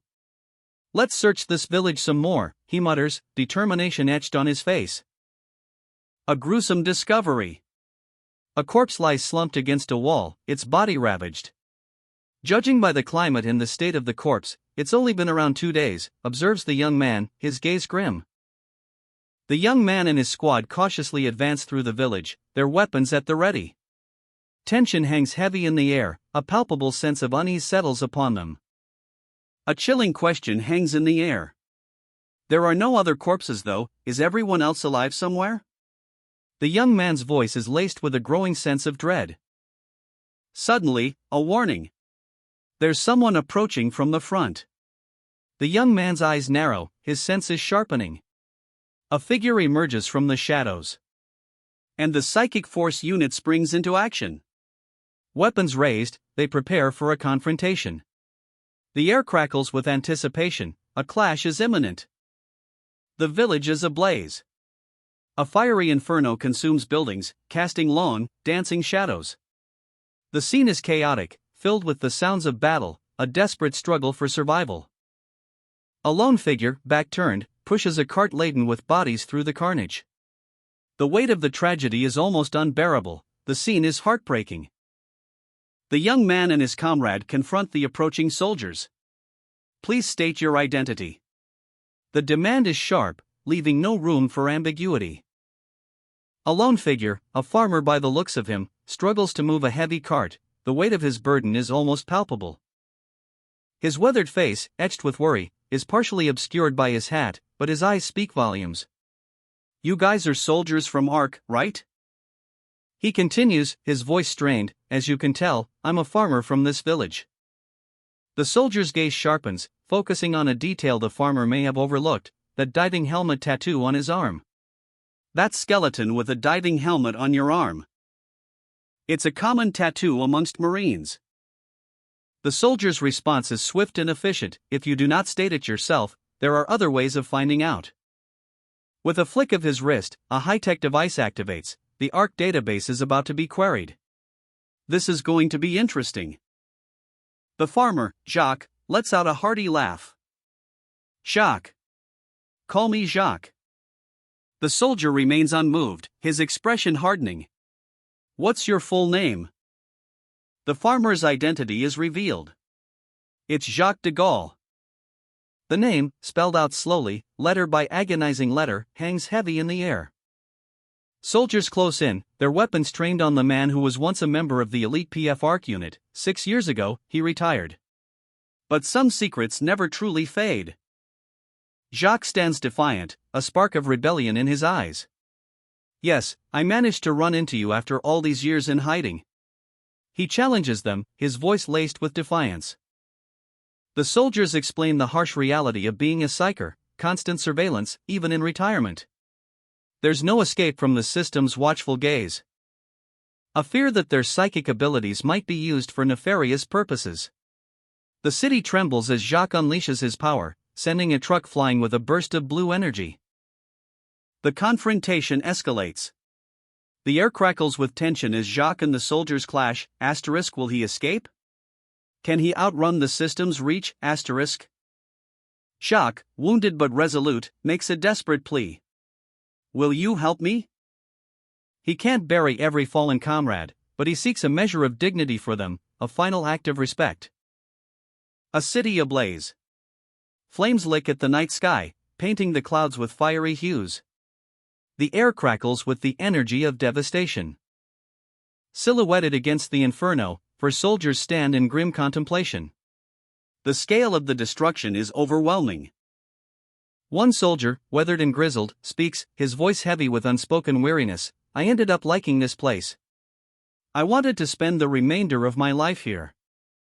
His words hang in the smoke-filled air, a stark contrast to the fiery chaos around them. His gaze is distant, haunted by memories, the weight of loss etched onto his face. Another soldier approaches, his voice sharp. I suppose you were tracking those bastards, right? A wounded Jacques emerges from the shadows, his voice barely a whisper. May I join you? A young soldier's eyes widen, reflecting the fear and uncertainty of the situation. His apprehension is palpable. Jacques' past is revealed in a flashback, a horrifying scene of carnage, a testament to his power. As the people died, thanks to my quirk, I managed to survive like a coward. His eyes glow with an unnatural light, a surge of psychic energy radiating from him. A surge of purple energy crackles around Jacques, his form shimmering. Invisibility. The young man watches, his apprehension palpable. Li Han, the squad leader, studies Jacques from afar, his expression unreadable.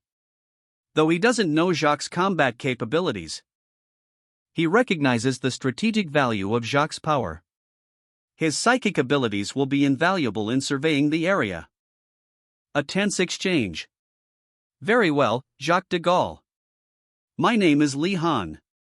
The words hang in the air, heavy with unspoken implications. A temporary alliance is forged. Li Han extends his hand, offering Jacques a lifeline. But the weight of Jacques' past remains. Take good care of me, squad leader Li Han. His voice is a low growl, laced with weariness. The forest looms, a shadowy expanse of towering pines. A path winds deeper into the woods, shrouded in mist. Jacques and Li Han, accompanied by several soldiers, begin their trek. The air is thick with anticipation, the silence broken only by the crunch of boots on the forest floor. Jacques clutches his side, his face a mask of pained surprise. The impact of the recent battle still echoes. As the soldiers, grim-faced and watchful, take up positions around him. Break. We will take turns standing watch aside from Jacques. The order is crisp, efficient. Jacques examines a small vial, a flicker of doubt crossing his features. My God, are you really humans? I didn't think I was this rusty. The scene shifts to a darker corner of the forest. The young soldiers sit, their expressions a mixture of weariness and youthful defiance. To think I can't keep up with you soldiers, who are fully equipped. One soldier reveals a small device, a subtle hum emanating from it. We are reinforced psychers. Jacques' eyes widen, disbelief etched onto his face. What? Do you mean to tell me that you guys are second gen? Did they actually proceed with that project? A beat of silence hangs heavy in the air, then, a wry smile plays on the lips of one of the young soldiers. Now that I look at them, they do seem like boys. Their youth belies their power. Their actual age is probably 13 to 14 at most. Sure, they're stronger than the first gen, but they're so young. The question hangs in the air, unspoken yet heavy with implication. Why did you leave Ark? The young soldier's gaze is unwavering, his expression resolute. A silent challenge. A lone figure stands silhouetted against the twilight, a deep sigh escaping his lips. Ha! His grip tightens on the controls, knuckles white with tension. The vehicle rumbles, a low growl echoing the turmoil within him. Because Ark had become as bad as dragons and minions to me. A skull-faced helmet, a symbol of a grim determination, stares out from the shadows. A chilling reminder of a past trauma. If that happened 6 years ago, then that was the time when the incident happened. A surge of power, a blinding flash. 5 figures emerge from the heart of the storm, their forms radiating an unearthly energy. The second-generation psychers have arrived. The power crackles, a terrifying display of raw psychic might, the very air vibrates with their presence. A wave of energy washes over the scene, leaving only the chilling aftermath. The intensity builds. A hand reaches out, fingers glowing with an otherworldly light. Come with me. Terror grips him. Sweat beads on his brow, a single eye wide with stark, primal fear. A chilling declaration echoes in the silence. We weren't born to be bred like cattle. Every other human besides us is an enemy. The words hang heavy, a grim promise. A cruel smile, smeared with blood, speaks volumes. The cold calculation in those eyes, it's a chilling preview of the violence to come. He stands over her, a predator surveying its prey. Come with me, he commands, his voice dripping with menace. The pistol in his hand is a stark reminder of the power imbalance. His eyes gleam with a terrifying intensity. The blood on his hands is a testament to his ruthlessness. This is no ordinary soldier, this is something far more sinister. Blood stains his hands, a macabre masterpiece. Each crimson splatter tells a silent story of brutal efficiency.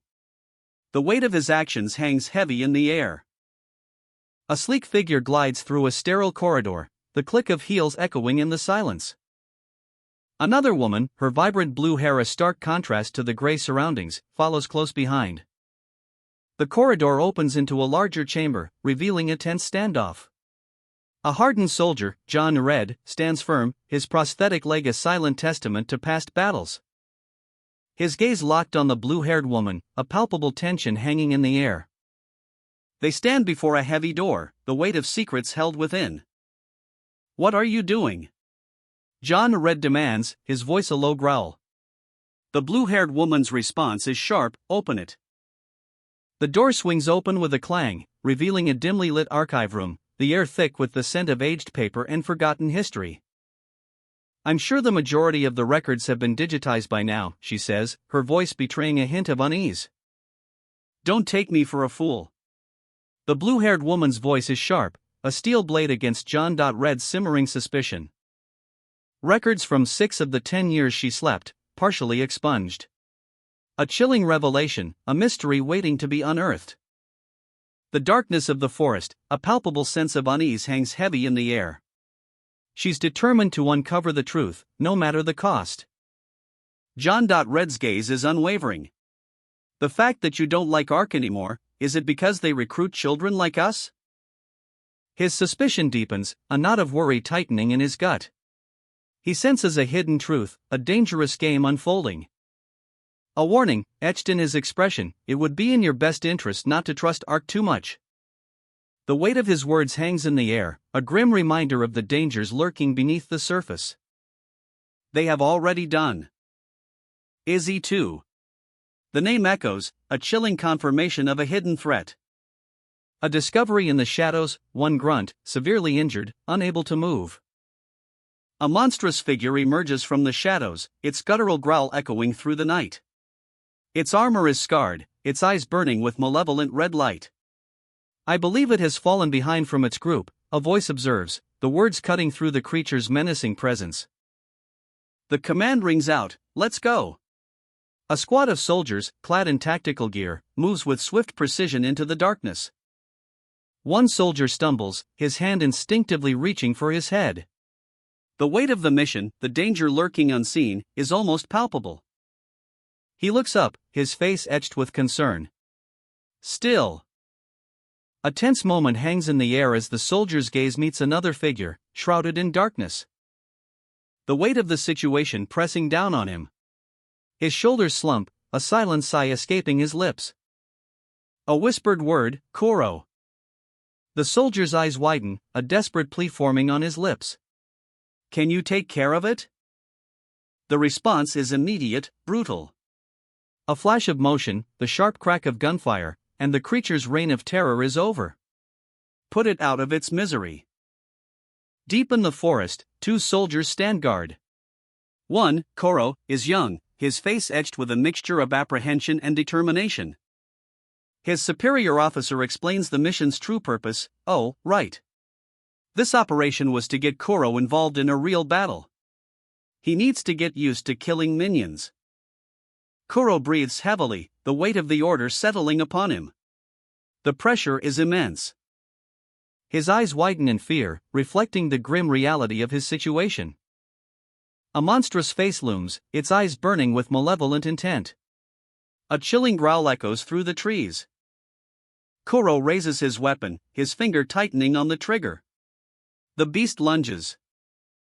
Focus. Koro's eyes are locked onto his target, a steely resolve hardening his gaze. The monster's shadow falls upon him, a terrifying presence. A desperate thought flashes through his mind: if I don't, my friends will end up. A chilling panorama unfolds before them, a desolate landscape littered with the fallen, a grim testament to the horrors they face. Koro's eyes narrow as he grips his weapon, the cold steel a stark contrast to the burning intensity in his gaze. The metallic click of the safety being disengaged echoes in the silence. The forest looms, dark and oppressive, a suffocating blanket of shadows and secrets. A palpable tension hangs heavy in the air as Koro's superior officer grips his shoulder, a silent command. Panic threatens to overwhelm him. Calm down. I need to calm down. His breath hitches in his throat, a desperate attempt to regain control. But from the depths of his fear, a defiant spark ignites. A surge of energy, a blinding flash. I'm not a failure. His hand clenches, a raw determination hardening his features. If there is anything wrong, it's this world. A low growl rumbles through the trees, a chilling prelude to the approaching threat. That bastard is already here. A monstrous figure bursts from the shadows, its presence filling the forest with an aura of pure malice. Ha! Silence. The forest holds its breath, anticipation hanging heavy in the air. Kuro's eyes widen, reflecting the horror of what he sees. A monstrous figure emerges from the shadows, its chilling laughter echoing through the trees. Ha, ha! The creature lunges. A terrifying roar shakes the very ground beneath their feet. Ha! Koro, despite his fear, fights back with everything he's got. His breath comes in ragged gasps, phew. But he manages to subdue the beast. I'm all right. The words are a testament to his resilience. He stands, battered but unbroken, his superior officer watching from a distance. The order is given. It's time to rotate, Lihan. Reinforcements arrive, their weapons gleaming under the dim light of the forest. Another soldier steps forward, ready to take over. His weapon is a sight to behold. His superior officer approaches Kuro, placing a reassuring hand on his shoulder. You did well. Kuro, exhausted but triumphant, surveys the battlefield. A faint smile plays on his lips as he flexes a hand, the golden glow of his enhanced strength still lingering. Reinforcements arrive, their heavy footsteps echoing through the trees. Elite soldiers, armed with advanced weaponry, ready to secure the area. Kuro's superior officer observes the scene from afar, a thoughtful expression on his face. Are these really from the second generation? His gaze sharpens. They're not like the second gen I know of. It doesn't feel like they've been artificially reinforced, but rather that they've naturally matured. Back at headquarters, chaos erupts. Documents fly, papers scatter, It's not here. Two figures stand amidst the wreckage, a powerful soldier and a stern, blue-haired woman. A crucial document, detailing the Titan weapon project, lies discarded on the floor. Hey, you knew nothing would be here, didn't you? The accusation hangs heavy in the air. The woman's response is cold and unwavering. It's not within my policy to control your actions. Drop dead. Defiance hardens her features. Until I find out exactly what happened, I will not step 1 foot outside this room. The blue-haired woman's eyes burn with intensity. Tell me why they erased all the records. The demand hangs in the air, a challenge thrown down. A superior officer, John Red, sighs, a weary sound that speaks volumes. Ha! Between the first and current second generations of psychers, there was another generation of children. 50 kids selected based on their psychic grades. A hand reaches for a file, a silent action heavy with unspoken consequences. However, those children lost control during the first program. And the operation failed. The weight of that failure is palpable. John Red's hand slams against a hidden compartment, the sound echoing the woman's growing unease. The truth is about to be revealed. A top-secret file emerges from the shadows, its very existence a testament to the hidden history. The blue-haired woman's eyes widen as she takes in the contents of the file, a mixture of shock and dawning understanding washing over her face. A blanket of mist hangs heavy over the mountains, obscuring the path ahead. Until a clearing reveals a disturbing sight, a cluster of figures lies still amongst the trees. We finally found the bastards. A team of soldiers, led by a stern-faced officer, surveys the scene. Jacques, please survey the area. We need to know the number of opponents, their condition for battle, and the location of their leader. Jacques, a seasoned soldier with a weathered face, nods, his eyes scanning the surroundings. He spots something amiss. A pair of boots lies abandoned nearby. A subtle clue that sends a shiver down his spine. Something's not right here. The camera focuses on Jacques' bare feet, his boots missing. A sense of unease permeates the scene. A closer look reveals the grim truth: the figures are not merely unconscious, they are lifeless, victims of a brutal attack. But amidst the carnage, a faint purple glow emanates from the center of the clearing. 17 grunts lie scattered before us, their forms heavy with the stench of defeat. Easy pickings, even for a first-generation psychier. But Jacques, ever vigilant, senses something more. His eyes scan the forest, a hunter seeking its prey. A missing piece in this grim puzzle. Where is their leader? Meanwhile, a soldier from the psychic force activates his device, a faint blue glow emanating from his gauntlet. A silent warning crackles through the air. Jacques, it's been a while. The warning is clear: retreat. An Elamage is near, and detection is imminent. But Jacques, driven by an unwavering resolve, pushes forward. Just a little further. He's almost there. He can feel it. A squad of elite soldiers stands poised in a dark forest, their mission: find Jacques. The air crackles with anticipation. But all contact with Jacques has been lost. A soldier's face is etched with worry, his finger tracing a glowing device. Panic sets in. There's no other choice. They must pursue him, no matter the cost. The weight of responsibility bears down on them. The team's leader speaks, his voice firm despite the tension: our first priority is to ensure Jacques' safety. A strategic plan unfolds. Let's spread out and infiltrate. The command is given, and the soldiers move with precision. Each soldier advances stealthily, their boots crunching softly on the forest floor. The sounds of their movements are almost imperceptible. But a faint thump echoes through the trees. A soldier's boots sink into the mud, leaving a trail behind. A crimson trail marks their path, a sinister omen in the deepening twilight. The forest seems to hold its breath. A soldier, his face obscured by a helmet, navigates a dark, overgrown landscape. The ground is scorched, marked by strange, crimson footprints. Each step leaving a trail of fiery energy. The air crackles with unseen power. A face emerges from the inferno, eyes blazing with hellish light. This is no ordinary foe. A symbol of pure, terrifying power materializes, a chilling omen of what's to come. The scene shifts. A frantic voice cuts through the silence. Are you out of your mind? You're going to kill those children? A hardened soldier responds, his voice cold and calculating. We're not killing them, but subduing them. Some of them might die in the process, though. The horrified protest echoes, isn't that the same thing? Defiance. A final stand. I cannot accept such orders. A hardened gaze, a steely resolve. He declares, I will leave Arkansas.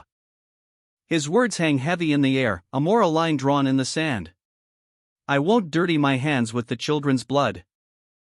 A glint of steel in the deepening twilight, a blade is drawn, reflecting the grim determination of a man making a choice. The weight of his decision crashes down. A member of the Psychic Force Squad removes his helmet, his face a mask of internal conflict. A dark energy crackles, a brutal, swift strike. The fight begins.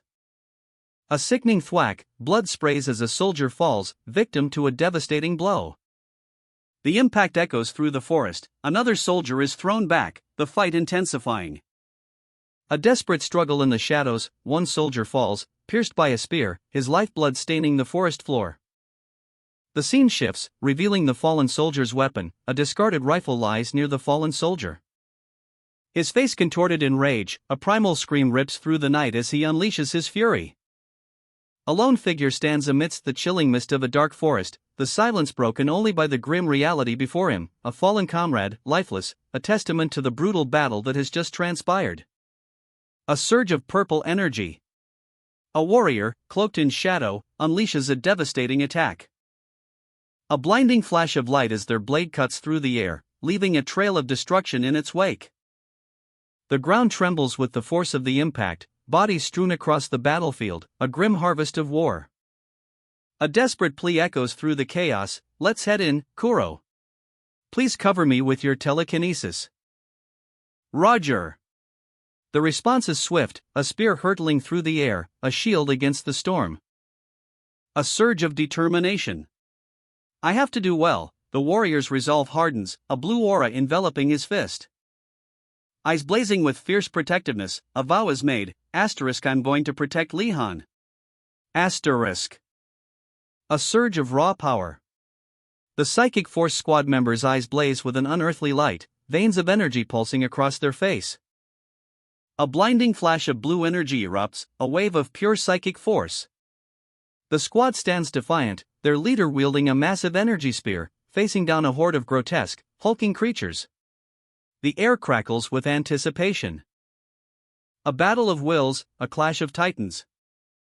Another member of the squad, their weapon charged with the same electrifying blue energy, prepares for a devastating shot. The creatures close in, their savage intent unmistakable. The fight is far from over. A raw display of power. The soldier's face contorts in a grimace of exertion, muscles straining as he unleashes a devastating blast. The impact sends a shockwave through the battlefield, shattering stone and pulverizing earth. The ground trembles. Debris rains down as the force of the attack tears through the landscape, leaving a trail of destruction in its wake. The Psychic Force Squad is caught in a maelstrom of raw power. A devastating psychic blast rocks the very earth. The force of the impact sending shockwaves through the forest. Trees splinter, earth cracks, a scene of utter devastation unfolds. The raw energy continues to surge, a breathtaking display of untamed power. Kuro stands defiant, a lone figure silhouetted against the blinding light. He's shielding Lihan from the full brunt of the attack. Huff. The strain is evident on Kuro's face. His hands tremble, but his resolve remains unshaken. I have to protect him. That's the power of an S rank. Jacques watches from a distance, his eyes wide with disbelief. The sheer scale of the psychic assault is overwhelming. I can see why Ark is trying to hold onto him using whatever means possible. Jacques' thoughts are a mixture of awe and fear. You don't have to be so anxious with just grunts. Kuro's words cut through the chaos, a stark contrast to the overwhelming power on display. This is Izzy 3, can everyone hear me? A calm voice cuts through the tension, a beacon of hope amidst the destruction. The Psychic Force Squad is regrouping. I don't know why. Jacques watches as a figure emerges from the smoke and debris, his expression unreadable. The mystery deepens. Jacques, a figure of imposing size, strides through the ravaged battlefield, a wicked glint in his eye. The aftermath of the psychic assault is everywhere: broken bodies, twisted metal, a grim testament to the battle's ferocity. His eyes, blazing crimson, fix on something in the distance. A chilling intensity radiates from his gaze, a predator assessing its prey. A member of the Psychic Force Squad, wounded but defiant, whispers, "But Jacques is currently our enemy." The camera focuses on Jacques' face, his expression a mask of cold determination. A soldier from the Izzy squad lies before him, barely conscious. The tension is palpable. The soldier gasps, "Mister, I don't know why you're doing this." Jacques' response is swift and brutal. A blur of motion, crash, the soldier is sent flying. "But why don't you face me for real?" Lihan, fueled by adrenaline and a desperate will to survive, unleashes a surge of raw psychic energy. His eyes glow with an unearthly light, a desperate counterattack. The clash of wills is breathtaking. A torrent of blue energy collides with Jacques' crimson aura, a battle of pure psychic might. The remaining members of Izzy Squad flee, their movements a desperate scramble for survival. The forest floor trembles under their hurried steps. The order is barked across the comms: relocate to Izzy 3's position. The urgency is palpable, every second counts. A blur of motion.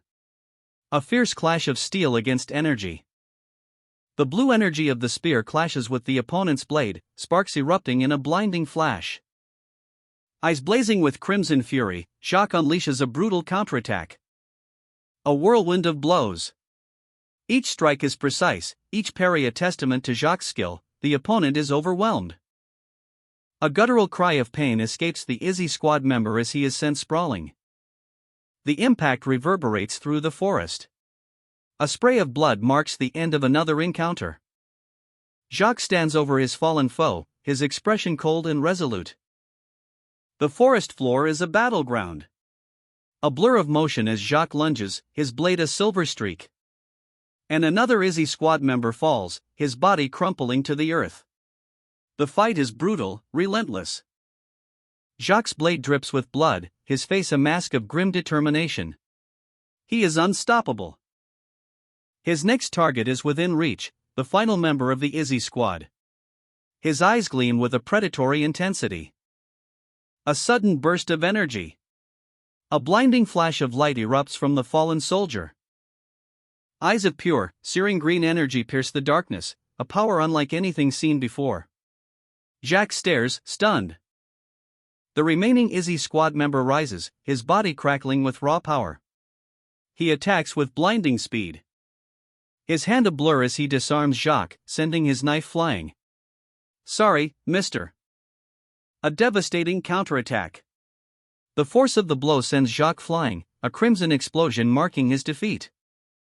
The forest falls silent, the only sound the heavy breathing of the victorious Izzy squad member. The final clash explodes. A searing energy blasts from the Izzy squad member, sending Jacques sprawling. The air crackles with residual power. The Izzy squad member breathes heavily, a newfound strength coursing through their veins. Asterisk the healing factor. I don't feel the pain. Asterisk. He clutches his head, the exertion taking its toll. The battle has left its mark. His weapon lies discarded nearby, a testament to the ferocity of the fight. Doesn't mean I don't feel pain, the words hang heavy in the silence. Suddenly, the forest floor vibrates. 3 figures emerge from the shadows, their weapons trained on the wounded Jacques. "What happened?" one demands. The Izzy squad member explains, "He ambushed me. Judging from his eyes, it seems like he's being controlled." The remaining Izzy squad members cautiously approach, weapons at the ready. "Don't approach him yet. He's dangerous." The warning hangs in the air, thick with tension. A close-up on one of the Izzy squad members reveals a grim determination. "At this rate, Jacques will die." Jacques, eyes blazing with furious defiance, roars his final command, "Sire." The earth trembles beneath the sheer force of his rage, a crimson tempest erupts. But the Izzy squad stands firm, their weapons trained on the raging beast. A hail of bullets rips through the air, each shot finding its mark with brutal efficiency. Jacques crumples, defeated, his body slamming into the ground with a sickening thud. Ka! One member of the Izzy squad, his face etched with surprise, stares at his own hand, glowing with an unnatural red light. What the hell? The aftermath of the battle is a scene of devastation. A wave of crimson energy washes over the battlefield. A terrifying surge of crimson energy erupts, a monstrous roar shakes the very earth. The creature's rage is palpable, its eyes burn with infernal fire, a terrifying spectacle of raw power. A crackle of energy, a sudden inferno. Four figures stand frozen, their faces etched with disbelief. What is that? The fiery beast lunges, its claws extended, ready to strike. One soldier's eyes widen in terror, a ghost, no, something far more sinister. His comrade's voice cuts through the chaos, no. That's psychic energy, brought to life, The horrifying truth dawns, the psychic energy explodes outwards, consuming everything in its path. One soldier is engulfed, screaming in agony as the fiery tendrils consume him, a brutal display of power. The inferno rages, did it control Jacques?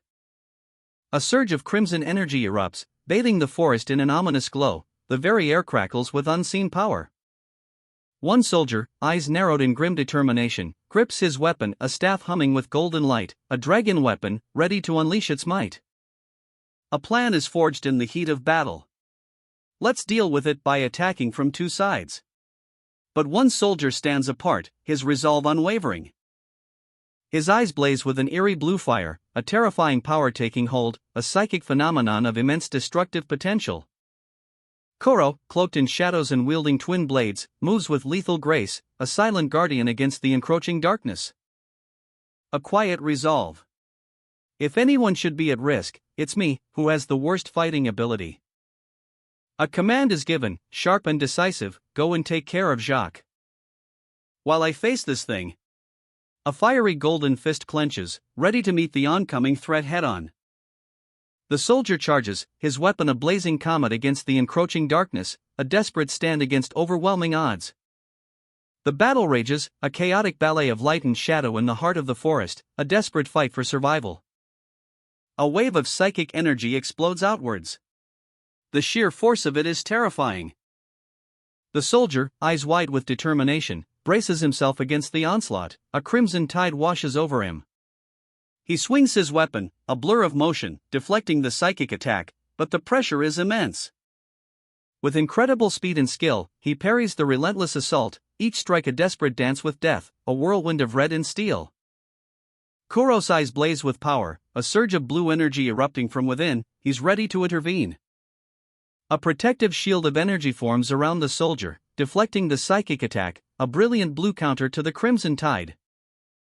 The psychic assault intensifies, forming a monstrous, fiery beast, but the soldier stands firm. He grips his weapon tighter, his face grim. Is it working, he wonders, pushing himself to the limit. The order rings out, go for Jacques. The soldier, fueled by adrenaline, charges forward, leaving a trail of destruction in his wake. As the psychic energy continues its relentless assault, threatening to overwhelm them all. A searing wave of psychic energy erupts. The soldier, eyes narrowed in fierce concentration, braces for impact. The raw power slams into him, a crimson tide threatening to consume him. Ugh, he groans, the strain evident on his face. But Kuro intervenes. A protective barrier of dark energy materializes, deflecting the psychic assault. Li Han. Jacques cries out, his voice strained. The soldier, though shaken, is resolute. He rushes to Jacques' side, concern etched on his features. Jacques, still reeling from the attack, warns, "Don't come close to me." His face contorted in agony, Jacques confesses, "I need to get rid of all of my power." With a furious burst of energy, Jacques unleashes a devastating attack. Qua qua qua, the sound of clashing blades echoes through the forest. The psychic energy surges from within him, a terrifying spectacle of raw power. A soldier, eyes wide with terror, is engulfed by a crimson wave of psychic energy. The sheer force of it is almost palpable. But from the shadows, Koro emerges. A figure of pure power, a guardian against the storm of psychic might. The psychic assault intensifies, a maelstrom of red energy threatening to consume everything. As Jacques, his face contorted in agony, is thrown back by the sheer force of the attack. His eyes blaze with an inner fire, a desperate struggle against the overwhelming power coursing through him. A silent scream escapes his lips as the psychic force tears at his very being. I can't control this. The soldier, despite the chaos, acts swiftly. He lunges forward, grabbing Jacques and pulling him to safety. Just as a wave of psychic energy crashes down where they stood moments before. Phew, that was close. A psychic assault. The soldier screams in agony as unseen forces tear at his mind. His body convulses violently. Fellow soldiers rush to his aid, their faces etched with worry. Jacques' condition is critical. If his condition doesn't get better, a soldier mutters, his voice heavy with dread. A recall request has been sent, but it might be too late. We might have to take him back like this, the soldier states grimly. Desperate, they turn to Koro. Koro! Can't you look into him with your ability, they plead. Koro hesitates, uncertainty clouding his usually resolute expression. Me? Will I be able to? He questions, doubt creeping into his voice. Despite his doubts, the urgency of the situation compels him. We should at least try to do what we can, another soldier urges. Oh okay, Kuro agrees, steeling himself for the task ahead. A surge of energy. The soldier's body crackles with raw psychic power. AAA, he screams, the force threatening to overwhelm him. A torrent of energy erupts from within, a terrifying display of psychic might. Koro confronts a monstrous entity, a horrifying manifestation of the soldier's psychic distress. The battle for the soldier's mind begins. Koro's eyes, wide with apprehension, reflect the swirling cosmic energy that crackles around him.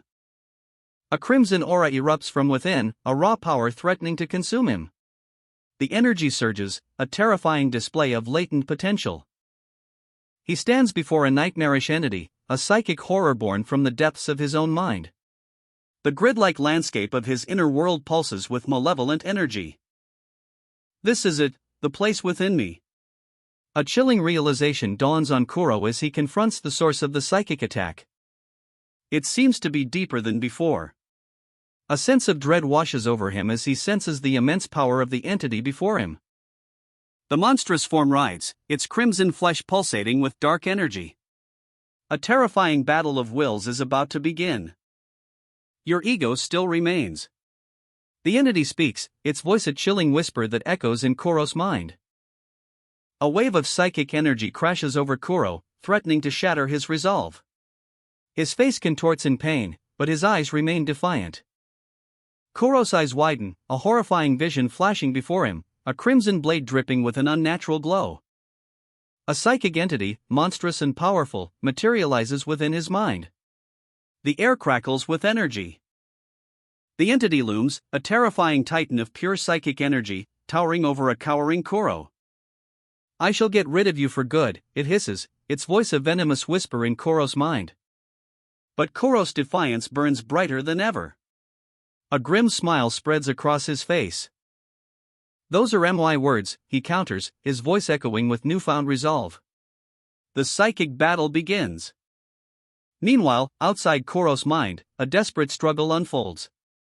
A soldier, his body racked with psychic pain, clutches at his head. Li-Han is fighting right now, I think, he gasps, his vision blurring. The psychic entity's influence is spreading. His comrade watches, helpless, as the psychic energy tears through his friend. If he pushes that thing out of his body, he thinks, a glimmer of hope in his eyes. I think I'll be able to capture it with my ability, he declares, readying his own psychic powers. The fate of both soldier and Kuro hangs in the balance. A surge of raw psychic energy erupts from Kuro's hand, a breathtaking display of power. Although he can't guarantee victory.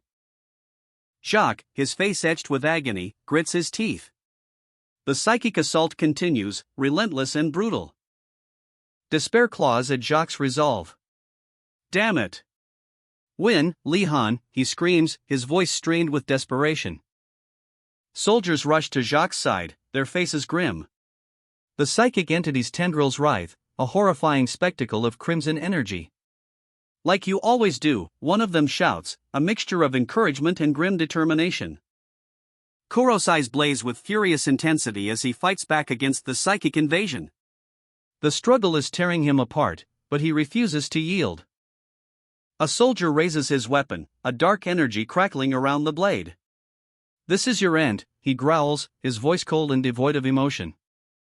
The blade descends with terrifying speed, die. The impact is brutal, a sickening thud echoing through the scene. A chilling smile spreads across the soldier's face. Don't be sad. Since you're beloved friends, we'll all join you soon. He raises his weapon, a dark aura surrounding him. You can truly be proud. The soldier's weapon connects with Kuro's body, a sickening crunch echoing through the psychic battlefield. A wave of agony washes over Kuro's face as he screams in pain. His psychic defenses crack under the relentless assault. But even as he reels from the blow, a grim determination hardens his eyes. He will not yield. The soldier, a cold glint in his eyes, sneers. That you're the only human who's lasted this long. A blinding flash of light erupts as the soldier unleashes a devastating psychic attack. The force of the blow sends Kuro flying, his body a ragdoll in the air. The soldier watches, a chilling smile spreading across his face.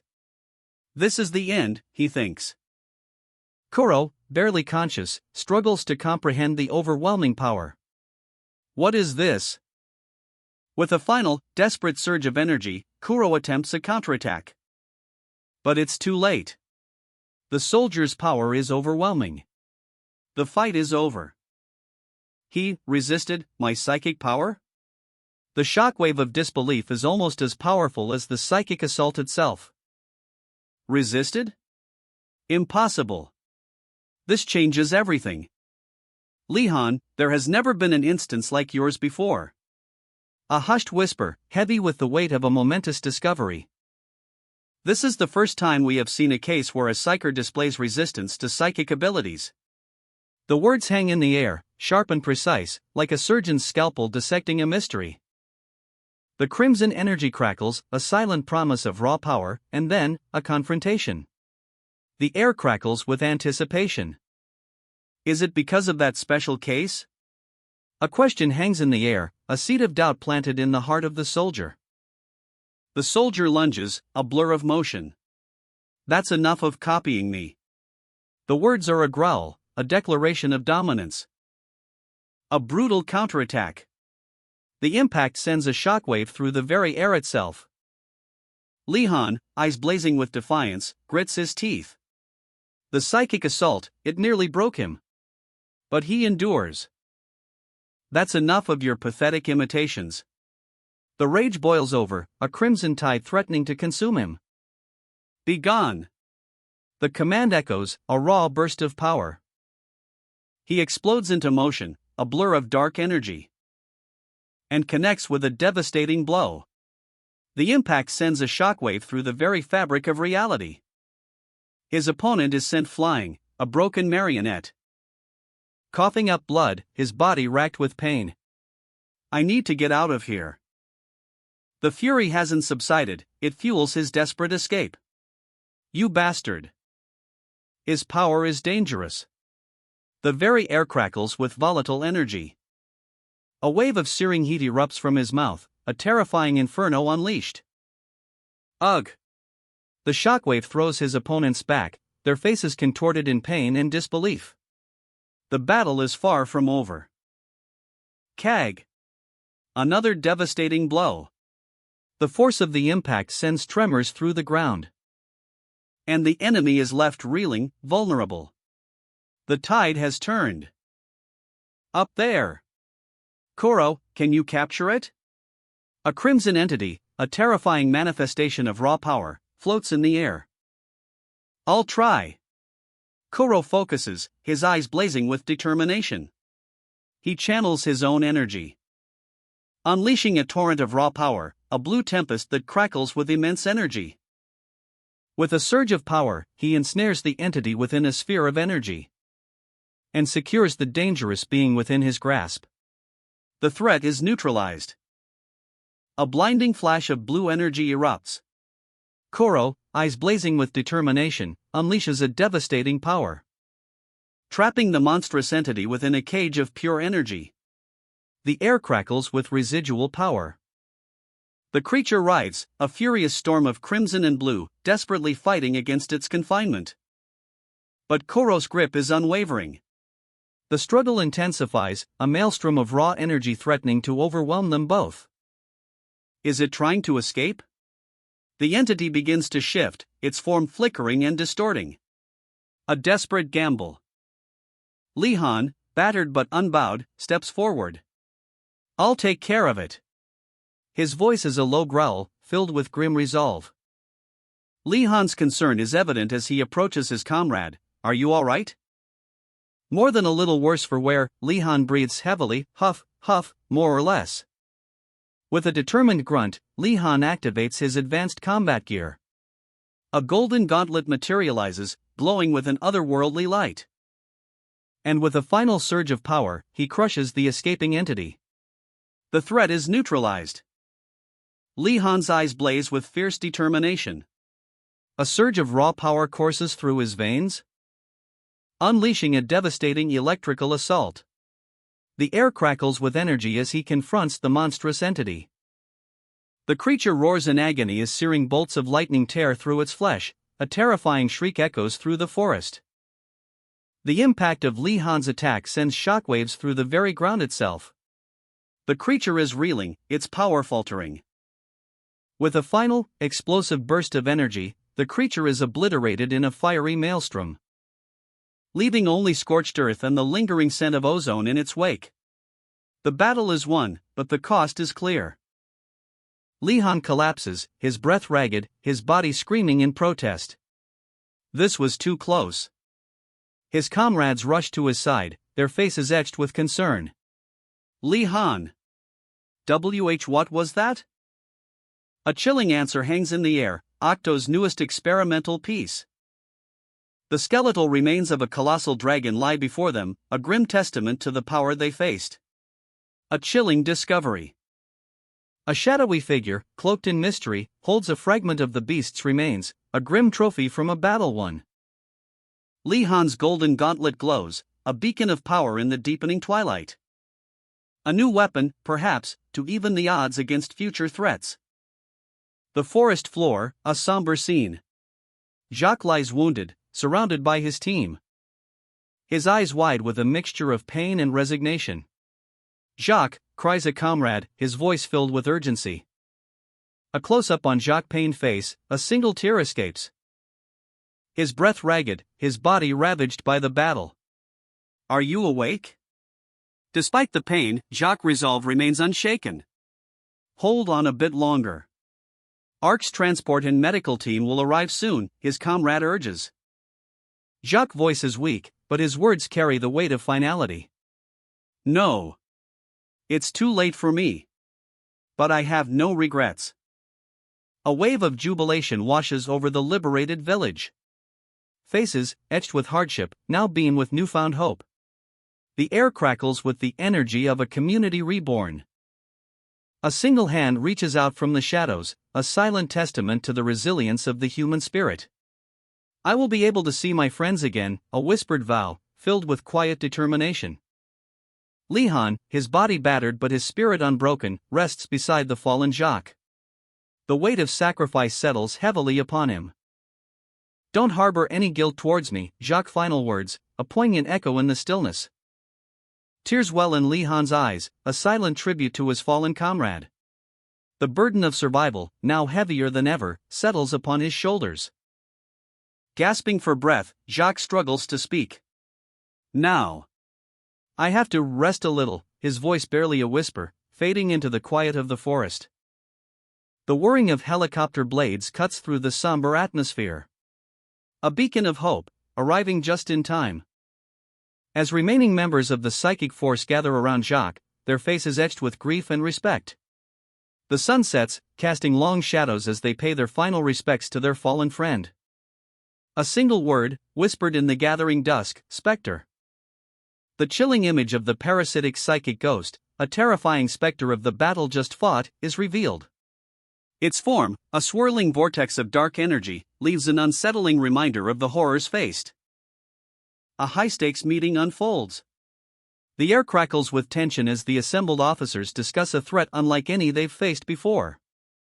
It utilizes its host's memories and abilities, one officer states gravely, highlighting the terrifying adaptability of this new enemy. Even more problematic than dragons, they claim. The weight of the news settles heavily. A somber silence descends as the words "Jacques de Gaulle has died" echo in the room. A sharp question cuts through the gloom: were they killed?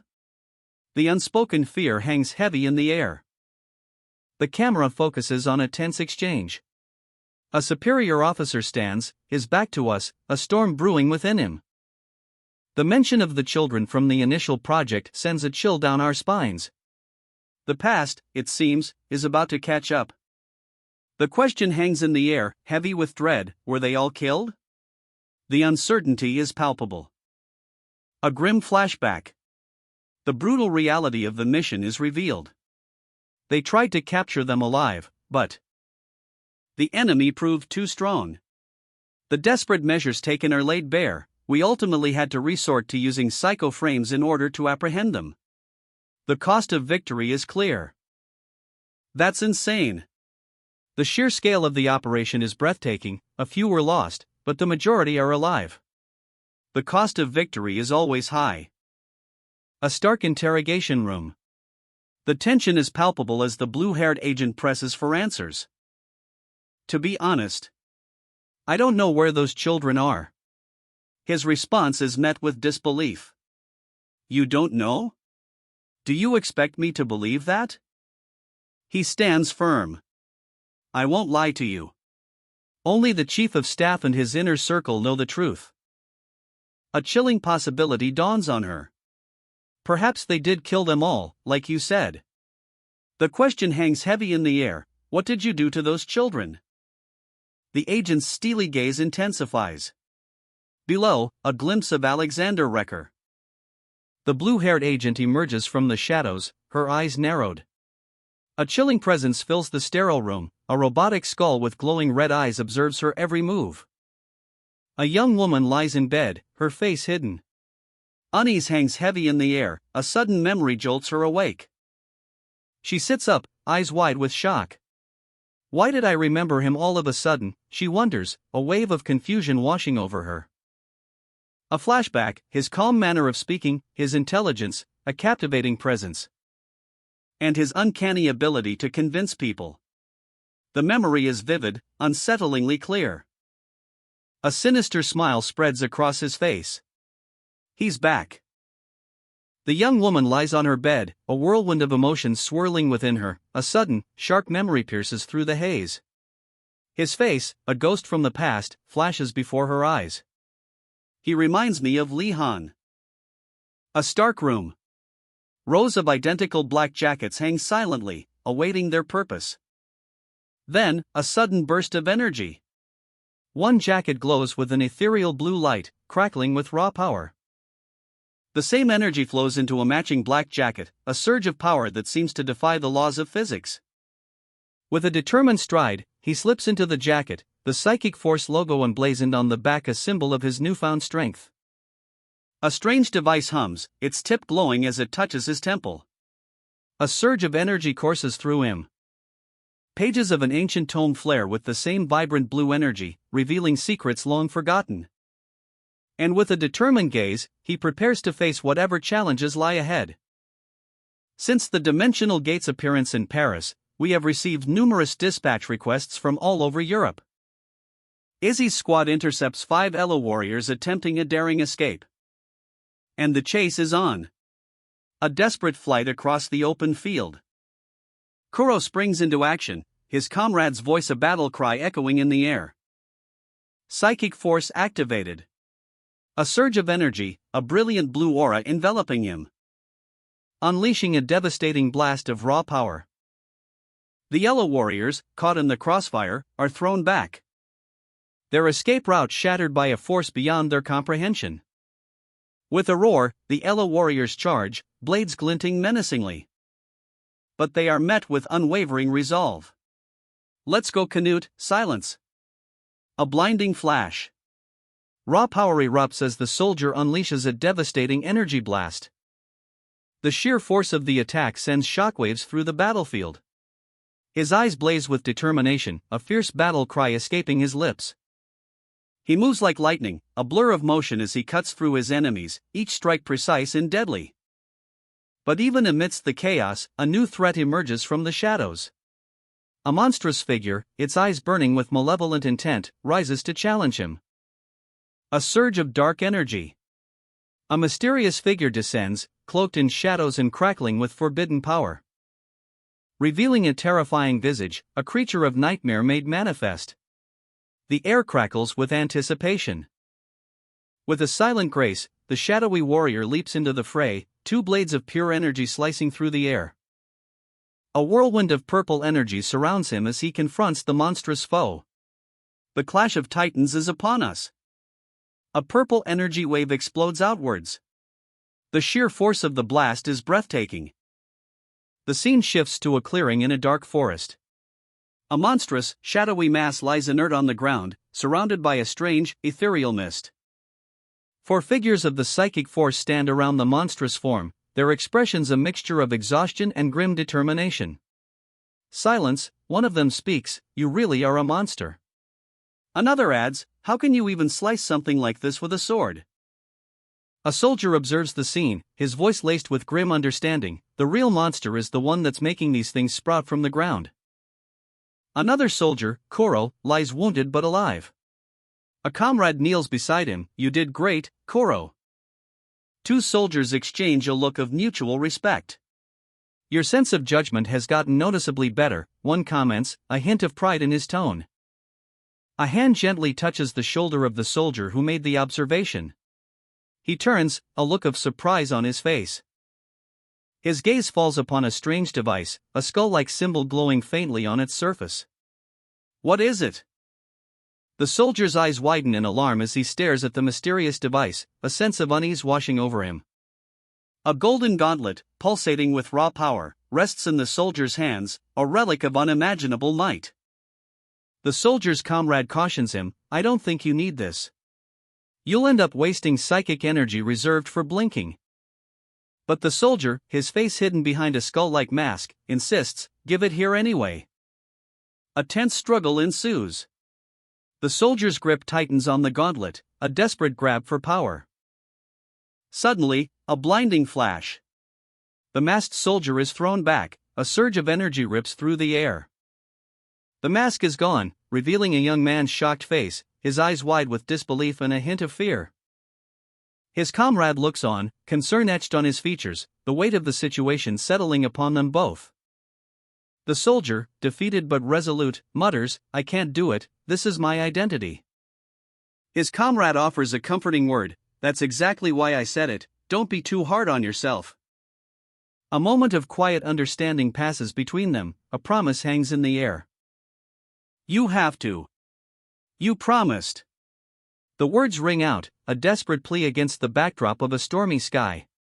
He hesitates, the weight of that promise heavy on his shoulders, but a smirk plays on his lips. A sharp thwack. The impact reverberates, a silent scream swallowed by the darkness. He clenches his jaw, pain etched across his face. A helicopter blade sliced through the air, a symbol of swift escape from the aftermath of a battle. In the distance, a new scene unfolds. A group of figures stands before a dark stone structure, their faces a mixture of anticipation and apprehension. "What?" "Lihan, I want it too," one of them shouts, his voice echoing the other's desire. The pages turn, revealing a record of recent events. Within 2 weeks of being dispatched, the aftermath of the Parascate seemed to have been dealt with.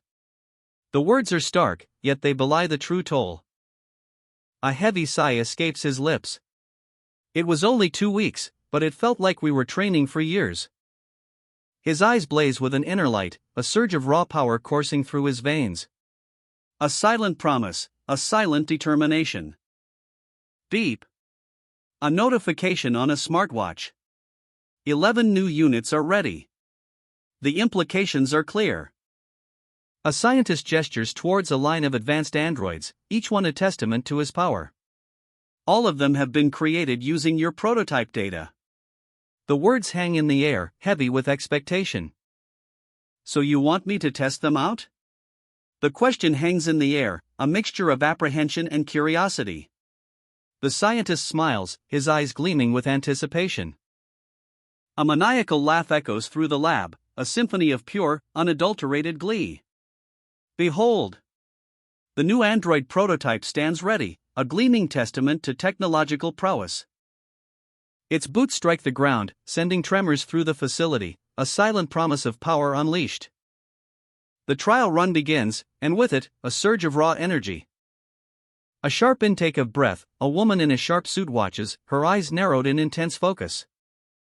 In 30 days, she states, her voice a low hum of anticipation, the countdown has begun. A high-stakes meeting unfolds, the location is revealed, the Grand Canyon. A chilling prophecy is uttered, a dragon will appear. The tension thickens, a sense of foreboding hangs heavy in the air as the meeting concludes. Another countdown has begun. 11 newly produced second-generation psycho-frames, a power once unimaginable. The sheer might of these new androids is breathtaking. Li Han, armed with a prototype, single-handedly defeated the last dragon. Now, this power is within our grasp. And the time has come to unleash it upon the world. The High Command convenes, a strategic meeting in full swing. The mission: select Level 3 candidates for the upcoming trials. 2 teams? The question hangs in the air, a subtle tension building. Not 3? The decision is made, the fate of many hangs in the balance. The sun sets, casting long shadows as a soldier walks alone. A familiar figure approaches. Ji-Jo. A chance encounter, or something more? You are much more skilled than you think. A cryptic statement, delivered with unwavering conviction. You're smart, the voice cuts through the air, you know how to strike from behind. And you compensate for your shortcomings with intelligence, much like Li Han. His eyes narrow, a flicker of defiance in their depths. I need to advance. He stands tall, a figure of quiet determination against the fiery backdrop. The weight of his ambition is palpable. To Level 3. A figure stands before a council, his back to us, the ARC logo emblazoned on his jacket. The air crackles with tension, a palpable silence hanging heavy in the room. This is unheard of, a voice booms, breaking the stillness. The council member's words are sharp, laced with disbelief. You requested an advancement on your own. I hope you're certain about this, he adds, concern etched on his face. A close-up on Jose's face, his eyes gleaming with determination.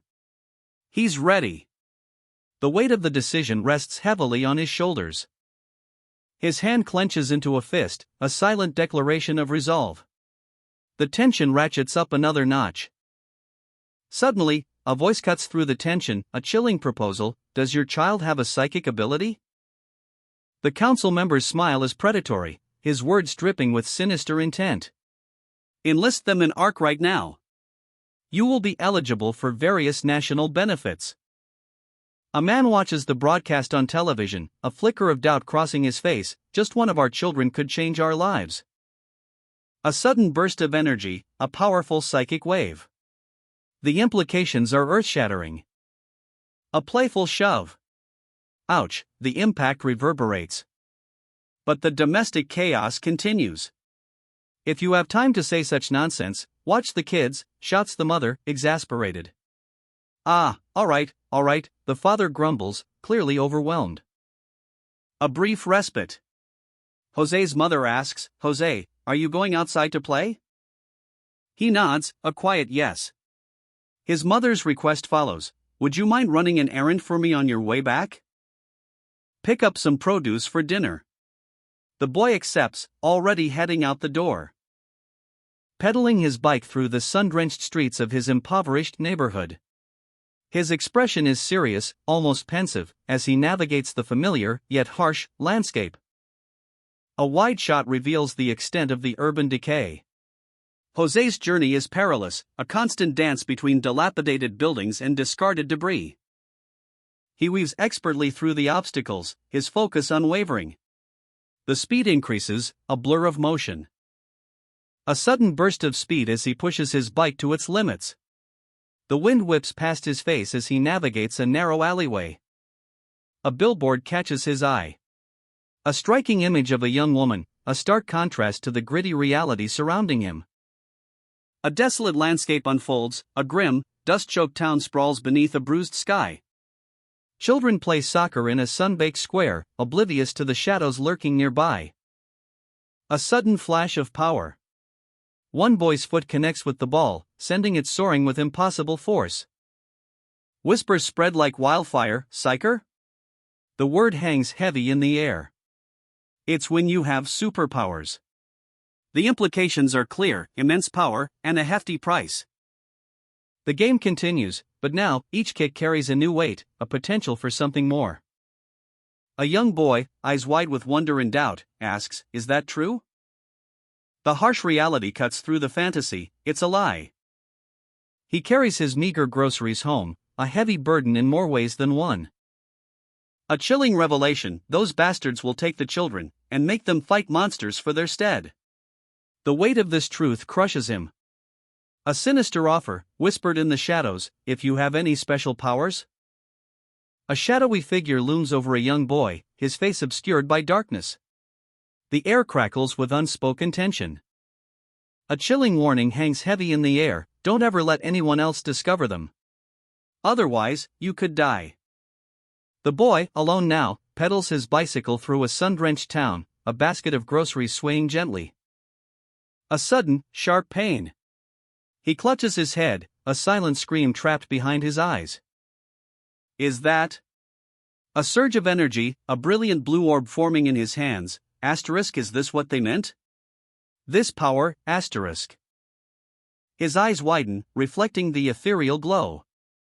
A wave of fear and wonder washes over him. The orb pulses, mirroring the frantic beat of his heart.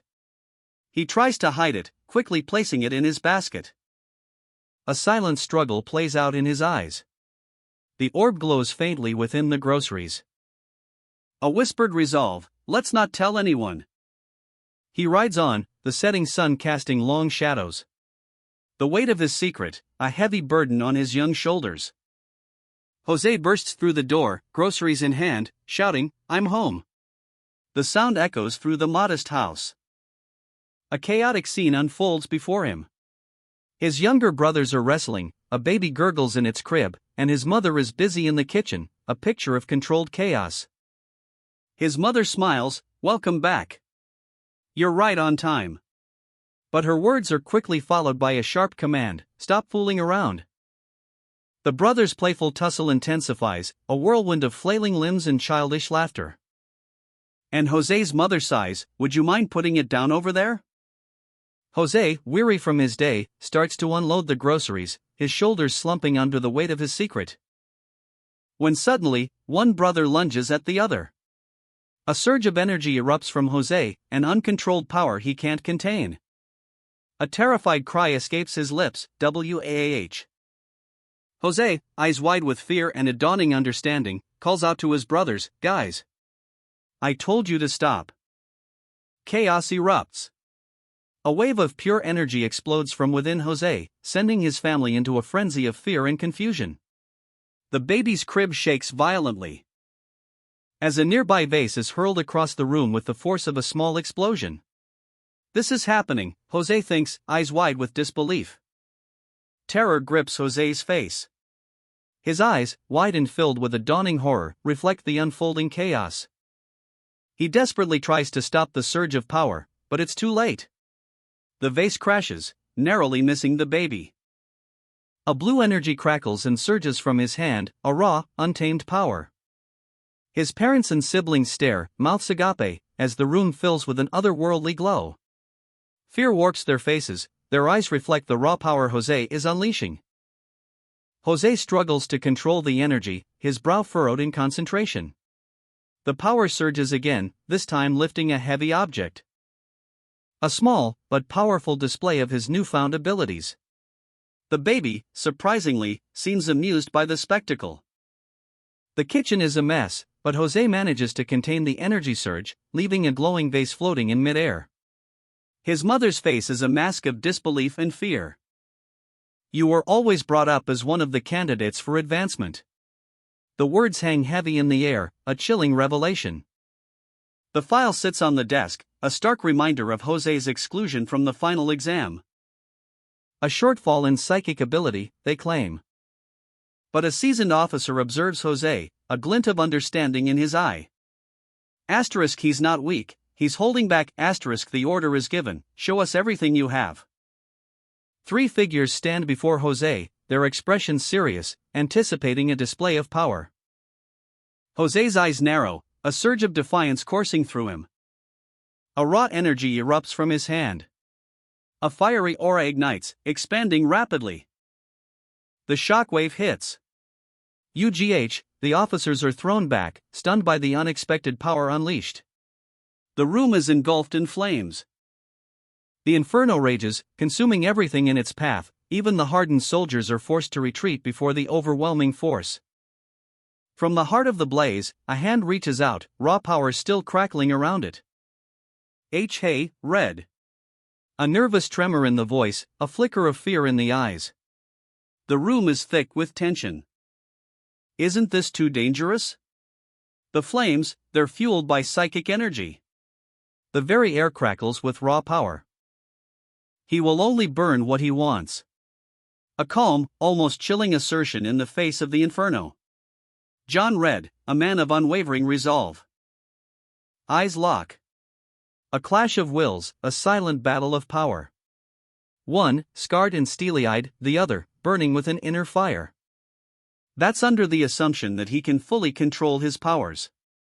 A seed of doubt, a whisper of uncertainty. The inferno erupts. A wave of searing heat engulfs the room, asterisk whoosh asterisk boom asterisk, screams cut through the roar of the flames. A cacophony of agony. The raw power is unleashed, a destructive force beyond comprehension. It's a lie. A defiant whisper, a refusal to accept the truth, a desperate clinging to hope. If you have any special powers. A question hangs in the air, heavy with implication. A new chapter begins. A father's hushed warning, his words heavy with unspoken dread, don't ever let anyone else discover it. Otherwise, the consequences could be fatal. The weight of this secret is etched onto his weathered face, a grim reminder of the danger. A young man's eyes blaze with newfound resolve. I no longer have a reason to hide, he thinks, a fierce determination hardening his gaze. The moment of truth arrives. He stands defiant, his power unleashed. The ARC logo on his jacket, a symbol of his newfound strength. A cigar is extinguished, the ember a tiny spark against the looming threat. The air crackles with anticipation. A sudden surge of energy, a psychic blast. The soldiers crumple, overwhelmed by the force. Four figures stand, assessing the damage. This is more than enough to pass the exam. Level 3. The words hang in the air, a promise of a new chapter, a new challenge. Jose's journey has only just begun. A grim determination sets in. There's nowhere to go back now. He walks towards them, his steps echoing in the silent chamber. The tension is palpable, a showdown is imminent. I'll use everything I have to wipe those bastards out. The words burn with a furious intensity, mirroring the inferno that erupts behind him. A searing image flashes before his eyes, his family, bathed in the warm glow of a loving home, a stark contrast to the cold fury consuming him now. The flames dance, reflecting in the steely glint of his eyes, a symbol of his unwavering resolve. The ARC logo on his jacket, a mark of his power, seems to burn brighter. 28 days until the Grand Canyon invasion the Oracle foretold. A countdown clock ticks relentlessly in the background, a stark reminder of the impending doom. A trash can sails through the air, propelled by an unseen force. The impact echoes, sending papers and debris scattering across the room. A wave of destruction crashes over a group of soldiers, their meal trays flying as they are thrown back by the sheer force of the blast. Huff! Huff! A young man, blonde hair ruffled, stands amidst the chaos, his face contorted in a mask of barely controlled rage. A fist clenches, knuckles white. The raw power simmering beneath the surface is palpable. That bastard keeps throwing tantrums wherever he goes? The whispers cut through the tense atmosphere, revealing the source of the young man's fury. Because he wasn't selected as a second-generation reinforced soldier.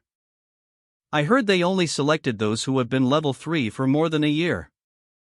I guess he's pissed off that Li-Han was the only exception. Alpha Squad, assembled.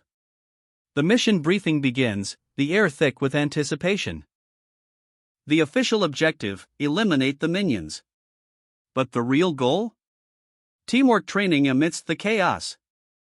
Amir, a member of Alpha Squad, his visor reflecting the jungle's green depths, exudes confidence. The squad stands ready, their advanced suits gleaming under the dappled sunlight, a silent promise of swift action hangs in the air. But Muse, another member, seems distracted, a flicker of doubt crossing his face. This is too easy. Muse's skepticism explodes. We don't need these suits for minions, he declares, his hand gesturing emphatically. He's right, this is just a training exercise. The mission is less about the enemy and more about the team's synergy, a subtle shift in focus. And his teammate calls him out. Hey, Muse, were you even listening? The true objective is revealed, to hone their teamwork under pressure. The initial mission was a mere smokescreen. Amir, understanding the true nature of the mission, lets out a chuckle. Okay. Don't be so serious, I was just joking. Deep within an emerald jungle, a lone figure stands vigilant, his gaze sharp, his weapon ready. A squad of elite soldiers, clad in advanced armor, moves as one, their presence a silent storm. Li-Han, his expression a mask of quiet concern, thinks of Muse and Amir, their mission, shrouded in mystery. The mission briefing was incomplete, leaving much unsaid, a sense of unease hangs heavy in the air. Li-Han's apprehension grows, he senses a hidden danger, lurking just beyond the veil of the mission's stated objective. Suddenly, the ground trembles. A monstrous roar echoes through the trees, something is coming. From the depths of the jungle, shadowy figures emerge, their movements swift and deadly. The squad springs into action. A soldier spots an enemy ahead, issuing a warning. There's a minion in the front. Silence, and I will. All right. The soldier prepares for combat, his weapon primed and ready. Let's get warmed up. The battle begins. Muse, a blur of motion, launches himself into the fray. Yeah, it's time to play, he shouts, his voice echoing with adrenaline-fueled excitement. A powerful blast rocks the jungle. Muse's speed is incredible, but his allies struggle to keep up. Slow down, one of them yells, their voice strained. And the team pushes forward, determined to support their comrade. Everyone, keep up with him, a determined voice rings out. A soldier hurtles through the air, his boots kicking up debris, a desperate attempt to catch up with the unstoppable Muse. And his face is a mask of grim determination. His teeth are bared in a snarl, eyes blazing with fierce intensity. The battle rages on. Ha ha ha, look at this, a triumphant shout rings out, filled with manic glee. The jungle floor trembles. Werewolves, their eyes glowing menacingly, emerge from the shadows, a terrifying sight. Muse descends from the sky, his weapon ready. I'm going to drive them back, he declares, his voice resolute. I'm going to drive you to extinction. The villain's chilling declaration echoes across the battlefield, a prelude to the storm about to break. Muse unleashes a devastating attack. A wave of searing energy explodes outward, incinerating everything in its path. The sheer force of the blast leaves even the hardened soldiers reeling. A monstrous werewolf lunges, claws extended, but Muse's counterattack is swift and brutal. This is it, Muse thinks, I will not fall. The clash of steel against monstrous hide. A shower of sparks erupts as Muse's blade meets its target, a deafening clang reverberates through the forest. And the werewolf howls in pain, its attack faltering. From the shadows, Amir and his squad provide covering fire, their precise shots tearing through the ranks of the werewolves. Everyone, we will cover a soldier shouts, before the scene cuts away. A colossal shadow looms, its teeth like jagged daggers. The ground trembles with each heavy step. A monstrous creature emerges from the depths, its presence filling the air with dread. A dragon? The battle rages. Soldiers clash with monstrous werewolves, blades meeting claws in a flurry of motion. But amidst the chaos, Li Han's sharp eyes spot a new threat. No, this isn't a dragon, he shouts, his voice cutting through the roar of combat. There's a basilisk on the flank. A basilisk, a minion ringleader, a creature capable of crushing a tank like a child's toy. Ordinary soldiers stand no chance, but the second-generation psychoframes are a different story. Their enhanced capabilities are about to be put to the ultimate test. Li Han's command rings out, silence, you take the basilisk. The soldier known as Silence, a figure shrouded in advanced armor, prepares for the ultimate showdown. Amir, ever vigilant, provides immediate support. Amir, support Silence. Silence charges, a blur of motion, towards the colossal basilisk. Roger, he confirms, his voice a low growl of determination. The ground trembles with each step. He unleashes a devastating attack. Let's finish it in one go, he roars, his power surging forth in a blinding display of energy. From a distance, Li Han observes. Is he trying to distract it with 3 air bits, and support his movement with the other 4? The basilisk is momentarily distracted, its attention drawn to the shimmering air bits. This is Silence's chance. Silence descends upon the battlefield, the only sound the hum of energy crackling around the basilisk, a blur of motion, a flash of light, and the basilisk is struck. The impact sends a shockwave through the air, a deafening kra boom echoes as the basilisk reels from the blow. But the fight is far from over. The basilisk roars, its very being a tempest of raw power. A purple energy surges from its core, a terrifying display of might. Silence meets the onslaught head-on, a clash of titans in a maelstrom of energy, a blinding flash, and the basilisk is thrown back. The ground trembles beneath the basilisk's colossal weight, it crashes to the earth, momentarily stunned. Amir and Li Han provide covering fire, their precise shots cutting down the remaining minions, a hail of bullets, a symphony of destruction. The final minion falls, its body crumpling to the ground. The battle is won. The battle is over. A tropical paradise, now scarred by conflict, the command is given, deactivate the psycho frames and stand down until the cargo aircraft arrives. Silence and Amir, their armor slightly damaged, catch their breath. Exhaustion etched on their faces. But a quiet satisfaction radiates from them. Li Han, ever watchful, observes from a distance. Li Han's gaze lingers on Amir, a hint of a knowing smile playing on his lips. He's impressed. A close-up on a weapon, its advanced technology gleaming. A powerful tool, now silent. Muse's voice cuts through the quiet. Muse, are you pretending not to listen again? Amir sighs, it isn't okay for a minute? Our mission is over, too. Another close-up on the weapon, this time showing its intricate mechanisms. A masterpiece of engineering. Anyways, this thing, since the gun increased in size proportionally to the psycho frame, burning down these minion bastards feels so good. Muse, Amir, and Silence stand amidst the aftermath of battle, a tropical landscape marred by the recent conflict. The air hangs heavy with the scent of ozone and something akin to burnt metal. Amir, his face etched with exhaustion but a hint of a smile playing on his lips, gestures broadly. Another mission accomplished, he thinks, relief washing over him.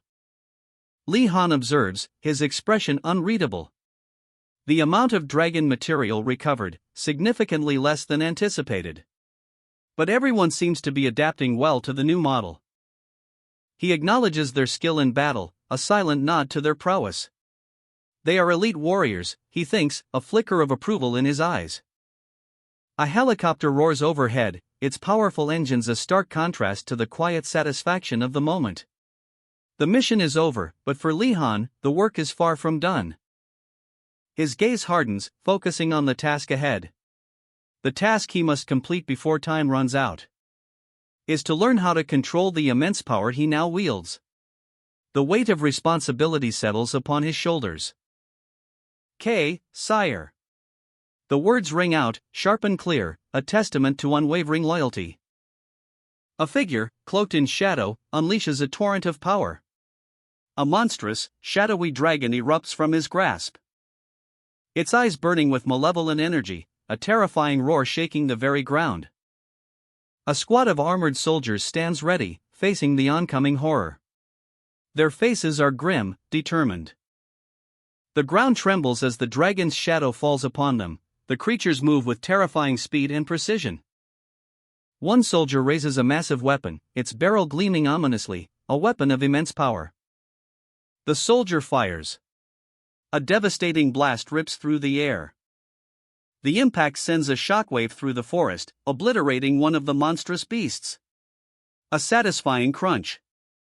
Another soldier leaps into action, his blade a blur as he cuts down another foe, a swift, precise strike. The battle rages. A soldier, armored in cutting-edge technology, unleashes a furious blow, his battle cry echoing across the battlefield, "That one's mine." The impact. A shockwave rips through the air as the soldier connects with his target, sending the monstrous shadow creature reeling. But the fight is far from over. With a blur of motion, the soldier's blade cuts through the magical barrier, a brilliant blue energy slicing through the purple darkness.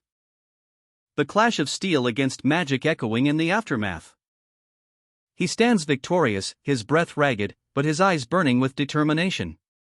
A grim smile plays on his lips. It's just too easy.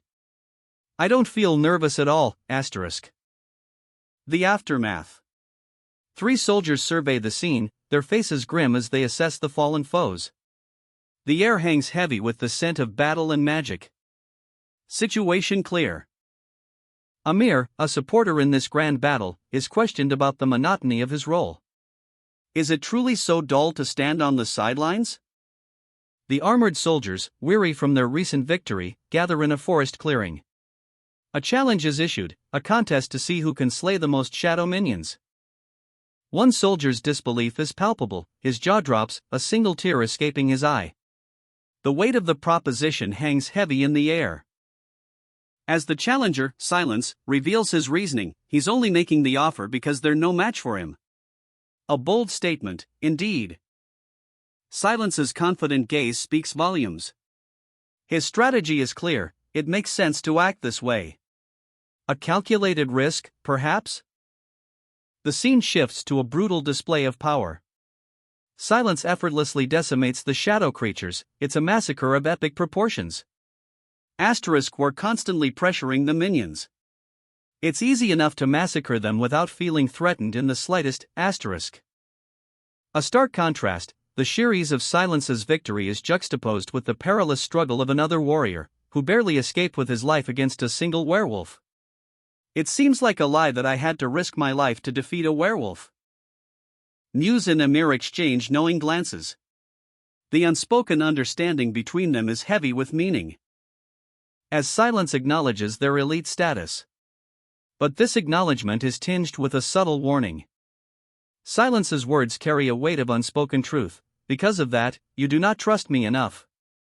A challenge to their pride, and a hint of future conflict. A superior officer barks orders, his face grim. And follow my orders. And do not question them, no matter what. The weight of command hangs heavy in the air.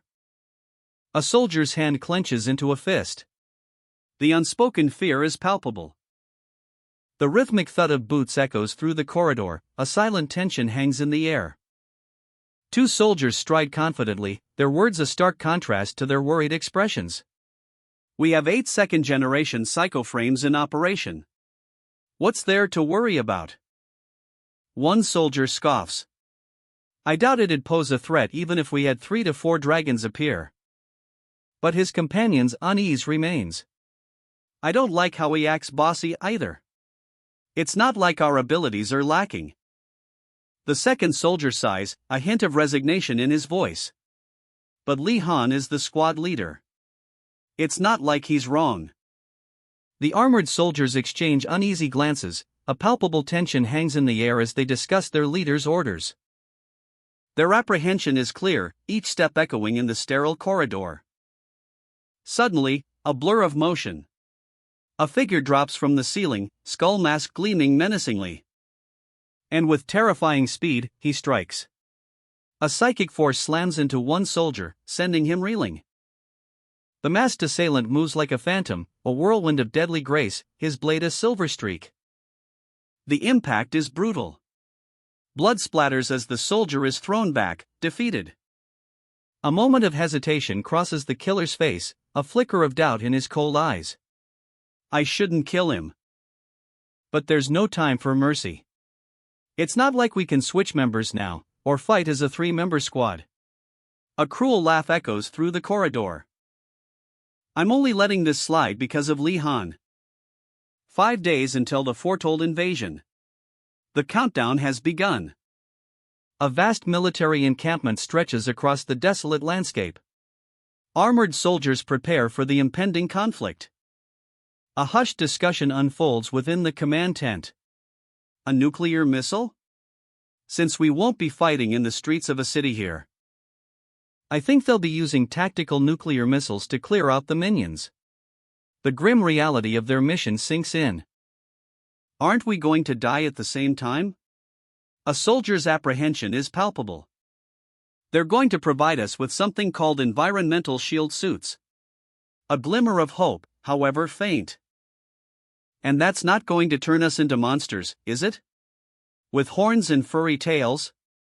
The tension ratchets up. We're already monsters. A chilling declaration cuts through the fear. The tension crackles in the air. I don't like your attitude. The commander's voice is a low growl, a warning. One soldier speaks up, his voice laced with apprehension. Why are you taking it out on us? The commander's eyes narrow. Is it our fault that you didn't become one of the second-gen reinforced soldiers? The words hang heavy in the silence. And the challenge is issued. Say that again. The air crackles with barely contained fury. The 2 soldiers exchange a look, a silent agreement passes between them. Follow me outside. The order is given. As you wish. They turn and leave, their footsteps echoing in the tense silence of the base. Leaving the other soldiers watching, their faces etched with worry. Should we stop them? 2 soldiers exchange a knowing glance. A grim determination hardens their features. Let's. A young woman lies in a hospital bed, eyes brimming with unshed tears. Despair clings to her like a shroud. A haunting question echoing in her mind. Did I pass out from another seizure? The weight of her suffering is almost unbearable. She sits up, her head in her hands, a chilling thought creeping into her consciousness. Wouldn't it be easier to just die now? The bleakness of her situation threatens to consume her. Suddenly, a surge of power. A blinding flash erupts from within her. Revealing a terrifying glimpse of power, a monstrous, shadowy wing, tipped with violet energy. The darkness within her awakens. The image solidifies, revealing more of the creature, a magnificent, yet terrifying, silver dragon. A silver dragon, the revelation leaves her breathless. A cataclysmic surge of energy rips through the sky. The very air crackles with raw power. As 2 colossal figures clash in a blinding explosion of light and fury. The ground trembles beneath their might. The shockwave alone is devastating. A crimson tide engulfs everything, leaving behind only a void of pure, destructive energy. A general, his face contorted in rage, roars in disbelief. His voice echoes across the battlefield. This is 5 days earlier than the prophecy foretold. Elsewhere, the rhythmic whirring of advanced machinery fills the air, a silent countdown begins. And with a final hiss of pressurized air, a sleek, powerful exoskeleton is activated. The hero stands poised, ready. His silhouette is bathed in the cold, blue light of his advanced suit. The exoskeleton activates. A surge of power courses through the hero's veins. His golden gauntlet glows, a beacon of raw energy. His eyes blaze with determination. He is ready. A monstrous shadow erupts from the earth. Tendrils of dark energy lash out. A cataclysmic event that defies all prophecy. The general watches, his face a mask of disbelief and fury. Alpha and Blue teams are ready for launch, he orders, his voice strained. But even as the teams prepare, a wave of dread washes over the general's aide. She gasps, her breath catching in her throat. A horrifying realization dawning on her face. It's not just the date that's changed. The entire prophecy has been rewritten. How could this be? On giant screens across the command center, a monstrous image flickers to life, a shadowy, serpentine horror, crackling with dark energy. Could it be because of that silver dragon? A colossal, nightmarish dragon descends from the heavens, its scales like obsidian, eyes burning with malevolent power. The ground trembles with each thunderous beat of its wings. Terror grips the general and his aide as the beast unleashes a devastating roar. The earth splits open as the dragon slams into the ground, a cataclysmic impact that shakes the very foundations of reality. A nightmare unfolds before your eyes. The black dragon, a monstrous entity of shadow and rage, is locked in a battle for the ages. It's devouring its own kind. The sheer scale of its power is terrifying, a maelstrom of darkness consuming everything in its path. Analysts race to understand the horror. The black dragon is targeting the silver dragon's psychic core, a devastating blow that could shatter the balance of power. On the ground, chaos reigns. What the hell is going on? How can one dragon kill another dragon? The soldiers' fear is palpable, their faces etched with disbelief and terror. But amidst the pandemonium, a figure emerges. The hero, clad in his newly activated exoskeleton suit, stands defiant. His eyes, though serious, hold a steely resolve. A grim determination etched on his face. We have only one dragon to deal with now, the impossible has happened, and he's ready to face it. He surveys the battlefield, his gaze settling on the approaching Alpha and Blue teams. The tide may be turning. As remnants of the silver dragon's psychic energy flare, a final, desperate burst of power before it succumbs to the black dragon's might. The scene is one of utter devastation. The silver dragon falls, a cataclysmic clash of titans leaves only devastation in its wake. From the ashes of the fallen, a monstrous form rises, the black dragon, empowered and terrifying. The gate, it has closed. A chilling announcement echoes through the command center. There is only one dragon remaining. And it has no minions. The general's face is grim, his worry palpable. The situation is far more dire than anyone anticipated. His eyes blaze with grim determination. Alpha and Blue teams commence the operation. The black dragon unleashes a furious roar, a wave of dark energy erupting from its maw. It takes flight, a whirlwind of destruction, the ground trembles beneath its might. High above, the battle begins. All members, release your air bits. The battle plan unfolds. Alpha team targets the black dragon's left wing first. Then, Blue team cuts off its right wing, initiating phase 2. Silence will be the striker, supported by the general. Muse, meanwhile, will distract the beast alongside Blue team, while Amir provides rear support. A coordinated assault is underway. A screen shows the sheer scale of the threat, the black dragon, a terrifying behemoth, surrounded by falling soldiers. But there's no need to worry, they say. Li Han, after all, once faced and defeated a dragon himself. The general's aide, however, is far from reassured. With 8 second-generation soldiers deployed, the general believes victory is assured, unless this dragon surpasses even Jupiter in power. Jupiter? The code name for the gold dragon Li Han vanquished. The sheer scale of this threat dawns on the aide. Fear grips her, the weight of the situation is almost unbearable. This is no ordinary dragon. The assault begins. The coordinated attack draws the dragon's attention. And the striker is ordered to seize the opportunity and strike at its wing. The battle for survival is on. The assault begins. Missiles streak across the sky, exploding against the black dragon's scales, but the beast barely flinches. The hero, a blur of motion, launches into the fray.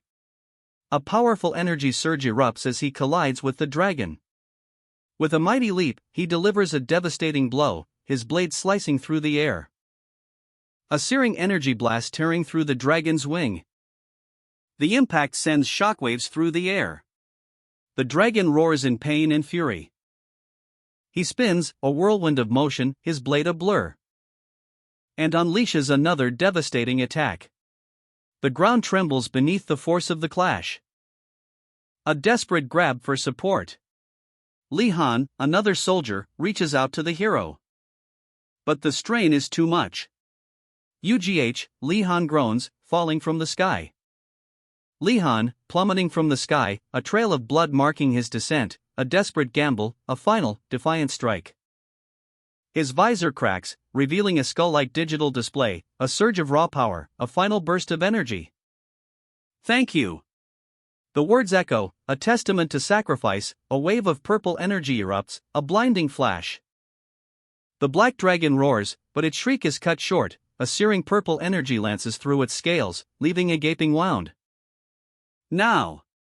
The command rings out, sharp and decisive, the final assault begins. All strikers, attack! The general's voice booms across the battlefield, a coordinated barrage of energy blasts. A wave of blue energy crashes against the dragon, the combined might of the strike team, a desperate gamble for victory. The black dragon, weakened but defiant, struggles against the onslaught, its reign of terror nearing its end. The hero unleashes a devastating blow. Emerald energy lances tear through the air. Impact! The black dragon reels, its scales cracking under the assault. A roar of pain echoes across the battlefield. In the command center, the general's aide's eyes widen in disbelief as the battle unfolds on the screen. The general, though still outwardly confident, clenches his jaw, a flicker of worry crossing his face. High above, the sky itself seems to crackle with residual energy from the clash. As the black dragon, wounded and enraged, unleashes a furious counterattack. The ground trembles. All right. Let's wrap this up. The hero's voice rings out, defiant against the chaos. A final, desperate push. Blue team arrives, their advanced weaponry blasting the weakened dragon with concentrated fire. The impact sends shockwaves through the battlefield. Damn blue team. They're going to get all the credit. Li Han, eyes wide with grim determination, faces a critical decision. The battle rages, but he's not joining the fray just yet. The black dragon, wounded but still fearsome, lies defeated. Dust billows across the desolate battlefield. The blue team, their armor gleaming under the harsh sun, stand poised, ready to deliver the final blow. Victory is within their grasp. But even in triumph, a shadow of urgency falls upon them. They sprint towards the fallen beast, a desperate race against time. Li Han's resolve hardens. We're not too late, he growls, a fierce glint in his eyes. Let's behead this bastard, before the blue team. With a blur of motion, his blade flashes. KO, the sound echoes across the battlefield, a testament to his brutal efficiency. But even as victory seems assured, a chilling realization dawns. Something is terribly wrong. A look of dawning horror crosses Li Han's face. His triumph is short-lived, overshadowed by a growing sense of dread. The enemy's mocking laughter rings out, echoing the chilling question, why did they send such a weak bastard? The hero, victorious but deeply troubled, stares out across the ravaged battlefield. His breath hitches, a chilling realization dawns on him. We're missing something. A sudden urgency grips him. His voice, strained but powerful, cuts through the silence. Everyone! Get away from it! A wave of maniacal laughter echoes across the desolate landscape, the sound chilling in its intensity. A tense standoff unfolds. A powerful figure, back to us, stands before a woman with vibrant blue hair, her eyes wide with a mix of fear and anticipation. As a tremendous energy surge erupts, overwhelming everything. They're overpowering it. Amazing. A close-up on a man's face, his eyes reflecting a mixture of awe and grim determination. Yes. The man roars, a primal scream of triumphant power, his fist clenched tight. The woman beside him watches, a complex mix of emotions swirling within her. A silent question hangs in the air, a silent plea in her worried eyes. Her thoughts: if things really ended like this, it would be ideal. A chillingly pragmatic assessment of a dire situation. Across the desolate sands, a squad of soldiers advances, their blades gleaming, ready for battle. We will eliminate it at once. The monstrous creature lies before them, vast and defeated, its dark form a testament to their overwhelming might. Everyone, wait. You too, blue team. A command rings out, cutting through the dust and the lingering tension of battle. The Alpha team, clad in their sleek, high-tech armor, stands poised, weapons at the ready. Suddenly, a surge of energy erupts nearby. Get away from it! The warning is barely audible over the roar of power unleashed. Li-han, his face contorted in alarm, shouts, "What's the problem, Li-han?" The blue-haired woman's voice cuts through the chaos. We must be extra cautious when the situation seems advantageous for us. It could be a trap. Let's analyze our situation carefully. A soldier's grim determination, but if I'm right, people might die. This is no joke. Wait until that bastard regains consciousness? The words hang in the air, a mixture of disbelief and grim resolve. A tense silence descends as the soldiers exchange wary glances. The powerful figure's voice cuts through the tension. Proceed with that plan if you want, Alpha Team, and leave the head of the dragon to us. Li-han's face is a mask of barely controlled fury. Shit. With a swift, silent movement, a soldier draws his blade, preparing for action. A desolate landscape stretches before them, the wind whipping across the barren terrain. The squad stands poised, their armor gleaming under the harsh sunlight. Muse, his voice laced with barely contained fury, spits out the words, "Don't make me laugh." The air crackles with tension as he levels his weapon, a low hum emanating from its core. Muse, you. Amir, ever the pragmatist, counters, "Don't stop me, Amir. I want to finish this quickly and go back to rest." Li-han, ever watchful, observes the unfolding scene. His expression is one of quiet concern. The tension ratchets up another notch as Amir's words hang in the air. You should decide, too. A sharp retort cuts through the air, don't just go along with everything like a dumbass. The ground trembles as Muse unleashes his power. What did you say? Amidst the chaos, a command rings out, cutting through the tension. Amir, stand by. A blur of motion, a sudden impact. The force of the blow sends a shockwave through the air. A colossal shadow looms, dwarfing the landscape. Li-han's eyes, clouded with apprehension, reflect the enormity of the threat before them. I hope I'm wrong. The squad stands poised, two figures silhouetted against the desolate expanse, facing the monstrous form that stirs in the distance. Muse's voice cuts through the air, sharp and commanding. Has everyone gathered? The team readies their blades, a unified movement of steel gleaming under the harsh sunlight. Amir's impatience is palpable as he shouts, "We're going to cut through it at once." 3. The countdown ends, and a furious assault begins. A blur of motion, a whirlwind of steel. The impact reverberates, a shockwave of raw power ripping through the air. The ground trembles. A brutal strike. Muse's opponent crumples, blood splattering across the desolate battlefield. His eyes widen in disbelief, a silent scream frozen on his lips. Where did that attack come from? The impact reverberates through the air. Another soldier falls, a purple energy searing through his armor. A swift, deadly blow. The enemy is clearly outmatched. A commanding voice cuts through the chaos. Silence. Get back. The tide of battle shifts. Lee Han's eyes are wide with shock.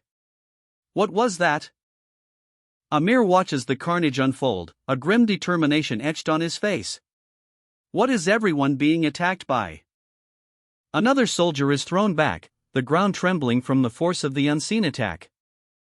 Amir stares, a bead of sweat trickling down his temple, all of them used invisibility. The sheer audacity of it shocks him to his core. A desert battlefield unfolds, bodies scattered across the sand, a lone figure stands amidst the carnage, radiating power. The ground trembles as a powerful shockwave erupts, a monstrous figure rises from the dust, its presence alone commanding fear. A closer look reveals intricate, menacing armor, a weapon of terrifying power rests in its hand. The helmet's design is both elegant and terrifying, a chilling gaze pierces through the visor. Blades flash, a whirlwind of attacks descends from above, the unseen enemies strike with deadly precision. The ground explodes as the unseen foes unleash a barrage of attacks, wham, bam, crash, the impact shakes the very earth. Here they come. Muse and his squad brace themselves, preparing for the inevitable clash, a desperate battle for survival begins. Lee Han's eyes widen in disbelief as he witnesses the ferocity of the attack, a desperate struggle for survival unfolds before him. A blinding flash. Muse barely avoids a devastating blow, his eyes wide with shock as a mysterious, energy-wreathed blade slices through the air. The enemy vanishes. Invisibility. Amir shouts, his voice tight with alarm as two cloaked figures appear, their movements impossibly fast. Lee Han's tactical display flickers to life, tracking the enemy's movements. They use their capes to activate it. I have to guess their positions by the movement speed. Muse grits his teeth, his focus unwavering. Muse's eyes dart across the tactical display, calculating angles and trajectories. They should be around there. He unleashes a wave of energy. A golden explosion erupts. A massive, searing hand of energy slams into the ground where the invisible foes were last seen, sending shockwaves across the battlefield. The two figures are thrown back, their cloaks ripped and tattered. The ground cracks, the air itself vibrates with the raw power of the attack. Silence. Muse breathes heavily, his face grim. Silence. The aftermath hangs heavy in the air, a tense calm before the next strike. Muse explodes into a flurry of motion. A blinding arc of energy slashes through the air, leaving a trail of shattered remnants in its wake. The invisible enemy's attack is countered with brutal efficiency. The battleground shifts. Dust settles on a desolate expanse of sand, the bodies of the defeated foes scattered like fallen leaves. But Amir's eyes remain sharp, scanning the horizon. What about the last one, he demands, his voice tight with apprehension. A sudden, violent clash. Muse's blade meets the enemy's defense with a crack of shattering energy. And the enemy's form disintegrates into fragments of light. Muse breathes heavily, his body screaming in protest, but a grim satisfaction settles on his face. He knew it, this was the only way. His triumphant grin is a testament to his resolve. The truth is revealed, the only weapon that can break a psycho frame is a dragon weapon. And those bastards have them too. Muse braces himself, the invisible enemy's attack a blur. Shit, I won't be able to dodge in time. A purple energy erupts as the enemy strikes, a devastating blow seemingly unavoidable. But Muse counters with a burst of speed and power, his spear a streak of light. The enemy reels from the unexpected counterattack. And with a final, earth-shattering blow, the invisible foe is vanquished. The impact sends a shockwave across the battlefield. Muse breathes heavily, his body screaming in protest, but a triumphant grin spreads across his face. Thanks, silence. The dust settles, revealing the only remaining opponent, a formidable figure shrouded in shadow. Amir, ever vigilant, observes from afar. Is that Elu over there now? The final confrontation looms, a terrifying presence revealed at last. The air crackles with anticipation. Muse strains, muscles bulging as he unleashes a devastating blow against the unseen foe. The air crackles with energy.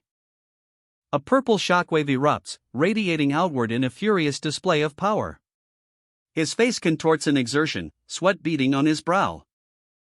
The invisible enemy materializes, a monstrous, gaping maw filled with razor-sharp teeth, revealing its horrifying form. A terrifying roar echoes across the battlefield. The earth trembles. A monstrous shadow erupts from the depths, its roar echoing like the crack of doom. Dragon fear, the very name sends shivers down spines. Our hero, eyes wide with a mix of terror and grim determination, braces himself. A surge of power courses through his veins, pushing back the primal fear. No! The beast lunges, claws extended, but our hero meets its onslaught with a defiant roar of his own. The clash of titans shakes the very foundations of reality. He stands defiant, a storm of energy swirling around him, his resolve unwavering. A new power surges within. I will not make the same mistake again. With a mighty swing, he sends the monstrous claw flying back. A terrifying wave of dark energy erupts from the dragon fear attack. It's a maelstrom of purple shadows, threatening to consume everything. But our hero stands defiant. The monstrous dragon's maw opens, revealing rows of razor-sharp teeth. With a roar that shakes the very ground, the beast lunges. A clash of steel against monstrous claw, the hero's spear meets the dragon's might. And a surge of brilliant blue energy explodes from within the hero's core. It's a counterattack of blinding power. The hero unleashes a furious assault, a whirlwind of motion and might. His spear becomes a blur. A grim determination etched on his face, sweat stinging his eyes. It will be safer to dig deeper inside, he thinks, pushing himself beyond his limits. A blinding flash of cyan energy erupts from his gauntlet. The raw power is almost unbearable. And with a deafening whoosh, a devastating beam of energy lances forth, striking the dragon with brutal force. The hero, a figure of pure energy, ascends. A surge of violet power erupts beneath him, revealing twin blades of light, crackling with celestial energy. He grips them with unwavering resolve. A blinding flash. The very air vibrates with the power unleashed. As a devastating wave of violet energy explodes outwards, the ground trembles. The impact. A shockwave rips through the battlefield, leaving a crater in its wake. Leaving only dust and the lingering scent of ozone. The dragon fear attack is neutralized. But the battle is far from over. A monstrous shadow looms, its eyes burning with malevolent intent. And with a roar that shakes the very heavens, the dragon attacks again. The hero braces himself. Asterisk this time, I won't hold back, asterisk his eyes blaze with determination as he unleashes a furious counterattack. A clash of titans. Blades meet, sparks fly, and the very fabric of reality seems to tear under the strain. The hero, battle-hardened and resolute, grips his staff, his knuckles white. A storm rages within him, mirroring the tempest brewing on the battlefield. And unleashes a devastating blow. The air crackles with energy as he connects with the dragon, a blinding flash marking the impact. The force of the collision sends the hero sprawling, a grunt escaping his lips. This is harder than I thought. But even as he falls, a surge of power erupts from within. A purple aura flares, a sign of something new. The dragon recoils, sensing the shift in power. Its dark form is momentarily obscured by a blinding purple energy. A wave of raw power that threatens to consume everything in its path. The hero rises, his eyes blazing with newfound strength. The ground trembles beneath his feet as he prepares for the final assault. A concentrated blast of energy erupts, piercing the dragon's defenses. With a final, desperate lunge, the hero draws twin blades, bathed in a celestial light. Victory is within his grasp. The dragon, weakened and reeling, is overwhelmed. The battle is far from over, but the tide has turned. The monstrous dragon unleashes a devastating attack. Its power is immense. But the hero's weapon, though powerful, can't penetrate its defenses. The dragon roars, a sound that shakes the very earth. The hero is thrown back, the impact sending a shockwave through the air. But he rises, gritting his teeth, his eyes burning with defiance. He's battered, bruised, but not broken. A surge of adrenaline, a new power. A desperate gamble, a final stand against impossible odds. With a furious roar, the hero counters the dragon's attack. A blinding flash of light erupts. A whirlwind of energy, a breathtaking display of power. The dragon recoils. The hero unleashes a devastating blow, shattering the dragon's defenses. The ground trembles. And the battle reaches its climax. The dragon lunges, claws extended.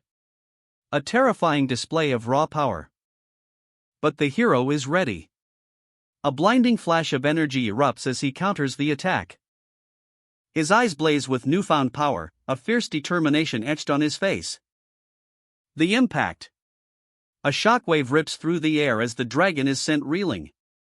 The ground trembles beneath the force of the blow. The dragon, weakened and staggered, struggles to regain its footing. A moment of vulnerability. He sits, defeated, the dust settling around him. The battle is far from over, but the tide has turned. With a surge of adrenaline, the hero rises, his new power coursing through his veins. His blade sings, ready to strike the final blow. A terrifying visage looms, eyes blazing with malevolent energy. The air crackles with anticipation. A clash of titans. Hero throws himself into the fray, a whirlwind of motion against the monstrous dragon. The impact reverberates, a shockwave of raw power. Huff.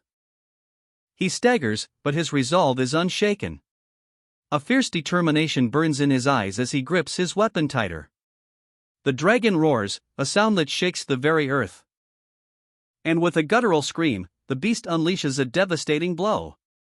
The ground trembles beneath the force of the attack. His breath catches in his throat. Fear? No. This is not the end. This is merely the beginning. The dragon opens its maw, a vortex of darkness threatening to consume all. A chilling shriek pierces the air. But the hero is ready. With a surge of newfound power, he counters the attack. Blades of pure energy erupt, slicing through the darkness. Stop, he commands, his voice echoing with newfound authority.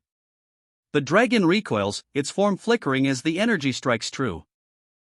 Die already! The dragon roars in agony as the hero's attack tears through its defenses. The final blow is delivered. Breath. The dragon collapses, its power spent. Silence descends upon the battlefield, broken only by the hero's ragged breathing. The attack comes in a flash.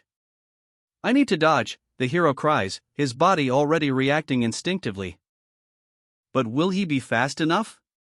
His eyes widen, reflecting the sheer power of the incoming blow. A purple energy explodes outward, a maelstrom of raw power. The hero stands defiant, a silhouette against the blinding light. The impact sends a shockwave through the very ground itself. He grits his teeth, the strain visible on his face. The sheer force of the attack threatens to overwhelm him. Sweat beads on his brow, a testament to the brutal power he's enduring. A beam of violet energy lances across the desolate landscape. The earth cracks under its might, leaving a trail of destruction in its wake. The attack hits. A searing wave of energy washes over him, leaving only devastation in its wake. Dust and debris fill the air. The ground cracks, a chasm opening before him. The sheer power is almost incomprehensible. A testament to the destructive force unleashed. The impact echoes across the land. Amidst the chaos, a figure stirs. He's alive. His eyes widen, disbelief etched across his face. I'm alive. A surge of power, raw and untamed, courses through his veins. a terrifying display of might. It just carved another canyon in an instant.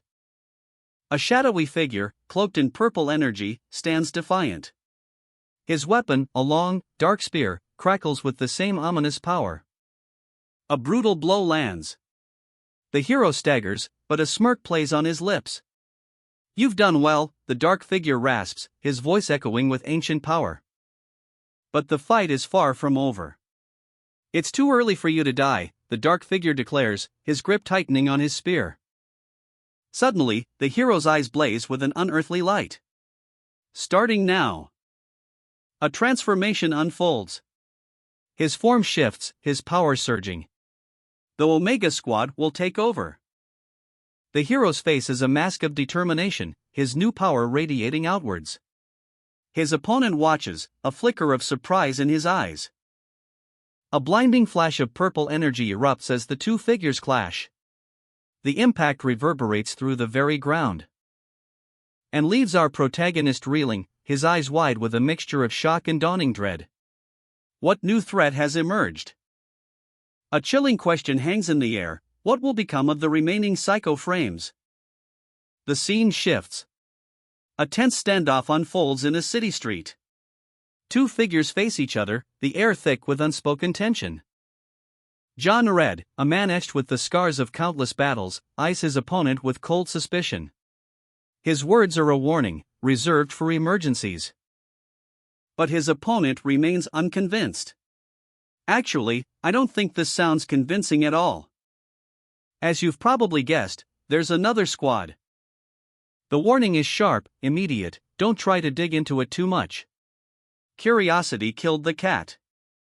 A sudden, violent attack. The sound of a brutal blow echoes. 6 years ago, the ARC organization struck, leaving a trail of devastation, a chilling reminder of their power. A shadow of doubt falls upon the soldier's face. If things go south, will we also be eliminated? He wonders, his apprehension palpable. The protagonist, a figure of imposing strength, stands before him. Psychic force emblazoned across his chest. His eyes blaze with a fiery intensity. "Do you think ARC has enough time on its hands to dispose of you guys right now?" The soldier's voice is laced with menace. A burst of searing flames erupts from the soldier's hands, a terrifying display of power. The protagonist remains unyielding, his gaze unwavering, a silent defiance in the face of overwhelming force. But a glimmer of hope flickers in his eyes. ARC might have used whatever means possible to dispose of those children, but it doesn't necessarily mean that all of them were killed. A revelation dawns. Then, could these guys be? A figure shrouded in darkness, a symbol of power glowing on his back, the mystery deepens. A devastating clash. The earth trembles under the force of their confrontation. The beast lunges, jaws agape, a terrifying moth filled with razor-sharp teeth. Its shadow falls over the battlefield. And then, a blinding flash. The impact sends a shockwave through the very ground itself. The creature reels, its massive form shuddering from the blow. Smoke and dust billow around it. A momentary pause in the storm of battle. A lone figure stands amidst the chaos, silhouetted against the fiery aftermath. He is the protagonist, and he is far from finished. His armor gleams, reflecting the dying light of the setting sun. He grips his weapon, a palpable sense of determination radiating from him. He moves with a deadly grace, a predator stalking its prey. The enemy is wounded, but not defeated. "Hey, Skull Mask. Can you assist us?" A strategic plan unfolds. "If you guys aim for its neck, I'll attack the core from this end." The Skull Mask's visor glows, a silent affirmation of the plan. The final assault begins. The air crackles with anticipation. A storm is brewing. Twin blades flash. A whirlwind of motion as the Skull Mask and the protagonist unleash a coordinated assault, a symphony of steel and energy. The unnamed opponent roars in pain as the combined might of their attacks tears through its defenses. A monstrous shriek echoes across the battlefield. A blinding flash of light. The protagonist's attack connects, sending a shockwave that rips through the very fabric of reality. and leaves the monstrous foe reeling, its power significantly diminished. A surge of power. A blinding aura envelopes the protagonist as he channels his energy, a new level of strength is achieved.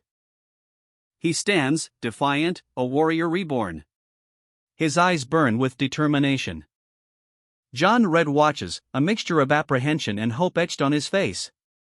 Will this be enough, he wonders. Omega Squad. The name hangs heavy in the air, a grim reminder of the stakes. The earth trembles. A cataclysmic blow shatters the ground, leaving a gaping chasm in its wake. Skull Mask, his red eyes gleaming beneath the skull mask, watches intently. A grim determination sets his jaw. A tense meeting unfolds. The air crackles with unspoken threats. They're too dangerous, a voice booms, felons who have killed their instructors and comrades. The weight of the words hangs heavy. A superior officer's concern is palpable. You should know better than anyone, he states, his gaze unwavering. A flashback, a young woman lies wounded, blood staining the floor. The question hangs in the air, are you confident you can remain calm when you see them? A moment of quiet contemplation, a shadow of doubt crosses a face, hidden in darkness. The protagonist's resolve hardens. I would be lying if I said I don't hold them accountable. He thinks, a steely glint in his eye. But a promise is made. But I promise I won't start a fight with them. A calculated decision, born of strategy and a deeper, hidden purpose. A weathered face, etched with the history of countless battles, the faint scar above his eye a testament to past struggles. Eyes that have witnessed horrors beyond comprehension, now blazing with a steely resolve. I'm sorry, but I've been tasked with convincing you guys. For now. A calculated decision, a temporary reprieve from the inevitable storm. They're monsters who've given up their humanity. A chilling revelation, a glimpse into the abyss. A surge of raw power, a terrifying display of unnatural energy. I don't know how Ark is controlling them right now. But I do know that it's not something you should see with your own eyes. A grim warning, heavy with unspoken dread. A figure cloaked in shadow, a skull mask concealing their identity, a promise kept, for now. The tension hangs heavy in the air. The skull mask's gaze is unwavering, a chilling calm in the storm that's brewing. His red eyes, burning bright behind the mask, seem to pierce through the very fabric of reality. A close-up on a striking graphic tee, a symbol of rebellion against the looming darkness, a silent scream against the encroaching shadows. A small, almost insignificant object rests in the palm of a gloved hand, a tiny seed of potential destruction. You heard it all, right, Lee-han? The question hangs heavy in the air, a challenge, a threat. The weight of the world rests on Lee-han's shoulders. Lee-han removes a small device from his ear, his expression a mixture of apprehension and determination. The information he just received is changing everything. In a sterile, brightly lit office, Lee-han meticulously takes notes. Each word is a step closer to understanding the unfolding conspiracy. If Sergeant Red isn't lying. An older man, his face etched with worry, speaks with grim certainty, it's probably Alexander Recker who's controlling everything, not Jürgen Teller who's not in his right mind. At this rate, the chief of staff will become the new commander when the war begins. A shadowy figure, powerful and imposing, looms large. His words are a chilling decree, Omega Squad must be an accomplishment of Under Arkansas. The threat is palpable, the stakes impossibly high. The chilling image of four cloaked figures, their faces hidden, their weapons gleaming ominously. The specter of Under Ark hangs heavy in the air. A sense of dread washes over Lee-han. Lee-han clutches a small, glowing object, his eyes narrowed in concentration. Just what is Alexander Recker trying to achieve? The question burns in his mind, fueling his determination.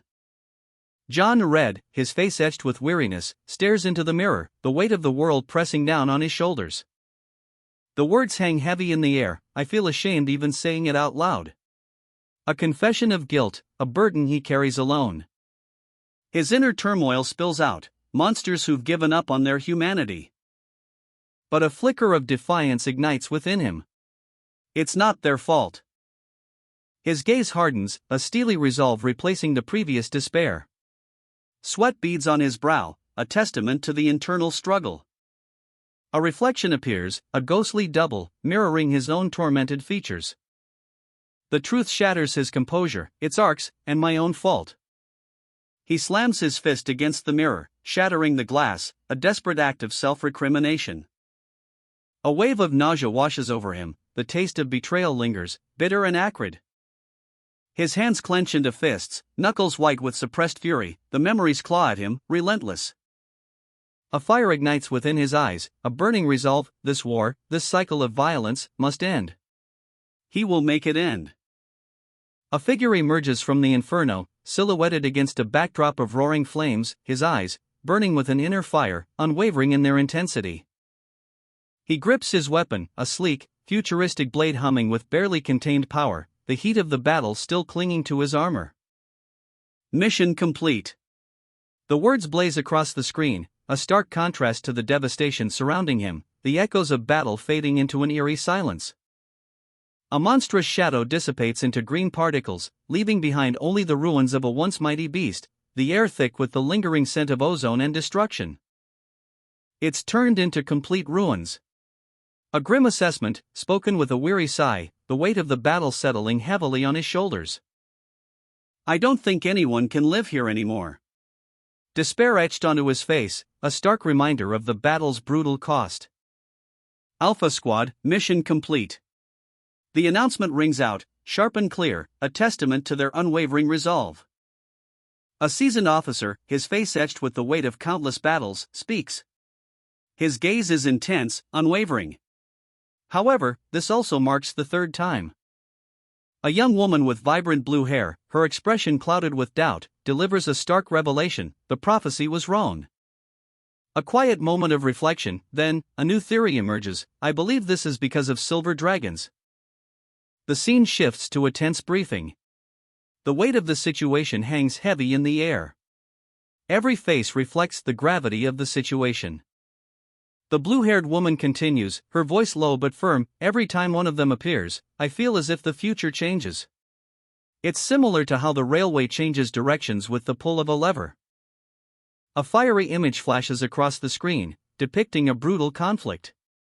The narration continues: besides, those silver dragons were all killed by dragons of different colors.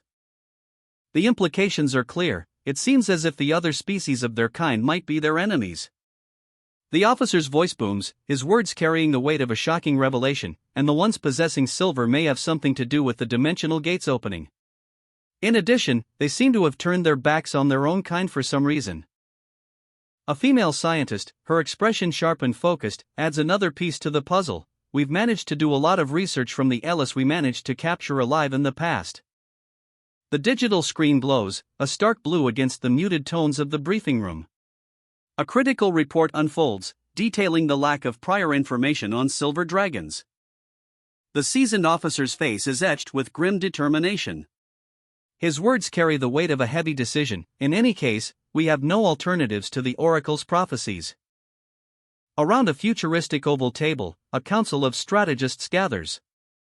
A plan takes shape, swift and decisive. The best course of action? Deploy Black Crow. The seasoned officer's gaze is unwavering, a steely resolve hardening his features. He clenches his fists, the silence heavy with unspoken tension. It's time to prepare for the finale. Atop a city street, a squad of Black Crow operatives moves with practiced efficiency. Their shadows stretch long in the fading light. The grim reality of the situation sinks in. They are no longer recruiting new psychers, there's no time. The instructors, once preparing the next generation, are now being deployed to the front lines, or returning home. A lone figure, back to us, shoulders the weight of this desperate mission. He walks away, leaving behind the echoes of a dying era. A soldier lies on the cold, metallic floor, his face etched with weariness. The weight of the world rests on his shoulders. He's heading back to China. The question hangs in the air, unspoken but heavy with implication.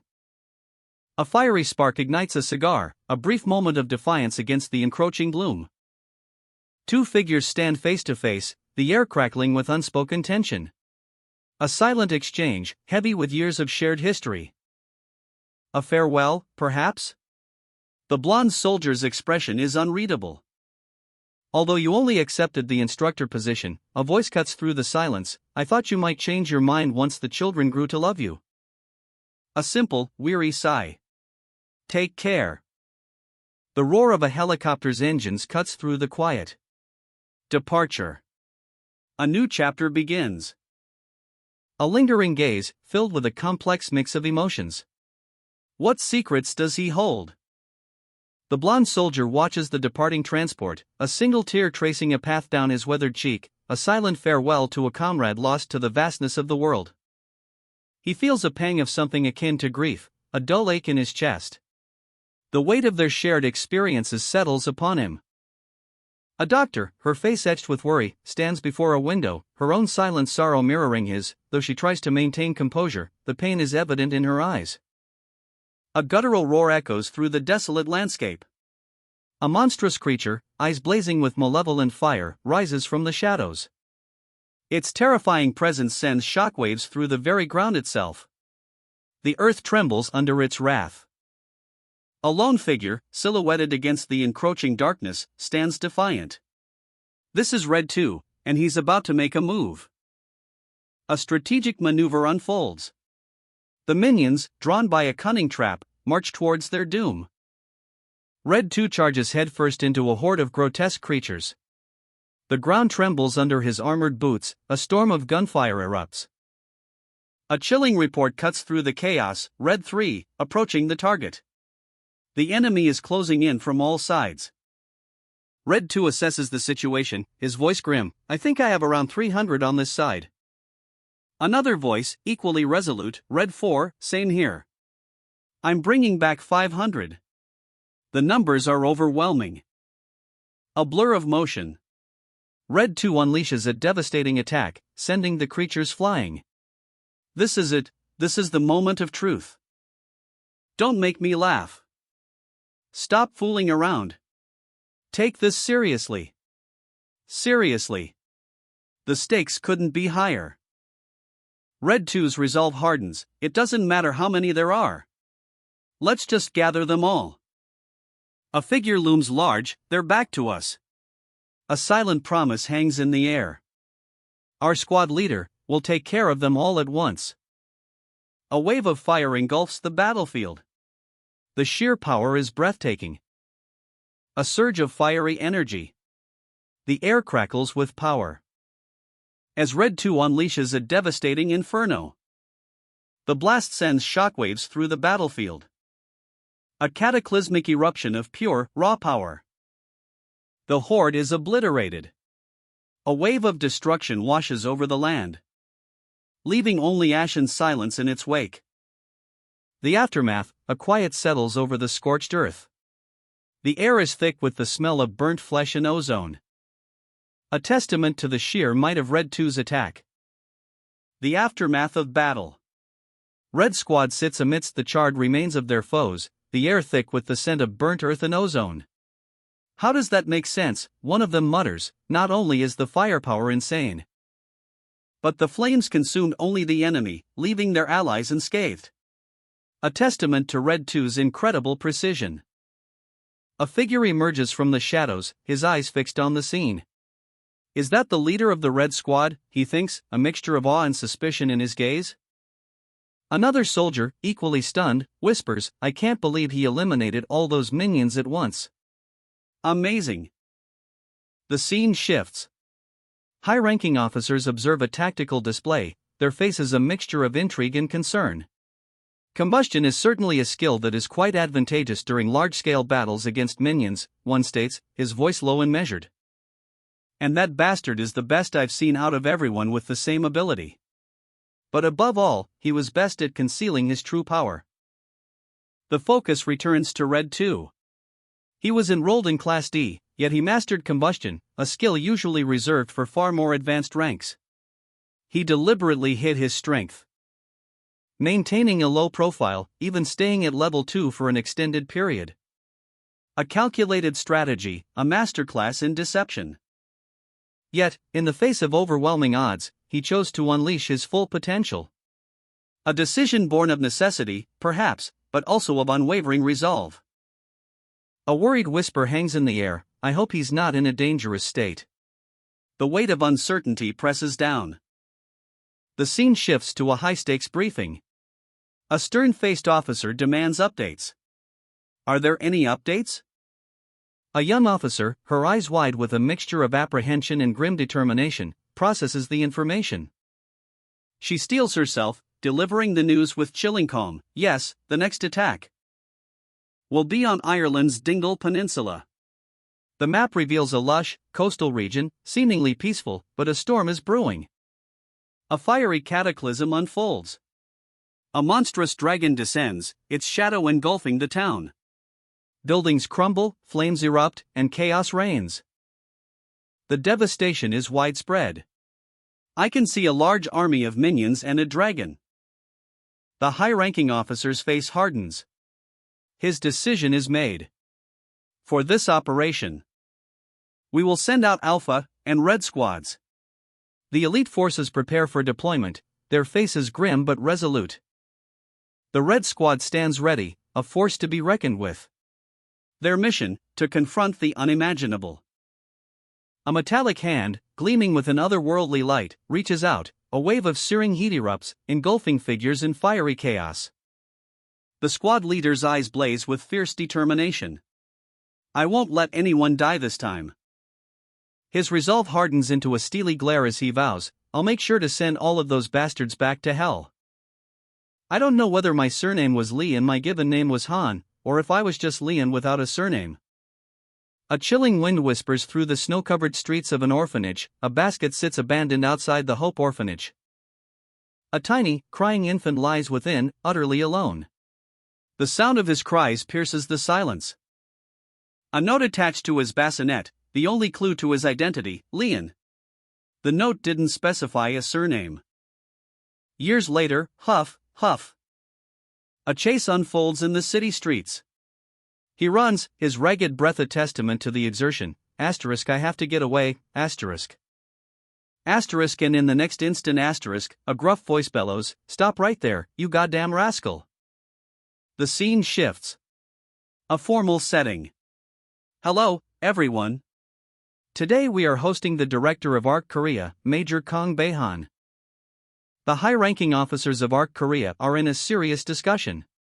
Their faces are grim, etched with the weight of a looming war.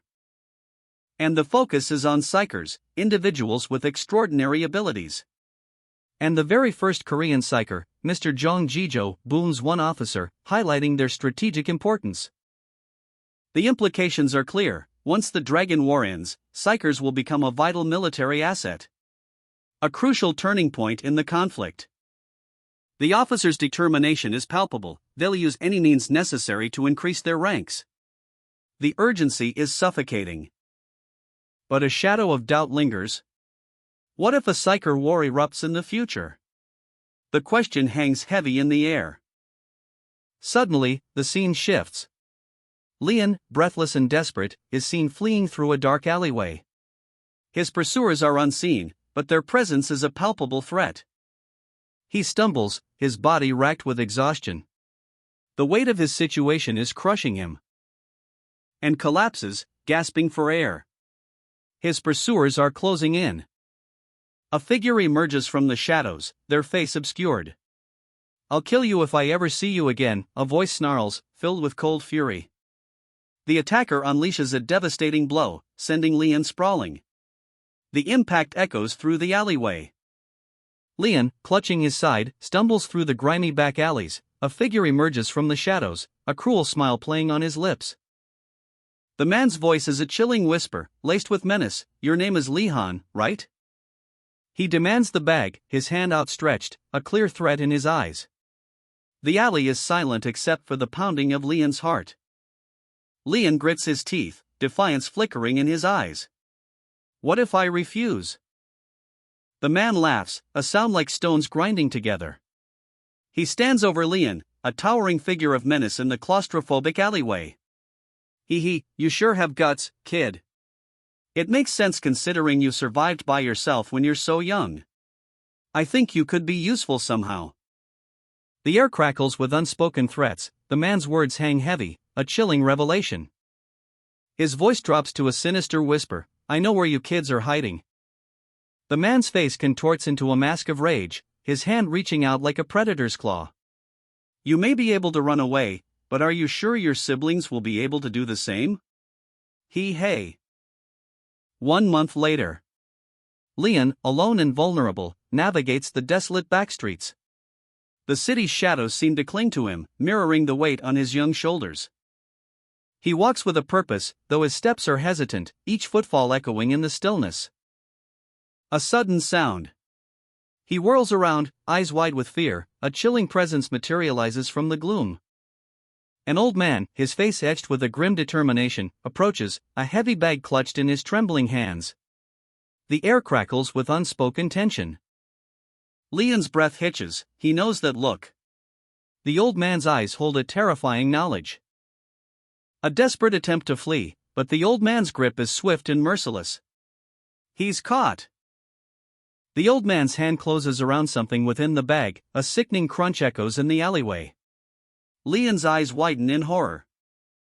He's thrown to the ground, the old man looming over him, a crimson stain blossoms on the pavement. The old man offers a bloody apple. Here, kid, would you like one? Leon, eyes wide with a mix of fear and disbelief, hangs upside down, his captor looming above. Going to give it to me, he asks, his voice barely a whisper. He plummets, the city a dizzying blur below. Don't be fooled. The assailant's sinister smile widening as he holds out a bag, a dark aura swirling around it. The air crackles with menace. Sweat beads on Leon's brow, terror etched onto his face. His silent scream is palpable. What's she hiding in that bag? The suspense is agonizing. A sudden burst of energy as Leon kicks off, desperate for escape. A desperate gamble. The captor, momentarily stunned, clutches the bag. Then, with a roar, he lunges. Hey, kid! Leon's escape is cut short. He's thrown back, the impact echoing through the alleyway. The bag lies open, revealing its contents, several apples. A chilling deception. Just being kind, a simple act, yet so profound in its rarity. Leon, huddled on a desolate rooftop, clutches a small bag, a flicker of hope in his eyes. A stark contrast to the gnawing emptiness within. His shoulders slump, his gaze falling to the ground. When will I stop being such trash, he wonders. The question hangs heavy in the air, a silent scream against the bleak urban landscape. The sound of approaching footsteps shatters the fragile peace. A menacing figure emerges from the shadows, his voice a venomous hiss, you trashy bastard. I finally found you. The assailant's rage is palpable, his words, a brutal accusation, you hadn't paid the protection fee for your siblings and ran off for a month. Leon tenses, his body a coiled spring ready to unleash its desperate energy, a desperate gamble against overwhelming odds. The assailant presses his advantage, his voice dripping with cruel calculation, have you ever heard of interest?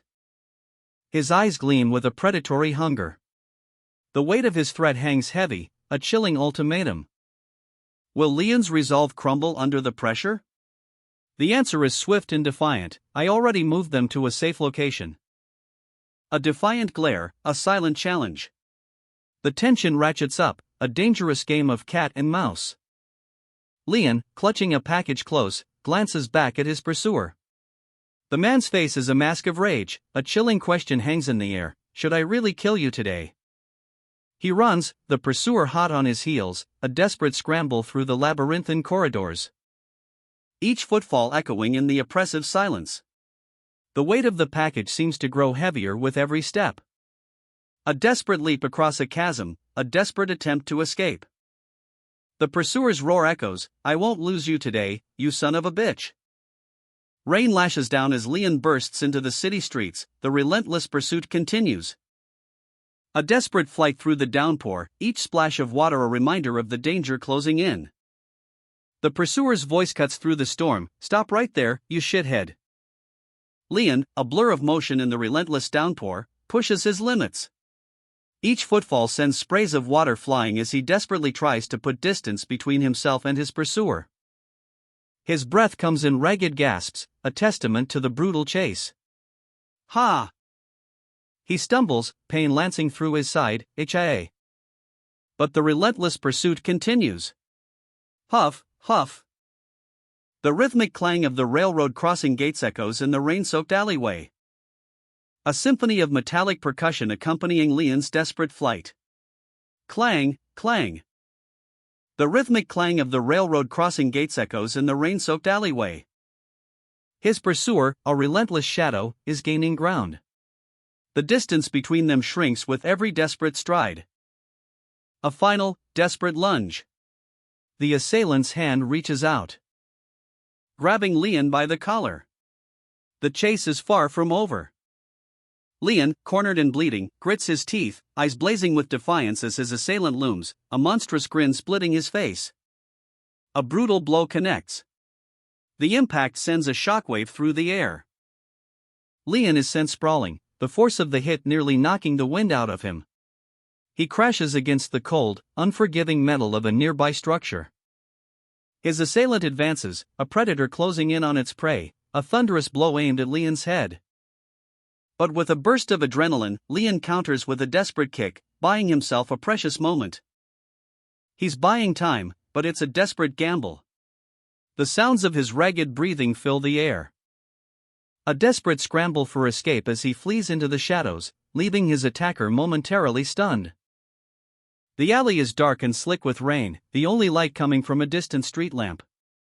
Leon collapses, gasping for air, his body screaming in pain. Huff! Huff! His vision blurs, the taste of blood thick in his mouth. He's barely alive.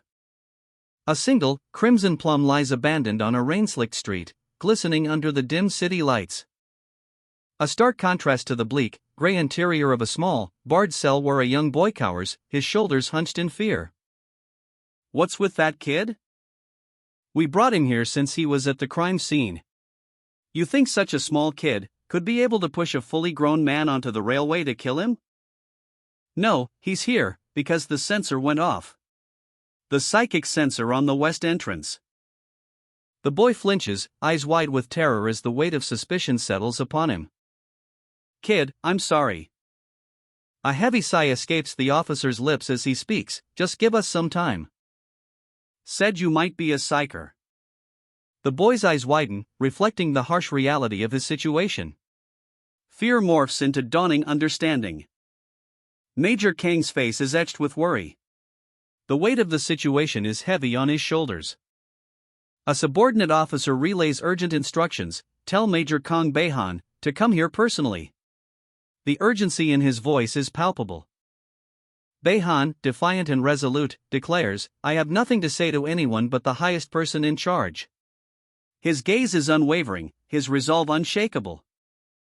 The officer's reaction is immediate. Who the hell is this brat? His surprise is evident, his tone laced with disbelief. A fiery resolve ignites within Behan. His vow echoes in the silence, I'm going to protect them no matter what. The camera focuses on Behan's determined face, his eyes burning with fierce determination. He is ready. Suddenly, a powerful energy surges, transforming Behan into a formidable warrior clad in advanced armor. The transformation is complete. A monstrous, crimson dragon descends from the heavens, its fiery breath scorching the earth below. The battle begins. Behan stands defiant, his weapon raised against the colossal beast. The clash of steel against scales echoes through the ravaged landscape. A fiery explosion rocks the ground as the battle rages on. The fate of the world hangs in the balance. Energy surges. Leon unleashes a devastating blast of power, a furious torrent of light and might. His comrades look on, faces etched with worry. My siblings, my friends. Leon's resolve hardens, fueled by the memory of those he must protect. The battle rages on. One soldier leaps, desperate to escape the inferno. A monstrous dragon, a terrifying inferno of scales and fire, dominates the horizon. For this, I'll kill every dragon I have to. Leon vows, his voice a battle cry. And he charges, a blue streak against the fiery backdrop. The clash of steel against monstrous claw sends shockwaves through the very air. Leon's new power shines, a celestial blow against the dragon's hellish flames. He fights with the fury of a cornered beast.